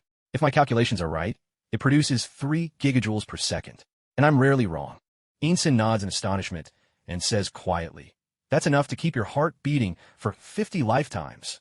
Tony nods as well. "Yeah, or to run something huge for 15 minutes. Then, Tony walks over to the workbench and points to a set of blueprints spread out on the table. "This is our way out. This is how we're getting out of here." Insun slowly picks up the blueprints, studying them with curiosity. "What is it?" he asks. Tony replies quietly, "Lay them flat and stack them up, you'll see." He presses his hand down on the blueprints, revealing the outline of a humanoid suit of iron armor. Seeing this, Insun smiles in amazement. "Incredible. So this is why you built the arc reactor. To power this suit of iron armor." Tony confirms, nodding. He points to the electromagnet in his chest, takes a deep breath, and says, "Insun, now I need your help to get this electromagnet out. It's just too dangerous. And this car battery, I've really had enough of it. If it shorts out, the consequences would be..." Insun nods and begins to help Tony replace the arc reactor. When the operation is done, Tony slowly stands up and extends his hand to Insun, a gesture of genuine respect and recognition. Seeing this, Ethan broke into a smile and reached out his own hand. The two men clasped hands tightly. In an environment like this, having managed to build the arc reactor, Tony Stark was genuinely overjoyed. But at this moment, he was truly exhausted, and so was Ethan. Both men were utterly spent. Mentally drained, Tony Stark and Ethan decided they needed a little entertainment. They sat down at the table, using discarded screws and small pieces of metal as chips, and began to play dice. Tony tossed the dice and said, "Not bad at all. Looks like luck's on my side tonight." Ethan picked up the dice, rolling them lightly in his hand. Tony asked, "Ethan, you never told me. Where are you from?" Ethan cast the dice with a gentle flick, then looked up at Tony Stark and quietly replied, "I come from a small town called Gamera. It's a wonderful place." Tony paused, then continued, "Do you have family?" Ethan nodded and said, "I do. Once I get out of here, I'll be able to see them again." "And you, Stark? Do you have family?" At this, Tony looked at Ethan and took a deep breath. His expression grew complicated as he spoke slowly. "No, not anymore at least. But if we get out of here, who knows? I'm still figuring things out." He added, his tone more earnest, "To be honest, Ethan, after going through all of this, my thoughts are a complete mess." Ethan smiled softly at these words and said, "That means you do have something or someone in your heart, Stark. Sometimes it's perfectly normal for your thoughts to be in chaos. In those moments, the best thing you can do is listen to your heart. The world can deceive you in many ways, but your heart never will. As long as you always trust your heart, you'll be all right." Unknown to them, their conversation was being secretly watched by the guards outside. Less than 5 minutes later, angry shouts erupted at the door, and a group of armed terrorists burst into the room. Tony and Ethan quickly raised their hands high above their heads, striking a pose of surrender. The terrorists leveled their guns at them, splitting into 2 lines, and from the doorway strode a burly, bald man whose gaze was fierce and intimidating. It was clear at a glance that this bald man was the leader of the group. He slowly approached Tony Stark, absently turning the ring on his finger as he fixed Tony with a piercing look and said, in a casual tone, "Relax. No need to be so tense." Hearing this, Tony Stark slowly lowered his hands from his head. The burly, bald man took 2 more steps forward, coming to a stop right in front of Tony Stark. He reached out and pulled apart Tony's shirt, exposing the arc reactor glowing blue in Tony's chest. After studying it for a moment, he said, "Once upon a time, the bow and arrow represented the pinnacle of weapon technology. Genghis Khan used them to conquer vast stretches of hell, from the Pacific Ocean all the way to Ukraine, sweeping across Eurasia and ruling supreme. His empire was twice the size of Alexander the Great's, and 4 times the size of the Roman Empire. As he spoke, the bald man continued walking, eventually arriving at the workbench. He picked up Tony Stark's blueprints with both hands, smiling as he said, "But now, whoever holds the latest Stark weapon will be the one to dominate the world." With that, the bald man set down the blueprints, turning his shadowed gaze on Tony Stark as he spoke slowly. "It won't be long before my turn comes to rule." He walked back over to Tony, fixing him with a cold stare. His voice was icy and full of disappointment as he said, "Why won't you listen to me? You've really let me down." Hearing this, Ensign broke out in a cold sweat on his forehead. He hurried to explain, "We really are working, and we're doing our best." The bald man turned and looked at Ensign, slowly walking toward him. As he walked, he said, "I spared your life, and this is how you repay me?" Ensign spread his hands helplessly and sighed. "The missile is very complicated. He's doing everything he can." The bald man let out a cold laugh. "Make him kneel." At his command, two terrorists seized Ensign by the shoulders and forced him to his knees. The bald man strode over to the furnace, stirring the burning coals with a shovel, his back to Ensign as he spoke, his voice brimming with anger. "Do you take me for a fool? Are you going to keep lying to me?" Ensign's gaze was unyielding, his voice earnest and firm. "We really are doing our best." Slowly, the bald man turned around, grabbing a red-hot coal with a pair of tongs. He looked at Ensign with a smile that sent a chill down the spine. "Open your mouth. Tony Stark, what is he trying to do? Do you really think I'm an idiot?" Suddenly, the bald man seized Ensign's head, slamming it hard onto the table, his tone menacing and cruel. "What are you really doing? Tell me the truth." Ensign's face remained calm, his eyes fearless. He looked straight at Tony Stark and shouted loudly, "He's building the Jericho missile." Seeing this, the bald man clenched the tongs tightly and thrust them toward Ensign's mouth. At that moment, Tony hurried forward, fixing the bald man with a cold stare. His voice was icy as he said, "What do you want? Do you want me to give you a delivery date?" The terrorists heard Tony's footsteps and turned around in unison, their guns instantly trained on him. Tony remained unfazed, his eyes fixed on the bald, burly man as he spoke with unwavering resolve. "I need him. He's an indispensable ally. Without his help, there's no way we can build the Jericho missile." The bald man considered this, then released the burning coal he was holding with tongs. The glowing ember dropped right in front of Ensign's face. Staring at Tony Stark, he barked an order, "You have 1 week. The missile must be ready by then." With those words, the bald man tossed aside his tongs and strode out of the cave with the other terrorists trailing after him. Tony Stark drew a deep breath and turned to Ensign, his expression grave. "Ensign, we're running out of time. We need to build the Iron Man armor as fast as possible. No breaks, no rest." Ensign nodded, replying, "Understood, Tony. Just tell me what you need." Tony nodded back and began directing Ensign on how to forge the components of the armor. Meanwhile, he grabbed a heavy hammer and started pounding the metal. Only by forging the iron hard enough could it withstand the terrorist bullets. They also needed to install weapon systems and a jet propulsion unit for long-range flight, tasks that required Tony's own expertise and hands-on design, as Ensign had no knowledge in these areas. As the chairman of Stark Industries, Tony was intimately familiar with the destructive power of the company's weapons. He knew exactly how to craft armor capable of standing up to firearms made by Stark Industries. On a more personal level, Tony had suffered a devastating injury to his chest from a bomb blast, a reminder of the human body's fragility. How could mere flesh and blood survive a hail of bullets? That was why he resolved to create a suit of iron to protect his vulnerable body. With a wound in his chest, he also built the arc reactor to supply immense power. Thus, Iron Man was born. The creation of Iron Man was the result of all these factors coming together, each one essential, none to be left out. The next morning, New York, Stark Industries Tower, Vice President's office. Joe Ran awoke from his dreams. For the sake of his own safety, he had spent the entire night inside Stark Industries Tower, holed up in his office. He was all too aware that he had become a thorn in Obadiah's side, a target that Obadiah would almost certainly try to eliminate, at least a 90% chance he'd resort to assassination. But when would the attempt come? That question was as uncertain and unknowable as Schrodinger's cat. It existed in a haze of probability, much like quantum entanglement. Suppose, for example, two electrons are separated by a light year. The moment you measure the spin of one, up or down, the other state is instantly determined as well. When Joe Rand stepped out of the doors of Stark Industries, it meant that Obadiah's attempt on his life had already begun. Only inside Stark Industries was truly safe, and that was why Joe Rand had chosen to spend the night there. New York, 7:55 in the morning. Stark Industries Tower, Vice President's office. Standing before the mirror, Joe Rand adjusted his glasses and straightened his black suit with deliberate care. Then he took a deep breath and slowly left the office. Inside the elevator, Ran reached out and pressed the button to close the doors.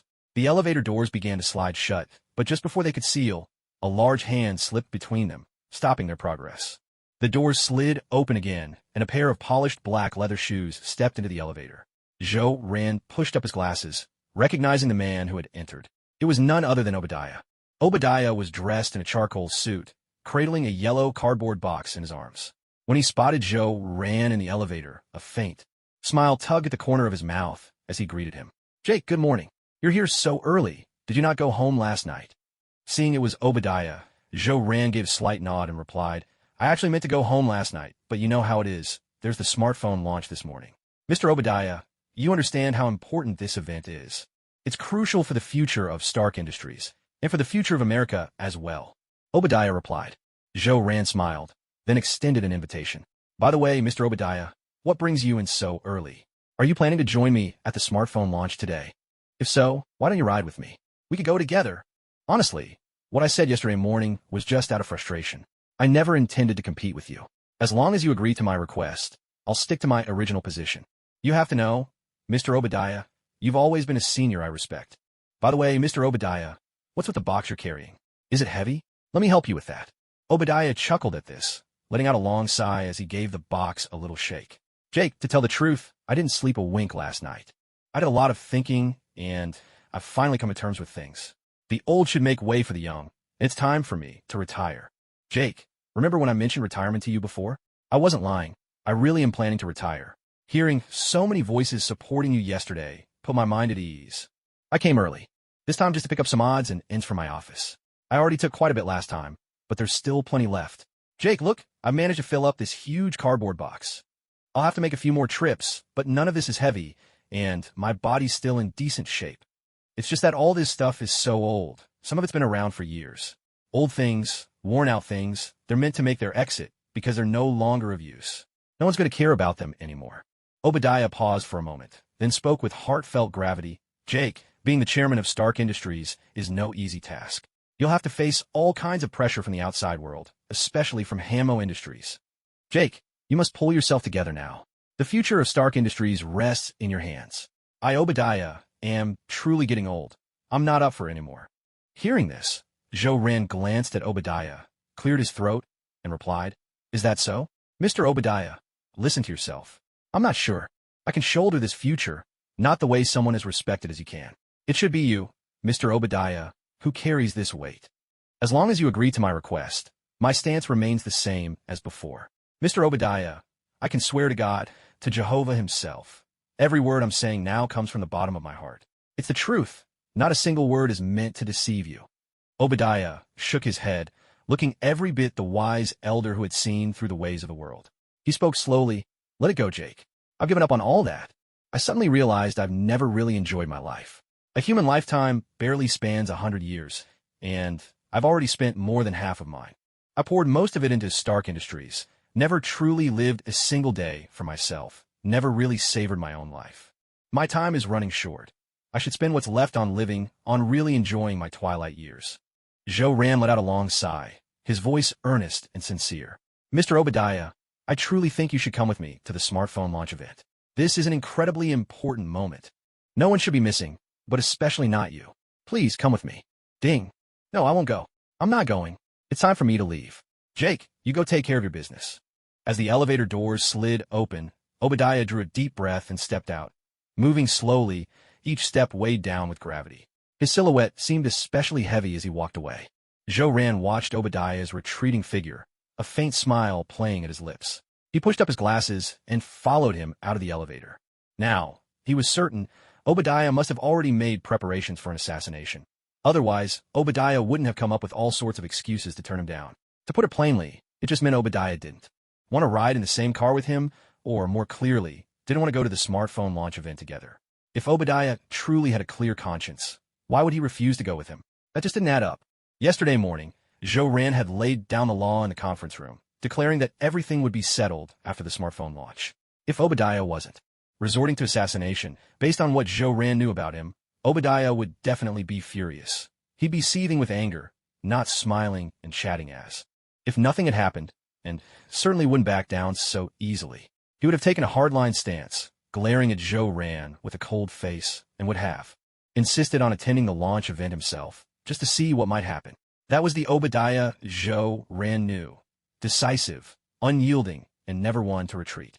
But now, Obadiah was all smiles, letting go of the chairman's position at Stark Industries with an air of ease and generosity.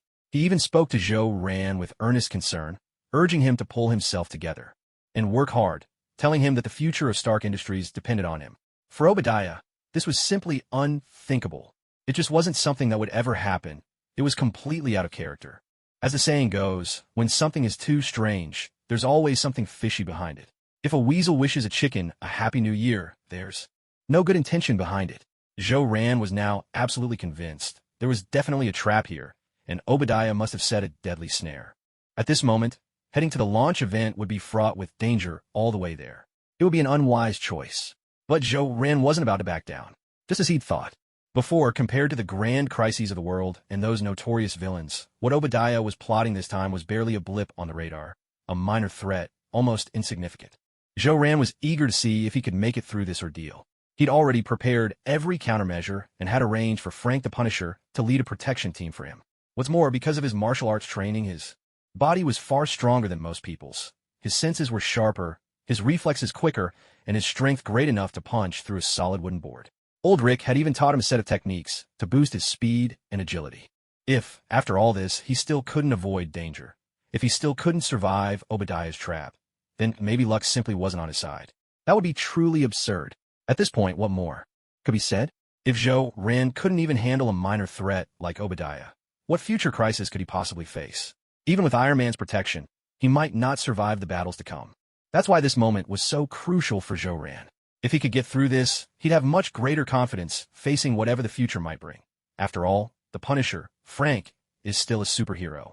If a superhero is the one hiring bodyguards, chances are those bodyguards are superheroes too. With several superheroes together, how could they possibly fail to handle the assassins Obadiah sends after them?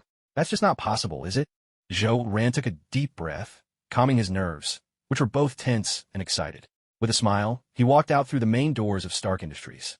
Happy, who was on patrol, came over and handed Zhou Ran a bag, smiling as he said, "Jake, Miss Potts asked me to give this to you. She said she's taking care of everything just as you requested." "Oh, and there's a strong-looking black guy over there. He's got muscles everywhere. Looks like he could lift a car. I think his name's Rick or something. He said you asked him to come find you." Zhou Ran nodded after hearing this, took the bag from Happy, and smiled as he asked, "Happy, where's Luke Cage right now?" At the mention of the name, Happy clapped his hands. "Jake, yes, that's it, Luke Cage. That's the guy, the black man. He's waiting by your car." "Ahem. Jake, I know you brought him in, but let me just give you a word of advice. Try not to get too close to those black folks. A lot of them have issues. More than half, really, are bad news. Like they say, if there are two black men together, one's a thief and the other's his accomplice. Maybe that's not entirely accurate, but hey, the statistics speak for themselves." Zhou Ran let out a soft laugh and replied, "All right, Mr. Happy, I'll keep that in mind. To tell you the truth, there are two kinds of people I can't stand, racists and black people." Happy nodded vigorously. "Jake, same here. We're just the same, you and I. I can't stand those two types either, racists and black people." After exchanging a couple of words with Happy, the clock ticked to 7:59, just a minute before his scheduled meeting with the Punisher. Zhou Ran made his way quickly to his parking spot. Standing by the car was a powerfully built, bald black man, his physique like sculpted iron, radiating an aura of pure security. Zhou Ran nodded to the big man and said, "Mr. Luke Cage, let's get going. I'm counting on you this time." Luke Cage nodded, pounded his chest with a sound like steel ringing, and declared in a booming voice, "Mr. Jake, you have nothing to worry about. As long as I, Luke Cage, am here, you'll be safe. Leave everything to me. I'll protect you." With that, Zhou Ran opened the door. "Mr. Luke Cage, why don't you drive this time and act as my chauffeur? I'll sit in the back." And with that, both of them got in the C.A.S. Luke Cage drove. He spoke earnestly. "Mr. Jake, do you know? I'm your fan. You're truly important to me. You changed my fate. A few years ago, I landed in prison because of some things. In there, all I could do was watch the news every day, and that's where I learned about you. After seeing your shining deeds, I decided I had to be a good person. I followed the prison rules, kept a positive attitude, and finally, I was granted early release. Not long after I got out, I gained superpowers. At first, I was lost. My heart was filled with all sorts of ambition and desire. and I almost wanted to become a criminal again. But just as I walked into a bank, the big screen inside was playing your interview. A reporter was asking you questions. Luke Cage paused for a moment, then went on. Your answer to that question saved me back then. I remember it clearly. The reporter asked you, why do you do this? Why so many good deeds? What drives you to keep going, to never let go of your kindness no matter what you face? And why do you do things that may seem pointless to others? At that time, you took a deep breath, your gaze steady, your expression solemn, and you said, with great power comes great responsibility. When a person possesses great power, it means God has placed a heavy stone on their shoulders, a stone called responsibility. Those words of yours have stayed with me ever since. I can never forget them. They reshaped who I am and helped me understand what responsibility truly means. Gaining superpowers didn't make me some lucky chosen one, nor did it make me God's ruler on earth. It meant that God wanted me to carry a responsibility, to make a difference in the world. As Luke Cage drove, he glanced at Zhou Ran through the rearview mirror, sneaking a look out of the corner of his eye, the longing of a fan for his idol. Through that small mirror, Luke could see Zhou Ran, and Zhou Ran could see him too. The expression on this black man's face was tense. His hands gripped the steering wheel tightly, just like a student who's been harshly scolded by a teacher, who's corrected his mistakes but still worries the teacher is angry and won't forgive him. Seeing this, Zhou Ran smiled and said, Luke Cage, you're amazing. You've done a wonderful job. I dare say what you did just now surpasses at least 90% of Americans. Don't doubt it. When an ordinary person suddenly gains great superpowers, they often reveal the evil and darkness buried within their hearts. That overwhelming power slowly twists them, bit by bit, until they lose themselves entirely, until they abandon all that is true, good, and beautiful in them. They unleash all the malice and desire they've long suppressed. But you manage to restrain yourself from giving in to the temptations of power. That's truly remarkable. Zhou Ran paused for a moment, a faint smile appearing on his face as he continued. Luke Cage, you're really something. You're truly exceptional. Even ordinary people, when granted superpowers, often can't control the desires within their hearts. But you, at the time, you had just gotten out of prison, you were a newly released convict, and yet you managed to resist your own urges. That's no small feat. For you to change, it must have been far harder than for anyone else. I can imagine just how complicated and painful your feelings must have been back then. To recognize your mistakes and strive to change, there's no greater virtue than that. Luke Cage, you have my respect. And for what you just said, I don't think you're likely to make any serious mistakes. I'm curious, though. What was it that landed you in prison in the first place? Would you mind telling me? Upon hearing this, Luke Cage fell silent for several seconds. He took a deep breath and began slowly. Yeah, I could talk about it. It wasn't anything too outrageous. Back then, I spent a lot of time on the streets, and I had a penchant for fighting. Eventually, I started hanging around with some gangsters, working as muscle for them. I was too young then to see things clearly. I thought of those gang leaders as good people because that's the side they showed me. Everything they said sounded just and righteous. They were always telling me about their grievances, how unfortunate they were, how cruel and wicked their enemies were, going on and on. They spoke with such conviction and emotion, I almost believed them completely. Without realizing it, I helped them do all sorts of bad things. Then, one day, the very people I trusted betrayed me. They set me up and sent me to prison, compiling a record of everything I'd done for them as their enforcer. Extortion, blackmail, theft, robbery, assault. Hearing this, Zhou Ran smiled gently and said, the wicked always know how to take advantage of the good-hearted, making them willingly do things they believe are right. In the end, the good are left in the dark, only to discover that they themselves have become the bad guys. Luke, don't blame yourself. At your core, you're still a good man. What you've done is worthy of a hero, and in a way, you're also an innocent victim in all this. Luke Cage gripped the steering wheel tighter. After pressing the accelerator and picking up speed, he let out a long sigh and said, no matter what, though, although I was framed and am truly innocent, the unchangeable fact is that all those evil deeds I just mentioned, I did them all. In doing so, I unwittingly hurt so many people. Everything I'm doing now is an attempt to make amends for the person I was back then. I hope I can do my utmost to atone for the mistakes I once made. I will use the superpowers I've gained to protect more people, to punish evil and uphold justice, and to guide those who, like me, once lost their way. With great power comes great responsibility. Hearing this, Zhou Ran nodded in satisfaction and smiled. Excellent, Luke, you're truly remarkable. By the way, Luke, what exactly is your superpower? Would you mind telling us about it? Luke Cage smiled and replied, "My muscles and bone density have been enhanced, so now I possess immense strength. I can lift about 25 tons. My skin is incredibly tough, able to withstand the impact of a ton of weight. Blades, bullets, even rocket launchers, none of them can harm me. I also heal 3 times faster than a normal person." Listening to Luke Cage's words, Zhou-Ran felt a touch of surprise. Judging by the abilities Luke had just described, his strength, speed, and defense could rival Spider-Man himself. While he might not match Spider-Man's speed, Spider-Man's attacks wouldn't be able to break through his defenses. Strictly from a stats perspective, Luke Cage was practically a supersized, enhanced version of Captain America, just without the iconic Star-Spangled Shield. Zhou-Ran didn't know much about Luke Cage and was unaware of what truly made him formidable. Luke Cage's greatest strengths had never been his superhuman power or his unbreakable skin. They lay in his sharp mind and unwavering sense of purpose. Luke Cage was gifted with language. He spoke several languages fluently.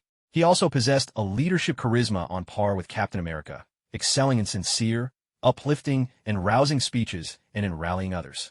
Within the Marvel Universe, Luke Cage was a character who had been painted in bold, vivid strokes. In the future, with the arrival of the Superhuman Registration Act, superheroes would split into factions, those who supported registration and those who opposed it. Opposing the act, Luke Cage sent his wife and daughter to Canada, while he himself joined Captain America's side to fight against the government and the pro-registration heroes. Later, after Captain America was assassinated, Luke Cage, with Doctor Strange's help, became the leader of the anti-registration movement. During the Skrulls' secret invasion, Luke Cage and the anti-registration members set aside old grudges and joined forces with the pro-registration heroes to fend off the alien threat. It's worth mentioning that the root cause of the secret invasion ultimately came down to the director of S.H.I.E.L.D., Nick Fury. This enigmatic, ever-resourceful man always seemed to be at the center of earth-shaking events. He knew the Skrulls possessed the ability to shape-shift, yet he still allowed them to operate on Earth. Nick Fury believed he could control the Skrulls, using them as the first line of defense to thwart the next Kree invasion. Fury always thought he could keep everything under control, but in the end, all he could do was shout a furious curse to vent his anger. The so-called mother of man. His only real skill was raging helplessly and cursing in frustration. Within the Avengers, when things go smoothly, you rely on Thor. When things get tough, you count on the Hulk. When it's time to turn the tide, you look to Captain America. And when there's no hope left, Iron Man pulls off the impossible. There's just no place for mother of man here. The only 2 things he ever did right were assembling the Avengers and rescuing Captain America from the ice. After Zhou-Ran got in the car, Obadiah casually tossed his briefcase inside. His eyes burned with murderous intent as he pulled out his phone and sent a message to Kingpin. Once the message was sent, Obadiah yanked out the SIM card, snapped it in half with a sharp motion, and stuffed it into his pocket, destroying all evidence of contact with Kingpin. Then he turned and strode back toward Stark Tower. Meanwhile, in an abandoned warehouse in Hell's Kitchen, Kingpin received Obadiah's message. "In 5 minutes, I'll send a compressed file containing the latest invention from Stark Industries' Science and Technology Division to an email address. Once you log in, you can extract everything automatically. The rest is up to you." Kingpin read the message, and a sly smile appeared on his lips. "The latest invention, huh? That must mean the ISIS-1 is included." Smiling, he picked up a drink from the table, the one Bullseye had bought earlier. That morning, Kingpin was particularly fond of this beverage, aptly named Smile. And thanks to Bullseye's careful inspection, he knew there were no drugs or hallucinogens in it. Nothing addictive whatsoever. So, Smile was genuinely delicious, and Kingpin could enjoy it with complete peace of mind. As he sipped the drink, a wave of satisfaction washed over him. He decided that once he dealt with Mr. Jake, he would have a word with Jerome, the young man behind Smile. This drink could be a runaway success. Toppling Coca-Cola and Pepsi? That was no problem at all. After all, those 2 soda giants raked in a staggering $80 billion in annual profits worldwide. As for the golden egg itself, Kingpin wasn't all that interested. What he truly valued was the goose that laid the golden eggs. Jerome, the young man behind it all. It had been a long time since Kingpin had encountered someone so clever. Whether it was business acumen or technical skill, Jerome was truly exceptional. Kingpin downed his drink in one gulp, then snapped his fingers. Bullseye entered the room slowly from the doorway. Watching Bullseye approach, Kingpin smiled and asked, "Bullseye, how did the task I gave you go?" Bullseye nodded and replied, "Boss, I followed your instructions. I injected Wolverine, Logan, with our latest experimental drug, the one that induces intense excitement, rage, and powerful hallucinations. Kingpin cleared his throat lightly and asked, "What was Wolverine's reaction after the injection?" Bullseye grinned. "Boss, the results are outstanding. Wolverine is now uncontrollably aggressive, like a wild beast. He's still locked up in our high-voltage containment grid." Upon hearing this, Kingpin frowned, his face full of doubt. He asked, "Bullseye, are you sure the drug worked that well?" "As far as I remember, Wolverine's metabolism is incredibly fast. He's immune to most toxins and anesthetics, and his healing ability is off the charts." Bullseye nodded again. "Boss, I think it may have something to do with Deadpool, the one who sold Wolverine to us. Before the transaction, Deadpool stabbed Wolverine directly in the heart with a blade. Boss, my guess is that's why the drug was so effective." Kingpin's frown deepened as he rubbed his forehead with his hand. "Bullseye, what do you make of this Deadpool? Is there any chance we could win him over? He managed to defeat Wolverine. After all, that alone proves he's exceptionally powerful. There are videos of Wolverine on the black market. He's truly terrifying. Those claws of his can tear through anything effortlessly. Bullets, explosives, melee weapons. Nothing can hurt him. No matter how severe his wounds, he heals in an instant. For such a powerful mutant to be beaten by Deadpool. Just imagine how formidable Deadpool must be." Bullseye shook his head. "Boss, I've only met Deadpool a few times, but I don't think he's our kind of person. He's a madman, utterly fearless, with a mind none of us can comprehend. He's completely uncontrollable. Still, uncontrollable or not, we can use him.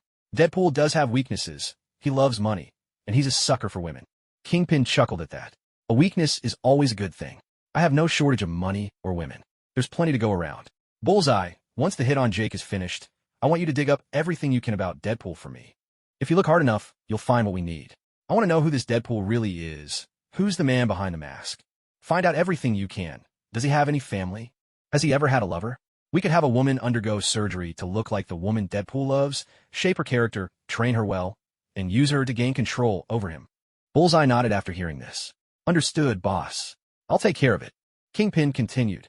"Bullseye, what's your opinion on mutants? Do you think we could ever possess their abilities?" Bullseye shook his head.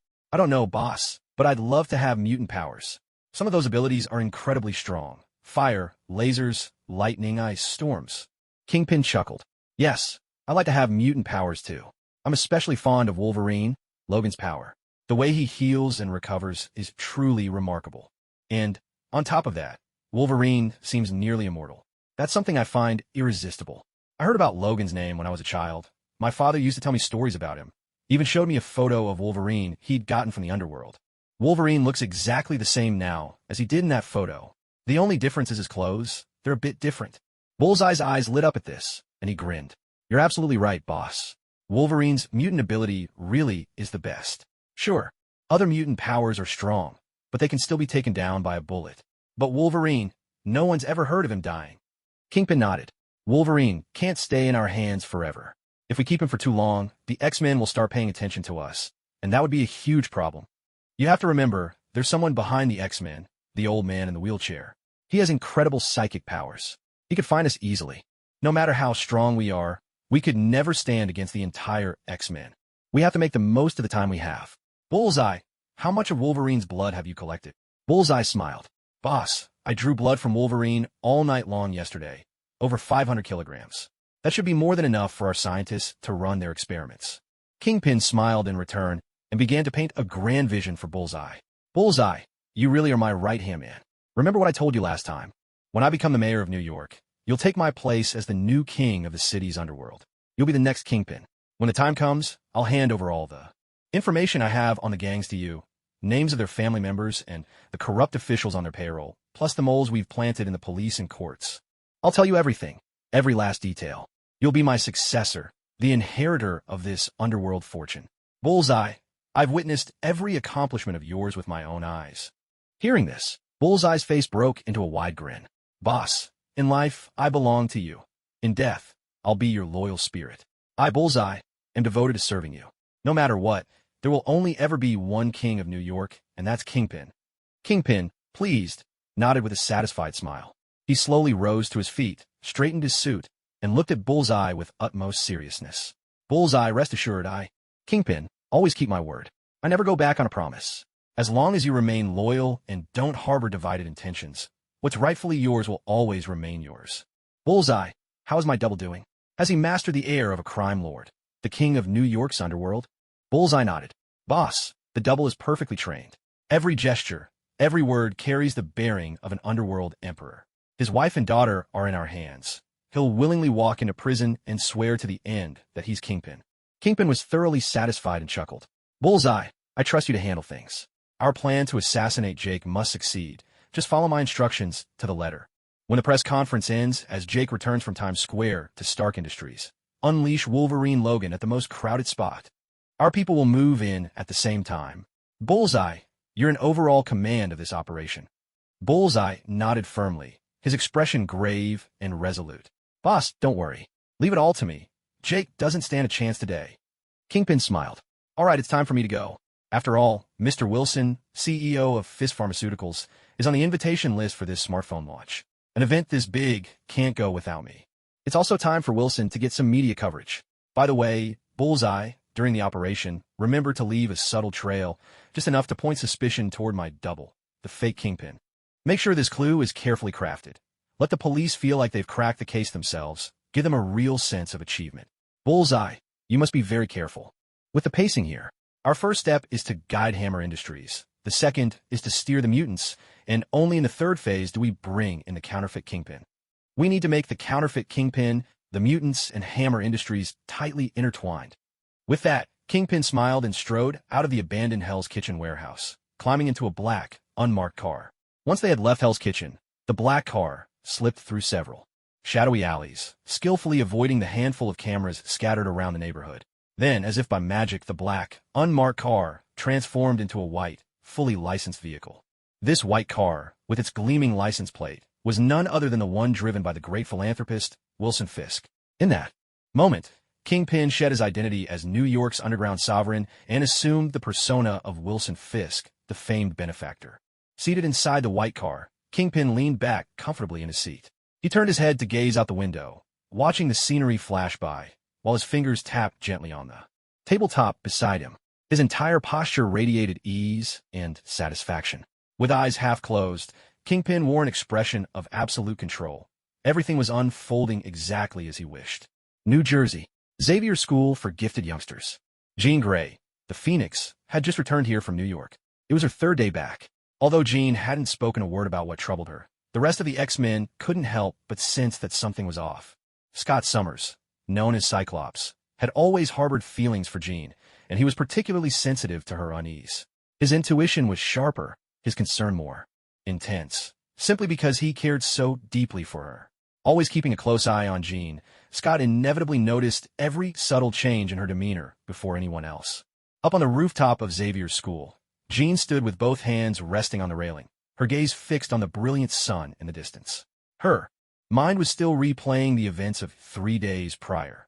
Visions of demons and angels from ancient myths, and that utterly terrifying, chaotic man. From the very first moment she met that man, Jean had found him strangely familiar. It wasn't until she boarded the flight from New York back to New Jersey and spotted his face in a magazine that the pieces fell into place. The terrifying, chaotic man was Joe Rand, a director at Stark Industries. He was a household name across America. Even Professor Charles Xavier had praised him on many occasions, calling him a remarkable human whose actions had far-reaching impact. The Mutant Academy itself had received a generous donation from Joe Rand, $50 million. It was hard to imagine that someone with such a reputation harbored such a wild and unsettling inner world. Jean simply couldn't understand it. How could there be someone so bizarre in this world? But none of this was what truly troubled her. What truly unsettled Jean was that, ever since that encounter, something strange had taken root within her mind. That it was the face of a clown, smeared with grease paint. That clown's face imprinted upon the landscape of her mind. It felt like a curse, Jean. Grey sensed that painted clown hovering at her side, laughing as it watched her every move, never letting her out of its sight. Jean felt unbearably uneasy. Whenever she closed her eyes, a voice would echo in her ears, and with it, a chilling laugh. He. The Phoenix should never gaze into the abyss. Chaos and fear will haunt you always. That phrase lingered like the murmur of an ancient god, like a demon's whisper, refusing to release Jean from its grasp and robbing her of peaceful sleep. Jean frowned, and in her heart, she had a suspicion as to why this was happening. It was likely because Holy Keisha had sealed away her Phoenix power. After Holy Keisha locked away the Dark Phoenix, there was no longer a Dark Phoenix to shield her from these dangers, no Phoenix spirit to bear the brunt. And so, the clown had appeared in the depths of her mind. Taking a deep breath, Jean steeled herself. She absolutely could not allow the clown to persist. Summoning all her courage, she resolved to confront that painted face tonight, face to face. Scott slowly ascended to the rooftop and walked to Jean's side, nudging the ruby visor he always wore. He leaned forward against the railing, just as Jean did, lifting his gaze toward the sun. A gentle smile crossed his lips as he spoke. Jean, you haven't quite been yourself since you got back. What's wrong? What really happened in New York? You know me. I can always tell when something's off with you. How many years have we known each other now? We met when we were 16. It's been nearly a decade. You can't hide things from me. Every time something puzzles you, every time you're upset, whenever you're not feeling well, you always come up here to the rooftop, lean on the railing, and look up at the sun. We're friends, Jean. Friends who've known each other for so many years. What really happened in New York? Can you tell me about it? Jean shook her head, turned to Scott, and smiled softly. Scott, there really isn't anything wrong. I'm fine. Truly, I'm better than ever. By the way, how is the professor? Has he woken up yet? Scott let out a helpless sigh, but then spoke with sincere seriousness. Sigh? Jean, if you don't want to talk about it, then don't. I know that when you don't want to share something, no one can coax it out of you. Not even the professor. You've always been like that. Jean, I just want to tell you that you're not alone. I'm here for you, along with the X-Men and your classmates at the Mutant Academy. We're all your family. We're a team. We're one family. Jean, if there's anything troubling you, you can always talk to us. Even if you don't trust others, you should trust me. Scott is someone you can rely on. Scott paused for a moment, then continued. The professor is still in a coma, and we still don't know what caused it. Was he attacked by someone? If he was attacked, then we're facing a new enemy. Someone incredibly powerful, a mutant who has awakened tremendous psychic abilities. The professor was in his office that day, drafting a speech about the Mutant Registration Act, when he suddenly collapsed. By the time we found him, who knows how long he had been unconscious. The desk was covered in blood. The speech was soaked through. Mr. Hank Beast ran tests on the professor and found that his brain had suffered a severe psychic shock. We still have no idea when, or if, the professor will wake up. Upon hearing this, Jean Grey felt a deep sense of guilt. She knew very well why Professor Charles was comatose. He had fallen victim to the backlash of the Phoenix Force. But Jean herself didn't know when the professor might regain consciousness. She had lost the Phoenix Force and could no longer sense the state of his mind. And as far as Jean knew, Charles was the only one at the Academy who was aware of her connection to the Phoenix Force. It was a secret shared only between Charles and Jean. The other X-Men knew nothing about it. Jean cleared her throat softly and said, Scott, don't worry too much. The professor is the most powerful psychic mutant in the world. No one can hurt him on the mental plane. He'll be all right. I believe he'll wake up soon. Scott let out a deep breath, still visibly anxious. Jean, I used to have absolute faith in the professor's psychic strength. I thought no one in the world could harm him on that level. But now he's lying there unconscious. The truth is right in front of us, and we have to face it. I think we've encountered a new enemy. He paused again, becoming deadly serious. Right now, with the professor in a coma, we must keep this information under wraps. We absolutely cannot let Magneto find out about it. We are living through the era of great change that the professor spoke of. If we can endure this period, victory will be ours. The bright and happy future belonging to mutants is almost within reach. If Magneto finds out about the professor's coma, he won't just attack us, the X-Men. He'll go even further down his own path, destroying the hard-won balance that currently exists between mutants and ordinary people. Jean Grey listened to Scott's words and couldn't help but lower her head, although she desperately wanted to tell Scott the real reason for the professor's coma. She simply couldn't. The professor had said that the Phoenix Force was an enormous matter, one that could affect both mutants and humans, and that the secret must be guarded at all costs. The fewer people who knew, the better. That was his instruction even for the X-Men. Keep it hidden. Unless there was truly no other choice. Unless the situation became utterly dire. Otherwise, the existence of the Phoenix Force could never be revealed. Jean bowed her head in silence for a few seconds. Then she took a deep breath, lifted her gaze to Scott, and said, You're right, Scott. We absolutely must keep the news of Professor Charles's coma under wraps. Magneto must not find out. If he does, he'll ruin the precious peace we've managed to achieve. Until the professor wakes up, we need to seal the gates of the Mutant Academy and stay on constant alert. No one goes out and no one comes in. Scott nodded and smiled. All right, Jean. I'll tell the students about this tonight. Of course, I won't mention the professor's coma. I already have a reason in mind. Jean, Do you remember the combat training exercise I mentioned last time? I plan to start tomorrow. I'll split the students of the academy into two groups. One will play the villains, the other the heroes. They'll face off in a simulated conflict. The exercise will last for a month. One side will launch attacks, while the other defends. We get to play the judges and see which side emerges victorious. This is actually an experiment of mine. If the professor were awake, he'd never approve of it. But with the professor in a coma, this is the perfect time to try. The training will boost the student combat abilities, give them early exposure to real battles, and help them prepare for any crisis that might come. We all know Magneto and his Brotherhood have been recruiting, always searching for the most promising mutants. The Brotherhood is growing, stronger. Sooner or later, the X-Men will have to expand as well.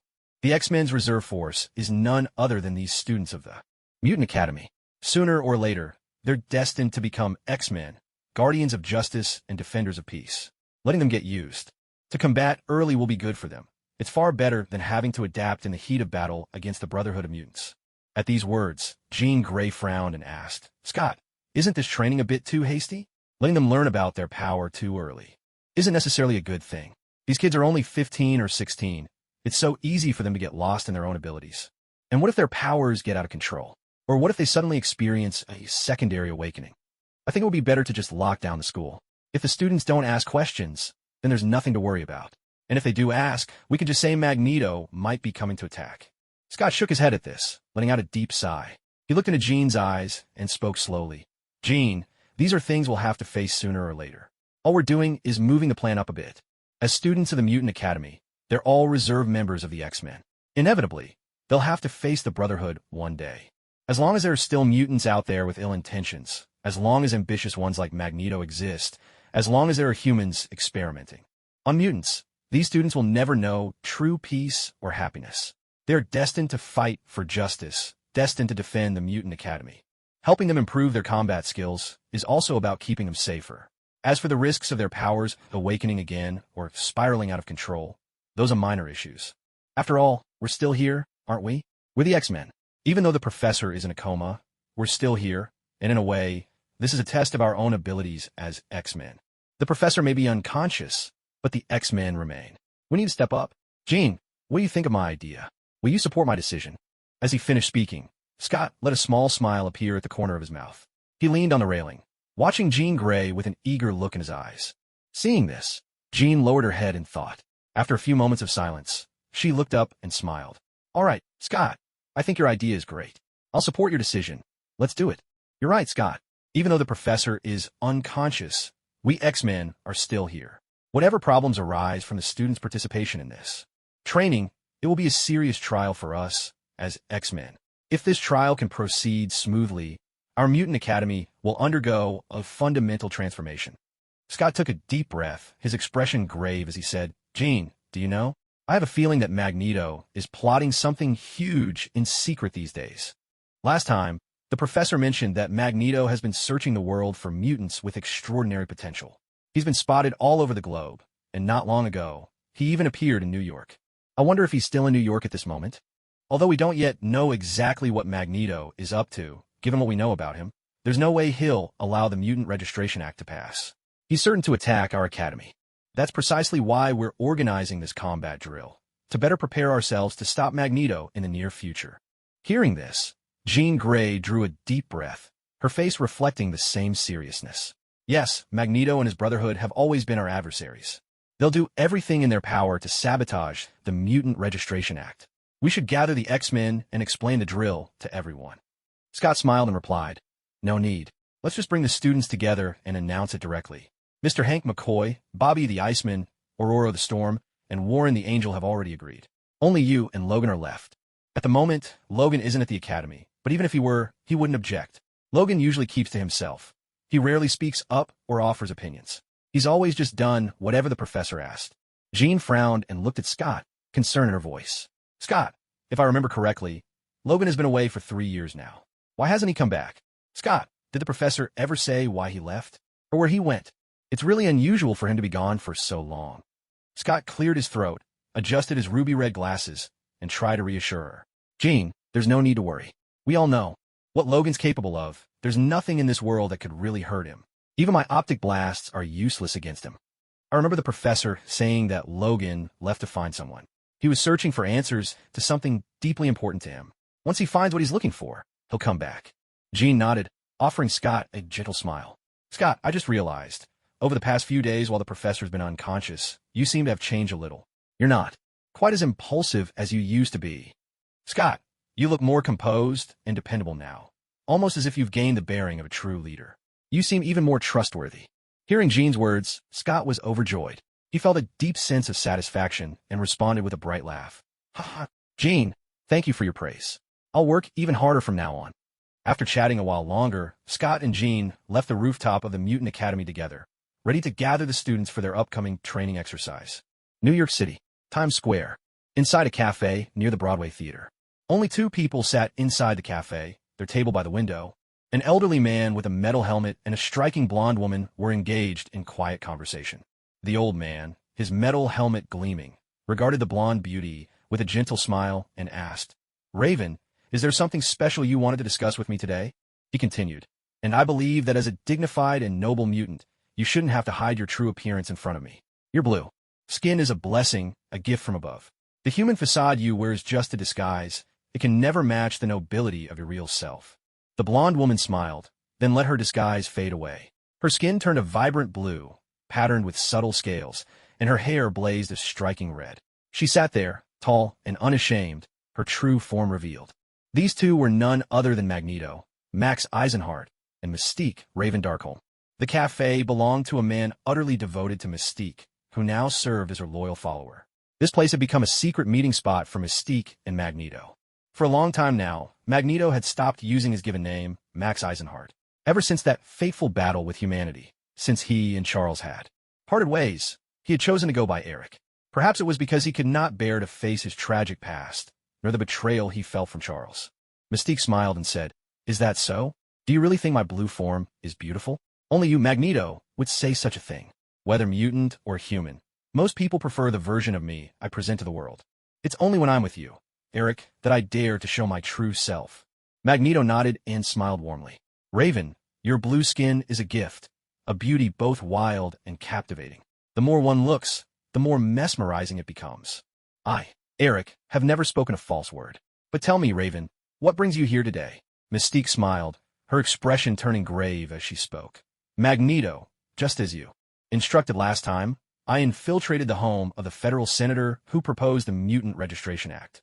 And, as you suspected, it turned out exactly as you thought. That man has no intention of fostering harmony between mutants and humans. His proposal of the Mutant Registration Act is merely a ploy to obtain information on every mutant, and then to eliminate us all. He told me himself, mutants and humans are not the same species at all, and peaceful coexistence is simply impossible. The Registration Act is nothing but a means to gather intelligence on every mutant. This is a declaration of war. Hearing this, Magneto let out a cold, contemptuous laugh. Umph, I knew it would be so. Only that foolish Charles still dreams of coexistence between mutants and humans. Humanity's inherent flaws would never allow a group of mutants, a group of superpowered beings, to live alongside them in peace. The first time I saw humans aiming their missiles at us, I understood. Only my way can truly protect our kind. We must take strong measures to carve out a place. For mutants, Raven, I'm grateful you chose to follow me. You won't regret it because only I, Magneto, can truly help mutants overcome the crisis we face.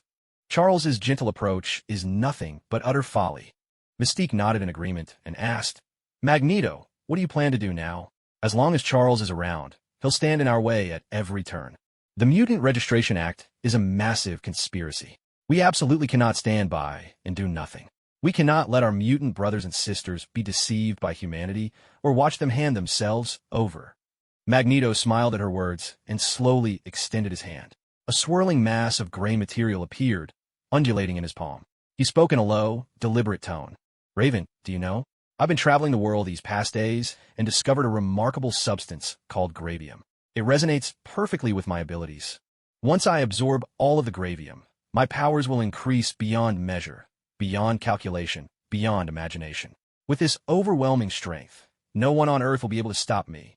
When that time comes, I'll go to the Xavier Institute and capture Charles and all those meddling X-Men. Then I'll make them witness my plan with their own eyes. Watch as I, Magneto, walk this path. I'll let them see my success for themselves. Mystique, incredulous, asked. Magneto, is this gravium really that powerful? What exactly is it? How many units of gravitons have you collected so far? Do you need our help to find more? Magneto smiled and replied, I still don't really understand what kind of strange substance gravitons are. They seem like metal, but not quite metal. Whoever controls gravitons controls gravity itself, the force of universal attraction. In the world of those scientists, there are 4 fundamental forces in the universe: the strong nuclear force, electromagnetism; the weak nuclear force, and gravity. The electromagnetic force I command is one of these 4, and with gravitons, I'd also command gravity. That means I'd possess mastery over 2 of the fundamental forces at the same time. With both of these powers, something wondrous is bound to happen to me, a true evolution of my very being. Raven, I have a feeling that when that day comes, I'll become the mutant among mutants. With these 2 forces at our disposal, mutants will surely have a brighter future. When that time arrives, mutants will become the true rulers of this earth. Mystique was momentarily taken aback, then replied coldly, Magneto, if mutants are to rule the planet, then we must wipe out all of humanity, leave none behind. As long as a single human remains, they'll fight against our reign. For humans, being ruled by mutants is something they'll never accept. Magneto's eyes gleamed as he listened, and he laughed. Raven, I used to think about wiping out all of humanity, but it's just not realistic, and honestly, it's a little too bloody. More importantly, before our brothers and sisters awaken their powers, they're indistinguishable from ordinary people. We might end up killing our own kind by mistake. Recently, I've been wondering, could humans become mutants too? It seems possible. After all, mutants like us exist today, and that proves that mutants existed thousands, even tens of thousands of years ago. Charles once said something very true. The destinies of mutants and humans have long been intertwined. My parents weren't mutants, yet I am. From a genetic perspective, mutant genes seem to be recessive, meaning everyone likely carries them inside. As she listened, Mystique's face lit up with excitement. She said, her voice trembling with anticipation, so, if we can identify that recessive gene and successfully activate it, then every human could become a mutant and embrace a new stage of evolution. At that point, humanity as we know it would vanish. The world would be left with only mutants. That would be the day mutants truly rule the world.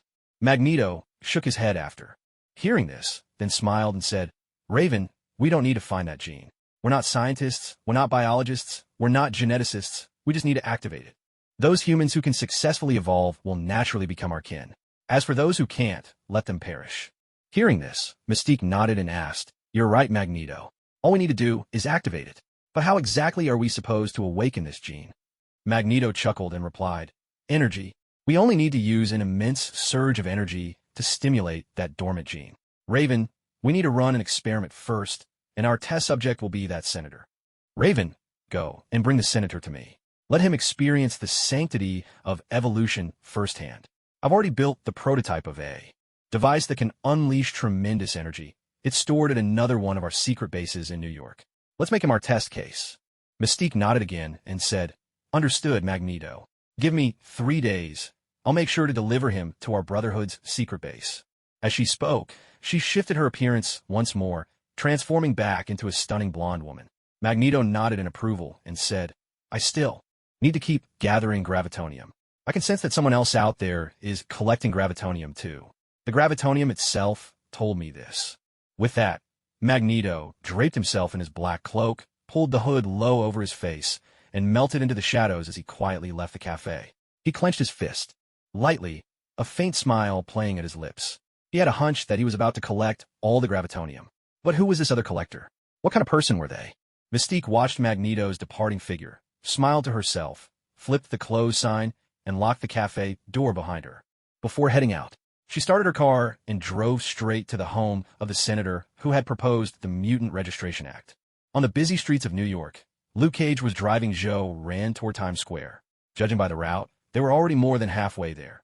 Maybe another half hour to go. After chatting with Luke Cage for a while, Joe Ran had gotten to know him a bit better. This black man was kind-hearted and possessed great strength. Compared to those who squandered their lives, he seemed like a different breed altogether. While it was true that most black people he'd encountered weren't exactly role models, Luke Cage was different. He was no scoundrel. For someone with such a good heart, Joe Ran found himself much less prejudiced. After all, you can't judge every black person by the bad apples. Just just because. There are some rotten eggs doesn't mean the whole basket is spoiled. If you want to become the mayor of New York City, you have to win over the black community and make good use of black talent. In America, a land that prides itself on freedom of speech, racial discrimination may exist, but at least on the surface, it's not allowed. Just like every movie needs to include black characters. If there isn't even a single black person in the cast, that movie simply won't be allowed to hit theaters.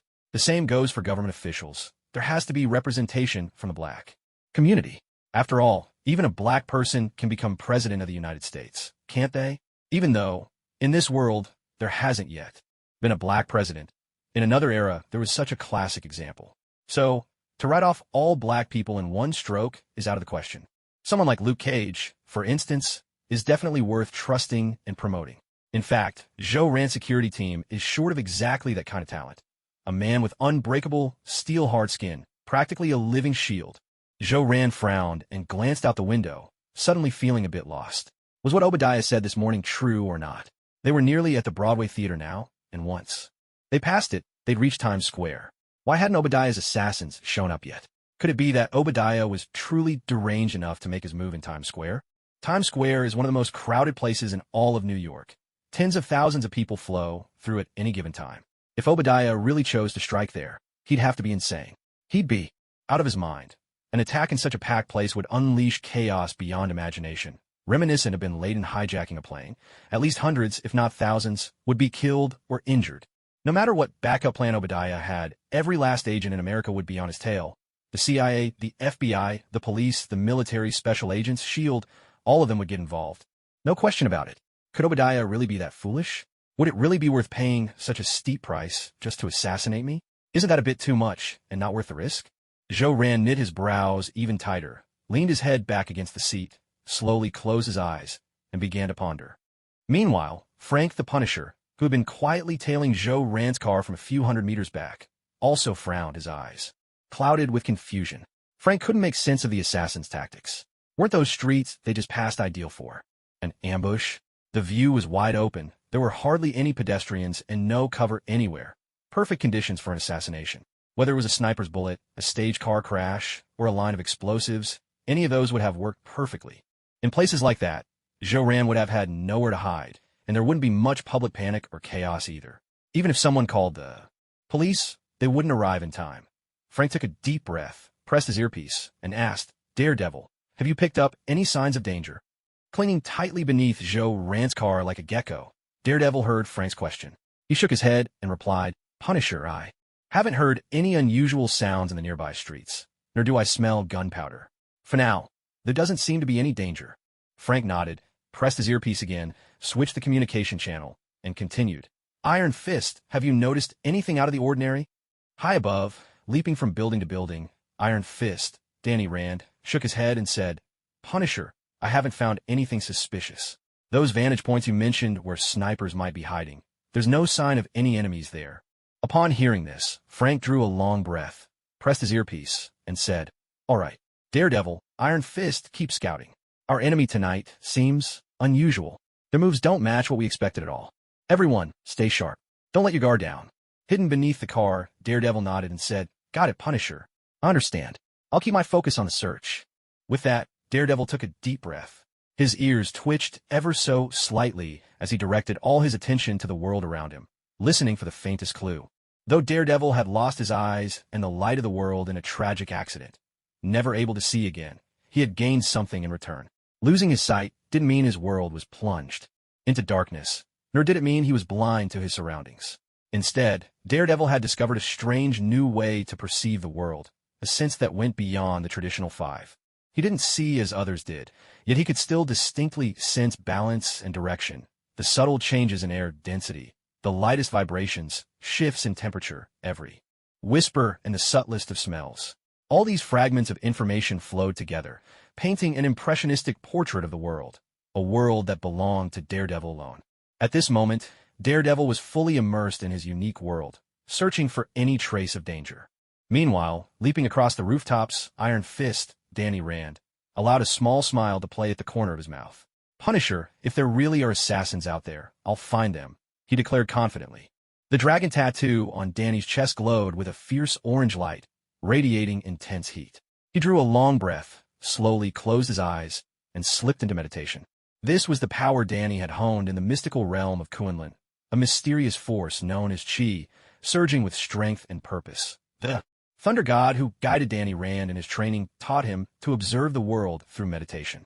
By meditating, Danny could see things more clearly, gaining sharper and truer insights. In essence, this was a way of perceiving the world with one's chi, a mysterious force that enabled him to sense things beyond the reach of ordinary sight, catching subtle clues invisible to the naked eye and detecting hidden dangers more keenly.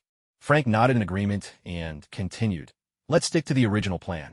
If we work together, we can defeat these assassins and keep Jake safe. My partner, Rampage, hasn't noticed anything unusual, he added.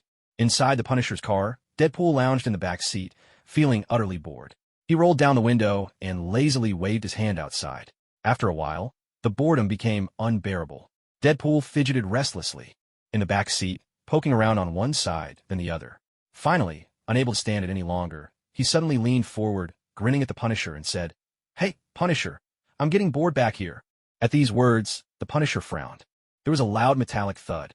Deadpool clambered from the back seat to the front, and in the process his rear end nearly ended up right in the Punisher's face. Frank's expression darkened to a thunderous shade as he glared at Deadpool, now sitting in the passenger seat. "Deadpool, can you act normal for once? You never behaved like this when you were a mercenary. We're on a mission, and I don't have time to mess around with you. Don't tell me you're not interested in that $2 million. Deadpool just chuckled. Huh, who wouldn't want that kind of money? I'm just curious, what's our job this time? Punisher, you haven't told me yet. Frank took a deep breath, pulled a photo from his jacket, and handed it to Deadpool. Our mission is to protect the man in this picture. Deadpool took the photo and eyed the handsome, dashing Joe Rand. With an exaggerated laugh, he began gesticulating wildly. Wow, what a joke. The Punisher, who lives for killing, actually protecting someone? And it's a man, no less. And this guy's pretty good looking too, like some pretty boy. Punisher, don't tell me he's your secret lover. Otherwise, I just can't figure out why you'd go out of your way to protect a man. No wonder you never pay attention to me, or want to play any of my fun games. Hearing this, Frank was utterly speechless. He suddenly whipped out a pistol, pressed it to Deadpool's forehead, and snapped. For God's sake, Deadpool, shut up. Why is your head always filled with dicks? Why is your brain always stuck on reproductive organs? Deadpool, can you act normal for once? I swear, that thing on your neck isn't a head at all. It's just a dick. And you're nothing but a talking dick. Deadpool chuckled, then went on. Oh, Punisher, why are you getting so worked up? Did I hit a nerve? No way. Seriously? Don't tell me you actually like a man? That would be quite the secret. A secret I've never seen before. Frank let out a long sigh after hearing this, holstered his pistol, and shot Deadpool a fierce glare. He stopped responding, turning his full attention to starting up the car. Frank wasn't about to keep arguing with Deadpool over this nonsense. The guy could talk circles around anyone, turning black into yellow and white into yellow too. When it came to someone as filthy-minded and foul-mouthed as Deadpool, there were only two ways to handle him. The first was to blow his head off and be done with it. The second was to just ignore him completely. The first option was off the table. Deadpool's insane healing factor meant that even if his head exploded, he'd probably just keep on living. That left Frank with the second choice, stone-cold silence, giving Deadpool the cold shoulder. Deadpool rattled on for several minutes, but when he realized Frank wasn't even going to acknowledge him, he let out a heavy sigh and said, "Boring. This is just so boring. Punisher, you really are no fun at all. Fine, you win. Let's talk about something else, something serious for once." Frank couldn't help but let out a short laugh at that. He glanced over at Deadpool, mocking him. Something serious? Deadpool, what could you possibly have that serious? Honestly, I can't imagine you ever having a serious thought in your life. Deadpool thumped his chest with pride and grinned. Last night, I ran into Wolverine, Logan, at the Versailles strip club. Took him down in 3 punches and 2 kicks, then sold him on the dark web for $2 million. Frank was stunned, his whole face spelling disbelief as he questioned, "Deadpool, quit joking around. You beat Wolverine? That's got to be the most ridiculous thing I've ever heard. If this were a few years ago, and you still had your old sword skills paired with your healing, maybe you could have beaten Logan. But now your blade can't even cut bullets anymore. All you can do is catch them with your body. Wolverine's always been a hell of a fighter." In response, Deadpool pulled out his phone, scrolled to a selfie of himself with Logan, and waved it in front of Frank, grinning. Huh, see, Punisher? I wasn't lying, was I? Frank was visibly stunned by what he saw, and with a heavy sigh, he said, "I can't believe you actually pulled it off, Deadpool. This just doesn't seem real. No matter how I look at you, you never struck me as someone who could take down Wolverine. As Frank spoke, his brow suddenly furrowed, as if something important had just occurred to him. Without warning, he slammed on the brakes, and the abrupt stop sent Deadpool sprawling face first against the car window. Deadpool slowly peeled himself off the glass, rubbing his head with a look of wounded indignation. Punisher, would it kill you to give a little warning before you hit the brakes? I didn't even have my seatbelt on. Frank took a deep breath, his eyes growing serious as he looked at Deadpool and asked in a grave tone, "So, Deadpool, did you really sell Logan Wolverine? Who did you sell him to?" Deadpool spread his hands and gave a careless grin. "Punisher, I honestly have no idea who I sold Wolverine to. You know how it goes in the dark corners of the underworld. The buyers and sellers are always anonymous. It's all anonymous. So how could I know who ended up with him? But the guy who took Wolverine away did seem kind of familiar. I feel like I've seen him somewhere before. He was wearing a black leather jacket, a black cap, had silver earrings, and there was a necklace around his neck." Frank let out a long sigh, pressed down on the gas, and the car rumbled back to life. "Deadpool, you've really got guts. You just sold Wolverine off like it was nothing. Aren't you afraid the entire X-Men team will come after you? I've got a bad feeling you've landed yourself in some real trouble this time." Hearing the concern in Frank's voice, Deadpool just laughed, his tone light and breezy. "Haha, Punisher, relax, don't worry about me. I'm not afraid of the X-Men. If they want to come after me, let them try. In fact, I'd prefer if the whole X-Men squad came to me all at once. Maybe then I'd finally manage to die for real. Punisher, you know something?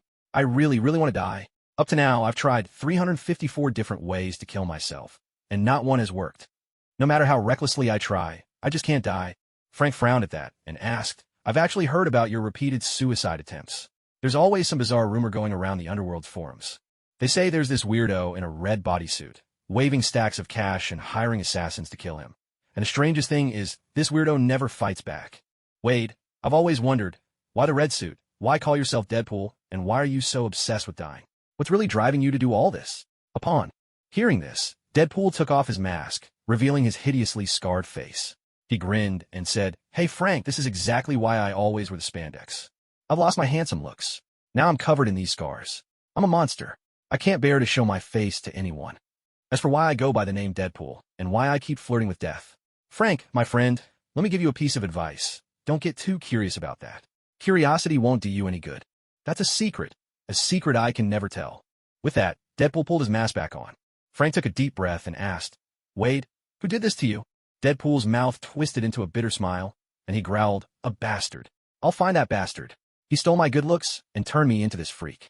I swear I'll hunt him down and make him wish he'd never been born." Half an hour later, Luke Cage was driving Joe Rand's car and arrived at Times Square. The trip had been uneventful, safe and smooth, with not even a hint of trouble. After parking and shutting off the engine, Luke smiled and said, "Mr. Jake, it seems we're safe for now. Nothing dangerous happened along the way. Honestly, Mr. Jake, I think you're worrying too much. With your reputation, there's nobody in New York who'd want to assassinate you. And even if they did, nobody would dare try." Joe Rand shook his head at that, smiling wryly. "Luke, you can't look at it that way. In this world, things always balance out. For every person who loves me, there's someone who hates me. No good person can win everyone's favor, because the world isn't made up of only good people. If even the bad guys call you a good person, then you're probably not as good as you think.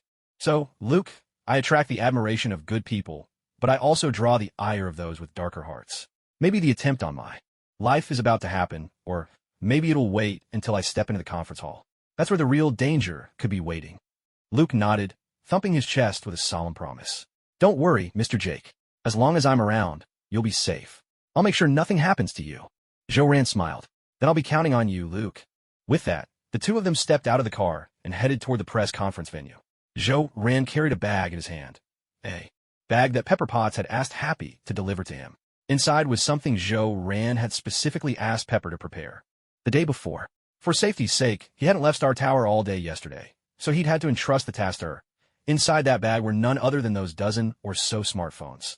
These very smartphones are the stars of today's launch event, and they were about to be demonstrated live for all of America to see. Among them, one particular phone contained an avatar Jarvis. This was Joe Rand's special gift for Kingpin.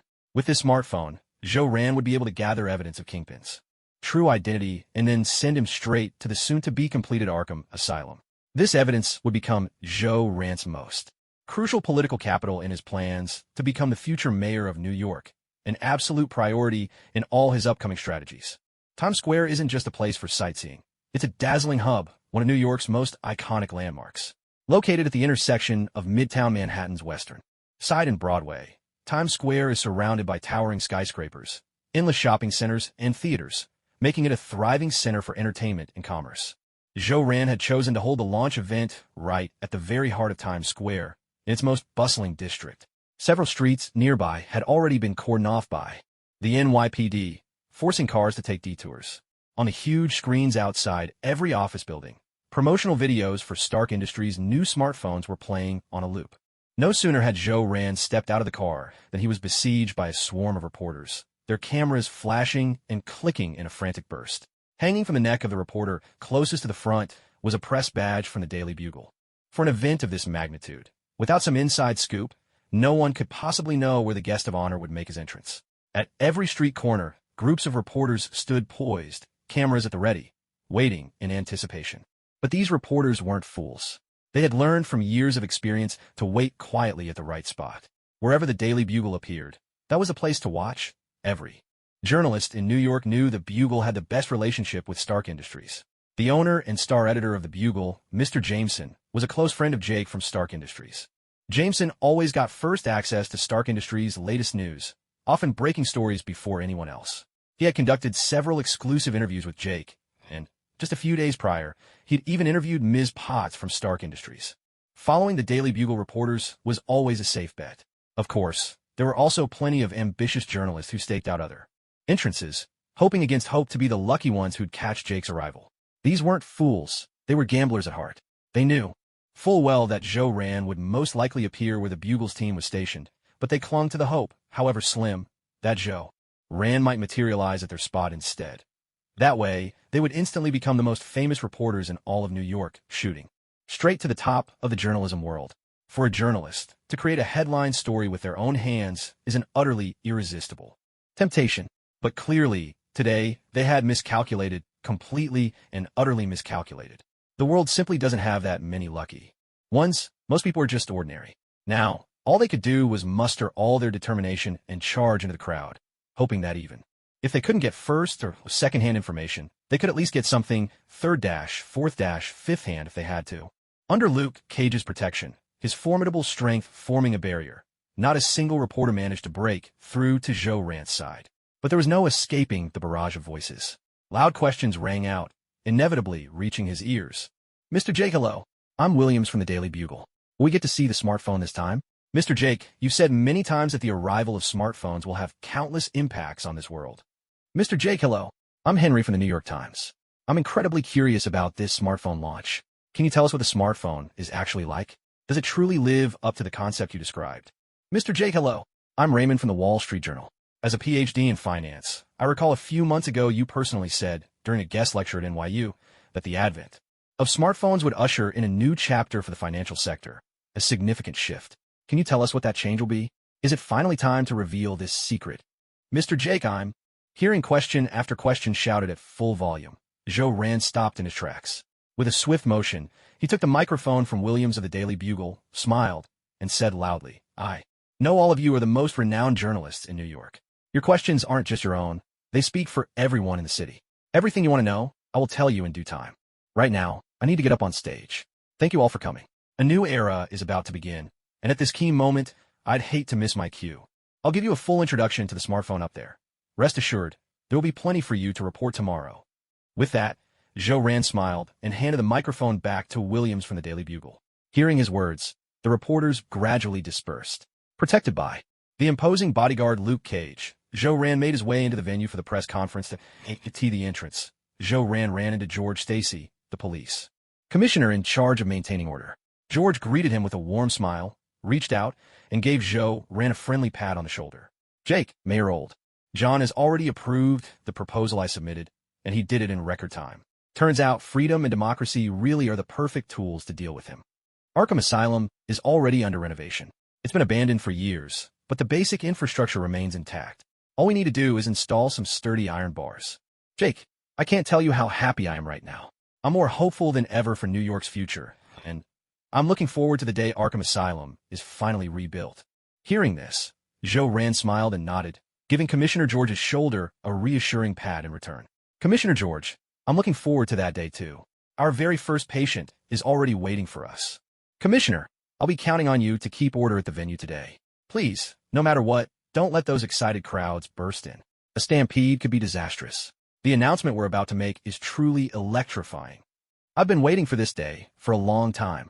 George nodded and grinned. So have I. You know, you've been building hype for this smartphone for quite a while.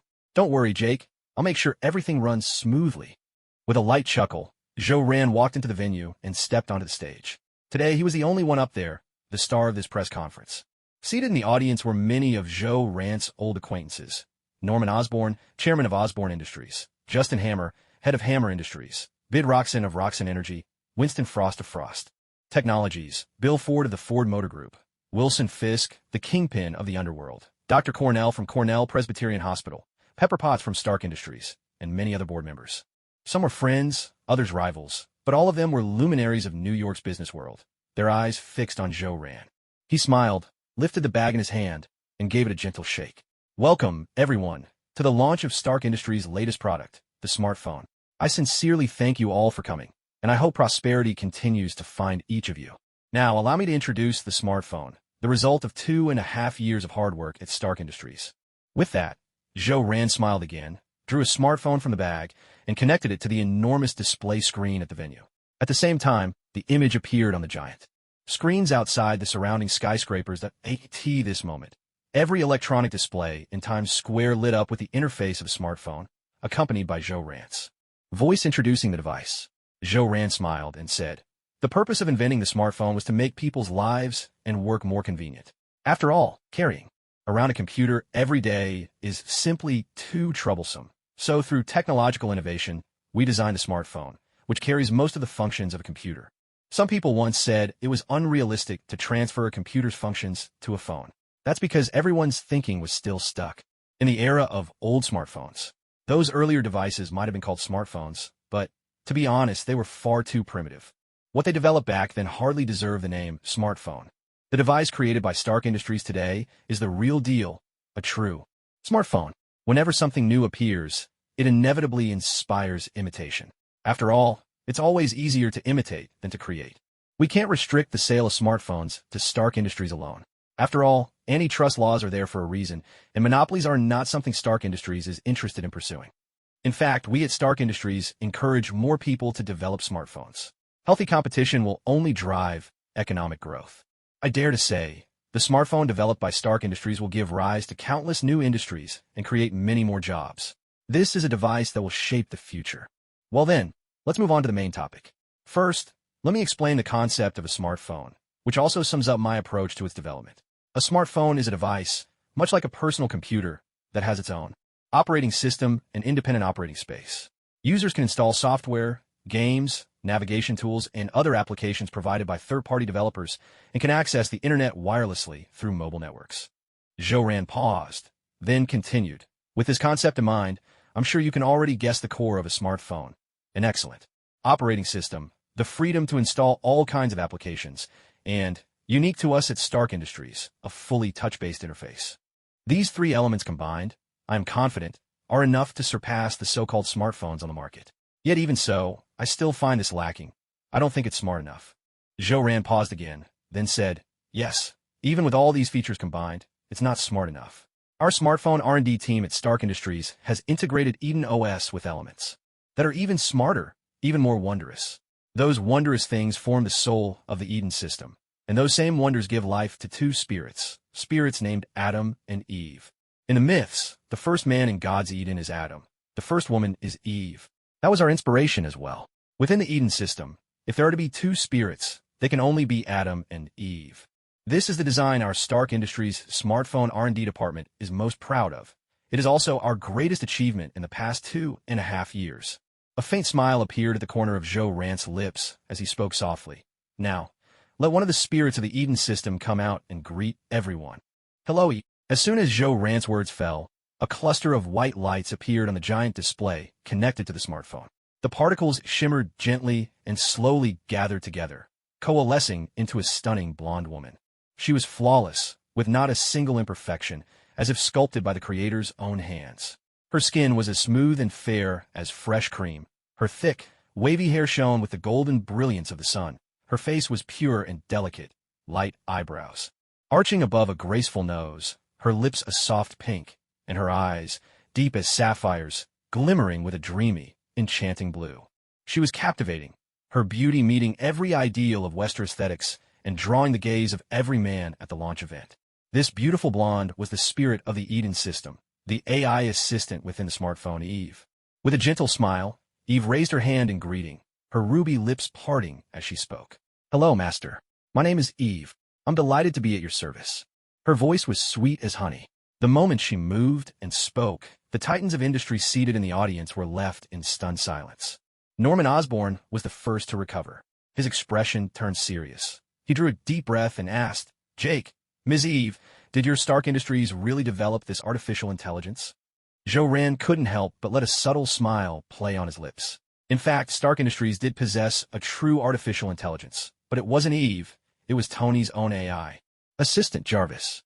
Jarvis was a closely guarded secret, never shown to the public, intended to remain Tony's private, loyal steward, S.O., in a sense, the emergence of Adam. And Eve could be considered the very first appearance of artificial intelligence. Joe nodded and said, "That's right. Ms. Eve is the AI assistant inside the smartphone. For this release, we have not only Ms. Eve, but also Mr. Adam. The presence of both will make it even more convenient to serve people and add a layer of interactive fun." Justin Hammer raised his voice and questioned, "Mr. Jake, you know we've always been wary of delving into the field of artificial intelligence on our own.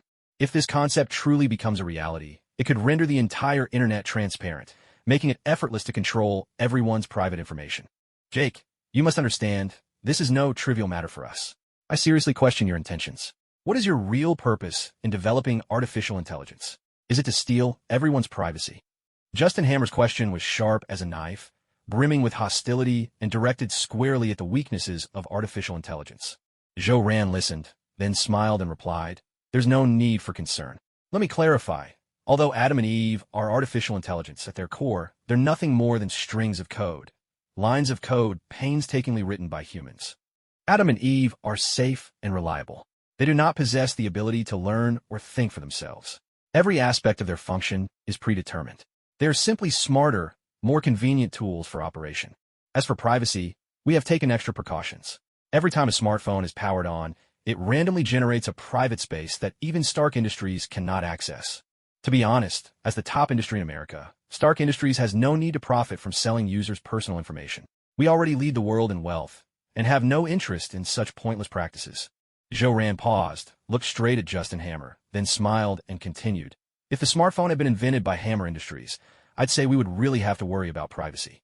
Our information might genuinely be at risk of being leaked. After all, Mr. Justin Hammer has always been eager to surpass Stark Industries and claim the title of America's #1, becoming the world's richest. Mr. Hammer has made repeated claims in the press that Hammer Industries is the true leader, and that it's only a matter of time before Stark Industries falls behind. But I really can't see how Hammer Industries could possibly replace Stark Industries. That's what puzzles me. If their strategy relies on selling massive amounts of user data, then perhaps there's a chance.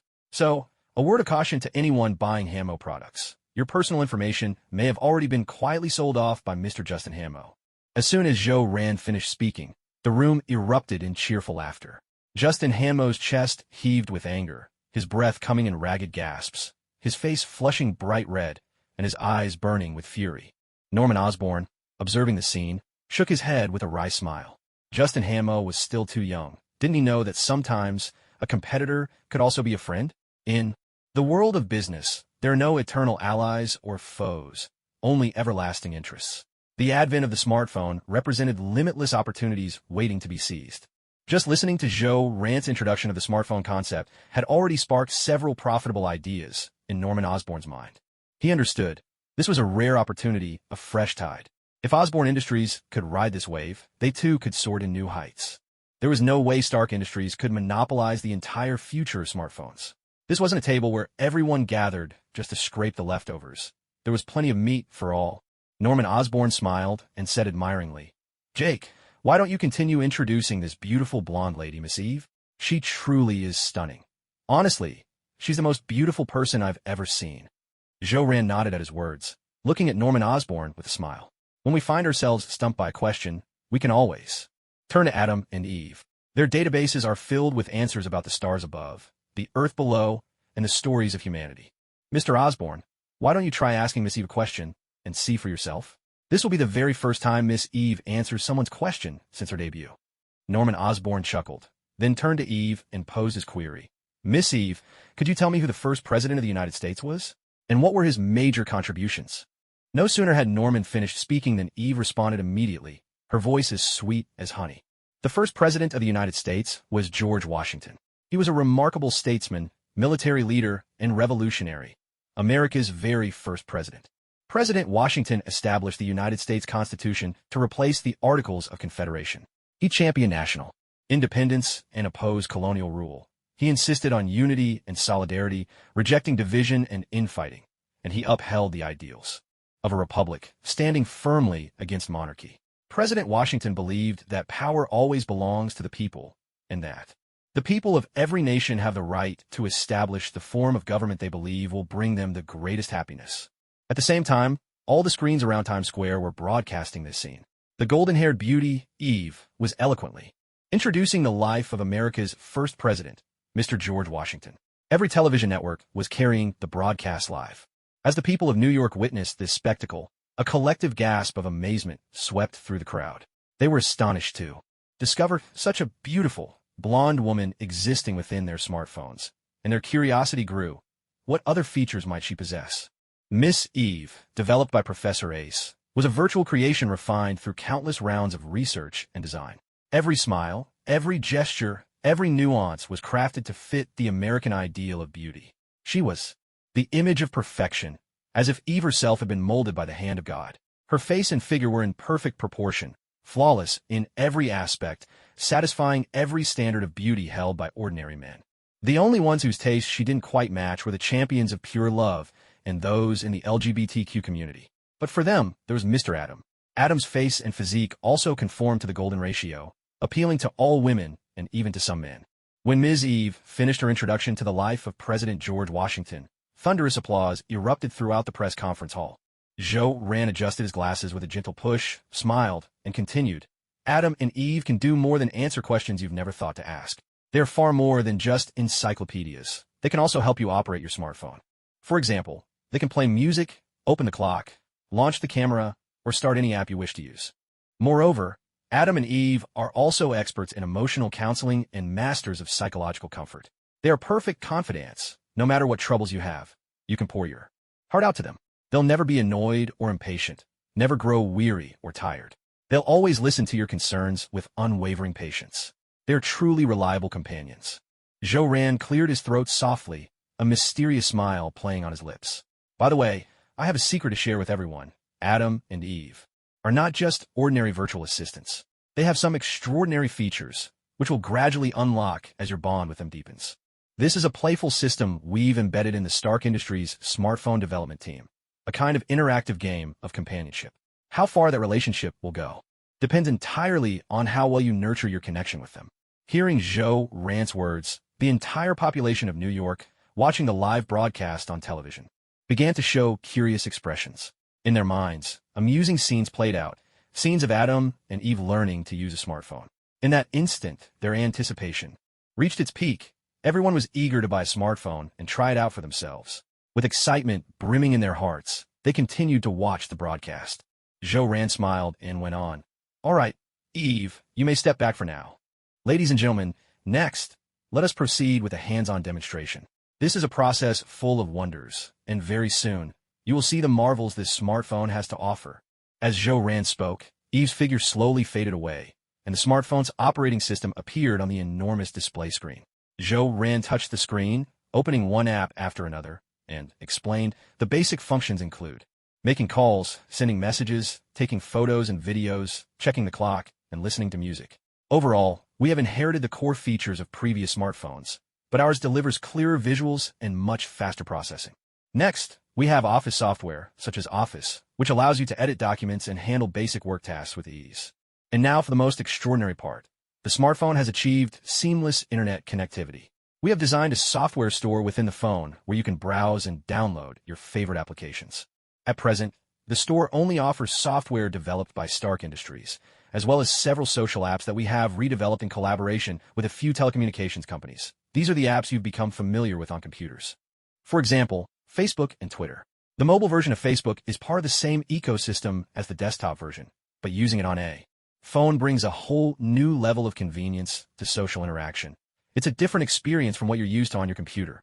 In this store, you can download any kind of app you wish, or even upload your own creations. In the future, this marketplace will become a vibrant and diverse community, a place where everyone can find something they love. The smartphones developed by Stark Industries come with only the basic functions. We won't pre-install additional apps for you. If you want to download something, you're free to do so yourself. After a brief pause, Rand continued. Now, let me introduce a special app that comes pre-installed on every smartphone.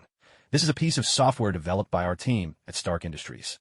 This app is right on the main screen of the smartphone, the Stark Mall. Here, you can browse all of Stark Industries products and the latest inventions. Once you link your bank card, you can purchase Stark products directly online, and then the items will be shipped right to you. As Rand explained, a spark ignited in Norman Osborn's eyes. He spoke up eagerly. Jake, if our Oscorp were to develop a similar online mall app, could we also make it available on the smartphone's app store? Rand nodded, smiling. Of course, Mr. Osborn. That's absolutely possible. There are still very few apps in the store right now, so I warmly welcome all of you here to join in. To me, the smartphone represents a new way forward. Its arrival can bring us all closer together. We could have an Oscorp mall, a Hamo mall, a Roxy mall, a Ford mall, a Frost mall, even a Cornell Elder Hospital mall. All the major corporations are welcome to set up their own online stores. After listening to Rand, Winston Frost, chairman of Frost Technologies, smiled and said, Jake, our company has made great strides in chip design, network technology, and software development. I have an idea to share. If every major company builds its own mall, we'll end up with a sea of separate shopping apps on every smartphone, and that could get unwieldy. I believe we could create a unified platform, one that hosts all the corporate storefronts, neatly organized by category. Each company's latest technology or news could take turns being featured on the main page, ensuring everyone gets some exposure. That way, smartphone users across America would find things much more convenient and streamlined. It wouldn't clutter their screens with countless shopping apps. Our company, Frost Technologies, could develop this platform. I, Winston, promise it would satisfy everyone. After hearing this, Rand nodded and smiled. Mr. Frost, your idea is excellent. I think it's worth everyone's consideration. It's a wonderful concept, mutual benefit and shared prosperity. However, Stark Industries will still choose to develop our own dedicated app. Because smartphones won't stay the same forever. In the future, we'll launch second and third generation devices, as well as other electronics, related to Adam and Eve. Besides, we have many subsidiaries under our umbrella, so we need an independent platform of our own.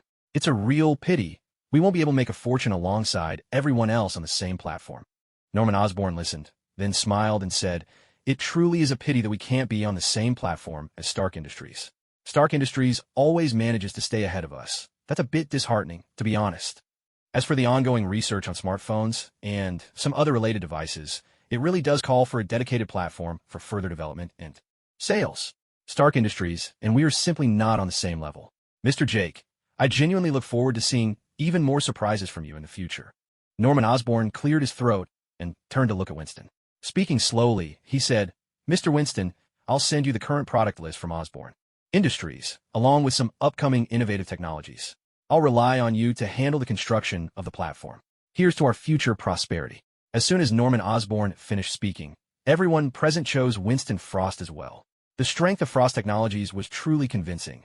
They were by far the largest chip development and network technology company in the United States, and served as cybersecurity consultants to the military. Norman Osborn glanced at Rand on the stage, the corners of his mouth curling into a subtle, meaningful smile. Although he had just said he would go with Winston's platform, Norman actually had other plans in mind. He knew full well that if you wanted to make real money, you couldn't have everyone eating from the same pot. There's never enough to go around if you all share the same dish. To truly profit, you needed a pot of your own, a separate kitchen. But now wasn't the time. Stark Industries hadn't officially launched their smartphones yet. Once Stark smartphones hit the market, that would be the real game changer. Whichever company managed to crack the code behind the birth of the smartphone and copy, it would truly hold the keys to the treasure chest. If Osborn Industries could also develop their own smartphone, then they could launch an exclusive Osborn Mall app, a pod all to themselves from which they could carve out a huge slice of the market. Even if they were a step behind Stark Industries, they wouldn't be left in the dust. Norman Osborn didn't believe for a second that the technology behind smartphones was beyond his reach. There didn't seem to be any truly insurmountable technical barriers. The only real hurdles were Adam and Eve, along with an independent operating system. With samples in hand, those challenges could be overcome. Replicating the technology would just be the first step. The real test would be in making breakthroughs and improvements beyond the original design. That, admittedly, would be a bit more difficult. Norman Osborn was determined to seize this emerging smartphone market, just as he was intent on taking over Stark Industries share as well. This was his ambition. No, it was his dream. After all, who doesn't want their company to become the #1 enterprise in America? Who wouldn't want to be the richest person in the world? Norman Osborn had a certain confidence that Oscorp could surpass Stark Industries, for Oscorp was a very different entity from Hammer Industries. Hammer Industries was outmatched by Stark Industries in every way, whether it was aerospace satellites, rockets, firearms, ammunition, tanks, planes, or missiles. In every category, Hammer was left in stark shadow. But Oscorp was another story. While Oscorp might not rival Stark in those particular fields, it had its own areas of expertise. In the manufacture of biochemical weapons, Oscorp held an unshakable position of authority. Biochemical engineering was the very foundation of Oscorp. When it came to the development of chemical weapons, those inhumane instruments of destruction, Oscorp had taken things to the extreme. Yet Norman Osborn was not content with this alone. He believed that biochemistry should not be used solely for destruction, but for creation, for new beginnings. Norman Osborn set out to develop a human enhancement serum, something that could improve the human body's physical condition and strengthen its genes. If this serum succeeded, Oscorp would undoubtedly surpass Stark Industries. The significance of this serum was profound, both for Oscorp and for Norman Osborn himself. The Osborn family was cursed with a delayed-onset hereditary disease, one that lay dormant in youth, only to strike at a certain age. As members of the family grew older, their health would steadily decline. According to family records, the onset of symptoms was described as a fate worse than death. Norman Osborn had lived for decades without any sign of illness. He'd always believed himself the lucky one, that the family curse had ended with him. But a hereditary disease does not simply vanish. How could it disappear without a trace? Then just 2 days ago in his office, Norman Osborn was struck by the illness. He experienced a pain so terrible it defied description. His head felt as if it might explode. It was as if someone had forced a massive watermelon into his skull, and his heart twisted in agony, as though cut by invisible knives. In that moment, Norman Osborn was driven to the brink. He even contemplated ending his own life, desperate to escape that overwhelming torment. He had finally felt the pain, the agony that came with the Osborn family curse, a suffering that made living seem worse than dying. He understood, in the most visceral way, the true horror of his family's affliction. After the episode had passed, Norman Osborn sat slumped in his office chair, cradling his head in both hands, meticulously recalling the symptoms that had preceded his attack. Before the pain hit, he remembered, his hands had begun to tremble uncontrollably. Norman Osborn had never noticed these symptoms in his own father, but he had once seen them in his son, Harry Osborn. That day, after Norman's own illness struck, he returned home and witnessed Harry's hand suddenly begin to tremble. Fortunately, after the tremor, Harry did not suffer a full-blown episode. Norman's mind began to piece together a theory. Perhaps the Osborn family's hereditary disease had mutated in his generation, becoming more pronounced, more blatant. He was all too aware that there was no medicine capable of curing the Osborn family's disease. If there had been, the affliction would have ended long ago, and it never would have passed down to him, nor to his son, Harry. Seeing the early signs of the hereditary illness in Harry filled Norman with unspeakable anguish. He was determined to break this terrible curse that had haunted the Osborn bloodline. This only strengthened his resolve to develop the human enhancement serum. Only by fortifying his own body, by perfecting their genes and repairing the flaws within, could the Osborn family ever hope to be free from this fate. At present, Norman's work on the human enhancement serum was still in its early stages. The human body was incredibly complex, and the combinations and interactions between genes seemed shrouded in mystery, bordering on the miraculous. Moreover, Norman was painfully aware that, within the Osborn family, he would be the very first to use this serum. That meant every step had to be taken with utmost caution.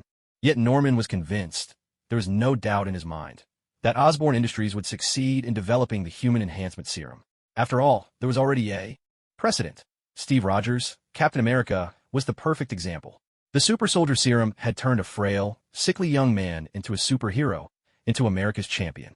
If such a serum could be created under the crude and primitive conditions of the last century, then surely, with today's scientific advancements, it was only a matter of time before they succeeded again. The logic was irrefutable. Of course, if he could somehow obtain the formula for the super soldier serum, their progress would be even swifter. With this thought, Norman nodded slightly, a faint smile curling on his lips. But at the smartphone launch event, it wasn't just Norman Osborn who wore a smile and nursed his own secret schemes. Watching from the crowd was the emperor of New York's underworld, the kingpin of all mob bosses, a renowned philanthropist. Lauded as a living Buddha and a man with his own sights set on becoming New York's mayor, Wilson Fisk, better known as Kingpin. Kingpin gazed at Joe Ran on the stage, his face radiant with a blossoming smile. He reached out and applauded Joe Ran gently, making it clear that he was absolutely delighted at this moment. This was a happiness that came from deep within, a joy that seemed to make every cell in his body leap with excitement. Smartphones? What a brilliant idea, an outstanding invention. With one stroke, it would crush all outdated phones and stand alone at the top. The future for this market was as blue and vast as the sky. Anyone could see it was full of promise and profit. Adam and Eve? Marvelous creations. These two AIs could easily be developed further, offering endless possibilities for innovation. Stark Industries Mall? A stroke of genius. What a strategy, simply magnificent. By putting a smartphone in everyone's hand, Stark Industries would be driven to new heights of efficiency. It would boost user loyalty, subtly shape customers' buying habits, and make Stark Industries the first choice for every phone user. Jake is remarkable, and Stark Industries is extraordinary. Each step connects seamlessly to form a perfect industrial chain. Truly marvelous. The better Stark Industries performs, the happier I, Kingpin, become. Because, in the end, all of it will be mine. I am on the verge of swallowing the colossal Stark Industries whole. This kind of high-stakes gamble, the thrill of devouring an elephant like a serpent, is exhilarating. It makes my blood race with excitement. Kingpin let out a soft sigh. Still, being forced to swallow it all in secret is somewhat unsatisfying. Kingpin could never take it openly. His public persona simply wouldn't allow such a brazen move. He didn't have that kind of power in the open. As for his secret identity, well, that had to remain hidden and could never be revealed. As the emperor of New York's underworld, the man who quietly controlled nearly 40% of all criminal transactions across America, Kingpin was a figure of fear and infamy, and he was incredibly wealthy. The fortune Kingpin held in his hands, those Franklins that seemed to multiply by the day, had reached an incalculable level. Even Kingpin himself had lost track of just how much money he possessed. Ruling his underground kingdom, Kingpin's total wealth was astonishing even by the standards of the Marvel Universe, easily putting him among the top 10 richest individuals. However, being rich and being able to spend all that money are two very different things. The bills may all look the same, those green notes with Franklin's portrait, but some of this money could be spent and some could not. Most of the money Kingpin held was unspendable. It was dirty money. In order to put it to use, it had to be laundered first. Money laundering was crucial. Only after this process would the funds have a legitimate origin, making them usable. And, above suspicion, if it weren't for the step of money laundering, Kingpin would have been arrested long ago. The FBI isn't just sitting around twiddling their thumbs. They have their wits about them, after all. Even though Kingpin goes to great lengths to launder his money, running perpetually unprofitable businesses, constructing the Fisk Pharmaceuticals Tower, engaging in grand acts of charity across America, setting up anonymous companies to invest in cash-heavy industries, or using fake financial firms and law offices to wash his funds, forging commercial notes, and laundering through the securities and insurance sectors. Even with all these tactics, he still can't clean all the dirty money in his hands. No matter the industry, if an enormous sum of cash suddenly appears, it's bound to draw the attention of both the FBI and the IRS. That's as good as selling yourself out like a fox showing its tail. After the IRS declared that the spoils and income from those large-scale $0 purchase schemes must be reported and taxed, the announcement sounded almost like a joke. Kingpin never imagined there would actually be a few fools who went to the IRS to declare their loot and pay taxes. Of course, their stolen goods were confiscated on the spot, and they were marched straight off to prison. When Kingpin heard the news, he couldn't help but sneer. How foolish. A criminal going to pay taxes? Why would the IRS take your money when they can squeeze you dry and toss you behind bars instead? For his secret takeover of Stark Industries, Kingpin had already set aside ample funds, mixing both clean and dirty money. He himself used white money to acquire shares, while a handful of utterly loyal and thoroughly vetted core crime syndicates, whose allegiance he controlled, absolutely purchased shares using laundered cash. Even Bullseye had no idea who these key syndicates were. Kingpin always preferred a balance of power, a system of checks and counterbalances. He would never leave himself without a backup plan or a few cards up his sleeve.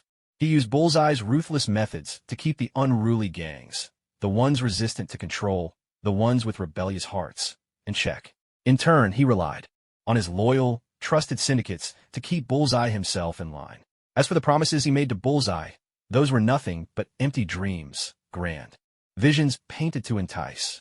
The Underground Kingdom was Kingpin's masterpiece, forged from decades of his own blood and sweat. There was no way he'd hand over this empire, or the lifelong ambition he'd cherished since boyhood, to Bullseye. In the underworld, there could be only one king, Kingpin himself. The Punisher, Frank, had slipped into the crowd at the press conference alone, right after Rand entered. Deadpool, meanwhile, had been left behind, sulking alone in the car where Frank had abandoned him. Frank wore a flat cap, dressed in an unremarkable brown outfit, and sported a pair of glasses. A thick little mustache was carefully stuck above his lips. Slung around his neck was a camera with a press badge pinned to his chest and a large backpack on his back. Frank had only entered the venue after this elaborate disguise. As a retired Marine, he was exceptionally skilled at makeup and covert infiltration. After this transformation, Frank bore no resemblance whatsoever to the infamous Punisher from Hell's Kitchen, the very name that struck fear into the hearts of gangsters and criminals everywhere.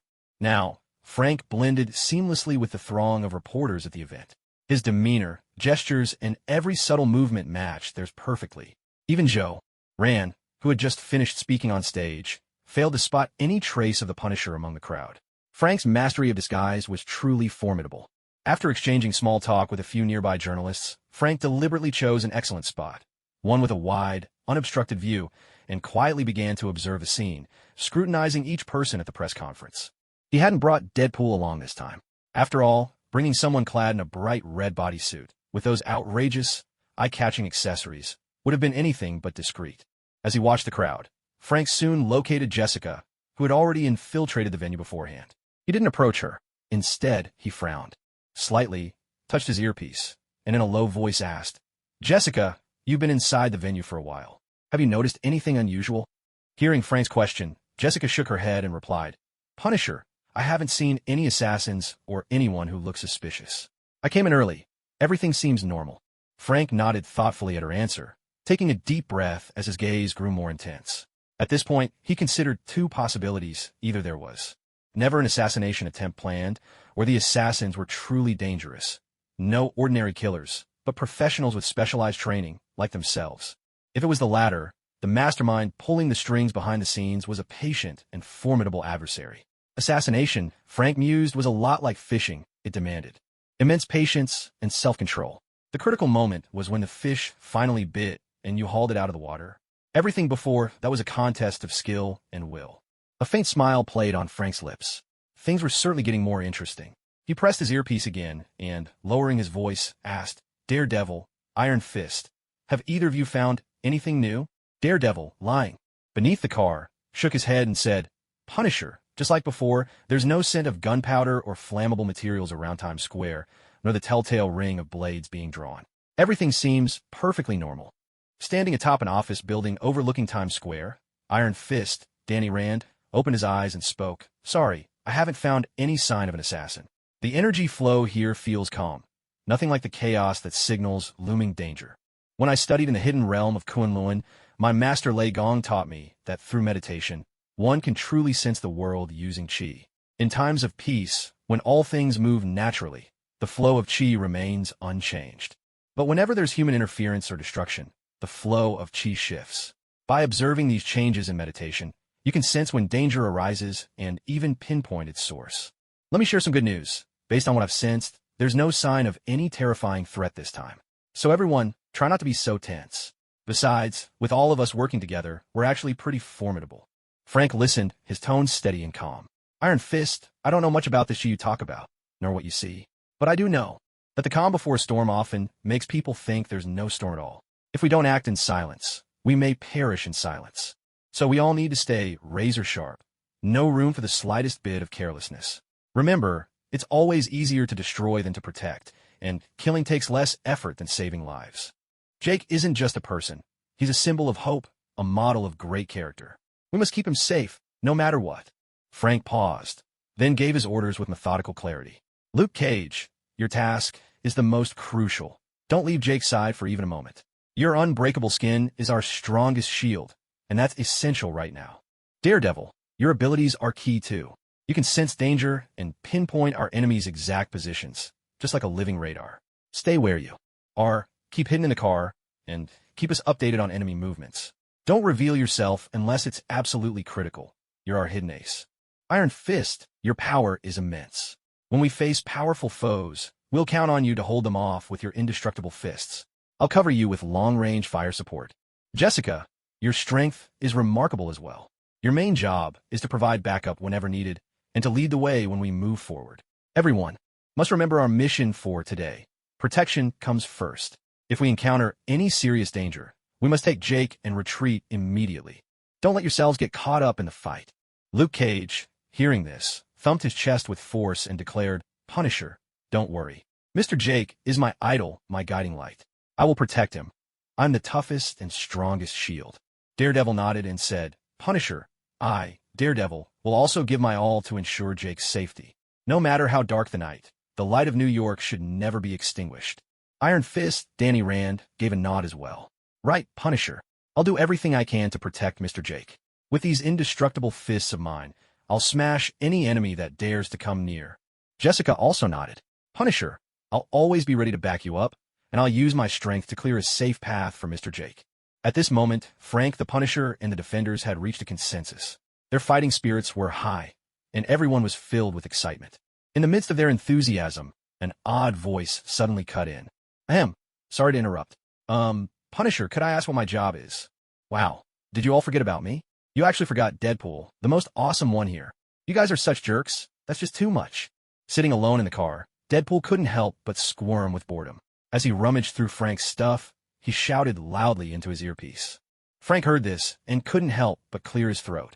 He really had forgotten about Deadpool. It was his own idea to bring Deadpool along for Jake's protection.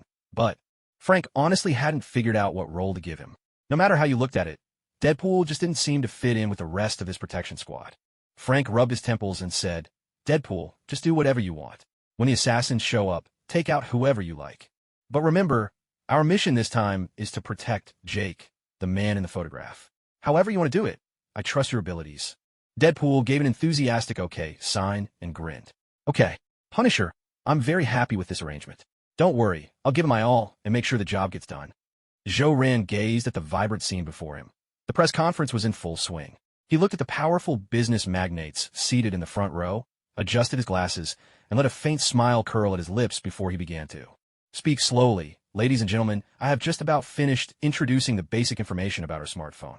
But if it's just me demonstrating it alone, well, that's hardly enough to make a truly compelling advertisement. All of you present are giants in the business world, and you are the idols of young people across America. Stark Industries has prepared a smartphone for each and every one of you. These are the very first batch off the production line, limited editions, with significant collectible value. This is our gift to you from Stark Industries. I hope you like it, and perhaps try it out yourselves. After all, this entire event is being broadcast live across New York right now. It's a golden opportunity for some great publicity. As he finished speaking, Zhou Ran picked up the bag that held the smartphones, which had been resting on the table. He walked down from the stage and approached the group of business magnates, greeting them with a smile as he handed out the phones. All the while, Zhou Ran was quietly watching their reactions. Norman Osborn accepted his smartphone with a smile of admiration. Jake, you truly are a remarkable young man. Stark Industries is lucky to have you. Have you ever considered joining Oscorp as well? With your talent, working for both companies wouldn't be a problem at all. I really think you should give it some thought. There wouldn't be any conflict between Oscorp and Stark Industries. We focus primarily on biochemical engineering. If you're willing, I can have a proper discussion with Tony about it. Norman Osborn's expression was earnest, and his words were heartfelt. He genuinely admired someone like Jake, and it wasn't uncommon for people to hold multiple positions, even serving as consultants to several major companies at once. Zhou Ran smiled and shook his head.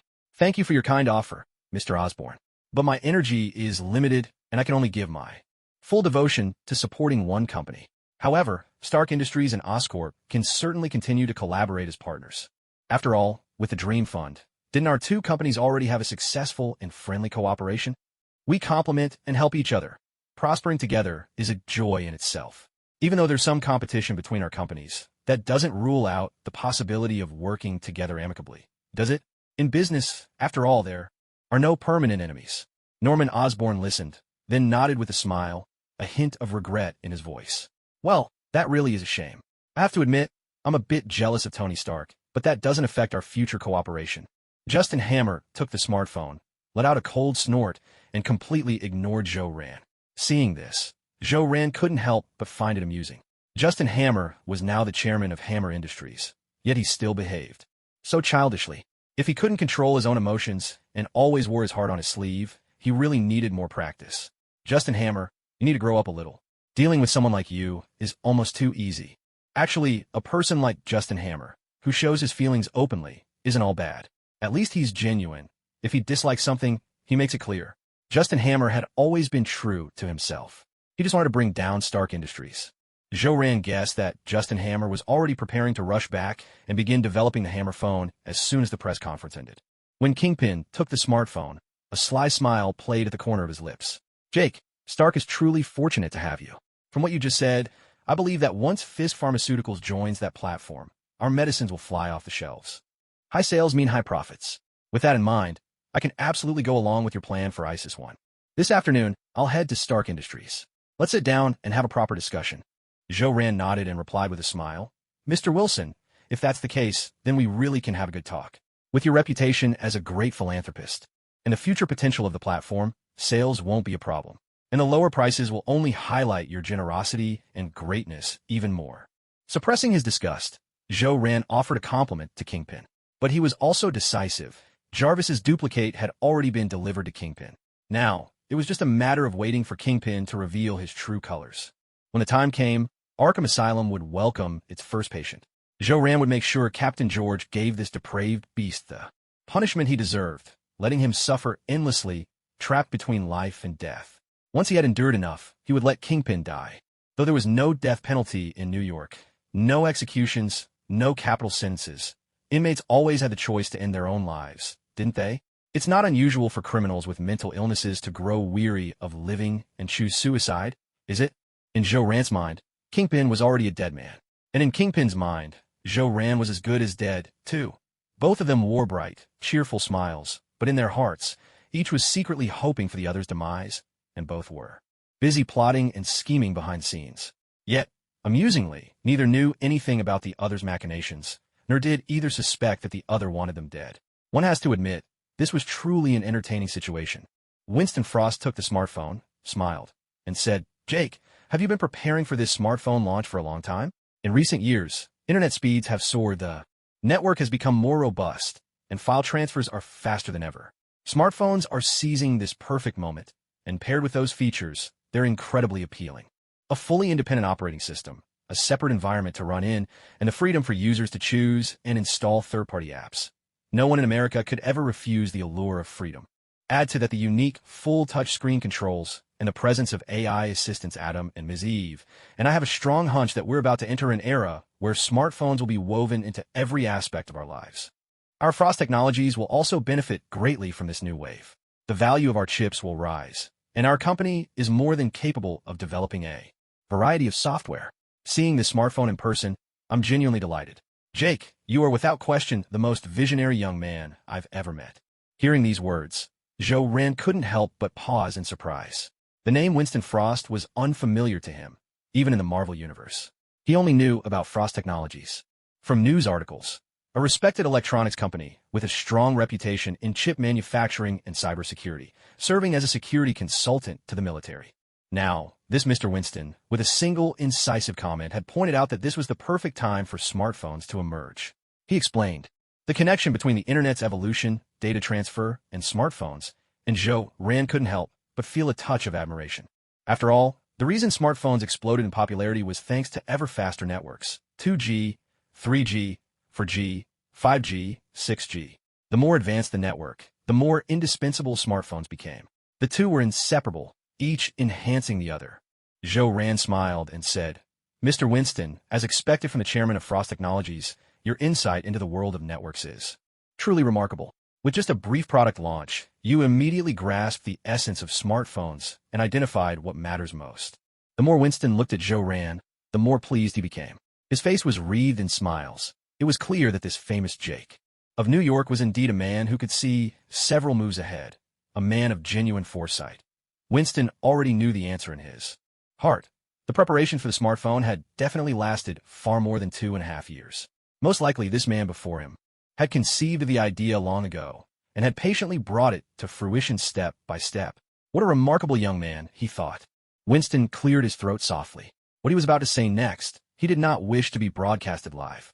Rising to his feet, he slowly leaned in close to Zhou Ran's ear and lowered his voice, asking, "Jake, may I ask, what is your view on mutants? Where do you stand on this issue? I am very eager to hear your honest answer." Zhou Ran was momentarily taken aback by this. He truly hadn't expected Winston to suddenly lean in and whisper such a sensitive question. Could it be that Mr. Winston's true identity was, in fact, that of a mutant? Otherwise, why would Winston bring up such a topic out of the blue? Surely he wasn't just asking out of idle curiosity. Such a coincidence seemed too far-fetched. And what were Winston's own views? Did he support mutants, or was he opposed to them? Now, at a time when the Mutant Registration Act had only just been introduced, for someone to pose such a question so suddenly made Zhou Ran feel a bit lost, as if the true direction of things was becoming hard to discern. Just who was Winston Frost really, and which faction might be backing him from shadows? Zhou Ran's heart gave a sudden jolt. Still, when it came to his own attitude towards mutants, he found the answer wasn't all that difficult to articulate. Yet he remained deeply curious about Winston's own stance. After all, this was the first time a major entrepreneur had ever come to him openly with such a sensitive question. Weighing his words carefully, Zhou Ran leaned in and, in a low voice, gave Winston his response. "Mr. Winston, in my eyes, even the word mutant still contains the word human. In essence, I see them as ordinary people. But you know, when regular people gain special abilities, they often become filled with pride and arrogance. A sense of being God's chosen child, you might say. That's why most newly awakened mutants start to believe they are indeed God's chosen ones, set apart from the rest. This is where the conflict begins. After all, if everyone is a child of God, why should there be a chosen one among them? So, when it comes to these chosen ones, people generally adopt one of three attitudes. The first, indifference. It has nothing to do with me, just don't interfere with my life. The second, envy. I wish I could be God's chosen child too. And the third is the belief that we are the true children of God, and these others must be different, perhaps not God's children at all, but the children of devils. Ordinary people harbor a swirl of emotions toward mutants: fear, trepidation, envy, and even jealousy. In school, students who excel academically are often isolated, and those who struggle are also shunned. Only when everyone is on a similar level, when no one stands out, does true cooperation and camaraderie flourish. Winston furrowed his brow at these words. Lowering his voice further, he pressed, "Jake, but you still haven't answered my question. What is your real attitude toward mutants? Even if you treat them as ordinary people, there must be some feeling, liking, dislike, or simply indifference." Zhou Ran took a deep breath, smiled, and replied in a hushed tone, "Mr. Winston, my attitude toward mutants isn't any of the three you mentioned. I feel only one thing for them: pity. Yes, pity. That's exactly it. Those who are pitiful often have qualities that are hard to love. Those who are hard to love often bear hidden suffering." This was how Zhou Ran truly felt about mutants deep down. Winston was momentarily stunned by this response. A flicker of surprise passed through his eyes. Zhou Ran's answer was completely unexpected, a perspective he had never before encountered in his life. He found it oddly intriguing. Winston cleared his throat, looked at Zhou Ran with a smile, and said, "Jake, I have a personal question for you. Do you have a girlfriend?" Zhou Ran shook his head and chuckled. Mr. Winston, I don't have a girlfriend yet. To be honest, I don't have the energy to think about that right now. My days are much too busy. Besides, I'm really not used to interacting with women. I honestly have no idea what kind of girlfriend would suit me. Dealing with women is just too difficult. It's never as straightforward as talking to men. Of course, I should clarify, my orientation is perfectly ordinary. I like women, not men. I'm definitely not gay. Winston nodded, smiling. "Jake, I think you really should find yourself a girlfriend. Having a woman by your side, you'll discover all sorts of new experiences. It might feel strange at first, but you'll get used to it with time. We all went through this. I used to feel out of step with women, uncomfortable, but now I'm the father of several children." He paused, then added, "Jake, you shouldn't look for just any ordinary woman. not someone common or conventional. You and an ordinary woman wouldn't have much to talk about. There would be too many differences in status and daily habits. Clearing his throat again, Winston continued, Jake, I have a daughter. She's very beautiful and about your age. She's single as well. You two might consider getting to know each other. She's a mutant. Hearing these words, Ran finally understood everything. So, all that Mr. Winston had said was merely a prelude. It was all leading up to this. Mr. Winston had been probing his attitude toward mutants just to bring up his own mutant daughter, treating Ran as a potential son-in-law. A mutant girlfriend. Now that was an option Ran had never considered before. The thought was oddly pleasing to him. Perhaps it wouldn't hurt to give it some thought. However, Winston's mutant daughter would have to wait her turn. After all, there was already another matchmaking prospect waiting for him. Old Rick from the martial arts school had already introduced his daughter to Ran, so there had to be an order to these things. It wouldn't feel right to let old Rick down. Thinking this through, Ran had made up his mind. He wouldn't accept, nor would he refuse. Not just yet. He'd thought it over carefully.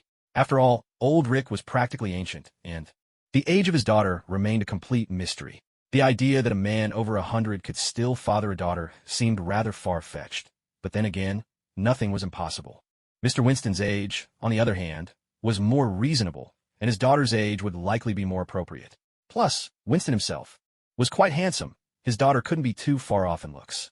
In any case, both matchmaking prospects deserved to be met at least once. With a smile, Ran said, Mr. Winston, I'll certainly consider what you've said. But before that, there's someone else I need to meet first. She was introduced to me by someone very important, a senior of mine. His daughter is my first matchmaking appointment, so I really ought to meet her before anything else. So, if you're still interested after that, Mr. Winston, perhaps we could discuss this again once I've finished this first meeting. Honestly, I have to admit, the idea of having a mutant girlfriend is quite appealing to me. Upon hearing this, Winston's face broke into a smile as well. The fact that Ran hadn't outright refused meant there was still a chance. That was good news. His daughter still had an opportunity. Winston had every confidence in his daughter's appearance, and her mutant abilities were remarkable too. Once they met, Ran would surely become his son-in-law. And if Ran married his daughter, that would mean Stark Industries and Frost Technologies would be tightly bound together. This beauty trap was one Winston was determined to set. In truth, if Winston had his way, he would much prefer for his daughter to end up with Tony Stark. Her powers would allow him to take complete control of Stark Industries for real, but it was impossible for his daughter to fall for someone like Tony Stark, that notorious playboy. Forcing her to be with Tony Stark, using her beauty as a bargaining chip, such tactics would only risk enraging his mutant daughter. Mutants, after all, are unpredictable beings, outcasts who often lash out when provoked. Stories of them wiping out their own families in a fit of rage are not uncommon. At first, Winston was filled with nothing but disgust for his mutant daughter. Yet, he couldn't afford to let that show in front of her. He had to keep her emotions in check, and so he forced himself to act as though he cared for her. The effort was excruciating. But now, Winston's attitude had changed. His feelings toward his daughter, this mutant, were a tangled mix of fear and affection. He was still wary, but he had come to appreciate her as well. Her abilities, after all, were incredibly useful. Winston once offhandedly muttered to himself that he wished a certain rival would just drop dead. To win his approval, his daughter took matters into her own hands and eliminated the competitor.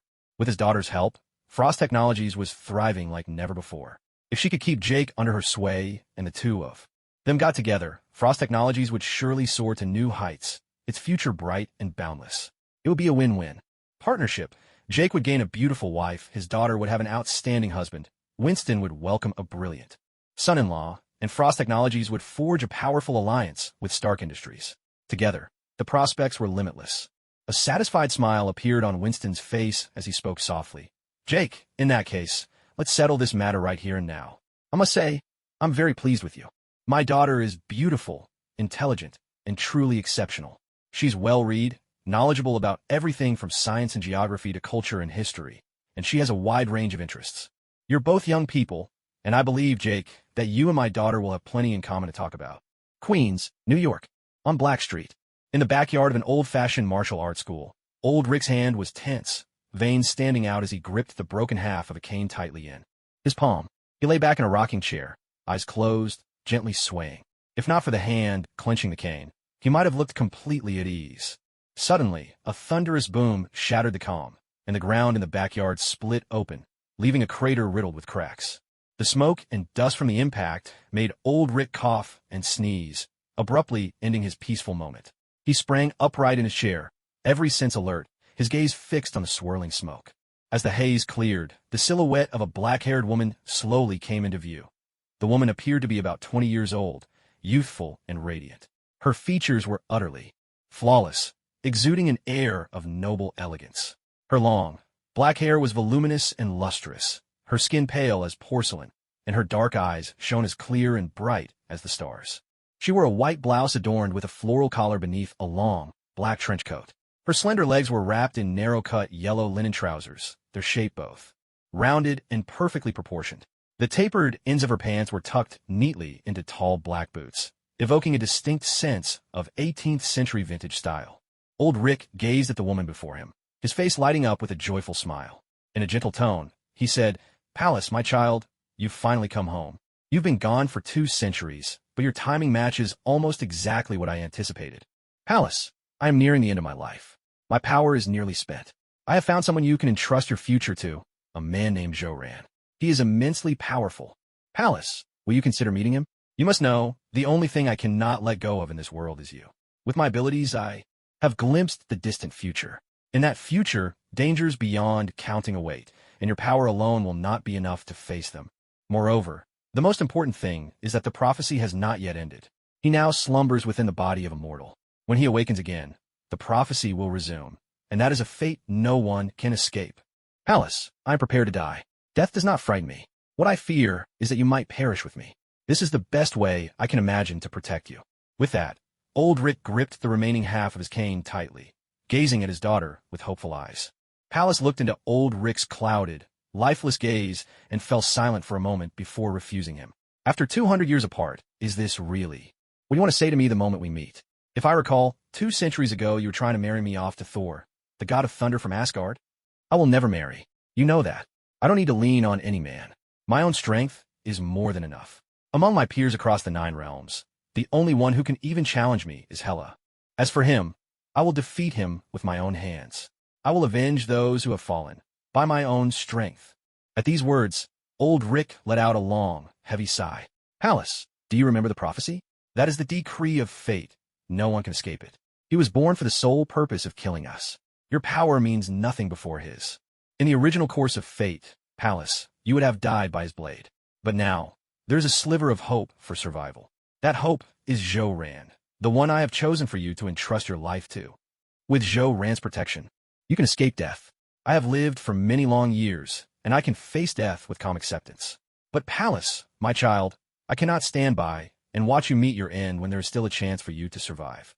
Pallas furrowed his brow and replied, "Very well, father. I will go and meet this man you speak of. If Joran truly possesses the power you claim, the power to alter prophecy, then I will consider the possibility of being with him. But before that, I need to see Joran's strength for myself. I am Pallas. Not just anyone is worthy of me. Even Thor, son of Odin, means nothing to me. Father, I hope what you say is true, because the Thor you once praised so highly has become a laughingstock, a fool whose only talent is waving Mjolnir around and shouting. These past 200 years, I've run into him several times out in the universe. He's so weak, I could flatten him with one hand." Old Rick looked a little embarrassed at these words. He forced a chuckle and said, "Pallas, perhaps Thor simply took a wrong turn in life. His brilliance will shine through eventually. You must trust my judgment. And I promise you, once you meet Joran, you'll understand I have not deceived you. Oh, and Pallas, while you were away these past 2 centuries, Earth has changed a great deal. When you go out, be mindful to blend in with their ways." Pallas nodded and responded, "Change a great deal? I can't say I feel that way. Across the universe, intelligent planets evolve much faster than Earth ever could. This place is still so backward. By the way, father, you said he is sleeping. Do you know when he will awaken?" At this, old Rick shook his head and let out a heavy sigh. His expression grew grave as he said, "Pallas, you must let go of your expectations. You cannot defeat him. Some things are simply destined to counter one another. He was born to restrain us, and before him, all our power is diminished. When you think of challenging him, remember how your brothers died. These are the laws of the universe. It's like God being unable to create a stone so heavy he cannot lift it." Pallas bit his lip and said, "If I haven't tried, how can I say I can't defeat him? Besides, I've already learned the whereabouts of the Power Stone. The collector, Thanos, has it in his possession. Enough! Old Rick's voice thundered with fury as he cut Pallas off. Old Rick took a deep breath, looked at Pallas, and said, Pallas, do not try to touch the Infinity Stones. And don't attempt to seek them out. Each of those 6 stones already belongs to its own master. If you try to use them without their recognition, you will pay a heavy price. And besides, if the Infinity Stones could stop that prophecy, I would have gone looking for them long ago. Pallas, trust me, even I have never considered searching for the Infinity Stones, and you must never entertain that idea either. It seems the power within you is fading, or else you wouldn't even be thinking about the Infinity Stones. Pallas, all you need to do is stay by Rand's side, and you'll be able to avoid the prophecy. That is the best way.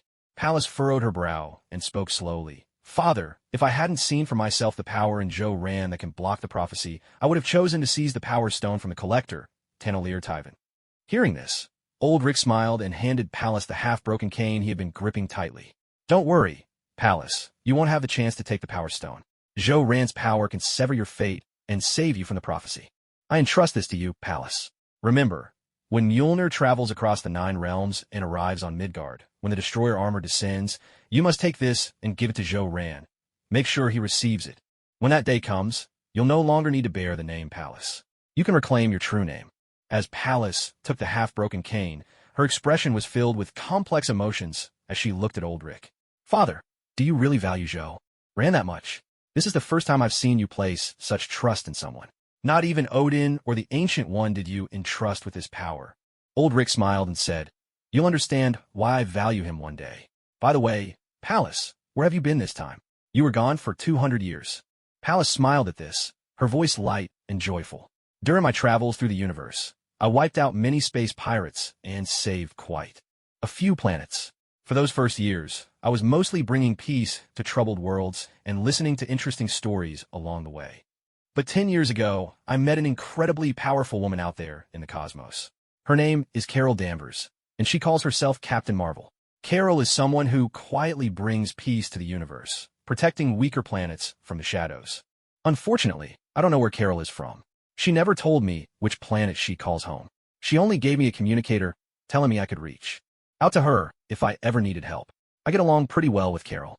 The last person who caught my eye was Hela, but unfortunately, Hela's mind is a bit off. Old Rick chuckled at that and said, Oh, so it's her, Carol Danvers, that unusually lucky human. I have to admit, she's quite remarkable. Pallas was surprised and asked, Father, you actually know Carol Danvers? Old Rick nodded. Of course. Carol Danvers, she's an Earthling too. She gained her powers more than a decade ago. You could call her a child of fortune. Carol Danvers is someone who was granted power by the energy of the cosmic cube, the Space Stone. She's lucky, you could say the Space Stone chose her.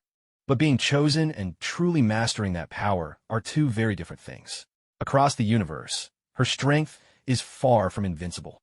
Lately, more powerful beings have been emerging on Earth, some who can rival the gods themselves. Their potential is limitless.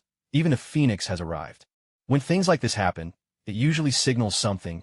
Greater and greater dangers are on the horizon. I can't see the future clearly, but I can sense the threats it holds. Hearing this, Pallas's eyes flickered with a complicated expression. Of all that Old Rick had just said, what caught her attention most was the matter of the Infinity Stones. She asked, why did the Space Stone choose Carol Danvers? Old Rick shook his head. That I don't know. Who could say what those 6 stones are really thinking? Pallas, for now, you should stay put for a while. The Phoenix's host stirred up some trouble recently, and things are dangerous. I'll pass on what little power I have left to you. Pallas immediately refused. Absolutely not. If you give me your power, you'll fade away even faster. Old Rick smiled, his demeanor carefree. Pallas, for me, whether I die a day earlier or a day later makes no difference. I've lived long enough. The only reason I held on was to keep you safe.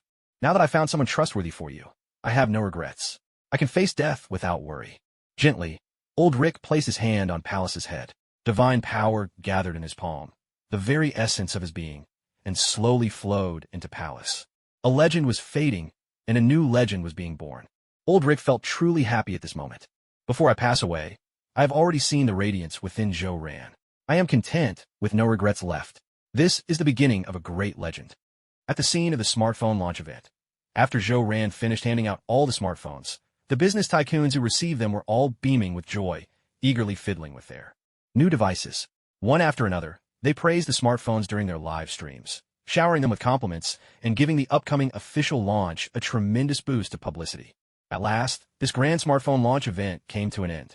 Outside New York's Times Square, the crowds watching the big screen were buzzing with excitement, their enthusiasm palpable. Many in the crowd were so thrilled that they itched to rush in and snatch one of these collectible smartphones for free. Yet, every attempt at chaos was promptly stopped by the ever-friendly New York police. Their friendliness showed in the way they swung their batons forcefully at anyone daring to dash forward, and how they raised their rifle but to smack down any would-be troublemakers. Before the event wrapped up, Frank the Punisher had already slipped out, returning to his car to shed his disguise. Now, Frank was meticulously cleaning his weapons with a rag, two 5.56mm M16 rifles with selectable firing modes, two 9mm Browning pistols, a pair of M249s, an RPG, and over 20 grenades. In just a moment, Frank would be strapping all that firepower onto himself. For one man, his arsenal was truly formidable. Deadpool cast a sidelong glance at Frank, who was busily polishing his guns, and couldn't help but pause under his mask. With that much firepower, Frank could probably consider robbing a bank. Was this arsenal really meant for protection? Frank, are you sure you're not here to be an assassin? Deadpool cleared his throat and joked. Ahem, Punisher, mind handing me a piece of that rag? I should probably give my weapons a good wipe too. Frank frowned, then tossed the rag to Deadpool. Deadpool, do you really need to clean that little pile of gear? Your two pistols don't exactly pack a punch. Want me to give you a pineapple? Deadpool looked down at the two pistols on his belt. Frank wasn't wrong. His firepower did seem a bit lacking. The comparison really stung. Just look at Frank's arsenal, then look at his own. There was no denying it felt pretty bare bones. Nodding, Deadpool grinned at Frank and said, You're absolutely right, Punisher. I could really use a pineapple to boost my firepower. Just imagine the thrill when I let loose with that thing. Hearing this, Frank tossed the freshly polished pineapple to Deadpool. Cradling it in both hands, Deadpool's face lit up with pure childlike delight beneath his mask. He shouted with glee, Oh my god, this is awesome. I absolutely love this pineapple. I'm so hyped. Punisher, when does the assassination start? I can hardly wait. This big pineapple is great in every way, except it has one serious flaw. It's a bit heavy. After hearing this, Frank tossed the long magazine in his hand to Deadpool and said with a serious expression, Deadpool, here's the magazine. In a bit, do your thing. Just make sure you don't hit any teammates by mistake. Deadpool flashed an OK sign with his hand and grinned. Relax, I'm Deadpool, a battle-hardened mercenary, the toughest one there is. I can work with anyone in a fight. Then, Deadpool set the big pineapple down on his lap, pulled the carbon steel blade from his back, and began to wipe it with a cloth, his movements surprisingly careful. Frank saw this, nodded, and a satisfied smile flickered across his face. Although Deadpool was usually a loose cannon with a mouth full of dirty jokes, when it came to missions, he always took things seriously. After the press conference, with the help of Luke Cage's formidable strength, S.H.I.E.L.D made his way out smoothly, moving through the dense crowd without a hitch. Luke Cage and S.H.I.E.L.D managed to return to their car without incident, and the vehicle started up quietly, heading toward Stark Tower. The massive screens around Times Square also went dark, signaling the end of the live broadcast to all of New York. Meanwhile, Kingpin used his own formidable strength to push through the crowd and return to his car. Sitting inside, Kingpin watched as the car, carrying S.H.I.E.L.D, drove off into the distance. A faint smile appeared on his lips as he lifted his smartphone and snapped a picture of himself. Looking at the photo, Kingpin lowered his voice and spoke slowly. Boom. The operation can begin. My plan is flawless. I hope you won't let me down. At the same time, on the rooftop of the Empire State Building, a strange group of people had gathered at some point, led by a shadowy middle-aged man wearing a cap, a jacket, and earrings. He let out a soft chuckle and said, Hey guys, it's time to get moving. Stick to the plan. Everyone has to work together. You know what Mr. Kingpin said. We need to join forces to take Jake out. I trust no one here would dare defy Mr. Kingpin's orders. We're all veterans of the underworld. You should know just how powerful he is. If we fail, we'll all face Mr. Kingpin's wrath. But if we succeed, everyone will get exactly what they want. This was Bullseye himself, handpicked by Kingpin to lead the operation. The odd crew around him were the main force for this mission. The supervillains of Hell's Kitchen, brought together for the assassination of Jake. Among them, a pair of iron fists, unbreakable. The traitor from Kunlun, son of Lei Gong, and senior brother to Iron Fist Danny Rand, Steel Serpent, Davos Karl. Burbank, the executioner who specializes in assassinating mutants, possesses a mechanical arm that can freely transform into various firearms and weaponry. Erica, the Hands Ace Ninja, is a master of multiple martial arts and weapon techniques from different schools. She has pushed every human ability to its peak, and, after years of rigorous training, she's developed a handful of supernatural powers, including hypnosis, tracking, telepathy, and remarkable resistance to physical harm. Quentin Beck, also known as Mysterio, is a hypnotist and illusionist par excellence. With his expertise in cinematic special effects, he can conjure up incredibly lifelike scenes that blur the line between reality and illusion. Willis Stryker, better known as Sidewinder, is a knife expert. His specially modified blade boasts 3 functions. It can release toxic gas, emit a weakening sonic pulse, and explode on impact. Cornell Stokes, called Bushmaster, is blessed with innate superhuman strength and a photographic memory. He is a formidable fighter, yet these gifts aren't his most fearsome trait. His deadliest weapon is his pair of razor-sharp, unbreakable fangs. John McIver, known as the Black Mamba, has bionic limbs. His legs have been replaced by a serpent's tail, 14 feet long, coiling powerfully. In place of his lower body, his arms have been swapped for cybernetic counterparts, each tipped with 8-inch claws laced with deadly venom. After Bullseye finished speaking, smiles began to spread across the faces of all these supervillains. Bullseye nodded, retrieving a small round device that Kingpin himself had handed him. He tossed it gently onto the ground. A crackling surge of electricity swept out across the rooftop of the Empire State Building. In that instant, street after street surrounding them fell under the device's spell. Every surveillance feed was seamlessly replaced. The device would maintain these deceptions for 2 hours. Each illusion had been meticulously prearranged by Kingpin, flawless, undetectable, and complete. With his task finished, Bullseye turned to Steel Serpent and grinned. "Mr. Steel Serpent, it's your turn to perform." Steel Serpent smiled back, clasped his hands together, and summoned a massive orb of orange energy. With a gentle but forceful push, he sent the glowing sphere drifting forward, where it vanished into the air, dissolving without a trace. This was Steel Serpent's signature move, a technique that could alter people's perception of energy. Bullseye didn't fully grasp what this energy was, nor its true significance, but he understood that Steel Serpent's skill was powerful and uniquely suited for assassination. Bullseye turned next to Mysterio, his smile widening. "Mr. Mysterio, your performance, please." Clad in his custom-made armor, Quentin Beck answered with a grin, producing a device from inside his cloak and pressing it lightly in an instant. Everything within several blocks around the Empire State Building came to a halt. Cars stopped and crowds froze in place.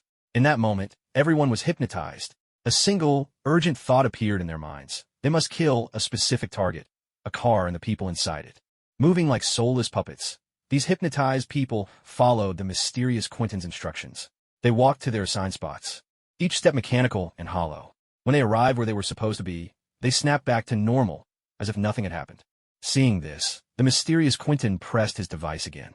The area within several blocks of the Empire State Building instantly transformed. The iconic skyscraper vanished from beneath their feet, replaced by an entirely different scene. Nothing had truly changed. It was only their eyes that saw a new illusion. This was Quentin's specialty, special effects that warped reality itself. Once Quentin finished altering the scenery, Bullseye cleared his throat and pointed to a distant spot, the only place left untouched by these illusions. He issued a command. "Executioner, launch a barrage of incendiary bombs right there. Make sure they're colorless, odorless, and burn slowly with only a small, controlled flame. Once Joe Rant's car enters, unleash a wild blaze. Turn the place into a sea of fire in an instant." Hearing this, Executioner Carl Burbank let out a long sigh and chuckled. "Bullseye, only I, the Executioner, can make what you're asking for. You won't find incendiaries like these in any weapons market." With that, he slowly extended his mechanical arm toward the spot Bullseye indicated. In a flash, his arm transformed into a massive cannon, launching a volley of incendiary bombs. A faint boom echoed as a weak spark flickered to life. The flames crept slowly, barely growing. Bullseye watched the fire's slow advance, pulled out his phone, and sent a message. Now, the supervillains had all gone into hiding. The trap was set. All that remained was for Joe Rand to walk right into it. Meanwhile, on the other side of town, Luke Cage drove his car slowly into the altered streets reshaped by Quentin's illusions. Suddenly, a warning crackled through his earpiece. It was Daredevil's voice. "Luke Cage, something's wrong. You're not on the route we took earlier. It's different. And I hear fire burning somewhere, just a faint sound, nothing dangerous yet, but it's strange all of it together is very odd." Daredevil, lying beneath Joe Rant's car, furrowed his brow. His expression was grave, his tone utterly serious. Daredevil's warning wasn't just for Luke Cage. Everyone in the Defenders heard it. Following right behind Joe Rant's car, both the Punisher and Deadpool caught every word as well. Luke Cage frowned, eyes fixed on the road ahead. Daredevil, are you sure about this? I'm sure we're on the right road. I made a mental note of all the landmarks when we came by earlier. I think you're just mistaken, Luke said. As for the fire, it doesn't seem particularly dangerous. It's not the kind of fire that's a real threat. Honestly, I don't think it's anything serious. Daredevil, you were seriously injured just a few days ago. I have to wonder if your judgment is a little off. Are you maybe just too keyed up? After his retort, Luke Cage turned to the back seat and looked at Joe Rand, asking, Mr. Jake, could you check if we're on the right route? Is this the way to the Stark Industries tower? Daredevil says we've taken a wrong turn. Hearing this, Joe Rand glanced out the window, surveying the surroundings. Suddenly, his eyes lit up. He pointed to a KFC restaurant outside and said, Luke, this is the same way we came before. That KFC has always been there. I see it every time we pass by. I don't think we're on the wrong road. As soon as he finished, Joe Rand felt a little uneasy. After all, he was just an ordinary person, and if even Daredevil said something was off, Daredevil, who's like a human radar, what was he doing butting in? He cleared his throat and quickly added, Never mind, Luke. Just do whatever you think is best. You don't need to ask me. If you do, it might mess up your decision. Compared to you guys, I'm just a regular person. My judgment can't possibly be as sharp as yours. If it really comes down to it, we can always take a detour. Luke Cage nodded at this, then relayed Joe Rand's words to the other superheroes. Frank considered for a moment, furrowing his brow, and asked, So, Daredevil, it's only the route you're concerned about? You didn't sense any danger? What's the situation with that fire? Daredevil replied, I'm certain we're off course, but I didn't sense any danger. That fire is probably just a minor accident. I didn't pick up the scent of gunpowder or anything like that. Iron Fist, did you see anything? Iron Fist shook his head. I tried meditating to get a sense of things, and the energy around here feels normal. Energy doesn't lie. I'm confident we're still on the right path. My guess is Daredevil's injury hasn't fully healed, and his senses might be off because of that. Frank nodded at this, pressed his earpiece, and radioed his second-in-command, Rampage, asking, Rampage, do you see anything unusual on the monitors? Rampage, Frank's second assistant, was just as relentless in his pursuit of justice. Both had suffered tragic losses. Rampage's wife and child were murdered by the mob, fueling his extreme hatred for organized crime. He worked tirelessly for Frank the Punisher, never complaining, and dedicated himself wholeheartedly. Frank was a beacon of hope in his life. Meanwhile, in a hidden basement somewhere in New York, this basement was steeped in an atmosphere of cutting-edge technology. Not only did it house a compact weapons workshop, but it also served as a surveillance hub. Seated before a cluster of computer monitors was a blond man in his 30s, eyes fixed intently on the screens. This man was none other than Frenzy, the Punisher Frank's second assistant. Frenzy had once been a CIA agent. He excelled at gathering intelligence, was a masterful hacker, and could build all sorts of firearms frequently used by the Punisher. For Frank, he was an indispensable partner. The two complemented each other perfectly, each supporting the other's mission. Frenzy was the Punisher's sharpest eyes. His technical prowess had helped Frank take down numerous gangs in Hell's Kitchen. At the sound of Frank's question, Frenzy drew a deep breath, his expression grave, and answered with utmost seriousness. Punisher, the surveillance feeds here show everything is normal. I haven't spotted any suspicious individuals. The incident with the flames was caused by an accident. A passerby tossed a cigarette, and it accidentally started a fire. At the moment, the fire isn't too severe. The blaze isn't on our route forward, and the fire trucks are already on their way. They should arrive at the scene in about 20 minutes. After hearing Frenzy's report, Frank nodded thoughtfully and issued his command. Since Iron Fist hasn't sensed anything unusual, and Frenzy hasn't found anything suspicious either, that means there's no real danger ahead. Let's keep moving. But everyone, stay sharp. Remain on high alert at all times. Once Frank finished giving orders, all four members of the Defenders responded in unison. Okay. Luke Cage, Iron Fist, and Jessica's responses were crisp and decisive. Only Daredevil's reply sounded a bit flat. Their words just now had left Daredevil riddled with doubt about his own judgment. Everyone insisted the route was correct, that there wasn't a single issue. That had to mean everything was fine. If the route was fine, then the problem must be with him, Daredevil. Among the Defenders, Danny Rand, the Iron Fist, always had the keenest instincts. He relied on a mysterious force, something called S.H.I.E.L.D, to make his judgments. On this point, Daredevil could only concede. After all, Iron Fist had never made a mistake. Yet, in his heart, Daredevil still felt certain that something was wrong here. though he couldn't put his finger on what. Frowning, Daredevil sank into thought. Could it be that his injuries were just too severe? After that brutal beating from the demon, he hadn't fully recovered. Maybe his abilities weren't working as smoothly as before. But even so, no matter how off his powers were, he shouldn't be unable to tell a path apart. Should he? So, what exactly is going on here? Luke Cage was driving, sticking to his original route, and moving forward at a swift yet steady pace. Unfortunately, he had no idea that the road he was on had been disguised with special effects by the mysterious Kingpin. The path itself was unchanged, but its destination had been altered. 10 minutes later, Luke Cage slammed the accelerator, picking up speed. Through the window, he spotted flames flickering about 50 meters ahead on the left. A faint smile played at the corner of his lips. This must be the burning fire Daredevil had mentioned. The blaze was neither too large nor too small, showing no sign of spreading. Suddenly, a dozen people burst from the nearby shops, their faces etched with panic and urgency. Clutching fire extinguishers, they rushed to put out the flames, sending thick clouds of smoke billowing into the street, instantly obscuring the road ahead. Despite the intensity of the fire and the smoke, Luke Cage's driving remained unaffected. In America, a land of freedom where shootouts happen daily and explosions are routine, Luke Cage had long since developed nerves of steel. He stomped hard on the gas pedal, surging forward and plunging straight into the smoke. Just as the car dove into the haze, the wail of sirens cut through the air. Up ahead, 3 fire trucks barreled toward the intersection at breakneck speed. Luke's eyes widened in alarm. To avoid a catastrophic collision, he jerked the steering wheel sharply, swerving toward the right. A thunderous crash exploded in the air.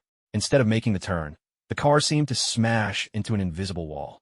The impact was so tremendous that the front half of the vehicle crumpled in an instant, as though bitten off by some unseen force, leaving only the rear end intact. The airbags deployed in a split second, enveloping Joe Rand, who was sitting in the back seat. The ferocious impact twisted the car's frame, trapping Joe Rand inside the mangled wreckage. Though the airbags had gone off as intended, they did nothing to reassure him. Instead, they wrapped around his body so tightly that he felt himself suffocating under the crushing pressure. Joe Rand summoned all his strength, trying desperately to pry apart the steel that caged him. Despite years of martial arts training and his considerable strength, he found it impossible to claw his way out of the twisted metal. Despair washed over him. Swaddled head to toe by the airbags, he was plunged into darkness, utterly clueless as to what had just happened. Damn it! Luke Cage, answer me! A harsh, explosive curse burst through everyone's earpiece. The unmistakable voice of Frank, the Punisher. Frank stared anxiously at the car ahead, which had crumpled. In an instant, his heart racing, he slammed on the brakes, threw open the car door, and, fully armed, dashed toward the wreck. Deadpool, clutching his grenade launcher, sprinted after him. A furious roar erupted. Luke Cage, muscles straining with power, tore apart the mangled hood in front of him and leapt out from the twisted wreckage. His clothes were torn to shreds, his face streaked with dust and grime. Teeth clenched. In rage, he rushed to the back of the car, his fists tightening. With a tremendous punch, he smashed through the bulletproof glass of the window. Bracing himself, Luke yanked with all his might, ripping the car door clean off its hinges. Next, using both hands like a pair of iron pliers, he pried apart the metal frame that had trapped Joe Rand, freeing him from the confines of the deployed airbag. In that moment, the mighty Luke Cage became a beacon of hope for Joe Rand. Joe Rand gasped in deep lungfuls of fresh air. Looking at Luke Cage, he expressed his gratitude. "Thank you, Luke." Luke asked anxiously, "Mr. Jake, are you all right?" Taking a moment to steady himself, Joe Rand replied, "I'm not hurt. Nothing's wrong, really." Luke let out a deep breath, moving Joe Rand safely behind him. Then, seething with frustration, he barked, "Damn it! What the hell was that all about? Iron Fist, what the hell were you looking at while driving?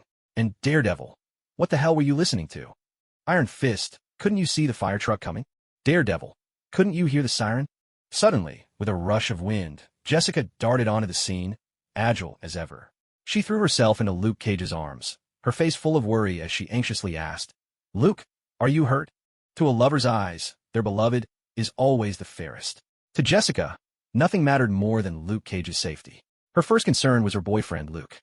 Seeing Jessica's worried expression, Luke's anger melted away. He gently kissed her cheek and smiled reassuringly. "Jessica, I'm fine. You know my skin is unbreakable. Nothing can hurt me." After a brief embrace, the two quickly separated. The battlefield was no place for tenderness. With a thunderous crash, the ground split open as Iron Fist, Danny Rand, landed from above. Deeply remorseful, he explained, "I'm really sorry. I was scouting up ahead, and by the time I spotted the fire truck and turned back to warn you all, it was already too late. Everything happened so fast." Turning to Zhou Ran, Iron Fist apologized sincerely. "I'm truly sorry, Mr. Jake. Are you all right?" Zhou Ran saw this and shook his head, saying, "Iron Fist, I'm fine. There's nothing wrong with me. But what should we do now? And what exactly just happened?" That was clearly an intersection, yet something so bizarre occurred. Iron Fist furrowed his brow and explained, "This place may already have become an illusion. Everything has changed, and what we see could all be false. Just now, I was leaping across the rooftops. There was clearly a tall building ahead, but when I landed, it turned out to be nothing but empty air.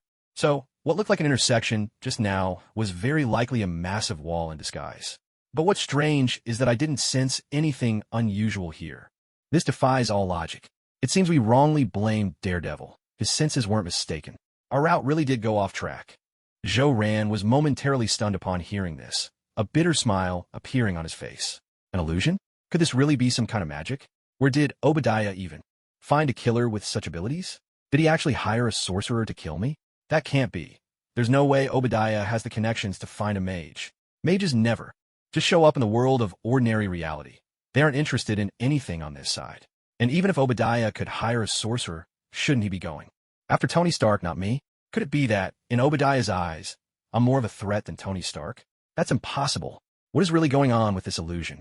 Iron Fist looked at the stunned Zhou Ran. Mr. Jake must have been frightened.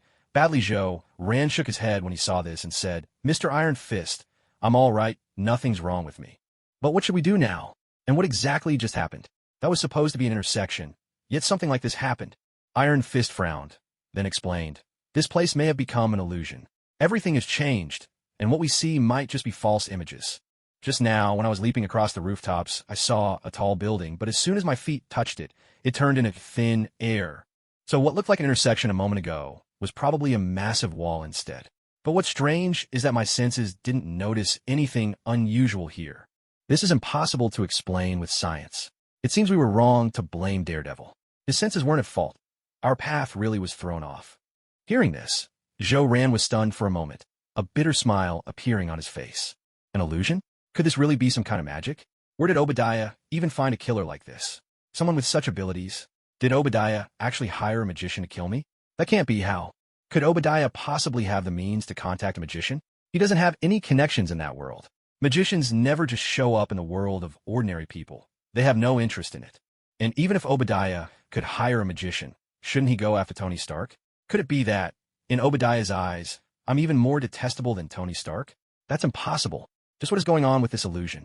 Iron Fist, watching Zhou Ran's stunned expression, thought, "Mr. Jake must be frightened. He's been shaken." Iron Fist gave a reassuring smile and said, "Mr. Jake, don't worry. With Daredevil here, we'll make it out safely. His sharp hearing will help us find the way out."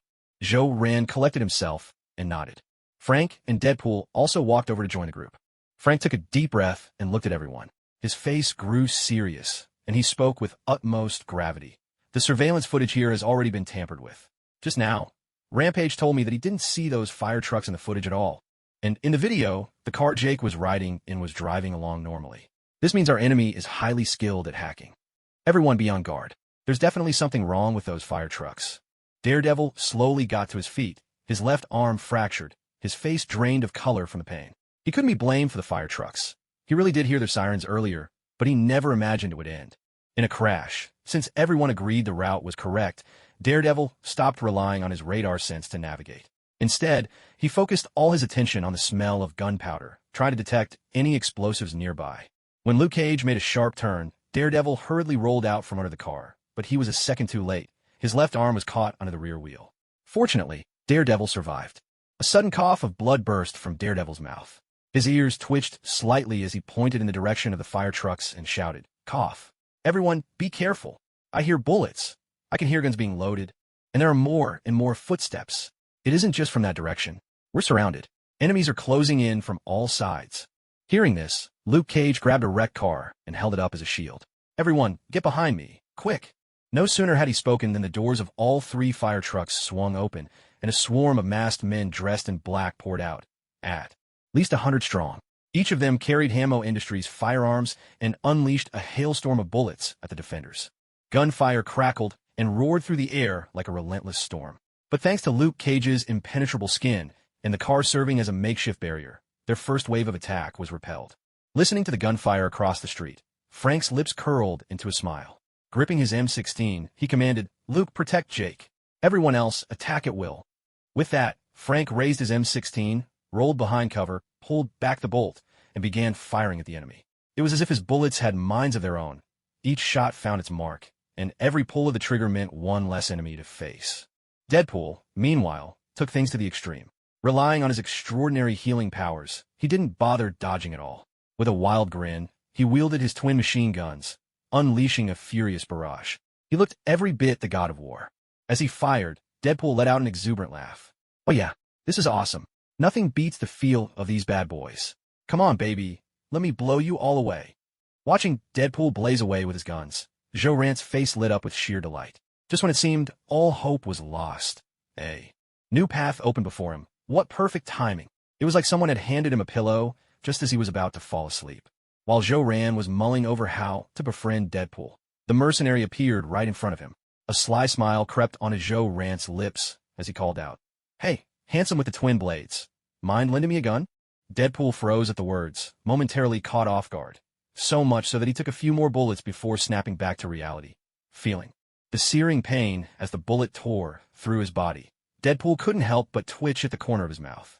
He unfastened a pistol from his belt and tossed it to Jo-Rant, flashing a wicked grin as he said, "Oh, look at you, kid. Still wet behind the ears, barely. Old enough to grow a mustache. And you want to learn to shoot like your uncle? Pretty boy, just don't wet yourself when you see a corpse. You know what happens when you pull the trigger? Bang. In the blink of an eye, a head explodes, and someone's gone for good. Pretty boy, this is my dearest treasure. I'll lend it to you for now, but do me proud. Make sure you actually fire it." Jo-Rant gripped Deadpool's pistol tightly, taking cover behind Luke Cage's mighty frame. He began firing with precision.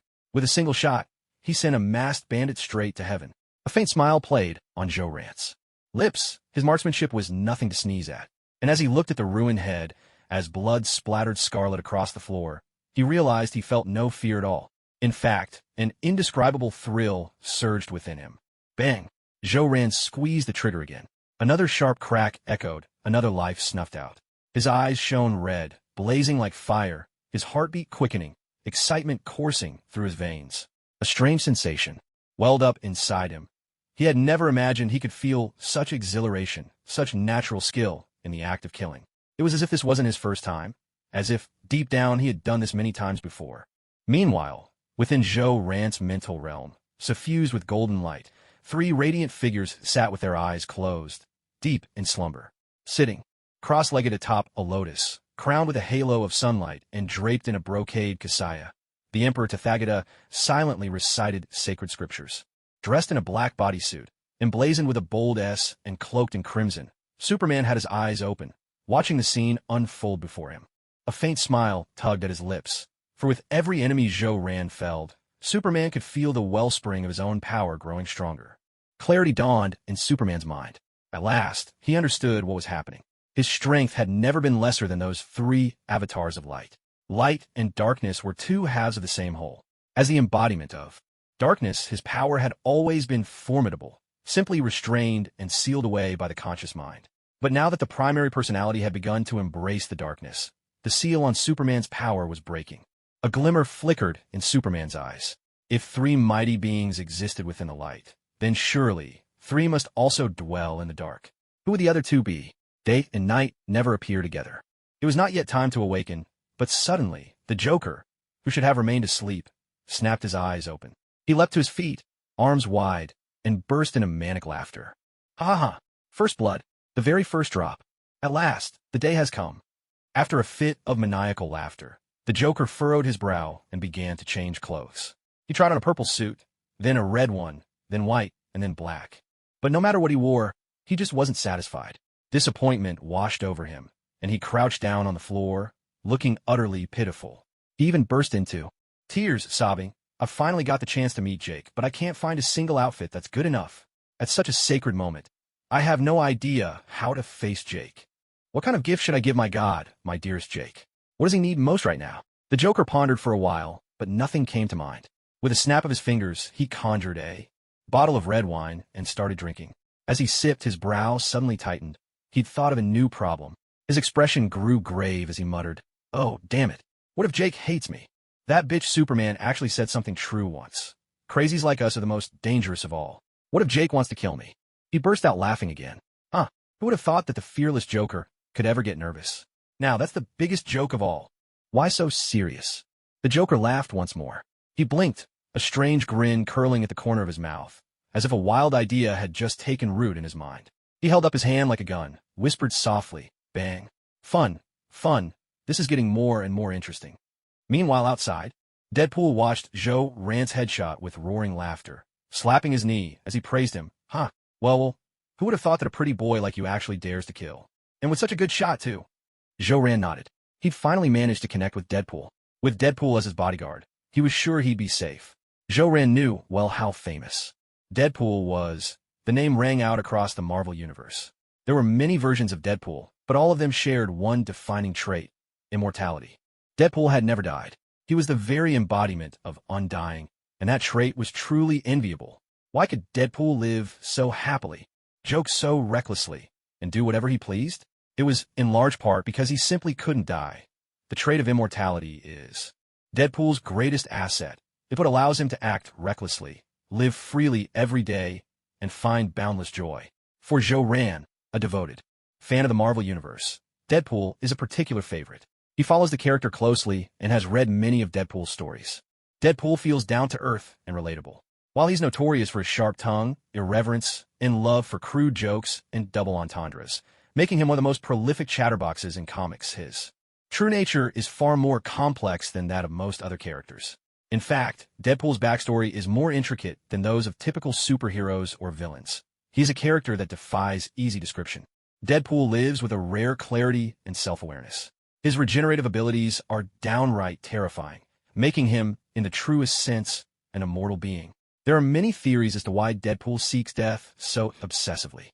The most romantic of them suggests that he fell in love with death herself, the primordial force, and so he longs for death simply to be with her, to remain by her side forever. Deadpool, the servant of death, as his name implies. Another theory is that after gaining his healing powers and losing the ability to die, Deadpool simply grew weary of life. Having lived enough, he became desperate to experience what death feels like, which explains his constant pursuit of it. This view, upon closer reflection, is open to much debate. Before he became Deadpool, Wade Wilson was a Canadian Special Forces operative. When he was diagnosed with a terminal illness, he refused to accept death lying down. In a bid to cure himself and escape cancer, to be reborn and continue living, Wade volunteered for the Weapon X program. The Weapon X program is a truly formidable endeavor, one of the most significant projects in the Marvel Universe.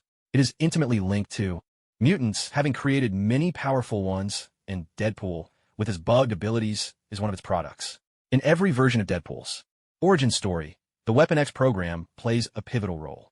It is almost a law of causality. To become Deadpool, Wade Wilson cannot escape the influence of Weapon X. Because of this connection, Deadpool often considers himself a mutant and loves to stir up trouble for the X-Men. The founder of the Weapon X program was General William Stryker, a high-ranking officer in the U.S. military. After his mutant son, Mastermind, caused the death of his wife, Stryker developed an intense hatred for mutants.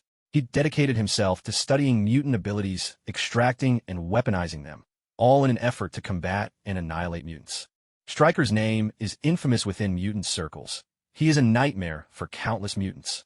Despite being an ordinary man with no special powers, he has managed to keep even the most powerful mutants under his thumb through sheer cunning and ruthlessness. Wolverine, Logan, Deadpool, Wade, the female Wolverine, and the Sentinel robots that hunt mutants all share an inseparable connection with Stryker. They all originate from the Weapon X program or are tied to its various offshoots. Wolverine and Deadpool were once Stryker's most trusted agents, serving under him for many years, each acting as a lethal weapon in his hand. William Stryker is the creator of Wolverine, the maker of Deadpool, the godfather of artificial mutants, the nightmare of mutant kind, and the sworn enemy of all mutants. Yet now William Stryker is imprisoned for life, kept under permanent lock and key. That's because Stryker not only experimented on mutants, but also conducted human experiments on ordinary people. Initially, Stryker's research was limited to mutants. His experiments were, in fact, quietly sanctioned by the military. After all, the armed forces couldn't simply stand by and watch beings with such formidable powers roam unchecked. To allow such power to exist without oversight or safeguards was unthinkable. Power must be overseen by power. One cannot rely solely on the good nature of each mutant. Mutants, as powerful as they are like walking, living nuclear weapons, but far harder to control than any bomb. They come with minds and emotions of their own. A nuclear weapon with a will of its own. For human society, that is the ultimate danger. That's far too great a risk. Only nuclear weapons can counter other nukes, and only American heroes, brainwashed and modified through countless experiments, could stand against mutants. That is why the Weapon X program was given the green light. But how could America's heroic soldiers be directly altered? Of course, human experimentation was needed first to guarantee absolute success before such enhancements could be applied to American heroes. Thus, experimenting on ordinary people was also tacitly permitted, as long as those people were not American citizens. After all, the American public are paragons, untouchable. Who could dare to alter such exalted beings? Especially among these paragons, the white Americans are said to bask in the light of Lady Liberty. Each one is protected by the sacred Constitution, each one a child of God. But Stryker crossed a forbidden line. He experimented on white American citizens. That was taboo, a boundary never meant to be crossed. After Wolverine, Logan, defected, he joined the X-Men. Together, they destroyed the Weapon X program, gathered evidence of Stryker's human experimentation, and brought it before the courts, prosecuting the demon who had brought so much suffering to mutant kind. William Stryker was also imprisoned for conducting experiments on the celestial dragons, sentenced to life in prison with no possibility of parole.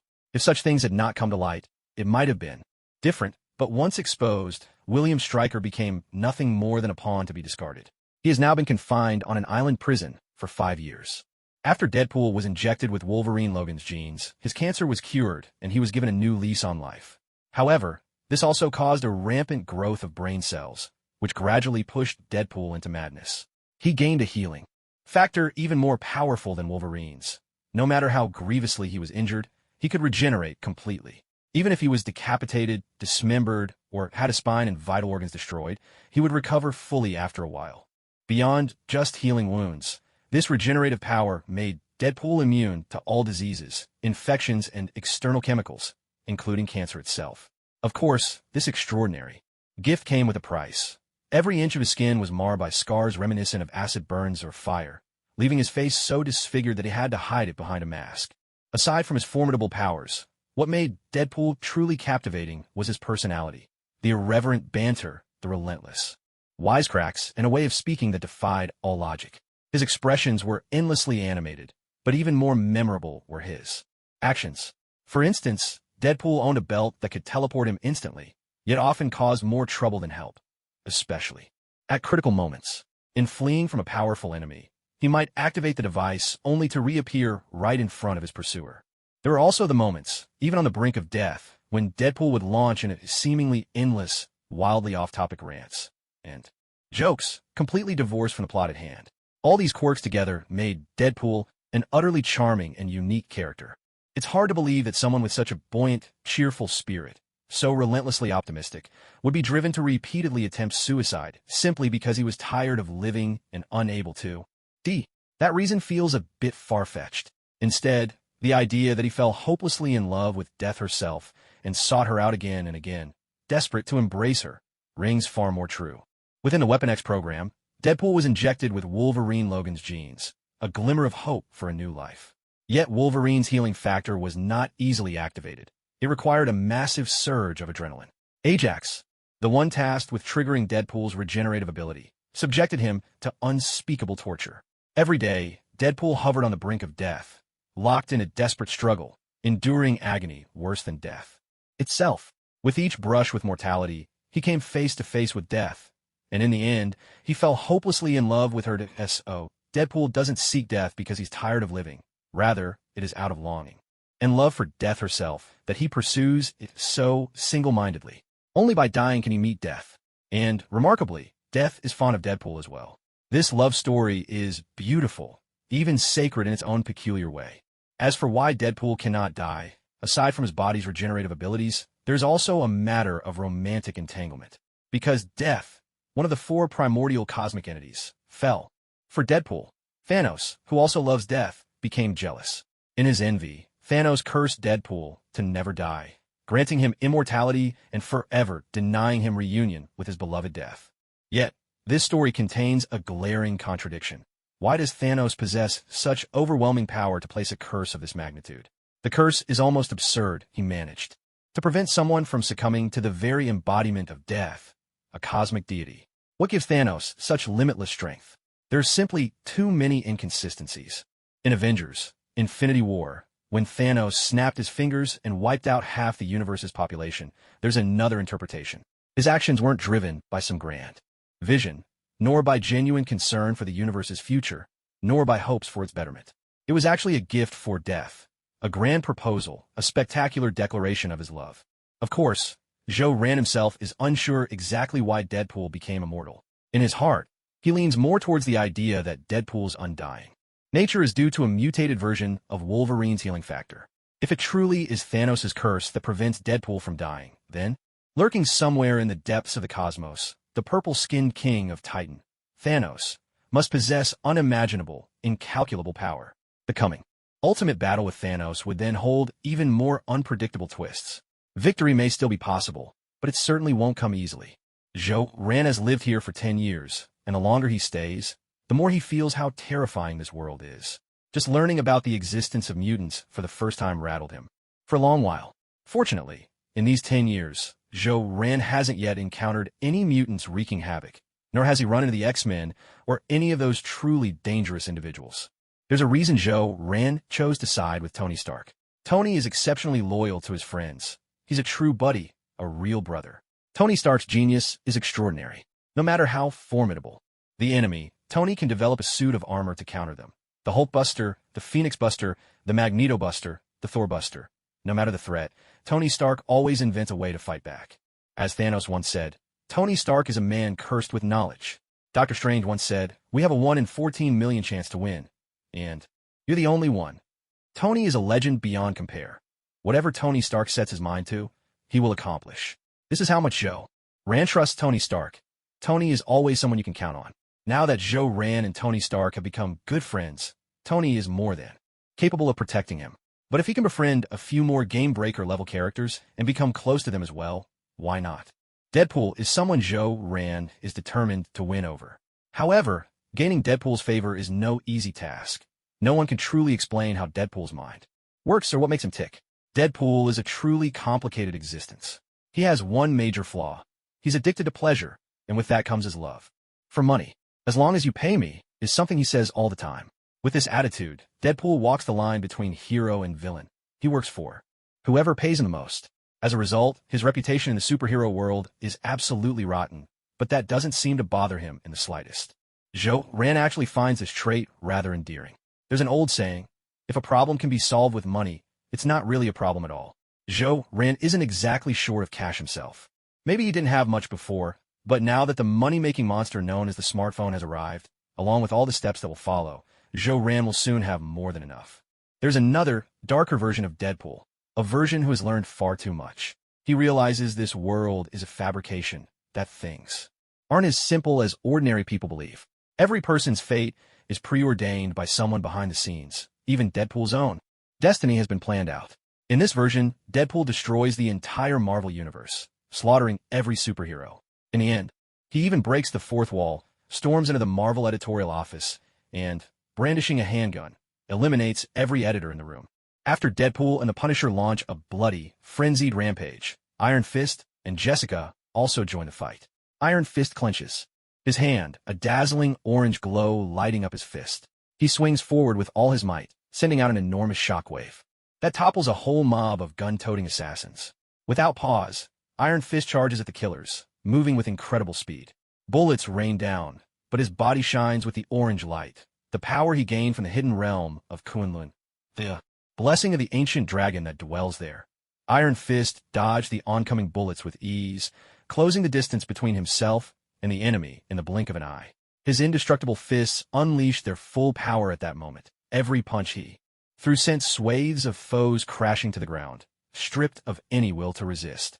Facing these gun-wielding assassins, Iron Fist seemed unstoppable, cutting through them like a scythe through tall grass. The clearing of enemies was swift and effortless. Jessica clenched her fists, yanking street lamp after street lamp from the ground and hurling them at the killers with fierce determination. Each street lamp she threw sent another group of henchmen tumbling down. Thanks to the team's seamless cooperation, the gun-toting terrorists were quickly dealt with.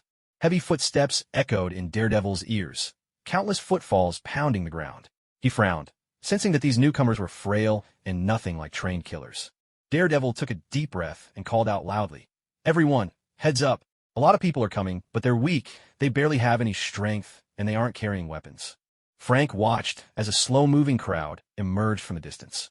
Ordinary people, their faces twisted with vicious intent, trudged forward, wielding all sorts of bizarre, makeshift weapons. He couldn't help but furrow his brow, noticing that some of them were just 4 or 5 years old.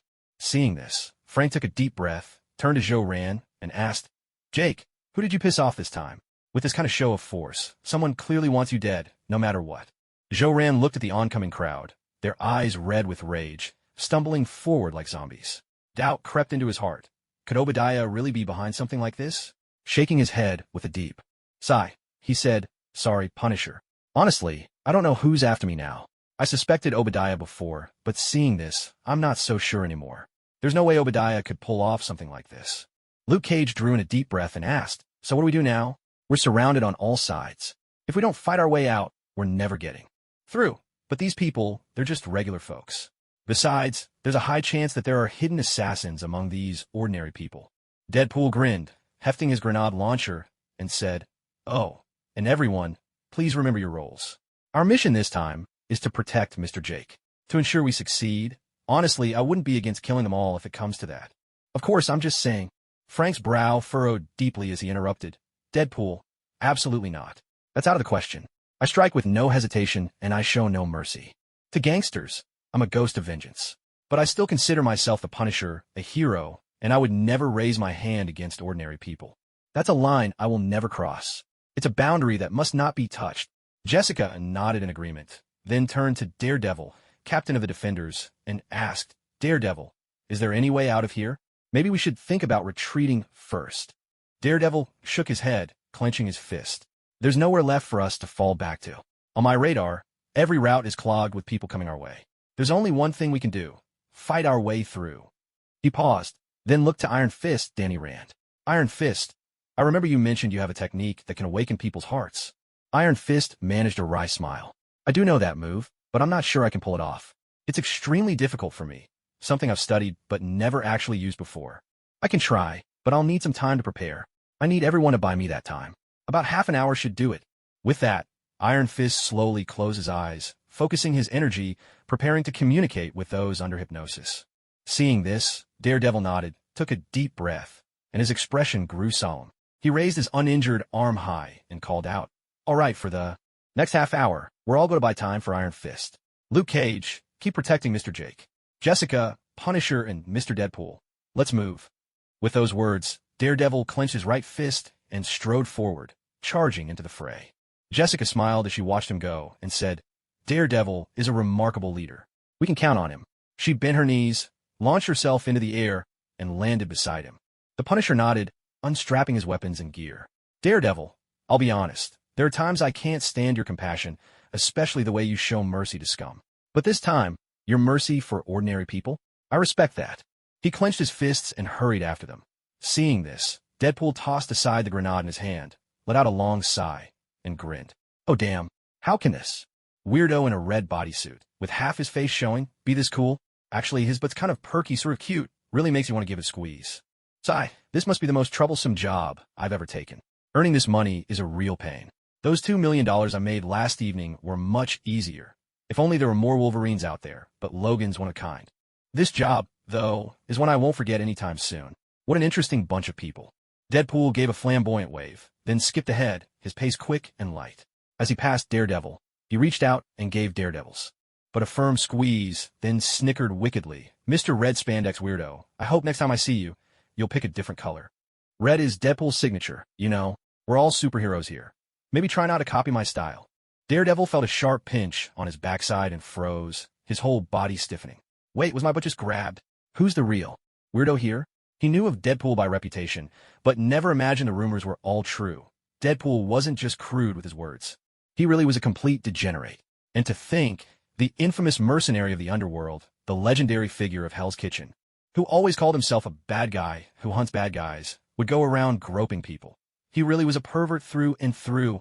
A faint smile curled at the corner of Daredevil's lips as he clenched his fists and gave chase.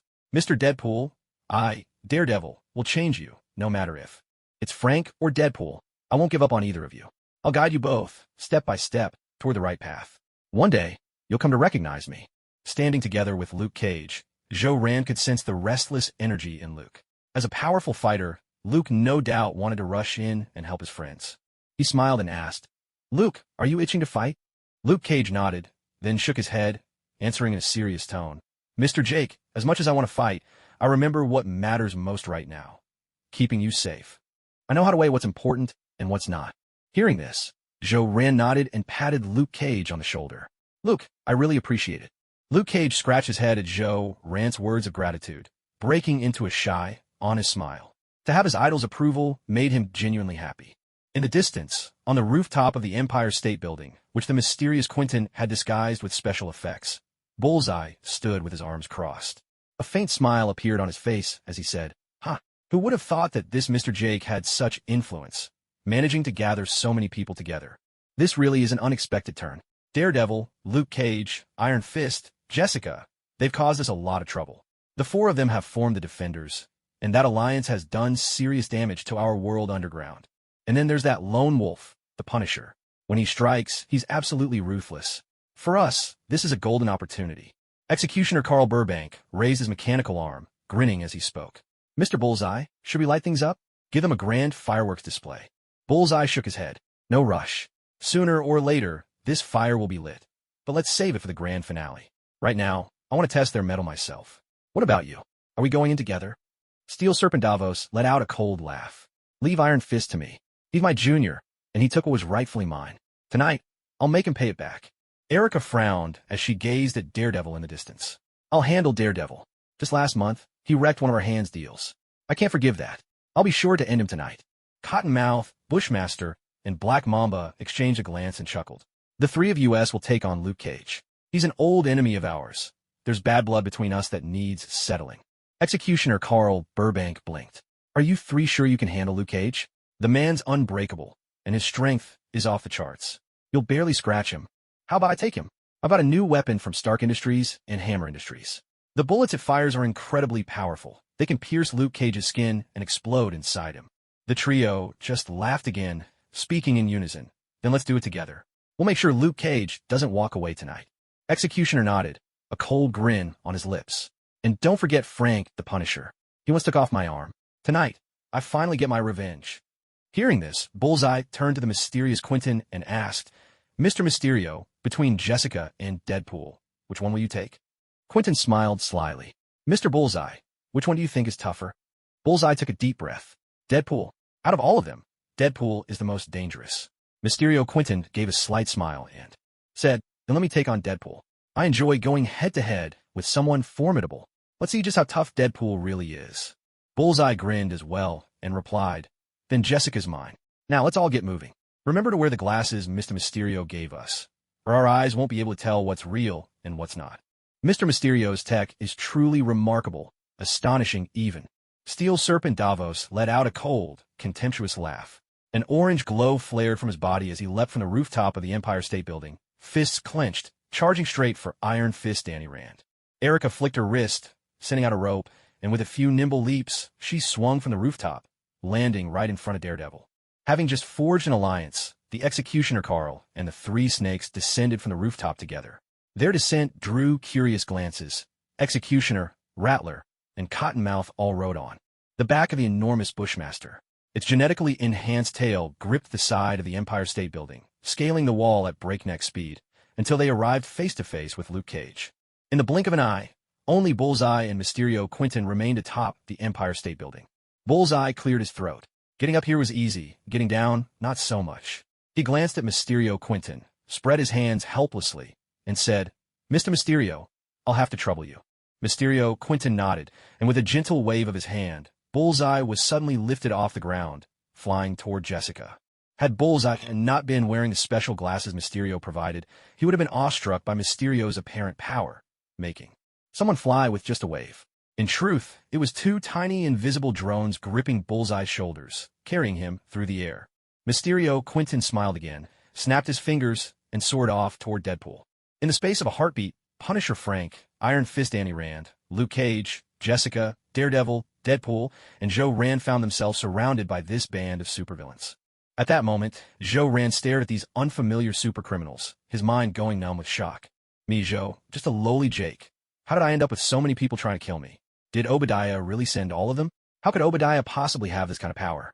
How could he have so many experts under his command? That bizarre, monstrous Bushmaster, it terrified Joe Rand the most. What manner of creature was this? Half man, half snake, fanged and savage, like nothing he'd ever seen before. What on earth was it? There was also that mysterious figure, floating in midair, wearing a transparent glass helmet, a crimson cape billowing behind him, and clad in armor.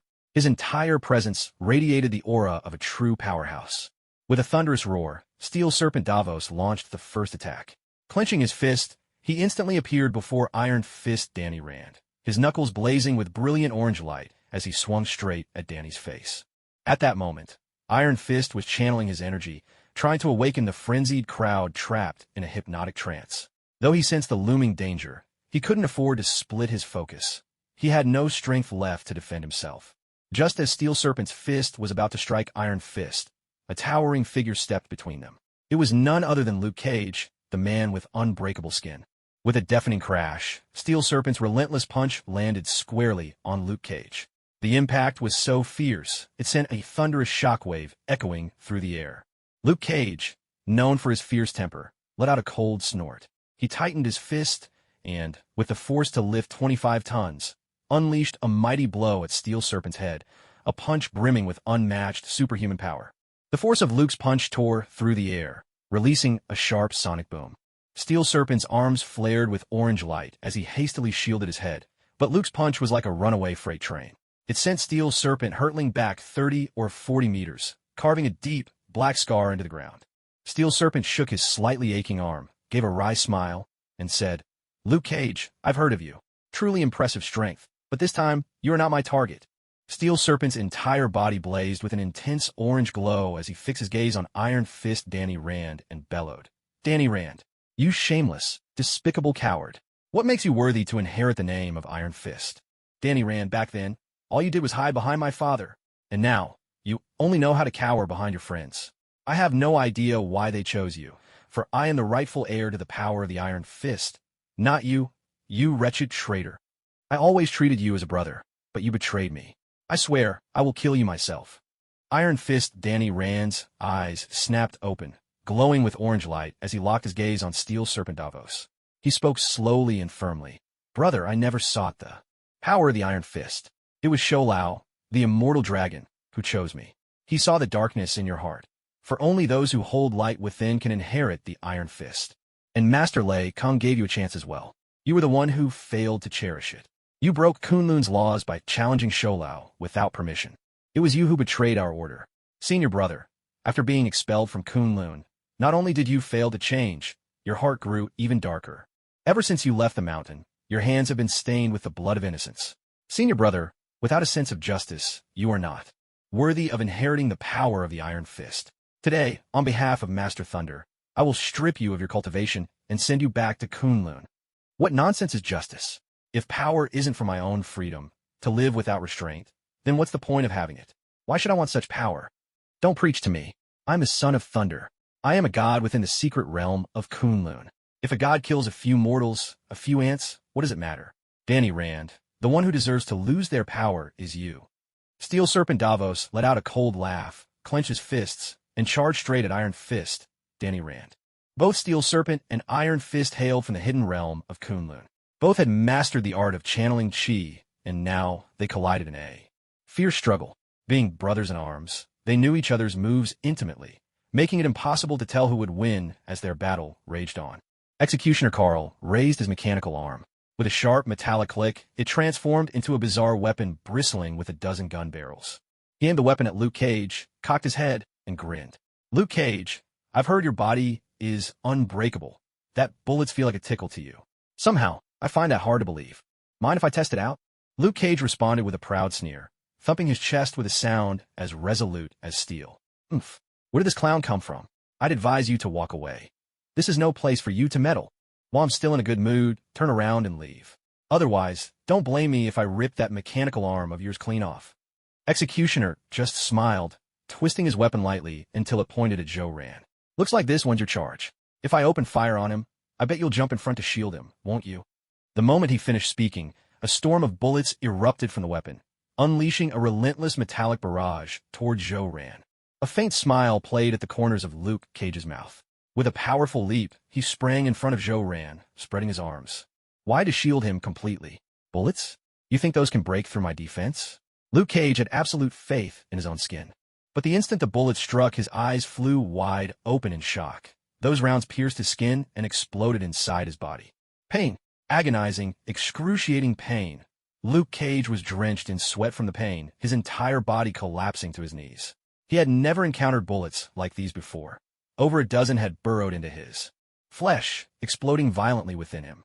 The agony was unbearable, as the black powder scorched the muscles and blood inside his body.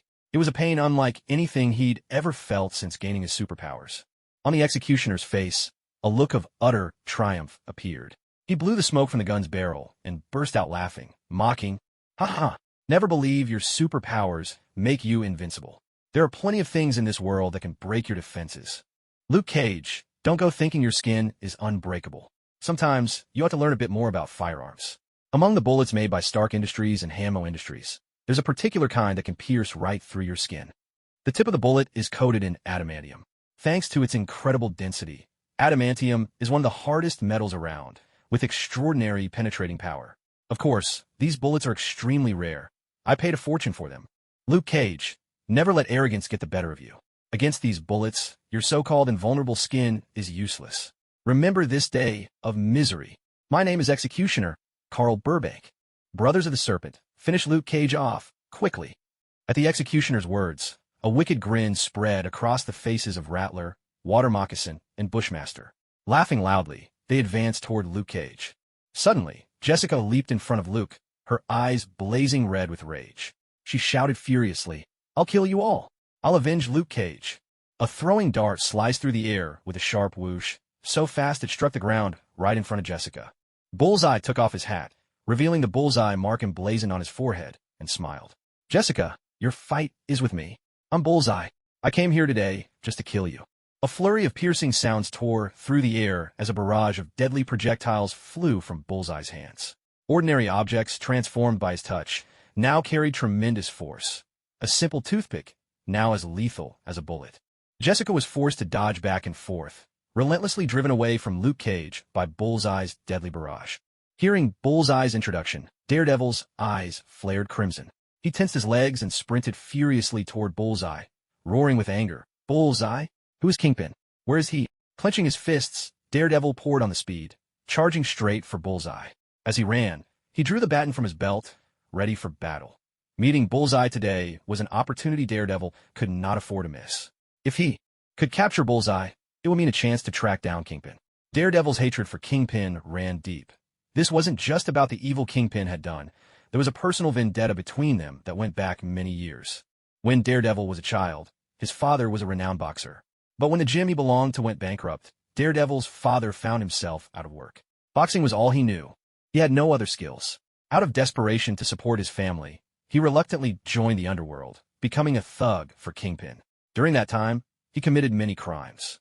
One night, after a robbery, Daredevil's father clutched the stolen cash as he slipped off his mask in a narrow alley. Young Daredevil happened to witness this scene. The shock was overwhelming. He could hardly believe that his father, the man he saw as a symbol of justice, the great boxer, was actually a gangster, a common thief. Seeing the deep sorrow and pain on his son's face, Daredevil's father realized the devastation his actions had brought upon the boy. In that moment, he was struck by a painful awakening. He knew there was no way to explain himself now. Nothing he could say would ever change his son's view. Regret flooded his heart, and he resolved to seek redemption. In secret, Daredevil's father began gathering evidence of Kingpin's crimes, trying to learn his whereabouts. He made up his mind to find Kingpin's hideout and bring him to justice. But after all, He was just a boxer. How could he possibly outmaneuver Kingpin? How could he ever hope to find where Kingpin was hiding? In the end, he was killed at Kingpin's hands. It was only as his father lay dying that Daredevil learned the truth. It was Kingpin who had murdered him, and Kingpin was the mastermind lurking behind New York's criminal underworld. In his final moments, Daredevil's father told a gentle lie. Tears glimmered in his eyes as he looked at his son and smiled, whispering, "Matt, your dad was never a thief. I was never a bad man. Everything I did was to put Kingpin behind bars. Matt, I will always love you. I love you." Daredevil forgave his father. He also inherited his father's dream, to bring Kingpin to justice. That's why he chose to become a lawyer. But all these years, Daredevil had never found Kingpin. Even after busting up Kingpin's deals and sending many of his lieutenants to prison, Kingpin himself never showed his face. Kingpin had always been cunning, far-sighted, and elusive, like a clever fox with many dens. Only a handful of people had ever seen him in person. The rest of the people only knew Kingpin's name. They had no idea who Kingpin really was, let alone what he actually looked like. Bullseye was Kingpin's #1 assassin, a core member of his organization. At this moment, Daredevil was overwhelmed with emotion. Capturing Bullseye, this key figure in Kingpin's network, meant he was one step from catching Kingpin himself. Sending Kingpin to prison would no longer be just empty talk. Bullseye watched Daredevil charging toward him and let out a cold, mocking laugh. He pulled a playing card from his pocket and flicked it with a practiced motion. In Bullseye's hands, a flimsy playing card became a deadly weapon, slicing through the air at incredible speed toward Daredevil's throat. Daredevil's ear twitched ever so slightly. His radar senses tracked the card's flight path. With a swift sidestep, he dodged Bullseye's attack and pressed on, continuing his charge. Bullseye's lips curled into a scornful smile. He shot Daredevil a frosty glance, utterly unfazed. Whip, whip, whip. Bullseye pulled out one throwing weapon after another, launching a dazzling barrage at Jessica. Each projectile arced through the air in impossible, beautiful curves, coming at Jessica from angles no ordinary person would expect. Jessica frowned, forced to dodge ceaselessly, barely keeping up. Bullseye's attacks were bizarre and unpredictable, like a venomous snake stalking from the shadows. She could never tell where the next strike would come from. Her heart was a storm of worry and anger, concerned for the gravely injured Luke Cage, and furious that anyone would dare harm the man she loved. Anxiety gripped her face. She desperately wanted to reach Luke's side, but Bullseye's relentless barrage kept driving her farther away from him. Meanwhile, Daredevil had reached Bullseye. He tightened his grip on his billy club, mustering all his strength, and swung a fierce blow at Bullseye's head. Daredevil lived by the law, never killing his enemies, but when it came to a fight, he didn't hold back. He wouldn't kill, but he certainly could maim. Clang! A flash of silver-white light appeared. An elegant katana blocked Daredevil's club. In the blink of an eye, Elektra appeared at Bullseye's side, dressed as a ninja, her face veiled in black, intercepting the attack with her blade. No sooner had she blocked Daredevil than Elektra counterattacked. With a subtle flick of her wrist, dozens of tiny, gleaming silver needles shot from a hidden device on her arm, darting straight for Daredevil's face. Daredevil's ears twitched again. His radar sense screamed a warning. He threw himself violently backward, barely avoiding Elektra's deadly needles. But as a master of combat, Daredevil wasn't about to just stay on the defensive. Even as his upper body arched back, his right leg shot out in a powerful kick toward Elektra's chest. Erica remained calm and composed, gripping her katana tightly with both hands. She held the blade horizontally, slashing at Daredevil's incoming right leg. Daredevil's radar sense picked up the arc of the descending blade. He frowned and quickly withdrew his right leg, narrowly evading Erica's sweeping strike, and leapt back a considerable distance. Seeing this, Erica kept her grip on the katana and closed the gap in a flash, launching a fierce slash at Daredevil. Relying on his radar sense, Daredevil could easily track the path of Erica's sword. He tightened his grip on his baton with his right hand and raised it to block. Erica's eyes burned with murderous intent as she continued her relentless assault. After parrying several blows, Daredevil's right arm began to tremble slightly. Not long ago, Daredevil had been brutally beaten by S.H.I.E.L.D, who roamed the night in search of prey. S.H.I.E.L.D's devastating move had left Daredevil's internal organs severely injured and bleeding. Had it not been for Iron Fist Danny Rand passing by, Daredevil might have lost his life right there. His internal injuries had yet to heal, and moments ago, his left arm had been crushed in a car accident. Now, with only his right hand, Daredevil was no match for Erica's storm-like offensive. Erica's eyes lit up. She channeled all her strength into both arms, gripped the katana tighter, and brought it crashing down on Daredevil. With a sudden burst of overwhelming force, Erica sent Daredevil and his baton flying a dozen meters through the air. Without missing a beat, Erica tightened her hold on the katana and continued her deadly pursuit. Seeing this, Frank pulled a pistol from inside his jacket and fired directly at Erica. Bang! The bullet shot from Frank's gun, hurtling toward Erica as she ran, a shot that seemed impossible to miss. Erica's ears twitched. She caught the bullet's trajectory. Raising her katana before her, she sliced Frank's bullet clean in half and continued charging toward Daredevil. Frank grinned, his interest piqued. He gripped his pistol with both hands, took aim at Erica, and prepared to unleash a full volley. Bang! Another gunshot rang out, but this time it wasn't Frank who fired. It was Executioner Carl. A bullet whistled through the air, aimed straight at Frank.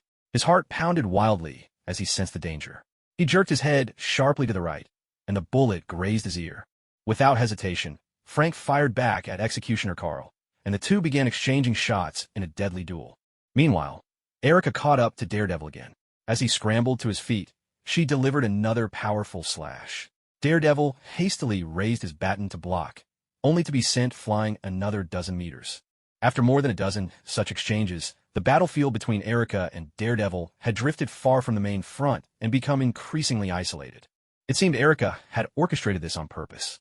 In a remote, narrow alley, Erica wore a frosty expression, her entire being radiating a lethal aura as she raised her katana high and brought it down toward Daredevil's head with ruthless force. Daredevil gritted his teeth hard, his face pale and drenched in sweat. Relying on his radar sense to track the katana's descending arc, he quickly raised his baton to block the blow. He had steeled himself for a devastating injury, prepared for the tremendous force that could have sent him flying. Yet that overwhelming power never came. With a sharp click, Erica slid her katana back into its sheath. Her expression flickered with complex emotions. She bit her lip, took a deep breath, and looked at Daredevil as she spoke in a low, steady voice. "Matt, you shouldn't have come here. You shouldn't get involved in this mess. Leave now quickly. Matt, if you stay here, you'll die. I'll pretend you defeated me, that I've been gravely wounded. Every assassin here is stronger than I am, and they've already set off a massive number of specially made incendiary bombs. This place could turn into a raging inferno at any moment." Hearing her words, Daredevil's brow furrowed deeply, shock flooding his face as he stammered, "Erica, why is it you?" At that moment, Daredevil's entire world came crashing down. The voice in front of him was unmistakably familiar. It belonged to his live-in girlfriend, his beloved Erica. How could Erica possibly be an assassin? How could she be mixed up with Kingpin and Bullseye? This wasn't who she was supposed to be. She was supposed to be a good person, a principled lawyer who fought alongside him to help the poor seek justice, a partner who helped send criminals to prison. In this instant, Daredevil felt his reality collapse, unable to accept the truth. It was as if he'd been transported back to his childhood, back to the moment he discovered his father was a robber. That was the first time Daredevil's world had shattered, the first time he lost control. But his father had later proven himself to be a good man. His apparent betrayal had been a ruse to bring down Kingpin from within. Desperately, Daredevil wanted to hear something similar from Erica's lips. He reached out and grabbed Erica's shoulder, shaking her hard as he shouted in anguish. "Why? Erica, why? Tell me this isn't real. This can't be real." Tears streamed down Daredevil's face as he bit his lip and murmured, "Yes, this can't be true. Erica, you're so kind-hearted. There must be an explanation. Are you gathering evidence? You must have gone undercover in the mob to gather evidence. That's why you work for Kingpin." Erica fell silent for a moment, then let out a long sigh and spoke slowly. "I'm sorry, Matt. I'm a hand ninja, a killer with blood on my hands. It pains me to reveal my true identity to you. I'm sorry, Matt.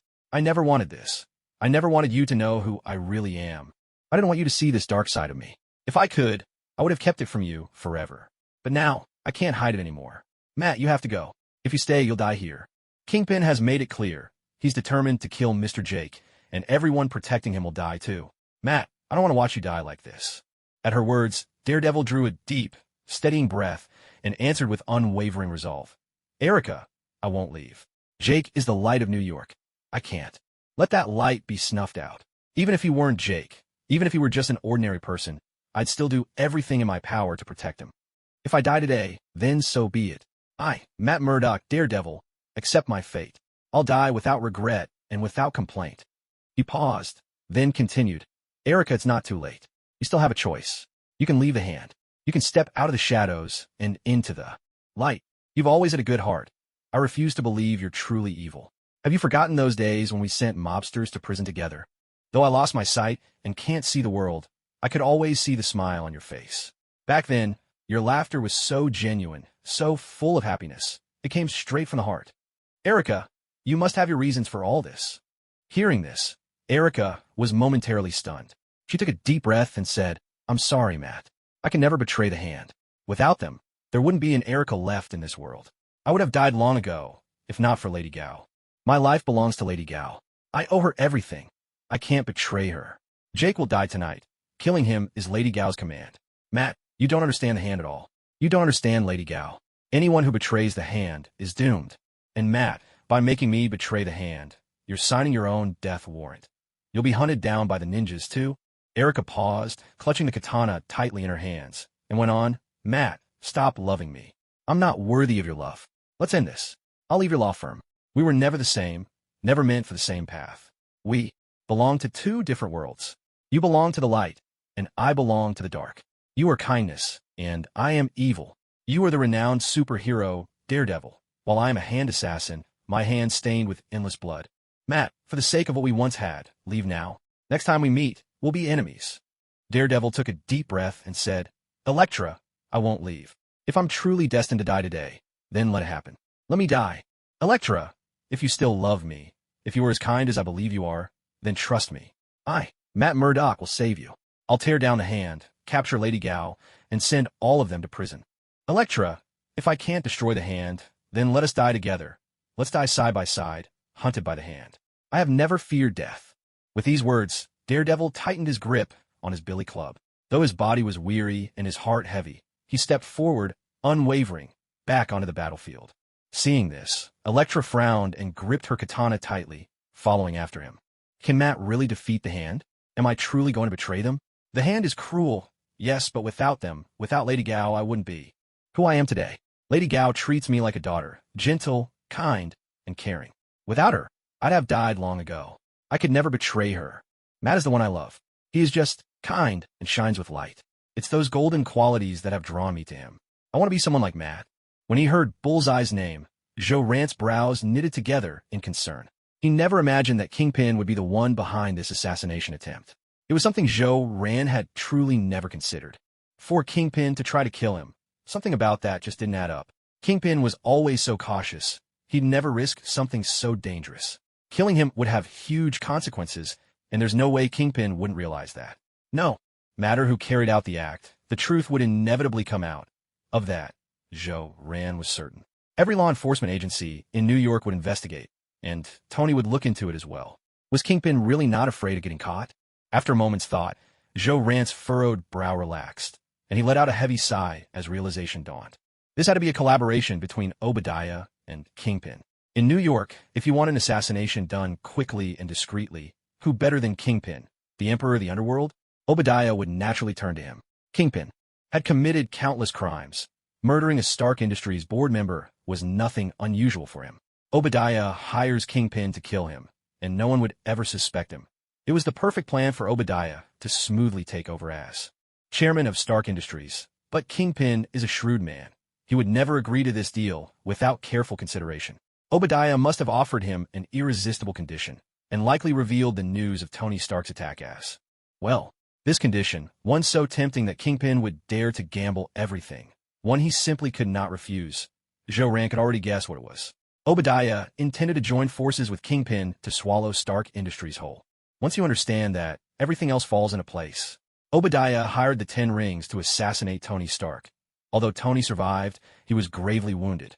After seeing the extent of Tony's injuries, Obadiah was convinced Tony Stark would not live. No one could survive wounds that severe for more than a week. For Kingpin to mobilize such a grand scheme, to gather so many supervillains to kill him, it was clear Kingpin meant to see this through to the bitter end. With Tony Stark, the chairman, dead, and his right-hand man eliminated as well, the stock market for Stark Industries would become wildly unstable. This was the perfect opportunity to seize the company for themselves. Looking at the desperate chaos unfolding around him, Zhou Ran couldn't help but knit his brow in worry. His heart raced with anxiety, though he took some solace in the fact that Deadpool was still by his side. Zhou Ran felt a wave of relief. Thank goodness he'd reached out to Frank and asked him to bring in a few superheroes for backup. Otherwise, he might already be dead by now. Kingpin had truly outdone himself this time, bringing together a legion of formidable villains, each one more dangerous than the last. Everyone on Joe Rant's side was locked in battle. The Punisher, Frank, was exchanging gunfire with the Executioner, Carl Burbank. Daredevil was entangled with an assassin dressed as a ninja, their fight raging somewhere out of sight. Luke Cage had been gravely injured in his first encounter, his face ashen and drenched in cold sweat. He clenched his teeth and forced himself to stand, straining every muscle to block the three bizarre snake men who kept advancing. Even the strongest among them, Iron Fist Danny Rand, was being held up by his older brother in arms. Meanwhile, Joe Rand himself was surrounded by a tide of ordinary people, all hypnotized and controlled by Mysterio. He had no choice but to clench his fists and fight back, knocking down the civilians as gently as he could. If this kept up, he knew he'd be overwhelmed, exhausted to death. After all, unlike the superhumans, he didn't possess endless stamina. For now, he could hold on, but sooner or later he'd run out of strength, and when that happened, he'd be at their mercy. At this point, Joe Rand had no other options. There was no way to break out of this trap. He had even tried calling the police, but there was no signal here. The phones had been blocked. If he'd known, he would have told Chief George in advance and called in a couple of police squads. Joe Rand took a deep breath, tightened his grip, and sent another hypnotized attacker crashing to the ground. He still felt a bit inexperienced, a bit naive. If he managed to make it through this ordeal, he swore he'd be more cautious. Next time, never again would he let something like this happen. Never again would he allow such a glaring blunder. Out of ideas, Joe Rand could only pin his hopes on his own side, wishing desperately that they'd defeat the enemy soon. Deadpool landed a punch that sent an ordinary attacker sprawling, then shook out his hand with a theatrical sigh, launching into a wild, exasperated rant. "Oh, hell. I knew making $2 million wouldn't be easy. All I wanted was a little pocket money. How did things get so messy? Damn it, this is the last time I ever take a bodyguard job. Assassinating a boss or blowing up a base. Now that's more my style. Way less trouble. Hey, ladies and gentlemen, I feel like I'm stuck in some kind of game here. Real-life King of Fighters or something. Only it's just not as fun as I thought. Imagine me, the notorious Deadpool, having to hold back my punches." He sighed, half mocking, half regretful. "Too bad I can't just kill you guys. It'd be bad PR for Deadpool, you know? Wouldn't do much for my reputation. That'd be a real disaster for me. Mwah. Anyway, I'm no great hero, but I'm definitely not a bad egg either. So, even if I can't kill you, I can still go to town on your, let's say, more vulnerable regions. Come on, try my signature move, the Lineage Ender." He delivered another crushing blow, relishing the reaction. Oh, that hit felt amazing. I can tell this guy's not going to walk that off. He probably needs to get checked out at a hospital. I bet he could qualify for a third-degree disability. Oh, and by the way, just so everyone knows, I'm not the one making him disabled. Already had issues. Yeah, he could totally get a doctor to give him a certificate for a third-degree disability. He continued, shaking his head in mock disbelief. What a ridiculous rule, though. If you've got some freakish talent, it still counts as a disability? Come on, these hospitals are seriously out of their minds. Deadpool kept rambling, muttering nonsense as thoughts popped into his head. His mind wandered freely, jumping from one absurd comment to another with no logic whatsoever. All the while, he laid into the attackers, delivering his infamous finishing move with gleeful enthusiasm. Watching the pain on their faces only made Deadpool happier. His mood soared with each grimace. Floating in midair, the mysterious Quentin Beck, Mysterio, watched the scene unfold. He frowned, his eyes swirling with complex emotions. Was this Red-Clad Maniac really the strongest one here? There was nothing about him that suggested power. No hero's aura, no dignity. He looked every inch a degenerate, a rogue, a pervert, through and through. The mysterious Quentin floated slowly to stand before Deadpool. Mysterious green runes glimmered on his armor, while his crimson cape billowed gently behind him. Upon his head rested a transparent glass dome, glowing with an eerie green light and revealing a face as ghostly as a spirit. Quentin fixed his gaze on Deadpool, his voice ringing out with solemn authority. "Greetings, Mr. Deadpool. I have glimpsed a future far, far ahead. The one you're protecting, he is not truly human. Beneath his skin lurks a demon, wearing a man's disguise. One day, he will bring about a great slaughter and the world's destruction. Listen, Mr. Deadpool, I have no wish to stand against you. Stand aside. I fight for the future. I must deal with this threat before us, this demon who endangers what is yet to come." Oh my god, man, that's one hell of a story. Heroes and demons. What a classic setup. Just a little too cliché, don't you think? Hard to buy into, honestly. I mean, come on, I'm Deadpool, not a 3-year-old kid. Deadpool curled his lip, giving Quentin a sarcastic thumbs up, his disbelief clear in his voice. Hearing this, Quentin's brow furrowed. Behind him, endless streams of radiant green energy surged forth, lending him an aura of almost divine power. He looked at Deadpool and spoke slowly. So, Mr. Deadpool, you don't believe my story? Would you like me to offer some proof? Deadpool waved his hands quickly, shaking his head. Whoa, that's not what I meant. I mean, go ahead and kill him if you must, just not while I'm on this job. You mess up my mission progress. You know, ever since I became a mercenary, I've never failed a job. My completion rate is 100%, and I'm not about to let anyone mess that up. That would cut into my pay. If my commission goes down, my quality of life suffers. I don't care what the future holds. No one messes with my lifestyle. Deadpool paused, taking in the sight of the striking, enigmatic Quentin before him. The man was just so mysterious. Deadpool was genuinely delighted. He reached out, intending to give Quentin a hearty slap on the shoulder, but his hand passed straight through Quentin's body. This only made Deadpool more excited. He bounced around, grinning ear to ear, exclaiming, "Oh, wow, man. How do you do that? You are unbelievably awesome. You're so freaking cool. I think I love you. Seriously, where did you get that armor and outfit? Can I get one too? It's just too damn stylish. Wow, how you pull all this off? How does your armor glow green? Why does your red cape move on its own? And your face, how is it just a swirling mass of energy? Oh, sir, are you a mutant by any chance? What kind of power is this?" Quentin, the Mysterio, hovered slowly into the air as he spoke, torrents of green energy surging from his hands. He declared, "I'm not a mutant. I'm a great sorcerer. Now, let me reveal your hidden true form." Mysterio chanted a string of strange, incomprehensible incantations, the energy in his hands growing ever more intense. He lifted the massive sphere of green energy high above his head and hurled it toward Zhou Ran. Seeing the enormous ball of energy speeding his way, Zhou Ran frowned and quickly dodged to the side. He didn't believe a single word from this so-called sorcerer. How could he, Zhou Ran, possibly be a demon? If he were truly a demon, would he cower and hesitate like this? What a ridiculous accusation. Even though he was certain he wasn't a demon and was confident he could clear his name, Zhou Ran knew better than to simply stand there. That energy ball was massive. If it hit him, wouldn't he be done for on the spot? Yet no matter how Zhou Ran tried to evade, the huge green energy sphere tracked every move, relentlessly pursuing him. At last, it struck him with great force, engulfing him completely. As the green sphere crashed into him, Zhou Ran frowned, glancing down at his intact body in confusion. "Is that all?" he muttered. "Why doesn't it hurt or even itch? Is this just for show?" Suddenly, a thunderous roar erupted behind him. "Ah, sorcerer, you've ruined my scheme." Zhou Ran turned to look, but saw nothing at all. This only deepened his confusion. Mysterio sneered coldly. "Demon, reveal your true form at once. I have already seen your face in the future and learned your name. The infernal lord of hell, Valkyris." As Mysterio's proclamation echoed, Zhou Ran's shadow stretched and twisted, darkness pooling around him, growing thicker and thicker. Zhou Ran watched, eyes wide with shock, as the darkness threatened to devour him completely. Could it be true? Am I really this so-called Lord of Flame, Valkyris? So I'm not just an ordinary person. There's a demon living inside me. And not just any demon, but one with a true name. If I'm a demon with a true name, then I must be a ruler of hell itself. Swallowed by darkness, Zhou Ran found himself blind to the world, his brow furrowing as he pondered frantically. No, something doesn't add up. If I were a true-named demon, a lord of hell, then the one coming after me shouldn't be this guy. It should be the Ancient One, the Sorcerer Supreme. Why would an ordinary sorcerer dare to challenge a hellish overlord? This is far too strange.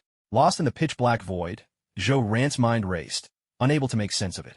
Meanwhile, in the outside world, after the colossal green energy struck Zhou Ran, an endless darkness enveloped his form.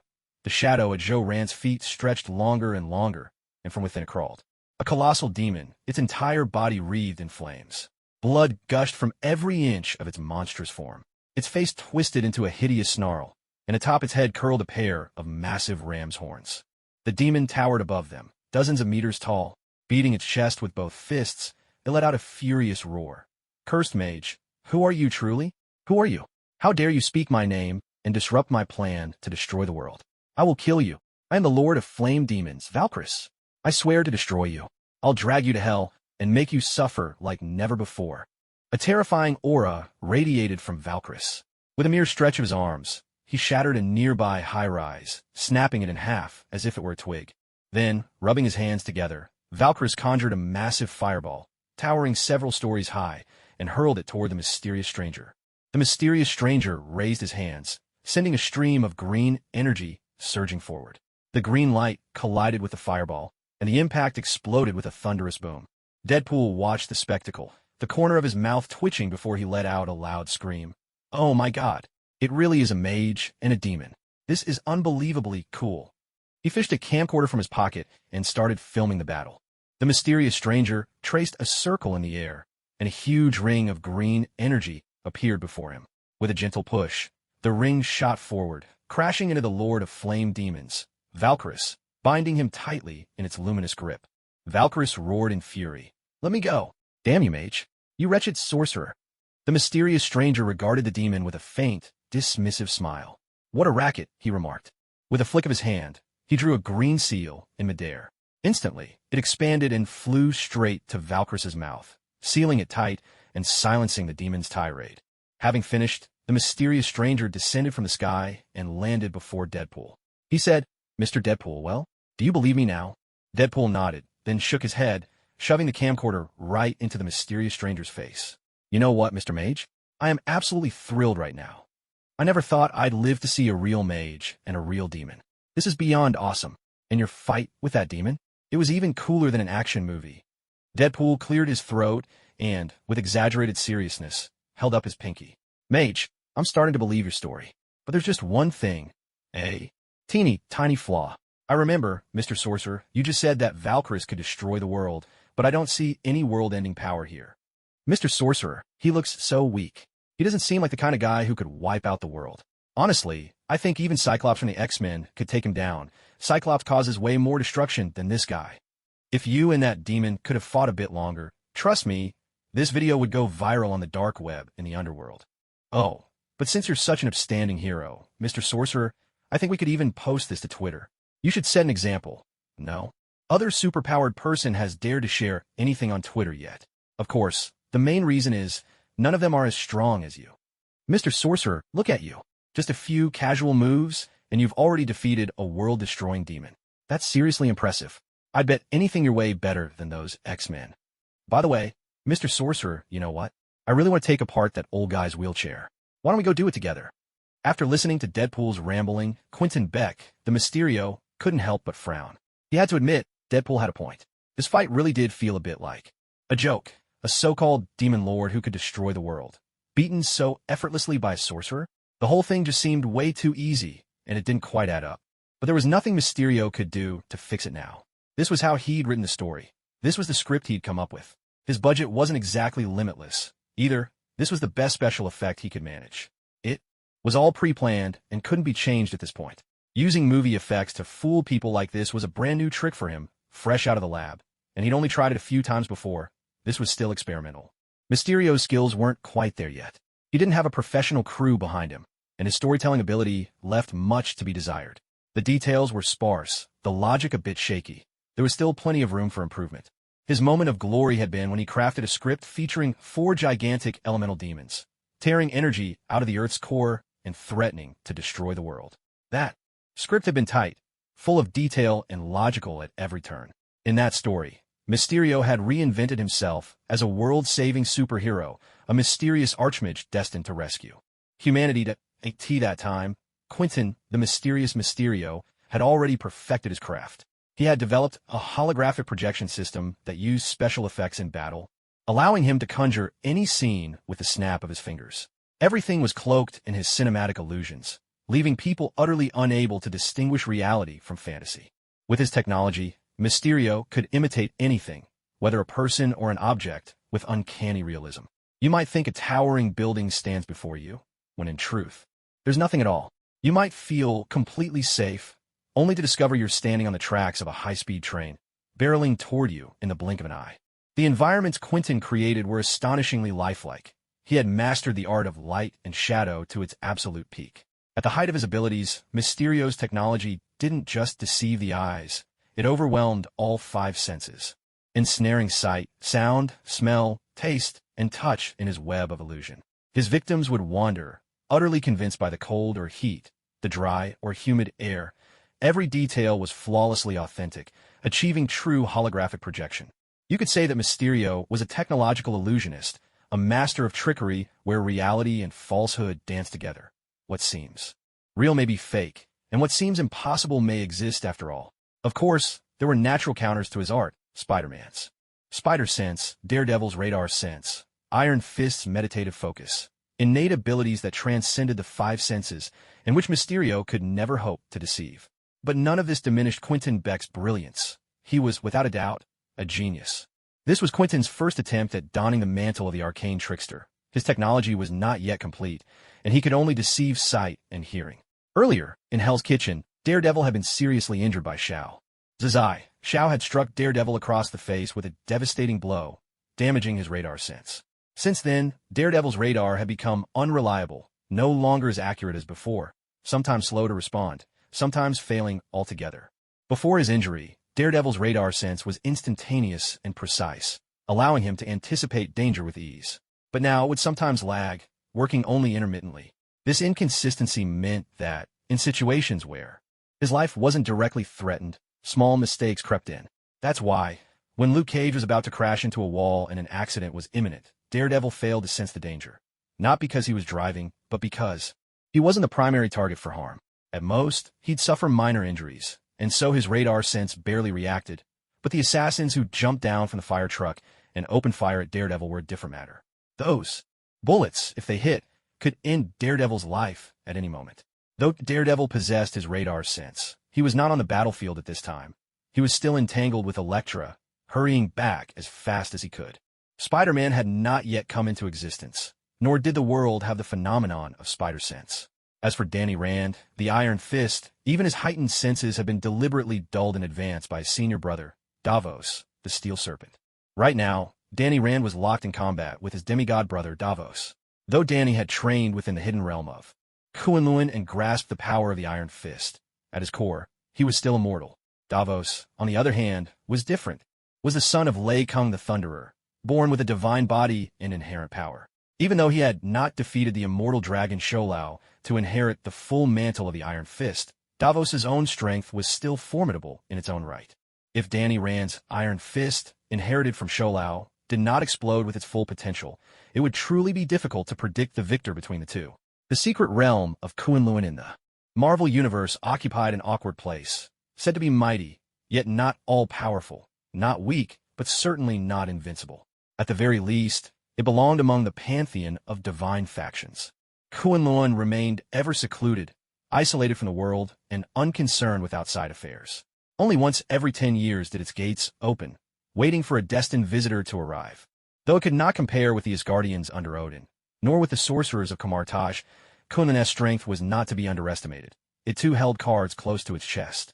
With Daredevil absent, Spider-Man not yet born, an Iron Fist unable to rely on meditation, an opportunity presented itself to Mysterio. An opportunity to put on a show, to dazzle with his tricks. Everyone present was ensnared by Mysterio's illusions and special effects.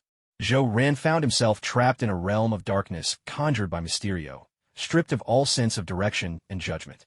He believed he was walking forward through the darkness, but in reality, his body remained rooted to the spot. He thought he was calling out for help at the top of his lungs, yet his lips never even parted. His desperate pleas never made a sound, and he had no way of knowing what was truly happening in the world outside. Among the group of superheroes, it was Luke Cage whose face was etched with the greatest shock and anguish. His attempt at a smile was twisted by pain. Luke Cage was utterly shattered. Never in his wildest dreams did he imagine that the Mr. Jake he had tried so hard to protect, the man he admired so deeply, could turn out to be a demon. In that moment, his dreams collapsed, and the light that had always guided him flickered out. Jessica and Frank were much the same. Their hearts were seized by terror and disbelief, as though a calm sea had suddenly been churned into a raging storm, leaving them struggling to break free from its grip. Although all three were superheroes, they were still mere mortals, without the piercing gaze that could see through illusions. It was only natural that they were deceived by Mysterio, Quentin Beck. After all, of all the senses, the eyes and ears are the easiest to fool. The villains, on the other hand, didn't show any shock or fear. They had already put on the special glasses provided by Mysterio, which allowed them to see the reality before them and understand the truth. That terrifying, menacing demon was no demon at all. It was nothing more than a phantom projected by a cluster of drones. Watching the superheroes' faces contort in shock and confusion brought the villains no end of delight. Seeing these long-time adversaries reduced to such bewilderment, like country bumpkins who'd never seen the world, filled every villain's heart with glee. Mysterio let a sly smile play across his lips as he turned to Deadpool, ready to weave his next web of lies. Mr. Deadpool, you want to know why the Flame Demon King, Valkyries, was defeated so easily? The answer is simple. I am a grand sorcerer. My power is immense. As for Valkyries, the Flame Demon King, he has yet to reach his true strength. Right now, he's still in his infancy and nowhere near possessing the power to destroy the world. I'm far stronger than him. Defeating him was only natural. Deadpool nodded, shoving the camera right up against Mysterio's transparent helmet. A mischievous grin spread across his face as he said gleefully, "Haha, the wizard makes a good point. Anyone who can speak so confidently must be truly strong." He raised his pinky finger and added, "Oh, that's honestly the best news I've heard all day. Mr. Sorcerer, please, could you do me a favor?" Mysterio frowned. "What sort of favor?" Deadpool cleared his throat and, with exaggerated solemnity, said, "No kidding, wizard. I really need your help with something. Just one thing. Kill me." At this, Mysterio took a deep breath and replied in a voice full of ritual gravity, "So, you've chosen the side of the demons. I must say, I'm disappointed. Deadpool, let me show you the true extent of my power." Deadpool quickly raised a hand. "Hold on. Wait. Bridge beans and rice. Please, Mr. Wizard, give me just a moment." At Deadpool's plea, Mysterio fell silent for a moment and nodded. Deadpool took a deep breath, turned the camera to face himself, and with a wicked cackle, he began his monologue. "Hello there, ladies and gentlemen. Good afternoon. This is Deadpool. Today is a day worth remembering. I never imagined this world could be so amazing. Not only are there extraordinary mutants, but there are also sorcerers and demons. Oh, and today I met a tremendously powerful Grand Mage. His strength is truly unfathomable. With a mere gesture, he defeated a world-destroying demon. Oh, today I, Deadpool, can finally get what I've always wanted. At long last, I, Deadpool, am about to realize my lifelong dream. I'm about to die, and I couldn't be happier. Seriously, this makes me happier than sleeping with 100 women at the same time. And now, welcome to Deadpool's 355th attempt at suicide. If there are no follow-up videos after this, that means Deadpool is finally dead. Here's hoping this is the last episode in the Deadpool suicide series. The one who might actually manage to kill me is the mage who just appeared in the video. To all my friends on the dark web, remember to hit that like button. After hearing Deadpool's words, Mysterio couldn't help but frown. The guy standing before him in a red bodysuit was just too bizarre. Mysterio took a deep breath to steady his tangled emotions and said, "Deadpool, are you ready now?" "Just a moment more." Deadpool shook his head. Deadpool pulled a speaker out of his pocket and set it on the ground. His name, Deadpool, was etched across its surface. With a gentle press of the play button, a beautifully haunting melody filled the air. Who can say where the road goes? Where the day flows? Only time. And who can say if your love grows? As your heart chose. Only time. Bathed in the ethereal music, Deadpool gave Mysterio a graceful bow and smiled. "All right, Mr. Mage, we can begin now. Hurry up and kill me already." Mysterio was momentarily stunned by this, feeling the situation grow ever more absurd. This man in the red suit showed him not a shred of respect. After all that waiting, it was just for a video and some music? A flicker of anger ignited inside Mysterio. He would teach Deadpool a lesson. Mysterio snapped his fingers, and the world around Deadpool shifted. In an instant, Deadpool found himself in a realm of darkness. Within this black world, countless green lights floated up and from. Each point of light, a beam of green energy shot directly at Deadpool. Deadpool didn't dodge. As the laser struck his body, he felt a sharp jolt of pain and couldn't help but look down. His body was riddled with holes where the laser had pierced through him, making him look like a human beehive. Yet, in the blink of an eye, every single wound healed itself, leaving his body as good as new. Seeing this, Deadpool frowned. He couldn't shake the feeling that he was being insulted. Was this mage really so weak? With a long, exaggerated sigh, Deadpool couldn't resist taunting, "Hey, Mr. Mage, can't you come up with something a little more impressive? Honestly, your laser doesn't even hold a candle to Cyclops. His optic blast can blow up a small military base from miles away. Seriously, can't you do something a little more powerful?" Mr. Mage, you're really letting me down. Hidden in the shadows, the mysterious sorcerer furrowed his brow at Deadpool's words. With a wave of his hand, countless massive fireballs materialized out of thin air and hurtled toward Deadpool. In an instant, Deadpool was engulfed in flames. His signature red suit began to burn, and soon it was reduced to ash, exposing his scarred and disfigured body. The fire roasted his flesh, filling the air with the sickly sweet scent of charred meat, and his skin blackened bit by bit.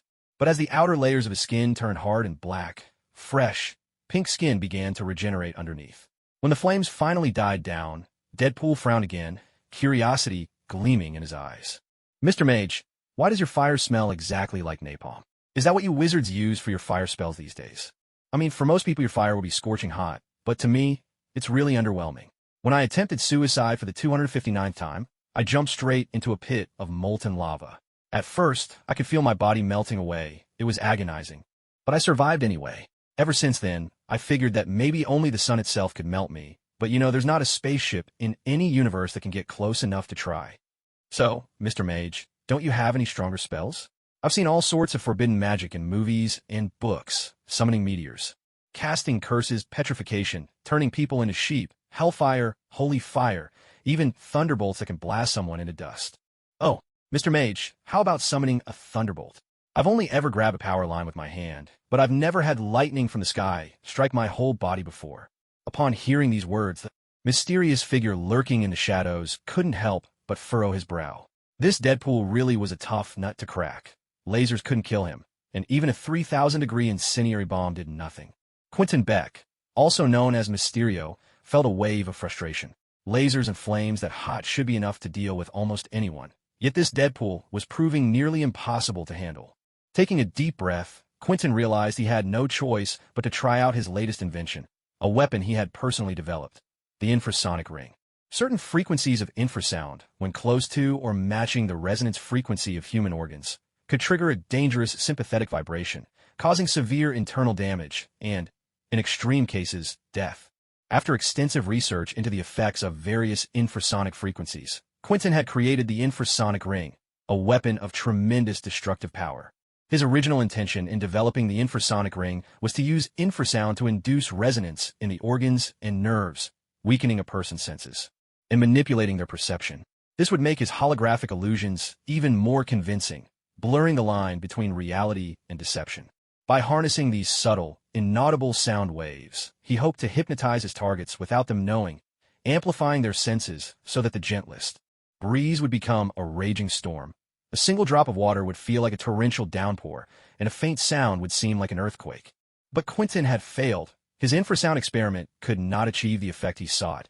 It simply could not manipulate or control the five senses as he had hoped. Yet, where one plan failed, another succeeded. In the end, his research produced the infrasonic ring, a weapon capable of destroying a person's internal organs, and even more, it was an area of effect weapon. There was a risk it could harm his own allies, but Quentin just chuckled. Who cared? They were all villains here, every last one of them. Why fret over anyone's survival? If everyone else died and only Quentin Beck completed the mission, he alone would claim the prize. What could be better than that? A sly smile played at the corner of Quentin Beck's lips as he activated the infrasonic ring. Once triggered, a sharp, almost electric whine sliced through the air. A wave of invisible infrasound unleashed upon the room. In that instant, everyone present, superheroes and supervillains alike, clutched their heads in agony, pain twisting their faces into grimaces. Their hearts pounded furiously, beating far beyond the limits of any living creature, blood pouring from their mouths in great, crimson streams. All at once, they lost the strength to resist. Bullseye collapsed to his knees, his brows knitted in excruciating pain, teeth grinding so hard it seemed they might shatter, one hand clutching desperately at his chest. Jessica fell limply to the ground, her face drained of all color, utterly and completely weakened. Luke Cage suffered the most. His metallic skin could block out most harm, but his ears still had openings, leaving him vulnerable to the infrasound. Worse yet, there were still explosive adamantium bullets lodged inside his body, his wounds compounding upon each other, making his misery unbearable.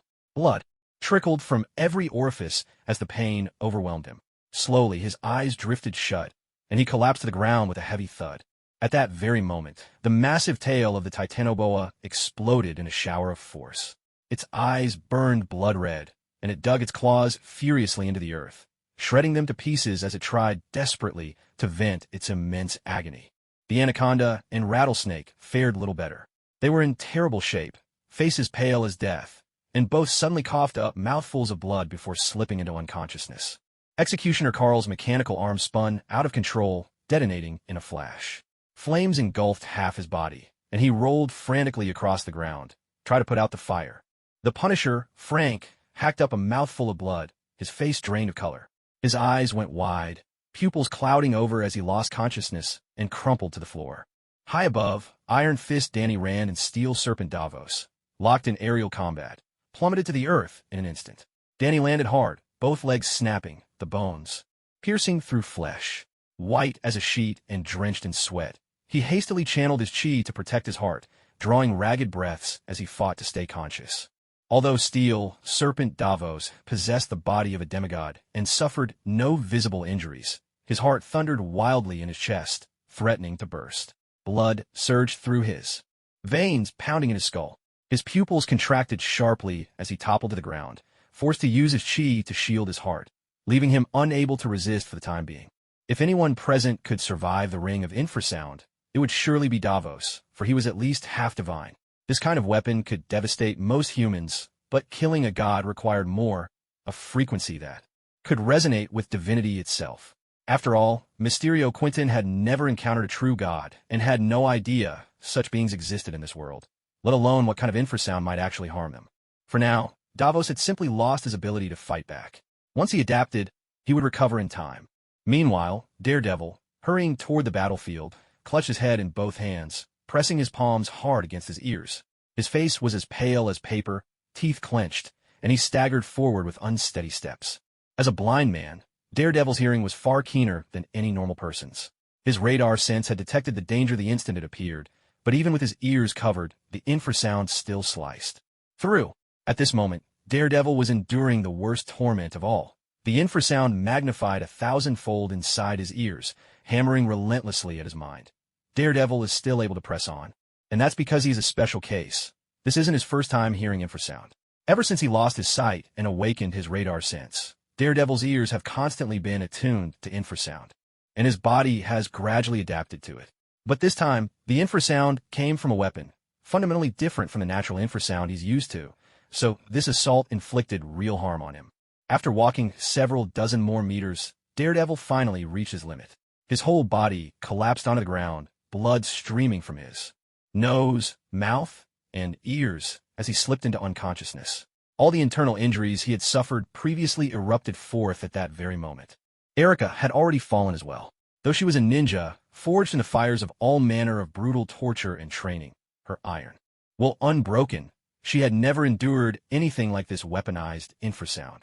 If even superheroes and supervillains were left in such a miserable state, the ordinary people hypnotized by Mysterio Quinton fared even worse.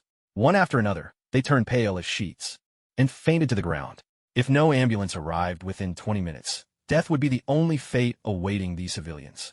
Meanwhile, Joe Ran, still trapped inside the dark illusion cast by Mysterio Quinton, felt no discomfort at all.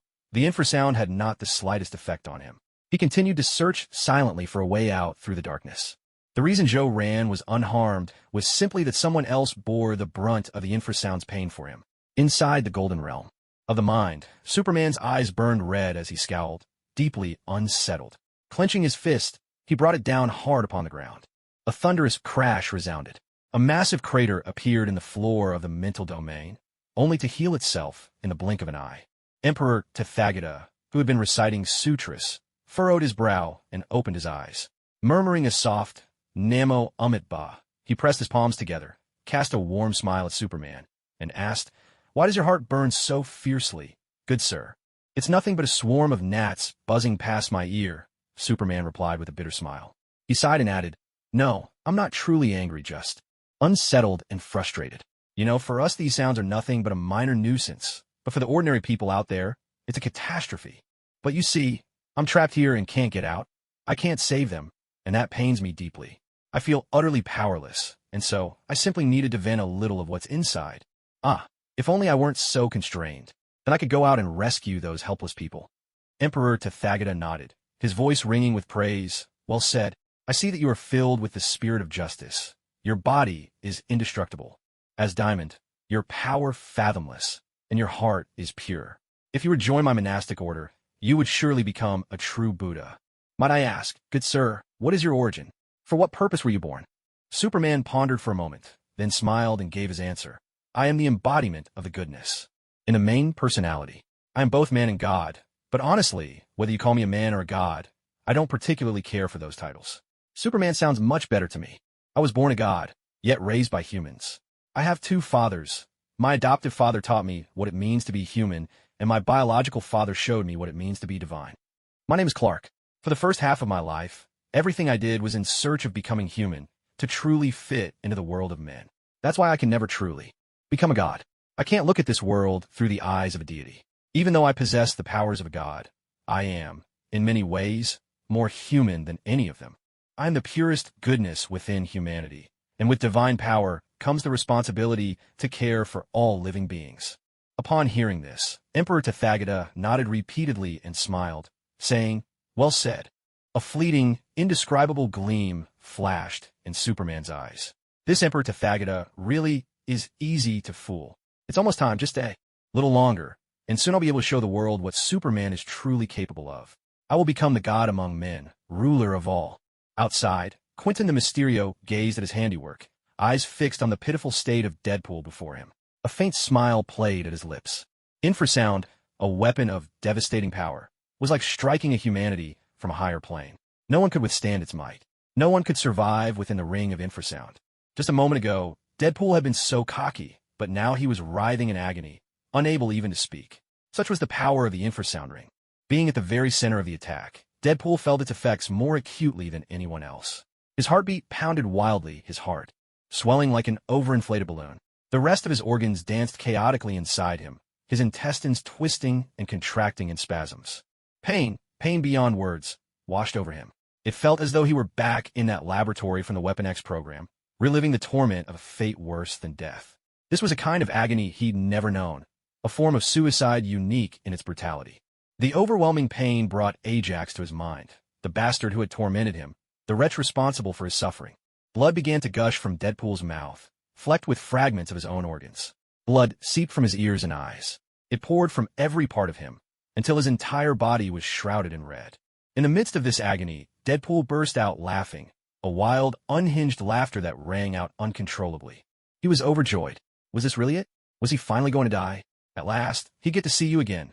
This is absolutely wonderful. I really hope I can finally die. There's nothing left in this world that I'm attached to. Nothing can bring me joy or make me happy. Dying would be so much better. Never in his wildest dreams had Deadpool imagined he would change so much. Once terrified of death because of his cancer, he had chosen to join the Weapon X program. Yet after surviving and becoming an immortal monster, he found himself utterly weary of life. Mysterio, Quentin, listened to Deadpool's laughter and scowled deeply. He's about to die, and he can still laugh out loud? Deadpool really is an incomprehensible oddball. He'd never seen such a death-defying lunatic. With a thunderous bang, Deadpool's entire body exploded in an instant. Blood and flesh scattered everywhere, and a hand flipping the middle finger shot through the air, slamming hard into Mysterio's drone. The force of the explosion drove Deadpool's hand deep into the drone, pinning it in place. The moment Deadpool's hand struck the drone, Mysterio's image vanished without a trace. It had been projected from the master control drone all along. Fuck. In a basement somewhere in Manhattan, Mysterio, Quentin Beck, was remotely piloting the drones. He slammed his hand on the table, cursing loudly at the blacked-out screen before him. Deadpool's flying hand had utterly destroyed Quentin Beck's master drone. Now, he couldn't contact or control any of his drones. Damn it, that piece of equipment was worth millions of dollars. Still, at least the mission was almost certainly accomplished. Ren had to be dead by now. No human could survive that infrasound blast. Mr. Fisk would definitely reward him with a fortune, enough money to fund his research for a long time to come. Quentin Beck tapped the table lightly with his fingers. It seemed the infrasound ring should not be used lightly. The weapon's power was simply overwhelming, its destructive force far too high. That kind of devastation was no good for his technology. Quentin Beck's dream was never to conquer the world with infrasound. What he truly wanted was to perfect his own technology, to become a great creator, a master who could craft a flawless world with the snap of his fingers. He wanted to have everyone dancing to his tune. What he yearned for wasn't overwhelming power, but the giddy thrill of having everyone play right into his hands. That was real happiness. The image of Mysterio that had appeared earlier was also just a projection from the Master Drone. That was why, when Deadpool tried to pat him on the shoulder, his hand passed straight through. With the destruction of the Master Drone, the illusion of darkness that had trapped Zhou-Ran vanished at last. Zhou-Ran stared at the scene before him, eyes wide, brows knitted tight. He gulped in huge breaths of air, trying to steady his pounding heart. That it was only a moment lost in darkness, yet the entire battle had changed so dramatically. There wasn't a single person left unscathed. Whether they were superheroes, supervillains, or just ordinary people, they all lay sprawled on the ground in unison. The sorcerer had vanished without a trace, and dozens of hovering drones now filled the air. 5 or 6 circled closely around Zhou-Ran. The sight before him left Zhou-Ran no time to wonder where these drones had come from.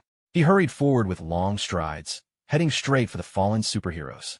He needed to check on them right away. Were they still alive? After all, these were the future mayor's trusted allies. Even if their powers were modest, everyone could find their own place.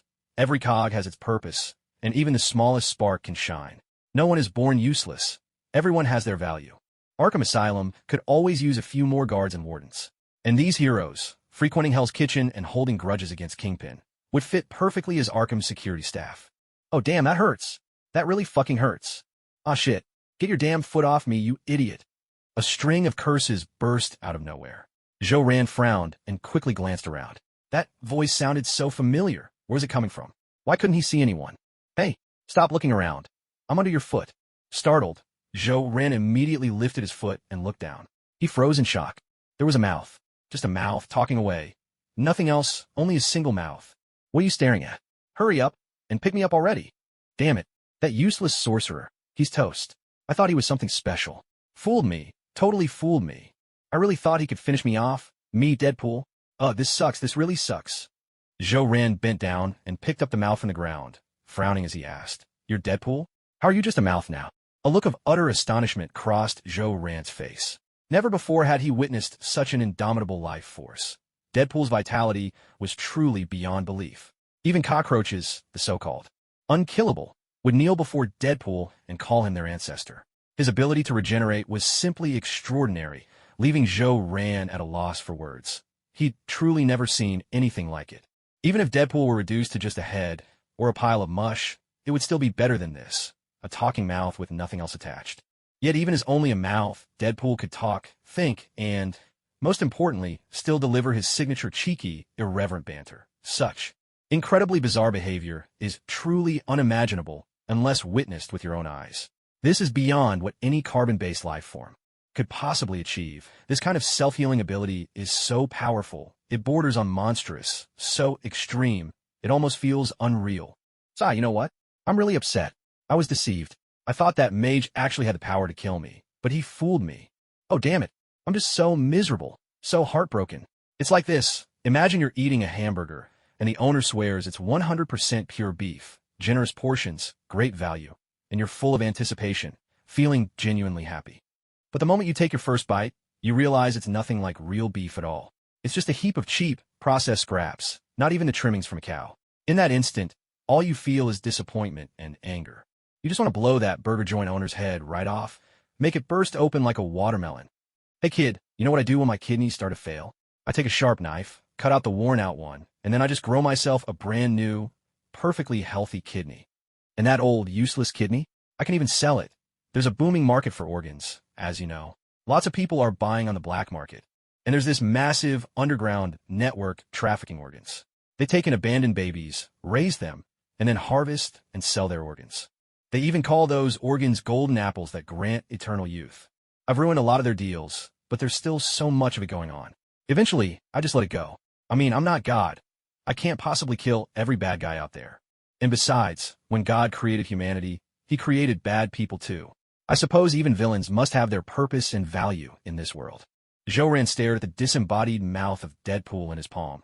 That mouth which never ceased its rambling, sarcastic commentary, spewing stories filled with blood, cruelty, and darkness. A dry cough escaped Zhou-Ran as he furrowed his brow, unable to help himself. He reached up, pushed his glasses up the bridge of his nose, and, with a look of utmost seriousness, pledged, Deadpool, I'll make sure every one of those people you mentioned ends up where they belong. People like that aren't even human anymore. They're demons. They deserve to die. I will bring them to justice. Deadpool snorted at this, then uttered a line laced with dark wisdom. Oh, damn. In New York, there's no death penalty. No matter how terrible the crime, how monstrous the evil, the harshest sentence they get is life in prison. This is that damned sacred constitution. Even if you became the mayor of New York City, you still wouldn't be able to change this. The city councilors and the capitalists would never allow the death penalty. Their own hands aren't clean to begin with. Things like this, you can only grit your teeth and bear it. There's nothing you can do to change it. No matter how strong one person is, they could never take on the whole world. Besides, everything that exists has its own reason for being. Even evil has its place. The world needs it. Justice and evil, light and darkness. They're always two sides of the same coin. The positive and the negative must remain in balance. Wipe out one darkness, and another will rise in its place. That's why those politicians don't act. They understand this all too well. Think about it. Does someone who's always had a full belly eat more? Or does someone who's never tasted food eat more? Darkness can never be entirely eradicated. It can only be restrained by various means. Hearing these words, S.H.I.E.L.D clenched his fists tightly and declared with righteous conviction, good is good, evil is evil. Justice is justice, light is light, and darkness is darkness. I'll deal with those scums sooner or later. I'll make sure they're brought to justice. Deadpool burst out laughing. Huh, you idiot. You didn't actually buy that, did you? Organizations like that couldn't possibly exist. Any group that anti-human would be wiped out the moment it appeared. Huh, you moron, you're just too much. How can someone as dumb as you even exist? Hilarious. You believe whatever I say. You're so naive. You're just a blank sheet of paper. Idiot, idiot, idiot. Listening to that relentless stream of profanities, S.H.I.E.L.D fell silent for a few seconds, took a deep breath, and then allowed a faint smile to appear at the corner of his mouth. He threw Deadpool's mouth hard onto the ground, then stomped on it with force. Oh, damn it. You bastard, you actually stomped on me. Pick me up right now, I don't want to touch this filthy floor. S.H.I.E.L.D just smiled and gave another hard stomp. Screw you, you disgusting freak, stepping on me like that. Just wait till I get my body back. I'll crush your family jewels. You'll regret it. Deadpool's mouth, now covered in grime, kept cursing up a storm. S.H.I.E.L.D shook his head, ignored him, picked Deadpool's twin blades off the ground, and slung them at his waist. Then, one by one, he carried the unconscious superheroes to one side and laid the supervillains down on the other. S.H.I.E.L.D frowned. The current situation seemed a bit thorny. There's no internet here, and we can't reach the police. Now, aside from superheroes and supervillains, we also have these ordinary people who've collapsed. Judging by their condition, they're clearly in need of medical attention. A doctor and an ambulance are desperately needed. So, what should we do in this situation? The nearest hospital is still 5 or 6 blocks away, probably 7 or 8 kilometers. That's a real problem. By the time the police find out what's happened here and the doctors arrive, it might be far too late to help anyone. It looks like we'll have to find a car, get out of this signal-blocked area, and then call the police and the hospital. S.H.I.E.L.D nodded to himself and started searching for a vehicle. Of course, he didn't forget about Deadpool, who he just tossed to the ground a moment ago. He brought Deadpool along to help look for a car. Oh, I just remembered something. Something absolutely huge. Deadpool suddenly broke the silence, his voice booming as if he'd made a dramatic discovery. S.H.I.E.L.D, piqued by curiosity, asked, Deadpool, what did you remember? Deadpool cleared his throat with exaggerated seriousness before continuing. This is truly a big deal. I think there's something off about you. There's a problem here. Look around. Everyone else is injured, passed out on the ground, completely unconscious. Even Luke Cage, with his indestructible body, is lying there helpless right now. But you just fine?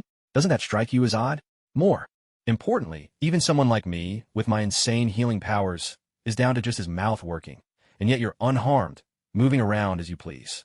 So, I'm telling you, there's definitely something up with you. You've got secrets. Looks like I underestimated you. Really didn't give you enough credit. S.H.I.E.L.D was taken aback, his brows knitting together as a complicated expression crossed his face. He spoke slowly. So, what you're saying is that so-called magician was telling the truth just now. He really saw the future?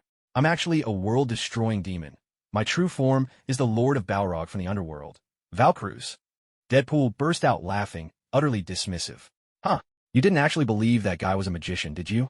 He just dresses the part, But that bastard's a fraud, an absolute con artist through and through.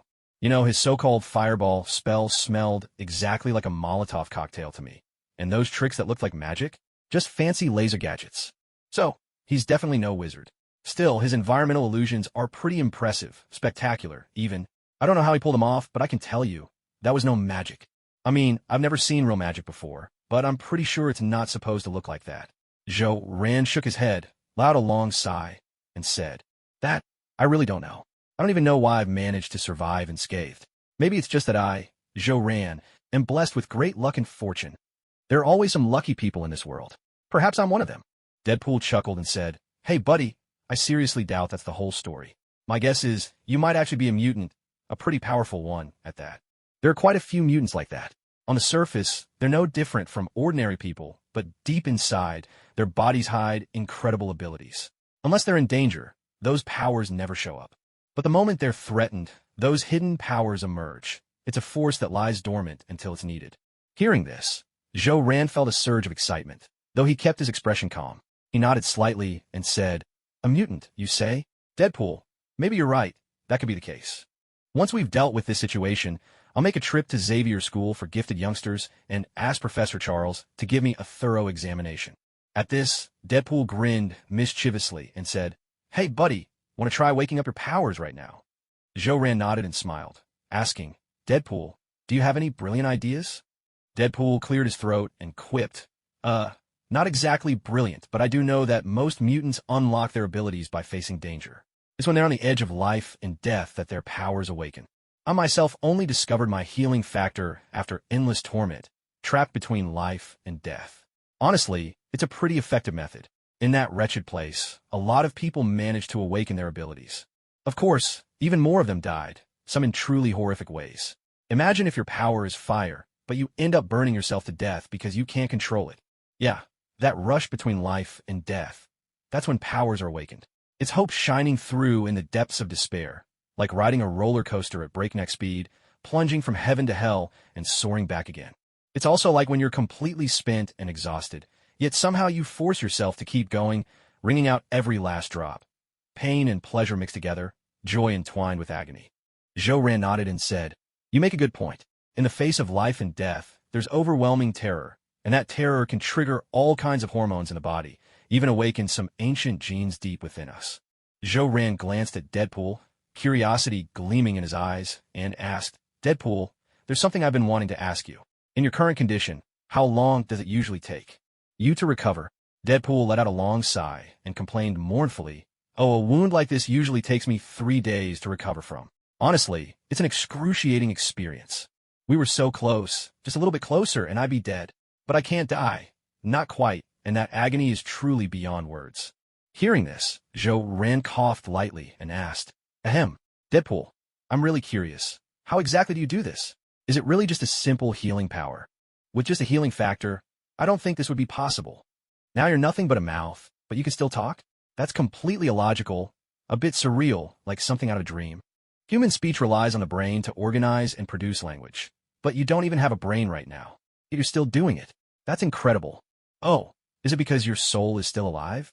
Or maybe your brainwaves are still active? Deadpool's mouth closed and was silent for a few seconds, then slowly replied, My soul. Huh, that's a pretty strange way to put it, but kind of interesting. Looks like I found my next way to try and kill myself. Destroy my soul, shatter my brainwaves. Still, I can assure you I'm not talking to you with my soul right now. It's Deadpool speaking to you, not Deadpool's soul. After hearing this, Rand blinked and, picking up Deadpool's mouth, flicked it gently and said with deep feeling, So, Deadpool, is your mouth your true form? As long as you have your mouth, you just can't die. Deadpool's mouth opened, baring its teeth in a threatening grin. Damn it, let go of me. Don't touch Deadpool's noble mouth with your filthy pig hooves. Careful, or I'll bite your fingers off. Rand chuckled and reached out to flick Deadpool's mouth again, but suddenly stopped. A terrifying roar burst forth. A savage, beast-like bellow filled the air. Deadpool snickered and said, Oh, that's Wolverine. Something's off with his voice. He sounds furious. If you want to stay alive, you'd better run. At this, Rand let out a heavy sigh, grabbed the twin blades at his waist, crossed them in front of his chest in an X, and said solemnly, It's too late. He's coming, and he's not himself. Wolverine stormed in, bare-chested, his body drenched in crimson blood, looking like a demon risen straight from hell. 6 razor-sharp adamantium claws punched through the backs of his hands. With a powerful thrust, his claws tore into the metal cage that had imprisoned him, ripping it apart with a metallic shriek. Wolverine slowly stepped down from fire truck, a timer bomb hanging from his neck, its red light blinking ominously, ready to detonate at any moment. This device, installed in advance by Kingpin and Bullseye, was meant to serve as an alarm clock, a brutal way to awaken Wolverine. Wolverine was Kingpin's final trump card in the assassination of Jo-Ran, his last piece on the board. Kingpin had injected Wolverine with heavy doses of sedatives, anesthetics, and a cocktail of stimulants designed to provoke his emotions. Earlier, Deadpool's carbonadium blade had pierced Wolverine's chest, temporarily suppressing his regenerative abilities, leaving him powerless beneath the effects of the drugs. But the toxin on Deadpool's blade could only hold back Wolverine's stubborn healing factor for so long. It could not erase it completely. Kingpin scientists, after extensive experiments and complex calculations, had pinpointed the precise window in which Wolverine could be controlled. The remote control bomb was the key to forcibly rousing him. The blast, powerful enough to shatter his neck, would wrench Wolverine from his stupor. Then, the surge of stimulants would send him into an uncontrollable frenzy, turning him into a whirlwind of slaughter. A mutant massacre of humans. Such a sensational event would ignite fierce conflict, drawing the attention of every stratum of society and neatly diverting suspicion away from Kingpin himself. But Bullseye hadn't yet pressed the remote. He hadn't had the chance to awaken Wolverine with the bomb. Instead, Wolverine had come to on his own, roused by the infrasonic ring released by Quentin Beck, the Mysterio. The force of the infrasonic wave was on an entirely different level from the bomb's blast, far more potent and overwhelming. Wolverine's healing factor could fend off toxins, but sedatives, anesthetics, and stimulants were not true poisons. They were drugs that manipulated the body's own hormones, slipping through his defenses. Now, awakened by the infrasonic wave, Wolverine was driven to the brink of madness by the chemical storm raging inside him. He needed to release it all, to vent his frenzy in the most complete way possible. And the only way to do that was through battle, through a wild, all-consuming carnage. Heavy footsteps thudded against the ground. Wolverine's eyes blazed crimson, a cruel smile twisting across his face. His nose twitched, catching the thick scent of blood that hung in the air. The sharp tang electrified his nerves. Step by step, Wolverine advanced, drawn forward. And the place he moved towards was exactly where Jo-Ran stood. For here, the scent of blood was thickest. Around Jo-Ran, fragments of Deadpool's body still smoked from the explosion, and beneath his feet, fresh, bloody flesh lay scattered. Jo-Ran fixed his gaze on the fearsome Wolverine looming in the distance. Even though they were separated by dozens of meters, he could feel the bone-chilling, killing intent radiating from Wolverine's body as if it were right beside him. Jo-Ran's body trembled ever so slightly, and his heart was in utter turmoil. Wolverine was one of the top-tier combatants among mutants, second to none except perhaps Magneto. He could go toe-to-toe with any powerful mutant save for Magneto himself, thanks to his self-healing factor. Wolverine possessed unmatched defenses, and after joining the Weapon X program, his body was transformed. Those razor-sharp adamantium claws gave him formidable offensive power. Wolverine was truly the embodiment of both the spear and the shield, the strongest attack combined with the hardest defense. Jo-Ran knew there was no escape. Whether he ran or fought, death seemed inevitable. He simply stood no chance against Wolverine. A bitter laugh escaped Jo-Ran as the corners of his mouth twitched. He tightened his grip on the carbon steel blade in his hand, his entire being radiating a suffocating sense of despair, a hopelessness that seemed to seep from his very bones and soul. Shaking his head, he murmured softly, "Well, I guess this is where my luck runs out.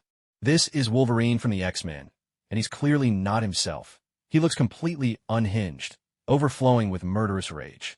This really is hopeless." Hearing this, Deadpool cleared his throat and, grinning, tried to console him. "Hey, buddy, don't be so down. Remember what I just told you? There's definitely something special about you. I'm sure there's power hidden inside you. You know, mutant abilities always awaken in life or death moments. Maybe you really are a mutant. Maybe you'll awaken any second now."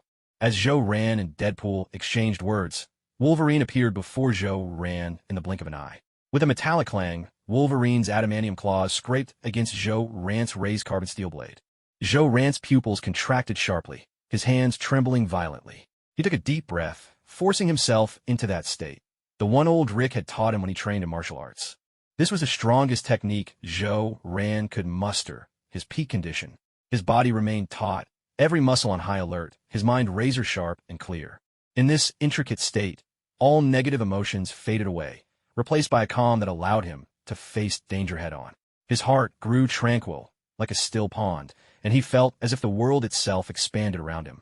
It was as though he had become one with nature, as if he had gained an extra set of eyes that could see deeper truths, things invisible to the naked eye, an intuition surpassing the five senses. S.H.I.E.L.D raised his carbon nanosteel blade to block on the left. With a ringing clash, Wolverine's attack crashed down from that side, and S.H.I.E.L.D, unable to steady himself, was sent flying backward more than 10 meters by the force of the blow. A faint smile appeared at the corner of S.H.I.E.L.D's lips. He nodded slightly. The state he was in, it seemed everything he sensed, was true. Every perception razor-sharp. Just now he'd felt, in a blur, the path of Wolverine's adamantium claws descending on his left, so he tried blocking ahead of time, almost on a hunch. Of course, he hadn't put his full strength into the block. He was wary that if his instincts were off, even by a hair, he'd have no time to react and change tactics, and that would be fatal. But to his surprise, he had really managed to block it. Wolverine's attack landed exactly where he had sensed it would, as if he possessed the kind of observation hockey he'd seen in pirate comics in his previous life. S.H.I.E.L.D gave a brief laugh, then stomped his right foot down hard, leaving a deep crater in the ground and imprinting his footprint firmly into the earth, dispersing the terrifying force of Wolverine's strike. If he could keep fending off Wolverine's attacks, he might just survive. But he knew that wasn't a real solution. Wolverine's healing factor gave him inexhaustible stamina and endurance. He could keep attacking forever. If Wolverine pressed his assault without pause, S.H.I.E.L.D would inevitably lose in the end. After all, he didn't possess that monstrous energy and resilience. Taking a deep breath, S.H.I.E.L.D tightened his grip on the carbon nanosteel blade. He couldn't just defend. He had to launch his own attack. His expression hardened with resolve. There was a question he had to ask Deadpool. A question that might very well expose that he knew more than he let on. A question that could reveal his secret, the truth he'd kept hidden all along. But with the arrow already knocked, there was no turning back. He had to be sure. With a grim gaze, S.H.I.E.L.D tapped Deadpool, who was hanging at his waist, with the hilt of his blade, and spoke slowly. Deadpool, did you coat your blade with a special kind of poison? Can that poison suppress Wolverine's healing factor? Deadpool responded with a mischievous grin. Wow, buddy, I knew it. I guessed right. There really is a secret about you. Only me and that pervert William Stryker know about this. Bro, I'm dying to know. How did you find out my blade's got a poison that can suppress Wolverine's healing genes? S.H.I.E.L.D didn't bother answering Deadpool's question. His face turned cold as he gripped his carbon nanosteel blade, even tighter, and charged straight at Wolverine. He was going to fight back. He would drive his blade into Wolverine's body. Oh, damn it. You're out of your damn mind. Are you seriously trying to take on the impossible? Wow, man, you must be crazy. Going head-to-head with Wolverine, and you actually want to fight back? Damn, you're honestly the toughest guy I've ever seen. I like your style, brother. I hope you make it out alive. When I'm back in shape, we're definitely sharing a few drinks together. With Deadpool's chatter still ringing in his ears, S.H.I.E.L.D charged straight at Wolverine. A sharp, toxin-laced carbon steel blade flashed in S.H.I.E.L.D's hand as he slashed at Wolverine's face. The silvery arc gleamed in the air like a cold moonbeam, carrying with it a deadly chill as it sliced toward its target. Wolverine burst out laughing, raising his adamantium claws in defense. He blocked S.H.I.E.L.D's attack, but even so, the force drove him back 4 or 5 meters. Cracking his neck, Wolverine's bones made a chorus of creaking sounds. The tension made him only more excited. His grin widened as he locked eyes with S.H.I.E.L.D. He licked his lips and said slowly, "Good strength, impressive. Keep it coming. I haven't had this much fun in ages." Seeing this, S.H.I.E.L.D's face twisted into an utterly wild grin. His eyes burned crimson, and a cloud of blood-red mist began to rise around him, draping his body like a thin, ghostly shroud. That veil of scarlet vapor seemed to be fueling S.H.I.E.L.D's power and agility, boosting him in every way. In his ears, the thunder of war drums exploded, mingled with fervent, primal howls. The sound painted a vivid picture of an ancient battlefield, an epic war waged long ago, presided over by a nameless god. That deity, golden-haired and wreathed in flames, sat atop an ancient bronze throne, gripping a blood-red sword still wet with the blood of his enemies. Beneath him stretched endless fields of bones and a boundless sea of corpses. S.H.I.E.L.D could feel his own heart pounding with fierce intensity, and the rush of blood surging through his veins thundered like a raging river. Every cell in his body was breaking down and rebuilding itself, becoming stronger with each cycle. His mind was sharper, his face flushed with vitality, and deep inside, a nameless power was awakening. It was a wild, fearless courage, a madness that burned like fire, so fierce that nothing could quell it. His adrenaline surged, his strength kept rising. Ran's skin began to sear with heat, his temperature climbing rapidly. The red mist around him churned and danced. Writhing like a living flame, a blood-red haze clouded Ran's eyes, tinting the world. Before him, in crimson. At this moment, all other thoughts had vanished from his mind, replaced by a single, burning conviction. He must defeat Wolverine. He would not rest until Wolverine was brought down. With a guttural roar that tore through the air, Ran threw back his head, the cry ringing wild and ferocious, as if possessed by madness. The carbon steel blade in his hand shimmered with a red, steaming aura as he hurled himself at Wolverine with deadly intent. Deadpool, feeling the searing heat radiating from the red veil enveloping Ran, couldn't help but scream at the top of his lungs. Damn, that's hot. Way too hot. What the hell is this stuff? It feels even hotter than molten lava. I swear I'm about to be cooked alive. Whoa, man, you look incredible right now. Your powers awakened this quickly. What kind of ability is this? It seems insanely strong. I wonder if it could actually kill me. Queens, New York, Blackstreet. Inside the martial arts hall, one of the 12 massive bronze walls began to glow, sending out waves of red light. The mural carved into it seemed to spring to life. A golden-haired god, commanding a colossal chariot, wielded a bronze spear in one hand and a bronze sword in the other, unleashing carnage upon the battlefield. The god's chariot thundered across the field with unstoppable force. Wherever it passed, all enemies, giants, monsters, deities, titans, mortals, fell lifeless at his feet, their blood spattering across his face. His eyes blazed with a savage light, his entire body drenched in his enemy's blood. Yet his lips curled into a smile, exhilaration and power surging through him with every clash. Beneath the glowing bronze wall, the great bronze throne began to tremble violently, as if in celebration. Ancient runes etched into the throne lit up one after another, sketching the outline of a sacred symbol, though the pattern was only half complete before coming to a halt. In the martial arts hall's backyard, old Rick, who lay on a rocking chair, suddenly opened his eyes. Gone was the haze of age. His gaze was now crystal clear. He murmured softly to himself, 10 years. Finally, someone has crossed the threshold. To think the first to awaken would possess the power of Ares. That fierce courage and lust for battle. How I've missed it. It's been millennia since I last felt the presence of Ares' power. This world hasn't known it for thousands of years, either. But for now, it must remain hidden. Odin must not find out about this, nor can that man, the one who shattered the gods, ever know. With a long, weary sigh, old Rick waved his hand, summoning a surge of blue divine energy. Lightning crackled across the blue aura as it drifted upward, stretching toward the heavens, then out into the cosmos, sealing off the connection between Asgard and Midgard, erasing every trace that Ares' power had ever resurfaced. Asgard, the celestial palace, seated upon his throne, Odin opened his one remaining eye. He furrowed his brow softly, and after a moment of silence, spoke in a low voice. Could my senses be mistaken? What is this power? It feels both familiar and yet utterly strange. Has something happened in Midgard again? What is this force? Last time, I sensed something indescribable, a power beyond words, and then the usually calm Phoenix force suddenly erupted out of control. After that, Lucifer appeared abruptly in Asgard, delivering a message from someone unknown. Protect Tony Stark. For a being like a dimensional demon god to carry such a message, who could that mysterious figure possibly be? Could this new disturbance be connected to Tony Stark as well? Odin summoned his divine power and cast his gaze toward Midgard, focusing on Tony Stark. He shook his head. This matter, he was certain, had nothing to do with Tony Stark. At that very moment, Tony was working on yet another invention, something rather intriguing, reminiscent of the Destroyer armor. The principle was the same, though the energy structure and destructive power differed. But who, then, was responsible for that earlier surge of power? It didn't feel like a force from the mystical side. It must be something rooted in the material realm. This was encroaching upon the domain he was sworn to protect. Odin fell into deep contemplation. Suddenly, the sound of heavy, resolute footsteps echoed through the hall. Thor, the god of thunder, strode in, Mjolnir in one hand and the severed head of a frost giant in the other. Loki, the mischievous god, followed close behind, both brothers wearing broad smiles. Thor thumped his chest with pride, lifted his gaze to Odin, and declared in a booming voice, "Father, my strength has grown again.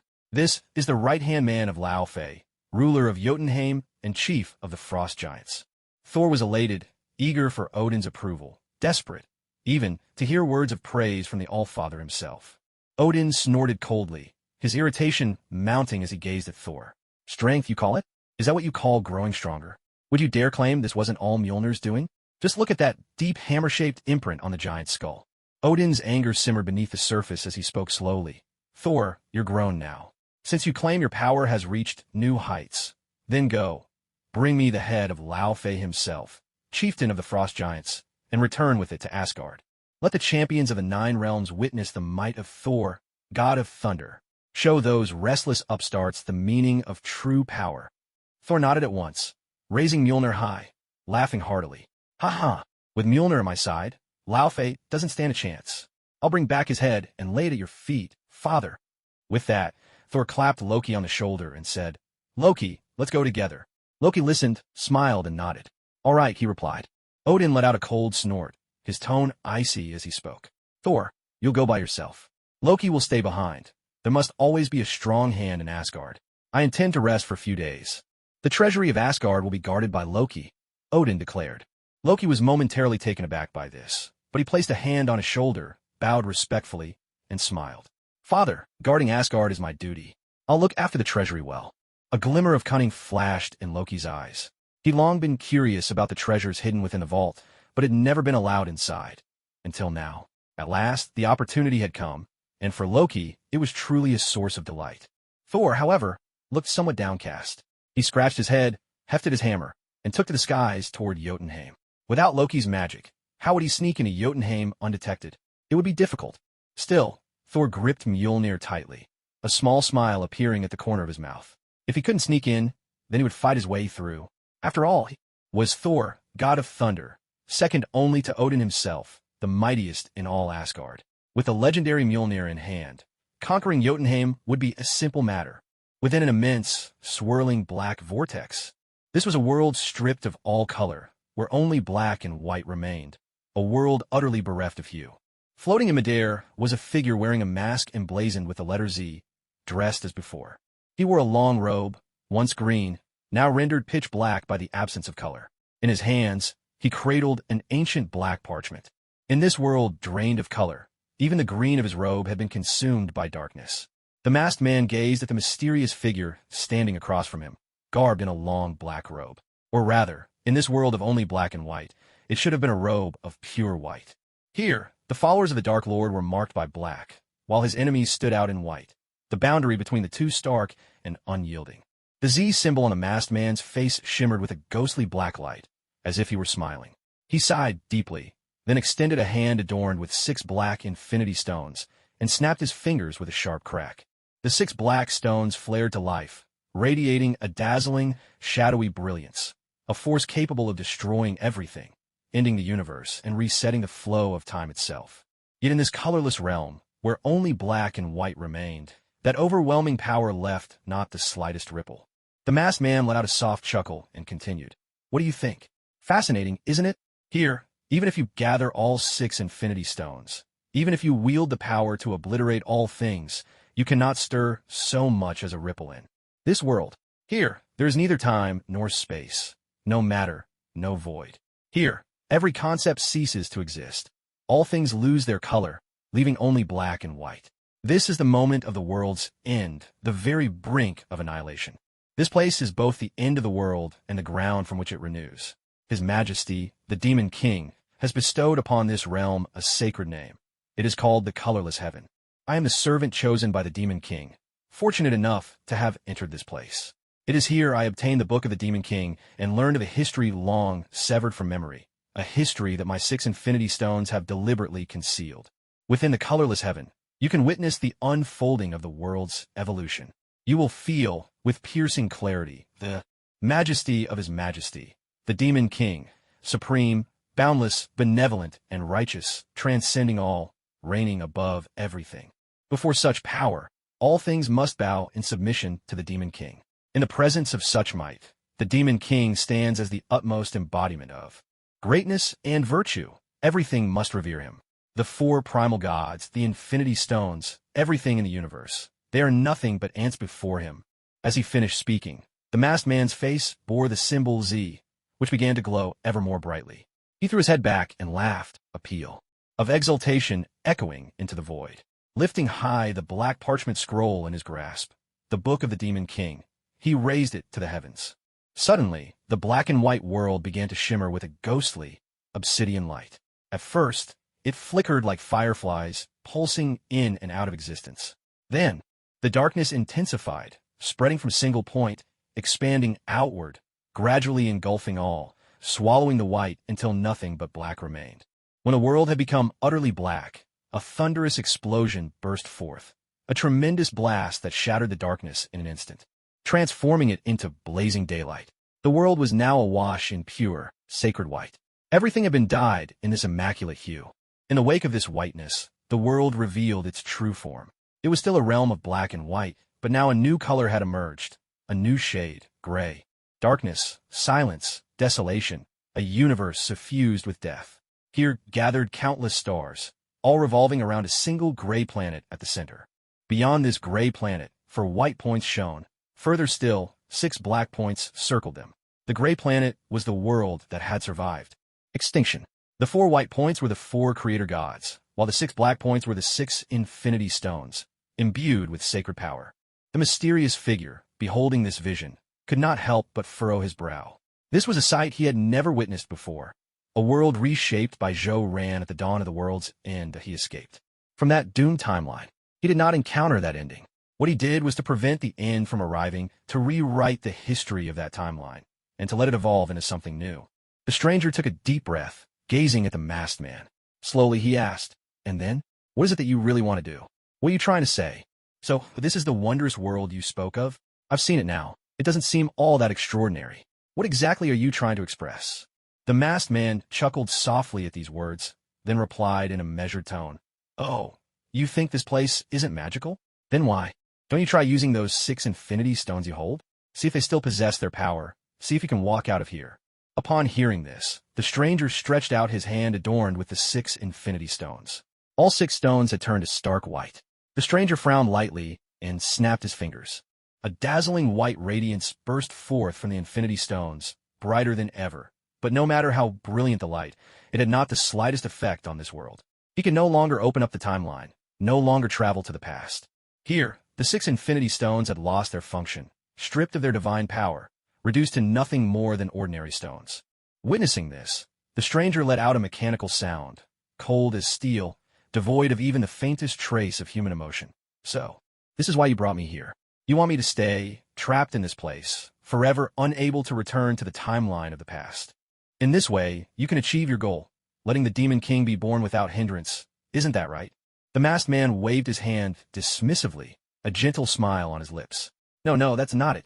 What I want is for you to witness the supreme might of His Majesty the Demon King, and to join us.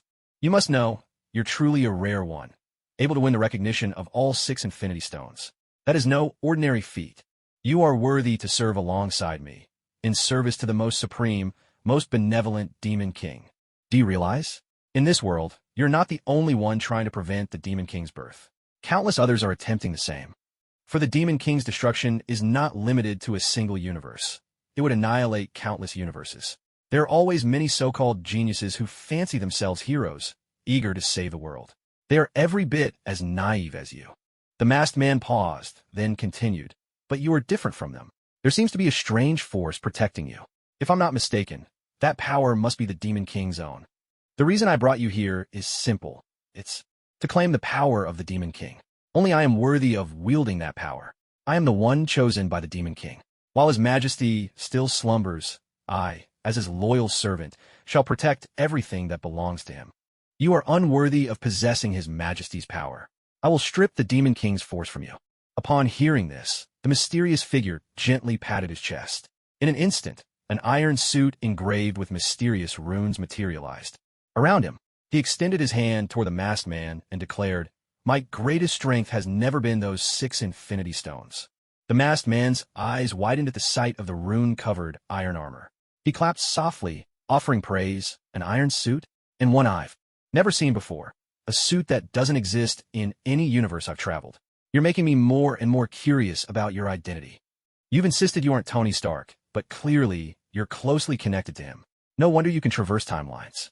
It seems every move you make, every plan you hatch, is orchestrated under Tony Stark's guidance from the shadows. So who could you possibly be? Tony Stark's pawn grows ever more intriguing. My. If that's the case, perhaps I ought to pay your timeline a visit myself. This might be a chapter of history I've never encountered before. My curiosity just keeps growing. Oh, and my greatest power isn't the 6 Infinity Stones, either. My true strength lies in sorcery, for I am a masterful mage. With those words, the masked man pressed his palms together. A vivid green light burst around him, and in a heartbeat, he multiplied into countless replicas. The Z symbol on each mask shone brilliantly. The many masked figures surrounded the mysterious man, standing in perfect formation. Smiling, they spoke in unison. Allow me to introduce myself. My name is Nathaniel Richards, also known as Kong the Conqueror. I serve as the president of the supreme, magnificent, and benevolent council of Demon Kings, tasked with eliminating any heretic who dares to obstruct the Demon King's birth. And by the way, these aren't mere duplicates. Each one of us is Nathaniel Richards. Each is Kong the Conqueror. We are His Majesty's most loyal servants, guardians of the sacred timeline, and the ones who erase any foreign invader. The Demon King's power is not to be defiled. You have no conception of the true might His Majesty commands. The mysterious man frowned at this, his voice cold and mechanical. Kong the Conqueror? Sorry, I've never heard of you. It seems you're not much of a threat after all. Just a coward hiding behind a mask. Since you're all physically here, and there are no duplicates, that means I'll just have to defeat each one of you, knocking you down one by one. Not only are you curious about me, but in fact, I'm curious about who you are as well. Richards, what a familiar surname. Is Reed Richards the Fantastic for a relative of yours? The Conqueror Kangs didn't answer the mysterious man's question. Instead, the Z symbols on their faces lit up with a ghostly black glow. In perfect unison, they stretched out their hands toward the mysterious man, unleashing a barrage of wicked black magic that shot toward him at lightning speed. The mysterious man nodded and said, "If you won't speak, I'll take that as a silent admission. It seems you really are his descendant." As those swift black spells hurtled toward him, the mysterious man didn't flinch or try to dodge. The runes etched onto his iron battle suit suddenly flared with a pure, sacred white light, as if the suit had come alive all at once. The white glow wove itself into a thin, ethereal veil, wrapping the metallic exterior of the armor. Black and white clashed violently, unleashing a deafening roar that made the whole world tremble. Casually, the mysterious man brushed his suit as if flicking away a speck of dust, his posture filled with unshakable arrogance. Fixing his gaze on the Conqueror Kangs, the mysterious man's voice turned mechanical and calm. As I thought, you're not exactly a famous figure. If this is the best you can do, step aside and open the door so I can leave. Otherwise, don't blame me for what happens next. The Kangs only responded with a cold, dismissive laugh, unmoved by his warning.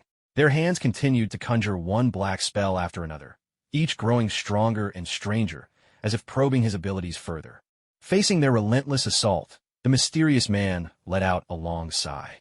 A brilliant golden light blossomed on his forehead, and he spoke in a voice that rang with divine authority. At the beginning of all things, when the world was first forged, even the void itself offered up its blessings.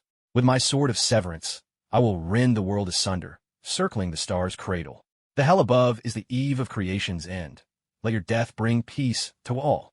Heaven and earth part ways, star of Genesis. As his words fell, an astonishing golden light erupted from his body. In his hands appeared a sword of gold and crimson, the legendary sword of severance. This blade holds the power to reveal the origin of all things, slicing through the void to create the heavens, piercing the sky before returning to nothingness, the very embodiment of beginnings and endings. Gripping the sword of severance with both hands, the mysterious man leveled the blade at the Kangs and said, "Unlimited blade works." A thunderous crash exploded through the in a world of black and white. A new color emerged, a realm awash in gold and crimson. Within this world of golden red light, the mysterious figure hung, suspended. In the sky, surrounded by countless blades of the sword of severance, each one gliding gently through the air.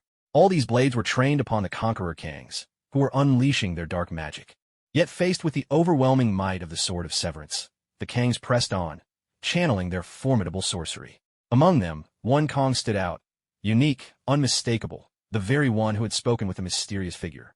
Clutching an ancient black parchment, the Book of the Dark Lord, he trembled with excitement, his voice quivering as he exclaimed, "What a marvelous surprise! So is this power that shields him? Things are becoming ever more fascinating. This is His Majesty the Dark Lord's Sword of Severance. It can turn matter into void, and void into matter. It is the power of beginning and end joined as one. This very blade is the weapon with which His Majesty the Dark Lord severed all ties to this world." He plunged the Sword of Severance into Tony Stark's chest, and from that moment on, all worldly attachments were cut away. That was the final chapter, the end of the old world, the birth of the new, and the beginning of my own story. Kang gazed at the golden red Sword of Severance in the mysterious figure's hand, his eyes tracing the strange glowing symbols that danced along its length. At this moment, Kang was overcome with exhilaration. His emotions surged, his longing for such power was palpable, his reverence for it absolute.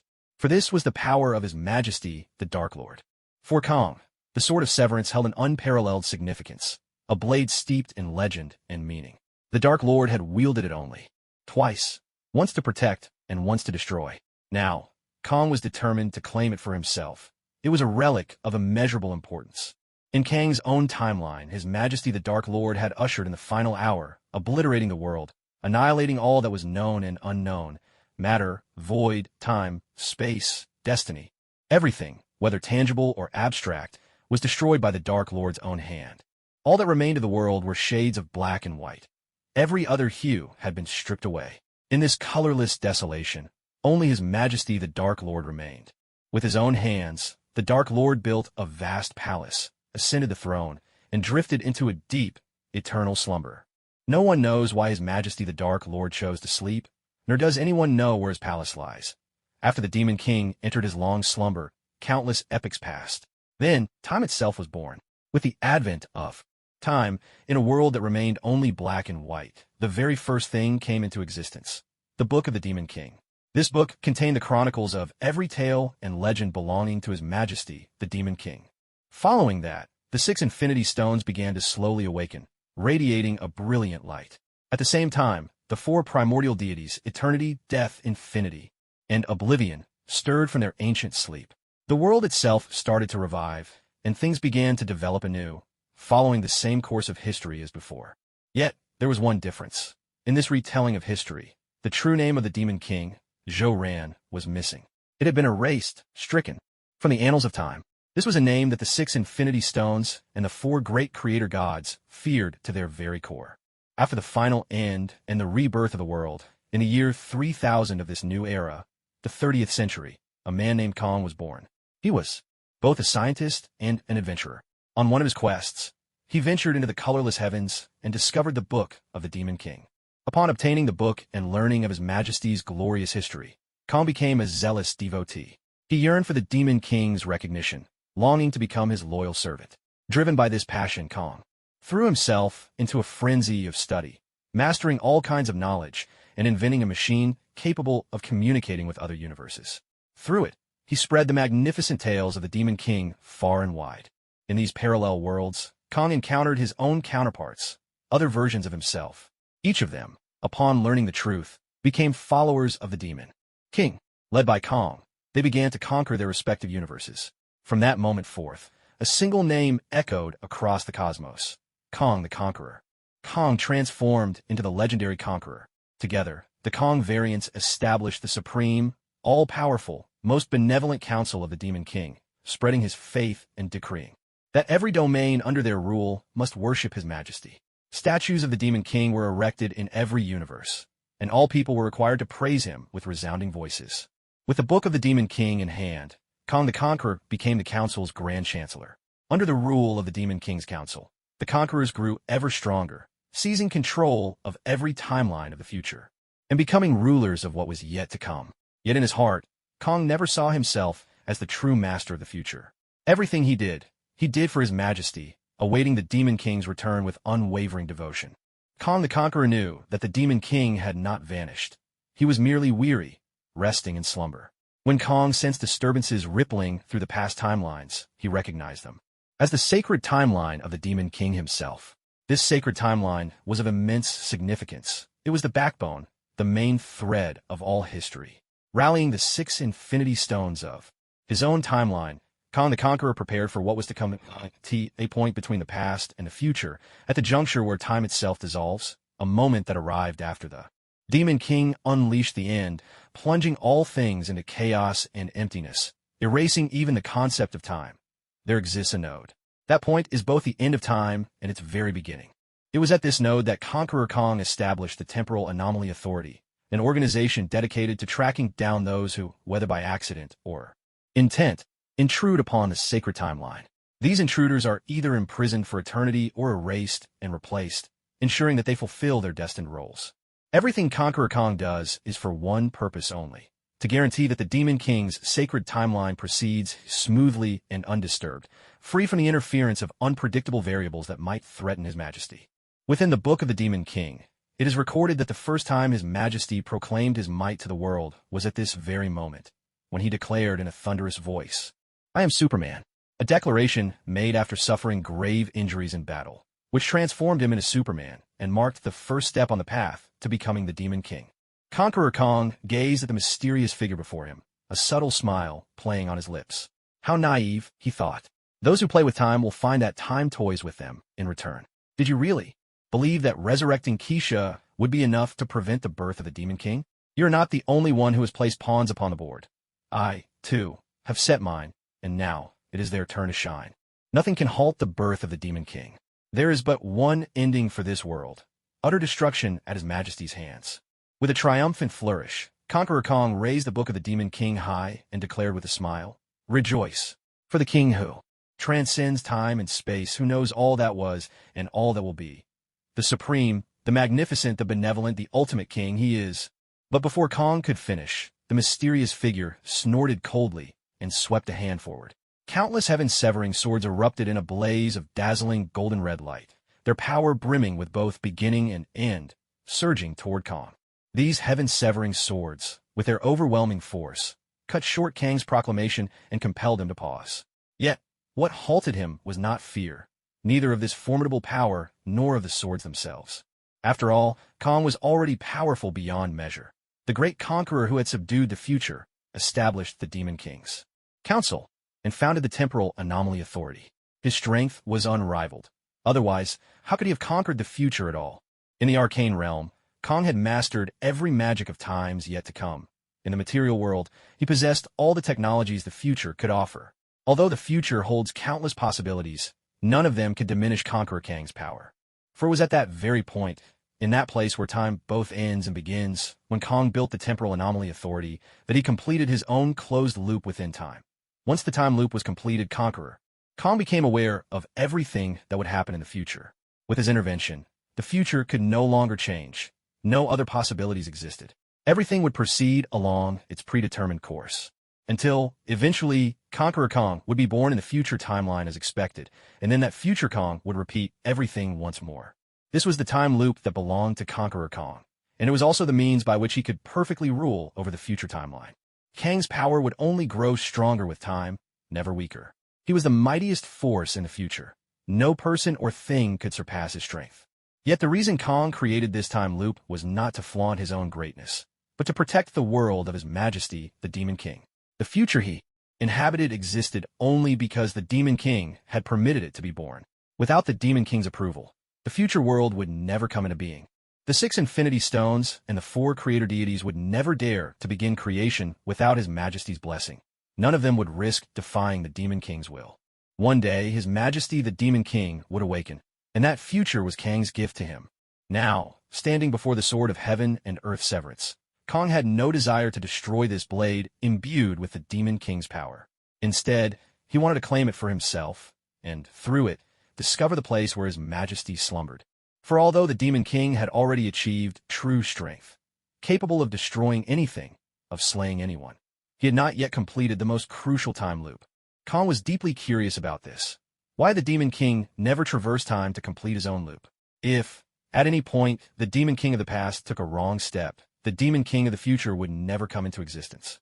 The sacred timeline of the Demon King had no closed time loop, which meant that the Demon King of the past possessed infinite possibilities. At any moment, he could change his mind and choose not to walk the path of a Demon King at all. Without a closed time loop, it was possible for someone to break into the Demon King's sacred timeline and prevent his rise. The intruder could choose to kill the Demon King of the past, or instead influence him in some other way. This question, buried deep in Kang's mind since he completed the time loop, haunted him.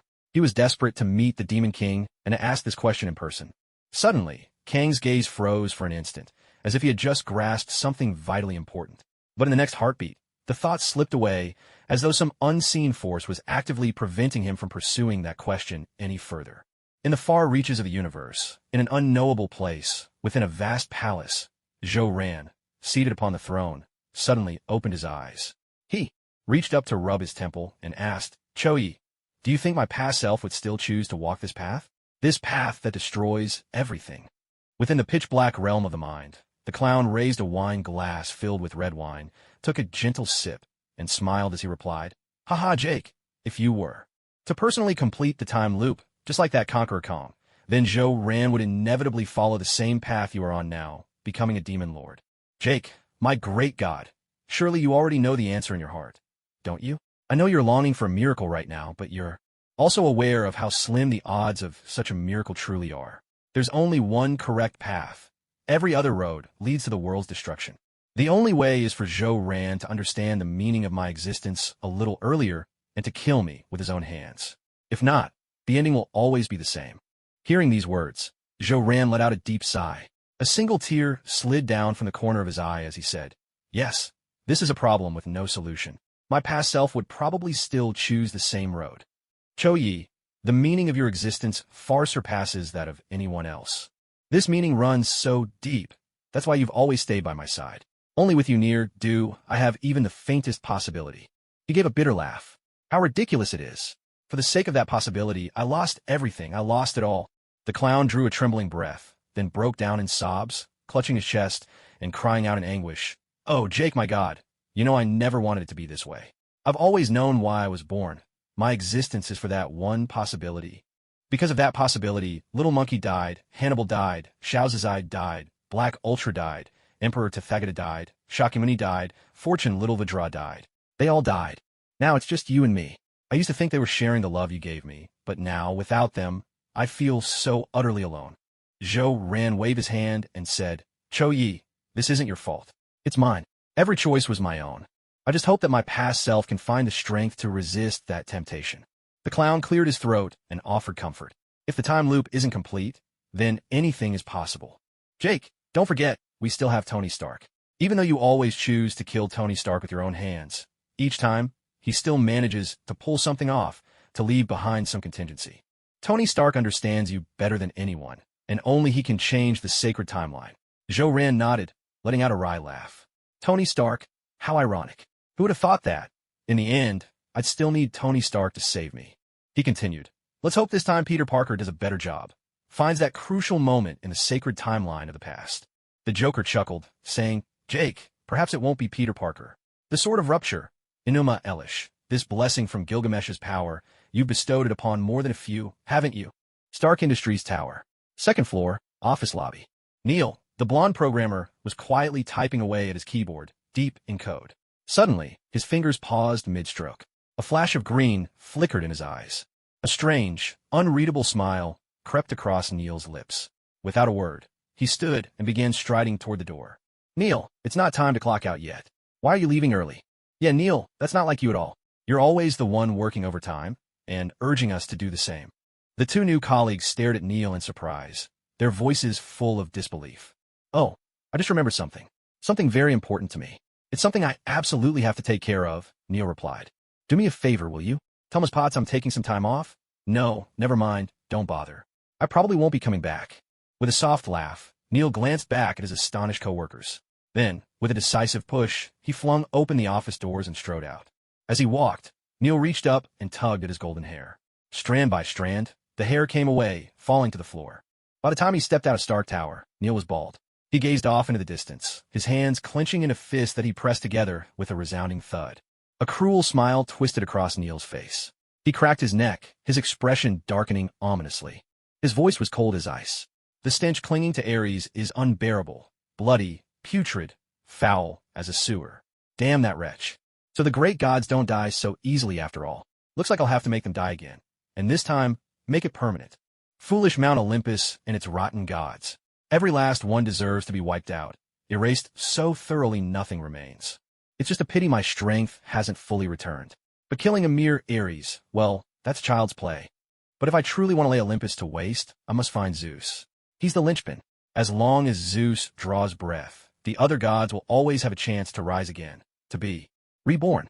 Neil paused for a moment, then continued. Last time, I hadn't fully mastered my powers. While I did destroy Mount Olympus, Zeus and Athena still managed to survive. Yes, Hades survived as well, but he doesn't really count as a god anymore. He's already fallen and become a demon. Zeus, where are you hiding now, I wonder? If things had gone as expected, I would have awakened about 2 years from now. You'd never guess that I've come back early. For that, I have to thank the mysterious Mr. Kong. Just as Mr. Kong promised, I can sense Ares' presence.